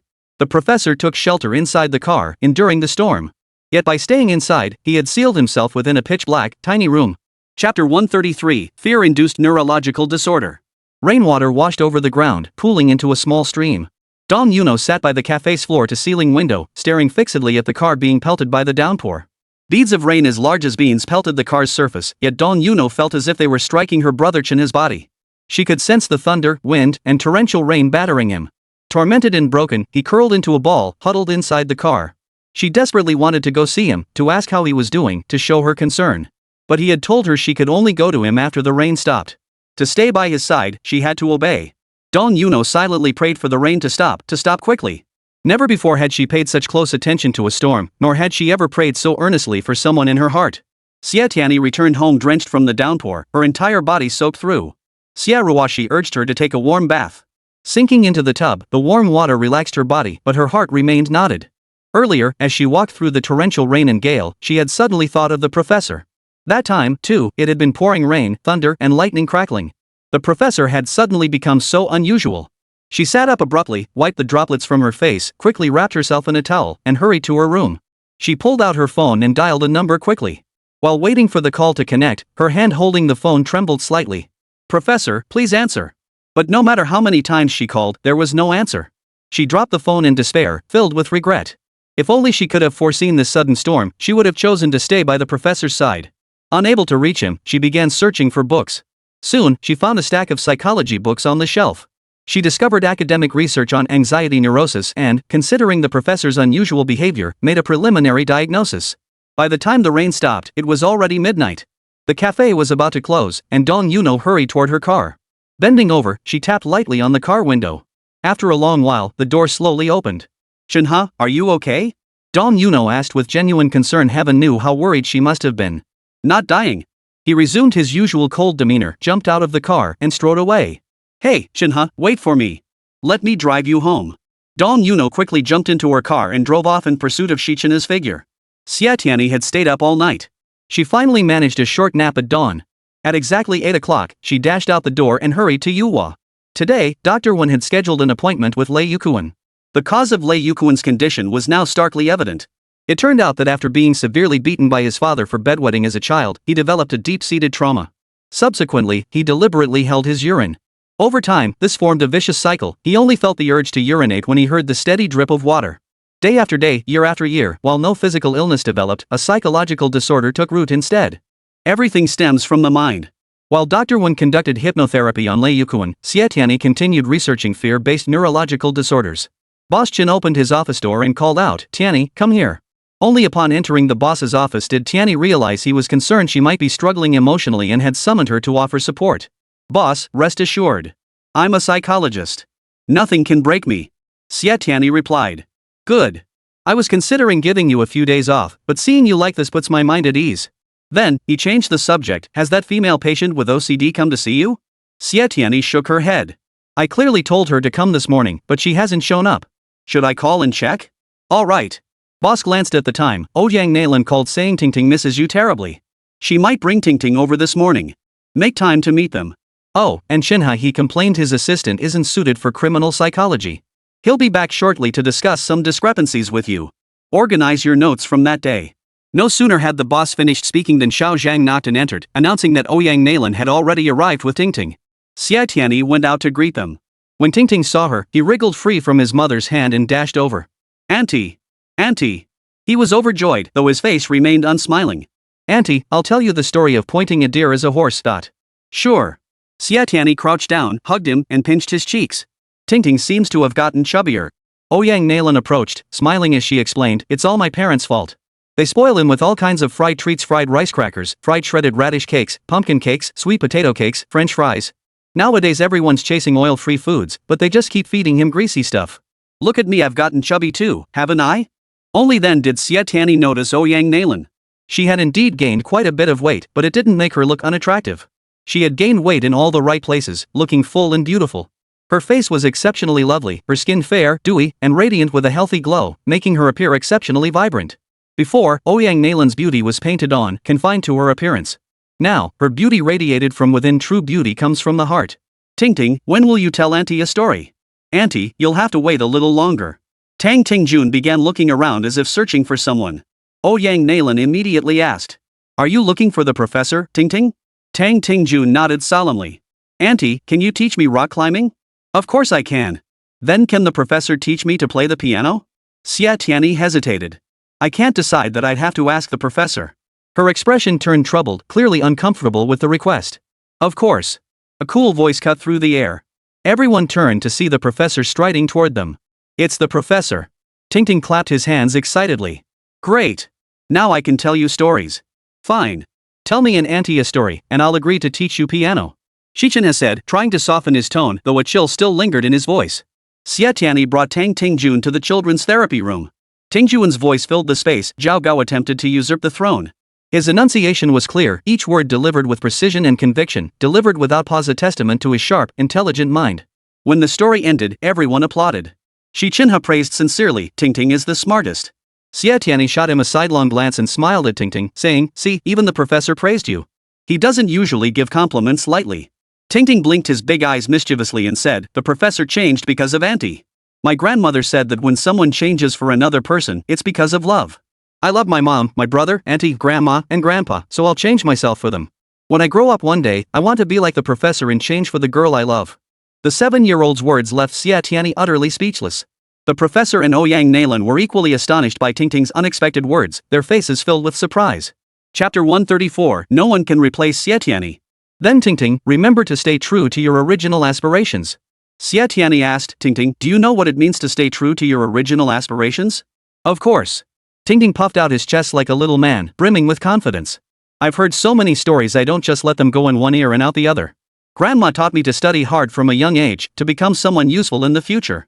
That's how I'll protect the people I love." "Oh my." Ouyang Nailan, likely hearing her son speak so eloquently for the first time, couldn't help but walk over and hug him. "My son is so clever."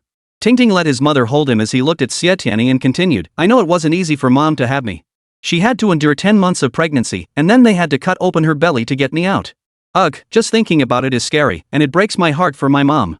This statement struck a chord with Ouyang Nailan, and she was moved to tears. "Son, can you please not make your mother feel so emotional?" She wiped her eyes while forcing a faint smile, but the tears kept streaming down. Xie Tianyi pulled out tissues for Tingting, who carefully wiped his mother's tears. This scene moved both Xie Tianyi and Xi Chenhe deeply. For a 7-year-old boy to possess such maturity was undoubtedly shaped by his experiences and upbringing. It was like a mirror, one through which the professor sought his own reflection. As a father himself, whose relationship with his own mother had never improved, he felt compelled to reflect and blame himself. Auntie, even when I grow to be as old as the professor, I will still remember that human nature is inherently good. Tingting looked at Xie Tianyi and said earnestly. I believe Tingting will certainly achieve that. Xie Tianyi felt her heart soften to an unimaginable degree. In all her years, few people or events had moved her deeply, yet here she was, touched by a young boy. And what about you, Professor? Tingting turned his eyes suddenly toward the professor, his bright, lively gaze seeming to see right through him. This caught the professor off guard, but he reacted quickly, answering without losing his composure, of course. I will always approach my love, career, and life with a grateful heart. Will you always love Auntie? Tingting asked again. Xi Chenhe gently tapped her round head. Of course. He glanced at Xie Tianyi, then turned his gaze back to Tingting. You've got a lot going on in that little head of yours. Yeah, that boss who always looks so stern talked to me on the phone. He said Auntie hasn't been very happy lately, so I figured it must be because you're not treating her well. Xi Chenhe stared at Tingting speechless. This outrageous little rascal actually came to lecture him. He scooped Tingting up, walked over to a chair, sat down, and placed the boy on his lap. With utmost seriousness, he promised, I haven't been unkind to Auntie. Then why is she unhappy? Tingting persisted relentlessly. If you make Auntie unhappy, I'll make you unhappy. Ouyang Nalan's heart swelled with pride at that moment, tears streaming down her face. He's never spoken this much to anyone before. We had no idea his eloquence was so remarkable, she choked out to Tianyi, tears welling up again and again as her emotions overwhelmed her. Tianyi was utterly moved by Tingting too. So this was why he'd come to stand up for her. And he could speak such beautiful words with such a lovely voice. The professor playfully bickered with Tingting like a child. If you don't make me happy, I won't teach you piano. You promised to teach me piano. A man of honor keeps his word. A gentleman's promise is as binding as 4 horses pulling a chariot. Xi Chenhe raised his hands in surrender. Fine, you're clever. I can't win against you. Well, since you lost, shouldn't you accept your punishment? Tingting perked up instantly, relishing the playful banter with the professor. The professor gently flicked his cheek. You clever little thing. I'll see what your punishment is. Tingting scratched his head thoughtfully, then broke into a mischievous grin. Ouyang Nalan's eyes widened in disbelief as she stared at him. It was the first time she'd ever seen her son smile. She never imagined his very first smile since birth would be a mischievous grin. Who did he learn that from? Xie Tianyi also noticed Tingting's mischievous grin. She teased Ouyang Nalan playfully, parents are a child's best teachers. As his mother, you know best where he picked up that mischievous smile. The remark made Ouyang Nalan laugh. She feigned annoyance and said, go play over there. The professor was nearly driven mad by the 7-year-old boy, Tang Tingjun, because his punishment was the professor had to kiss the beautiful and lovely Auntie Tianyi in front of everyone. But Auntie won't agree to that, Xi Chenhe said awkwardly. Seeing the professor blush, Xie Tianyi couldn't help but giggle. She walked up to Tingting, took his little hand, and said, Tingting, Auntie loves listening to your stories. Could you tell me another one? She deliberately changed the subject. Auntie, don't distract me. The professor hasn't faced his punishment yet. He glanced at Xi Chenhe but didn't insist on punishing him. Turning back to Xie Tianyi, his expression was once again serious and focused. Auntie, do you really like the stories I tell? He asked, suddenly flashing a mischievous grin. As Xie Tianyi wondered why Tingting had suddenly grinned mischievously, the professor quietly leaned in, planted a light kiss on her cheek, and dashed away. Tang Tingjun covered his eyes with his small hands. Ouyang Nalan grinned mischievously back at him. Tianyi's face flushed crimson instantly. She shot a frustrated glance at the professor, but his figure had already vanished at the doorway. As Ouyang Nalan led Tingting away, the little boy searched everywhere for the professor. Don't worry.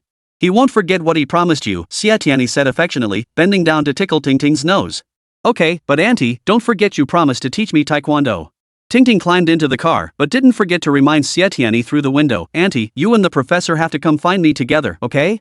The car slowly pulled away as Xie Tianyi watched Tingting disappear from view. Tingting, Auntie doesn't want to break her promise, but Auntie might not be able to come find you with the professor. Back at Yuhua, the professor was furious. Business is business, personal is personal. She must accompany me to the Criminal Investigation Division. He said coldly to the boss, no one can replace Xie Tianyi. Furious, he grabbed a book and flung it across the room. Xie Tianyi happened to be standing at the doorway. She stretched out her hand and caught the book the professor threw with perfect accuracy. Boss, I agreed to go to the Criminal Investigation Division, she said. I know how to separate work from personal matters. In that case, you should stay with the professor, the boss said, visibly relieved. And so, Xie Tianyi's career had come full circle, returning to where it began. Not only was the professor satisfied, but Wen Mingzhong was pleased as well. Family understood the professor focused on the matter, not the person, and gladly accepted swapping roles with Tianyi once more. Xie hadn't dared leave the house these past few days. Whenever she went for walks, her dog kept barking incessantly, and she constantly felt like someone was watching her. So she entrusted the grocery shopping to Xu Qifan. Chapter 135, Family Conflict Reaches a Fever Pitch. Tianyi drove toward the Criminal Investigation Division. The professor in the passenger seat gazed leisurely out the window, his taut nerves gradually relaxing as his restless heart settled. This state was conducive to his criminal psychological analysis and reasoning. Xi Villa. Xi Huayu, wearing an apron, was baking pastries in the kitchen. He had studied advanced Western pastry techniques, and when stress became overwhelming, this became his outlet. He was also skilled in cooking. When he wasn't drinking, he loved buying ingredients to cook a feast at home. Bao Yuezhu never joined him. This had always been their dynamic as a couple. After preparing a full spread, Xi Huayu would sit alone at the table to eat and drink. As for Bao Yuezhu, she either had the household staff prepare meals for her or went out to eat. By noon, just as Xi Huayu finished cooking, Bao Yuezhu returned. In the past, Xi Huayu wouldn't even glance at her, eating alone. But he had heeded his old friend's advice and decided to try being kinder to her from now on. Whether they divorced or stayed together, whether love remained or not, they had been husband and wife for decades. He owed her that much kindness. Yuezhu, I made some dishes. Come join me for lunch. Xi Huayu said. No thanks. Bao Yuezhu replied coldly, heading straight to the dressing room to change her clothes. Emerging from the dressing room, she shot back, I came back to see if you'd run off to your old flame again. Good to see you haven't. But let me tell you this, even if you act all virtuous, I won't let her off the hook. Her chin lifted, arms crossed over her chest, she stood with an air of unparalleled arrogance. Smack! Xi Huayu slammed his chopsticks down on the table, leaping to his feet. Rage consumed him as he glared at Bao Yuezhu. Yuezhu, you! I won't let you hurt her anymore. This reminded Bao Yuezhu of her son's warning. Father and son both protecting her, huh? A cold smile curved her lips. She walked to the dining table, circled it once, and stared at the spread of food with icy eyes, her lips curling in scorn. Xi Huayu, don't think I don't know. Every single dish, every single dessert you invited me to eat, isn't every single one of them her favorite? After all these years, she wasn't blind. Every time he prepared a feast of delicacies and pastries, they were all Xie favorites. The bean paste crushing carp, the raisin cookies, the orange-flavored juice, wasn't every single thing tailored to Xie tastes? Yuezhu, what are you talking about? These are all my favorites. Of course, if there's something you like, I can make it for you. Xi Huayu explained. Before he could finish, Bao Yuezhu cut him off sharply. Enough! His attempts to explain only made him seem more guilty. That was the first reaction in anyone's heart, and it made perfect sense. Xi Huayu, what are you trying to show off? All this talk is just your way of flaunting how you love her so much, you love everything about her, whatever she likes, you like. You're just hinting that you two are cut from the same cloth. Xi Huayu, you bastard. She reached out, grabbed the tablecloth, and yanked all the bowls and dishes onto the floor. A crash of shattering glass followed, and the table of delicious food turned into a mess on the floor. Xi Huayu, do you think I'm some little darling? What day is today? Why do you suddenly whip up a feast out of nowhere? Because today marks the day you met, your 1-year anniversary, your anniversary of falling in love. You remember every damn date like clockwork. So let me ask you, do you remember Chenhe's birthday? Do you even know what your son likes or dislikes? You know nothing. Xi Huayu, you don't deserve to be called a man. You're nothing but scum. Bao Yuezhu grew increasingly agitated. She stormed to the bar, yanked open a drawer, pulled out a photo, and thrust it in front of Xi Huayu. Xi Huayu, do you think I don't know? Every day you get dead drunk, then stare at this photo and cry your eyes out. When you're done crying, you pass out drunk. Then you hold this photo while you sleep. You talk to her every day, pouring out your heart about everything. Xi Huayu, we've been married for decades, yet you've never once looked at me. You're my husband, yet you've lived with her photo for years. And you dare talk to me about love? A heartless beast like you doesn't deserve love. She pulled out a lighter and set the photo ablaze. Yuezhu, have you lost your mind? Xi Huayu rushed over in a few strides, reaching out to grab the photo. Bao Yuezhu flicked her wrist, and the half-burned photo traced a graceful arc through the air before landing on the floor and turning to ashes. A single spark ignited the carpet, and flames spread rapidly. Bao Yuezhu stood there laughing hysterically. Burn it! Burn it all! Ha ha ha ha ha ha ha! She laughed until tears streamed down her face. Xi Huayu stared at her in shock. Crazy? Was she crazy? The flames grew fiercer, threatening to spread to the kitchen. Xi Huayu swiftly tore a piece of curtain fabric, rushed into the kitchen, soaked it in water, and flung it over the blaze. The flames gradually died down. Bao Yuezhu slowly collapsed onto the floor, sobbing uncontrollably. The household servants rushed over. Xi Huayu ordered in a low voice, take care of her. With that, he turned and strode away. That home was filled with toxic fumes. He didn't want to linger a moment longer. Stepping outside, Xi Huayu suddenly felt lost. Where should he go? Suddenly, Bao Yuezhu's words came back to him. Do you even remember your son's birthday? Do you know what he likes or dislikes? You're unworthy of being a man, unworthy of being his father. Yes, all these years, he had indeed failed Chenhe too much, far too much. He hailed a cab and headed to Yuhua. Seeing his old friend Chen Yuhua, Huayu reached out his hand. Yuhua, give me a cigarette. What, had another fight with Yuezhu? Chen Yuhua tossed him a pack of cigarettes and a lighter. We fought. Huayu pulled out a cigarette, lit it, took a few puffs, and casually asked, where's Chenhe? Chen Yuhua didn't answer right away. Instead, he looked at him steadily and said, you've made progress, old Xi. You used to come here sighing and sighing. This is the first time you've asked about Chenhe. Am I that inadequate? Huayu asked. Chen Yuhua nodded solemnly. All right. Huayu finished his cigarette, stubbed it out, and asked, where did he go? He's at the Criminal Investigation Division. Huayu jumped to his feet.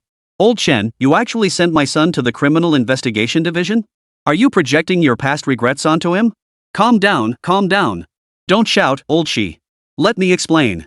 Chen Yuhua patiently urged, even offering Huayu a cigarette with a conciliatory gesture. Old Xi, you see, Chenhe is a talent. A talent shouldn't be wasted. Before he could finish, Huayu cut him off. He glared at him. What the hell are you talking about? I entrusted my son to you, and you sent him into danger? My son is talented, but all you know how to do is exploit him. You don't know how to protect talent. Protect him? I will protect him. You better pray nothing happens, or I won't let you off the hook. Huayu didn't even take a drag from the cigarette. He immediately turned on Chen Yuhua. You worked in that line of work before. Don't you know the risks involved? Yet you sent my son to a place like that. With that, he strode out. Chen Yuhua called after him, where are you going? To bring him home. Xia, don't make a scene. Get lost. Chapter 136, Father and Son. Xi Chenhe and Xie Tianyi had been stationed at the Criminal Investigation Division. Their on-site investigation and interviews were nearing completion. The next step required analysis and deduction. He exhibited all the common traits of temporal lobe epilepsy patients, moderate to severe hearing impairment. His home was in a small mountain village not far from the crime scene. He came to the city to earn money, opening a small supermarket. He hired a woman to manage the store. Normally, unless something urgent came up, he wouldn't go to the supermarket. He preferred hanging out at the mahjong parlor, drinking after games, and chasing women. Lately, he'd been going home more frequently. That's enough, Professor, Xie Tianyi interrupted. This information is sufficient to quickly narrow down the suspects. Xi Chenhe turned his gaze to her. Have you studied criminal psychology? Yes, Professor, Xie Tianyi replied in a strictly professional tone. I'm quite fond of it. As they were talking, a detective walked in and greeted them politely. Professor, someone's here to see you. He says his name is Huayu. At this, Xie Tianyi's expression shifted slightly. She told the professor, this work can be put on hold for now. I have something to attend to back at Yuhua. I'll be leaving first, Professor. She left her car keys on the table and hurried out. The professor hadn't expected his father to come looking for him. Led into this makeshift office by the detectives, the first words his father spoke to him were, son, let's go home. He grabbed his arm, ready to pull him away. Did he think he was still a child who could be placated with candy? He pushed his father's hand away and said coldly, I'm working. Huayu paid no heed to his son's icy response. He softened his tone. Chenhe, could we talk somewhere else? For the first time in his life, he heard his father speak to him like this. After decades, his father finally wanted to have a conversation with him. The professor felt a flicker of emotion, yet his face remained as icy as ever. He glanced at his watch and frowned. I still have work to do. Huayu didn't press the issue. He simply gave an address and said he'd wait. After finishing his work, the professor stood at his office window, silently gazing out. Should he go or not? Suddenly, Tang Tingjun came to mind. His parents had repeatedly neglected him, yet in the end, he had forgiven them. If such a young child could understand the bigger picture, why should he refuse now that his father had come to him? He was an adult, and though the rift remained, his father had taken the initiative. The professor slipped off his light jacket, grabbed his bag, and hurried out. Huayu had arranged to meet him at 1 Foot Lane. That place was no stranger to Xi Chenhe. He walked to his car, waiting for the designated driver. During that time, he thought with frustration, speeding tickets are such a pain. The moment he stepped out of the car, Xi Chenhe spotted Huayu. He stood with his back to Xi Chenhe, staring intently at the dusty construction site. Xi Chenhe slowly approached him and stood shoulder to shoulder. Give me a cigarette, he said, holding out his hand to Xi Chenhe. Xi Chenhe pulled out the half-pack of Boss cigarettes given to him and handed it over. Huayu took one, reached for his lighter to light it, but his son snatched it away. He looked at Xi Chenhe, who didn't meet his gaze, merely flicking the flame to light the cigarette for him. Huayu took a few deep puffs before speaking. This is a Hongtu group project. Xi Chenhe remained silent. I've been here for a while and learned that Baoyuezhu plans to build a large amusement park here. I heard the original design included a grand fountain, but it was changed to a small 2-story building instead. I wonder what Baoyuezhu was thinking. That's my property, Xi Chenhe stated flatly. Huayu looked at him, surprise evident on his face. I never imagined your mother would think of you. Xi Chenhe remained silent. After a long pause, Huayu broke the quiet with a sigh. Your mother, she made quite a fuss. In the past, Xi Chenhe would have curled his lips into a mocking sneer. But today, hearing Huayu's hoarse voice and resigned tone, he suddenly felt a surge of sympathy. What do you plan to do? Xi Chenhe asked in a detached tone. His father answered only with sigh after sigh. What could he do? Divorce was impossible, and pursuing love was futile. He had wandered the abyss for decades, and even now, he still couldn't escape it. You want to leave mom and be with her? Xi Chenhe inquired. His voice remained as cold and unruffled as ever, betraying no emotion. Huayu lowered his eyes, his tone heavy with guilt. Chenhe, if that's the case, could you forgive me? Xi Chenhe didn't answer. He merely glanced at him before turning away. A gust of wind swept through, ruffling Huayu's hair and stirring his heart. Chenhe, this isn't what Dad wanted to talk to you about. Tianyi took time to return to Yuhua. The woman with obsessive-compulsive disorder had finally arrived. Her name was Su Jinshu. Her OCD was accompanied by severe cleanliness obsession. Xie Tianyi watched as she wiped the chair over and over before finally settling down. During this time, Xie Tianyi reviewed her medical records. Miss Su, you were previously a civil servant? Yes. Su Jinshu replied, her eyes lowered as she began meticulously wiping her hands. She turned them over, scrubbing each side repeatedly, turning them back again and again, tirelessly. Xie Tianyi closed the medical records, propped her hands on the table, and observed Su Jinshu.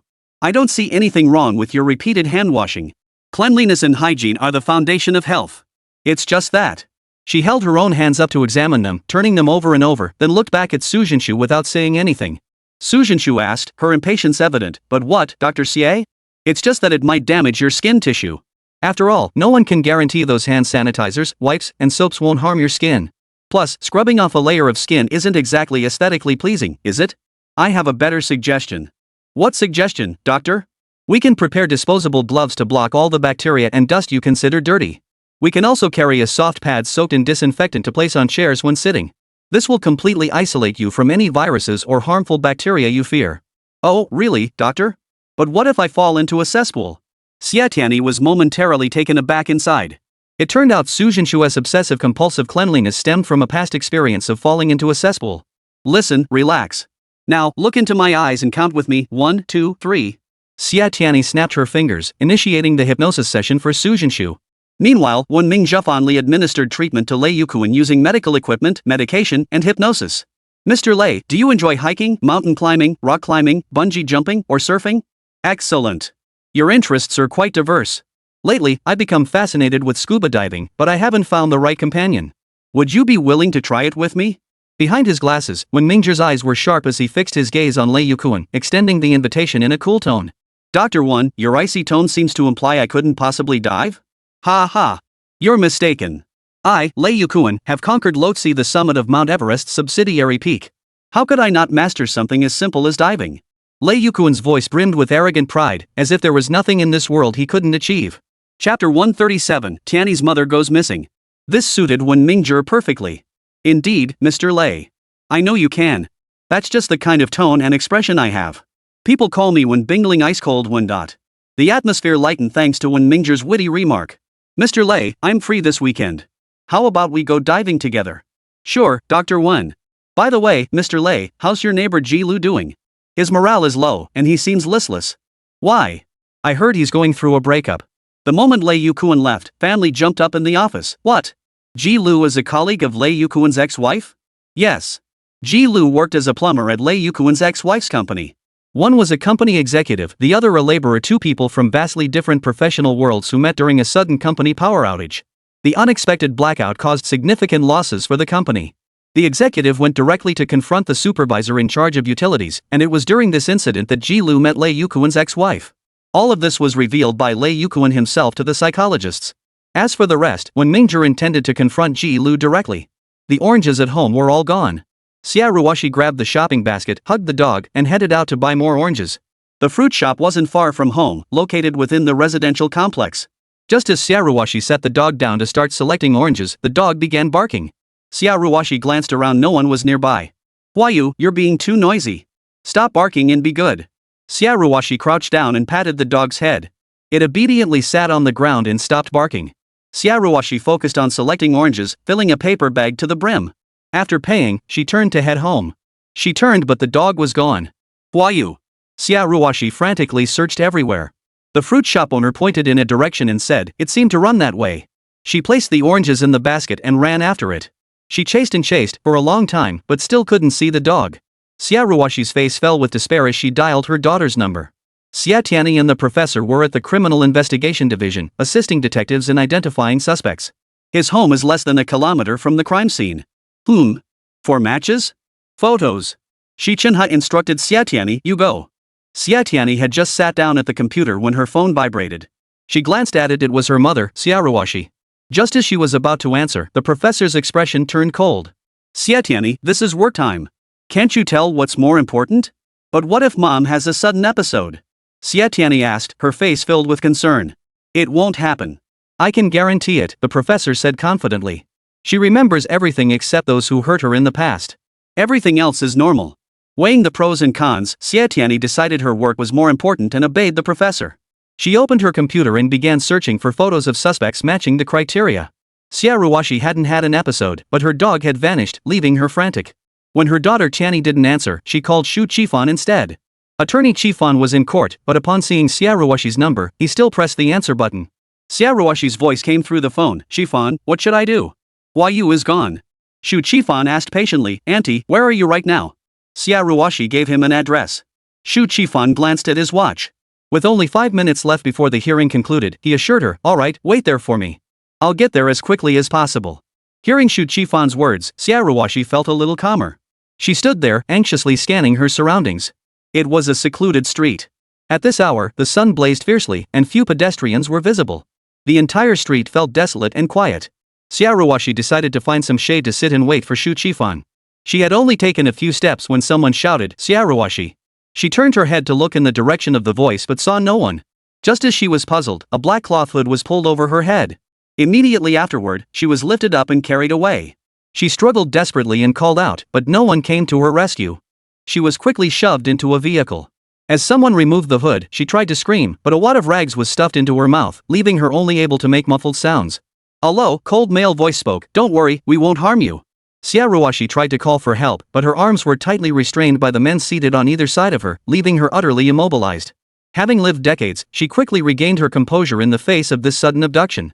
She would meet force with force and adapt to any situation. She was determined to see who had kidnapped her. Xu Qifan rushed to the location but couldn't find Tianyi's mother. He tried calling Tianyi, but her phone was off. He called the professor next, but that was off too. With no other options, he dialed Chen Yuhua. What? Chen Yuhua, who was handwriting medical records in his office, jumped up upon hearing Xu Qifan's words. What? Ruoxi is missing? We need to call the police immediately. What about Tianyi? Does she know about this? Oh, she's at the Criminal Investigation Division? Okay, I'll go find her right now. Attorney Qifan, please go to the Criminal Investigation Division. After hanging up, Chen Yuhua immediately called Huayu, but unfortunately, he didn't answer. She was probably still upset with him. Never mind. Better not to know. Since Xie Ruoxi hadn't been missing long enough to meet the criteria for reporting a case, Chen Yuhua drove straight to the location Qifan had mentioned and began searching the area. Huayu hadn't answered because he was indeed angry with old Chen. He was now on his way to the city's Criminal Investigation Division. This time, no matter what, he would get his son out of there. Xie Tianyi produced 4 photographs, and the professor instantly identified the suspect. This one, he declared, pointing at the man with certainty. Why? Facial analysis. Xie Tianyi remained non-committal, but that line of reasoning isn't direct evidence. Notify the police to bring him in. I have my own methods to make him confess. Xie Tianyi promptly relayed the professor's analytical findings to the detectives, concluding their current phase of work. Xie Tianyi glanced at her wristwatch. Miffy's waiting for me. I have to go. The professor coldly called out, Hey! Tianyi turned to look at him. He tossed her the car keys. Drive. Miffy invited me. Are you coming too? Xie Tianyi asked. The professor's eyes widened. Hurry up and go. Tianyi had no choice but to follow the professor out of the Criminal Investigation Division. At the entrance, Xi Chenhe immediately spotted Huayu, while Xie Tianyi saw Xu Qifan. Qifan hurried toward them, shouting from a distance, Tianyi, hurry up. Your mother is missing. Hearing this, Huayu's heart sank. His first thought was Bao Yuezhu had said she wouldn't let Ruwashi off the hook. Hearing the news of her mother's disappearance, Tianyi's heart tightened. She hurried toward Xu Qifan and asked, "What happened?" Xi Chenhe turned to his father. Their eyes met, and the father and son shared an unspoken understanding. As he drew near, Xi Chenhe's first words were, "Where is Mom?" Before Huayu could answer, he swiftly pulled out his phone and dialed Bao Yuezhu's number. Chapter 138. It was no accident. Bao Yuezhu was in the Hongtu group office, waiting for Xie Ruwashi. Her phone rang. Seeing it was her son Xi Chenhe's number, she didn't answer. Xie Ruwashi was led into a luxurious office. The air conditioning was cranked up high, and a familiar scent filled the air. The bodyguard ripped the torn rag stuffed in her mouth. When she saw Bao Yuezhu, she asked in confusion, "Is that you?" Bao Yuezhu instructed her secretary to pour Xie Ruwashi some tea. "Yes, it's me. Who are you?" "I'm Bao Yuezhu, the person you hate." "Is that so?" Xie Ruwashi murmured, her gaze fixed intently on Bao Yuezhu. Why? The name was in her memory, yet she couldn't recall her face? If it was Bao Yuezhu, then this woman before her must be here to harm her. "Bao Yuezhu, isn't it enough that you've harmed me once?" Xie Ruwashi looked at her and said, "Let me go." Bao Yuezhu sat behind her desk, sipping tea leisurely. "Ruwashi, we were once acquainted, close friends, even. I went to great lengths to bring you here. You won't be leaving until you've stayed a few more days. What do you intend to do to me?" Xie Ruwashi asked calmly. "You'll find out soon enough." Bao Yuezhu's eyes flashed with cunning. After hearing Xu Qifan's account, Xie Tianyi was consumed with anxiety. She resolved to join Xu Qifan in searching for her mother. After taking just a few steps, the professor's cool voice sounded behind her. "Tianyi, I know where she is." Huayu glanced at his son, opened his mouth to stop her, but ultimately said nothing. Xie Tianyi halted, turned, and stared at the professor. She quickly understood. "Take me there now," she shouted at him. She yelled at him. He chose to endure it silently, walking toward his own car. "Tianyi, I'm coming too," Xu Qifan called out anxiously. After they got into the car, he sprinted toward his own vehicle. Xi Chenhe gave the address of the Xi group. Xie Tianyi was about to drive, but Huayu reached for the keys and said, "Let me handle it." As the car moved forward and she heard the name Xi group, her emotions surged, her hands slowly clenching into fists. However, upon arriving at Xi group, they were informed that Chairman Bao was unavailable. Xi Chenhe's eyes blazed with fury. He grabbed a female secretary and barked at her coldly, completely lacking in decorum, telling, "Where is she?" Huayu rushed forward, adding, "Speak up, or I'll fire you on the spot." Seeing there was no hiding it, the secretary answered tremblingly, "Chairman Bao is at Hongtu Group." Bao Yuezhu stared intently at Xie Ruwashi. "Fan Shang loved you so deeply. I know his love was no less than Xie Huayu's. But how did you treat him?" At those words, Xie Ruwashi felt a sharp pain in her head. Bao Yuezhu pressed closer, step by step. Forget about Fan Shang for now. That house on Ichi Lane belonged to him. You lived there for so long, and when demolition came, you turned against me. That alone would be bad enough, but you actually had your daughter seduce my son, blackmailing me into building you the two-story Western-style house. Xie Ruwashi, do you believe me when I say I could turn that very second floor into a tomb for you and your daughter? Bao Yuezhu's face darkened, fury filling the entire office. She had intended to let her off, but her son and husband shielded her. She steeled her resolve and brought Xie Ruwashi here. The two-story house on 1 Foot Lane was merely the spark. She had only just learned that Xie Ruwashi was the holdout occupant of 1 Foot Lane, and that the owner of that old house was Fan Shang. That place was considered the ancestral home of the Fan family. Fan Shang had lived there with his parents for a time, but as the Fan family's business expanded, they eventually moved away. A Fan family daughter had married the grandfather of the Bao family, making the two families cousins by marriage. By Fan Shang's father's generation, however, contact between the two families had dwindled. Bao Yuezhu and Fan Shang got along well. They enjoyed gathering to drink and chat, spilling their guts when drunk.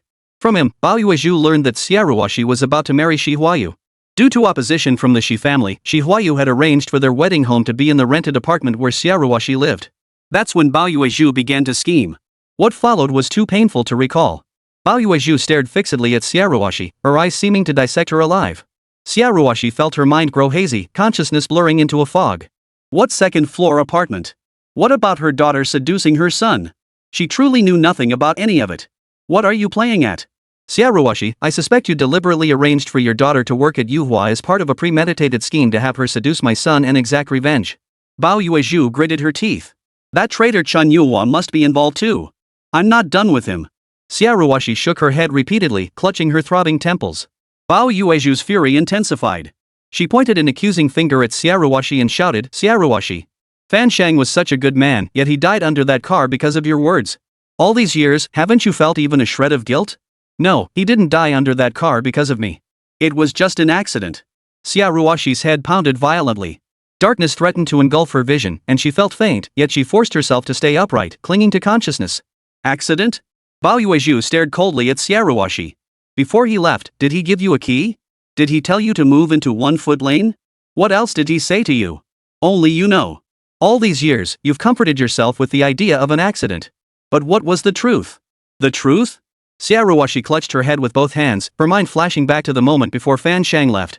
He had told her, Xiaoruoshi, let go of Shi Huayu. He's already married someone else. Xiaoruoshi wept bitterly, crying out to him, impossible. Shi Huayu said he wouldn't marry anyone but me. Fan Shang radiated deep melancholy. Ruoshi, live well. He pressed a key into her hand. Ruoshi, if you truly have nowhere to go, you can stay there. It's our Fan family's old house. No one will turn you away. Then he left. Later, she saw him lying there, covered in blood. Fan Shang. Xiaoruoshi could no longer hold herself up. She collapsed face first onto the ground and passed out. Bao Yuezhu still had much left unsaid. Seeing Xiaoruoshi suddenly collapse stiffly to the ground, she stood up, walked over to her, and kicked her with her foot. Xiaoruoshi, let me tell you this, don't try to play dumb with me. Do you think pretending to faint will make me let you off? Think again. Xiaoruoshi lay motionless on the floor. Bao Yuezhu walked to the mini fridge, took out a bottle of ice water, and slowly poured it over Xiaoruoshi's face and body. Xie Tianyi and her group rushed to the Hongtu group office, only to witness the scene. Xiaoruoshi lay unconscious on the floor while Bao Yuezhu held a bottle of ice water, pouring it over her face and body. Seeing this, Xie Tianyi's heart twisted in agony. What kind of grudge, what kind of hatred, could drive Bao Yuezhu to treat her mother so cruelly?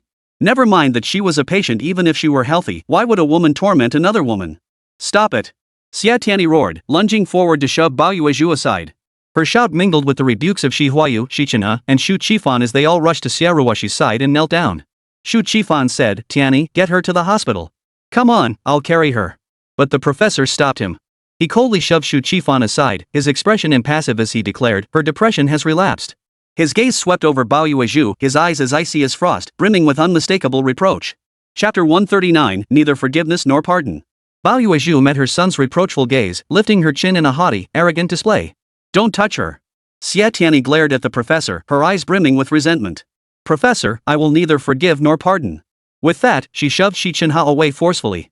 When her gaze shifted to Xu Qifan, the fire in her eyes vanished. Qifan, could you help me take mom home? Xu Qifan nodded at her, lifted Xiaoruoshi, and without another word, hoisted her onto his shoulders and walked away. Xie Tianyi didn't leave immediately. She looked at Bao Yuezhu and walked toward her step by step. I will have attorney Qifan sue you for kidnapping and unlawful detention. Her tone was flat, yet everyone present could still detect the anger lurking beneath her words. Bao Yuezhu shrugged dismissively. Go ahead and sue.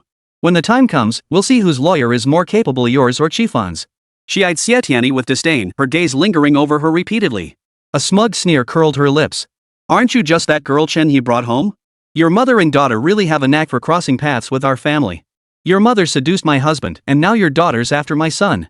Like mother, like daughter. Enough. Enough, Yuezhu. Father and son, Shi Huayu and Xi Chenhe, barked the reprimand in unison.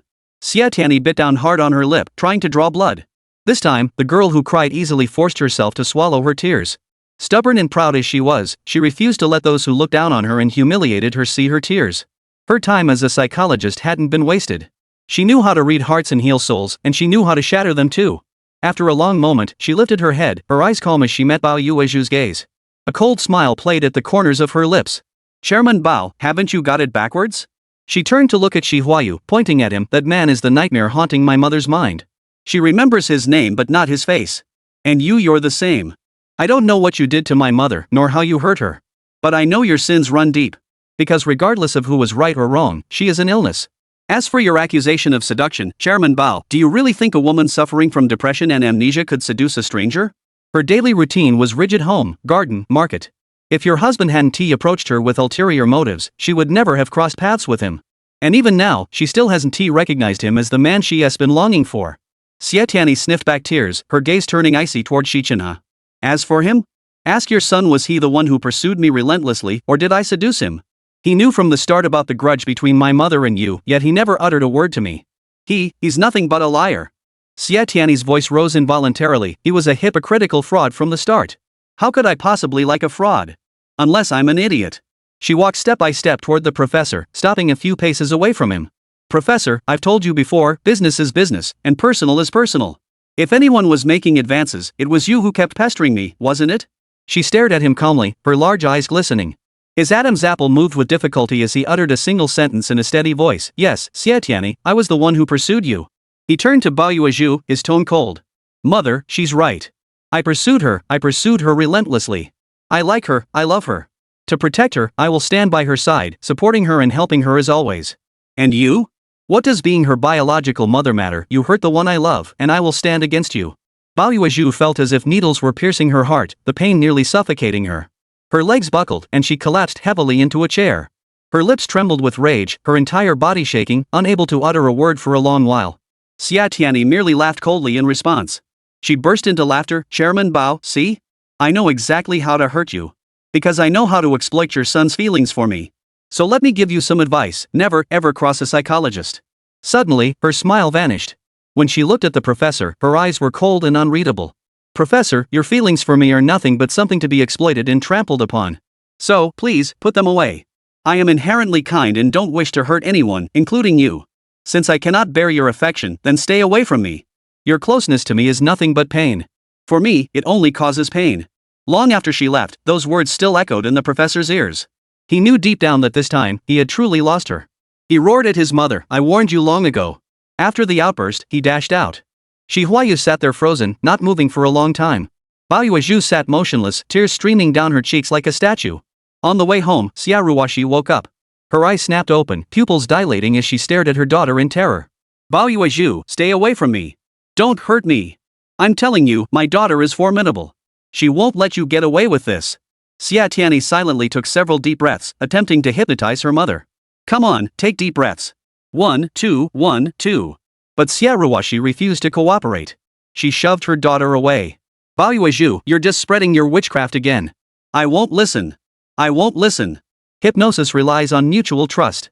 With her mother so resistant, it was impossible to hypnotize her. Xi Fan, take a detour to Yuhua. Xie Tianyi said. If she couldn't do it, then Boss Chen could, or Dr. Fan or Dr. Wen could. Shu Qifan nodded in agreement. Just then, Tianyi's phone vibrated. She glanced at the number. It was Boss Chen.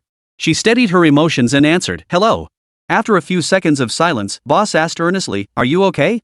How's your mother? Hearing Boss's voice, Xie Tianyi couldn't hold back any longer. She burst into tears. To her, Boss was like family, a trusted elder she could be vulnerable with. In his presence, she didn't have to pretend to be strong. On the other end, Boss Chen listened silently to Xie Tianyi's heart-wrenching sobs. His emotions churned violently inside, taking a long time to settle. Shu Qifan slammed his fist onto the steering wheel in self-reproach. These past days, he'd been consumed by his own despair, focused solely on soothing his wounded heart, while neglecting to care for her and their daughter. If he truly loved her, seeing her happy should be enough. But loving her while watching her suffer meant his own pain was no less than hers. Xia stared blankly at her daughter, who was crying her heart out. Suddenly, she blurted out, Yuezhu, why are you crying so bitterly? Is it because of Huayu? Should I give Huayu back to you? I already have Fan Shang, that's more than enough for me. Fan Shang. Xie Tianyi's sobs abruptly stopped. She'd forgotten she was still on the call with Boss. Trying to steer her mother's thoughts, she prompted, Fan Shang was a good man. It's a pity he's gone. Boss Chen heard it clearly on the other end. His expression darkened as he shouted, Tianyi, stop. Don't lead her like that. Guiding someone with depression and amnesia in this manner was a complete violation of professional ethics. Chapter 140, Drifting Apart. But I want to know the truth. Xie Tianyi spoke weakly into the phone, Boss, I'm an adult now. I have the right to know the whole truth. None of you should be hiding anything from me. Silence fell on the other end. After a long pause, the boss sighed. Tianyi, come to Yuhua. I'll tell you the truth. Just as Xie Tianyi was about to speak, a shrill screech of brakes pierced the air. Squeal! Her body lurched forward violently. Xiaoruoxi's eyes widened in terror as she stared fixedly ahead, curling into a ball and muttering incessantly, Bao Yuezhu is here. She is here. Run! Shu Qifan clenched his teeth, pounding the steering wheel with his fist, his eyes blazing as he glared ahead. The front door swung open. The professor leapt out of the car and strode directly toward them. He yanked open the door and commanded in a tone brooking no argument, Xie Tianyi, get out. What do you think you're doing? Xie Tianyi yelled at him. Why had he come running back? To hurt her? Xie Tianyi, don't forget I'm her attending physician. He pointed at Xiaoruoxi. Xie Tianyi stared at him stubbornly, Professor, starting now, you're not. But Xiaoruoxi, upon seeing Xi Chenhe, looked as if she'd found a savior. Huayu, Bao Yuezhu is here. I'm so scared. She clutched the professor's arms as if grasping the last lifeline before death. Come on, take a deep breath. Xi Chenhe calmly pulled out the necklace, dangling it before Xiaowashi's eyes. Her gaze went blank as her mind, beyond her control, followed the professor's guidance into another world. But as she walked on, a door suddenly blocked her path. Now, take deep breaths with me. 1, 2, 3, 4, 5. Good. Now try reaching out to push that door open. No, I'm scared. Do you want to see what's hidden behind that door? Yes. Then I'll go with you. Come on. 1, 2, 3, 4, 5. That's it. The door's open. Xi Chenhe watched as Xiaowashi's tightly closed eyes shifted slightly, silently shedding tears. Fan Shang. Tianyi finally heard the name Fan Shang from her mother, Xiaowashi. What did you see? Fan Shang. He's smiling at me. He told me to live well and said his death had nothing to do with me. Do you feel a little lighter now? Yes, much lighter. Come on, follow me forward again. What do you see? A man. He's facing away from me. I can't make out his features. Do you know him? No. Xiaowashi suddenly shook her head violently, resisting the professor's attempt to continue the hypnosis. She could face the memory of Fan Shang's death, but she refused to recall Huayu. Alright, now I'll count to 3. With each number, the image before your eyes will begin to fade away. Xi Chenhe began to bring Xiaowashi back to consciousness. After a moment of silence, Xiaowashi told the professor, I feel so sad and distressed, lost and confused. My memories force me not to forget that person, yet they also force me to forget him. Do you like Huayu?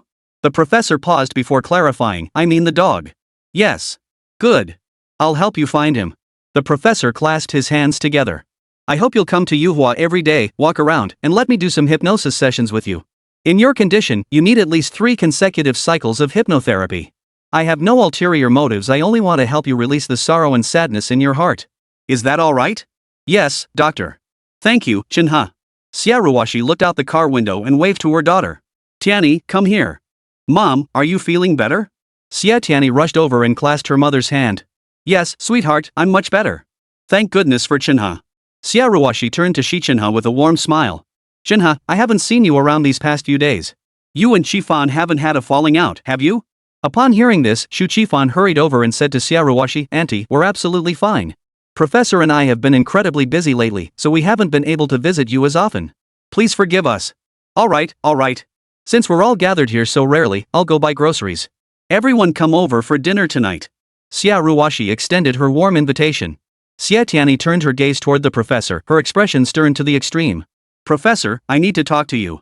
After speaking, she looked at Qifan and entrusted him. Qifan, could you please help take my mother home? Shu Qifan drove Xiaowashi away. Tianyi slowly walked toward a small plaza by the roadside and stopped under a large tree. Professor, she asked, turning her back to him, while you were hypnotizing my mother, you erased part of her memory, didn't you?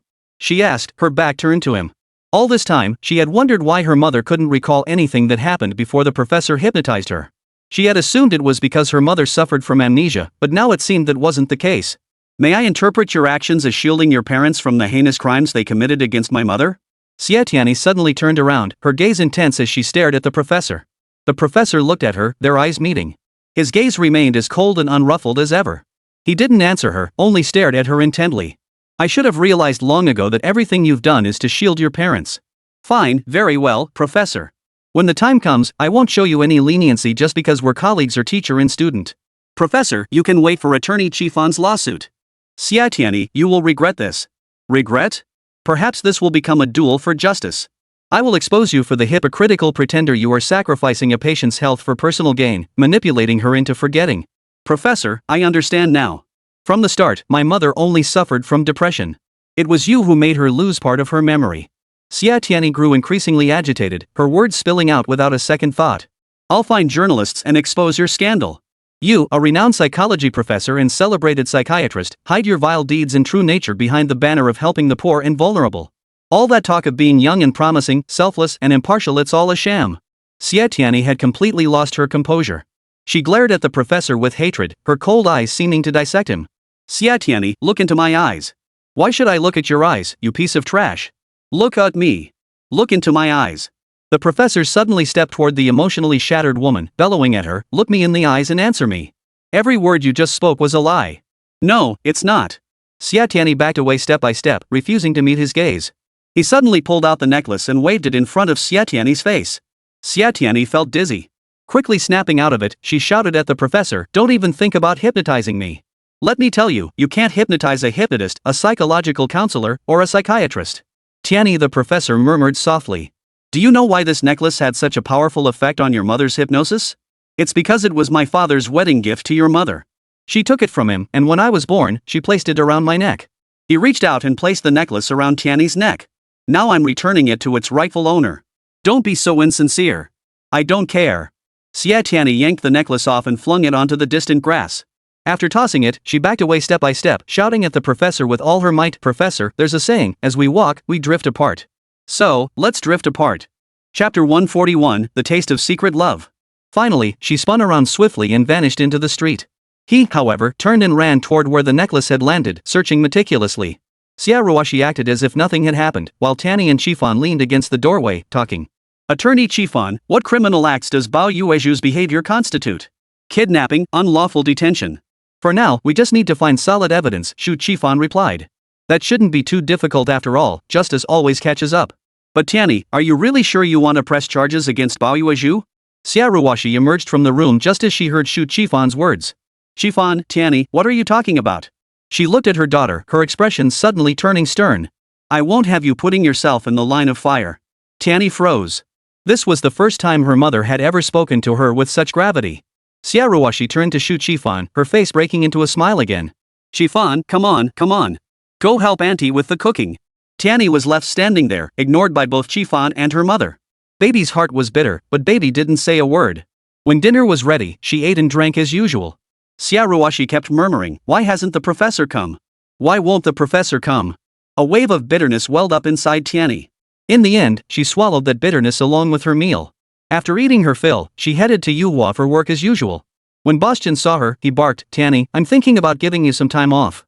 I'm fine, Tianyi replied with a smile. Seeing the bitterness behind her smile, Boss felt uneasy. Yet witnessing her resilience, he said, glad you're okay, Tianyi. You're a psychologist. Nothing can get me down, Tianyi said, making an encouraging gesture. Keep going. Watching her retreating figure, Boss felt both heartache and relief. Tianyi met Miffy. The moment she saw her, one word came to mind, transformed beyond recognition. Her hair had returned to its original color, now straight and styled in a trendy student cut. She wore a light blue dress that fit perfectly and flattered her figure. Miffy had visibly slimmed down in just a few days. The high heels she wore accentuated her figure, making her appear even more graceful and elegant. Miffy, you've lost weight. Tianyi asked excitedly. Her face was no longer puffy, her features appeared refined, her skin radiant and healthy. Even without makeup, she was undeniably a beauty. Her every gesture carried a hint of artistic flair, making her stand out even more. Not really. Miffy laughed. I just eliminated the dampness that built up during pregnancy and after childbirth. Lately, I've been using traditional Chinese medicine treatments, combined with herbal baths and sweat therapy. Tian Yixin, would you like to try it? This time, Miffy brought good news.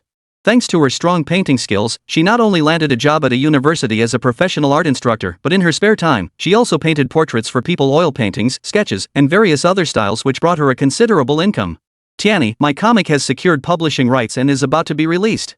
Miffy enthusiastically invited her. To show my gratitude, I'm treating you. Any restaurant in Chuancheng City is yours to choose. Xie Tianyi saw a contemporary woman who was independent, self-reliant, and driven to succeed. Her parents helped care for her daughter, raising her well, allowing Xie Tianyi to fully dedicate herself to her beloved career. Through relentless effort, she achieved success in a short time and accumulated substantial wealth through her talent. Not only that, she began to turn the tables. Her in-laws now fawned over her daily, and even her husband obeyed her every word, showering her with flattery. Lately, even his son from his previous marriage has been trying to curry favor with me, Miffy said, her smile fading as her eyes darkened. The money I earn is for my daughter, my parents, and those who've supported me. Why should I give it to those who hurt me? They humiliated me and pushed me aside. Why don't they consider that it was the man who made the mistake? Now that I have money, they all come to me seeking favors. Isn't it all about the money? Tianyi, I've already hired a lawyer. I've decided to divorce your father. Sis Miffy. Xie Tianyi hesitated, then finally said, true strength comes from within, Sister Miffy. I believe you can handle everything. She declined Miffy's invitation to dinner, watching her back recede into the distance. Suddenly, she thought of Miffy's husband. That man was lazy and good for nothing. His company would go bankrupt sooner or later, according to the information she'd gathered. He was in frequent contact with his ex-wife. Their WeChat and QQ chats were heated, and not only that, he called her more often than he called Miffy. While it was true that a child stood between them, and a man should not neglect his child regardless of circumstances, there were many private matters and shared assets involved. Miffy wouldn't let it go. Who would be the next patient with a psychological disorder? Su Jinshu arrived shortly after Mi Fei left. This time, she came to Yuhua on her own initiative. Seeing Tianyi, she immediately expressed her gratitude. Dr. Xie, I'm feeling much better. Thank you. Really? That's wonderful. I've recently thought of a good method, would you like to try it? Tianyi stood up and walked over to stand before her. You know, people like us who sit at desks all day often develop cervical spine issues, whether mild or severe. Before I do anything, besides turning my neck, I also try raising my arms high. You can try it too. Raise your arms high, then lower them. See how it feels. Come on, 1, 2, up, down, up. After several sets of these movements, Su Jinshu exclaimed in delight. Dr. Xie, I seem to have completely forgotten about washing my hands. And now, I'm completely focused on work-related thoughts. Xie Tianyi watched her, a smile on her face. Just as Min Young Sip and Li Ji Rai were about to go find Ji Ryu, he arrived on his own. One sat behind the desk, the other as an assistant, pen and paper in hand, ready to take notes. Neither spoke, quietly waiting for Ji Lu to begin. He looked considerably more haggard than before, his eyes sunken, dark circles pronounced. It was immediately apparent he was suffering from the pangs of longing. Finally, he spoke. I met her after a sudden power outage at the company. She was a senior executive who came to confront our leader. I'd never encountered a woman with such sharp eloquence before. For the first time, I witnessed a true sharp-tongued individual. Her words, delivered in a calm tone, were laced with barbs, yet impossible to refute. The aura surrounding her exerted an invisible pressure. She was a natural leader. With just a few words, she silenced our boss, who obediently led us to restore power in no time. From then on, I started paying attention to her. Gradually, not seeing her made me restless. I lost interest in everything except her. When she appeared before my eyes, she radiated her own light, and everything around her faded into colorlessness. Ji Lu recounted slowly, his memories drifting back to a time long ago. What does it feel like to secretly love someone? It wasn't painful or uncomfortable, just an overwhelming desire to catch a glimpse of her, to draw closer. Gradually, the suppressed emotions intensified rather than subsided. He longed to speak to her. Even when she was looking at someone else, he convinced himself she was looking at him. Chapter 142, Burying Love Deep Within. He even began to hallucinate. Often, if a woman stared at him for more than 3 seconds, he instantly believed she was the one in his heart. Walking down the street, he'd imagine her secretly following him in her car. His spine would instantly straighten, his steps lighten, and he'd hum a tune as if carried by the wind beneath his feet. But soon enough, reality would crush him like a ton of bricks. He'd de-slump, feeling utterly defeated, finding everything tedious. He began paying attention to his appearance, even starting to build muscle because of something she said. When his 2 strong arms could easily lift heavy dumbbells, he thought, now she'll like me, right? But she never gave him a second glance. He mimicked her movements and facial expressions, embracing everything she loved. Yet in the end, she still wouldn't look at him, not even once. He began stalking her relentlessly until one day, he saw her laughing and chatting animatedly with another man, a man who wasn't her husband, Lei Yukuan. Seeing her taken by another man filled him with fury. He schemed to expose her infidelity to her husband, leading to their divorce. He believed that once divorced, she would belong solely to him. Yet he too had a wife and children at home. During his divorce proceedings, she left the country. He chose to wait. During this time, he discovered that after Lei Yukuan remarried, she was deeply unhappy. When she returned to China that time, he mustered his courage to stand before her and say, I can do anything for you, even sacrifice my life. This led to Ji Lu later becoming Lei Yukuan's neighbor. When Mingzhong cut straight to the heart of the matter, your pipes weren't broken, yet you deliberately made dripping sounds whenever they were in their room. That time you accidentally stumbled upon them, it wasn't a coincidence, was it? Ji Lu retorted, you're a doctor, just treat illnesses. Why meddle in so much? Family replied, everything stems from the heart. A heart ailment requires a heart remedy. Mr. Ji, your actions are nothing but the work of inner demons. When Mingzhong nodded slightly, concurring with family, you deliberately triggered his relapse to sabotage Lei Yukuan's relationship with his current wife. Your actions have crossed legal boundaries, we could report you to the police at any time. Ji Lu sneered coldly, it doesn't matter. I don't want to live anyway. Is that so? From what we understand, your wife refuses to divorce you, and you have 2 children. As a man, have you considered your responsibilities to them? Family stated, we have no intention of gaining your trust, nor do we plan to hypnotize you. Because your issue lies in your consciousness, not your psyche. Dr. Fan, this is a psychological disorder. Ji Lu pleaded, his face twisted in anguish. I beg you, please help me. When a person's morality collapses, their conscience corrupts, and their worldview and values become distorted, whether the heart is healthy or diseased becomes secondary. This is precisely why we Yuhua psychologists, unlike other practitioners, do not immediately resort to hypnosis or medication upon meeting a patient. Instead, we prioritize thorough investigation, dialogue, analysis, and guidance. Mr. Ji, please leave. Family stood up and issued a direct order for Ji Lu to leave. He instantly became agitated. I can tell you can't cure me, that's why you're saying this. Rumors outside say psychologists are all frauds and it's true. I'm going to file a complaint against you. When Mingzhong rose, his cold gaze fixed on Ji Lu as he gestured for him to leave. Ji Lu nearly leapt up. Yuhua doesn't just have the two of you as psychologists. That Xie woman, didn't she appear on TV recently? Even after a patient falsely accused her, she still helped that person without holding a grudge. I'm going to find her. Fan Li walked alongside him. I can take you to her, Mr. Ji. Xie Tianyi was preparing a report on Wan Nifei's case when Fan Li entered with Ji Lu. Dr. Xie, this patient came seeking you specifically. He mentioned that you treated Ouyang Nalan without holding a grudge. Dr. Fan deliberately emphasized the last few words. Xie Tianyi immediately understood and explained, Mr. Ji, I'm afraid I can't help you. No matter how much Chairman Ouyang, she still cares deeply about her parents back home and sends them living expenses every month. Mr. Ji, what do you have to hold you back? Of course I have someone I care about. Ji Lu declared. The person I care about is the one I love. Xie Tianyi hadn't reviewed Ji Lu's case files. Hearing this, she furrowed her brow and turned to look at Fan Li.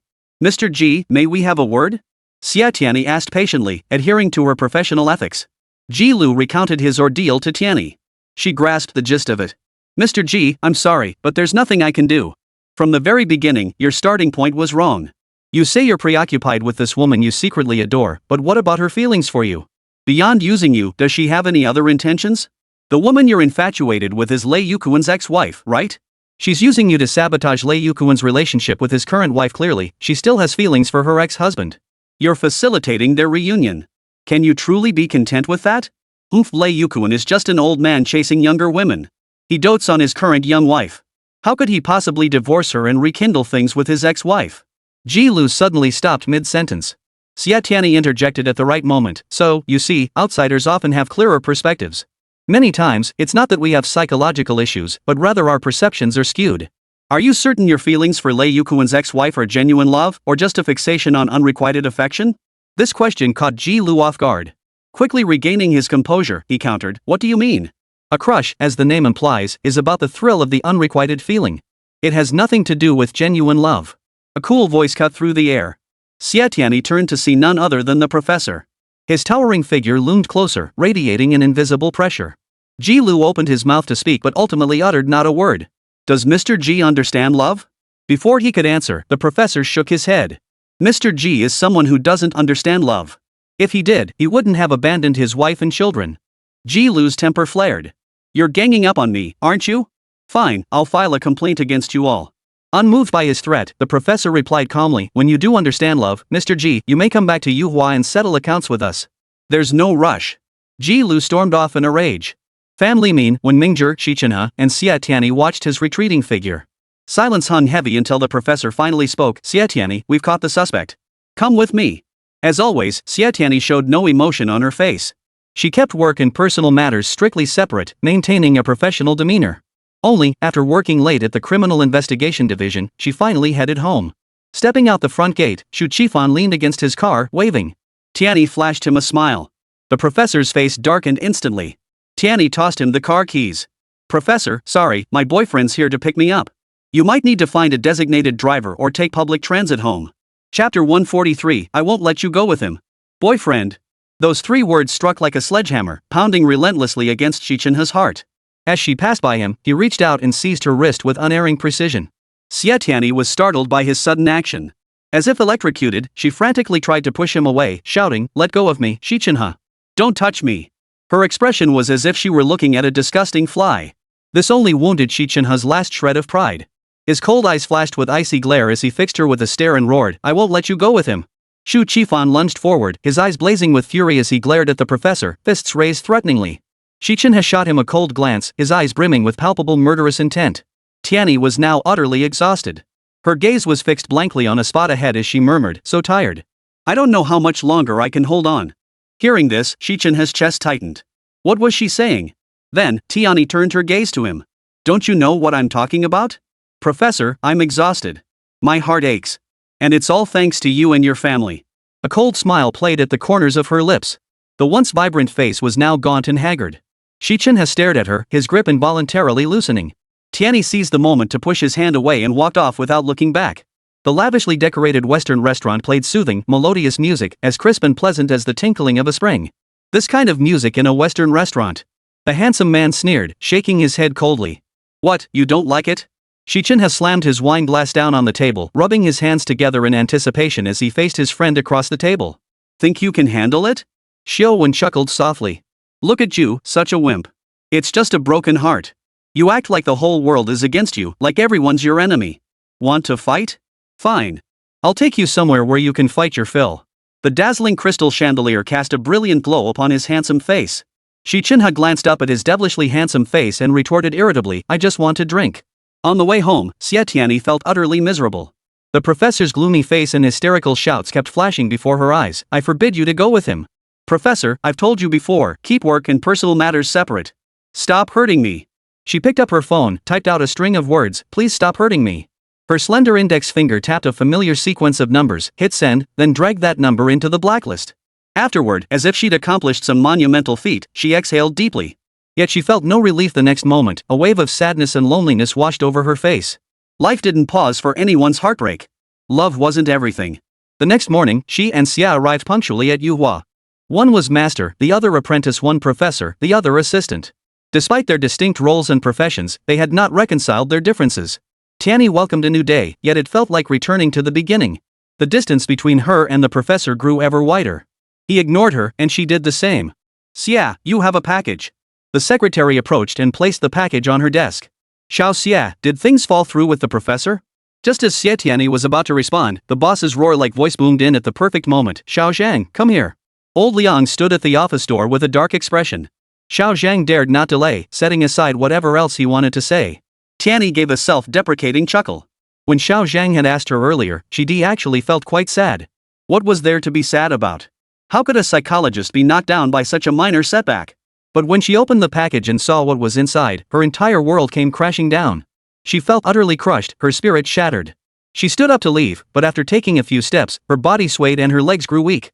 Slowly, she felt her head grow dizzy, her vision blurred, and she began seeing double. Someone approached, trying to steady her, but she pushed him away with all her strength. After taking a few more steps, she thought she saw someone. That person had the same features as her. It was her father, Fan Shang. This was the first time in her life she had seen a photograph of her father, Fan Shang. Her mother had left behind so many things that belonged to her father, yet not a single photograph had been passed down to her. As a child, her concept of her father was both vague and vivid. She longed to ask her mother what he looked like, but her mother seemed unwilling to speak of him. She never once asked. Many times in her dreams, she had seen her father's face and it looked exactly like the man in the photograph. Dad. Tianyi murmured softly, then collapsed onto the floor. Illness struck like a mountain collapsing. Tianyi had been plagued by nightmares, plunged into darkness where she knew not where she was. Tianyi, Tianyi. Someone called her name. She could only follow the sound, walking toward it. The light grew brighter ahead, and she saw a man with the same features as hers, arms outstretched toward her. Tianyi, come here. Daddy.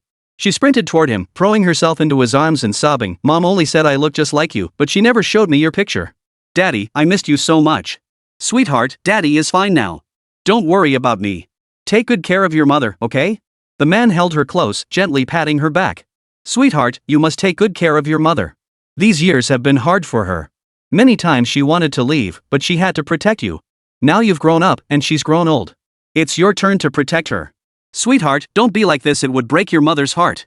To protect your mother, you must be strong. Come on, sweetheart, you can do it. But. Xie Tianyi had so much more she wanted to say to her father, but he was drifting farther and farther away from her. Dad, don't go. She cried out loud, her sobs echoing. If Dad heard her crying, he would surely stay, right? Tianyi, stay happy and cheerful.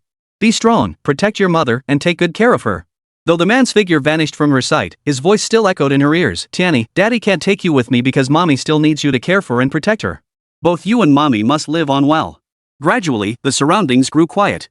After a long while, she heard a familiar male voice. Tianyi, wake up. Hearing the professor's voice, she refused to open her eyes, letting tears stream freely down her face. After a long while, she heard the professor say, she doesn't want to see me. I'm leaving. Take good care of her. Only when his footsteps faded into the distance did she slowly open her eyes. She saw Shu Qifan, Chen Hong, Boss, Shi Huayu, Fanli, Wen Mingzhong. Most of Yuhua's colleagues had arrived, Ouyang Nalan, Tingting, Wan Mifei. Finally, she saw her mother, Xiaoruashi. Her eyes were red and swollen, her face haggard. Seeing her awake, she wiped away tears with joy, a smile still lingering at the corners of her lips. Xie Tianyi opened her mouth to call out, but her throat felt blocked, preventing any sound. She reached out to her mother, who hurried over and clasped her daughter's cold hand. Held tightly in her mother's embrace, she could feel her heartbeat. She remembered her father's words, live on with strength and joy. Take care of and protect your mother. Survive.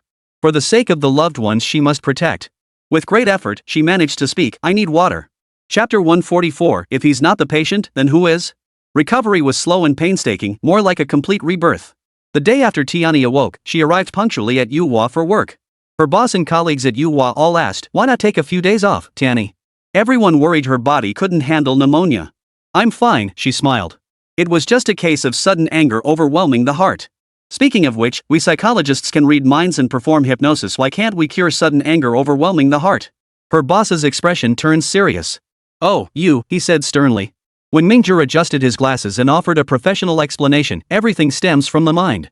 Losing your temper is a sign of immaturity, or more accurately, a lack of inner strength. Tianyi didn't deny it.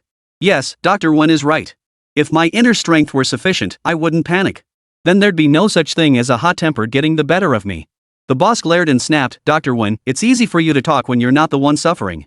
If you were in this situation, I doubt you'd be any stronger than Tianyi. Family immediately chimed in, boss makes a good point. As everyone gathered around discussing Tianyi, a woman pushed open Yuhua's door. The moment she stepped inside, she bellowed, when Mingzhong, family, get out here.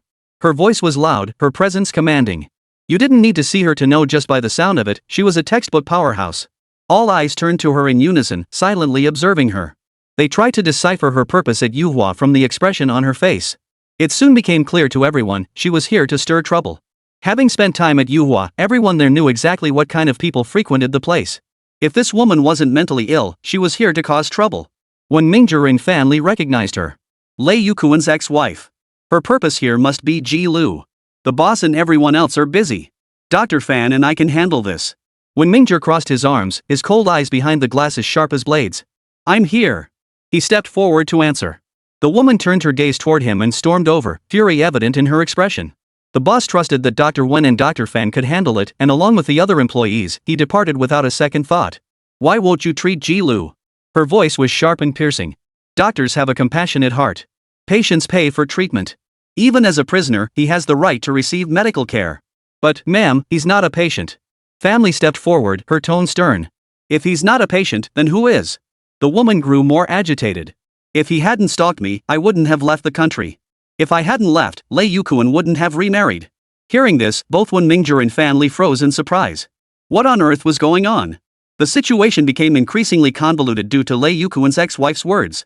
When Mingzhong and Fan Li felt utterly drained, both physically and mentally. In that case, ma'am, I think you should report this to the police. Fan Li's tone softened. If you're feeling distressed, we can provide psychological counseling. Please follow me to the therapy room, she said politely. Perhaps startled by the mention of the police, she ignored Fan Li's invitation and hurried away. Fan Li watched Lei Yukuan's ex-wife's retreating figure, her face etched with helplessness. Oh dear, we're practically turning into old Bao reincarnated. Fan Li complained. Dr. Fan, come to my office, Wen Mingzhong said, adopting a strictly professional tone. Fan Li assumed it was work-related and followed him. Instead, Dr. Wen mysteriously closed the door, pulled out a thermos from his bag, and handed it to Fan Li. Dr. Fan, you've been looking a bit pale lately. I made you some nourishing beauty soup. Oh? How thoughtful. That's rare. Fan Li shot Wen Mingzhong a glance, lifted the thermos lid, and a wave of fragrance hit her nose. The next second, she dropped the thermos, covered her mouth, and dashed out. Dr. Fan, what's wrong? Wen Mingzhong rushed after her, only to see Dr. Fan's retreating figure heading toward the restroom. Poor Dr. Fan was bent over in the bathroom, struggling to vomit. Her stomach churned violently, as if she wanted to throw up her intestines. After vomiting for a long time, nothing came out. When she finally calmed down, Fan Li scooped up some water to splash her face, then weakly made her way back out.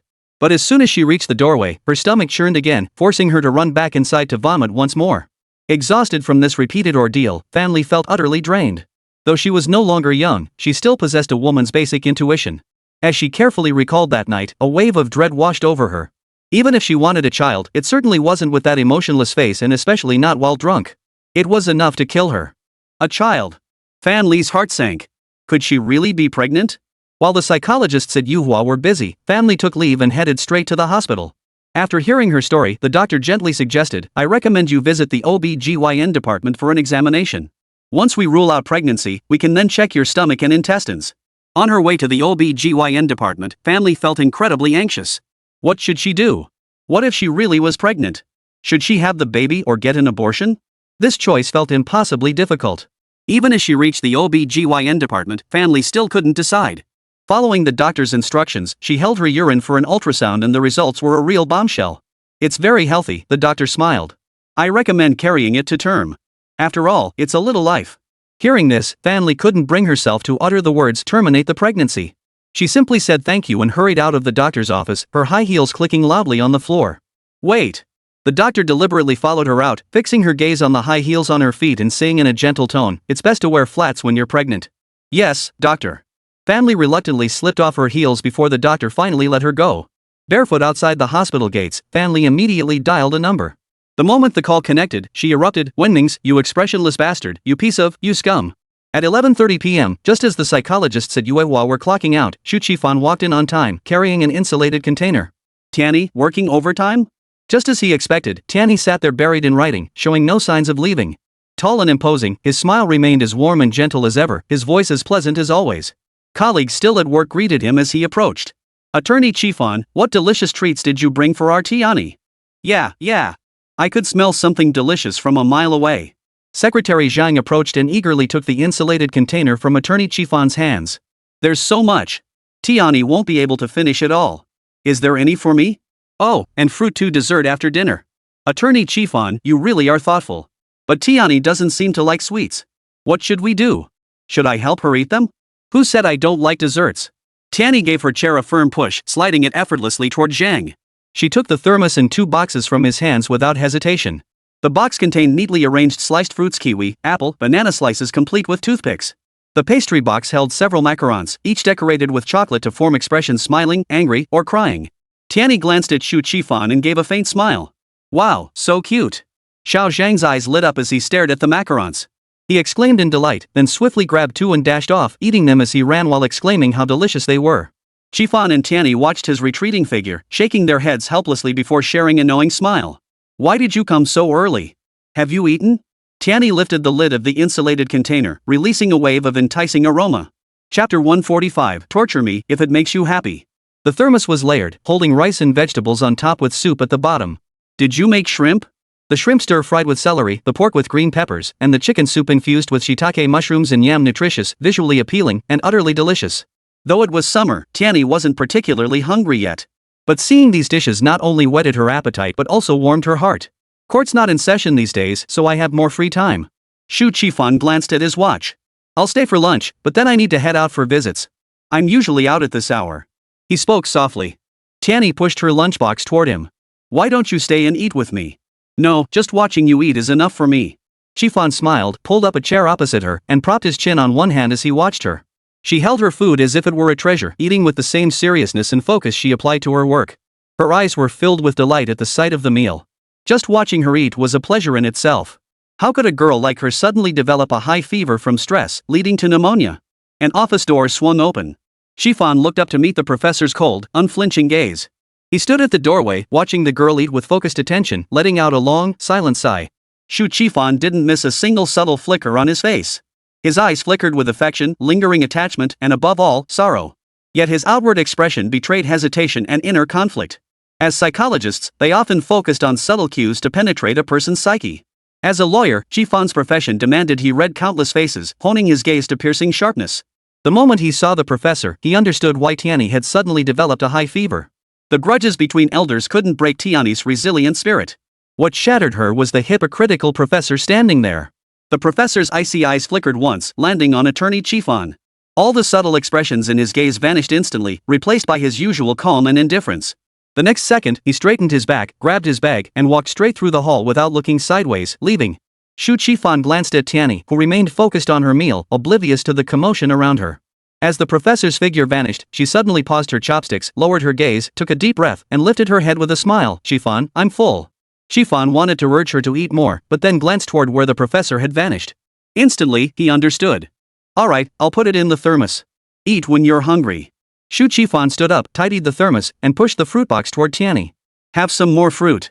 Then he remembered, oh, I also stewed some rock sugar snow pear water for you. I left it in the fridge and forgot to bring it. Tianyi speared a piece of kiwi with a toothpick, chewed it, and swallowed it along with the bitterness the professor had brought her. I'll drink it when I get home from work tonight. I'm stuffed with all this already, she said. She had been smiling the whole time, but Xifan always felt her smile was somewhat forced. He understood everything, and the more he understood, the heavier his heart grew. Gradually, he felt he was losing the ability to smile. Before that happened, he grabbed his bag and said to Tianyi, "Tianyi, it's time for my visits. I've got to go." Without pausing for even a moment, he hurried away. Tianyi watched his retreating figure. An apple slice she'd just cut hovered near her lips, but she didn't take a bite. Sighing, she set it down. Tears welled in her eyes, but she swallowed them back. Just as Xu Qifan reached the main gate, the professor emerged from behind an ornamental tree and blocked his path. He stared at him coldly, scrutinizing him, his gaze piercing deep into his soul. Trying to take advantage of the situation, he broke the tense silence, his voice icy.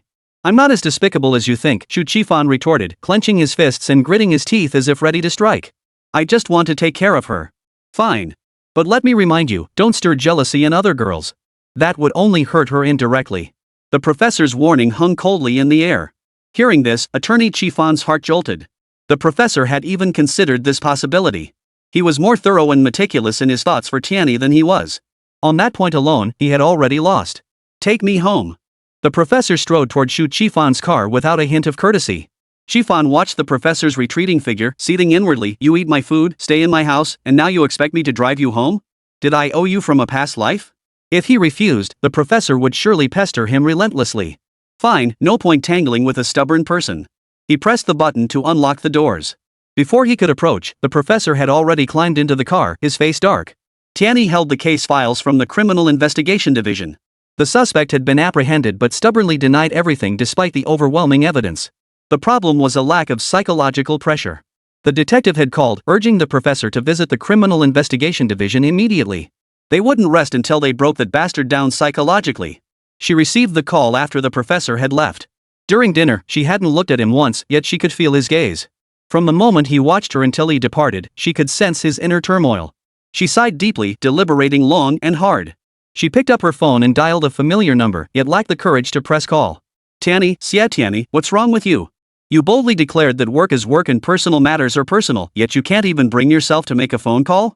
This is work. The Criminal Investigation Division's case is serious. Only by winning over their hearts can that bastard be brought to justice and severely punished. What are you hesitating for? Call him." After a mental struggle, Tianyi gritted her teeth and pressed the call button. The phone rang twice before the professor answered in his usual cool tone. "Tianyi, what is it?" His voice sounded unchanged, calm and composed yet tinged with utter indifference. The Criminal Investigation Division called and asked the professor to come in immediately. "The suspect is denying everything and refusing to admit to the crime." Tianyi felt her heart race. She paused only briefly before speaking, almost in one breath. The professor didn't respond to her, only addressing Attorney Qifan. "Attorney Qifan, please take me to the Criminal Investigation Division." Tianyi heard this clearly and laughed. "Professor, you're going with Attorney Qifan? Could you pass on a message for me? I might have to work late tonight. Please ask him to bring me some candied snow pear water. Also, his homemade lunches are delicious. I really enjoy them." After speaking, she paused quietly for a few seconds, waiting for the professor's reaction. She admired the professor for actually letting her finish speaking. Instead, the professor replied coldly, "All right, I will." After a pause, he asked, "Is there anything else?" "No." At that moment, Tianyi felt a pang of guilt as she laughed awkwardly. She struggled to end the call, then collapsed face first onto her desk, staying there motionless for a long while. The professor silently watched the fleeting scenery outside the car window, his emotions churning once more. "Xie Tianyi, you really know how to hurt me." She knew exactly how much it mattered to him, yet she flaunted it right in front of him.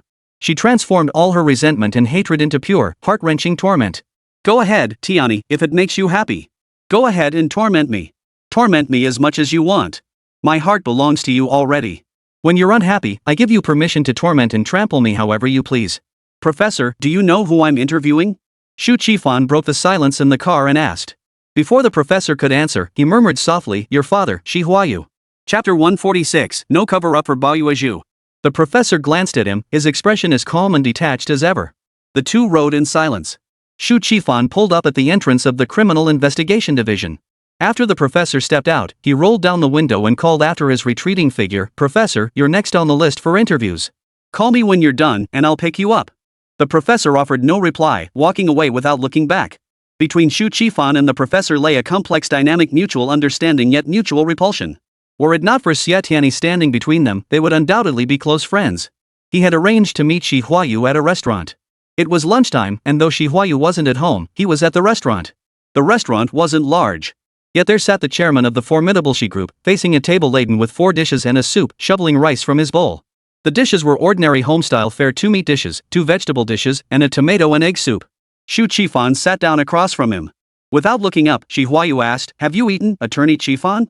"I've eaten." "Then please wait a moment." With that, Huayu began shoveling food into his mouth.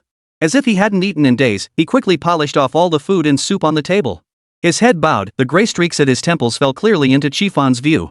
The wrinkles on his forehead were pronounced and deeply etched, bearing the marks of his past hardships and sorrows. Qifan felt a pang of pity, but on the other side, Tianyi couldn't swallow her pride. He found himself torn between them. Ah, finally a proper meal.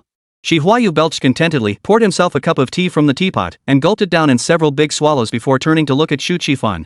"I hear you've been taking good care of that mother and daughter," Huayu said with a friendly smile. Xu Qifan didn't answer him, but instead reminded him, "Chairman, drinking tea immediately after a meal isn't advisable." He called over a waiter and instructed, 2 glasses of plain water. "Qifan really is thoughtful," Huayu remarked. "My son has been troubling you lately."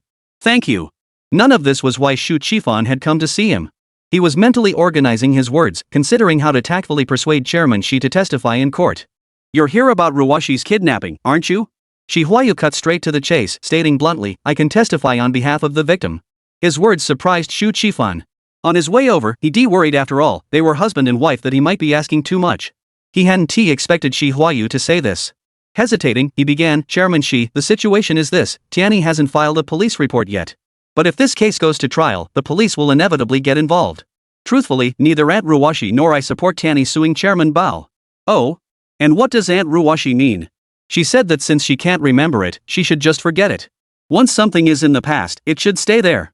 She doesn't dwell on the past." Hearing this, Huayu's expression darkened. "Truthfully, what fault lies with the woman? The blame rests with me. But Ruwashi is the victim. I've already discussed this with my son. Neither of us will shield Baoyu as you." Xu Qifan looked at Chairman Xi in surprise. He said, "What fault lies with the woman? This is my fault." He hadn't expected Chairman Xi to show such responsibility. Rumors outside claimed Chairman Xi was a drunkard, neglecting his family and irresponsible, indifferent to the fate of the Xi Corporation. The company's current standing was entirely due to Chairman Bao's support. Now, in just a few words, Xu Qifan's entire perception of Huayu had been overturned. "Is that also the professor's position?" Xu Qifan asked uncertainly. "Yes, Attorney Qifan. He considers Xie Ruwashi his patient. As a psychiatrist, he despises his mother's treatment of a patient.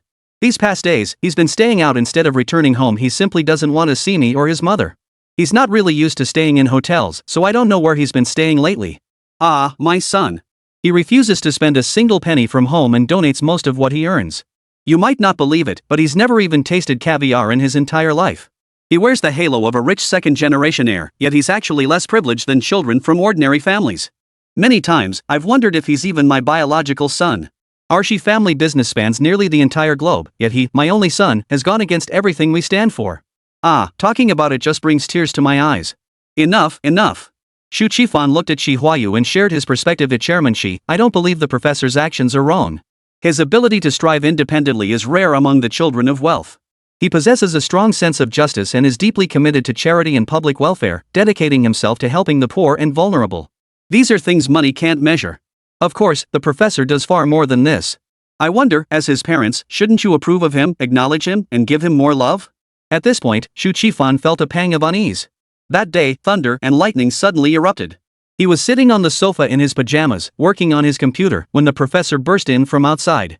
He dashed to his room, locked himself inside for a long time, and only emerged once the storm had passed.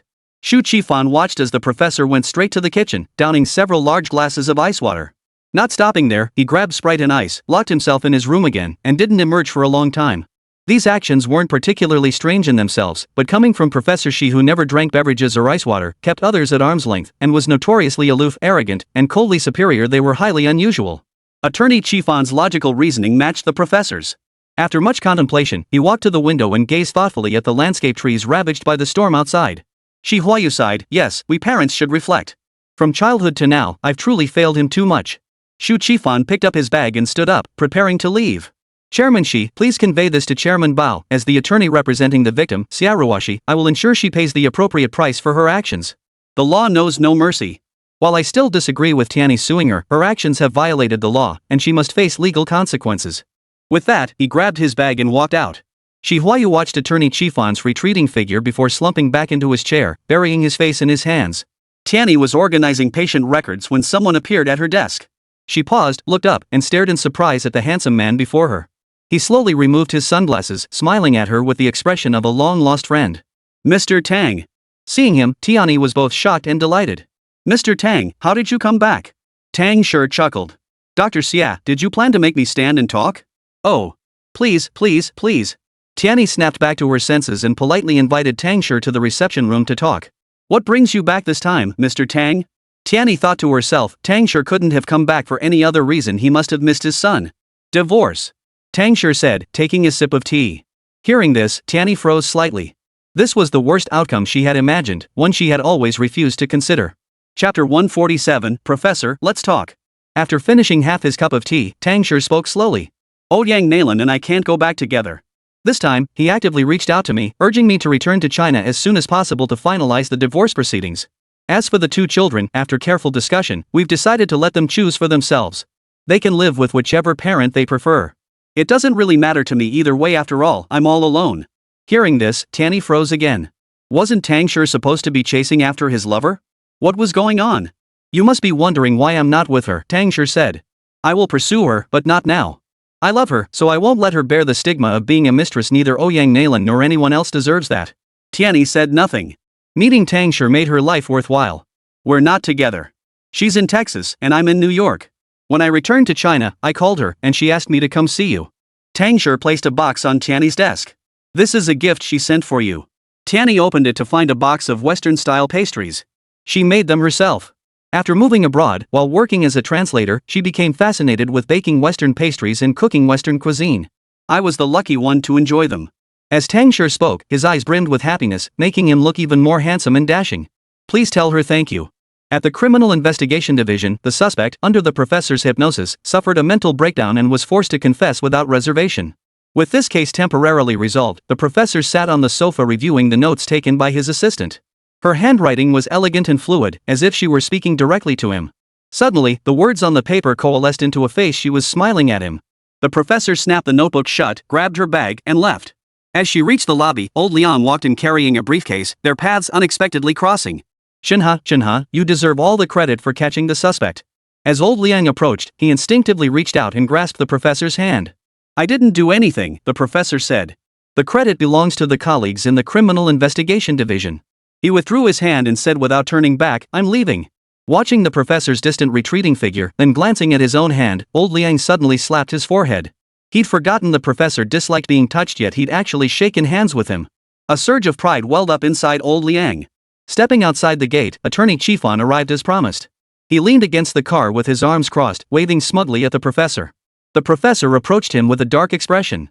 As he drew near, he didn't immediately get into the car. His voice was icy as he asked, What is it? Professor, we need to talk, Attorney Chifan said solemnly. You can consider this conversation a visit. Is this about Director Bao allegedly kidnapping and blackmailing my patient, Xiaoruoshi? The professor inquired. Xu Chifan replied calmly, Professor, you always get straight to the point. Both men sat on the football stadium bleachers, each holding a bottle of mineral water. Professor, what are your plans regarding your situation with Tianyi? Xu Chifan inquired. He couldn't keep being their scapegoat. Forever being caught in the middle was unbearable. The professor remained silent. Xu Chifan grew agitated. As a man, you should be able to take it or leave it. If you love her wholeheartedly. If you don't, just stay away from her. Fine. The professor unscrewed the cap, took a gulp of water, and said indifferently, Boss has arranged for me to go abroad. When are you leaving? In the next few days. Suddenly, sunlight pierced through the clouds, revealing its full face. Its scorching heat seemed poised to char the ground. Xu Chifan and the professor rose and walked side by side toward the parking lot. Professor, what are your thoughts on Tianyi suing your mother? Xu Chifan inquired. The professor answered without hesitation, I won't comment. Since avoidance is impossible, I choose one word, reason. He opened the car door first, got inside, and gave an address. After dropping the professor off, Xu Chifan looked up at the apartment building before him and asked, Is this where you live now? What he really wanted to say was, Professor, go home. But in the end, he felt it was unnecessary. A man like the professor never needed anyone to remind or persuade him about what he should or shouldn't do. The professor offered no reply, leaping from the car and walking away without a backward glance. He strode into the elevator and ascended to the top floor of the building, where the boss's penthouse apartment was located. The professor pulled out his keys, unlocked the door, and shot a cold glance at the two uninvited guests in the living room. Chenhe. Brother. Huayu and Dong Yuno spoke in unison, approaching him simultaneously yet hesitating to speak. The professor frowned and said coldly, "Don't disturb me." "Chenhe, how many years will you be abroad this time?" Huayu asked. "Brother, I've already completed the paperwork for studying abroad these past few days." "I'm going with you," Dong Yuno said in a sweet voice. Though outwardly delicate and beautiful, she possessed a stubborn streak. Her tone made it clear she wouldn't relent until she got her way. The professor shot her a glance. Her sources were remarkably well connected. No wonder she hadn't been pestering him lately. She'd been busy arranging her overseas studies. "Sis, let me give you some advice. Give up on me now. Otherwise, you'll be the one getting hurt and I won't be responsible." The professor's voice was devoid of emotion. "And you, Chairman Xi. All these years, you and your wife owe her so much. Think carefully about how to make amends and atone for your sins. Especially her. Even if she committed the gravest mistake, it was because of you. How could you bear to watch her sit in the defendant's seat, enduring all the blame?" The professor's cold gaze fixed on Huayu's face. His tone was neither heavy nor hurried, revealing nothing of his inner thoughts. Huayu felt a jolt in his chest. As a father, he had failed to fulfill even a shred of his responsibility and duty. Yet, he had raised such an exceptional child. How incredibly fortunate. "Chenhe, is it too late for Dad to repent now?" Huayu asked. "It's never too late to mend your ways. To recognize your mistakes and make amends is the greatest virtue." The professor coldly dropped the words, then walked into the room and never came out again. Huayu and Dong Yuno stared blankly at the closed door. "Let's go." Huayu sighed deeply and said to the girl standing beside him. "Uncle, what about my brother?" Before she could finish, Huayu cut her off. "Child, listen to what Uncle has to say." He turned and walked out slowly. Dong Yuno watched his retreating figure, then quickened her pace to catch up and walk beside him. "You know, your aunt and I." It was a story of a love that had been misplaced for a lifetime, and Huayu told it to Dong Yuno without holding anything back. Dong Yuno was a bright girl. Sniffing back tears, she said, "Uncle, but I still have a chance." Her voice choked with reluctance. "If there's even the slightest chance, I won't give up," she declared. Huayu spoke with the authority of an elder. "You know, Chenhe is right. If you stubbornly cling to futile persistence, you'll only hurt yourself." "It doesn't matter if I get hurt," Dong Yuno declared. "Uncle, Aunt Yuezhu and I share the same experience, but I won't fail like she did." Xi Villa. Bao Yuezhu sat at the bar, drinking alone in her silk nightgown, her face adorned with meticulous makeup. Neither her husband nor her son stood by her side. Instead, they turned against her, hurling accusations. All these years of hard work, what had it been for? For them, of course. Yet in the end, she had raised two ungrateful ingrates. Even if she could let go of past grievances, this new betrayal she could not forgive. "Xiaoruoshi, I won't let you off the hook." Her dark brows knitted tightly as she grabbed her phone and dialed a number. The call connected quickly. Bao Yuezhu commanded coldly, "Tear down that two-story Western-style house on 1-foot lane." How could she tolerate that thorn constantly piercing her heart? Yet, after a moment's hesitation, the voice on the other end sounded troubled. "Chairwoman Bao, young master, she specifically instructed that this house must not be demolished without his consent. He stated that anyone who dares to demolish it will face legal consequences. Chairwoman, perhaps you should try communicating with the young master before making a decision." Chapter 148, Beyond Redemption. Hearing this, Bao Yuezhu's expression darkened. "You useless fool. Whose orders do you follow? I'm his mother. Give him 10 times the courage and he still wouldn't dare." "Do as I say," she barked. After a moment's hesitation, the other end finally gave a vague nod before hanging up. Crash! Bao Yuezhu hurled the wine glass in her hand against the wall. With a thunderous crash, it shattered into shards. Her husband didn't love her and was actively opposing her, while her son stood firmly against her. It was clear how utterly defeated she felt. In this world, besides her husband and son, whom could she rely on or trust? They knew exactly how to hurt her. What sin had she committed to deserve this? The thought sent a sudden chill through Bao Yuezhu's heart. Once, when hatred consumed her, it was bone deep. When it faded, sudden remorse would wash over her. In those moments of awakening, she felt profound regret and guilt, only for the hatred to swiftly reclaim her. It was all that Xiaoruoshi's fault. With her seductive, box-like face, Huayu couldn't stop obsessing over her. "Xiaoruoshi, I won't let this go." Hatred replaced the guilt in Bao Yuezhu's heart. She clenched her teeth and grabbed her phone to make a call. "Lawyer, no matter the cost, no matter the means, I must win this lawsuit." Her face was ashen, her voice icy as she gave the order. "Xiaoruoshi, I'll make sure you're ruined. The professor locked himself in his room, working overtime. Before leaving, he needed to wrap up matters related to the Criminal Investigation Division and compile detailed summaries of all the medical cases he'd taken on during this period. Guanming didn't transfer schools. He returned to the classroom and was even honored as a filial youth. Teachers and classmates were astonished by his transformation and began to see him in a new light. They quickly changed their perceptions of him, starting to understand and treat him differently. He studied diligently, and his grades steadily improved. Influenced and inspired by him, old Guo and his wife also began to change, showing great filial devotion to Grandma Guo. Grandma Guo has now entrusted her daughter-in-law with full control of the household finances. The family lives happily and harmoniously. The professor wrote in the margin of the returned materials, "Love is a light, only with love can there be a home." Family and loved ones remain the eternal refuge and solace for the soul, the best medicine for healing the heart.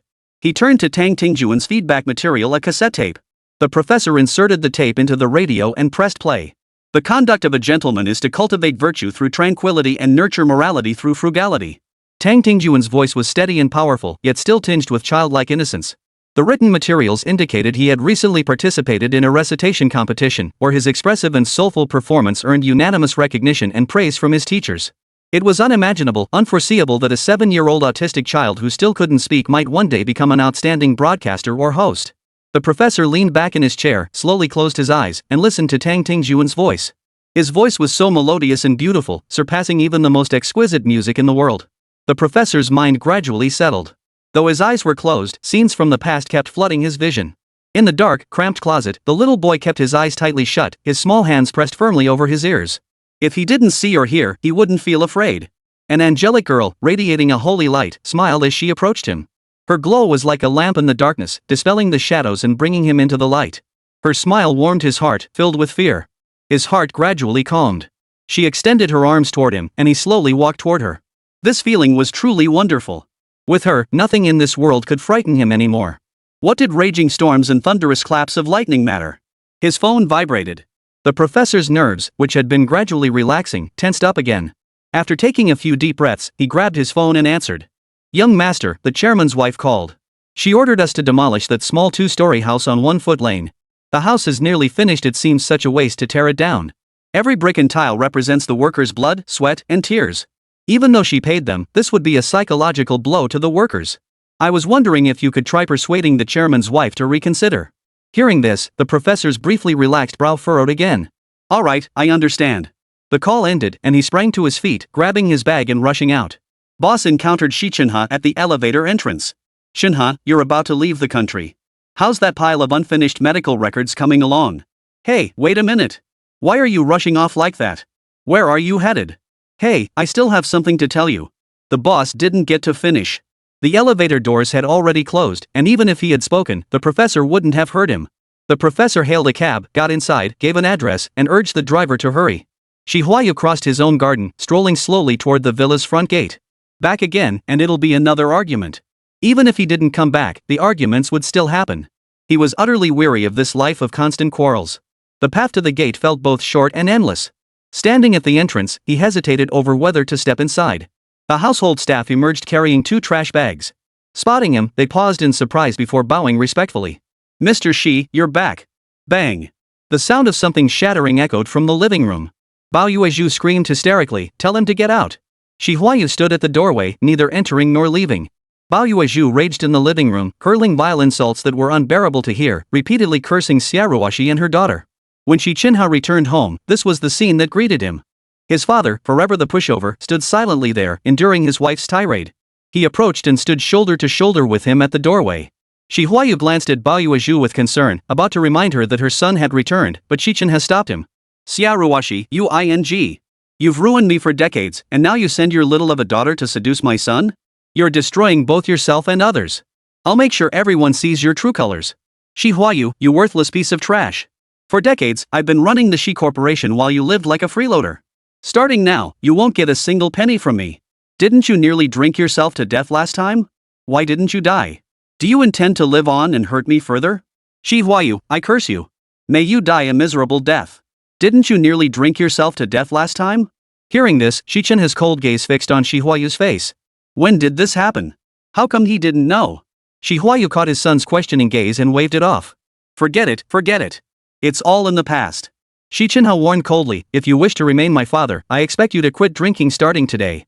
Just as Huayu opened his mouth to respond, Xi Chenhe had already turned toward Bao Yuezhu. His back was cold and distant, radiating an aura of lethal intent. Huayu couldn't help but feel uneasy. What was he going to do? Was he going to hit someone? No, he couldn't stand by and watch his son defy his own mother. Just as he moved to intervene, urging his son not to act impulsively, Xi Chenhe abruptly halted his steps, stopping not far from Bao Yuezhu. A person with no moral compass is utterly beyond redemption, he said in his usual icy tone. Chapter 149, Trouble Sticks Like Glue. Upon hearing this, Bao Yuezhu suddenly fell silent. The living room instantly fell into dead silence. Xi Chenhe stared coldly at his mother, his gaze scrutinizing her harshly, as if she were a criminal. Receiving her son's gaze, devoid of any maternal affection, Bao Yuezhu felt wave after wave of chill surge through her heart. Her body trembled uncontrollably, shaking so violently she couldn't utter a single word. You're already in deep trouble and don't even realize it, yet you still scheme to harm others. Chairman Bao, I am ashamed to have a mother like you. Xi Chenhe said coldly, that two-story house on Yixiang was purchased with my own money. Whether you accept it or not, it belongs to me. I've already had a lawyer notarize the final ownership. If you dare touch it, I will pursue legal action against you. Chairwoman Bao, you're a powerful businesswoman and influential public figure. Getting entangled in legal troubles won't benefit you in the slightest. The suspicion of kidnapping a depression patient hasn't been cleared yet, and now you're facing your own son in court. Don't you have any idea what the consequences will be?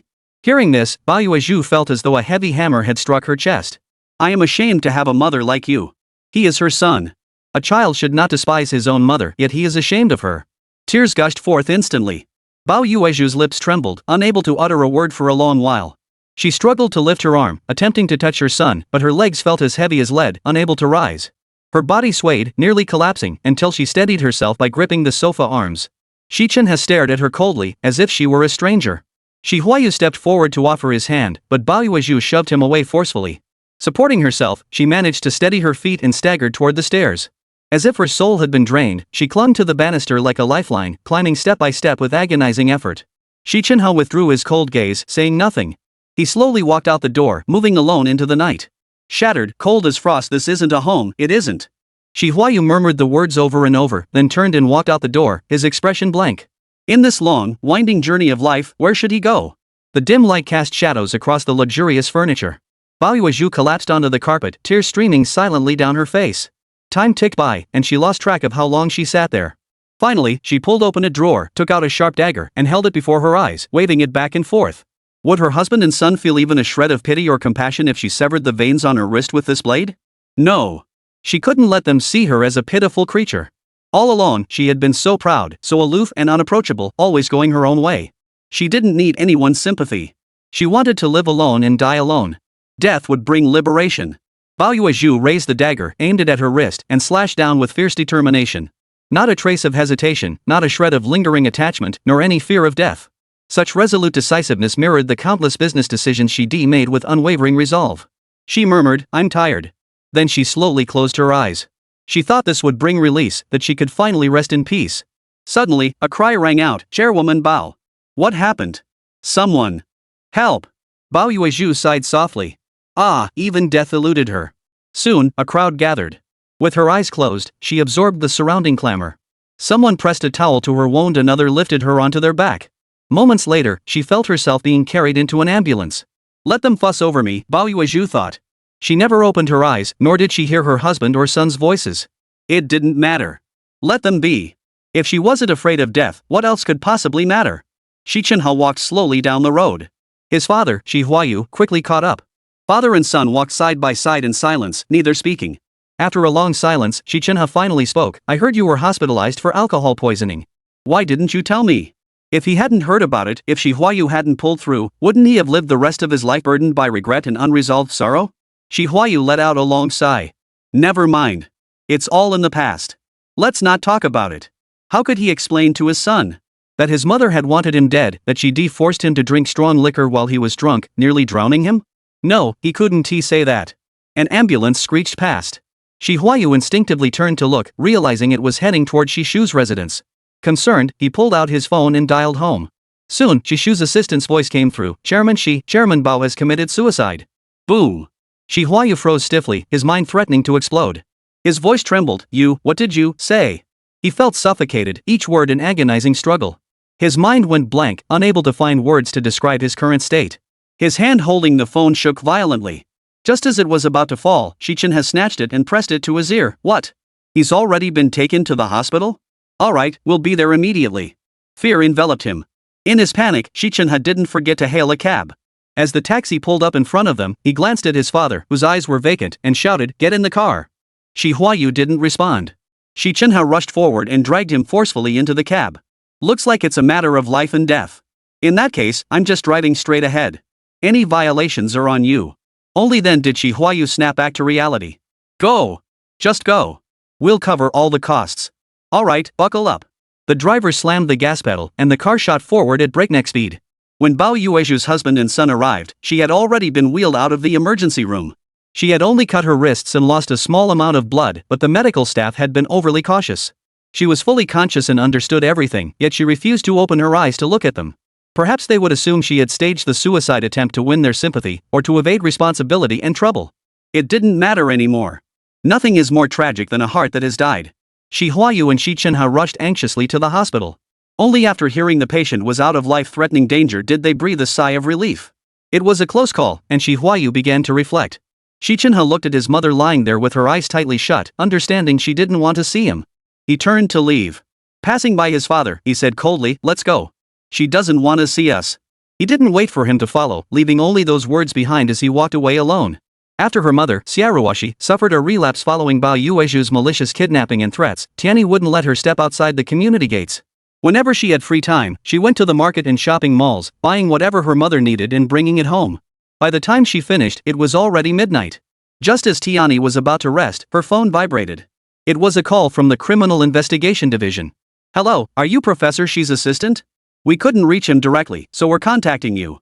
Please inform the professor that the temporal lobe epilepsy suspect case is not closed despite appearing resolved. The suspect committed heinous crimes deserving severe punishment, but as a patient, he may evade criminal liability." Chapter 150, How Could Anyone Feel Assured? Tianyi paused for a few seconds before replying, "Alright, I'll relay this information to the professor." After hanging up, sleep had completely deserted her. This involved certain academic arguments concerning temporal lobe epilepsy patients, and these arguments constituted the evidence. She slipped on a light sweater, walked to her desk, and sat down. She picked up a psychology textbook at random, began flipping through it, and took detailed notes in her notebook. The professor's phone had run out of battery and shut down automatically, but he paid it no mind, leaving it be. After leaving the hospital, he had wandered aimlessly through the streets. Some intangible force seemed to tug at his emotions, drawing him unconsciously to the building where Tianyi lived.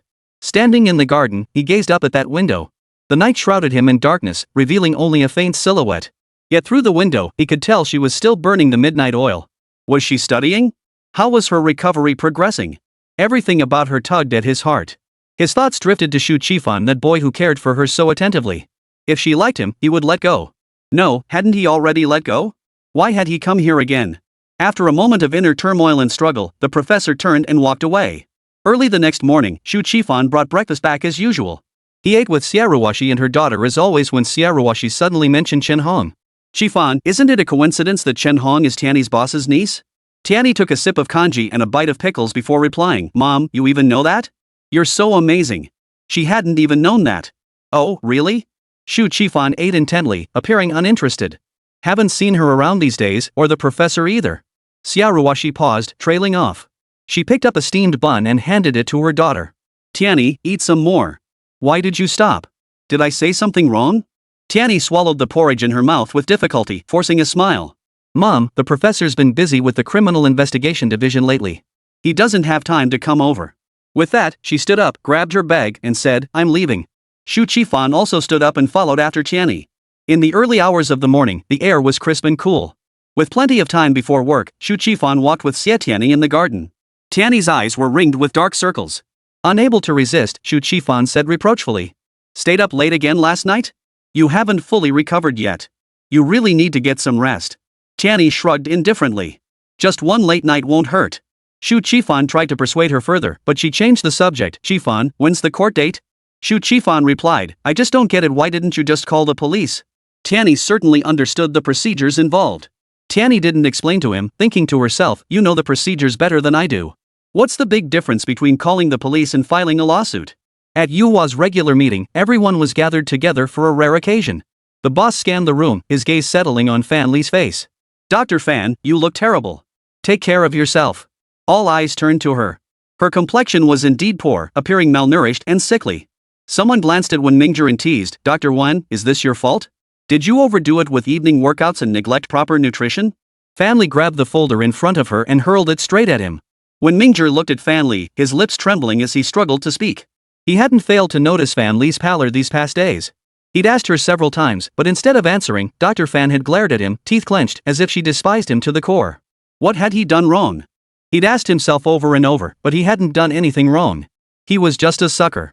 Silence. Silence. The boss declared the meeting open, and the conference room quickly fell silent.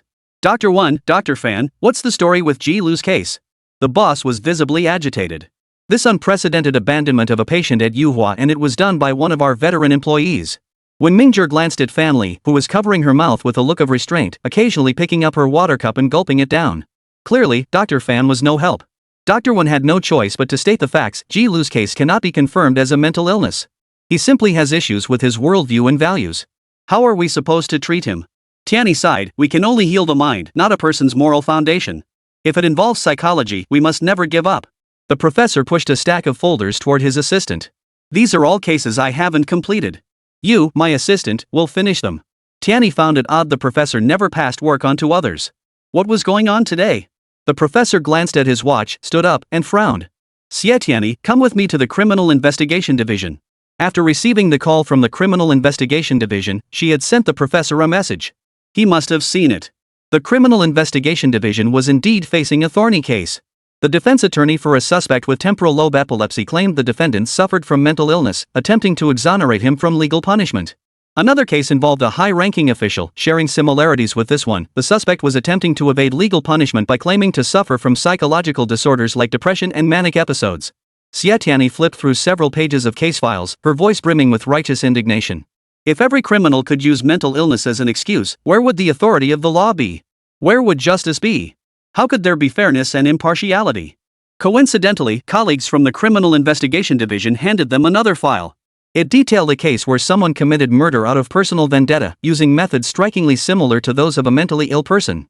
Yet the cruelty was so extreme that even children were not spared. Tianyi declared indignantly, such a person deserves to die 10 times over. The professor shot her a cold glance. Don't forget your position. She thought she was some internet nomad, acting on impulse like that? How could he possibly trust her to handle the work at hand? What's wrong with my identity? Still seething, Tianyi retorted, even if I quit being a psychologist, I'll expose this online. The public sees everything clearly. I'll make the whole nation stand up and judge this case. A colleague from the Criminal Investigation Division said, Xiao Xie is right. That murderer's methods were extremely brutal and the nature of the crime particularly heinous. Even if he is mentally ill, he should still face severe punishment. No sooner had he finished speaking than a superior sharply reprimanded him, shut up and get back to work. The professor responded calmly yet firmly, while we shouldn't be discussing this here, I believe neither my assistant nor this colleague has said anything wrong. The leader said nothing, instead handing the professor a newspaper and pointing to a headline, take a look at this. Tianyi and the others leaned in to read, exchanged a knowing glance, and then silently returned to their respective workstations. Both psychologists were deeply troubled. Exploiting mental illness to commit crimes and exploit legal loopholes had become rampant. Certain high-ranking officials, seeking to reduce legal penalties, were following suit, attributing mania, depression, and other conditions to work-related stress in an attempt to evade punishment. The newspaper article detailed how a notoriously corrupt official had received a lenient sentence. Netizens commented that after serving a few years, leveraging connections to reduce the sentence, and being released, he would once again become a prominent politician. Chapter 151, Uprightness Defies Evil. Tianyi clenched her fists, struggling to hold back any comment. Often, discussing things here wouldn't change anything. Tianyi slapped her forehead. Got it. She turned to the professor. You're an authority in this field. If you could participate in the forensic examination, those criminals would surely be brought to justice. The professor, who had been frowning in deep thought, lifted his gaze at her words, his expression softening slightly. She was a girl of simple mind, unaware of the complexities involved. Participating in forensic examinations wasn't something any expert could qualify for, nor was it something anyone could join simply because they had the chance or desired to see suspects severely punished. Often, he felt powerless despite his best intentions. The professor rummaged in his pocket for a moment, pulled out his car keys, and tossed them to his assistant. Come on, accompany me to see someone. As usual, he gave no hint of his inner thoughts. Seeing his strict separation of work and personal matters, Tianyi didn't think much of it. She caught the keys and walked side by side with the professor out of the Criminal Investigation Division. Following the professor's instructions, Tianyi led him to a Western-style restaurant. This place was no stranger to her. It was where Shu Qifan had arranged a welcome ceremony for Chen Hong last time, intending to confess his feelings to her. Speaking of which, the two still hadn't gotten together. Was it because of her? Tianyi was too busy with work to dwell on the question. Last time you dined here with that handsome friend of yours, Professor. This place must hold special meaning for you, right? Tianyi deliberately lagged a few steps behind the professor, trailing behind him as she stared blankly at his retreating figure. In a quiet, elegant private room, a gray-haired old man sat quietly reading. He leaned close to the pages. His reading glasses clearly weren't sufficient to make the text legible, requiring a magnifying glass for assistance. One glance revealed him to be an old scholar. Professor! The professor hurried inside, calling out with heartfelt emotion. Tianyi had never seen the professor display such emotion before. Witnessing it today felt like a rare treat for the eyes. To those unfamiliar with him, his reserved demeanor might suggest indifference. Yet through prolonged interaction and understanding, Tianyi knew the professor cherished emotions deeply. Shenhe! Shenhe! The old man removed his reading glasses, stood up, and reached out his hand to the professor. The professor strode over and took the old man's hand without hesitation. He wasn't averse to touching others or being touched, was he? This handshake felt quite casual. As Tianyi pondered this, the old man lifted a magnifying glass and examined the professor intently. After a long moment, tears of emotion welled up in his eyes. Ah, it's you, Chenhe. Xi Chenhe was equally moved. Teacher, it's me. I'm Chenhe. The teacher and student, clearly longing for each other after years apart, were so overcome with emotion upon meeting that they forgot to sit down, continuing their conversation standing. Professor, please ask the teacher to sit down first. Tianyi suggested from the side. Only then did the old man notice her. He took the magnifying glass and held it close to Tianyi's face, examining her repeatedly. With evident satisfaction, he remarked, well, Chenhe has good taste. His girlfriend is quite to my liking. Girlfriend? Tianyi flushed, about to explain, but the professor cut her off. Yes, teacher, I brought my girlfriend to see you. Tianyi shot him a reproachful glance. Shouldn't he keep work and personal life separate? His mother had done such a terrible thing to her mother, and here she was acting as his girlfriend. What kind of situation was this? The professor ignored her gaze entirely, helping the elderly man settle into a seat. The old man pointed at Tianyi and asked the professor, Chenhe, did you two meet at school? No, I'm much older than her. But she is my assistant and also my disciple. So technically, I should call you Grandmaster, Tianyi interjected, deliberately trying to provoke the professor. Unexpectedly, he merely smiled indifferently, appearing utterly unconcerned. The old man immediately corrected her, young lady, how can you confuse the seniority? You should follow Chenhe and address me as teacher. Through their conversation, Tianyi finally understood why the professor had invited his mentor here. Chenhe, I have no reservations about recommending you for a position in forensic psychiatric evaluation. I trust you'll be fair and impartial, though it will be more demanding. A little more work won't hurt, the professor replied. I'm still young. Tianyi couldn't help but glance at the professor. He really had some nerve, even bringing his teacher into it. That suspect with temporal lobe epilepsy was a criminal they had personally tracked down.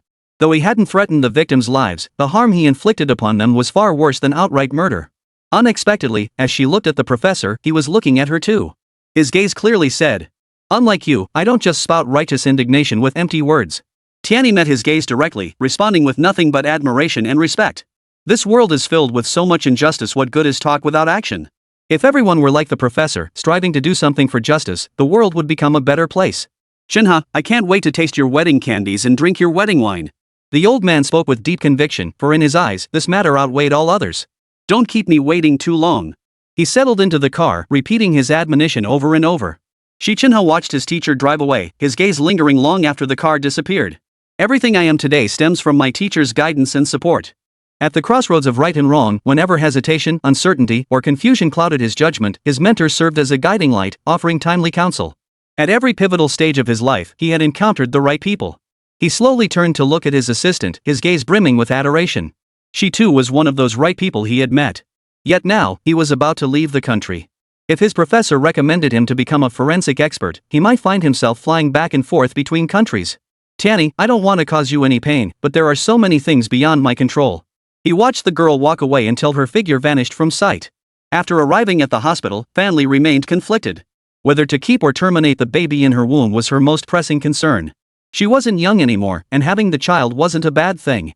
But she was barely 50 days along, suffering from constant nausea day and night. She worried not only about the hardship of carrying the child for 10 months, but also about how it might affect her work. Besides, what a woman truly wants from a man is his kindness. She and the child's father hadn't made any real progress yet. Why should she endure this hardship and bear his child? Wen Mingzhong, I'll kill you. Fan Li leaned over the toilet, vomiting violently. Every time this happened, the urge to kill him surged within her. A few knocks sounded on the bathroom door, followed by a female colleague's voice. Dr. Fan, are you in there? Lei Yukuan's ex-wife is here again. Dr. Wen wants you to come over. Hearing this, Fan Li mentally cursed Wen Mingzhong over and over again, but outwardly she pretended nothing was wrong and replied, tell him I'll be right there. Hurry up, Dr. Fan. Got it.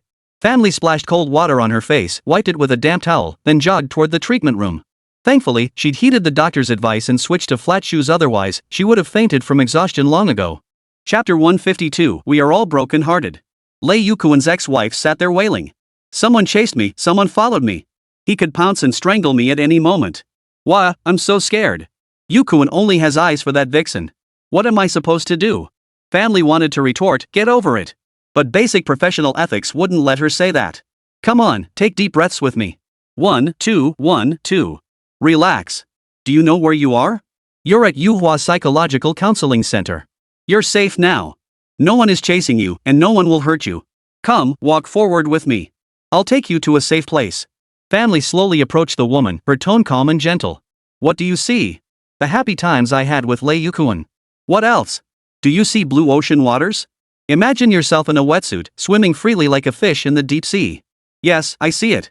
A look of anticipation spread across the woman's face, and a faint smile slowly curved her lips. She saw herself floating in the depths of the ocean, wearing a wetsuit. A warm hand grasped hers. She turned her gaze and saw it was Lei Yukuan. Yukuan. The woman murmured, tears slowly welling up in her eyes. Swim further, and you'll see someone even better. What do you see? No, I can't see anything. Fan Li sighed and snapped her fingers. All right, wake up. This woman's eyes held only Lei Yukuan. It was no longer mere delusion, the pain of her broken heart far surpassed that of Ji Lu. Fan Li remembered she hadn't yet recorded this woman's personal details. Seeing her slowly open her eyes, Fan Li took paper and pen, sat upright in her chair, and asked with a serious expression. Name, age. Before she could finish, her stomach churned violently. Covering her mouth, she retched a few times before flinging the paper and pen aside and dashing out of the treatment room. She dashed toward the restroom, heedless of everything else. Wen Mingzhong stared at the door in confusion. He picked up the paper and pen to record the patient's information. Just then, the woman spoke up. The way she looked, she's probably pregnant. What is? Wen Ming's didn't quite understand. Pregnant, the woman replied, then muttered under her breath, why am I telling you this, you big man? She impatiently urged him, hurry up and register her. Wen Ming's heart leapt into his throat, his hand trembling slightly as he held the pen. He had intended to chase after Fan Li, but prioritizing his work, he took several deep breaths and calmly completed the registration. This is a psychological condition caused by prolonged emotional suppression without timely release, compounded by high stress. It's nothing serious, it's still in the mild stage. Just come in for a few more hypnosis sessions and you'll be fine. Wen Ming scribbled a string of words in his notebook. Zhang Moli, female, 34 years old. Fan Li was bent over the toilet, vomiting until she felt like she was seeing stars. It took her a long time to regain her senses. Only then did she realize the bathroom door was open and worse, someone was standing behind her. Oh no. This meant the pregnancy secret was probably impossible to hide now. Whoever it was, just say you have an upset stomach. Before she could finish, Fan Li's expression darkened. The next second, she screamed at him, Wen Mingzhong, get the hell out of here. Wen Mingzhong leaned lazily against the doorway, his gaze unfocused and indifferent, as if nothing mattered. He hadn't expected Fan Li to react with such repulsion upon seeing him. He felt utterly innocent. What had he done to deserve this? And furious the damn woman was pregnant? Who was the father? Who is it? Wen Mingzhong asked coldly, clenching his fists. Fan Li stared at him as if he were a monster. Wen Zhang steadied himself, suppressing the murderous aura on his face, and forced himself to show patience. Dr. Fan, for the sake of our friendship, tell me who it is. I won't let him off the hook. His tone was sincere, and the fire in Fan Li's heart slowly began to subside. Dr. Wen, what do you intend to do to him? I won't kill him, but I'll cripple him for life. Fan Li's lips curled into a cold smile. Is that so? She studied him from head to toe, taking in his icy gaze, but ultimately said nothing and simply walked away. I really. Fan Lizha watched Dr. Fan's retreating figure with a helpless expression, a wave of pain surging in his chest. Now that she was pregnant, he had no chance left. Tianyi had made plans. She told the professor, I'm leaving, and tossed him the car keys. After all, it was quitting time. She was his assistant, not his personal nanny. Not only did she have to attend to every detail, but she also had to act as his driver. Work was work, and private life was private life. This was her personal time now. Xu Qifan called to say that according to legal procedures, they must first report it to the police. Bao Yuezhu's actions were no longer just a private grudge, they constituted a criminal offense. Tianyi simply replied, "You handle it." Regarding Bao Yuezhu, she only wanted a fair resolution. As for sending her to prison, that had never crossed her mind. Tianyi went to the meeting. Ouyang Nalan was hosting the dinner. She was going through a divorce recently, and Tianyi was worried about her emotional state, hoping to use this opportunity to offer some advice. The serene Western restaurant, with music gently flowing, instantly calmed and relaxed Tianyi's mood. But seeing the professor shattered her tranquility. His cold gaze fixed on her. "Dr. Xie, what a coincidence. We meet again." Yes, another meeting. How long had it really been? I didn't expect Ouyang Nalan to invite him too. Tianyi thought to herself. If he'd told her earlier, she wouldn't have come. With both sets of parents at loggerheads, what were they even doing? Shouldn't they keep work and personal life separate? Yet here they were, meeting again in private. And now they were having dinner together. Especially that little rascal Tang Tingjun, acting all grown up, forcing them together. Ugh, so awkward. Fortunately, the meal ended quickly. Tang Tingjun was taken away first by his grandparents. Ouyang Nalan, not yet satisfied, suggested going for another drink. Professor Shi readily agreed to go. Just as Tianyi was about to decline, Ouyang Nalan grabbed her hand and said, "Come with us. What kind of fun would it be if I went alone?" In her words, we're both broken-hearted souls who share a common language. When Tang Shi agreed to divorce, she thought it would be a release. But there were still lingering attachments and memories after all. They'd shared so many years of affection, and there were 2 children. How could she not be heartbroken? Tianyi's way of comforting her was to drink glass after glass of wine with her. In the end, the professor remained sober while she passed out drunk. Ouyang Nalan's driver arrived to take her home, but she insisted on seeing Professor Tianyi off first. When they reached the building, Tianyi jumped out of the car and waved goodbye to them, but the professor also stepped out. Just as Tianyi was about to refuse, Ouyang Nalan instructed the driver to proceed. The car slowly pulled away. Tianyi urgently called out, "Take the professor home," but the vehicle had already turned a corner and vanished completely. Tianyi ignored the professor. He was an adult, not a child, let him do as he pleased. She staggered into the elevator alone, her drunken eyes blurring as she pressed a number. Wrong floor. The professor reached out to steady her, letting her lean against his shoulder. This man lost his bearings after drinking, yet he loved it. Now he couldn't even stand straight, yet he acted aloof. She ignored him, refusing his escort, even pushing him away to keep her distance. She curled up in the elevator corner. When the elevator reached her floor, she remained seated, eyes tightly shut, breathing evenly. The professor crouched down to look. She had fallen asleep. Without hesitation, he stretched out his long arm and scooped her up horizontally. Her brows furrowed slightly as her eyes fluttered open. She murmured softly, "Professor." Chapter 153, How did we end up sleeping together? The professor's heart skipped a beat. Oh no, she recognized him and was about to push him away. But instead, she wrapped her arms tightly around his neck. This embrace softened the professor's heart. When Tianyi's mother opened the door, he'd already felt reluctant to wake her or set her down. With a sheepish grin, he carried Tianyi into the room under Xiaoruoshi's piercing gaze. Xiaoruoshi followed anxiously, about to wake her daughter, when the professor asked coldly, "Auntie, do you trust me?" Xiaoruoshi, "I do." "Professor, then please let me take care of her." Xiaoruoshi met his eyes, which held a hint of earnest plea. Trusting his character, she entrusted her daughter to the professor with peace of mind. As she left, she glanced back at her daughter clinging tightly to the professor's hand. A wave of bitterness washed over her, and she silently returned to her room. Tianyi tossed and turned nearly all night, vomiting, drinking water, vomiting. After repeating this cycle many times, she finally fell into a deep sleep. By then, the professor was exhausted to the point of collapse. Holding a towel, he gently wiped her face and hands. Watching her peaceful sleeping face, drowsiness began to overtake him too. Xie Tianyi had a beautiful dream. In her dream, she and the professor were together without reservation, their fingers intertwined as they leaned against each other. Opening her eyes, it still felt so real as if it weren't a dream at all. She reached for her phone but instead touched a massive supple muscle. Her hand trembled involuntarily, and the next moment, she let out a piercing scream. The professor? What was he doing here? The professor woke to the shriek, frowning in annoyance. Noisy. With that, he lay back down on her small bed to catch up on sleep. Tianyi's scream had also drawn her mother, Xiaoruoshi, and Xu Qifan. They knocked on the door and took turns asking if she was okay. Not wanting them to see the professor in her room, Tianyi replied guiltily, "Nothing." When the noise finally subsided outside, Tianyi approached the professor and nudged him gently. When he didn't respond, she nudged him a few more times. Slowly, he lifted his head to look at her and asked, "What is it?" She nervously asked, "How did we end up sleeping together last night? How could I possibly have slept with you?" Without even taking off his shoes, the professor flopped onto the bed with familiar ease. Go wait outside for 2 hours. Don't bother me unless the sky falls. His tone was commanding, as always an assistant should act like an assistant. Tianyi was furious. This was her home, her room, and he was giving her orders? Not only that, but he de-slept in her bed. Was there no justice in the world? Suddenly, countless scenes flooded her mind like a movie reel. She was dead drunk, her arms wrapped tightly around his neck, calling out "Professor" over and over. Tianyi was mortified beyond words, unable to bear recalling more. She bolted out of the bedroom and headed straight for the bathroom. When she emerged, Xu Qifan stood at the bathroom door, clearly waiting for her. Tianyi, I came to tell you that Bao Yuezhu hasn't been apprehended yet. He looked deeply troubled, his expression suggesting the situation was extremely complicated. What happened? Tianyi's heart sank. Truly, kindness invites abuse. While she was agonizing over whether to let Bao Yuezhu off the hook, the other woman had already struck first. Bao Yuezhu must have used some underhanded tactics, right?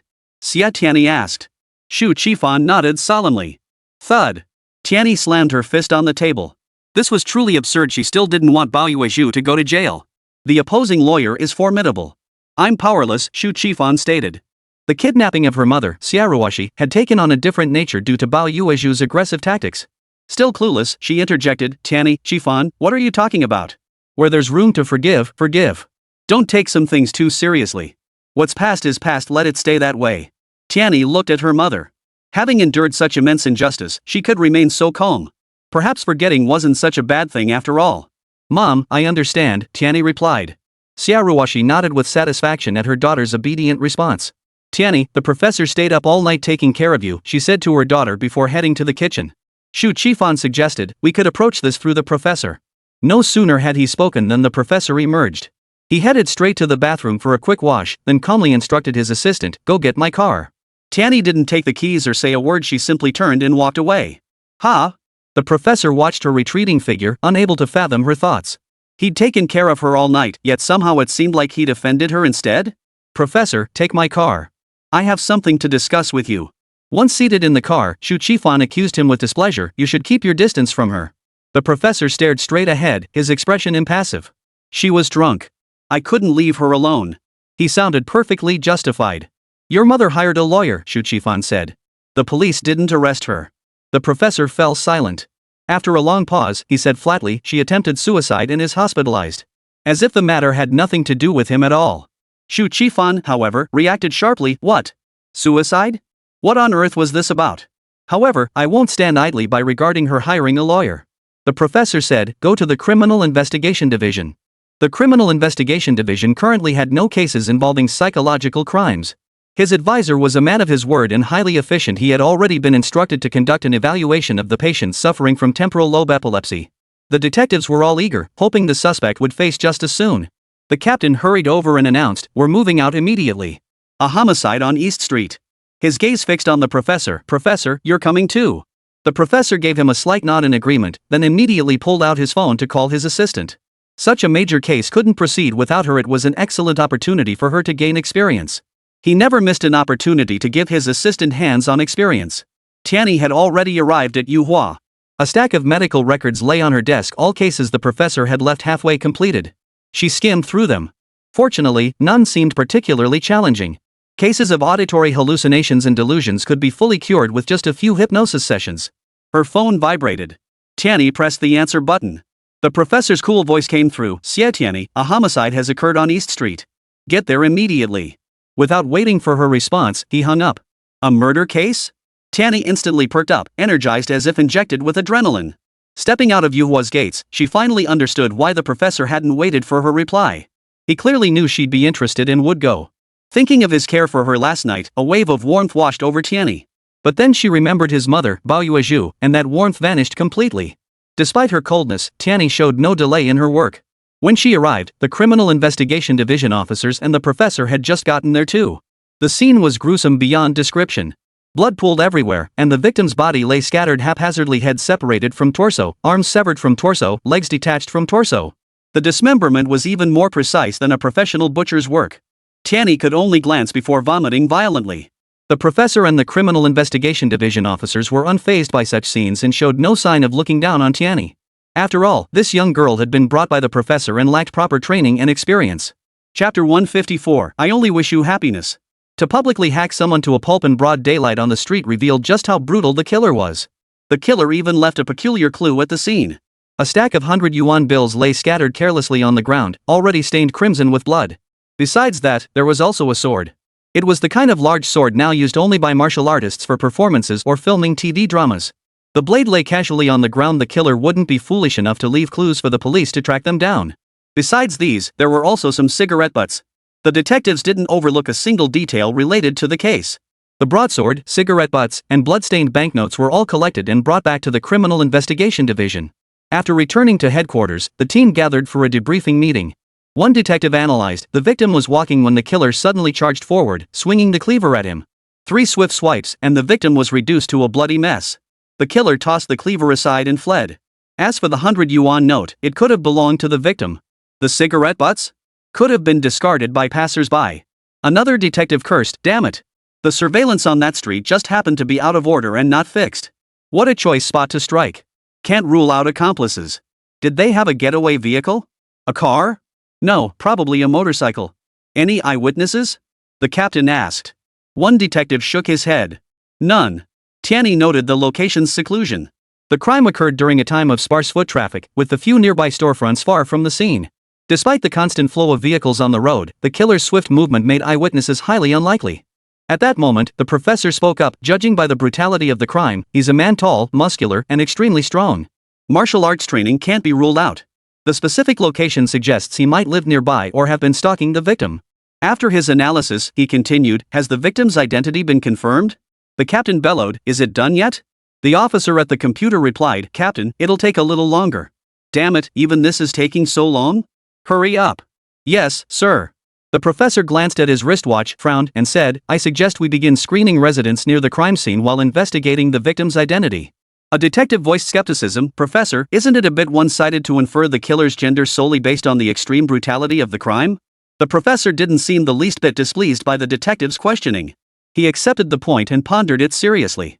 After several seconds of silence, he replied, yes, it is somewhat narrow-minded. Let's wait until the victim's identity is confirmed before making further analysis. The captain frowned and said, the screening is still necessary. Back in the temporary office, Tianyi leaned against the desk, silent. One hand stroked her chin as she lowered her gaze in deep thought, occasionally tapping her fingers rhythmically on the desk. I don't believe the killer is male, nor would he reside near the crime scene. He couldn't have followed the victim. Professor, do you think he might have been lurking in a nearby corner, waiting for the opportunity to strike, without confirmation that the RMB and cigarette butt were left by the killer? We can only be certain the cleaver was the murder weapon. He wouldn't be foolish enough to flee with the weapon unless discarding it facilitated his escape. Think about it, wouldn't fleeing with a cleaver draw attention? So how did he bring the cleaver to the scene unnoticed beforehand? Another point, if no fingerprints or useful clues are found on the cleaver, it confirms the killer possesses counter-surveillance skills. The professor furrowed his brow, deep in thought. Tianyi glanced at her watch and said to the professor, I need to return to Yuhua for some business. Call me anytime if you require assistance. The professor glanced at her, but she avoided his gaze and walked straight out. As she reached the doorway, the professor called after her, try to be happier, okay? I only want you to be happy. His tone was noticeably warmer than his usual icy demeanor. The next moment, he reverted to his customary coldness. Chairwoman Bao has been hospitalized after attempting suicide. Even though she hired a lawyer, I won't shield her. He didn't say, even though she's my mother. Tianyi halted, her back still to the professor. I never intended to send Chairman Bao to prison. Since she's chosen this path, I trust in justice and fairness and I believe in karma. Tianyi walked away without once glancing back at the professor. Stepping outside the gate, she happened to run into Huayu. Her mother's suffering was all because of this man. Tianyi didn't want to see him. Just as she was about to take a detour, Huayu spotted her and called out from a distance, Tianyi, is Chenhe inside? Out of politeness, Tianyi replied, yes, uncle. The professor is inside. With that, she hurried away. Huayu had intended to press her about Xiaowashi's current condition, but seeing the girl's reluctance to engage, he reluctantly gave up. He had come looking for his son. The Criminal Investigation Division was a dangerous place. Chenhe was his only son. Especially after hearing about the tragedy on East Street, he'd rushed over in a panic. This time, no matter what, he would bring his son home. But the Criminal Investigation Division wasn't a place you could just walk in and out of. He had no choice but to sit on the steps at the entrance and wait. Seeing Huayu, Tianyi couldn't help but think of her suffering mother. Back then, that man's momentary negligence had caused suffering for 4 people. Her father, Fan Shang, unable to bear the agony, chose death as his release. The departed flow like this river. Must the living either end their lives in torment or endure the rest of their days in suffering? Suddenly, she wanted to talk to her mother, Xiaoruoshi. But patients were waiting for her at Yuhua. Work came first, so she hurried back to Yuhua. Unexpectedly, she saw her mother, Xiaoruoshi. She was sitting at her desk, flipping through her books. "Mom, what are you doing here?" Tianyi hurried over and asked. Was this some kind of mother-daughter telepathy? The moment she thought of seeking her mother out for a chat, her mother appeared at Yuhua. Just as Xiaoruoshi was about to explain, the boss hurried over. "Tianyi, don't keep the patient waiting too long. A mother shouldn't interfere with her daughter's work." Xiaoruoshi told her daughter, "Tianyi, go handle your duties first. Boss Chan and I need to discuss something." Tianyi headed to the treatment room. Awaiting her was a patient experiencing mild auditory hallucinations. "Whenever I talk to my daughter, I hear someone murmuring in response. The voice is very faint. Sometimes I wonder if it's a ghost. Over time, I become constantly afraid. Even when I know my husband is home, I still jump at the sound of him opening or closing the door. Sometimes I haven't said a word, yet I still hear someone murmuring." "How's your hearing?" Tianyi asked. "My hearing isn't great," she replied. "Could it be someone talking to someone else and you mistakenly think they're talking to you?" "No, it's not like that." She shook her head painfully, tapping her forehead. "I'm always insomniac and forgetful." Tianyi studied her carefully, noting that her symptoms stemmed solely from insomnia and forgetfulness causing restlessness. "So how are you feeling?" "Ironically, I'm in a very good state of mind," the woman said calmly. "I usually prefer quiet. I live by the principle that friendships should be as pure and simple as water. I enjoy reading, traveling, and taking my daughter to the playground. I can play with her like a child and have a wonderful time. My inner strength surpasses anyone else's. I don't believe in ghosts or spirits. I've read extensively about psychological disorders in books. I'm certain this is a psychological condition. Unfortunately, the professor only saw me once. I heard he transferred to the Criminal Investigation Division. Otherwise, if he could have performed hypnosis on me, my symptoms would have vanished completely." Chapter 155, Seeking Attention from the Victim. No, this isn't a psychological disorder. You simply encounter people who are different from you. There must be a reason behind the murmurs you hear.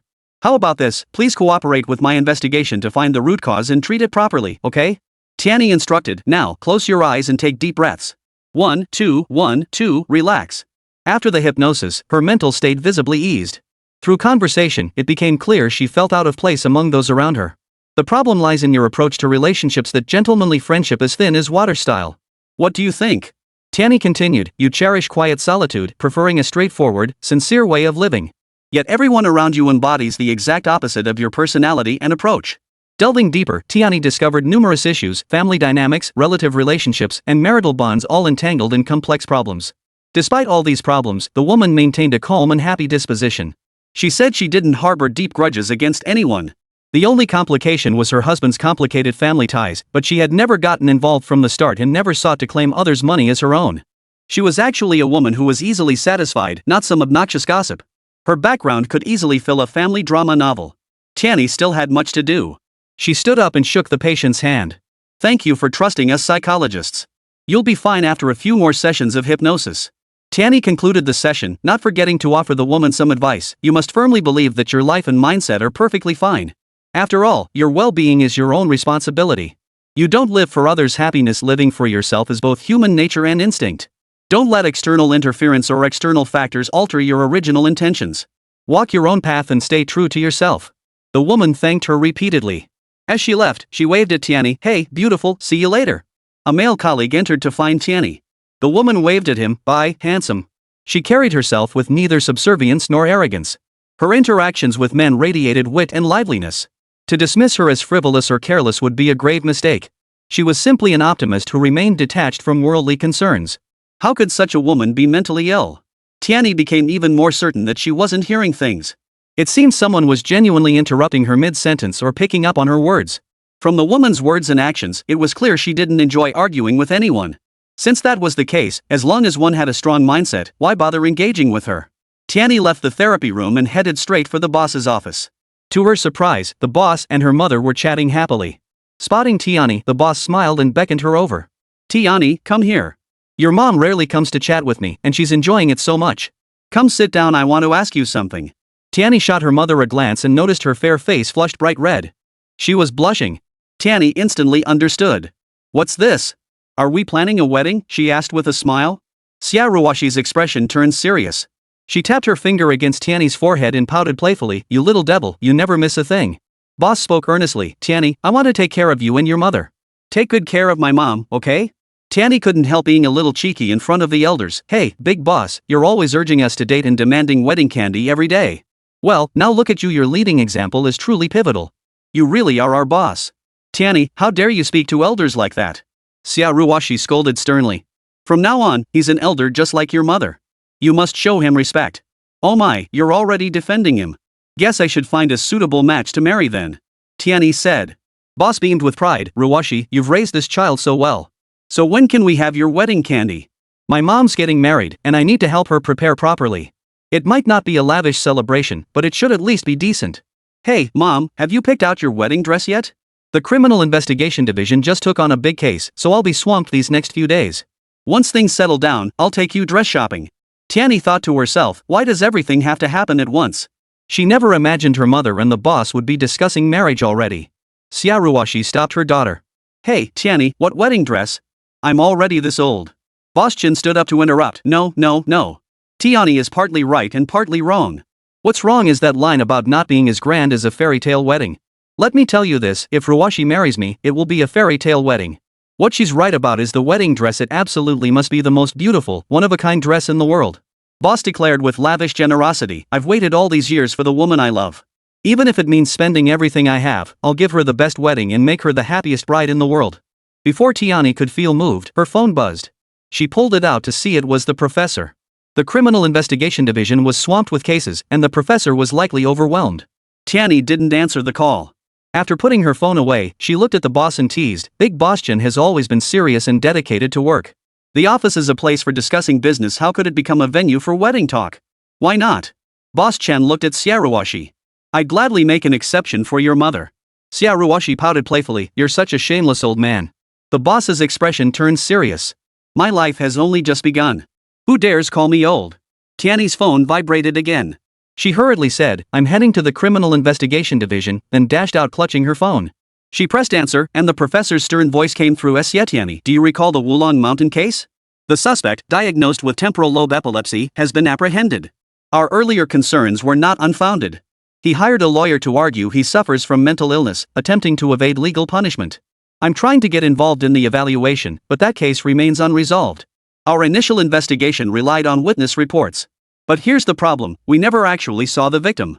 Doesn't that strike you as odd?" The detectives tried tracing the victim through the witnesses, but the witnesses insist they didn't get a clear look. "Who is this victim? She needs our help and attention. We can't ignore her."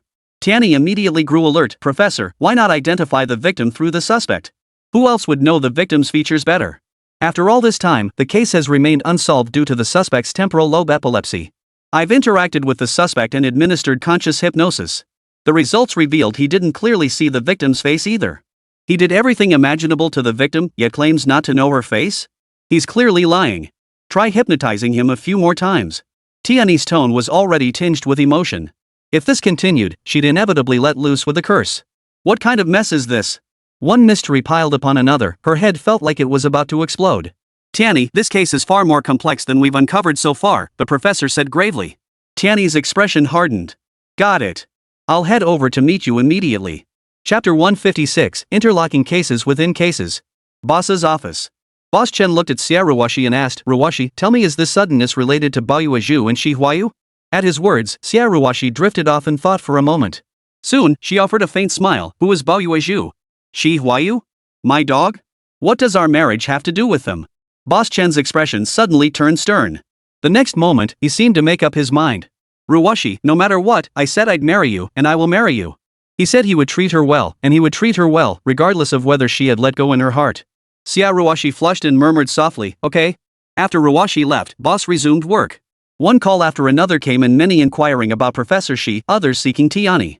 Since the Ouyang Nalan incident made headlines, the girl had become quite the sensation, her fame briefly overshadowing her masteress. Lately, she'd been battling illness and various troubles, and he'd already turned down numerous requests on her behalf. Now, she was most likely at the Criminal Investigation Division. That old Liang Ha, next time he sees him, he wouldn't let him off the hook. Always trying to poach his people. Thankfully, there were still Dr. Fan and Dr. Wen. He tactfully explained that the professor and her assistant were occupied with criminal psychology work, strongly recommending Dr. Wen and Dr. Fan instead. After the appointment was confirmed and the call ended, he went to their office to find them not a soul in sight. Xiao Zhang, where are Dr. Wen and Dr. Fan? He hadn't been keeping a tight rein on them lately, and now they all lacked any sense of responsibility. If they kept running off like this, would Yuhua even stay open? They're busy dating. Xiao Zhang replied. Have them come to Yuhua immediately to see me. Boss Chen roared, then strode toward his office with his hands behind his back, his very silhouette radiating fury. Family was resting at home because she vomited after eating and was so weak she could barely walk. Lying in bed, she stared blankly at the ceiling, her mind torn over whether to terminate the pregnancy. Ding dong. The doorbell rang. Weakly, she asked, who is it? No one answered outside, and the ringing persisted. Dragging her weary body, she went to open the door. Opening the door, she froze upon seeing Wen Mingzhong. He looked as if he'd run here, sweat beading on his forehead. It seemed he'd endured a fierce internal struggle before making a profound and sincere decision. He said to her, no matter whose child it is, I won't mind. Give birth to him, and I'll raise him with you. Fearing she might refuse, he grabbed her hands. If you don't agree, I won't let go. Fan Li's expression darkened. Let go, she growled. Wen Mingzhong obediently let go, adding, you're so weak in carrying a child, please don't get angry, okay? Get out. Fan Li tried to slam the door shut, but Wen Mingzhong swiftly darted inside, barging in without hesitation. Wen Mingzhong, get out. Fan Li showed no gratitude whatsoever, her expression cold toward him. Get out? Is that even possible? Wen Ming's expression turned icy as he ordered coldly, lie down on the bed. Tell me what you want to eat. Wen Ming's, don't think I'll forgive you just because you're acting like this. Fan Li yelled at him, her stomach growling uncontrollably. These past days, she hadn't eaten properly. Whatever she consumed, she vomited. After vomiting, she felt hungry again. When she finally managed to get some food, she vomited before taking a single bite. Too weak even to speak, she clutched her stomach and slowly made her way to the bedroom. She lay down on the bed and closed her eyes to rest. The noise outside faded. Soon, a delicious aroma wafted in, instantly sparking Fan Li's appetite. Wen Ming's had prepared 4 dishes and a soup for her, a balanced mix of meat and vegetables, light yet nutritious. Strangely enough, Fan Li didn't vomit after eating his cooking. This green vegetable dish is seasoned with oil, sugar, minced garlic, and chicken bouillon. It's called assorted greens. The cucumber stir-fry combines white vinegar, sugar, and peanuts to help prevent vomiting. Start with the sweet and crisp cucumber before trying the meat dishes. If you feel nauseous, eat a slice of apple or sip some ginger and brown sugar water. I added honey and lemon to this. Wen Ming's explained it all so convincingly that Fan Li was moved into silence. She shot him a cold look and said coolly, "You're quite the expert, aren't you?" Wen Ming said nothing, merely watching her eat. His icy heart slowly began to thaw. What experience did he have?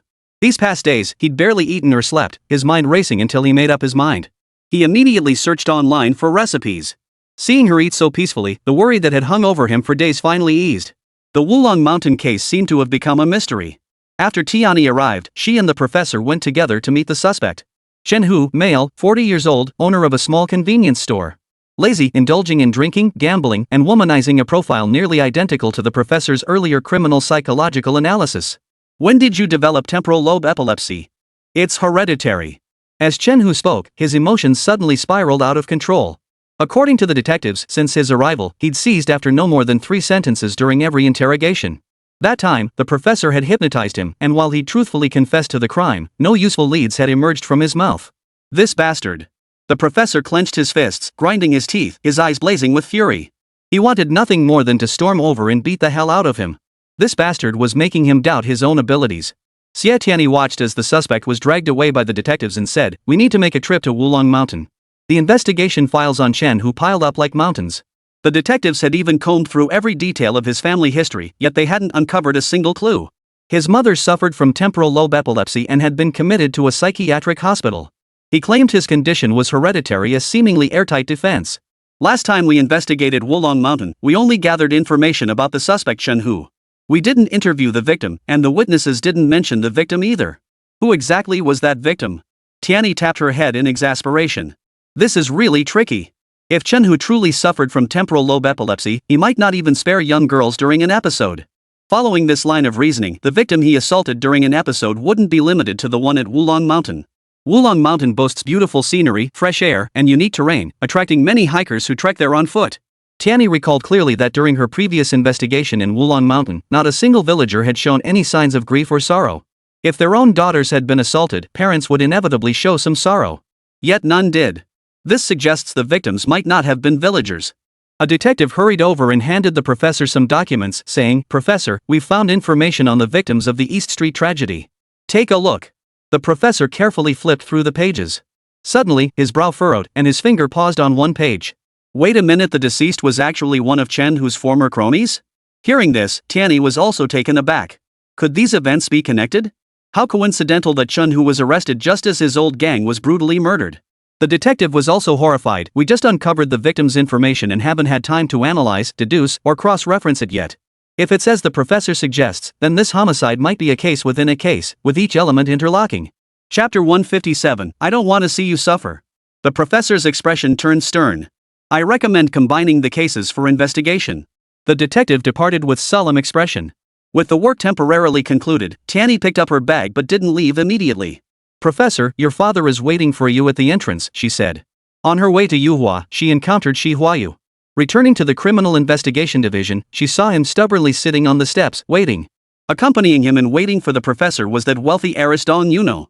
The professor grunted in acknowledgement. Tianyi didn't wait for him to leave first. As they stepped out of the Criminal Investigation Division gate, Huayu and Dong Yunhua both stood up simultaneously, their eyes fixed on her. Tianyi, where's Chenhe? Huayu asked. Tianyi replied, inside. She had only taken a few steps when she heard the professor's cold voice. What are you doing here? His tone carried a clear sense of displeasure. It was someone else's business. She was an outsider, why linger?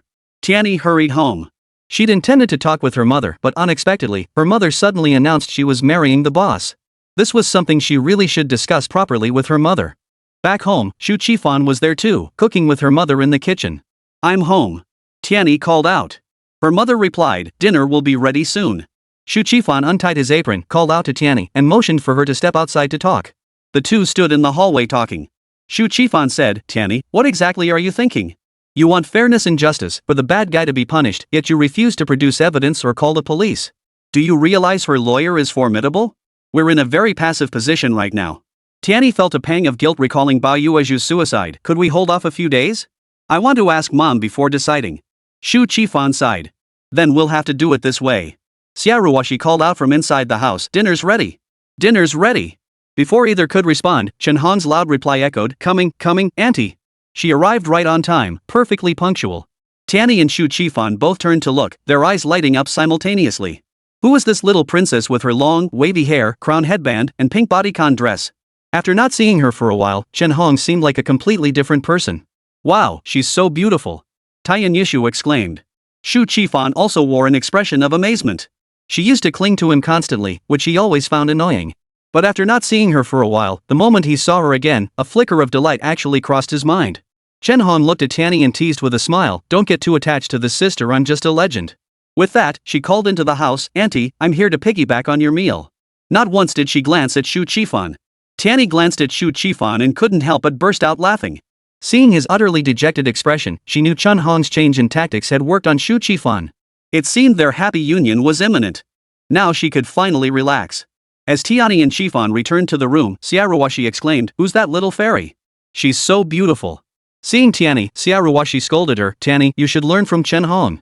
Clothes make the man or woman. In such a wonderful time, why do you always wear black, white, and gray?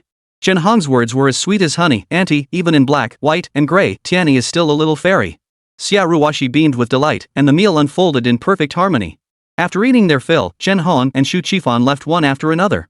Tianyi went to her mother's room. Her mother was feeding the dog, calling it Huayu with every bite. Tianyi picked up the hairpin on the table and examined it closely. This was a gift Chen Hong had given her mother, a hairpin radiating classical beauty, adorned with beads of unknown material that shimmered beautifully. Tianyi didn't scrutinize it closely, the material didn't matter as long as it looked good. It was clear Chen Hong had put considerable thought into it. As the saying goes, the real intent lies elsewhere. Only by cultivating a good relationship with them would she have a reason to come over for meals while also making an appearance in front of Xu Qifan. During dinner, as soon as Xu Qifan mentioned a legal term, Chen Hong launched into an eloquent explanation. The two instantly found common ground. Chen Hong's transformation in such a short time was astonishing, earning her newfound respect. That hairpin really is beautiful, Tianyi suddenly remarked. Did you truly forget about that matter? Hearing this, Xiaoruoshi paused for a few seconds before calmly asking with a smile, Tianyi, which incident are you referring to? There are so many things I can't remember. All right. Actually, forgetting wasn't such a bad thing for Mom. Learning to forget was the only way not to be crushed by life until she couldn't breathe. So did you truly love Uncle Chen? Xie Tianyi pressed. What about Huayu? What about the beauty that once lived in your heart? Xiaoruoshi looked at her daughter and said, Uncle Chen allowed me to bury those memories deep within my heart. Tianyi nodded. Okay, that makes me feel better. But Mom, are you sure you want to marry Uncle Chen? Mom, why did you suddenly decide to get married? After all, so many years had passed. Xiaoruoshi took her daughter's hand and sat down in the chair. Her daughter leaned against the desk, watching her. Sweetheart, you'll marry someday too. You have your own path to walk. Your work might grow busier and busier. We might go long stretches without seeing each other, without even a chance to talk. Mom would inevitably feel lonely and lost. So I want to find someone to care for me, to keep me company, to watch over me. Xiaoruoshi looked at her daughter, silently adding in her heart, actually, Mom doesn't want to see you suffer. Her daughter loved the professor so deeply. Ever since that incident, she had been gloomy and withdrawn. The girl who never stayed up late now lay awake night after night. Several times, Xiaoruoshi had come to her room only to find her daughter slumped over the desk, silently weeping. They had suffered for decades, how could they be so selfish as to let that pain spread to their children? Through her interactions, Xiaoruoshi could see that the professor who wanted to take her daughter away was different from her own family. He genuinely loved Tianyi. If two people truly loved each other, why tear them apart? What difference would that make from Bao Yuezhu's despicable actions all those years ago? Yes, her daughter's suspicions were correct. She remembered everything, every person in her memories, Fan Shang, Bao Yuezhu, Shi Huayu, even that wedding and the nightmare of her wedding night. Yet as she remembered, she learned to forget. Since fate had snatched away what was meant for her, perhaps this was what they called divine will. Fate plays cruel tricks. If it wasn't meant for her, why should she force it? Boss Chen was a decent man. After all these years, how could she not have known his feelings for her? He had waited for her all these years. She couldn't pretend not to see it, nor could she bring herself to cruelly trample on his feelings. Decades of unwavering devotion. Boss's devotion to her was beyond doubt. The one who cherished her stood right before her eyes. Why did she still dwell in the past? It was time to cast aside all that long-forgotten pain. Tianyi, these past years while I was ill, you must have been so exhausted. Xiaoruoshi tenderly stroked her daughter's hair. Ah, she had burdened her daughter. Tianyi shook her head. No, Mom. It's my duty to take care of you. Xiaoruoshi smiled with relief. My good girl, Mom is completely cured now. Tianyi's eyes stung. She reached out, wrapped her arms around her mother, and threw herself into her embrace. Mother and daughter clung to each other, weeping tears of joy at finally letting go of their pain. Chapter 158. She was going to meet Bao Yuezhu. Tianyi and the professor were both busy at the Criminal Investigation Division. Boss Chen was utterly overwhelmed. Overseas clients kept pressing for an early meeting with the professor, and the professor's unfinished medical cases had been handed over to Tianyi. She was spinning like a top, working non-stop at the Yuhua Criminal Investigation Division. Unable to bear seeing her work so hard, he transferred some cases to Mingzhong. As for Fan Li, he couldn't count on her at all. The other day when he went to the restroom, he saw his star employee bent over the toilet, vomiting violently. Judging by her condition, she was most likely pregnant. He wanted to slap himself silly. What a jinx he was, always harping on wedding candy and celebrations. Now look, she was pregnant. How could he blame his employees for a mess he created himself? So he pretended ignorance, turning a blind eye. Fortunately, Dr. Fan was conscientious. Despite her weakened state, she still clocked in and out on time, so he couldn't bring himself to ask her to work overtime. Boss took a medical file to find Wen Mingzhong. Pushing open the office door, he walked in on Dr. Wen holding a bowl of soup, coaxing Fan Li like a child. Here, eat more, good girl. Boss Chen covered his eyes with his hand and cleared his throat a few times. I didn't see anything. Fan Li sat in the chair behind Dr. Wen's desk, her mouth open as she waited for Wen Mingzhong to feed her. Hearing the boss's voice, she reflexively stood up, glanced guiltily at him, then lowered her head. I'll step out first. You two talk, Fan Li murmured softly, slowly moving toward the door. Boss, seeing the competitive Dr. Fan for the first time, sensed her guilt and unease, and couldn't help but soften his tone. He waved her back. Hold on, don't leave just yet. He then turned to Wen Mingzhong and asked sternly, what's going on here? Seeing concealment was futile, Dr. Wen replied coldly, Boss, it's exactly what you saw. The boss immediately demanded wedding favors. Well then, what are we waiting for? Bring out the wedding candies and invitations. Fan Li shot Wen Mingzhong a withering glance. Who wants to marry him? Her expression was one of utter disgust and contempt. With that, she turned and walked away. The boss didn't seem bothered. He addressed Wen Mingzhong directly. Women always say one thing and mean another. Don't let her words make you shrink back. The fact that she's willing to carry your child shows her deep affection for you. What do women seek from men in life? It's all about a sincere heart. Treat her well. As long as it doesn't interfere with work, you can start preparing for the wedding. Let me know if you need any help. I'm planning my own wedding right now. We could team up. The boss was getting married? This news hit Wen Mingzhong like a bombshell. But who was he marrying? Suddenly, it all clicked. Everyone knew exactly how the boss felt about Tianyi's mother. He tugged at his lips, a smile curling up like he'd found a comrade in arms. Boss, looks like we really can team up on this. Then, let's do this. The boss punched him on the shoulder encouragingly before handing him the medical file. Don't neglect your work either. Look, the patients are all waiting for you. As a psychologist. Boss, I get it. When Mingzhong took the file and began flipping through it. No need for small talk, time wasted chatting is time I could be working. He needed to carve out time to flirt with girls, aiming to beat boss to the altar. The boss walked out of Dr. Wen's office with a satisfied smile. Standing in the lobby, he bellowed at the top of his lungs, listen up, everyone. Dr. Fan hasn't been feeling well lately. Give her a hand, will you? The effeminate guy walked over and gasped, Dr. Fan's face has been so pale lately. I feel so sorry for her. The boss nodded. Good. That's the right attitude. Take good care of her. After giving his orders, he turned to head back to his office when his phone buzzed. Seeing the number, he suddenly smiled. Everyone's gaze froze on the boss's face. What was that inexplicable smile? Was the boss in love? Feeling their intense stares, the boss's expression turned stern. Everyone, get back to work. The arrogant one, seemingly fearless of death, leaned in to ask, Boss, you've got hearts in your eyes. Is something good about to happen? Everyone held their breath for the arrogant one. But unexpectedly, the boss beamed, you'll get wedding candy. Then his smile vanished, his expression turning stern, get your red envelopes ready. As he left, he didn't forget to drop a threat, if you don't work hard, your bonuses will be docked. He favored a carrot and stick approach, work hard and your bonuses will double. After the roar, a smile reappeared on his lips. He pressed the answer button, his voice unexpectedly gentle, hello? Ruoshi? The next second, he nearly jumped up, what? You're going to meet Bao Yuezhu? His booming voice drew the employee's attention again.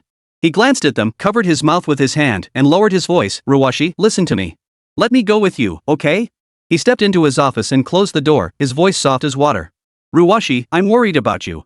It's not that you. Only by facing it can you find peace. Ruoshi, are you healed? The middle-aged man's eyes reddened with emotion, his voice choked with tears. This is truly wonderful. Listening to the man's choked voice, Ruoshi felt an overwhelming surge of emotion. Her own voice softened to an unparalleled tenderness, just focus on your work. Don't worry about me. I'm fine. After hanging up, the smile lingered on Ruoshi's lips. She had people who loved her and people she loved. What was there left to grieve? If she loved them, she couldn't let them worry about her. She began changing clothes, applying makeup, and primping herself. After a while, she looked at her radiant reflection in the mirror and suddenly felt it was such a pity that all these years had been wasted. When had she healed? She couldn't quite pinpoint it herself. Perhaps it was when Professor Xi hypnotized her, allowing her to see Fan Shang, who urged her to live well. Or maybe it was after Bao Yuezhu had her kidnapped to her office, where the shock triggered a sudden flood of memories. When agony consumed her entire being, it was Bao Yuezhu's son who pulled her from that sea of suffering into a warm harbor. In that harbor were her daughter and those who worried about her like Boss Chen and like Shi Huayu. He had abandoned her once, it was only fitting she named her pet dog after him. It turned out that naming the dog Huayu stemmed from a subconscious hatred that had festered within her all these years. She had hated him for decades, suffered for decades. Now, upon seeing Shi Huayu again, all Bao Yuezhu saw was pain that wasn't hers alone, but pain that was even deeper than her own. Therefore, her best revenge was to be happier and more joyful than them. She slipped on the hairpin Shen Hong had given her, stood up, grabbed her bag, and prepared to leave. As she reached the doorbell rang. At this hour, Xi Fan and Tianyi were both at work. Who could it be? Puzzled, she opened the door and paused in surprise.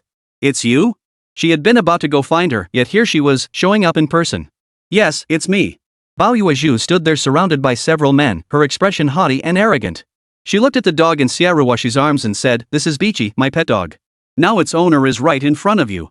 Shouldn't you return it to its rightful owner? Ruoshi calmly scanned the men behind her and asked with a smile, what's with bringing so many people? A man in a black suit stepped forward, pulled out a business card, and handed it to Ruoshi. Well, I'm Mr. Bao's lawyer. Ruoshi accepted it with a smile, examining it briefly before replying, oh, the lawyer has arrived too. If I refuse to return it, Mr. Bao, will you sue me or order your bodyguards to seize it by force? Chapter 159, feeling like I'm being followed. Bao Yuezhu stared at her smile, momentarily stunned. This crazy woman seemed to have recovered. Her smile held a magical quality, as if she were bathed in light. She didn't look like someone who had ever suffered from depression. Ms. Bao, I was just about to come find you. Since you're here, please come inside for a cup of tea, Ruoshi said politely. Bao Yuezhu watched her, the hostility fading from her face. All these years, she had relied on makeup to preserve her appearance. But Ruoshi? She remained as beautiful as ever. No matter how much pain she endured, time had left no trace on her face. Heaven treated everyone with such fairness. After all these years, meeting again, they both understood clearly. It didn't matter who had won or lost, who had fared better. They were both the same tortured lovers, entangled in pain for decades. These days in the hospital, Bao Yuezhu had thought deeply. No matter how much money she had or how skilled the lawyers she hired to cover up her mistakes, her husband and son stood against her. Having lost their affection, what good was her wealth? When it came to her children, her son kept his distance from her, his mother, exchanging no more than 3 words when they met.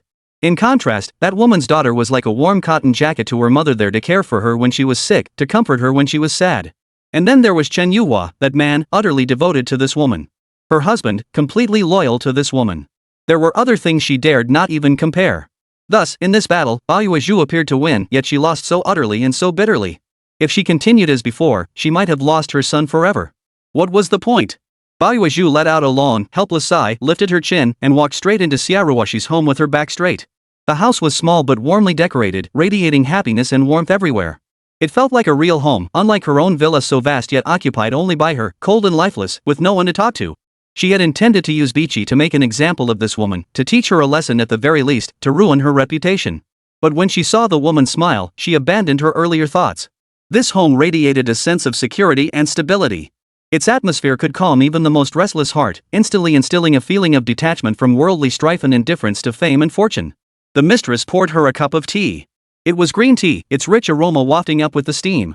Bichi crouched by her feet, occasionally standing up to rub against her before running back to Xiaoruoshi and settling down beside her feet again. It seemed he had already chosen these 2 women as his mistresses.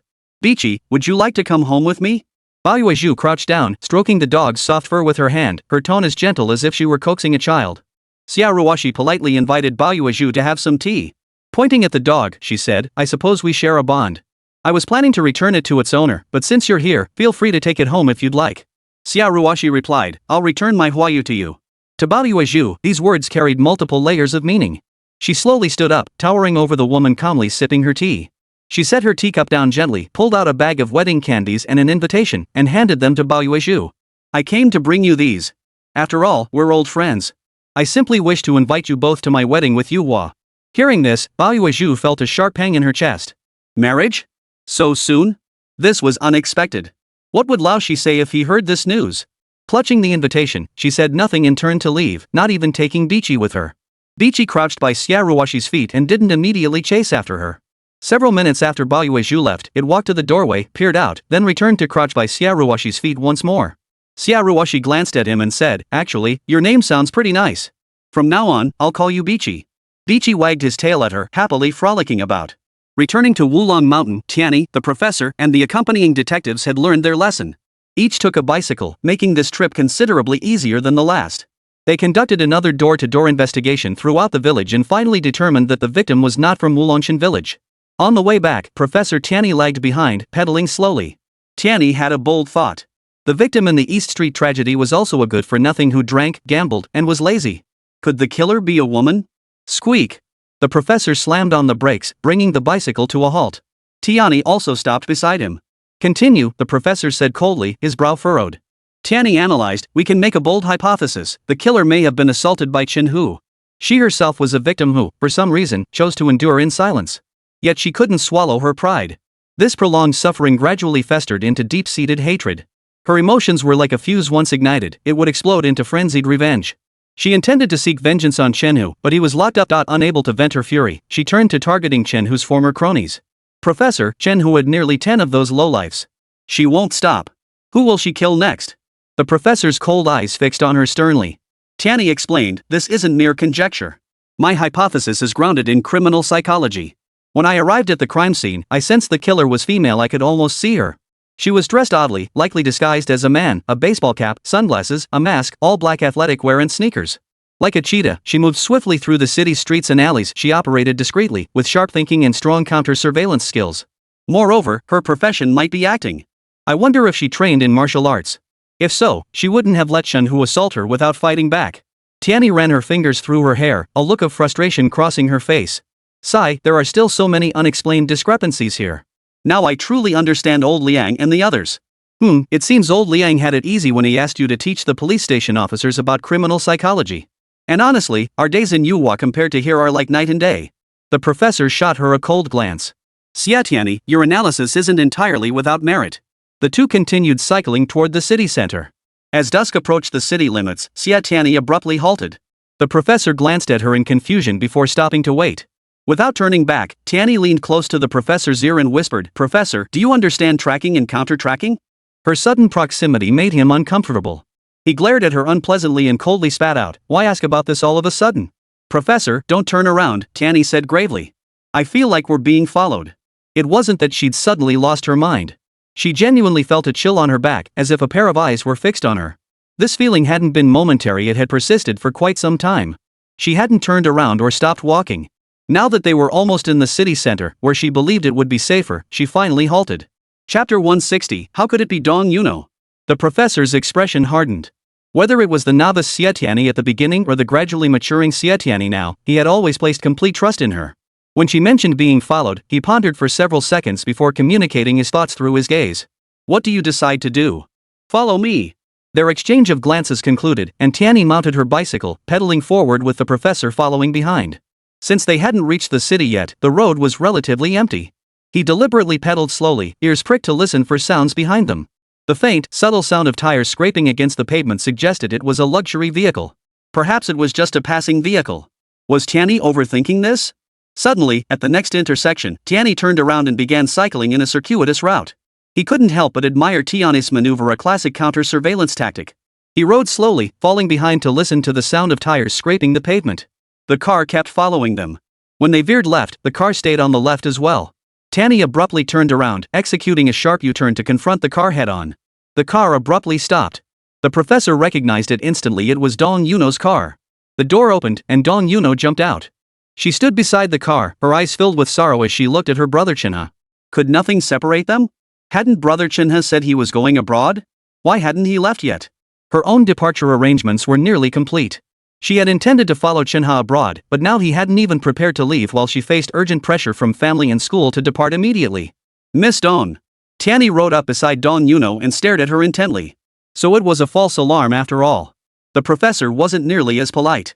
He immediately demanded sternly, "Dong Yuno, why were you following us?" His sternness sent a chill down Dong Yuno's spine. She hung her head like a child who'd done something wrong. "You two talk. I'll be going." Tianyi threw out the words, hopped on her bike, and sped off into the distance. The professor watched her resolute retreat, his expression as cold as ice, radiating an aura that warned strangers to keep their distance. "Chenhe, I." Dong Yuno trailed off, her words caught in her throat. She desperately wanted to ask when he was leaving the country, to tell him she was about to depart herself. But the look on his face frightened her, and she could only watch helplessly as the professor rode away. Dong Yuno stomped her foot in frustration, her face contorting. Give up like this? She refused to accept it. There would be another chance. And Bo, for instance. She slid into her car, started the engine, and sped straight toward Xi Villa. Xi Villa. Huayu and Huayu, the couple, were together for a rare moment, speaking calmly and peacefully. Huayu sat on the sofa drinking tea instead of alcohol. In the past, Huayu would have mocked him, so the drunkard's changed his ways? Looks like you're just a coward after all. If you love drinking so much, why not drink yourself to death? There are a few bottles of fine liquor in the cabinet. Care to try one? Now, however, she sat silently, as if engaged in a fierce internal struggle. Huayu set down his teacup and picked up the newspaper again. His eyes were on the paper, but his thoughts were on Huayu. Since returning home after her suicide attempt, this woman seemed like a different person. She hadn't argued with him at all. Her expression suggested she was preoccupied with something. Even the formidable businesswoman, the decisive Ms. Bo, could be uncertain at times. Huayu glanced up at Huayu, only to find her eyes meeting his. Despite decades of marriage, her face flushed. Such a strong woman, and she actually blushed? Huayu found himself staring at Huayu for a few extra seconds. It was the first time in their decades of marriage that he had truly looked at her. Suddenly, Xie Tianyi's words came to mind. Tianyi had said his genes were strong, that both she and the professor took after their father. Looking at Huayu now, it was clear their son didn't resemble her at all. Huayu felt uneasy under Huayu's intense gaze. She lifted her chin, adopting her usual commanding demeanor, and snapped at him, "Huayu, what are you staring at? If you like looking, come see something you'll find interesting." With that, she flung the bright red invitation onto the coffee table without a second thought. "Here, get your fill." She turned and walked away. She stopped abruptly in a corner. What would Huayu's reaction be upon seeing the invitation?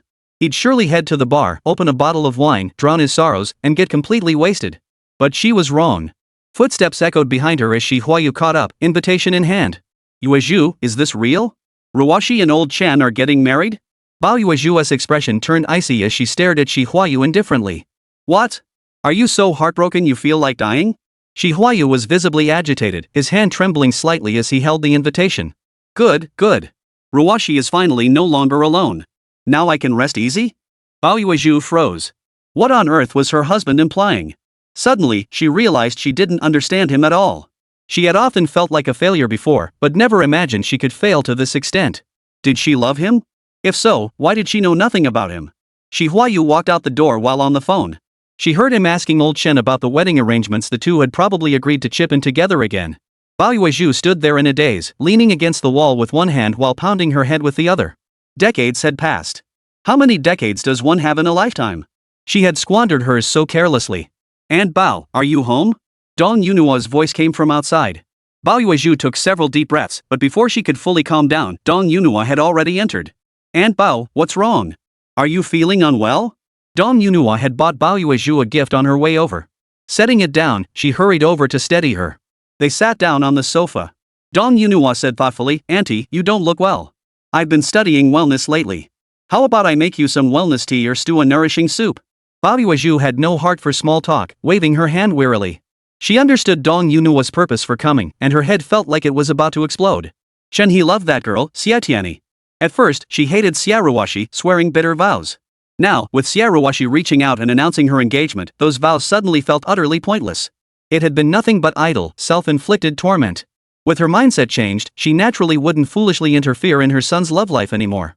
She feared losing him, and even more, she feared he would repeat the mistakes she and Huayu had made. How could the grudges between adults be allowed to spill over onto their children? Dong Yunua sat there, twisting her fingers nervously. She longed for Aunt Bao to speak up about Brother Chenhe, so she could beg her to grant her wish. But she remained silent.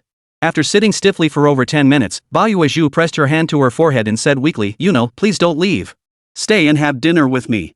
I'll go back to my room to rest first. Ugh, my head hurts. Dong Yunua hurriedly stood up, reaching out to support her. She guided her all the way into the bedroom and helped her lie down on the bed. She didn't leave immediately, instead sitting in a chair and watching Aunt Bao, waiting for her instructions. Chapter 161, A Blow to the Psyche. But Aunt Bao slowly closed her eyes, rolled over, and turned her back to her. Well then, Auntie, get some good rest. Dong Yunua stood up to leave. Aunt Bao Yuezhu remained facing away, her voice polite. Stay for dinner. No, thank you, Auntie. You should rest well. Dong Yunua said before quietly exiting the bedroom. She closed the door softly and exhaled a long breath. It's so suffocating. Chenhe, am I truly losing you forever? Tianyi returned from Wulong Mountain and headed straight to the home of the auditory hallucination patient. Through analyzing the patient's records, she had confirmed that the illness was intricately linked to the patient's family background. Tianyi arrived at the address and parked her bicycle in the courtyard. Just as she reached for the lock, a voice echoed from upstairs. Whoever parked that bike there, where am I supposed to put mine when I get home? Move it. Tianyi looked up, no one was there. She pushed the bike into a corner and was about to lock it when the voice rang out again. Are you blind? Can't you see that's my doghouse? How are my dogs supposed to get in and out? Move it. The person seemed to have a grudge against her, yet she hadn't even seen a soul. She'd never even met this person, yet they seemed to hate her. What had she done to deserve this? She called up to the upstairs, I'll only park for a moment. Sorry for the trouble. If I can't park here, please tell me where I should park. At least show your face. Hearing the voice but seeing no one was rather creepy. It's a bother, so get moving. Go, go, go. Since she couldn't see anyone, she could only use the word voice as a substitute. The voice began shooing her away. She recognized it clearly, a woman's voice, hoarse and low, sounding like someone in their 50s. Using her professional psychological knowledge, she analyzed that the woman speaking was likely experiencing menopausal syndrome. The kind who finds fault with everyone, convinced everything others do is wrong and somehow undermines her interests. Tianyi called up to the upstairs, fine, I'll leave immediately. She was here to visit a patient, not to pick a fight.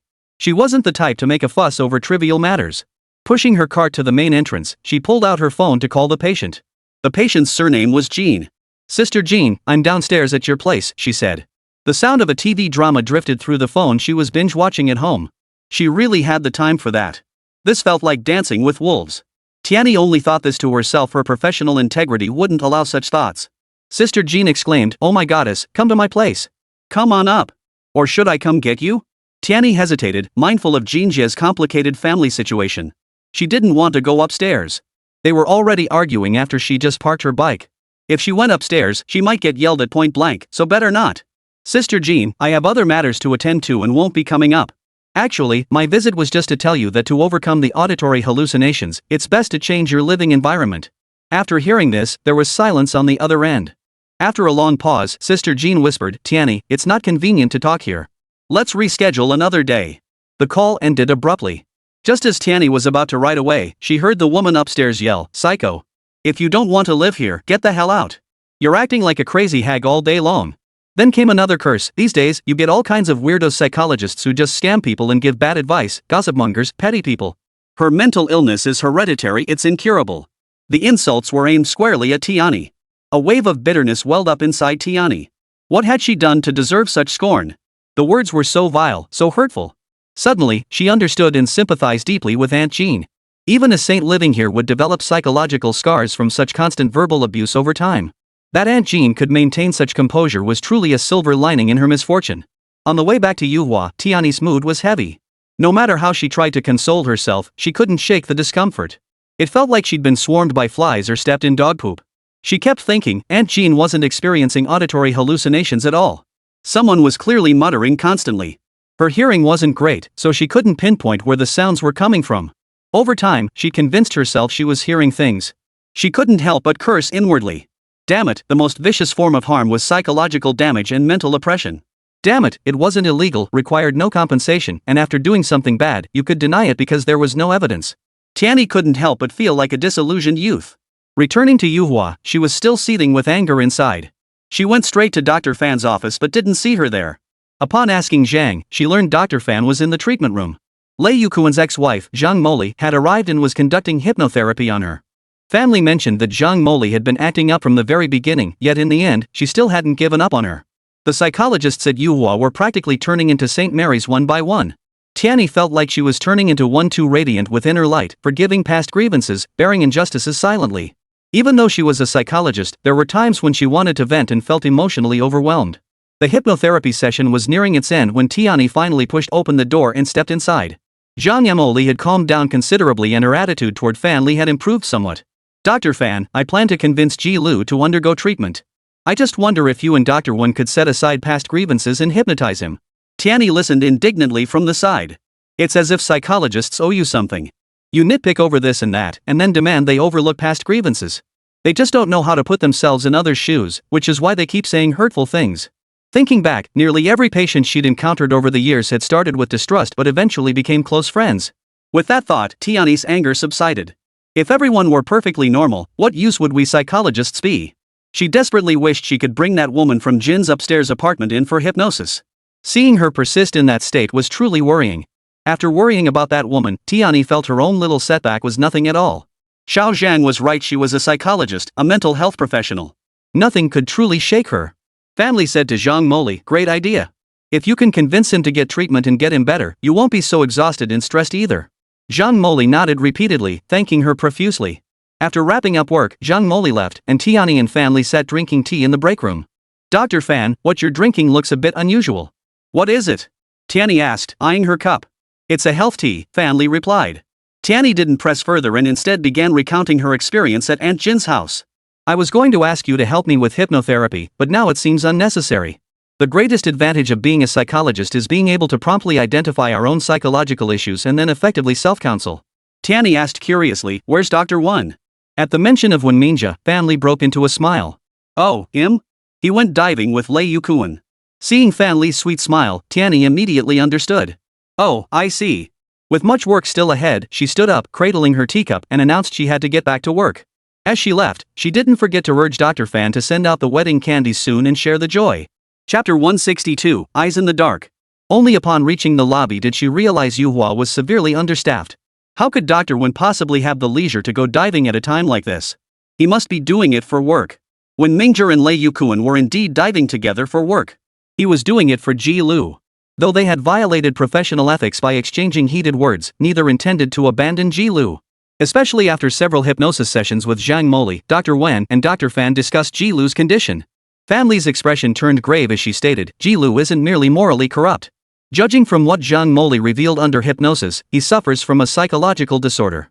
This particular psychological disorder hasn't been formally defined in current psychological treatment, Wen Mingzhong concurred. Leaving someone like Ji Lu unchecked will only pose a threat to society, Fan Li asserted. Dr. Wen, since Ji Lu has walked through Yuhua's doors, we cannot simply ignore him. Wen Mingzhong resolved to gather information from Lei Yukuan, which led to the impromptu diving expedition amidst their hectic schedules. Yuhua was swamped with work. Ever since the professor and his assistant had gone to the criminal investigation brigade and Fan Li had become pregnant, Wen Mingzhong, as the pillar of Yuhua, was overwhelmed day after day. If it weren't for Ji Lu, he wouldn't have spared the time for diving. In that time, he could have treated several patients. Before long, Wen Ming surfaced. Lei Yukuan, finding himself bored playing alone, surfaced as well. The two sat at the stern, enjoying the cool breeze and chatting animatedly. "Mr. Lei, how have you been feeling these past few days?" Wen Mingzhong inquired. This was one of the essential tasks for every psychologist. After treating a patient, the work wasn't over. Psychologists needed to collect feedback and follow up for a period of time. Many patients became close friends with their therapists after recovery, and Lei Yukuan was no exception. "Dr. Wen, I'm doing well," Lei Yukuan replied. The happiness between him and his wife was evident in his expression. "Uncle Daju called me, mainly asking about your condition. Haven't you visited him lately?" Lei Yukuan chuckled. "I visited once. He's very busy now. They planted a lot of crops at home: corn, soybeans, wheat, and so on. These days, he's busy setting up greenhouses for off-season vegetables. Uncle Daju has big dreams. He wants to invest his entire retirement pension into a pick-your-own garden and agritourism. He doesn't have much pension, but with government support, he's full of energy." Wen Ming's had heard bits and pieces too.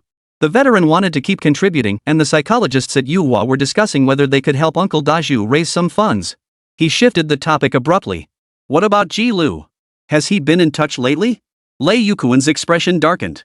"I don't have friends like him." Ever since learning the truth, Lei Yukuan had grown deeply resentful toward Ji Lu and his ex-wife. These past days, he'd avoided seeing either of them. "Yes, Brother Lei, I understand your temperament. But could you share what you know about Ji Lu?" "Alright, Dr. Wen. I know you mean well for them too." Lei Yukuan laid out everything he knew about Ji Lu without holding back.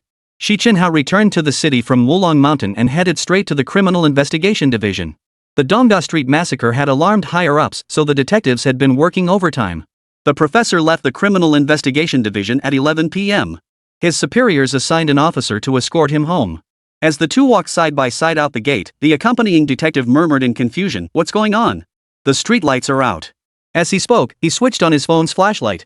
Upon reaching the security guard post, the detective reminded the guard, "Don't forget to get those streetlights fixed as soon as possible." The professor stood beside him, his sharp gaze sweeping back and forth in the darkness. With the streetlights out, the area around the Criminal Investigation Division entrance was plunged into near total darkness for several kilometers. As they walked side by side toward the parking lot, the professor immediately sensed something was wrong after just a few steps. In the darkness, it felt as though a pair of eyes were watching him, scrutinizing him. This feeling stemmed from his experience being followed once by Dong Yuno. The detective escorting him home had obtained a flashlight from the security guard. The beam was powerful, yet visibility remained poor. He suddenly stopped and listened intently for over 10 seconds. There were no unusual sounds around him. The detective, noticing the professor's abrupt halt, immediately went on high alert out of professional instinct. He positioned himself behind the professor for protection, sweeping the flashlight around repeatedly. His duty was escort, but more importantly, protection. The professor murmured in a low voice, "Let's go." That move by the detective had already alerted the target. Those eyes were probably long gone. Seated in the police car, the professor stared silently out the window. Suddenly, he no longer wished to go to Boss Chen's place. He gave the detective the address of Tianyi's home. Arriving at the building, he waved goodbye to the detective. Instead of heading upstairs immediately, he stood in the garden, gazing up at the window where the light burned. He glanced at his wristwatch, his brow furrowing. What time is it? She shouldn't be up yet. Her constitution can't handle staying up late. The professor debated whether to go up and remind her, but then wondered if appearing at her door so late might disturb her and her mother. He decided to give her a call instead. The call connected quickly, and Tianyi's voice came through. "Professor?" Her voice was slightly hoarse, puzzled as to why he was calling so late. "I didn't call you to be a laborer," the professor said coldly. "I'm downstairs." The girl let out a soft "oh" on the other end. "I encountered something strange when I left the Criminal Investigation Division," Xi Chenhe said. "Come to the garden when you hear this. I'll be waiting for you." Then, without another word, he hung up. As if certain she would come, he found a bench and sat down to wait for her. Tianyi stared blankly at her phone. The professor said he encountered something strange. What could it be? She grabbed a coat at random, draping it over her arm, then snatched her phone and dashed out the door. It was a moonless, starless night. From a distance, Tianyi spotted the professor sitting on the bench. His head was bowed, eyes tightly shut, as if asleep. Tianyi tiptoed over, but he didn't stir. Seeing the exhaustion on his face, she couldn't bear to wake him. She draped the jacket over him. Just then, the professor stirred. "I'm sorry for waking you," Tianyi said. The professor grabbed the coat and wrapped it around her slender frame, massaging his temples as he said, "Couldn't sleep." Tianyi replied, "You could try self-hypnosis." Her tone was detached, carrying a hint of distance. She treated the professor as a colleague discussing work, without any personal involvement. "Forget it. My mind won't settle," the professor said. "When I left earlier, the streetlight outside the Criminal Investigation Division was out. Everything was pitch black. As my colleague and I walked toward the parking lot, I felt a pair of eyes watching me in the darkness. Could it be the killer from the East Street massacre?" Tianyi's voice rose involuntarily, sounding unusually loud in the quiet night. The professor's brow furrowed, forming a deep crease. Tianyi wasn't speaking out of turn. If that were the case, it would unlock a wealth of information, explaining many lingering doubts. Chapter 163, My Mom is Getting Married. Under the streetlight, the couple's expressions were grave. Tianyi voiced her concern. If that's the case, the killer is incredibly brazen. The professor's expression turned stern. "We must pinpoint the killer's next target immediately." This was one reason the professor was working overtime at the Criminal Investigation Division. "I have a bold idea," Tianyi said. "Why don't we turn the tables? We won't need to conduct any forensic examination on Chenhe. Just release her." The professor's cold eyes locked onto his assistant. She asked, "Release her?" Tianyi met his gaze, holding his stare. Under the light, the professor stood as cold and unyielding as a statue, his face offering no clue to his inner thoughts. He replied coldly, "What if he escapes?" Tianyi explained, "My plan is to lure the snake out of its hole." Chenhe was meticulous. Through several hypnosis sessions, I discovered he harbors something deeply hidden within his mind that defies comprehension. Since we can't extract anything from him, it's better to release him. A person consumed by evil intentions, even if wearing a mask of hypocrisy, will eventually reveal their true nature. No matter how cunning the fox, it ultimately cannot escape the skilled hunter. What exactly lay hidden in Chenhe's depths? How could a temporal lobe epilepsy patient possess such meticulous thinking? This baffled both the professor and his assistant. Releasing him wasn't a decision the professor could make. While he was an expert in criminal psychology, his role was limited to assisting with the investigation. Why not start with those closest to him? Including the deceased, Tianyi scratched her brow with her index finger and tapped it lightly. "I want to meet their relatives." How? The professor was nearly at his wit's end. The victim's wife ran off with her lover. As for Chenhe, do you really think he could have married anyone with a mentally ill mother? "Ah, professor, during our fieldwork at Wulong Mountain, Chenhu's home was deserted. Villagers said he struck it rich in the city, opened a supermarket, and married a young, beautiful wife to manage his business. The villagers were all deceived," the professor stated. "The latest investigation shows Chenhu's small supermarket operates at a daily loss. That woman is an employee he hired." The professor suddenly fixed his gaze on Xie Tianyi. Why would Chenhe claim his employee was his wife? Before Chenhu's incident, when he returned to his home in Wulong Mountain, that woman secretly sold the supermarket to someone else and ran off with the money. Tianyi analyzed, "We should meet with Chenhu's mother. The detectives are searching everywhere for the supermarket employee. Once we find her, things will be much easier." Also, by interviewing Chenhu's shady friends, one particular detail could reveal a lot. According to his buddies, Chenhe was the type who wouldn't get up from the mahjong table once seated. Except for bathroom breaks, he could sit for days on end thirsty. Someone would bring him tea hungry, someone would make him instant noodles. His longest session lasted 3 days straight. For 3 days, he remained seated at the mahjong table except for bathroom breaks. This behavior was completely at odds with his tendency to have episodes during police interrogations. The professor said, "We asked him about it. He explained that only when playing mahjong did his condition not flare up, because it allowed him to completely relax. That's why he became so obsessed with it. He'd also gambled before the thrill of it got him excited. If he had the money, he'd probably spend every day at the gambling dens." Tianyi asked, "Did the police monitoring Chenhu's shady associates notice anything unusual?" The professor shook his head solemnly. For now, all they could do was wait for the police to locate the supermarket employees. Tianyi must have grown tired from sitting. She removed her coat, stood up, and leaned against the tree trunk. Her bright, lively eyes fixed on the professor as she asked, "Did the victims of the East Street tragedy have no other relatives?" He was an outsider, and his ID is suspected to be forged, which has created significant challenges for the investigation.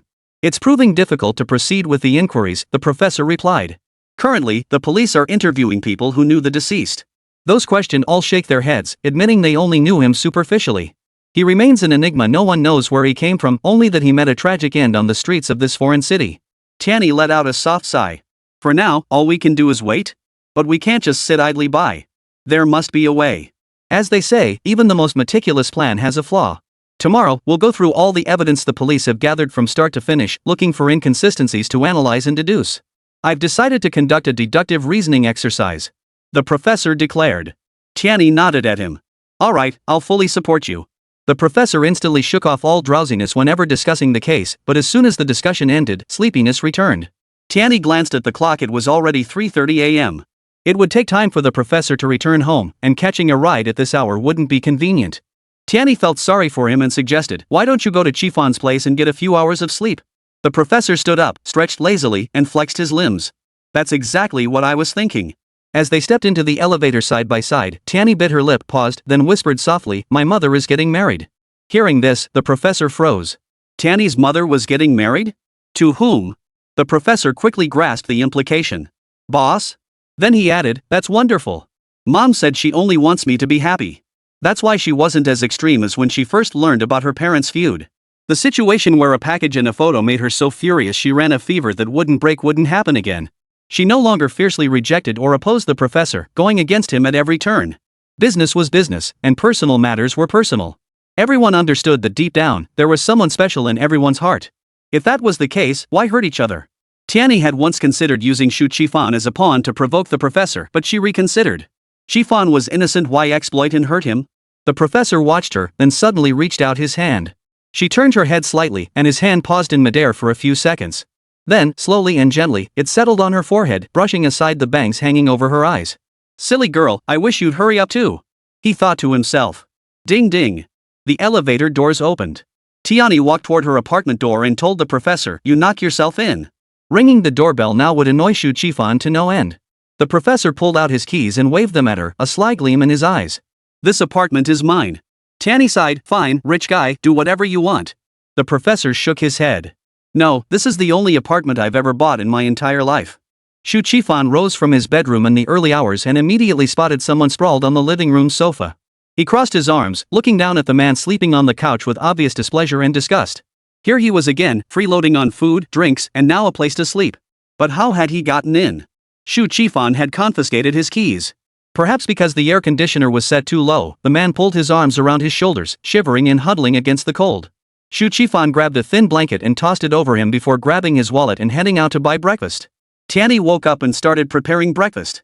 Just as she finished setting the table, her mother, Xiaoruoshi, returned from her morning run with the dog. Trailing behind her was a tagalong. Professor. I didn't expect you slept over at Qifan's last night. Come in. She called out to her daughter, Tianyi, is breakfast ready? Before Tianyi could answer, Xu Qifan returned with breakfast.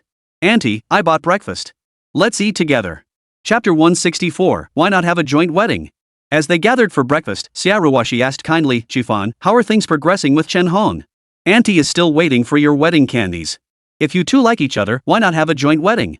Tianyi's boss mentioned that Dr. Wan and Dr. Fan from Yuhua Psychology might join us for a combined ceremony. It would be perfect if you could be part of it too. The professor set down his chopsticks and looked at Tianyi. Why don't we have a joint wedding too? Tianyi had just taken a sip of porridge and hadn't had time to swallow. She nearly spit it out. She set down her bowl and chopsticks. Mom, I'm full. She stood up, grabbed her bag, and walked away. Mom, Qifan, I'm off to work. She didn't even glance at the professor. Xu Qifan and the professor stood up almost simultaneously. Auntie, I'm full. Xu Qifan took a few steps, and the professor followed suit. Side by side, they walked out of Tianyi's home and stood in the hallway, glaring at each other for a few seconds. Xu Qifan was the first to withdraw his murderous glare. Professor, he said, if you're going to pursue a girl, you have to be serious about it. Why should she marry you just because you say so? This isn't child's play, with its make-believe scenes. The professor's expression hardened. I'm serious. Xu Qifan retorted, before you marry her, go tell your mother, Director Bao, that the kidnapping threat against Aunt Ruwashi isn't over. Even though Auntie isn't pursuing it further, if she doesn't show some sincerity soon, she should face legal consequences. The professor retorted, she's her, I'm me. My marriage has nothing to do with her. Xu Qifan's usually gentle demeanor turned icy. Professor, unless you sever your mother-son relationship. This single sentence struck a chord with the professor. He paused, his voice turning icy as he said, thank you for the reminder, Attorney Qifan. I will handle it. Watching the professor stride away, Xu Qifan felt more certain than ever that there was almost no possibility with Tianyi. When love is mishandled, they couldn't even remain friends or confidants. He dared not imagine the consequences of losing Tianyi or parting ways with her. Once, he'd been caught in endless conflict and turmoil, but it all boiled down to one thought: as long as she was happy and content, that was all that mattered. Whether as friends or confidants, he just wanted to stay close to her. Aunt Ruwashi, Aunt Ruwashi. Chen Hong's voice suddenly rang out. Early in the morning, Xu Qifan felt as if he were hearing her speak in a dream. Yet there she was, standing before him, utterly real. She wore a white lace dress, like a fairy stepping out of the morning mist. Xu Qifan stared in surprise, his calm heart rippling with unexpected emotion. Aunt Ruwashi, aren't you going to pick out a wedding dress? Come on, I'll take you. Chen Hong didn't even glance at Xu Qifan. She walked straight into Tianyi's house, speaking loudly to Xia Ruwashi. Aunt Ruwashi is too busy with Tianyi to accompany you. I'll drive you there. She drives? Xu Qifan couldn't help but break out in a cold sweat. With her terrible driving skills, she actually dared to offer to drive Auntie Ruwashi. He strode into the house and said to Xia Ruwashi, who was getting ready to leave, Aunt Ruwashi, I'll take you. Chen Hong shot him a glance, her large, blinking eyes flashing a hint of mischief. Tianyi stood by the roadside hailing a cab when the professor came running up. Tianyi, I'm serious, he said, standing beside her at the curb, his eyes fixed ahead. Xie Tianyi kept her gaze fixed ahead, refusing to look at him. Tianyi. Enough, professor. Xie Tianyi couldn't help but interrupt the professor. Since I've already made up my mind, what's the point? After that illness, she had resolved to keep her personal and professional lives separate, and he had done the same. Why bring up marriage now? Marriage felt distant and unfamiliar to her, something solemn and weighty. The professor shot her a glance but ultimately said nothing. A sleek sports car approached from afar, and Tianyi instantly recognized it as Dong Yuno's. How did that girl know the professor was here?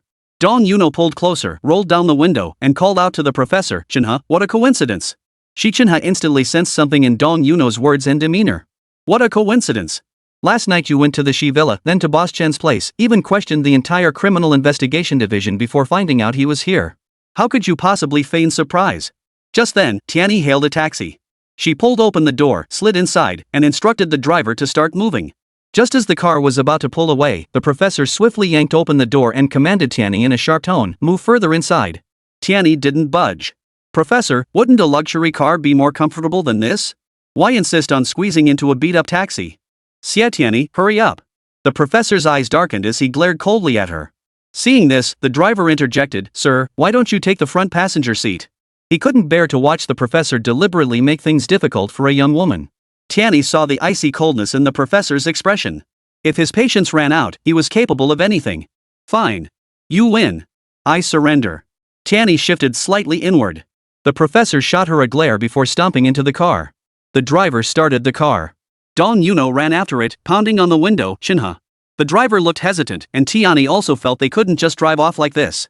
She said to the driver, Brother, please pull over. See if that girl has something to say. The professor coldly retorted, We're in a hurry. Just drive. Ignore her.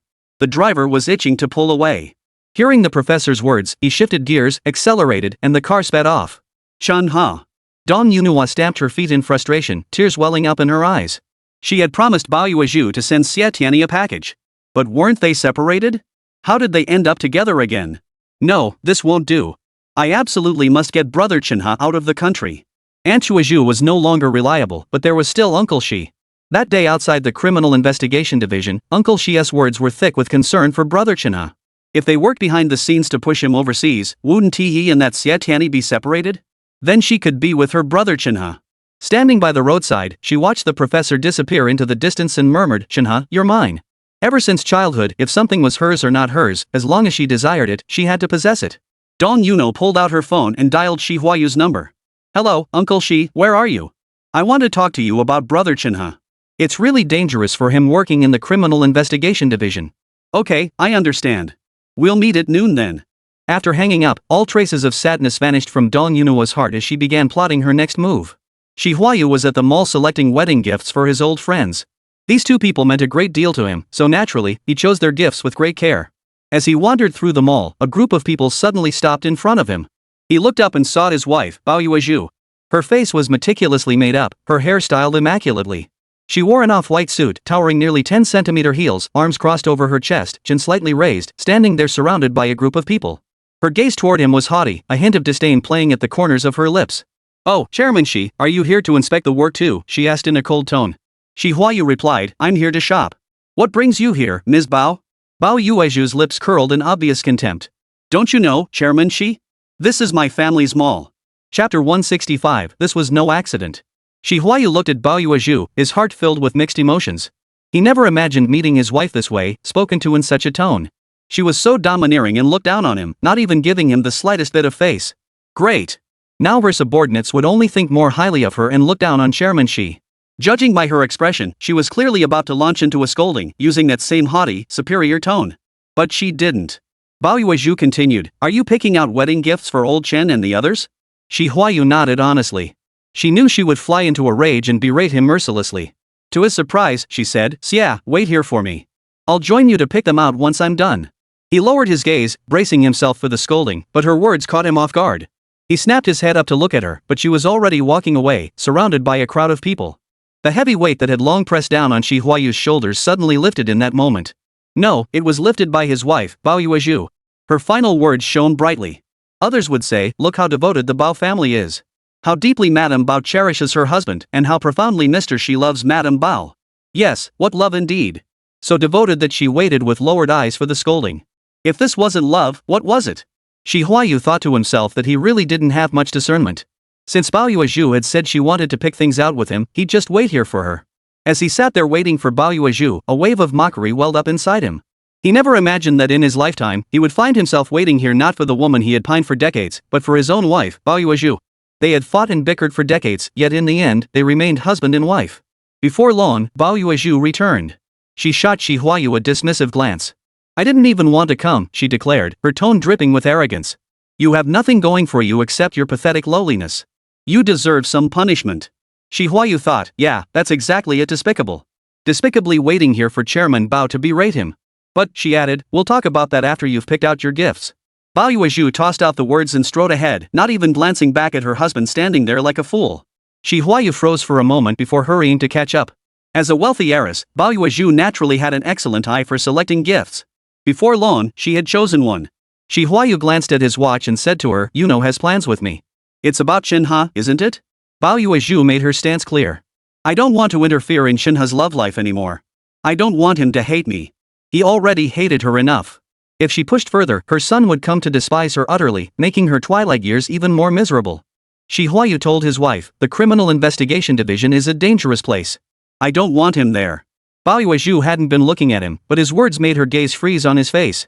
"Oh, finally remembering your son," she said, her tone still dripping with sarcasm. "Once you've picked out the gift, you can leave. I'm busy." Bao Yuezhu frowned, rubbing her shoulders.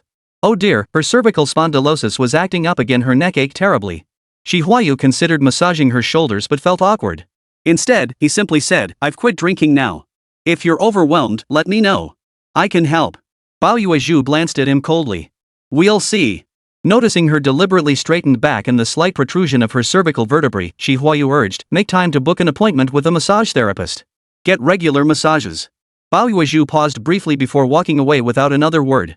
Professor Tianyi spent the entire morning at the Criminal Investigation Division reviewing transcripts and investigative materials. They could now recite every detail by heart, deeply engraved in their minds. Any new discovery could bring the case to a swift conclusion. Tracking down Chen, whose supermarket employees, proved difficult. After discussion, the Criminal Investigation Division decided to abandon this lead. After all, Chen, who wasn't a major criminal suspect. The police had already decided to release him, and naturally, that employee hadn't been prioritized for further investigation. Tianyi felt both relieved and concerned. She was relieved that Chen Hu was to be released, but concerned that abandoning the supermarket employee lead was truly regrettable. The police had no plans to follow Chen Hu, so this task fell solely to Tianyi and the professor. After all, Chen Hu was a patient with psychological issues, and the professor needed to treat him. Nothing significant had happened in recent days, and the officers monitoring Chen Hu's gang of friends had become somewhat lax. Everyone agreed that after killing one person and causing such a commotion, the killer wouldn't dare to strike again. Tianyi and the professor disagreed. "Do you think the killer might have shifted targets?" Tianyi analyzed. "If those eyes watching you in the darkness that night belong to the killer, we can conclude he's set his sights on us. But why target them?" The professor glanced at his wristwatch. Lunch had long passed. Rubbing his temples wearily, he said, "Let's go eat." Only with a full stomach would they have the strength to continue the fight. He chose the Xyloden restaurant. Since his car was parked there and used, he handed the keys to Tianyi, suggesting she take it first for convenience. Tianyi and the professor walked side by side to the roadside to hail a cab. They split up. The professor went ahead to order at Xyloden, while Tianyi drove there to meet him. Just as they reached the curb, a bicycle suddenly veered onto the sidewalk and sped toward them. The professor reacted quickly, shouting, "Tianyi, get out of the way!" Simultaneously, he stretched out his long arm, pulled Tianyi close, and swept her to the other side of the road. The bicycle sped past. Tianyi's heart pounded wildly. That was close. Why would anyone ride a bicycle that fast? After slowly calming down, Tianyi suddenly looked at the professor. He was looking at her too, as if reading her mind. Encouraging her, he said, "Go on." Seeing that her thoughts aligned with his, Tianyi spoke rapidly, "What's the point of saying hurry up and chase them?" She started to run. But the professor grabbed her wrist. "Don't chase him. He's long gone." The car arrived. The professor got in and called out to Tianyi, "Be careful on the road." It wasn't until they were eating at Xyloden that Tianyi voiced her thoughts, "I don't think the road accident was an accident. It was premeditated." The professor was equally perplexed. Why would he target us? It seemed that deciphering the attacker's psychology could yield crucial clues. The conversation dampened their appetites almost immediately. Despite the table laden with dishes, they barely touched their food before setting their chopsticks aside. Tianyi sighed worriedly, "Oh no, Chenhe was scheduled for release this afternoon." The professor waved down a waiter to settle the bill. Standing there, he looked at Xie Tianyi and said, "Tianyi, what we need to do next is track Chenhe." Dong Yuno treated Shi Huayu to a lavish meal. "Uncle Shi, it's really dangerous for brother Chenhe to stay in the criminal investigation division. Isn't he planning to go abroad? When is that happening?" Dong Yuno couldn't wait to get straight to the point. It's been delayed because of the Dong Street tragedy," Shi Huayu sighed. Mentioning this topic killed his appetite. He set down his chopsticks and sat there sighing. Dong Yuno chimed in mischievously, "Uncle Shi, eat up. Don't worry, I have a way to get brother Chenhe abroad quickly." Shi Huayu perked up immediately. "What's the plan?" Chapter 166, He doesn't have temporal lobe epilepsy. The sun blazed fiercely. Professor Tianyi, wearing sunglasses and a hat, hid in an inconspicuous spot, staring intently at the main entrance. The automatic doors slowly slid open, and Chenhe emerged carrying a luggage bag. He paused at the entrance for several seconds before a faint smile touched his lips. Turning, he headed off in one direction. Where was he headed? The casino card room or Wulong Mountain? Tianyi felt a pang of worry. Neither she nor the professor had much experience in surveillance. Losing track of him mid-trail was a distinct possibility. Both she and the professor believed following Chenhe would lead to a major discovery, so they steeled themselves to proceed. Chenhe headed to the bus stop and boarded the number 8 bus. Tianyi and the professor hailed a taxi and followed behind. Following someone was a skill in itself. When Tianyi and the professor reached the terminal, the bus stopped, and there was no sign of Chenhe. The professor leaned close to the bus route map, scrutinizing each stop name. Finally, his finger paused at the station marked East End of Shanghai Road. Tianyi recognized it immediately. Wasn't this the very card and chess parlor where Chenhe often hung out? Her excitement surged, and she hailed a cab, heading straight for the spot. It was a small convenience store, with the card and chess room in the back. Tianyi and the professor bought 2 bottles of water and sat down to drink them. The owner was a tall, heavy-set man in his 40s with a booming voice and a gift for gab. "Why not go in and play for a while? It'll be even more fun once Tiger gets back." The owner certainly knew how to attract customers. "Who's Tiger?" Tianyi feigned innocence, asking casually. "Chenhe, of course. We all call him Tiger." "He's Tiger? Give me a break. He's just a lunatic." Heard he inherited his mother's mental illness. The boss looked her up and down and asked, "What's your relationship with him?" Tianyi didn't know how to answer him. He immediately guessed, "Oh, I know. You're his lover, right?" "Lover?" Tianyi's face flushed instantly. The boss became even more convinced of his guess. "Well then, go on in. He's inside." "Sir, I can't go in. He abuses me." Tianyi deliberately adopted a frightened expression as she spoke. "Abuse again?" The boss seemed unfazed. "Him? He's got a way with women. Young, pretty girls all flock to him. But there's one thing about him: he likes to abuse people. Lots of women have been scared off by his twisted personality." Tianyi glanced at the professor. He had pulled his hat brim low, head bowed, keeping a low profile. The police had investigated this boss before, and what he was saying now matched his previous statements to the authorities. Tianyi now deeply felt this trip hadn't been in vain. Reading the police investigation records and personally interviewing relevant people yielded vastly different insights and, naturally, different results. "Yeah, big brother, I don't want to leave him. It's just, he's still entangled with that woman, and I." "Oh, you mean Han Lily?" "Han Lily? Who is she?" The boss continued, "Her? She cleaned out Tiger's entire savings. Tiger just got back and was still cursing at Han Lily, raging that he'd find her and beat her to death. Brother, I told you he's mentally unstable. He keeps threatening to kill people. So please tell him. I've decided to leave him." After saying this, Tianyi looked terrified and made a move to run away. The boss didn't stop her, only sighed regretfully. Such a beautiful girl ended up with him. It's like a flower stuck in cow dung. He's not mentally ill, he's just a pervert. Tianyi, looking terrified, took off running. Only after she was far away did the professor rise and leisurely follow after her. What a wealth of information. When the police came to question him, the owner would surely hold back, saying only what he should and keeping the rest to himself. But today, as a passerby stopping for a break, the information he gathered was entirely different. The professor couldn't shake the shop owner's words, he's not mentally ill, he's just a pervert. He had always been so arrogant that he had forgotten the saying, to err is human. Could it be that the diagnosis of Chenhu's mental illness had been flawed from the very beginning? Professor. Tianyi emerged from a corner and called out to the professor several times, but he showed no response. Knowing he was deep in thought, she walked silently beside him. After a long while, the professor said, let's go to the psychiatric hospital. Tianyi understood the professor's intention. The mental hospital in Xuanzhong City was located in a remote suburb. It took Professor Tianyi nearly 2 hours to reach it. The place was quiet, the patients were all resting for their afternoon nap. Professor Tianyi explained their purpose. Since both were public figures, the administrator readily agreed to let them visit Chenhu's mother. The woman, in her 60s with snow-white hair, greeted visitors with a mysterious smile, muttering to herself, round ball, square table, trapezoidal ladder, high up. Tianyi remarked to the professor, she's reciting it correctly. The professor frowned and said, I heard a joke. A driver responsible for transporting psychiatric patients let 3 of them escape due to a momentary lapse. He then grabbed 3 normal people to replace them. In the end, neither A nor B escaped, but C did.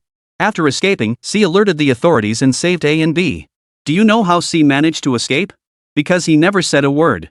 He ate when it was time to eat, slept when it was time to sleep, and even said thank you. After the medical staff locked him up for a few days, they decided he was cured and let him go. He looked at Chenhu's mother and said, she was right about the round ball and square table. Maybe she's not mentally ill at all. They approached her slowly. The professor gave Tianyi a subtle nod, signaling her to take the lead in questioning while he stood by to observe. Tianyi knew that approaching her would not arouse Chenhu's mother's suspicion, making it easier to gain her trust. She slowly crouched down, looking at her as she spoke softly, Auntie, do you want to leave this place? I can help you. The professor saw Chenhu's mother's eyes light up at Tianyi's words, but soon she slipped back into her rambling. Tianyi recognized her longing to escape and said, Auntie, if you're facing any difficulties, you can tell me. I'll definitely help you. Glancing around, she spotted medical staff passing nearby and leaned close to whisper, this isn't a place to talk. Chenhu's mother murmured, round ball. She suddenly stopped, grabbed the ball, and tossed it far away. She stood up to retrieve it, Professor Tianyi following closely behind. Once they reached a secluded spot, she abruptly said to Professor Tianyi, call the police. Help me. Tianyi and the professor exchanged a glance. Tianyi assured the woman, don't worry, we'll get you out of here. Taking away a mentally ill person was no easy task, as both Tianyi and the professor knew. Yet they didn't want to make the trip for nothing. The professor found the person in charge, immediately pulling out his business card and a stack of credentials, volunteer certificates from mental hospitals, free assistance credentials, and more. The person in charge took one look and promptly brought Chenhu's mother to the treatment room, asking the professor to perform hypnotherapy on her. Tianyi performed the hypnosis. Having gained Chenhu's mother's trust, the session proceeded smoothly. Auntie, come, lie down and relax. Try closing your eyes and taking a few deep breaths. Follow me, 1, 2. Do you feel much more relaxed now? Chapter 167, he was not her son. The aunt replied, yes, but I'd feel more at ease without medical staff present. Tianyi glanced at the professor, who immediately walked to the doorway and addressed the nurse lingering there. The hypnosis environment requires quiet. Leave it to us. Please rest assured. The nurse glanced inside the treatment room and then left. The aunt added, I'd feel more relaxed without surveillance. The professor looked up and saw a camera installed on the treatment room ceiling.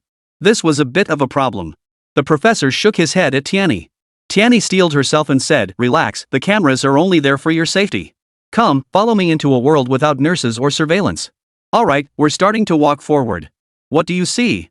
I see a woman wandering everywhere. One day, she wandered to Wulong Mountain and entered a courtyard. From then on, she lost her freedom. Soon after, she was sent to a mental hospital. What was in that courtyard? A man. He told the woman she was his mother. The woman's mind was like a mirror, her hypnosis had failed. The aunt seemed reluctant to end the conversation. She continued, the woman wasn't wandering because she was mentally ill. She'd been trafficked to a neighboring village. She was just trying to escape, but little did she know she'd left the frying pan only to land in the fire. The truth was now crystal clear, the aunt was not Chenhu's mother. This was a colossal lie, one without a single flaw to be found. Chenhu had orchestrated everything to satisfy his own sexual desires. So meticulously, in fact, that even the police never suspected his mother and thus never investigated the mental hospital. Indeed, from the perspective of ordinary thinking, who would randomly find a woman to pose as their mother? Hu exploited precisely this mindset.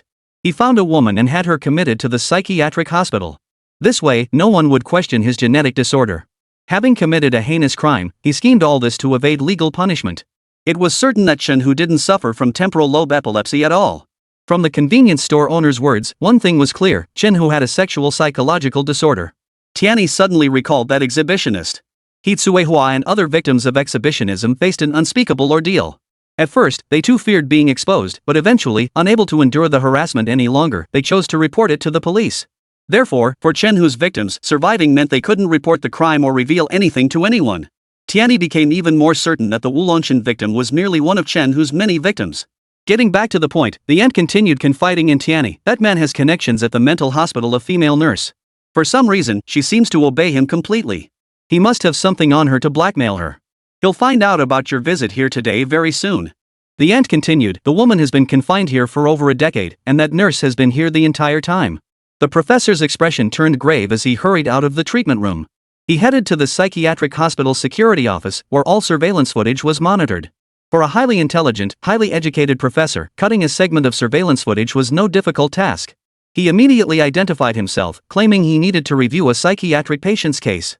He sat down at the monitoring computer with full justification, then quickly edited the treatment room footage while the guard wasn't looking. By the time he returned, Tianyi had nearly finished her conversation with the patient. I feel much better, the woman said.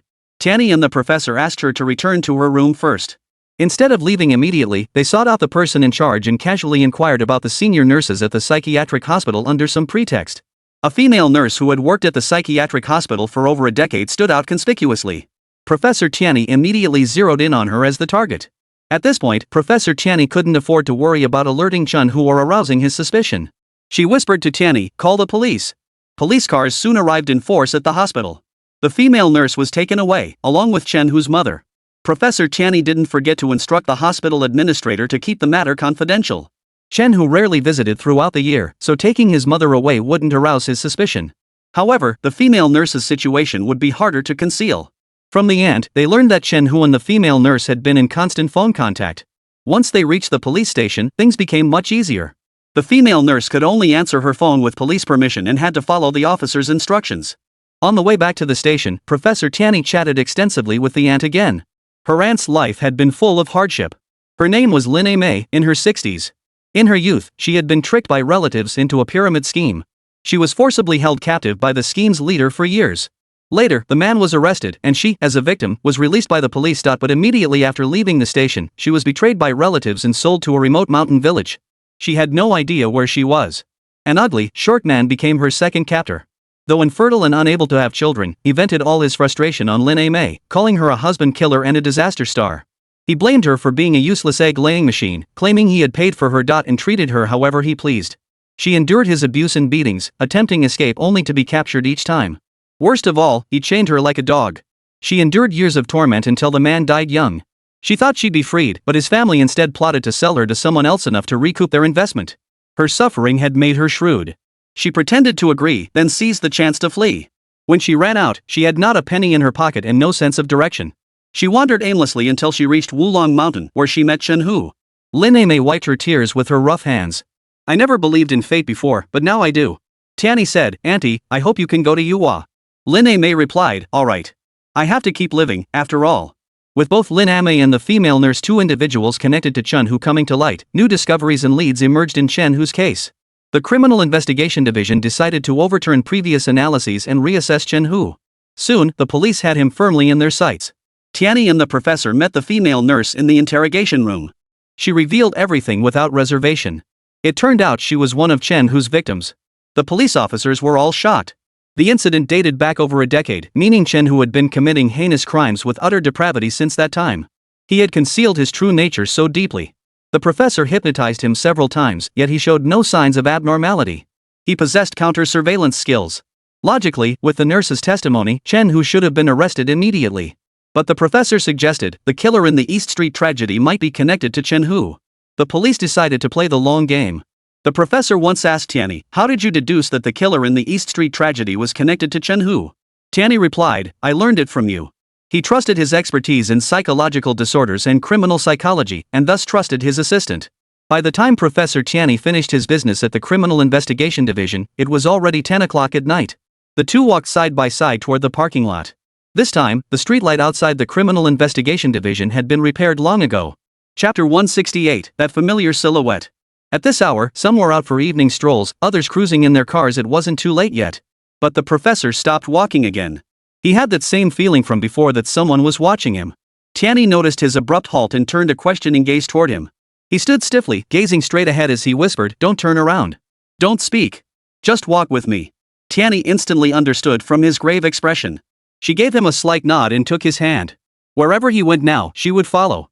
He let her take his hand and strode forward. Suddenly, he turned and sprinted in one direction. He had sensed someone watching them, lurking in that direction.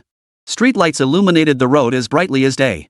Every stroller seeking evening coolness wore tank tops, shorts, or skirts, slowly walking while fanning themselves with palm leaves. Only one silhouette stood out starkly, utterly out of place among the leisurely crowd. He wore a black tracksuit and a black sun hat, the brim pulled low over his head. He walked with hurried steps, head bowed, until suddenly, with agile movement, he darted into an alley and vanished. The professor grabbed Tianyi and broke into a run. They chased after him, only to find an endless alleyway, cold and deserted, not a soul in sight. "Did you see him, Tianyi?" It was him. Flushed from exertion and excitement, his voice rose sharply, echoing loudly through the deserted street. "Yes, I saw him, Professor. Let's discuss this back at the lab." Tianyi let him take her hand and lead her toward the parking lot. She wasn't the only one agitated, but she quickly regained her composure. It was a lean, slender figure. Not tall, but agile. His movements and strides suggested a sharp mind and quick wit. Many questions remained, demanding careful consideration. Once they were seated in the car, the professor had regained his composure. He stared silently out the window, not uttering a single word. To discuss the case, Professor Tianyi went to Chifan's home. The moment they entered, the professor ordered Xu Chifan around like a servant. "We're hungry." Xu Chifan retorted irritably, "Ordering me around again?" His gaze shifted to Tianyi, whose face bore signs of exhaustion. His heart softened, and he quickly amended his tone. "Wait a moment, it'll be ready soon." For Tianyi's sake, Xu Chifan plunged into the kitchen. Tianyi sat on the sofa, her voice thick with exhaustion. "That silhouette felt so familiar," she murmured. Xi Chenhe stood there, deep in thought. Hadn't he forgotten to sit down and rest? Wasn't he tired? Tianyi reminded him, "Professor, please sit down and have some water first." Only then did the professor recall his thirst and fatigue. He sat down to drink, then eagerly launched into discussion. "Tianyi, do you remember that motorcycle rider from last time?" "Yes, I remember. That's why I said he seemed familiar." "Professor, oh my goodness, they're the same person!" Tianyi exclaimed. "But what does that prove?" The professor wasn't as optimistic as Tianyi, looking deeply troubled. "We can't assume he's following us just because he moves fast and dresses oddly. His motorcycle charge toward us could have been accidental. From now on, we'll analyze this from a criminal psychology perspective." The professor spoke at length, completely oblivious even as Xu Chifan approached carrying 2 bowls of noodles. "Dinner's ready, dinner's ready!"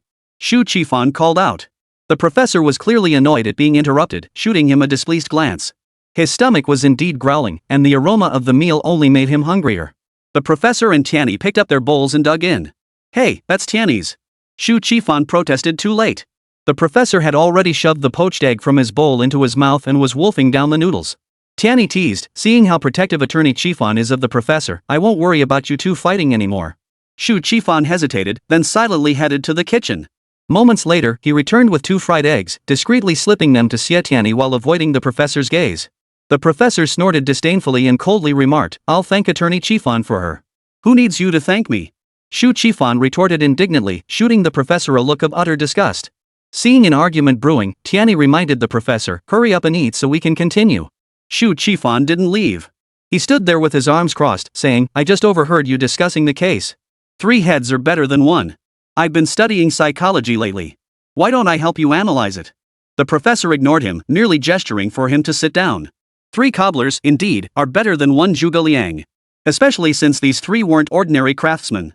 Xu Chifan's approach was completely different from the deductive analysis techniques commonly used by criminal investigators. All 3 times at the entrance of the Criminal Investigation Division. "That's some nerve," Xu Chifan remarked. Tianyi and the professor exchanged a knowing glance. "Yeah, 3 times at the entrance of the Criminal Investigation Division. Doesn't he fear being caught?" Tianyi and the professor began discussing criminal psychology, but Xu Chifan yawned, "All that academic jargon, I don't get it. I'm going to bed." With that, he headed to the bedroom. Only Tianyi and the professor remained in the living room. The night air was cool as water, the breeze blowing in through the window, yet neither the professor nor his assistant felt sleepy. We can conclude the killer has suffered significant psychological trauma. At this point in the analysis, Tianyi perked up with excitement. Combining the 3 points we previously analyzed, first, the killer has a profound connection to Chenhe, possibly a victim of his crimes. Second, the killer is likely female. Third, the person following us is linked to the killer. Before the professor could finish, Tianyi clapped her hands loudly. So the killer is a woman disguised as a man? That simplifies things. First, we must thoroughly investigate all victims, starting with the female nurses. Oh, and don't forget the female employee who embezzled supermarket funds and fled. Second, Lin Ma can provide more clues, but her safety must be guaranteed. Third, wait for the detectives tracking Chenhe to uncover discrepancies. No sooner had she finished speaking than the professor's phone rang. Hello? What? New developments? Alright, we'll be right there. Excitedly, he urged Tianyi to hurry. The two of them dashed out like a whirlwind. Silence returned to the room. Shu Qifan stepped out, surveying the empty space with a resigned shake of his head. The Criminal Investigation Division truly wasn't the place for Tianyi. Once this case was closed, he would insist that Aunt Ruoshi prevent her from going back. In the wee hours of the morning, Fan Li was also unable to sleep. She couldn't count how many times she'd vomited already. Despite Wenming staying by her side and feeding her foods meant to ease morning sickness, her reactions remained violent. Wenming's, I'll kill you. Every time she vomited until she was dizzy and disoriented, Fan Li would roar this with murderous intent. Wenming stood behind her, yawning constantly as he held a cup of water, yet still managed to retort coldly, killing me might make you feel better, but the child in your belly would lose its father forever. Get out of here. After screaming, Fan Li vomited violently again. Once she finished, she began cursing, I don't want to give birth. I want to abort it. Before she could finish, Mingzhong covered her mouth. Don't say it, don't say it. You're a mother now. The baby can hear you.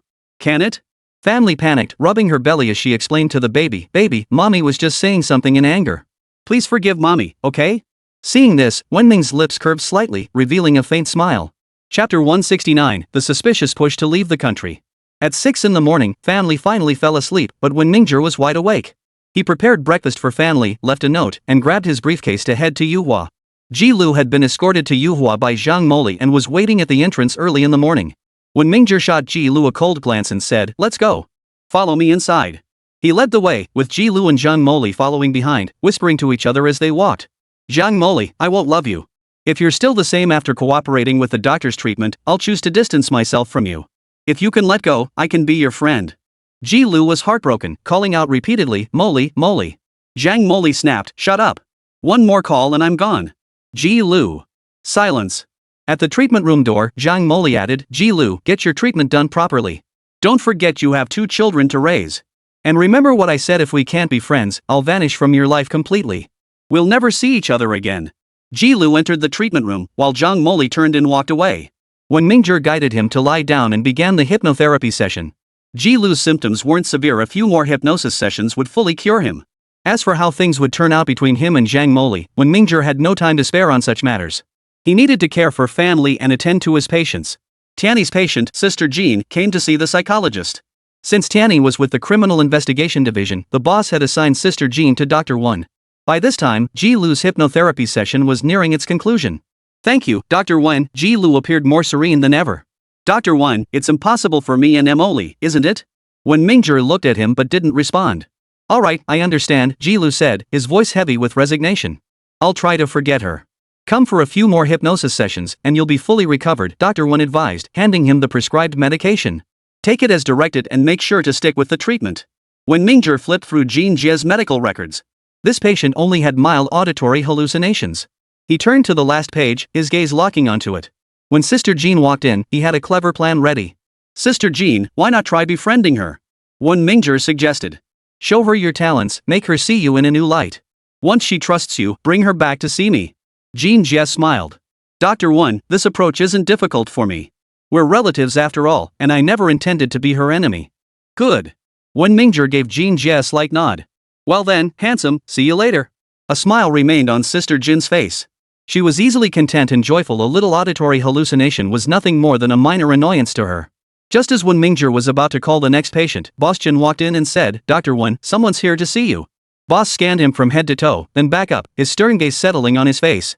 How many debts have you run up with your womanizing? Dr. Fan is carrying your child, and you dare to get engaged to another woman? I'm warning you, watch your step. Dr. Fan is one of Yuhua's elite employees. As long as Yuhua exists, so does she. I will not tolerate you hurting her. Wen Mingzhong stared back at Boss Chen with an icy expression. I'm a veteran employee too, boss. Sure, I haven't been here as long as Dr. Fan, but I'm still an elite. Why aren't you backing me up? The boss's expression darkened. Cut the smart talk, kid. Tell me exactly what happened. When Mingzhong finally explained, I know that girl. My family arranged her as my wife without my consent. I ran away from the wedding and ended up here. The boss's voice rose sharply. Dr. Wen, you've gotten yourself into this mess? You must handle this rationally. I will not tolerate you harming any of my Yuhua employees.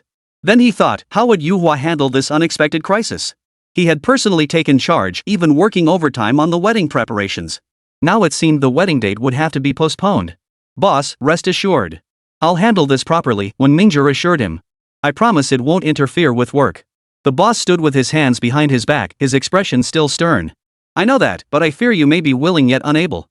Then why not use this chance to train some new people? Wen Mingzhong suggested. He'd barely slept these past few days, needing to care for family, and feeling helpless was inevitable. The boss let out a long sigh. Well, I suppose that's the only option.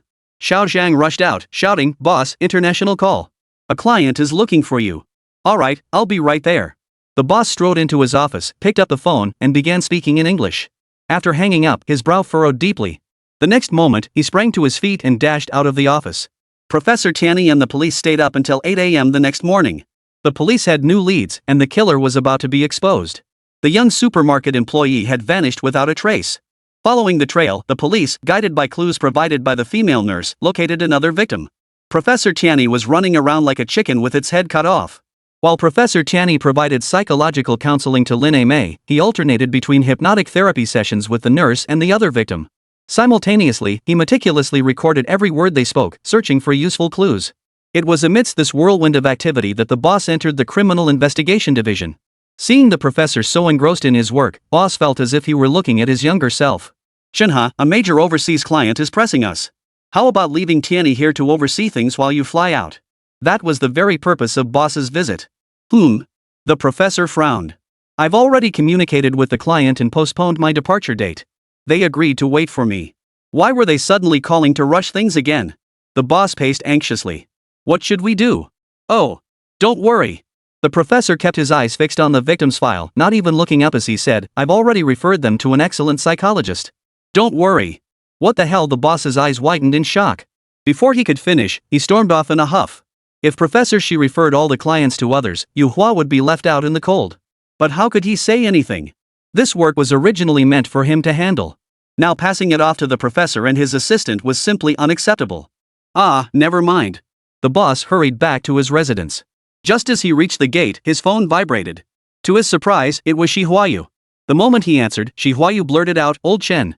The foreign client is pressuring my Chenhe so much that they've come after me. Get him out of the country immediately.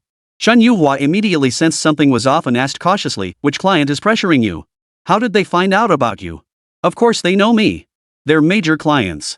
They need to understand my son's background before they can trust him with their patients. Look, Old Chen, this is a matter of life and death over there. Hurry up and get my son out of the country.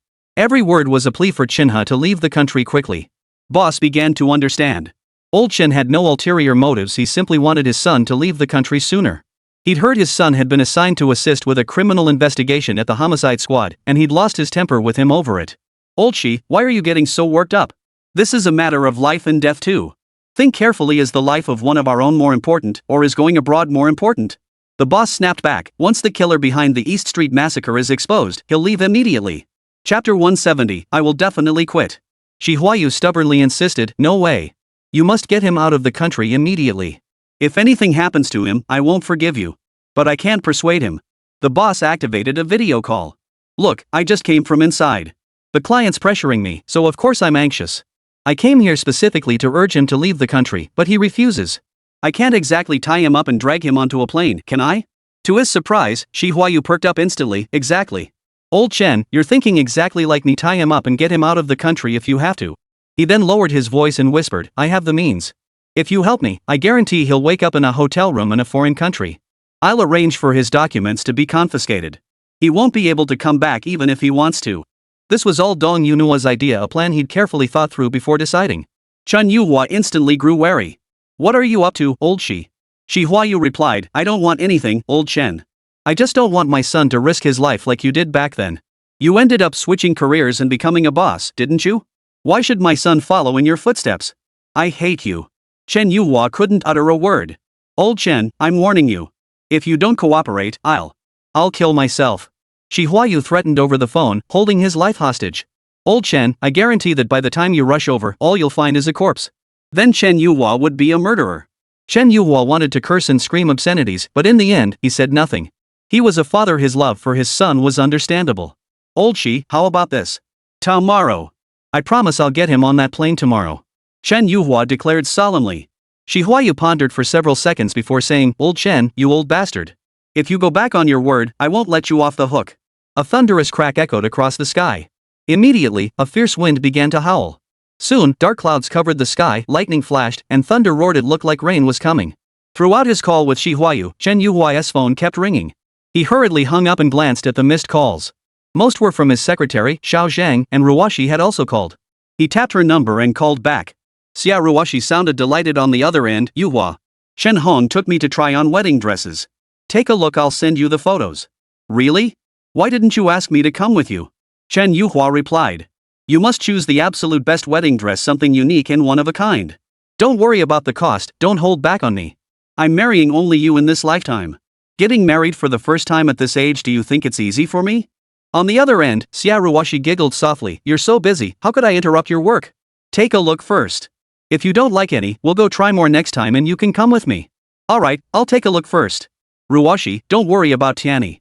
I'm visiting her at the Criminal Investigation Division. She'll be done with her work in 3 days at most. Chen Yuo's voice was gentle, soft, and brimming with patience. In this lifetime, marrying her had been worth it. Inside an office at the Criminal Investigation Division, Xi Chenhe circled a place name with his pen when a rumbling sound reached his ears. His hand holding the pen trembled slightly. Steeling his nerves, he resumed his work. Tianyi finally identified the killer's next target. Clutching a stack of documents, she hurried in and announced gravely, Professor, I know. The killer's next target is Chen Hu. The professor leapt to his feet, staring at Tianyi in disbelief. Are you certain? Shouldn't it be one of Chen Hu's cronies? Professor, you forgot? During the police investigation of the East Street massacre, there were so many 100 yuan bills at the scene. If the killer hadn't planted them, how could passers-by not pick up the money? Unless it was the little cutie. Why would the killer leave money behind? After forensic analysis, not a single fingerprint was found on the bills. Money is universally handled, how could it be fingerprint-free? That can only mean the bills were tampered with. The killer wore gloves while leaving the money because he had no grudge against the victim. Leaving money was a form of tribute. His true target was Chen Hu. As soon as Tianyi finished speaking, a flash of lightning erupted, followed by a deafening roar of thunder that echoed endlessly across the sky. She looked at the professor, who sat stiffly, his expression mirroring the one she'd seen in the car that day. Professor, relax. Take a deep breath with me. Professor, would you like to go somewhere with me? It's my favorite place. Tianyi attempted to hypnotize the professor while he was still conscious. He looked at her, his panicked and fearful heart inexplicably calming. Professor. Xia. New discovery. A detective burst in, shouting, let's go. The professor and Tianyi rushed out with him. Outside, sirens blared incessantly. Detectives grabbed raincoats and scrambled into police cars. Someone tossed a raincoat to each of Professor Tianyi and Xiao Xie, urging them to get in quickly. By then, rain had begun to fall. Thunder rumbled across the sky, and a fierce storm raged on the ground, winds howling wildly. The professor stood rooted to the spot, unable to take another step forward. Tianyi rushed ahead, suddenly realizing the professor hadn't followed. She stopped, turned back, and went to pull him along. Professor, hurry up. The professor remained rooted to the spot. Tianyi, you go ahead. At that moment, the detectives were poised and ready, waiting only for the professor and his assistant to take their positions. The situation was critical, lives were at stake, and every second counted. Seeing the professor standing there, everyone watched him anxiously. The lead officer checked his wristwatch anxiously and ordered decisively, if he's not here in 1 minute, we're moving out. A 1-minute delay was already a violation of protocol. The killer wouldn't need even half a minute to take another life. Tianyi shook her head. Professor, you can't send me alone. There's so much specialized knowledge about criminal psychology I simply don't understand. Knowing that time was precious and lives were at stake, she grabbed his hand and pulled him along. The professor reluctantly took a few steps forward. Just then, a flash of lightning split the sky, followed by a thunderous crack. The professor's body jerked and he froze in place, rooted to the spot as if struck by lightning. Xi Chenhe, you coward. A little wind and rain scares you like this? Xi Chenhe, are you even a man? If you are, get in the car right now. Xie Tianyi's voice rang out loud, only to be instantly swallowed by the thunder, lightning, and torrential downpour. Xi Chenhe, I'd rather go home and run a street stall than be an assistant to a coward, Tianyi declared. If you hide like a turtle today, I'll resign on the spot. Seeing the professor like this, she felt utterly disillusioned. The man she had idolized, the expert in psychology, turned out to be such a coward. She must have been blind to have misjudged him. Tianyi forcefully shook off the professor's hand, sprinted toward the police car, and jumped inside. Drive! The vehicle began moving slowly. Just as it was about to accelerate, the professor suddenly dashed in front of it. After the driver slammed on the brakes, he yanked open the door and staggered inside. The team leader in the car asked anxiously, can Professor Xie handle this physically? Xie Tianyi glanced at Xi Chenhe and replied with unwavering confidence, don't worry. He can handle it. This rain-soaked trip to the scene wasn't a bad thing for the professor. During the journey, the team leader briefly outlined the police situation. Chenhe seemed to be preparing to leave Chuanzhong City. The police monitoring him noticed someone tailing him. Chapter 171, a terrifying scene in the downpour. Is it him? The professor asked. Tianyi thought to herself, it must be him. The team leader opened a photo for Professor Tianyi to see. The moment they looked at it, they knew exactly what was happening. Chenhe planned to fly out, but that man had followed him to the airport. Police cars were rushing toward the airport. The team leader began making arrangements. I've already called in the armed police for backup. They'll seal off every entrance and exit at the airport. Our team will split into 3 groups. Group 1 will assist the officers monitoring Chenhe in the arrest. Group 2 will focus on this individual, he said, staring at the computer screen. Arrest him immediately.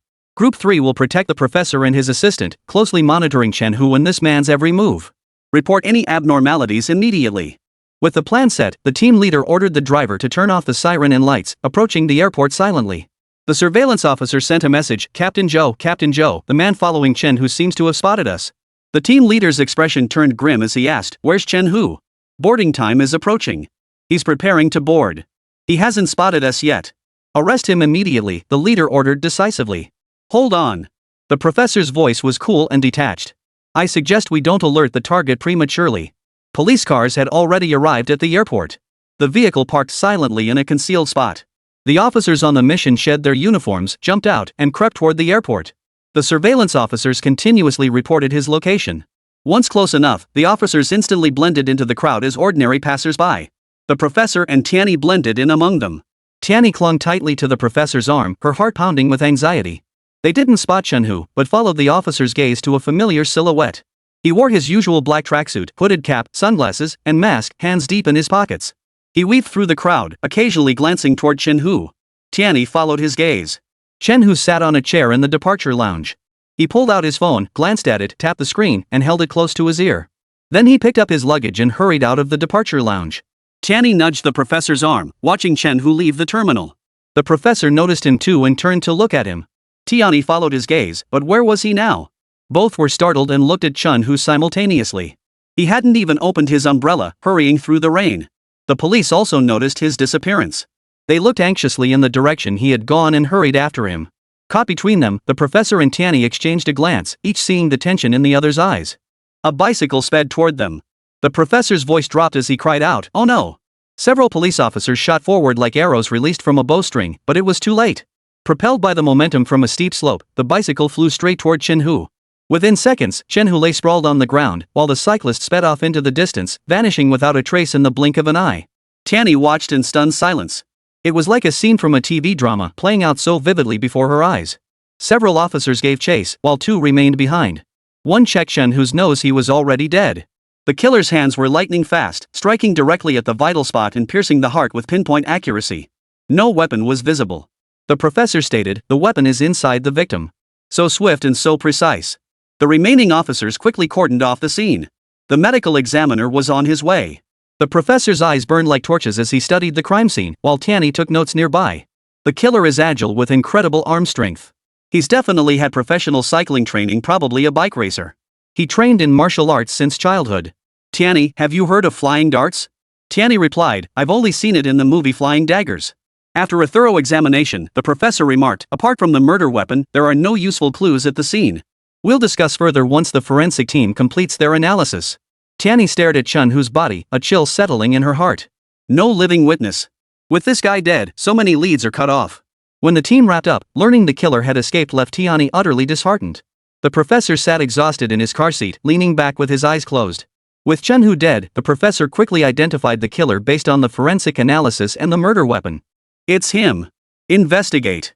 The professor had seen him, as had the police. Among countless race car drivers, few had trained in martial arts since childhood. Identifying the killer through physical characteristics would be straightforward. When the professor saw the photos identified by the computer screen, his index finger gently tapped on one girl.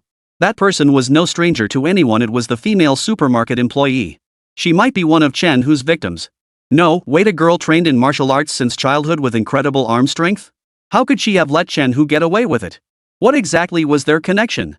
The professor suddenly remembered the convenience store owner. The store owner might know something. Chenhe's gang of friends, the female nurse, and Lin Mei could all be in the know. Show them the photos. Alright, let's split up and investigate. Though utterly exhausted, the professor insisted on taking charge personally. The findings uncovered by police and psychologists often differed significantly, sometimes yielding unexpected results. The professor and Tianyi had been investigating, interviewing, analyzing, and deducing nonstop, day and night. Days gave way to nights, and nights to new days. They had barely slept. We're almost there, the professor said. Yeah, Tianyi rubbed her temples and walked to the office window. Once this case is closed, I want to return to my position at Yuhua.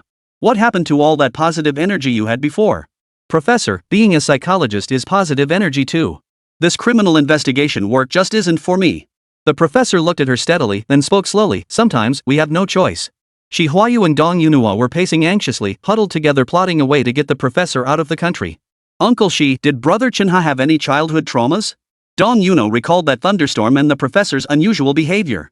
She still hadn't figured out the reason behind it and could only think of childhood trauma as a possible explanation. Childhood trauma? I don't think so. You'd have to ask his mother. Huayu froze at the question. He genuinely knew nothing about this. Uncle, look, it's almost time, and Brother Chenhe still hasn't made a move. Yuhua said. Yuhua, give Uncle a moment to think. Huayu lowered his gaze, pondering for several seconds before pulling out his phone to call Yuhua. Old Chen's phone was turned off. It seemed his son's plans to go abroad had fallen through. He had no choice but to dial his son's number, only to find it was also turned off. He looked helplessly at Yuhua. My contacts abroad have already urged the matter as patience. What do you think? Should we wait a little longer? Yuhua said nothing, silently pondering. What would she do if she truly couldn't obtain something she cherished? The answer was destroy it. Finally, Yuhua told Huayu, Uncle Xi, I'll wait a little longer. In her heart, she thought, Chenhe, I hope you won't make me wait too long. Professor Tianyi now had the killer's complete profile before her. It matched their previous analysis and deductions remarkably well, though the connection between her and Chenhe came as a surprise to everyone. Chapter 172, Obsession with Mahjong Ruins a Life. Tong Fingjiao. Female. 28 years old.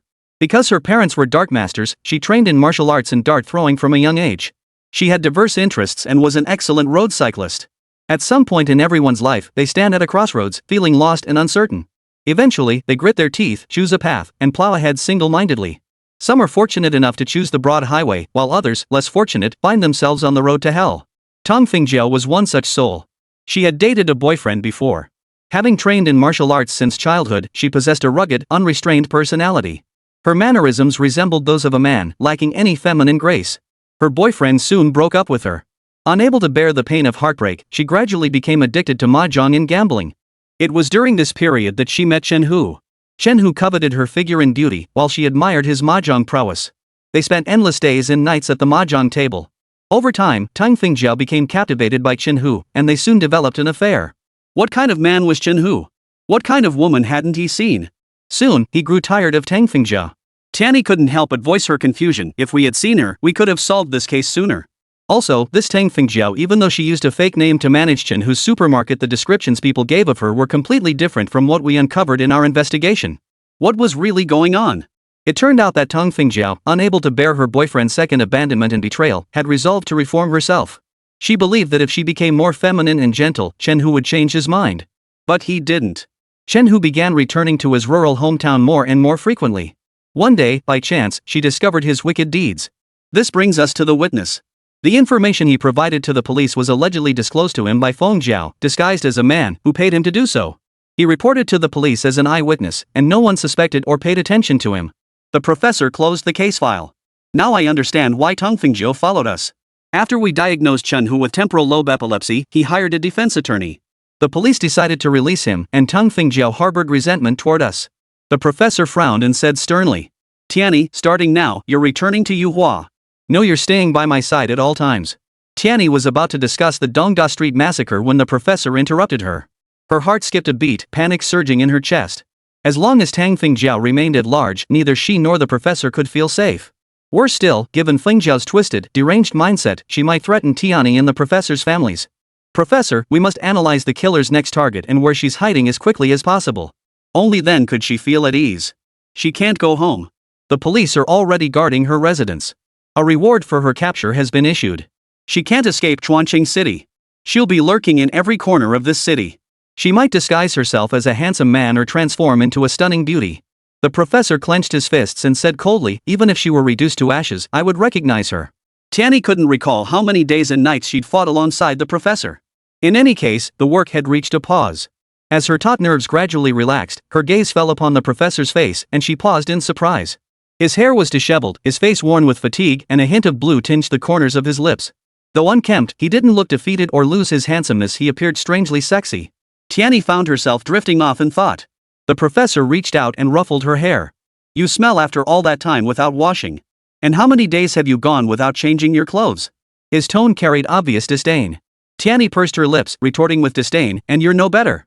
The two left the office without saying another word. The professor and Tianyi stood at the entrance of the Criminal Investigation Division, neither moving to leave immediately.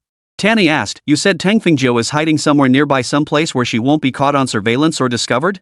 The professor guided her, try stepping into the mind of a twisted woman. Read her thoughts, and you'll understand. She closed her eyes, attempting to enter Tang Fingjiao's mind. The next moment, she tapped her forehead. My brain feels like it's been smeared with paste. Professor, please allow me to gather my strength before making a decision. The professor's lips curved into a faint smile. The smile was neither too warm nor too cold. Chenhe, Tianyi. A group approached from ahead, led by none other than Boss Chen. Looks like we've got quite the following. Tianyi chuckled. Indeed. Everyone who was supposed to come had arrived, plus two unexpected guests, Fan Li and Dong Yuno. Fan Li wore a troubled expression. Without makeup, her face showed signs of exhaustion and weariness. The crow's feet at the corners of her eyes were pronounced, and the wrinkles on her forehead were deep, making her appear over a decade older than her actual age. Dong Yuno didn't look much better either, her gaze filled with resentment as she stared at her brother Chenhe. Huayu looked anxious as he strode over, immediately asking, Son, when are you leaving for abroad? Boss Chen, Chenhe, Tianyi, will head back once the case is mostly solved. Yuhua is short-staffed right now. Chenhe, our overseas clients keep pushing us. What do you suggest? Xia Ruwashi shot Old Chen a playful glare. Old Chen, why the rush? Can't you see Chenhe and Tianyi haven't showered, changed clothes, or even combed their hair? They look like a mess. Boss Chen immediately changed his tune, Chenhe, Tianyi, assisting with this case must be exhausting. I'll give you a few days off. Take some time to rest properly. Huayu quickly chimed in, exactly. You should go abroad and enjoy yourselves. Dong Yuno silently turned and walked away. This business had nothing to do with her. Fan Li took Tianyi's hand and said, Tianyi, I haven't found anyone to talk to. Can I chat with you? Of course. Tianyi tugged at her clothes. I need to go change. Xia Ruwashi handed the paper bag to her daughter. Tianyi, I brought this for you. Fan Li's eyes lit up. Tianyi, come with me. I'll treat you to some relaxation. They went to a sauna.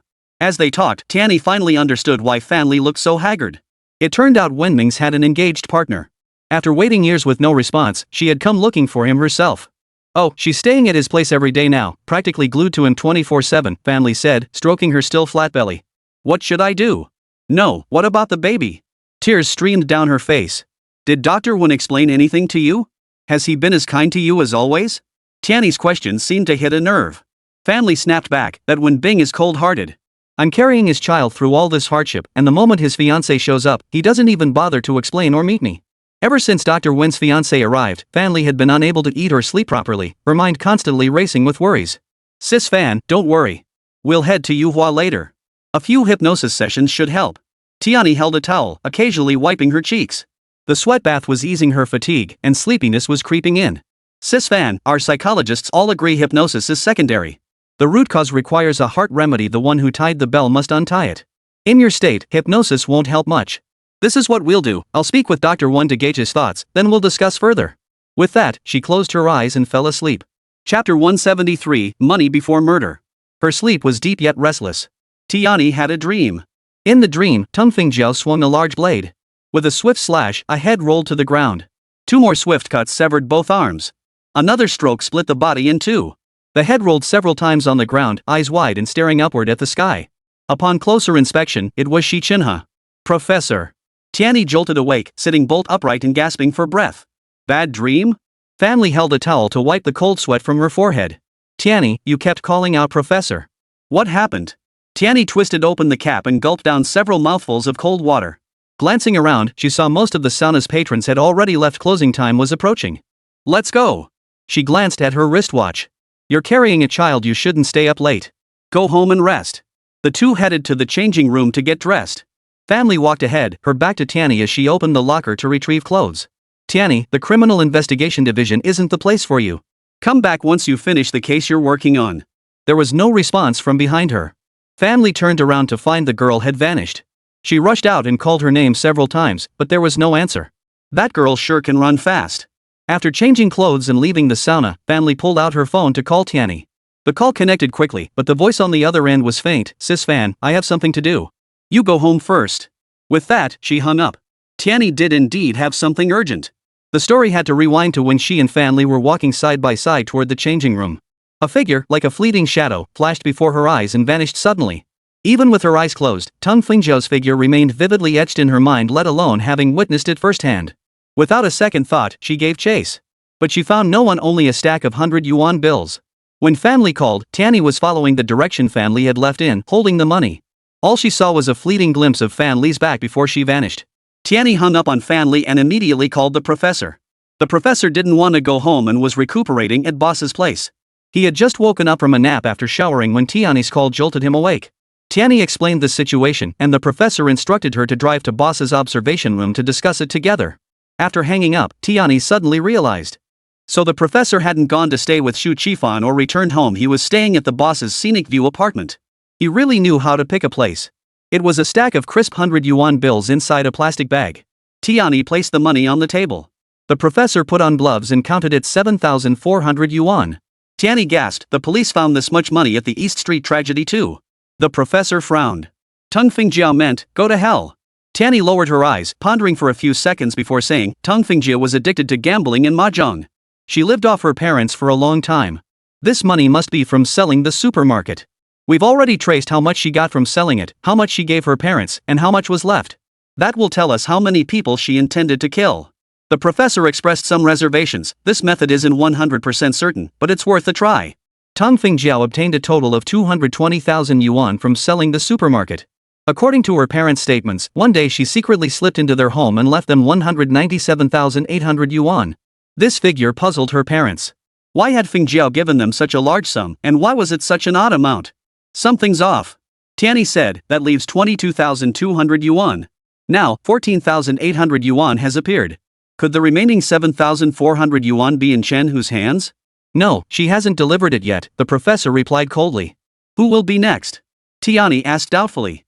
Without hesitation, the professor answered, based on the analysis, it should be Ni. Sending money before killing Tang Fengjiao's mind had gone mad, beyond redemption. The next day, Tianyi drove the professor to Yuhua. Through the rearview mirror, she noticed a black Land Rover following them at a steady distance, the protection detail assigned by the Criminal Investigation Division. The Dongda Street murder case was nearing its conclusion. Once Tang Fengjiao was apprehended, it would be wrapped up perfectly. Until then, the professor couldn't leave the country. Boss understood the situation and stopped pressing the issue, but this drove Xi Huayu and Dong Yunhua to near madness. Originally, Xi Huayu should have been relieved that Xi Chenhe had returned safely to Yuhua.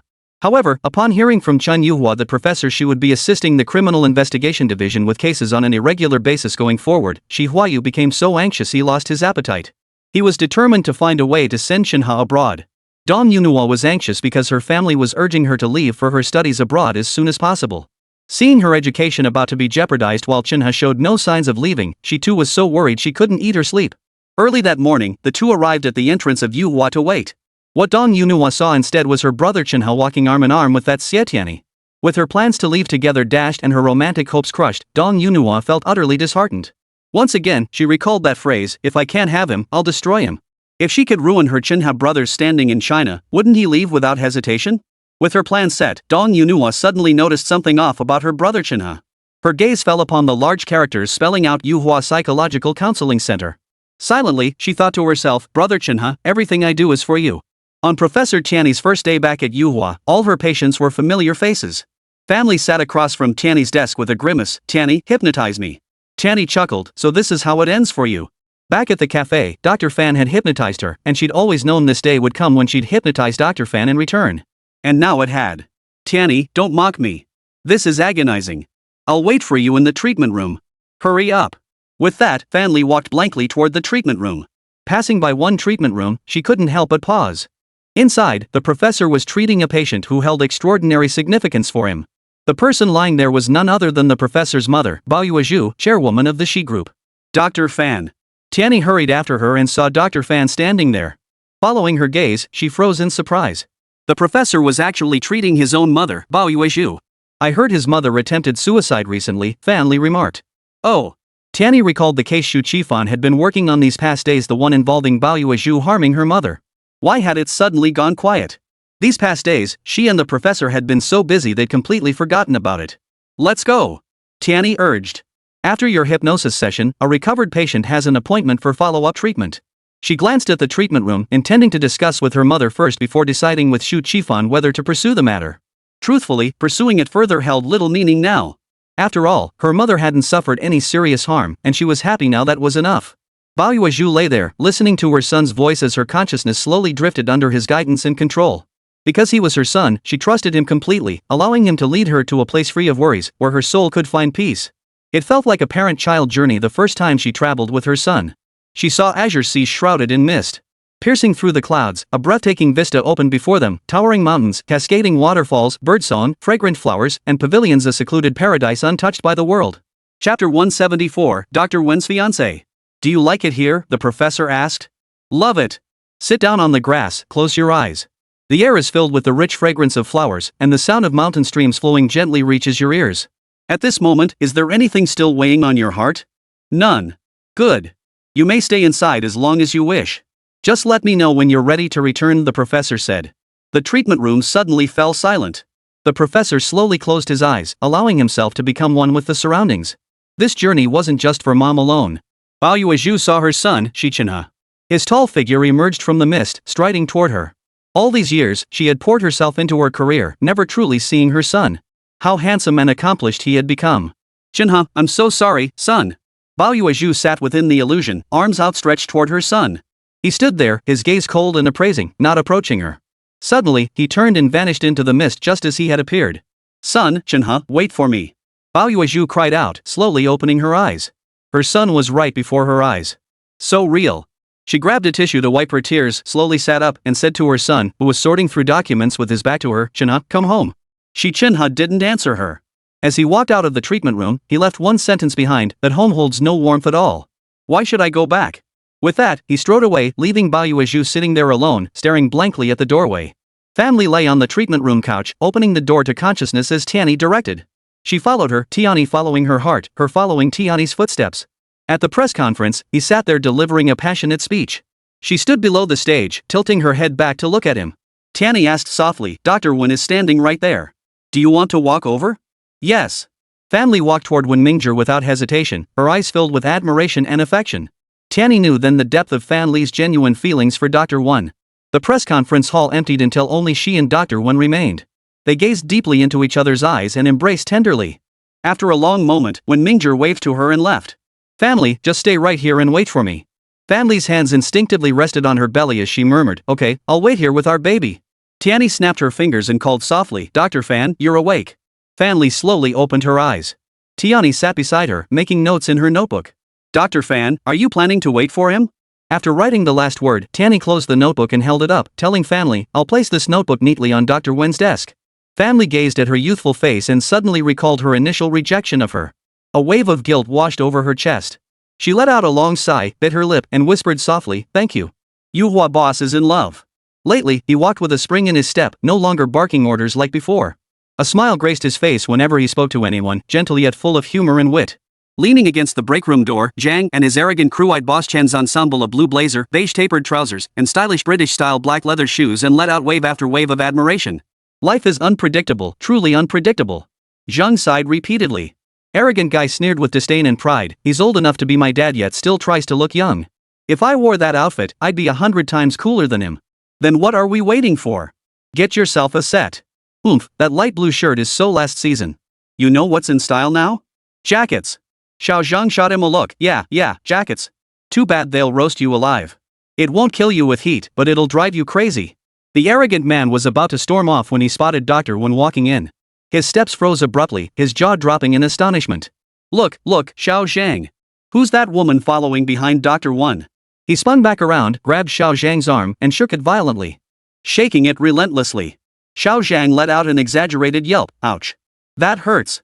He pushed the arrogant guy's hand away and gave it a light pat. Get your dirty hands off me. Then, with a look of utter nonchalance, he added, You just noticed today? She's been following him for days. I just got back from a business trip. Who is that woman? The arrogant man reached out to grab Xiao Zhang's arm but missed. He turned his head and saw that Xiao Zhang was already gone. When Mingzhong walked in, drawing the collective gaze of his colleagues. Everyone knew he and Dr. Fan were expecting a child. The boss had even suggested organizing a group wedding, constantly pestering Dr. Wen for wedding favors and invitations, and hounding him daily about whether the wedding dress was booked, offering to recommend a vendor if not. Ever since that woman who always followed Dr. Wen appeared, the boss had been avoiding Dr. Wen, and Dr. Wen avoided him. Even coming to work required sneaking in quietly while the boss was in his office. But the piercing stares of his colleagues felt like needles stabbing his heart, making him feel like a criminal on trial. He turned to the woman trailing behind him and said, Stop following me. Everyone's watching. Mingzhong, I want to stay by your side. Fetch your tea, bring your water. If you're hungry, I'll buy you lunch. The woman even took a tissue to wipe the cold sweat from Dr. Wen's forehead. What's wrong, Mingzhong? Why are you sweating so much? Did you catch a cold? Just as her hand reached out to touch Dr. Wen's forehead, Fan Li emerged from the treatment room, witnessing the entire scene. Her gaze turned cold as she fixed it on Wen Mingzhong. After a few days apart, he looked even thinner, his face worn with exhaustion, appearing utterly drained both physically and mentally. When Mingzhong looked back at her, his eyes dropped guiltily, then suddenly lifted to meet hers, filled with remorse. Fan Li lifted her chin haughtily, gave a cold snort, and turned to leave. Dr. Fan. When Mingzhong tried to chase after her, but a woman grabbed his arm. Mingzhong, are you thirsty? Let me get you some water. You look like you might be coming down with something. I'll go buy you some medicine. Driven to desperation, he shoved her hand away without grace and snapped at her, I'm working. Why are you disrupting things? Go back. His outburst drew even sharper stares from his colleagues. Dr. Wen was clearly in the process of taming his wife. But what could Dr. Fan do?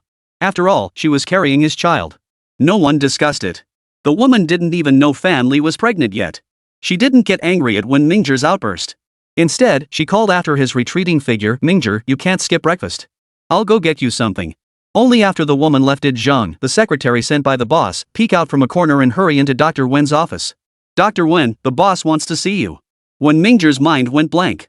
What could the boss possibly want with him? It must be about Fan Li.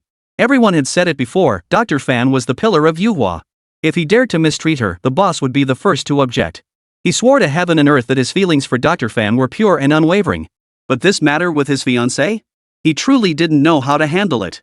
Alright, he'd explain everything to the boss. Maybe he could help him figure something out. He slumped into the boss's office, sat down across from his desk, and stared down at the floor, lost in his own thoughts. The boss ignored him, leaving him to sit there. He didn't mind, just sitting there silently. The boss, being soft-hearted, eventually lifted his gaze and glanced at him. What happened? The once cool, handsome doctor with icy eyes had turned into a little old man. It was clear how much pressure he was under. As the boss, he felt obligated to have a talk with him. What's going on? The boss demanded sternly. Yuhua does not tolerate employees crossing moral boundaries like this. Boss, it's like this, when Mingzhong explained calmly. She's the fiancée my parents arranged for me. Smack. The boss slammed his pen down, staring at Dr. Wen in disbelief. Chapter 175, The Outrageous Arranged Marriage. What era is this, where arranged marriages still exist? It turned out when Mingzhong came from humble beginnings. His hometown was a remote rural village where children finished junior high and left home early to work and support their families, then built houses and married wives. When Mingzhong was an academic star, well-read, while his parents were farmers who toiled from dawn till dusk. The meager income from their crops barely covered his tuition. He had made it through school entirely through part-time jobs, scholarships, and frugality. But as his parents aged and their strength waned, with no extra labor or income, the old house collapsed during a heavy rain just as he finished his doctorate and started his career, leaving his parents nearly homeless. A family from the same village took them in and used their own money to build a new house for his family. That woman was the daughter of that family. She herself didn't know when she had fallen for him. While Wenming's was studying, she had been caring for her parents back home. Seeing the girl's kind heart and capable nature, his parents took it upon themselves to arrange this marriage for him. Because of this woman, Wenming's gave up a high-paying job back home, eloped to this city, and became a psychological counselor, psychiatrist, and authoritative expert in psychology at Yuhua Psychological Counseling Center. Over the years, he had consistently sent money home and repaid the loan for building their house. Yet the woman had never abandoned him, caring for his parents with unwavering devotion, a bond that money could never measure. Exhausted and troubled, Wenming said with a pained expression, "A single day's kindness deserves a lifetime of repayment. Boss, I don't want to hurt either of them." The boss had never encountered such a thorny situation. He folded his hands, scratched his head and cheeks, yet no solution came to mind. He tapped his forehead in frustration. "You're a top scholar, a psychology expert. It's impossible for you to be at a loss in matters of the heart." This defied all logic. The boss's words sparked an idea in Wenming's mind. His eyes lit up. "Boss, I think I know what I should do now." His whole demeanor instantly brightened. He stood up and strode out. Just as he reached the doorway, Fan Li emerged from the office. She wore a white doctor's coat, her hands tucked into her pockets. Her eyes glinted coldly as she stared fixedly at him. Wenming's lips moved, as if to explain to Dr. Fan, but she snorted coldly, turned, and stormed back into the office, slamming the door shut with a loud bang. Wenmingzhong felt as if he'd been slapped across the face, his cheeks burning. His fiancée returned, carrying several boxes of medicine. "Mingzhong, you've been running a bit of a fever lately. Drink this cooling medicine." The woman searched around, found a disposable cup, and headed toward the break room with the medicine. Mingzhong hurried after her. In the break room, she had already prepared the medicine, blowing on it to cool it before bringing it to her lips. "There, it's not hot anymore. Drink up." Mingzhong said nothing, took the cup, paused briefly, then tilted his head back and drank it down. Only then did the woman relax slightly, nagging him as she spoke. "Mingzhong, remember to drink plenty of water. I bought you some fruit, make sure to eat it." She pulled out her phone to check the time and gasped, "Mingzhong, I have to go back and cook for you. If you're busy at noon, I'll bring lunch over." She turned to leave, but Mingzhong called her back. "Xiaoman, it's not necessary. This is a heartache," he said. "What? A mental illness?" The woman stared at him in disbelief. "You're a psychologist and you have a mental illness?" "Of course. Just like doctors can get sick," Mingzhong replied. "I was just about to go see the professor for some hypnotherapy. Would you like to come with me?" "Of course I'll go.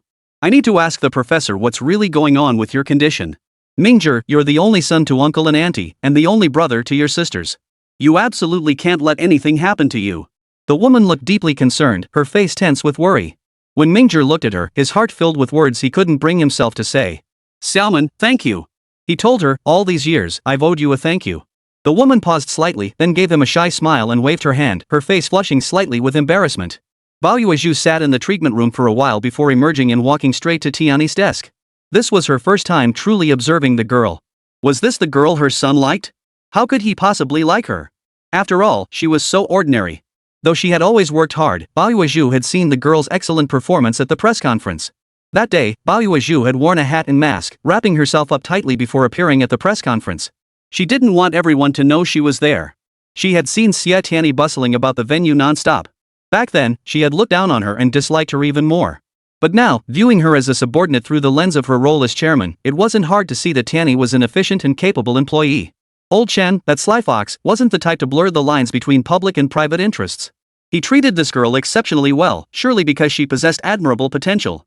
Now standing before Tianyi, she scrutinized her.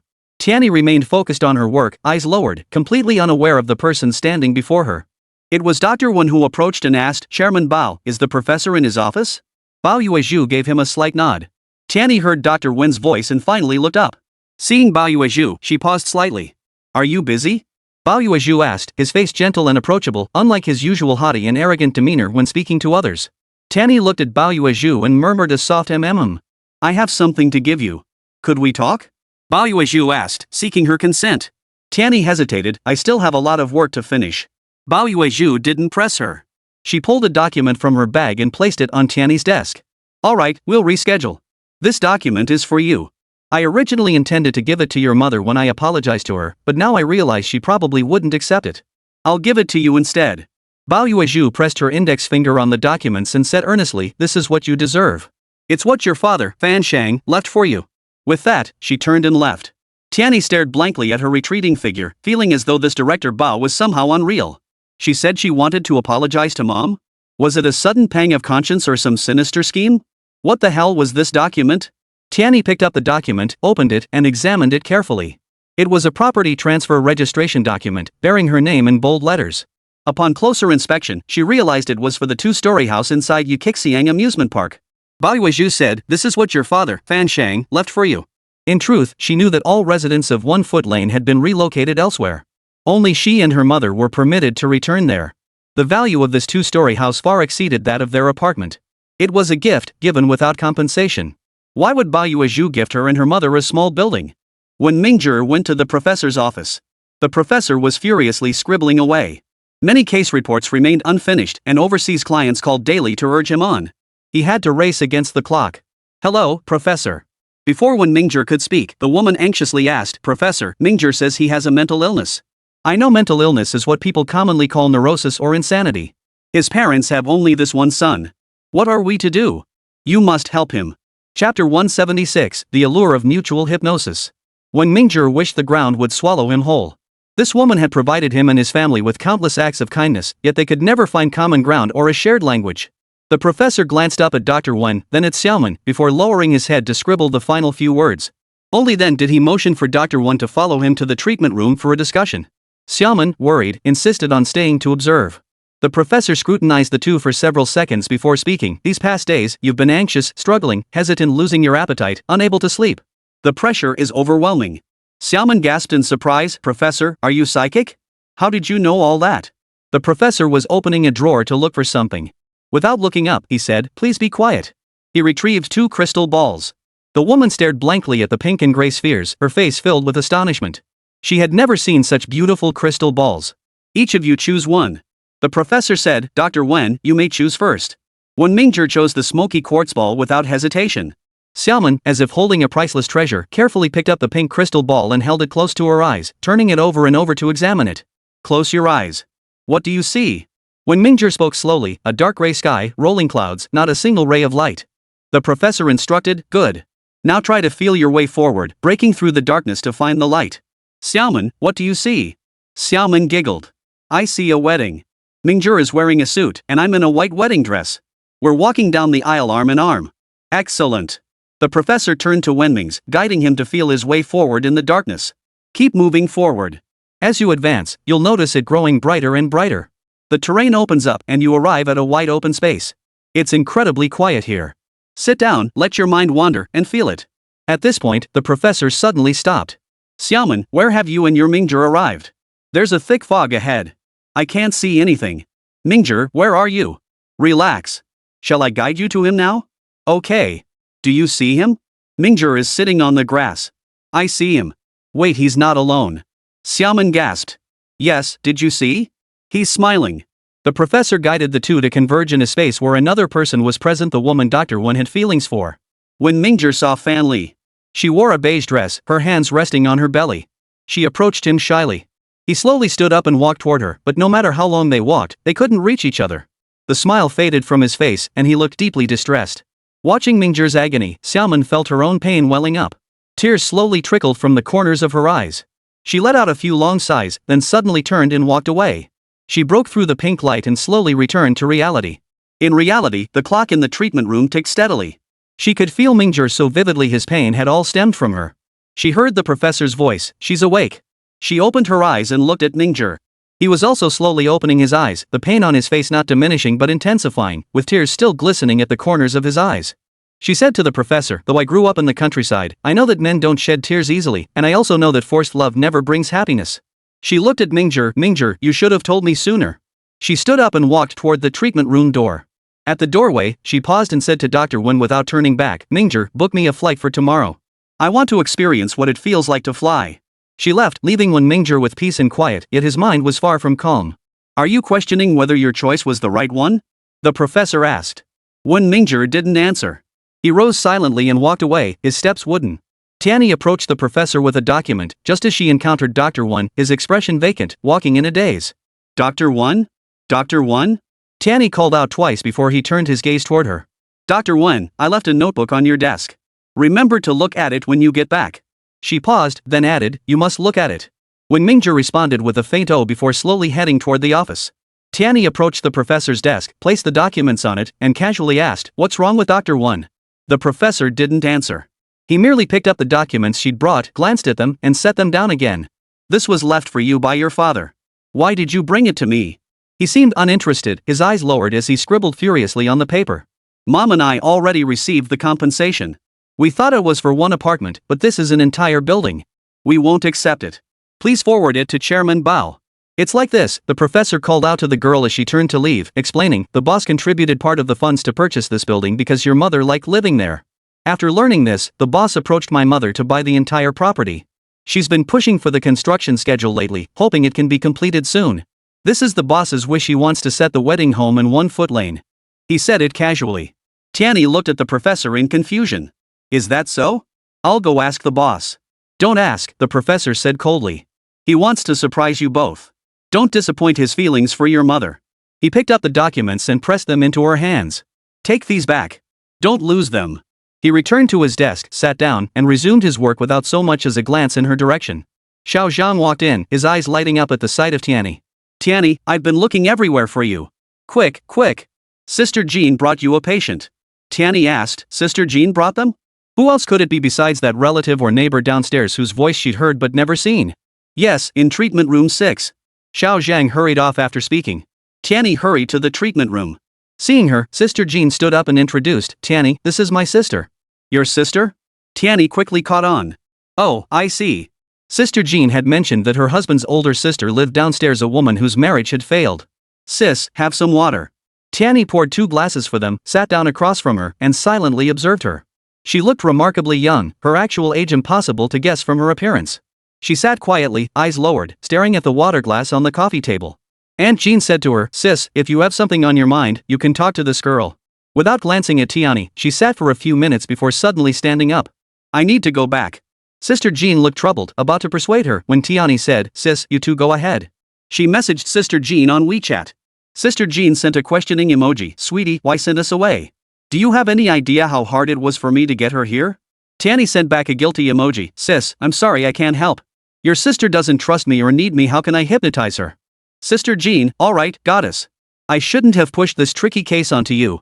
Tianyi, laughing through tears. With the case temporarily wrapped up, the boss called everyone into a meeting.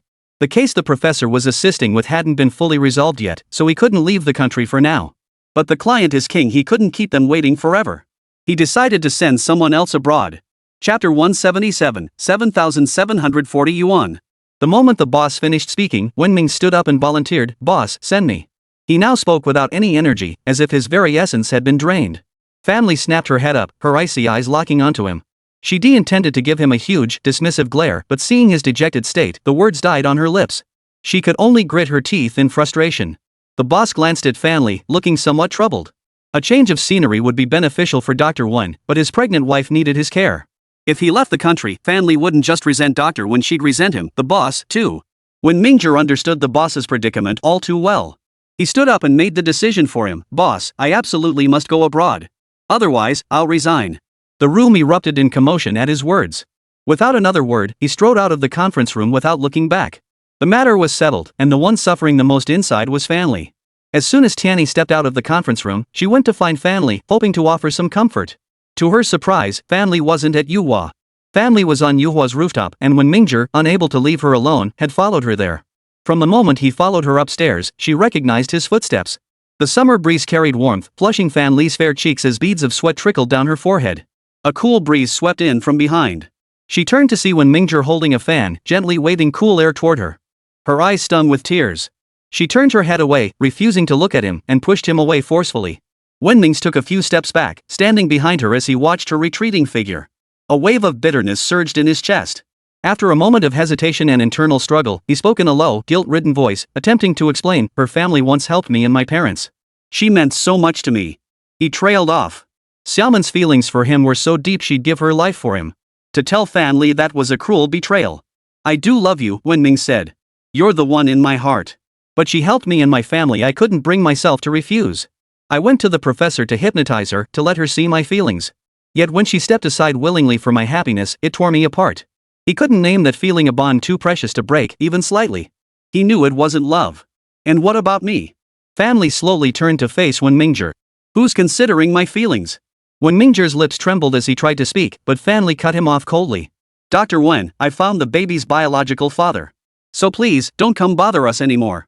As she left, she said goodbye. Goodbye, Wen Bingling. though I never wish to see you again. She didn't want to leave Yuhua, so she wouldn't avoid him.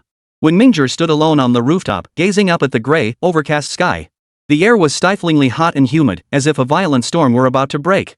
His phone vibrated. He glanced at it, a call from his parents, thousands of miles away. They must be asking about Xiaomin. Mingzhong answered reluctantly, Dad, Mom, Xiaomin and I, it's over.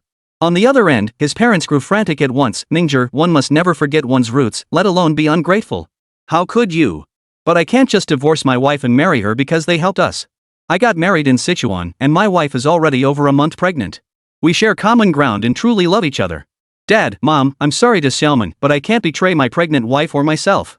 After hanging up, Mingzhong felt as if a heavy burden had been lifted. He opened his phone, booked a flight ticket for Xiaomin, and called her again. When she answered, he said cheerfully, pack your things, sis. I'm treating you to dinner tonight. These past days, he'd been so consumed by his own hesitation and struggle that he'd neglected her. Yet she hadn't minded, pouring all her affection into him. Thinking of that filled him with guilt. The professor stepped out of his office, instinctively looking for his assistant only to find the chair empty. His heart sank. Where had she gone? He had repeatedly warned her that she must stay with him until Tang Fengjie was caught. How could she disobey? Thinking she's grown wings now? But how could he possibly let her go alone? Xiao Zhang hurried toward the boss's office, clutching a stack of folders. The professor called out to him, see Xiao Xie? Tell her to come to my office. Xiao Xie's out, Zhang replied. The professor's heart sank. He rushed into his office, grabbed his phone, and dialed her number. The call connected quickly, and the professor's tense nerves finally relaxed a little. Xie Tianyi, get your ass back here. Right now, he barked at her. Professor? Tianyi wondered why he was so furious. Miffy invited me for coffee. I'm at the cafe across from Yuhua. Realizing he was worried, she added, I won't go far. Don't worry. Just as the professor was about to repeat his demand for her to return, the line went dead. The professor paced anxiously in his office, then burst out the door in a flash. As soon as he reached the lobby, Xiao Zhang hurried over with an umbrella. Professor, are you going to find Tianyi? Perfect timing, could you take this umbrella to her? He added without missing a beat, boss asked me to. The professor froze slightly. It's raining outside? Xiao Zhang pointed at the ceiling. Listen. A thunderous clap echoed, followed by a flash of lightning. The professor's expression turned grim. Professor, what's wrong? Seeing his pale face, Xiao Zhang volunteered, you go rest in your office. I'll take the umbrella to her. The professor gripped the umbrella handle tightly, his brow furrowed. No, I'll go myself. Otherwise, he wouldn't feel at ease. Zhang thoughtfully handed him another umbrella, reminding him not to get wet. Stepping outside the Yuhua gate, the professor stood at the entrance, one foot raised then lowered. Hesitant, he dared not move forward. As thunder roared and lightning flashed overhead, he instinctively took a few steps back, shoulders hunched, unable to take another step forward. The weather was terrible, and the streets were deserted, not a single pedestrian in sight. Yet the surroundings weren't as desolate as they appeared. Dong Yunhua hid inside a car, raising her camera toward the professor. Tang Fengjie silently lurked in a corner, clutching a plastic bag, waiting for her chance to deliver the money. She wore a baseball cap, sunglasses, and a mask, clad entirely in black athletic wear. Behind the lenses, her eyes glowed with a cold, ruthless light. In another hidden spot, a bicycle lay concealed. She had calculated the time and location precisely, waiting only for the professor to head toward the cafe across the street. After waiting so long, her chance finally arrived. A mirror reflected the professor's thoughts. Wasn't this the perfect moment for Tang Fengjie to deliver the money? There were police tailing him all around. Tang Fengjie wouldn't have failed to notice the surveillance. She would certainly conceal her actions to avoid detection. What if Tang Fengjie defied expectations and came to harm Tianyi? The thought sent a wave of fear through the professor's chest. Therefore, he must reach the cafe across the street at all costs. Only by diverting Tang Fengjie's attention to himself could he ensure her safety. Chapter 178, Torrential Rain, Luxury Car, Man in Black.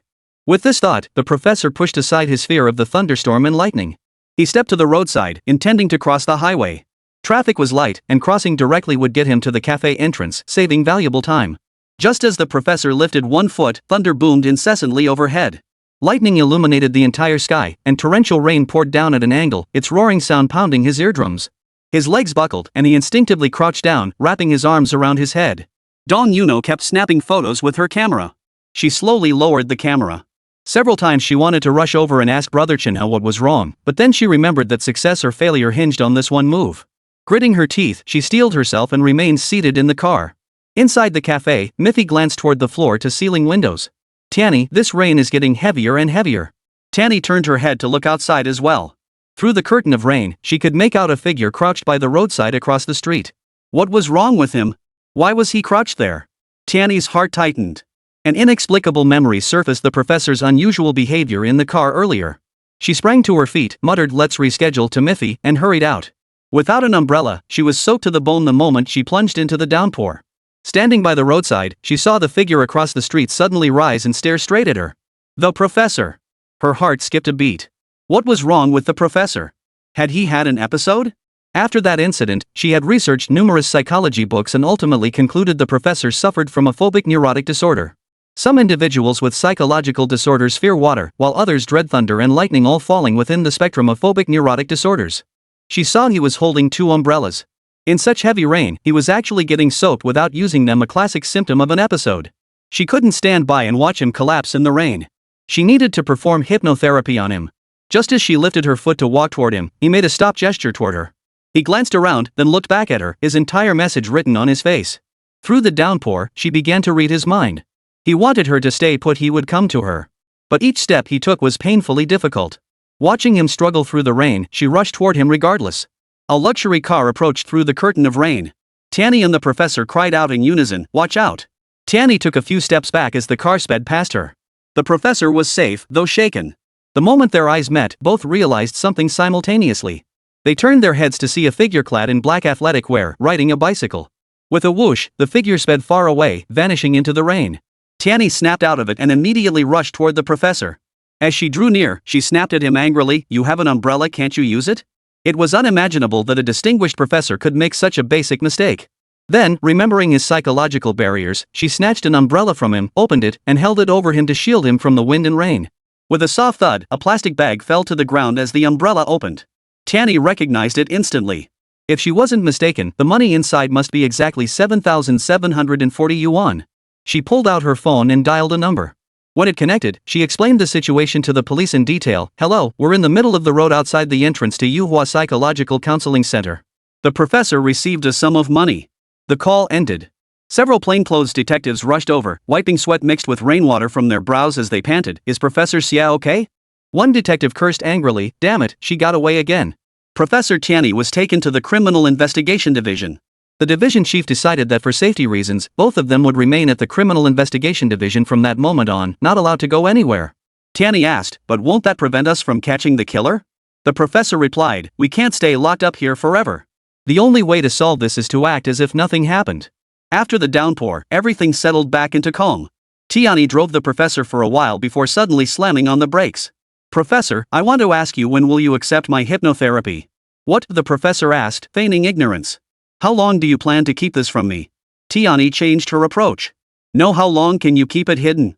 The professor turned his gaze toward her, his cold eyes glinting with icy disdain. "I hope you'll agree to undergo hypnosis therapy." Tianyi, unfazed by his chill, repeated her earlier words. The professor replied, "I'm already fine." "Is that so?" Tianyi relented. "That's good." They understood each other without words. Tianyi parked the car beneath the observation room. As the professor leapt out, ready to leave, she called after him. "Are you planning to stay here forever, Professor?" "Of course." A faint smile touched the professor's lips. "This place is quite nice." Tianyi said no more, started the car, and sped away. Back at the apartment, the moment she stepped out of the elevator, she heard Chen Hong's voice. "Auntie, look at this one, it's a global limited edition. Isn't it gorgeous?" The voice came from her apartment, as if deliberately meant for someone to hear. Tianyi was puzzled by how loud Chen Hong's voice was. The door next door opened, and Xu Qifan leaned against it with his arms crossed, sighing helplessly. "Ugh, she's been at it all afternoon. That voice of hers? She's clearly talking to you." Tianyi immediately understood Chen Hong's intentions upon seeing Xu Qifan. "Come on, let's go to my place." "No, thanks." Xu Qifan tried to decline, but Tianyi tugged at his sleeve, pulling him toward her apartment. Chen Hong had been yelling all afternoon. If Xu Qifan didn't show up, the girl would be so disappointed. Sure enough, the moment Xu Qifan appeared, Chen Hong's voice softened. Her tone softened, her youthful, pretty appearance radiant as she chatted with Tianyi and her mother. Not once did she glance at Xu Qifan. Xu Qifan confronted Chen Hong with an accusatory tone. "What were you yelling about in this room all afternoon? Your voice was so loud it disturbed my rest. How annoying are you? So what if I did yell? What are you gonna do about it?" Chen Hong retorted defiantly. "I yell because I want to. It only bothers you because you're listening. If you plugged in headphones, you wouldn't hear a thing." "Put." Tianyi couldn't help but laugh. Chen Hong really had a knack for this. You. Attorney Chifan was momentarily speechless. In a fit of pique, he resorted to his lawyer's sharpest weapon. I'm suing you. Go ahead. Chen Hong sneered. Like you dare take me on? And she know, my auntie can vouch for us. We were just chatting. Tianyi chuckled. Chen Hong changed her tune so quickly, huh? Xiaoruoshi had already set the table and called out to the young people, alright, stop arguing. We're all family now. Come on, come eat. Hearing her mother say that, Tianyi thought to herself, well, we are family now. Fate, perhaps, had been predestined all along. Shu Qifan shot Chen Hong a disgusted look. Who said I'm family with her? He rolled his eyes, scrutinizing the girl over and over. He thought resentfully, what's so beautiful about a skirt that short? Ugly as sin. Chen Hong returned the lawyer's contemptuous gaze with equal disdain. What kind of lawyer are you, suing me over nothing? I just spoke a little louder, damn it. Who cares if you heard me? Chapter 179, The Killer Appears at the Cafe. The next morning, just as Tianyi finished setting out breakfast, her mother Xiaoruoshi returned from her morning run with the dog. She muttered in confusion, there are so many strangers downstairs. The neighborhood's getting rougher and rougher. Those people were plainclothes police officers, there to protect them. Due to regulations, Tianyi hadn't told her mother. Mom, it's good you know about the safety issue. It's safer for you to stay home for now. If you need anything, just tell me and I'll get it for you. Xiaoruoshi immediately protested, no.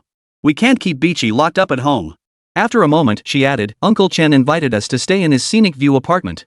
Chenhe is staying there too. We can all be together and look out for each other. We'll see, Tianyi replied, sitting down to eat her porridge. Pondering Bao Yueju's sudden change, she tentatively asked, has Chairman Bao given you any trouble these past few days? She came by last time, Xiaoruoshi said casually. She wanted Bichi back, but he refused to go with her. Tianyi shot to her feet. Mom, something this big happened and you didn't tell me? Keeping it from her? Really? She didn't make a scene, Xiaoruoshi said, sipping her porridge with an air of calm detachment. After all these decades, it's time to let go of what can be forgiven and what cannot. Hearing this, Tianyi slowly sat back down and picked up her bowl to continue eating. After breakfast, Xiaoruoshi insisted on leaving with Tianyi.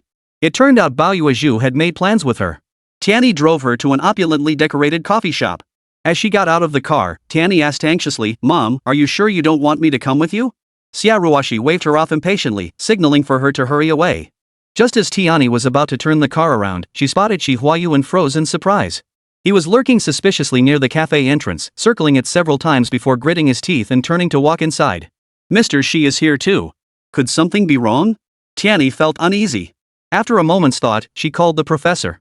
The professor asked warily, what is she up to now? Tianyi, you don't even know your own mother, but you know me? Professor, hold on. I'll be there in 15 minutes. To Tianyi, those 15 minutes felt like 15 centuries.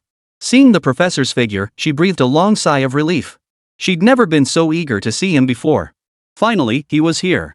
Walking side by side toward the cafe, the moment they reached the entrance, Tianyi spotted her mother, Xiaoruoshi. She sat across from Chairman Bao, leisurely sipping her coffee with a faint smile on her face. The atmosphere didn't feel like a fight was brewing. The professor also spotted his father, Huayu. He sat at the next table, his back to them, a high chair back blocking his view.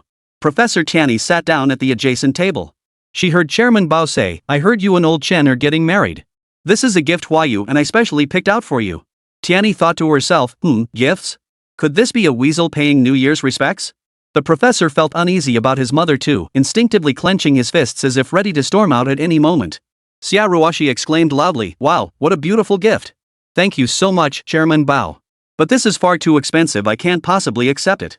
Tianyi looked at the professor, her eyes cold as ice, her thoughts written plainly on her face. Professor, why did your mother give my mother such an expensive gift? Professor, how should I know?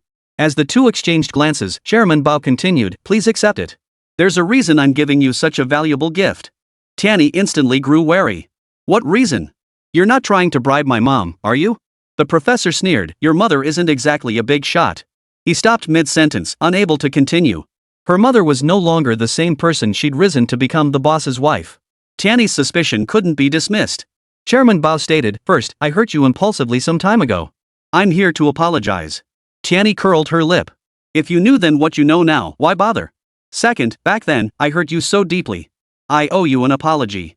Professor, now that sounds more like my mom. Third, I hope you'll allow your daughter to continue seeing my son. Put. Tianyi spit out all the coffee she'd just swallowed. What a move, I'm impressed. Bao Yueju and Xiaoruoshi heard the commotion and looked over suspiciously, only to find their son and daughter. Tianyi, the dutiful daughter, walked over and bowed her head in apology. Mom, I just didn't feel comfortable leaving you alone. Bao Yuezhu's gaze turned icy as she fixed it on her son, Chenhe. Who exactly are you worried about? The professor turned to his father, Huayu, him. Huayu was about to slip away when his son so easily betrayed him. Bao Yuezhu stormed over, fixed her gaze on Huayu, and roared at him, who exactly are you worried about? Huayu replied guiltily, that's a mystery. Bao Yuezhu nodded angrily. Fine, keep your secrets. Xiaoruoshi stepped in to smooth things over, you two stop bickering. After all these decades, time waits for no one. We're all getting old. Huayu softened his tone, coaxing Bao Yuezhu, please don't be angry anymore. Didn't you just ask Ruoshi to allow Tianyi and Chenhe to date? From now on, we'll truly be one family. Tianyi glanced at Xi Chenhe, who was staring back at her. She tapped her index finger lightly on the tabletop, her expression dismissive as she declared, who needs to date you anyway? She then walked over to Huayu and Director Bao and said, Uncle and Auntie, I don't want to date him because I stopped liking him a long time ago. With that, she hooked her arm through Xiaoruoshi's and said, Mom, let's go. Just 2 steps later, a familiar figure caught her eye. Her heart began to pound violently. Tong Fingjiao. She was here? She must have followed them. What was her purpose? Huayu was still behind Tianyi, trying to persuade her, Tianyi, it's okay if you don't like him. As long as my son likes you, that's all that matters. He then turned to Xi Chenhe, son, I believe you'll win Tianyi back. The professor turned his gaze toward Tianyi, only to find her standing there stiffly. He walked over, stood beside her, and followed her gaze. The next second, his expression abruptly turned cold, his eyes sharpening. Tong Fingjiao was weaving through the tables and chairs of the cafe, rapidly closing in on them. What was she up to? After exchanging a quick glance with Professor Tianyi, Tianyi shouted at her mother, Mom, hurry up and leave. The professor turned to his father, his voice cold and grave as he ordered, protect them. Go now. By then, Tong Fingjiao had already charged forward. The professor shielded everyone behind him, stepping forward to face Tong Fingjiao. Closer, closer still. The professor stared at her relentlessly, his face showing no fear. She suddenly lunged toward Tianyi. The moment she neared Tianyi, plainclothes police officers had already charged to the doorway. The professor tried to shield Tianyi but was violently shoved aside by Tong Fingjiao. Though a woman, she had trained in martial arts since childhood, giving her astonishing arm strength. The professor stumbled from the force of the shove, nearly falling to the ground. At that very moment, Tong Fingjiao's arm swung toward Tianyi's neck. The professor saw clearly that a dagger gleamed coldly in her hand under the light. Tianyi! Professor Huayu and Tianyi's mother, Xiaoruoshi, cried out almost simultaneously. They tried to rush forward, but it was too late. In the nick of time, Huayu darted forward, shielding Tianyi in front of him while instinctively pushing her behind him. He was the closest to Tianyi. Tong Fingjiao's hand twitched and blood spattered. Chapter 180, This is what I owe you. Undercover police officers rushed over, but Tong Fingjiao had already turned and fled a considerable distance. Her movements were exceptionally agile as she escaped. She knocked over tables and chairs, buying herself more time to get away. By the time Professor Tianyi learned of Tong Fingjiao's escape, Huayu had already been loaded into an ambulance. Because the killer's target had shifted to someone else, Tong Fingjiao was already sheathing her knife when Huayu suddenly appeared. Thus, Huayu's life was spared. However, he was seriously injured. Tong Fingjiao's strike aimed for his vital spot. Huayu narrowly avoided having his neck's fatal pressure point sliced open. What a close call! Boss Chen rushed over upon hearing the news and waited outside the operating room with everyone else. He paced anxiously up and down the corridor, muttering, Old Xi, you better be okay. Everyone wore worried expressions, but Bao Yuezhu suffered the most. She had been silently shedding tears, needing no one's comfort, wanting only to sit there alone in her sorrow. Until the operating room door opened, she was the first to rush over. Doctor, how is he? The surgery was a success. Everyone, finally, we can relax. A week later, Huayu awoke. Opening his eyes, he saw a sea of familiar faces before him. His gaze settled on Xiaoruoshi's face, where he saw guilt etched deeply. Slowly, he uttered, Don't feel guilty. This is what I owe you all. Xiaoruoshi covered her mouth, struggling to hold back tears as she leaned against Chen Yuhua's shoulder and wept silently. Bao Yuezhu slapped Huayu across the face. You old fool, you think you can leave me behind? No way. Everyone was stunned by Bao Yuezhu's slap. They all turned to look at Huayu, asking anxiously if he was okay. Huayu shook his head weakly, a faint smile playing on his lips as he looked at Bao Yuezhu with a mischievous glint in his eyes. All these years, we never truly lived as husband and wife. How could I just die so easily? Their son, Xi Chenhe, immediately frowned. His face darkened as he glared coldly at his mother, his words sharp with reproach. Chairwoman Bao, if you still see me your son and him your husband in those proud eyes of yours, then apologize for your earlier behavior. Bao Yuezhu's eyes widened in fury as she snapped back at her son, What the hell does your mother owe you an apology for? Your father deserves a good beating. Didn't you hear him? All these decades, we've never once been a real husband and wife. Where does that leave you, his son? If we weren't a real couple, did you just pop out of a rock crevice? Were you found on the street or delivered by courier? Huayu's face flushed crimson as he stammered, Yuezhu, that's not what I meant. Xi Chenhe stubbornly insisted, Dad's a hero. He saved the girl he loved. He shouldn't be treated so unfairly. The conversation circled back to Tianyi, who sincerely thanked Xi Huayu, Uncle Xi, thank you. Xi Chenhe continued to stubbornly clash with his mother. As Professor Chen Yuhua's superior, she had ample authority to intervene. Alright, Chenhe. Your parents' way of showing affection is a bit unique. You're too young to understand it. I've been through it myself and can see right through it. Silly boy, your parents are back together. Xi Chenhe crossed his arms, his cold gaze sweeping over his parents. Poof. If you want real change, come see Yuhua for therapy after you're fully recovered. Bao Yuezhu grabbed the medical records from the table and flung them at her son. You brat. Are you implying we're mentally ill again? Hey, Yuezhu, don't insult us like that. You don't have to be sick to go to Yuhua. With such immense life pressures and cutthroat competition, timely psychological counseling is actually quite necessary. Chen Yuhua interjected smoothly. Xiaoruoshi responded with understanding, alright, once Chairman Xi wakes up, we should all leave. Let's not disturb his rest. As everyone turned to leave, Xi Huayu called after them, hey, old Chen, you two absolutely have to wait until after I'm discharged to get married. I need to be there for your wedding banquet. After giving such an expensive gift, I've got to get my money's worth back. Bao Yuezhu shot him a glare. You dare drink alcohol? Xi Huayu immediately backed down, fine, I won't drink alcohol. Can I have a soft drink instead? Everyone burst into laughter in unison. Bao Yuezhu personally saw off Chen Yuhua and Xiaoruoshi, then called out to Xie Chenhe and Xie Tianyi. She clasped their hands together and sighed deeply. Son, Tianyi, I'm sorry for what I've put you through. Look how well we adults get along, now you two must do the same. Xie Tianyi froze at the words, surprised Bao Yuezhu would say such a thing. Xi Chenhe also looked at his mother with newfound respect. His expression softened considerably as he reached out to put his arm around Tianyi's shoulder. We've always been fine. Tianyi's face flushed crimson.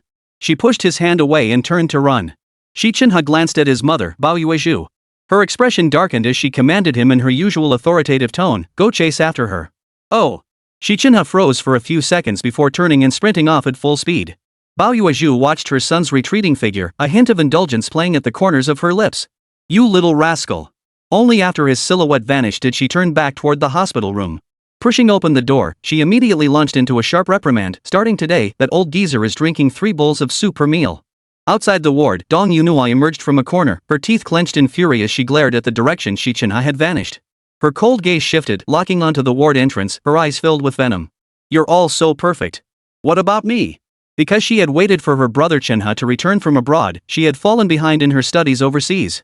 The school had already expelled her. Her parents blamed her for being unambitious, and worse, they'd arranged a marriage for her. In this world, Chenhe was the only family member she could trust. Chenhe, you're mine. Dong Yuno pulled out her phone and dialed a number. Hello? I have some explosive dirt on Professor Yuhua from the psychology department. Let's set a time and place. Okay, got it. As summer waned and autumn approached, Chuancheng City welcomed a long-awaited cool spell. But after just a few days of relief, the heat returned, not the stifling humidity of summer, but a dry, scorching heat. Fortunately, the weather forecast soon brought good news. A storm was approaching, promising a significant drop in temperatures for Chuancheng City. Inside an apartment in the city center, when Mingzhong sat at the dining table, shoveling food into his mouth. Mingzhong, did you book the tickets? Looks like a heavy rain is coming. I want to get back as soon as possible, Xiaoman said cautiously after serving herself a bowl of rice and taking a couple of bites. A week ago, she had planned to fly out, but unexpectedly, she suffered from airsickness, forcing her to stay. Wenjia, feeling uneasy, had planned to leave the country. First, Yuhua was too busy, and his boss wouldn't let him go. Second, since Xiaoman hadn't been able to leave, he had no choice but to stay put. Xiaoman's failed departure had suddenly energized Wenming's parents. They resorted to threats, bribes, and desperate pleas, insisting Wenming's persuade Xiaoman to stay in Chuanzhong City for a few more days. Their idea was for the two young people to spend time together.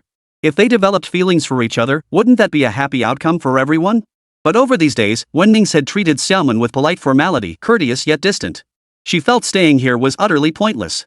Alright, I booked you a soft sleeper, Wenming said. It leaves tomorrow morning. Tonight, dinner's on me. He shoveled a few more bites of rice before standing up, grabbing his briefcase, and hurrying out. Xiaoman leaned against the door, watching Wenming's retreating figure disappear. An emptiness filled her heart, and she couldn't help but feel a pang of melancholy. Chapter 181, Going to make soup for your baby. Family felt the most melancholy. Morning sickness had left her utterly drained. After 7 or 8 days of poor eating and restless sleep, she had not only lost a significant amount of weight but also appeared gaunt and haggard. Despite this, she stubbornly insisted on keeping the baby, insisted on going to the hospital for prenatal checkups, and stubbornly refused to let anyone accompany her. Sitting in the taxi, family vomited almost the entire way. She kept dry heaving into a trash bag all the way from home to the hospital entrance, without bringing up a single thing. The driver couldn't bear to watch any longer and finally spoke up, "Ma'am, you shouldn't be running around alone while pregnant. If something happens, it could be life-threatening."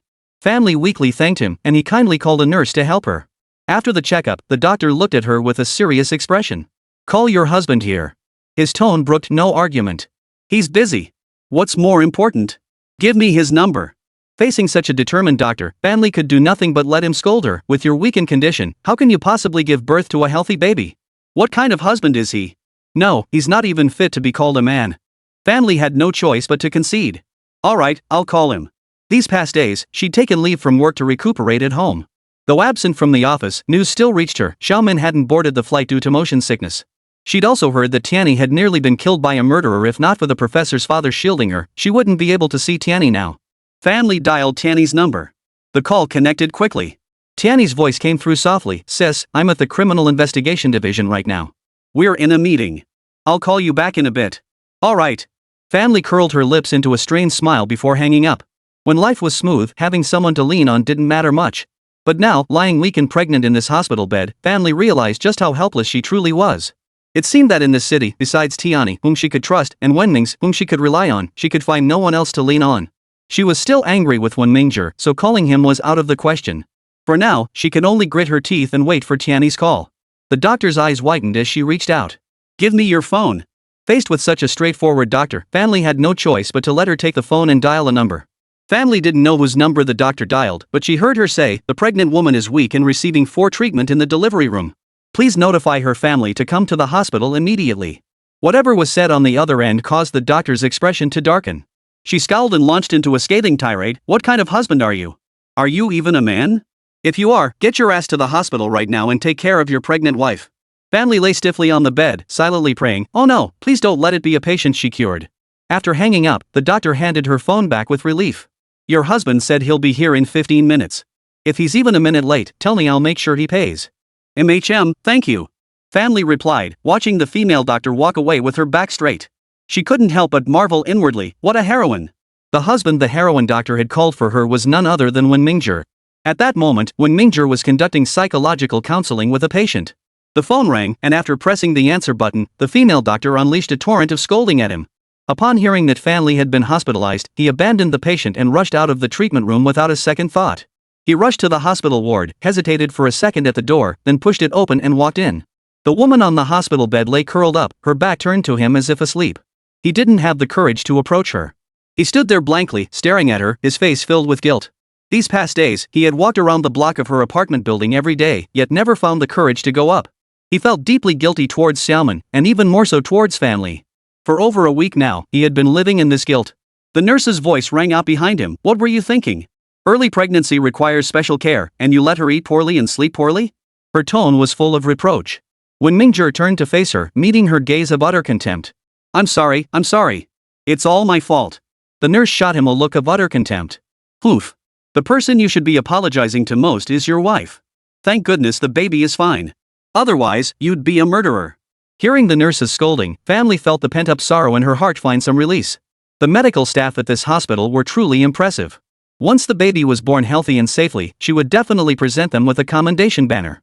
Hearing Wenming's apologetic voice, family felt inexplicably heartbroken. The woman she used to be had been so proud and arrogant, never giving a second glance to Wenmingzhong's expressionless face. Yet now, pregnant, she found herself utterly dependent on him. Perhaps it was the miraculous little life growing inside her that had bound them together against their will. "He's not the father of my child. Tell him to leave." Family, driven by stubbornness, refused to spare him a glance, turning her back on him without a second thought for her pride. This sentence was a thorn, piercing deeply into Wenming's heart. He's unworthy of being a father. Better off without him. He strode over, circled the hospital bed, and stood before her, towering over her. When his gaze met her gaunt, haggard cheeks, the torrent of words threatening to spill forth instantly choked back in his throat, mingled with heartache.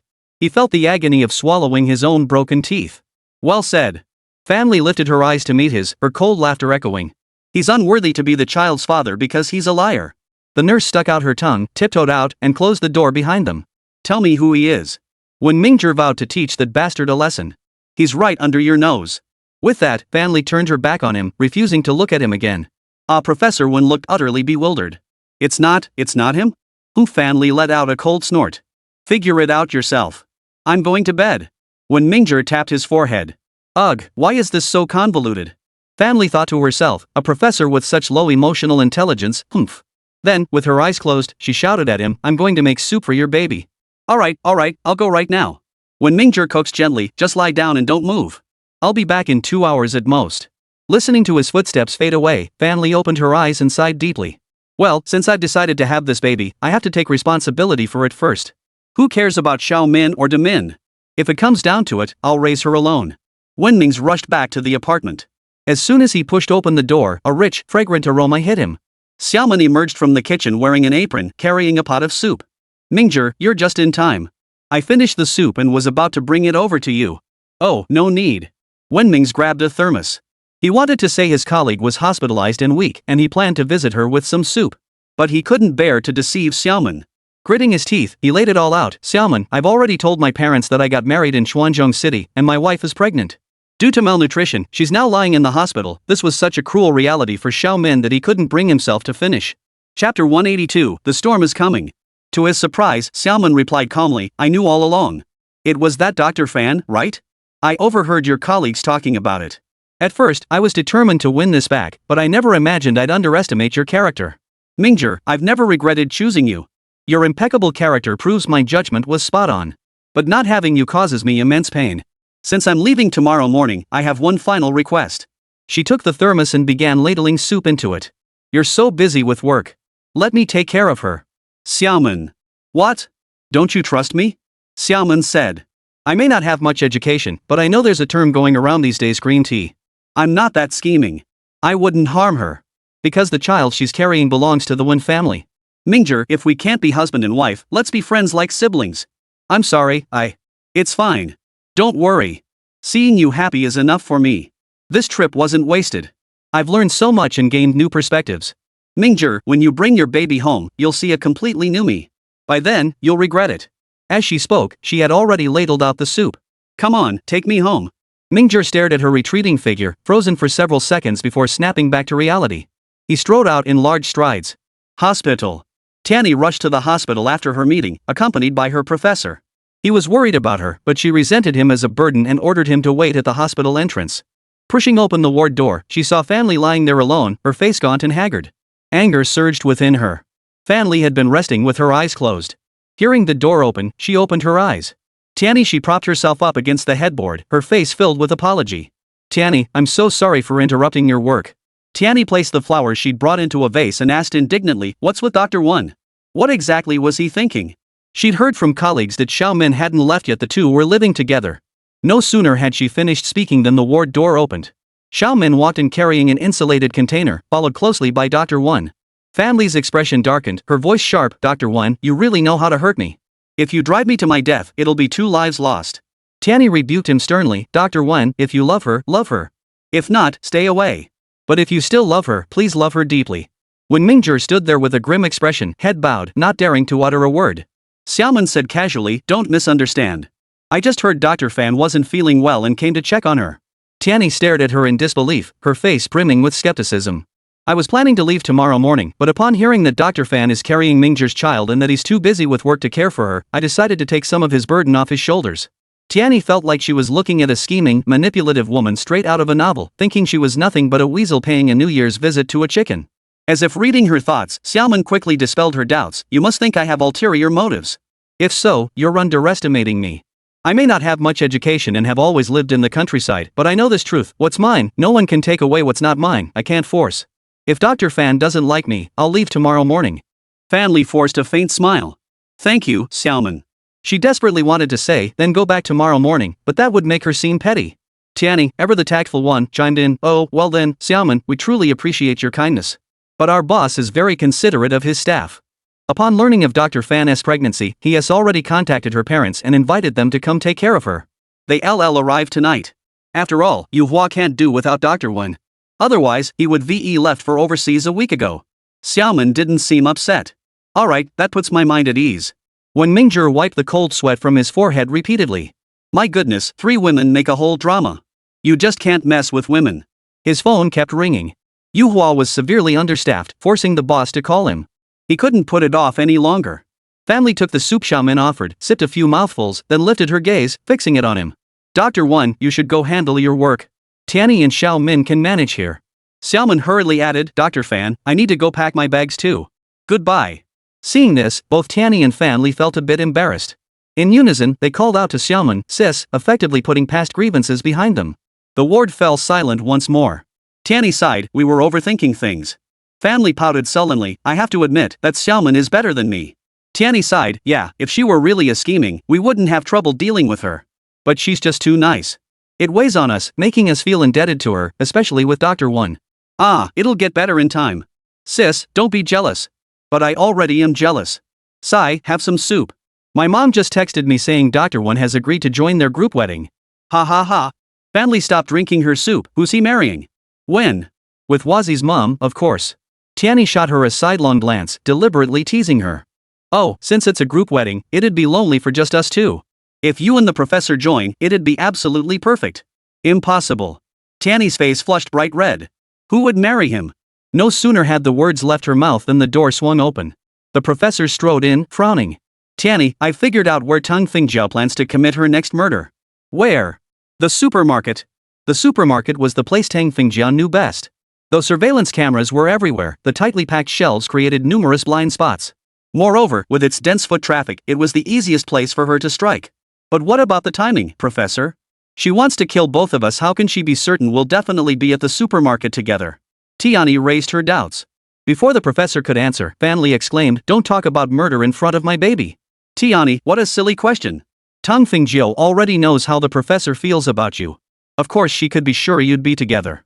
As for the supermarket, it's because you'd never skip grocery shopping, right? Tianyi recalled the time Tang Fingjiao delivered the money. Fanli was right, nothing she and the professor did now escape Tang Fingjiao's watchful eye. She was a cancer. Professor, are you certain about the timing? It's definitely either today or tomorrow. Fanli drawled, well then, why not just skip the supermarket today or tomorrow? The professor sighed. Fine. We won't give her a chance. Not going to the supermarket might be a bit silly, but it's the only option we have. Why is it so stuffy? Fanli finished her bowl of soup, grabbed a tissue to wipe the sweat from her forehead, and said, Tianyi, open the window for me. I'm suffocating. Tianyi walked to the window, pulled back the curtains, and murmured at the gloomy weather outside, a storm is coming. After pushing the window open, she turned to the professor and repeated, a storm is coming. Chapter 183, Chenhong pursues love by winning the heart first. The professor's face paled slightly. He took a deep breath and said calmly, let it come. What must come will come. In the end, the gloomy weather lingered until nightfall, punctuated only by a few muffled claps of thunder. Not a single drop of rain fell. The next day, early in the morning, family was awakened by Wen Mingzhong and Xiaomin. At that moment, she was resting in her hospital bed. Though her sleep wasn't deep, she had her eyes closed, gathering her strength. Xiaomin's voice was loud, Dr. Fan, I'm here to say goodbye. Family opened her sleepy eyes, sat up, and rubbed them. She saw Xiaomin placing a thermos on the bedside table. Dr. Fan, I made this soup for you this morning. You must drink it all. I'll come visit again after you give birth. Faced with Xiaomin's warmth, Fanli felt a bit embarrassed. She glanced at the suitcase in Wen Mingzhong's hand, pulled open the bedside drawer, took out a box, and handed it to Xiaomin. Sis, thank you for taking care of me these past days. You came all this way, and I don't have much to give you in return. Please take this. Xiaomin smiled awkwardly, waving her hands repeatedly to decline. Wen Mingzhong walked over, opened the box to take a look, then glanced at Fanli. A faint smile curved his lips. Xiaomin, take it. Dr. Fan really went all out this time. If you keep refusing, what if she changes her mind? He wore an expression that seemed to relish stirring up trouble, adding with exaggerated drama, your heart's bleeding, huh? I'll hand over my entire monthly salary to you. Fanli felt a surge of inexplicable anger at the first remark, but the second instantly soothed her. Xiaomin, take it already. It's not worth much. When Mingzhong chimed in, yeah, it's not worth much. Just a knockoff, maybe 20 or 30 bucks. If it's comfortable, give your sister a call and have her buy you another set. Xiaomin quickly took it, opened the box, and examined it with amazement. 20 or 30 bucks for such nice underwear? My sister really knows her stuff. Sis, next time I need cosmetics or anything, I'm coming to you. Sure. Fanli agreed with a smile, though her heart ached inside. This lingerie set wasn't ordinary. She'd gone through considerable trouble to get it, originally planning to save it for when she gained weight. But Xiaomin was so kind, and she didn't want to seem stingy, so she'd splurged. Wow, it's exactly my size. Xiaoman exclaimed excitedly. Sis, open your WeChat so I can add you. I'll buy everything from you from now on. Family glanced at Wen Mingzhong, who swiftly grabbed her phone and added Xiaoman without asking. The three ended on a happy note. Wen Ming saw Xiaoman off at the station. The hospital room fell silent. Family stood by the window, gazing outside. The sky remained overcast, yet her mood felt like a child lost in the darkness, finally glimpsing the dawn. Xu Qifan got ready and grabbed his briefcase to head to work. Just as he opened his door, Chen Hong's loud voice echoed from the apartment next door. Auntie, no, Auntie. The guy you set me up with is so handsome. A blind date? That girl actually dared to go on a blind date behind his back. Xu Qifan felt his heart slowly sinking.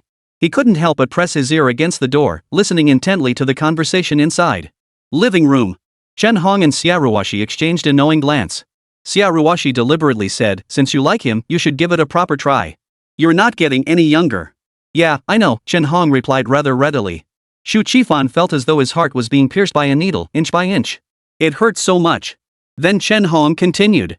Auntie, uncle left our hometown and settled in Chuanzhong City years ago without returning. You two must go back for the wedding, right? Yes, we'll go after things settle down a bit. I'll go with you then. After this trip, I don't plan to come back to Chuanzhong City anymore. What about your matchmaking arrangement? Are you giving that up? His company has a branch near our hometown. He said he could request a transfer there. No sooner had Chen Hong finished speaking than there was a knock at the door. She and Xia Ruoxi exchanged a knowing smile, high-fiving each other in celebration.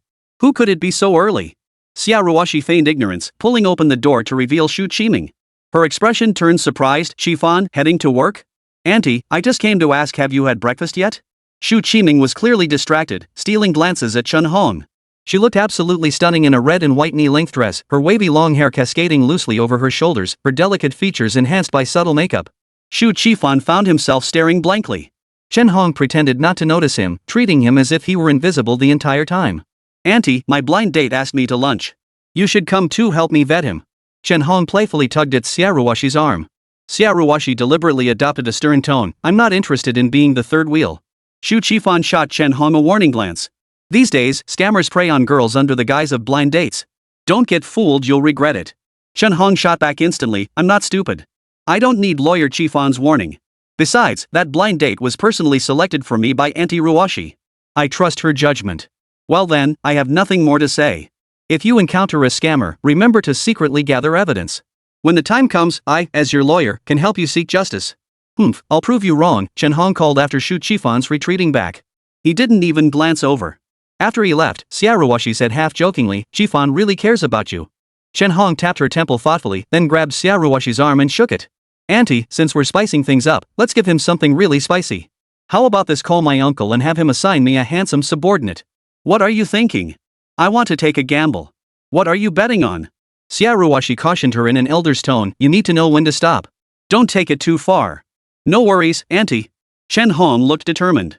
My uncle is an internationally renowned psychology expert. The proof is in the pudding. Following his psychological tactics against Xu Qifan has already yielded significant results. So I want to take a gamble. Xia Ruoxi stared at Chen Hong in surprise. So all this was old Chen's doing. Seems he's got quite the knack for flirting, or rather, pursuing love. Auntie, I've decided to go on a real date with a handsome guy at noon. If Xu Qifan calls you to probe for info, just pretend you don't know anything. Then casually drop a hint about where I'm meeting him. If he gets worried and rushes over, that'll prove everything. Xia Ruoxi looked at the confident girl, tapped her forehead, and sighed, I'm just not keeping up with the times. I still don't get what you're up to, you quirky little thing. It's all about psychology, Auntie, Chen Hong declared with unwavering resolve. I'm going to win his heart first. Alright, I'll find you a handsome guy first, Xia Ruoxi agreed. Chen Hong didn't forget to remind her, Auntie, if Xu Qifan calls asking, you must casually slip him the address where I'm meeting the handsome guy. Chapter 184, not coincidence, but design. Alright, you sly fox. Xia Ruoxi readily agreed. Chen Hong exclaimed excitedly, Auntie, if this works out, Qifan and I can have our wedding together with yours. Xia Ruoxi beamed from ear to ear, yes. If my daughter and Chenhe succeed too, it would be absolutely perfect. Her daughter and the professor were currently swamped at the Criminal Investigation Division. The detectives unanimously agreed, at this critical moment, the professor and Tianyi absolutely must not be separated, and they certainly can't go to the supermarket. After all this time, nothing had happened. Feeling a bit melancholy, Tianyi leaned her chin on her hands and said lazily, Sigh, we can't just stay cooped up here forever. Life's too short. If we can't even go to the supermarket, what's the point of talking about ideals? I've made up my mind. I'm determined to make a name for myself in the field of psychological disorders. I can't let my fate be tied to a murderer forever. Tianyi stood up, straightening her posture with sullen intent. Enough. I'm taking the offensive. I'll lure the enemy out. I've had my fill of hiding. The professor stood up too, but she took a few steps back. Don't stop me. The professor gestured invitingly, adding that this was precisely his intention. Tianyi suddenly looked at him with newfound respect. What if it rains cats and dogs? Would you still dare? The professor adopted a manly demeanor. What wouldn't I dare? When we went out on that police operation to arrest Chenhe last time, I already took the first substantive step. Tianyi gave him a satisfied thumbs up. Yeah, you're awesome. The two instantly agreed, deciding to act as bait at the supermarket to lure Tang Fingjia. As they reached the office door, they both stopped and looked at each other simultaneously. The boss here won't approve, Tianyi said. The professor lowered his gaze and pondered for several seconds before nodding in agreement. You're right. But I have a plan. Tianyi declared with a confident expression. It's almost noon. Let's eat our fill first, then talk. All morning, Xu Qifan had been restless, his ears ringing with Chen Hong's words to Aunt Ruoshi. Ugh, that little devil. Hearing her mention having a crush on a handsome one that had left him with a sour taste in his stomach all morning. As noon approached, his expression sharpened. The next second, without hesitation, he grabbed his phone and dialed a number. Xia Ruoshi never let her phone out of her sight. Seeing Xu Qifan's number flash on the screen, she couldn't help but cheer before eagerly pressing the answer button. Hello, Qifan. Xia Ruoshi's voice brimmed with unhidden delight. Qifan, you calling Auntie makes me so happy. Xu Qifan froze. What's there to be happy about, Auntie Ruoshi? I just wanted to ask where Chen Hong and her blind date are meeting for dinner. But how should he phrase it? Besides, why would he want to tag along on someone else's blind date? Deep down, something tugged at him, insisting he had to go. Not going felt unbearable. So, mustering his persuasive skills, Xu Qifan cleverly asked, Auntie Ruoshi, I'm actually heading to Yuhua to discuss business with Boss Chen. Would you like to come along? If you do, I can swing by and pick you up on the way? He scratched his scalp in frustration. Ugh, this had nothing to do with Chen Hong either. On the other end, Aunt Ruoshi played along. He's busy with work, so I won't bother him. But when you go to Yuhua, could you drop Chen Hong off at that private dining spot near Yuhua? She has a lunch appointment there and already reserved a table. It's on your way anyway. Xia Ruoshi solemnly gave the name of the private kitchen restaurant, repeatedly reminding him to call Chen Hong before hanging up. Xu Qifan felt a surge of energy. He had achieved his goal so easily. At noon, he would go to snatch the bride. With his plan set, Xu Qifan gathered the documents from his desk, grabbed his briefcase, and left work early. Arriving early, Xu Qifan found a seat with a clear view of the entrance, shielded by a tall green plant beside him. He could see Chen Hong, but she couldn't see him. He planned to act according to the situation when the time came. Even so, Chen Hong had already received a tip-off from her Aunt Ruoshi. Thus, when she appeared at the entrance of the private dining restaurant, she walked tall and confident, her beauty and self-assurance quickly making her the center of attention in the entire restaurant. Everyone couldn't help but glance at her. Even so, she unerringly caught Xu Qifan's gaze. Narrowing her eyes, she fought back a smile and deliberately chose a seat on the opposite side of the greenery. She was separated from him by nothing more than a potted plant, and with just a glance out of the corner of her eye, she could see his face through the foliage. His eyes were lowered, as if deep in thought, occasionally glancing toward the doorway. Chen Hong couldn't help but wonder, was she invisible? She was sitting right at the next table, couldn't he see her? Judging by his demeanor, he must be waiting for her so-called blind date. Chen Hong was overcome with excitement, her hands clenched into fists. She wanted to confess her feelings to Xu Qifan right then and there. But from a psychological standpoint, she needed to drop another bombshell to force Xu Qifan to confess first that would be twice as effective with half the effort. She kept watching him when suddenly his expression darkened and his brows furrowed. Startled, she saw someone approach and sit down across from him without a word. Hey, gorgeous. The newcomer reached across the table and extended a hand. Hello. Chen Hong forced her gaze back to the boy sitting across from her. He was indeed handsome, gentlemanly, and well-mannered. Hey, gorgeous, order whatever you want, the boy said cheerfully. I'm treating, you pay.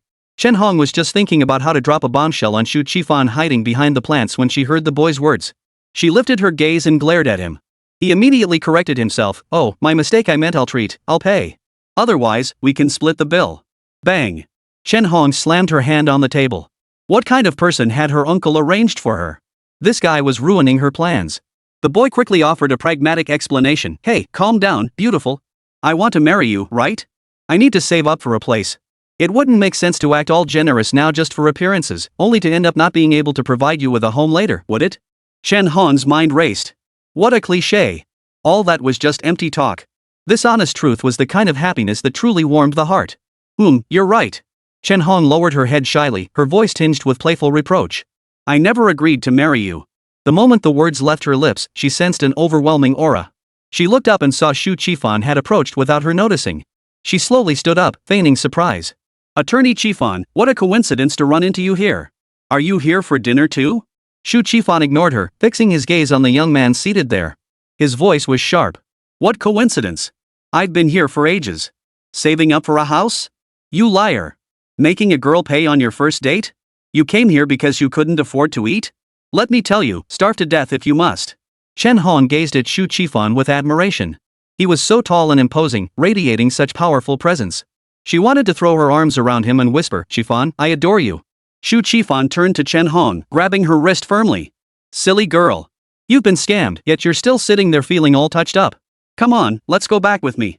With that, he pulled her up and turned to leave. Chapter 185, Psychology is Everywhere. Chenhe's heart was filled with joy, and even the gloomy weather didn't feel dreary. In her eyes, Attorney Qifan had transformed into a domineering CEO in the blink of an eye. What should she do? She liked him so much. Chenhe desperately wanted to throw her arms around him and kiss him hard, but Uncle had warned her, men don't like girls who are too forward. So, she had to hold back. She needed to compose herself. Breathe in, breathe out, breathe in again. Then, suddenly, she shook off Xu Qifan's hand and shouted at him, Who do you think you are to boss me around like this? Let go of me. She turned and walked away. Hey, wait. Xu Qifan completely froze up at that moment. He actually forgot to chase after her, standing there dumbstruck. Hey, I was just trying to be nice. Before he could finish, Chenhe was already gone. Frustrated, Xu Qifan pressed his hand to his forehead. Hey, someone help me out here. How do you chase a girl? The slap to his forehead cleared his mind a bit. There was a perfect person right in front of him, Professor Yuhua, Xi Chenhe, who was always known for his top-notch emotional and intellectual intelligence. He was definitely the right person to ask. He pulled out his phone and dialed a number. Before it connected, a flash of lightning ripped across the sky, followed by a thunderous clap. A storm was brewing. He dialed the professor's number, but no one answered. Oh well, never mind. He had official business to attend to at Yuhua anyway. Chenhe walked a considerable distance before gradually slowing her pace. Did he chase after me? He must have, right? Or maybe she was walking too fast. But after waiting for a long time, not even a single footstep approached from behind. Chenhe's heart sank suddenly. She stopped abruptly, turned around, and her face darkened. Xu Qifan hadn't followed her after all. Could it be that he hadn't gauged the situation correctly, and it had backfired? She retraced her steps, but Xu Qifan was nowhere to be seen. Oh well, she'd just have to go to Yuhua and ask someone for advice. Criminal Investigation Division. Professor Tianyi stood outside the chief's office, silently communicating with him through glances. Professor, we're psychologists. Why not try a psychological tactic? Tianyi, sounds good to me. Professor, the boss's capabilities shouldn't be underestimated. Tianyi nodded slightly. Right, we can't be careless. After their exchange, Tianyi knocked lightly on the leader's office door. The boss was swamped with work, hanging up the phone and rubbing his temples wearily. That Tang Fingjiu, she's cunning beyond belief. You'd never guess where she learned those tactics. The professor speculated, based on my psychological analysis of her, she's read countless detective and mystery novels. Exactly. My team found stacks of domestic and foreign detective novels at her residence, along with books on psychology and criminal psychology. Talk about ruthless, that woman is truly ruthless. It's just a shame she didn't channel that energy in the right direction. Tianyi, who had been struggling to find the right words to start the conversation, immediately chimed in upon hearing the boss's words. Exactly. After analyzing her with the professor, we concluded that woman is addicted to killing. Her mind is twisted and perverted. What if she harms someone else? The leader nodded in agreement with Tianyi's words. That's precisely why we must bring her to justice swiftly. The professor tapped his forehead. If she can't get to us, she'll definitely go after Chenhu's cronies. It's certain that besides me and Tianyi, her next target will be the convenience store owner. Gambling ruined her, and she hates him. So, she knows her time is running out. If she catches some scumbag, killing him isn't out of the question. Tianyi exaggerated her point deliberately. Sure enough, the leader perked up immediately upon hearing this. Let's go, let's go. We'll discuss this further in the meeting. The professor glanced at his watch, frowned, and said, No need. Tianyi and I are heading to the supermarket now. No, I've already promised your boss. Boss, time is short. Please deploy us immediately. The professor's expression was resolute, leaving no room for negotiation. Tianyi looked solemnly at the gray-tempered, steady, and reserved leader. Boss, let us go. The professor's mind was made up. Boss, I trust you. This trust was the bond between comrades in arms. Though spoken in few words, all three could hear the voices within each other's hearts. The professor glanced at Tianyi, a faint smile playing at the corners of his mouth. I haven't proposed to her yet, but I plan to piggyback on the momentum and hold our wedding alongside the boss and the others. Tianyi's face flushed crimson, ha ha ha. In such a solemn moment, you're joking about this? Alright, go. Stay safe. The professor's shoulder took several hearty slaps. Though he remained unaccustomed to such gestures, he no longer recoiled as he had at first. As they stepped out of the office, the chief ran after them, handing them an umbrella. Looks like a downpour's coming. Take this. Tianyi glanced at the confident-looking Criminal Investigation Division chief and casually asked, Chief, you had this planned all along, didn't you? Yes, I won't let your trust down. Tianyi smiled and asked, Chief, Mid-Autumn Festival is coming up soon. Are you going to give us mooncakes? The professor shot her a glance, his tone unusually cold. Foodie, I'll give you some. Let's go. As they reached the doorway, both sensed the unusual atmosphere. They halted, turned around, and froze instantly. The members of the Criminal Investigation Division had gathered silently, watching them. It felt like a silent farewell. Tianyi's nose stung, and she nearly shed tears. It's going to rain, Tianyi said, her voice thick with emotion. Don't forget your raincoats when you go out. A detective replied, no worries. We're used to wind and rain. But you, Professor, don't let your girlfriend get wet. Tianyi suddenly recalled that rainy day when the professor had been unusually hesitant and uncertain. She took his arm and smiled. Don't worry. When it really matters, I'll be the one holding the umbrella for him. Under the watchful eyes of their colleagues, they slowly walked out the door of the Criminal Investigation Division. Tianyi sniffed, her voice raspy. Professor, in a scene like this, what if I want to cry? Cry about what? The professor glanced at her, his gaze settling on her arm tightly wrapped around his. A smug curve touched his lips. With me here, don't be afraid. I'll protect you. Tianyi shot him a look. Who's scared? She was just touched, okay? Truthfully, the professor felt like crying too. But a man doesn't shed tears easily. Though he appeared calm and composed, his heart ached deeply. Outside, the wind howled and lightning flashed. The professor halted, tension etched on his face. Tianyi tightened her grip on his arm. Professor, in critical moments, I'm the one who should be holding your umbrella. She gently patted the back of his hand. Let's go. The professor stared at her intently, still hesitating. Tianyi pulled out her phone, unlocked it, and initiated a video call. Soon, the screen displayed Bao Yueju's face, adorned with meticulous makeup. Tianyi held the phone close to the professor's eyes. Quick, quick. Auntie has something to tell you. The professor looked at her, his eyes filled with confusion. Auntie, let's talk while we walk, okay? The professor and I need to head to the supermarket now, Tianyi said. Bao Yueju asked anxiously, it's going to pour. Did you bring umbrellas? We do, Tianyi replied, waving her umbrella a few times. But Tianyi, is Chenhe okay? Bao Yueju's voice grew loud. Chenhe. Mom wants to say sorry. That time, your dad and I promised to take you out, but something came up. You stormed off alone and got caught in the downpour in the woods. Bao Yueju couldn't continue. Even now, her heart was filled with guilt. Xi Chenhe's expression darkened as his hands slowly clenched into fists. Chenhe, you were so young. We shouldn't have left you alone to face the howling wind, torrential rain, and thunder. We shouldn't have put you in danger. I'm sorry, son. I owe you so much. I hope this apology isn't too late for you. After a pause, Bao Yueju continued, Son, I know you need more than just my apology. What you need most is encouragement and courage, right? Chapter 186, The Unspoken Secret Exposed. The professor stared at his phone screen, offering no response. Tianyi spoke for him, Auntie, of course he needs your encouragement. Only a mother can give her child boundless courage. Bao Yueju was about to say something else when Tianyi suddenly stopped in her tracks. She stared straight ahead at the supermarket entrance, suddenly halting her pace. The professor beside her halted as well, his gaze fixed on the supermarket entrance. The supermarket entrance they had casually passed countless times before had never caught their attention. But today, Professor Tianyi seemed to see a door to hell swinging open before them. Xiaoxia, what's wrong? What happened? Bao Yueju sensed something amiss through the video call and asked anxiously. She added, judging by your location, you're right outside the entrance of the supermarket owned by the Xi Group. Hold on, I'll rush over to pick you up, okay? Tianyi didn't listen carefully, speaking rapidly into the phone screen. Auntie, the professor and I have something to attend to. I'll hang up now. She ended the video call and turned to look at the professor. He was staring intently at the supermarket entrance when he suddenly grabbed her wrist tightly. Tianyi leaned closer to him, her tone deliberately light. Let's go, Professor. A crack of lightning split the sky, followed by a deafening clap of thunder. A gust of wind swept through, and rain fell in heavy, pea-sized drops, pelting down relentlessly. Within moments, the ground was transformed into a network of small streams. This rain sure came out of nowhere, she remarked, unfolding an umbrella and thrusting it into the professor's hands. Hey, what woman holds an umbrella for a man? The professor's legs buckled. Had Tianyi not reached out to steady him, he would have fallen to his knees. His entire body was shaking uncontrollably. Tianyi held the umbrella with one hand to shield him from the rain while using the other to steady him. She had been right in the end, it was still up to her to hold the umbrella for him in the critical moment. The rain poured relentlessly. Tianyi glanced toward the supermarket entrance and froze in shock.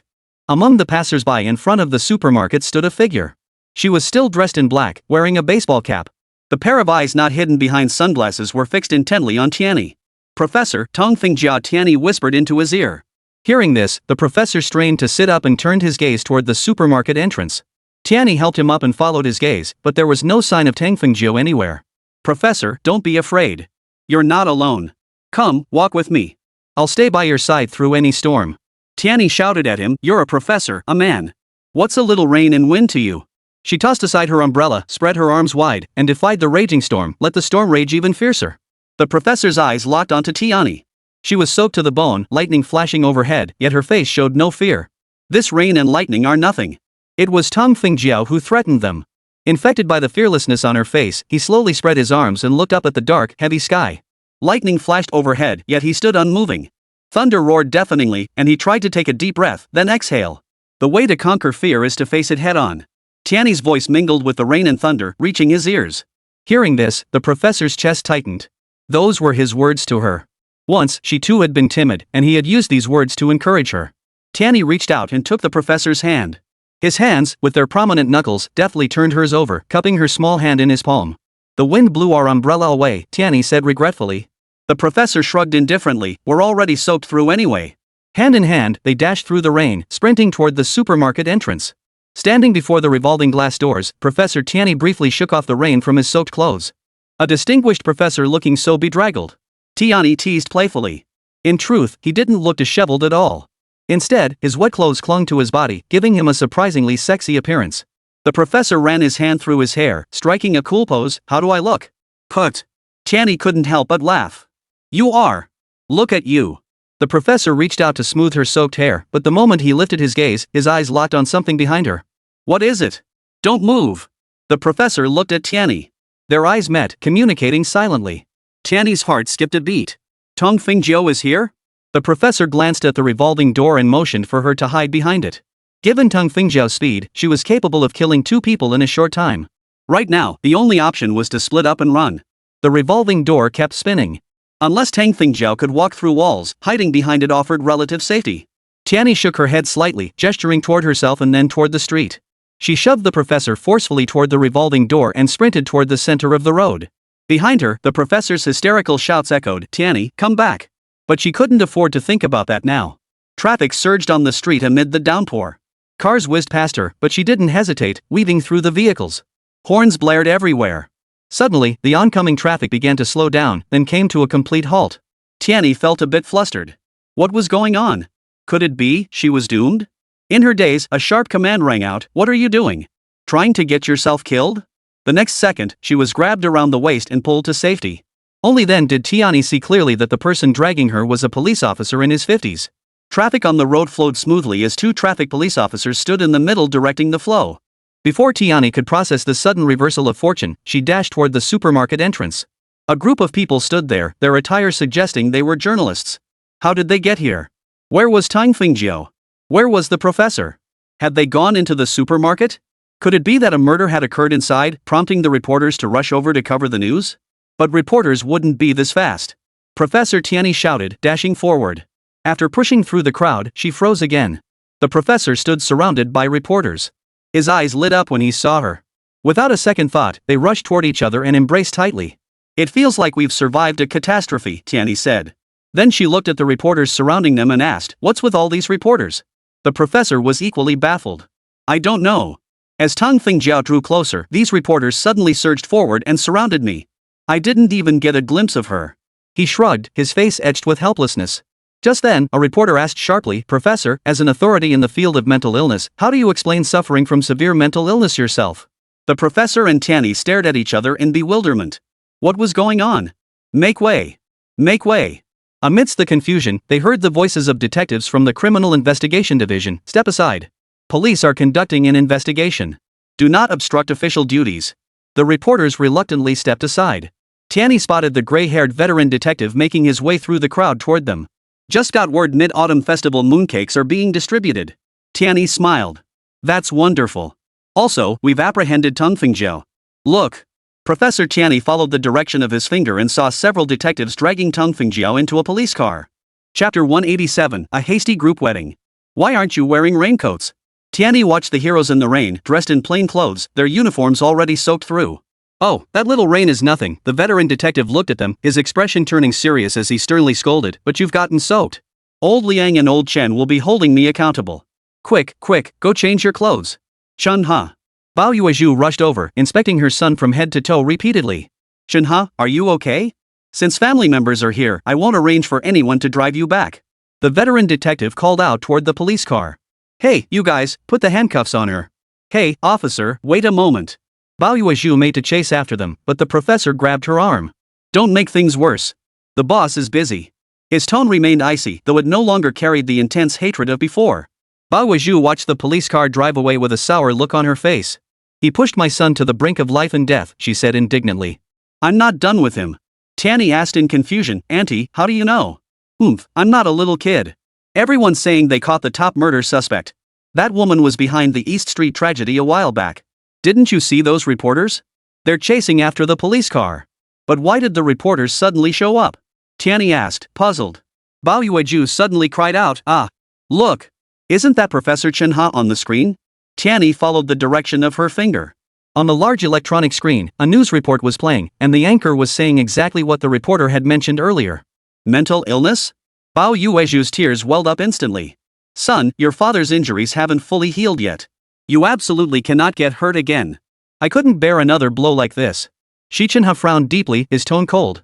That's in the past. I'll hold a press conference to clarify things. Tianyi seized Bao Yuezhu's arm, her voice urgent. Ms. Bao, you said there are surveillance cameras at the supermarket entrance, right? Of course. I personally arranged it. Bao Yuezhu lifted her chin, her expression regaining its former pride. It could even capture a fly buzzing in. Good. Could you ask the supermarket security to edit that footage and hand it over to me? What for? Bao Yuezhu asked. So you and everyone else can see just how brave and fearless Professor Xi is and to debunk the rumors, Tianyi said, staring at the electronic screen. Hearing this, Bao Yuezhu instantly perked up. She jogged over to the supermarket to call the security guard. Tianyi tapped her temple, recalling carefully, it seems like it was during that police call when you showed fear. Who exactly leaked that footage to the media? The professor stared intently at her timid reflection on the screen, murmuring to herself, I was such a coward that day. Achoo, Tianyi's nose itched, and she couldn't help but sneeze. The professor's handsome face instantly darkened. His tone turned cold and stern. Xie Tianyi, don't try to use a cold as an excuse to skip work. I won't approve your leave. Just as Tianyi was about to retort, a luxury sports car pulled up slowly. The window rolled down, and Dong Yuno, sitting inside, called out to the professor, Chenhe, are you heading home? I'll give you a ride. The professor frowned, glanced at his watch, then shot a look at his assistant beside him. Fine. He grabbed Tianyi's wrist and dragged her into the car with him. Dong Yuno felt as if she could hear the sound of her heart shattering. Steeling herself, she finally started the car. The professor frowned, adopting a neighborly tone as he asked, I heard from your father that you were planning to study abroad. Why hasn't anything happened yet? Just as Dong Yuno was about to answer, the professor suddenly shouted for the driver to stop. What's wrong, Chenhe? Tianyi has a slight cold. I'll go buy her some medicine. Wait here for a moment. Tianyi wanted to say it wasn't necessary, but the professor had already pushed open the door and dashed toward the pharmacy. Left alone in the car with Tianyi, the awkward silence hung heavy. Dong Yuno suddenly spoke up. Brother Chenhe has never been this eager to run to the pharmacy, not even when he's sick himself. Yeah, he seems like a changed man. He used to be so tight-lipped, proud and aloof, almost cold-hearted. Tianyi mused, maybe after facing a life or death ordeal, he's gained a new perspective and let go of some things. Dong Yuno murmured softly, to share such a life and death experience with him in this lifetime, what an incredible blessing. Yes, I am fortunate. A pang of jealousy welled up in Dong Yuno's heart. But what good would jealousy do? She had sat in the car the entire time, witnessing her brother Chenhe conquer his inner fears with her own eyes. She had also seen him shield this girl named Xie Tianyi behind him. That protection showed not a shred of hesitation. That love was willing to risk his life to shield her. She had lost. Lost completely, and with so much reluctance. The professor returned quickly, one hand holding his phone as he spoke, the other pulling open the door to get in. Boss, you're actually threatening me with marriage? Xi Chenhe here isn't afraid of threats. What? You're coming to tell her? No way. I'm proposing to her myself. What? You want me to make way for you? Save it. This isn't up for discussion. Hanging up. Here, take this lozenge first. The professor held the pill to Tianyi's lips, complaining in a tone uncharacteristic of him. The boss is so eager to get married, he dragged me, you, Shu Qifan, Chen Hong, Dr. Wen, and Dr. Fan into it. Absurd. Tianyi's face flushed instantly. Who said I'd marry you? Even if she wanted to, he'd still have to propose. The professor glanced at her fingers drumming rapidly on the car seat, sensing her tension. A smile tugged at his lips. I've thought it over. The boss makes a good point. So, marry me. Get lost, go play somewhere else. What kind of proposal was this? A freeloader trying to get something for nothing. I'm serious. Dong Yunhua couldn't help but interject, Chenhe, what kind of proposal is this? Just dryly saying I'm serious? Ridiculous. Tianyi rolled her eyes. You know, ignore him. When he gets serious, his EQ drops to 0. As they spoke, the car pulled up outside the apartment building. Tianyi glanced outside and her face darkened instantly. Why are they all here? They're here to pressure us into marriage, the professor remarked nonchalantly, calmly opening the door and stepping out. Tianyi turned to Dong Yunhua for help. You know, can you get me out of here? Before she could finish, boss and mom were already tapping on the car window. Tianyi had no choice but to steel herself and get out. Tianyi, your uncle Xi mom began with that very sentence. Tianyi looked pitifully at her mother. Mom, can't you at least let me change clothes first? Fine. Everyone pushed her into the apartment. Along the way, Shu Qifan said excitedly, Tianyi, Chen Hong and I have agreed to hold the wedding together with boss and Aunt Ruoshi. Boss chimed in, Tianyi, see how perfect this is? It'll be lively and save time. I've already got everything ready for you two anyway. Tianyi gave a wry smile. So this really is a forced marriage. Inside the car, Dong Yunhua watched the group walk away, feeling despondent. She pulled out her phone and dialed a number. Hello, is this the University of Maryland? This is Miss Dong. Yes, okay. See you next week. Tianyi emerged after changing clothes. Boss and her mother appeared before her, holding a ring. Bao Yuezhu wiped sweat from her forehead, saying repeatedly, thank goodness we made it in time. Tianyi was being pressured into marriage because she Huayu wanted grandchildren. As her mother put it, she owed Uncle Xi her life. Given the circumstances, how could she refuse? 3 days later, a cool breeze swept through Chuanzhong City. On this day, Tianyi hurriedly married the professor. The wedding was unprecedentedly grand and lively. Realizing she wasn't the only one rushing into marriage, she soon felt at ease. Only Chen Hong and Dr. Fan voiced numerous complaints. But despite their loud protests, each clung tightly to her husband's arm, their smiles as bright as flowers. Only Tianyi remained composed. On the wedding day, she had taken on a patient with psychological issues, rushing to the appointment straight from the ceremony. This woman was none other than Jin's older sister. With everyone attending the wedding, Yuhua was left alone to hold down the fort. The woman was in a daze, muttering incessantly, Hey, you! What are you looking at? Keep staring and I'll gouge your eyes out. And you! All you do is slack off day in and day out. Tianyi and Jin Jie exchanged a helpless sigh. Besides the three of them, there was no one else in the room. Tianyi felt the weight of responsibility pressing down on her. Dingling, her phone vibrated. She glanced at it. Dong Yuno sat in an airport lounge, smiling at her. A few words accompanied the photo. I will definitely come back. Happy wedding! Tianyi smiled knowingly and returned to her work.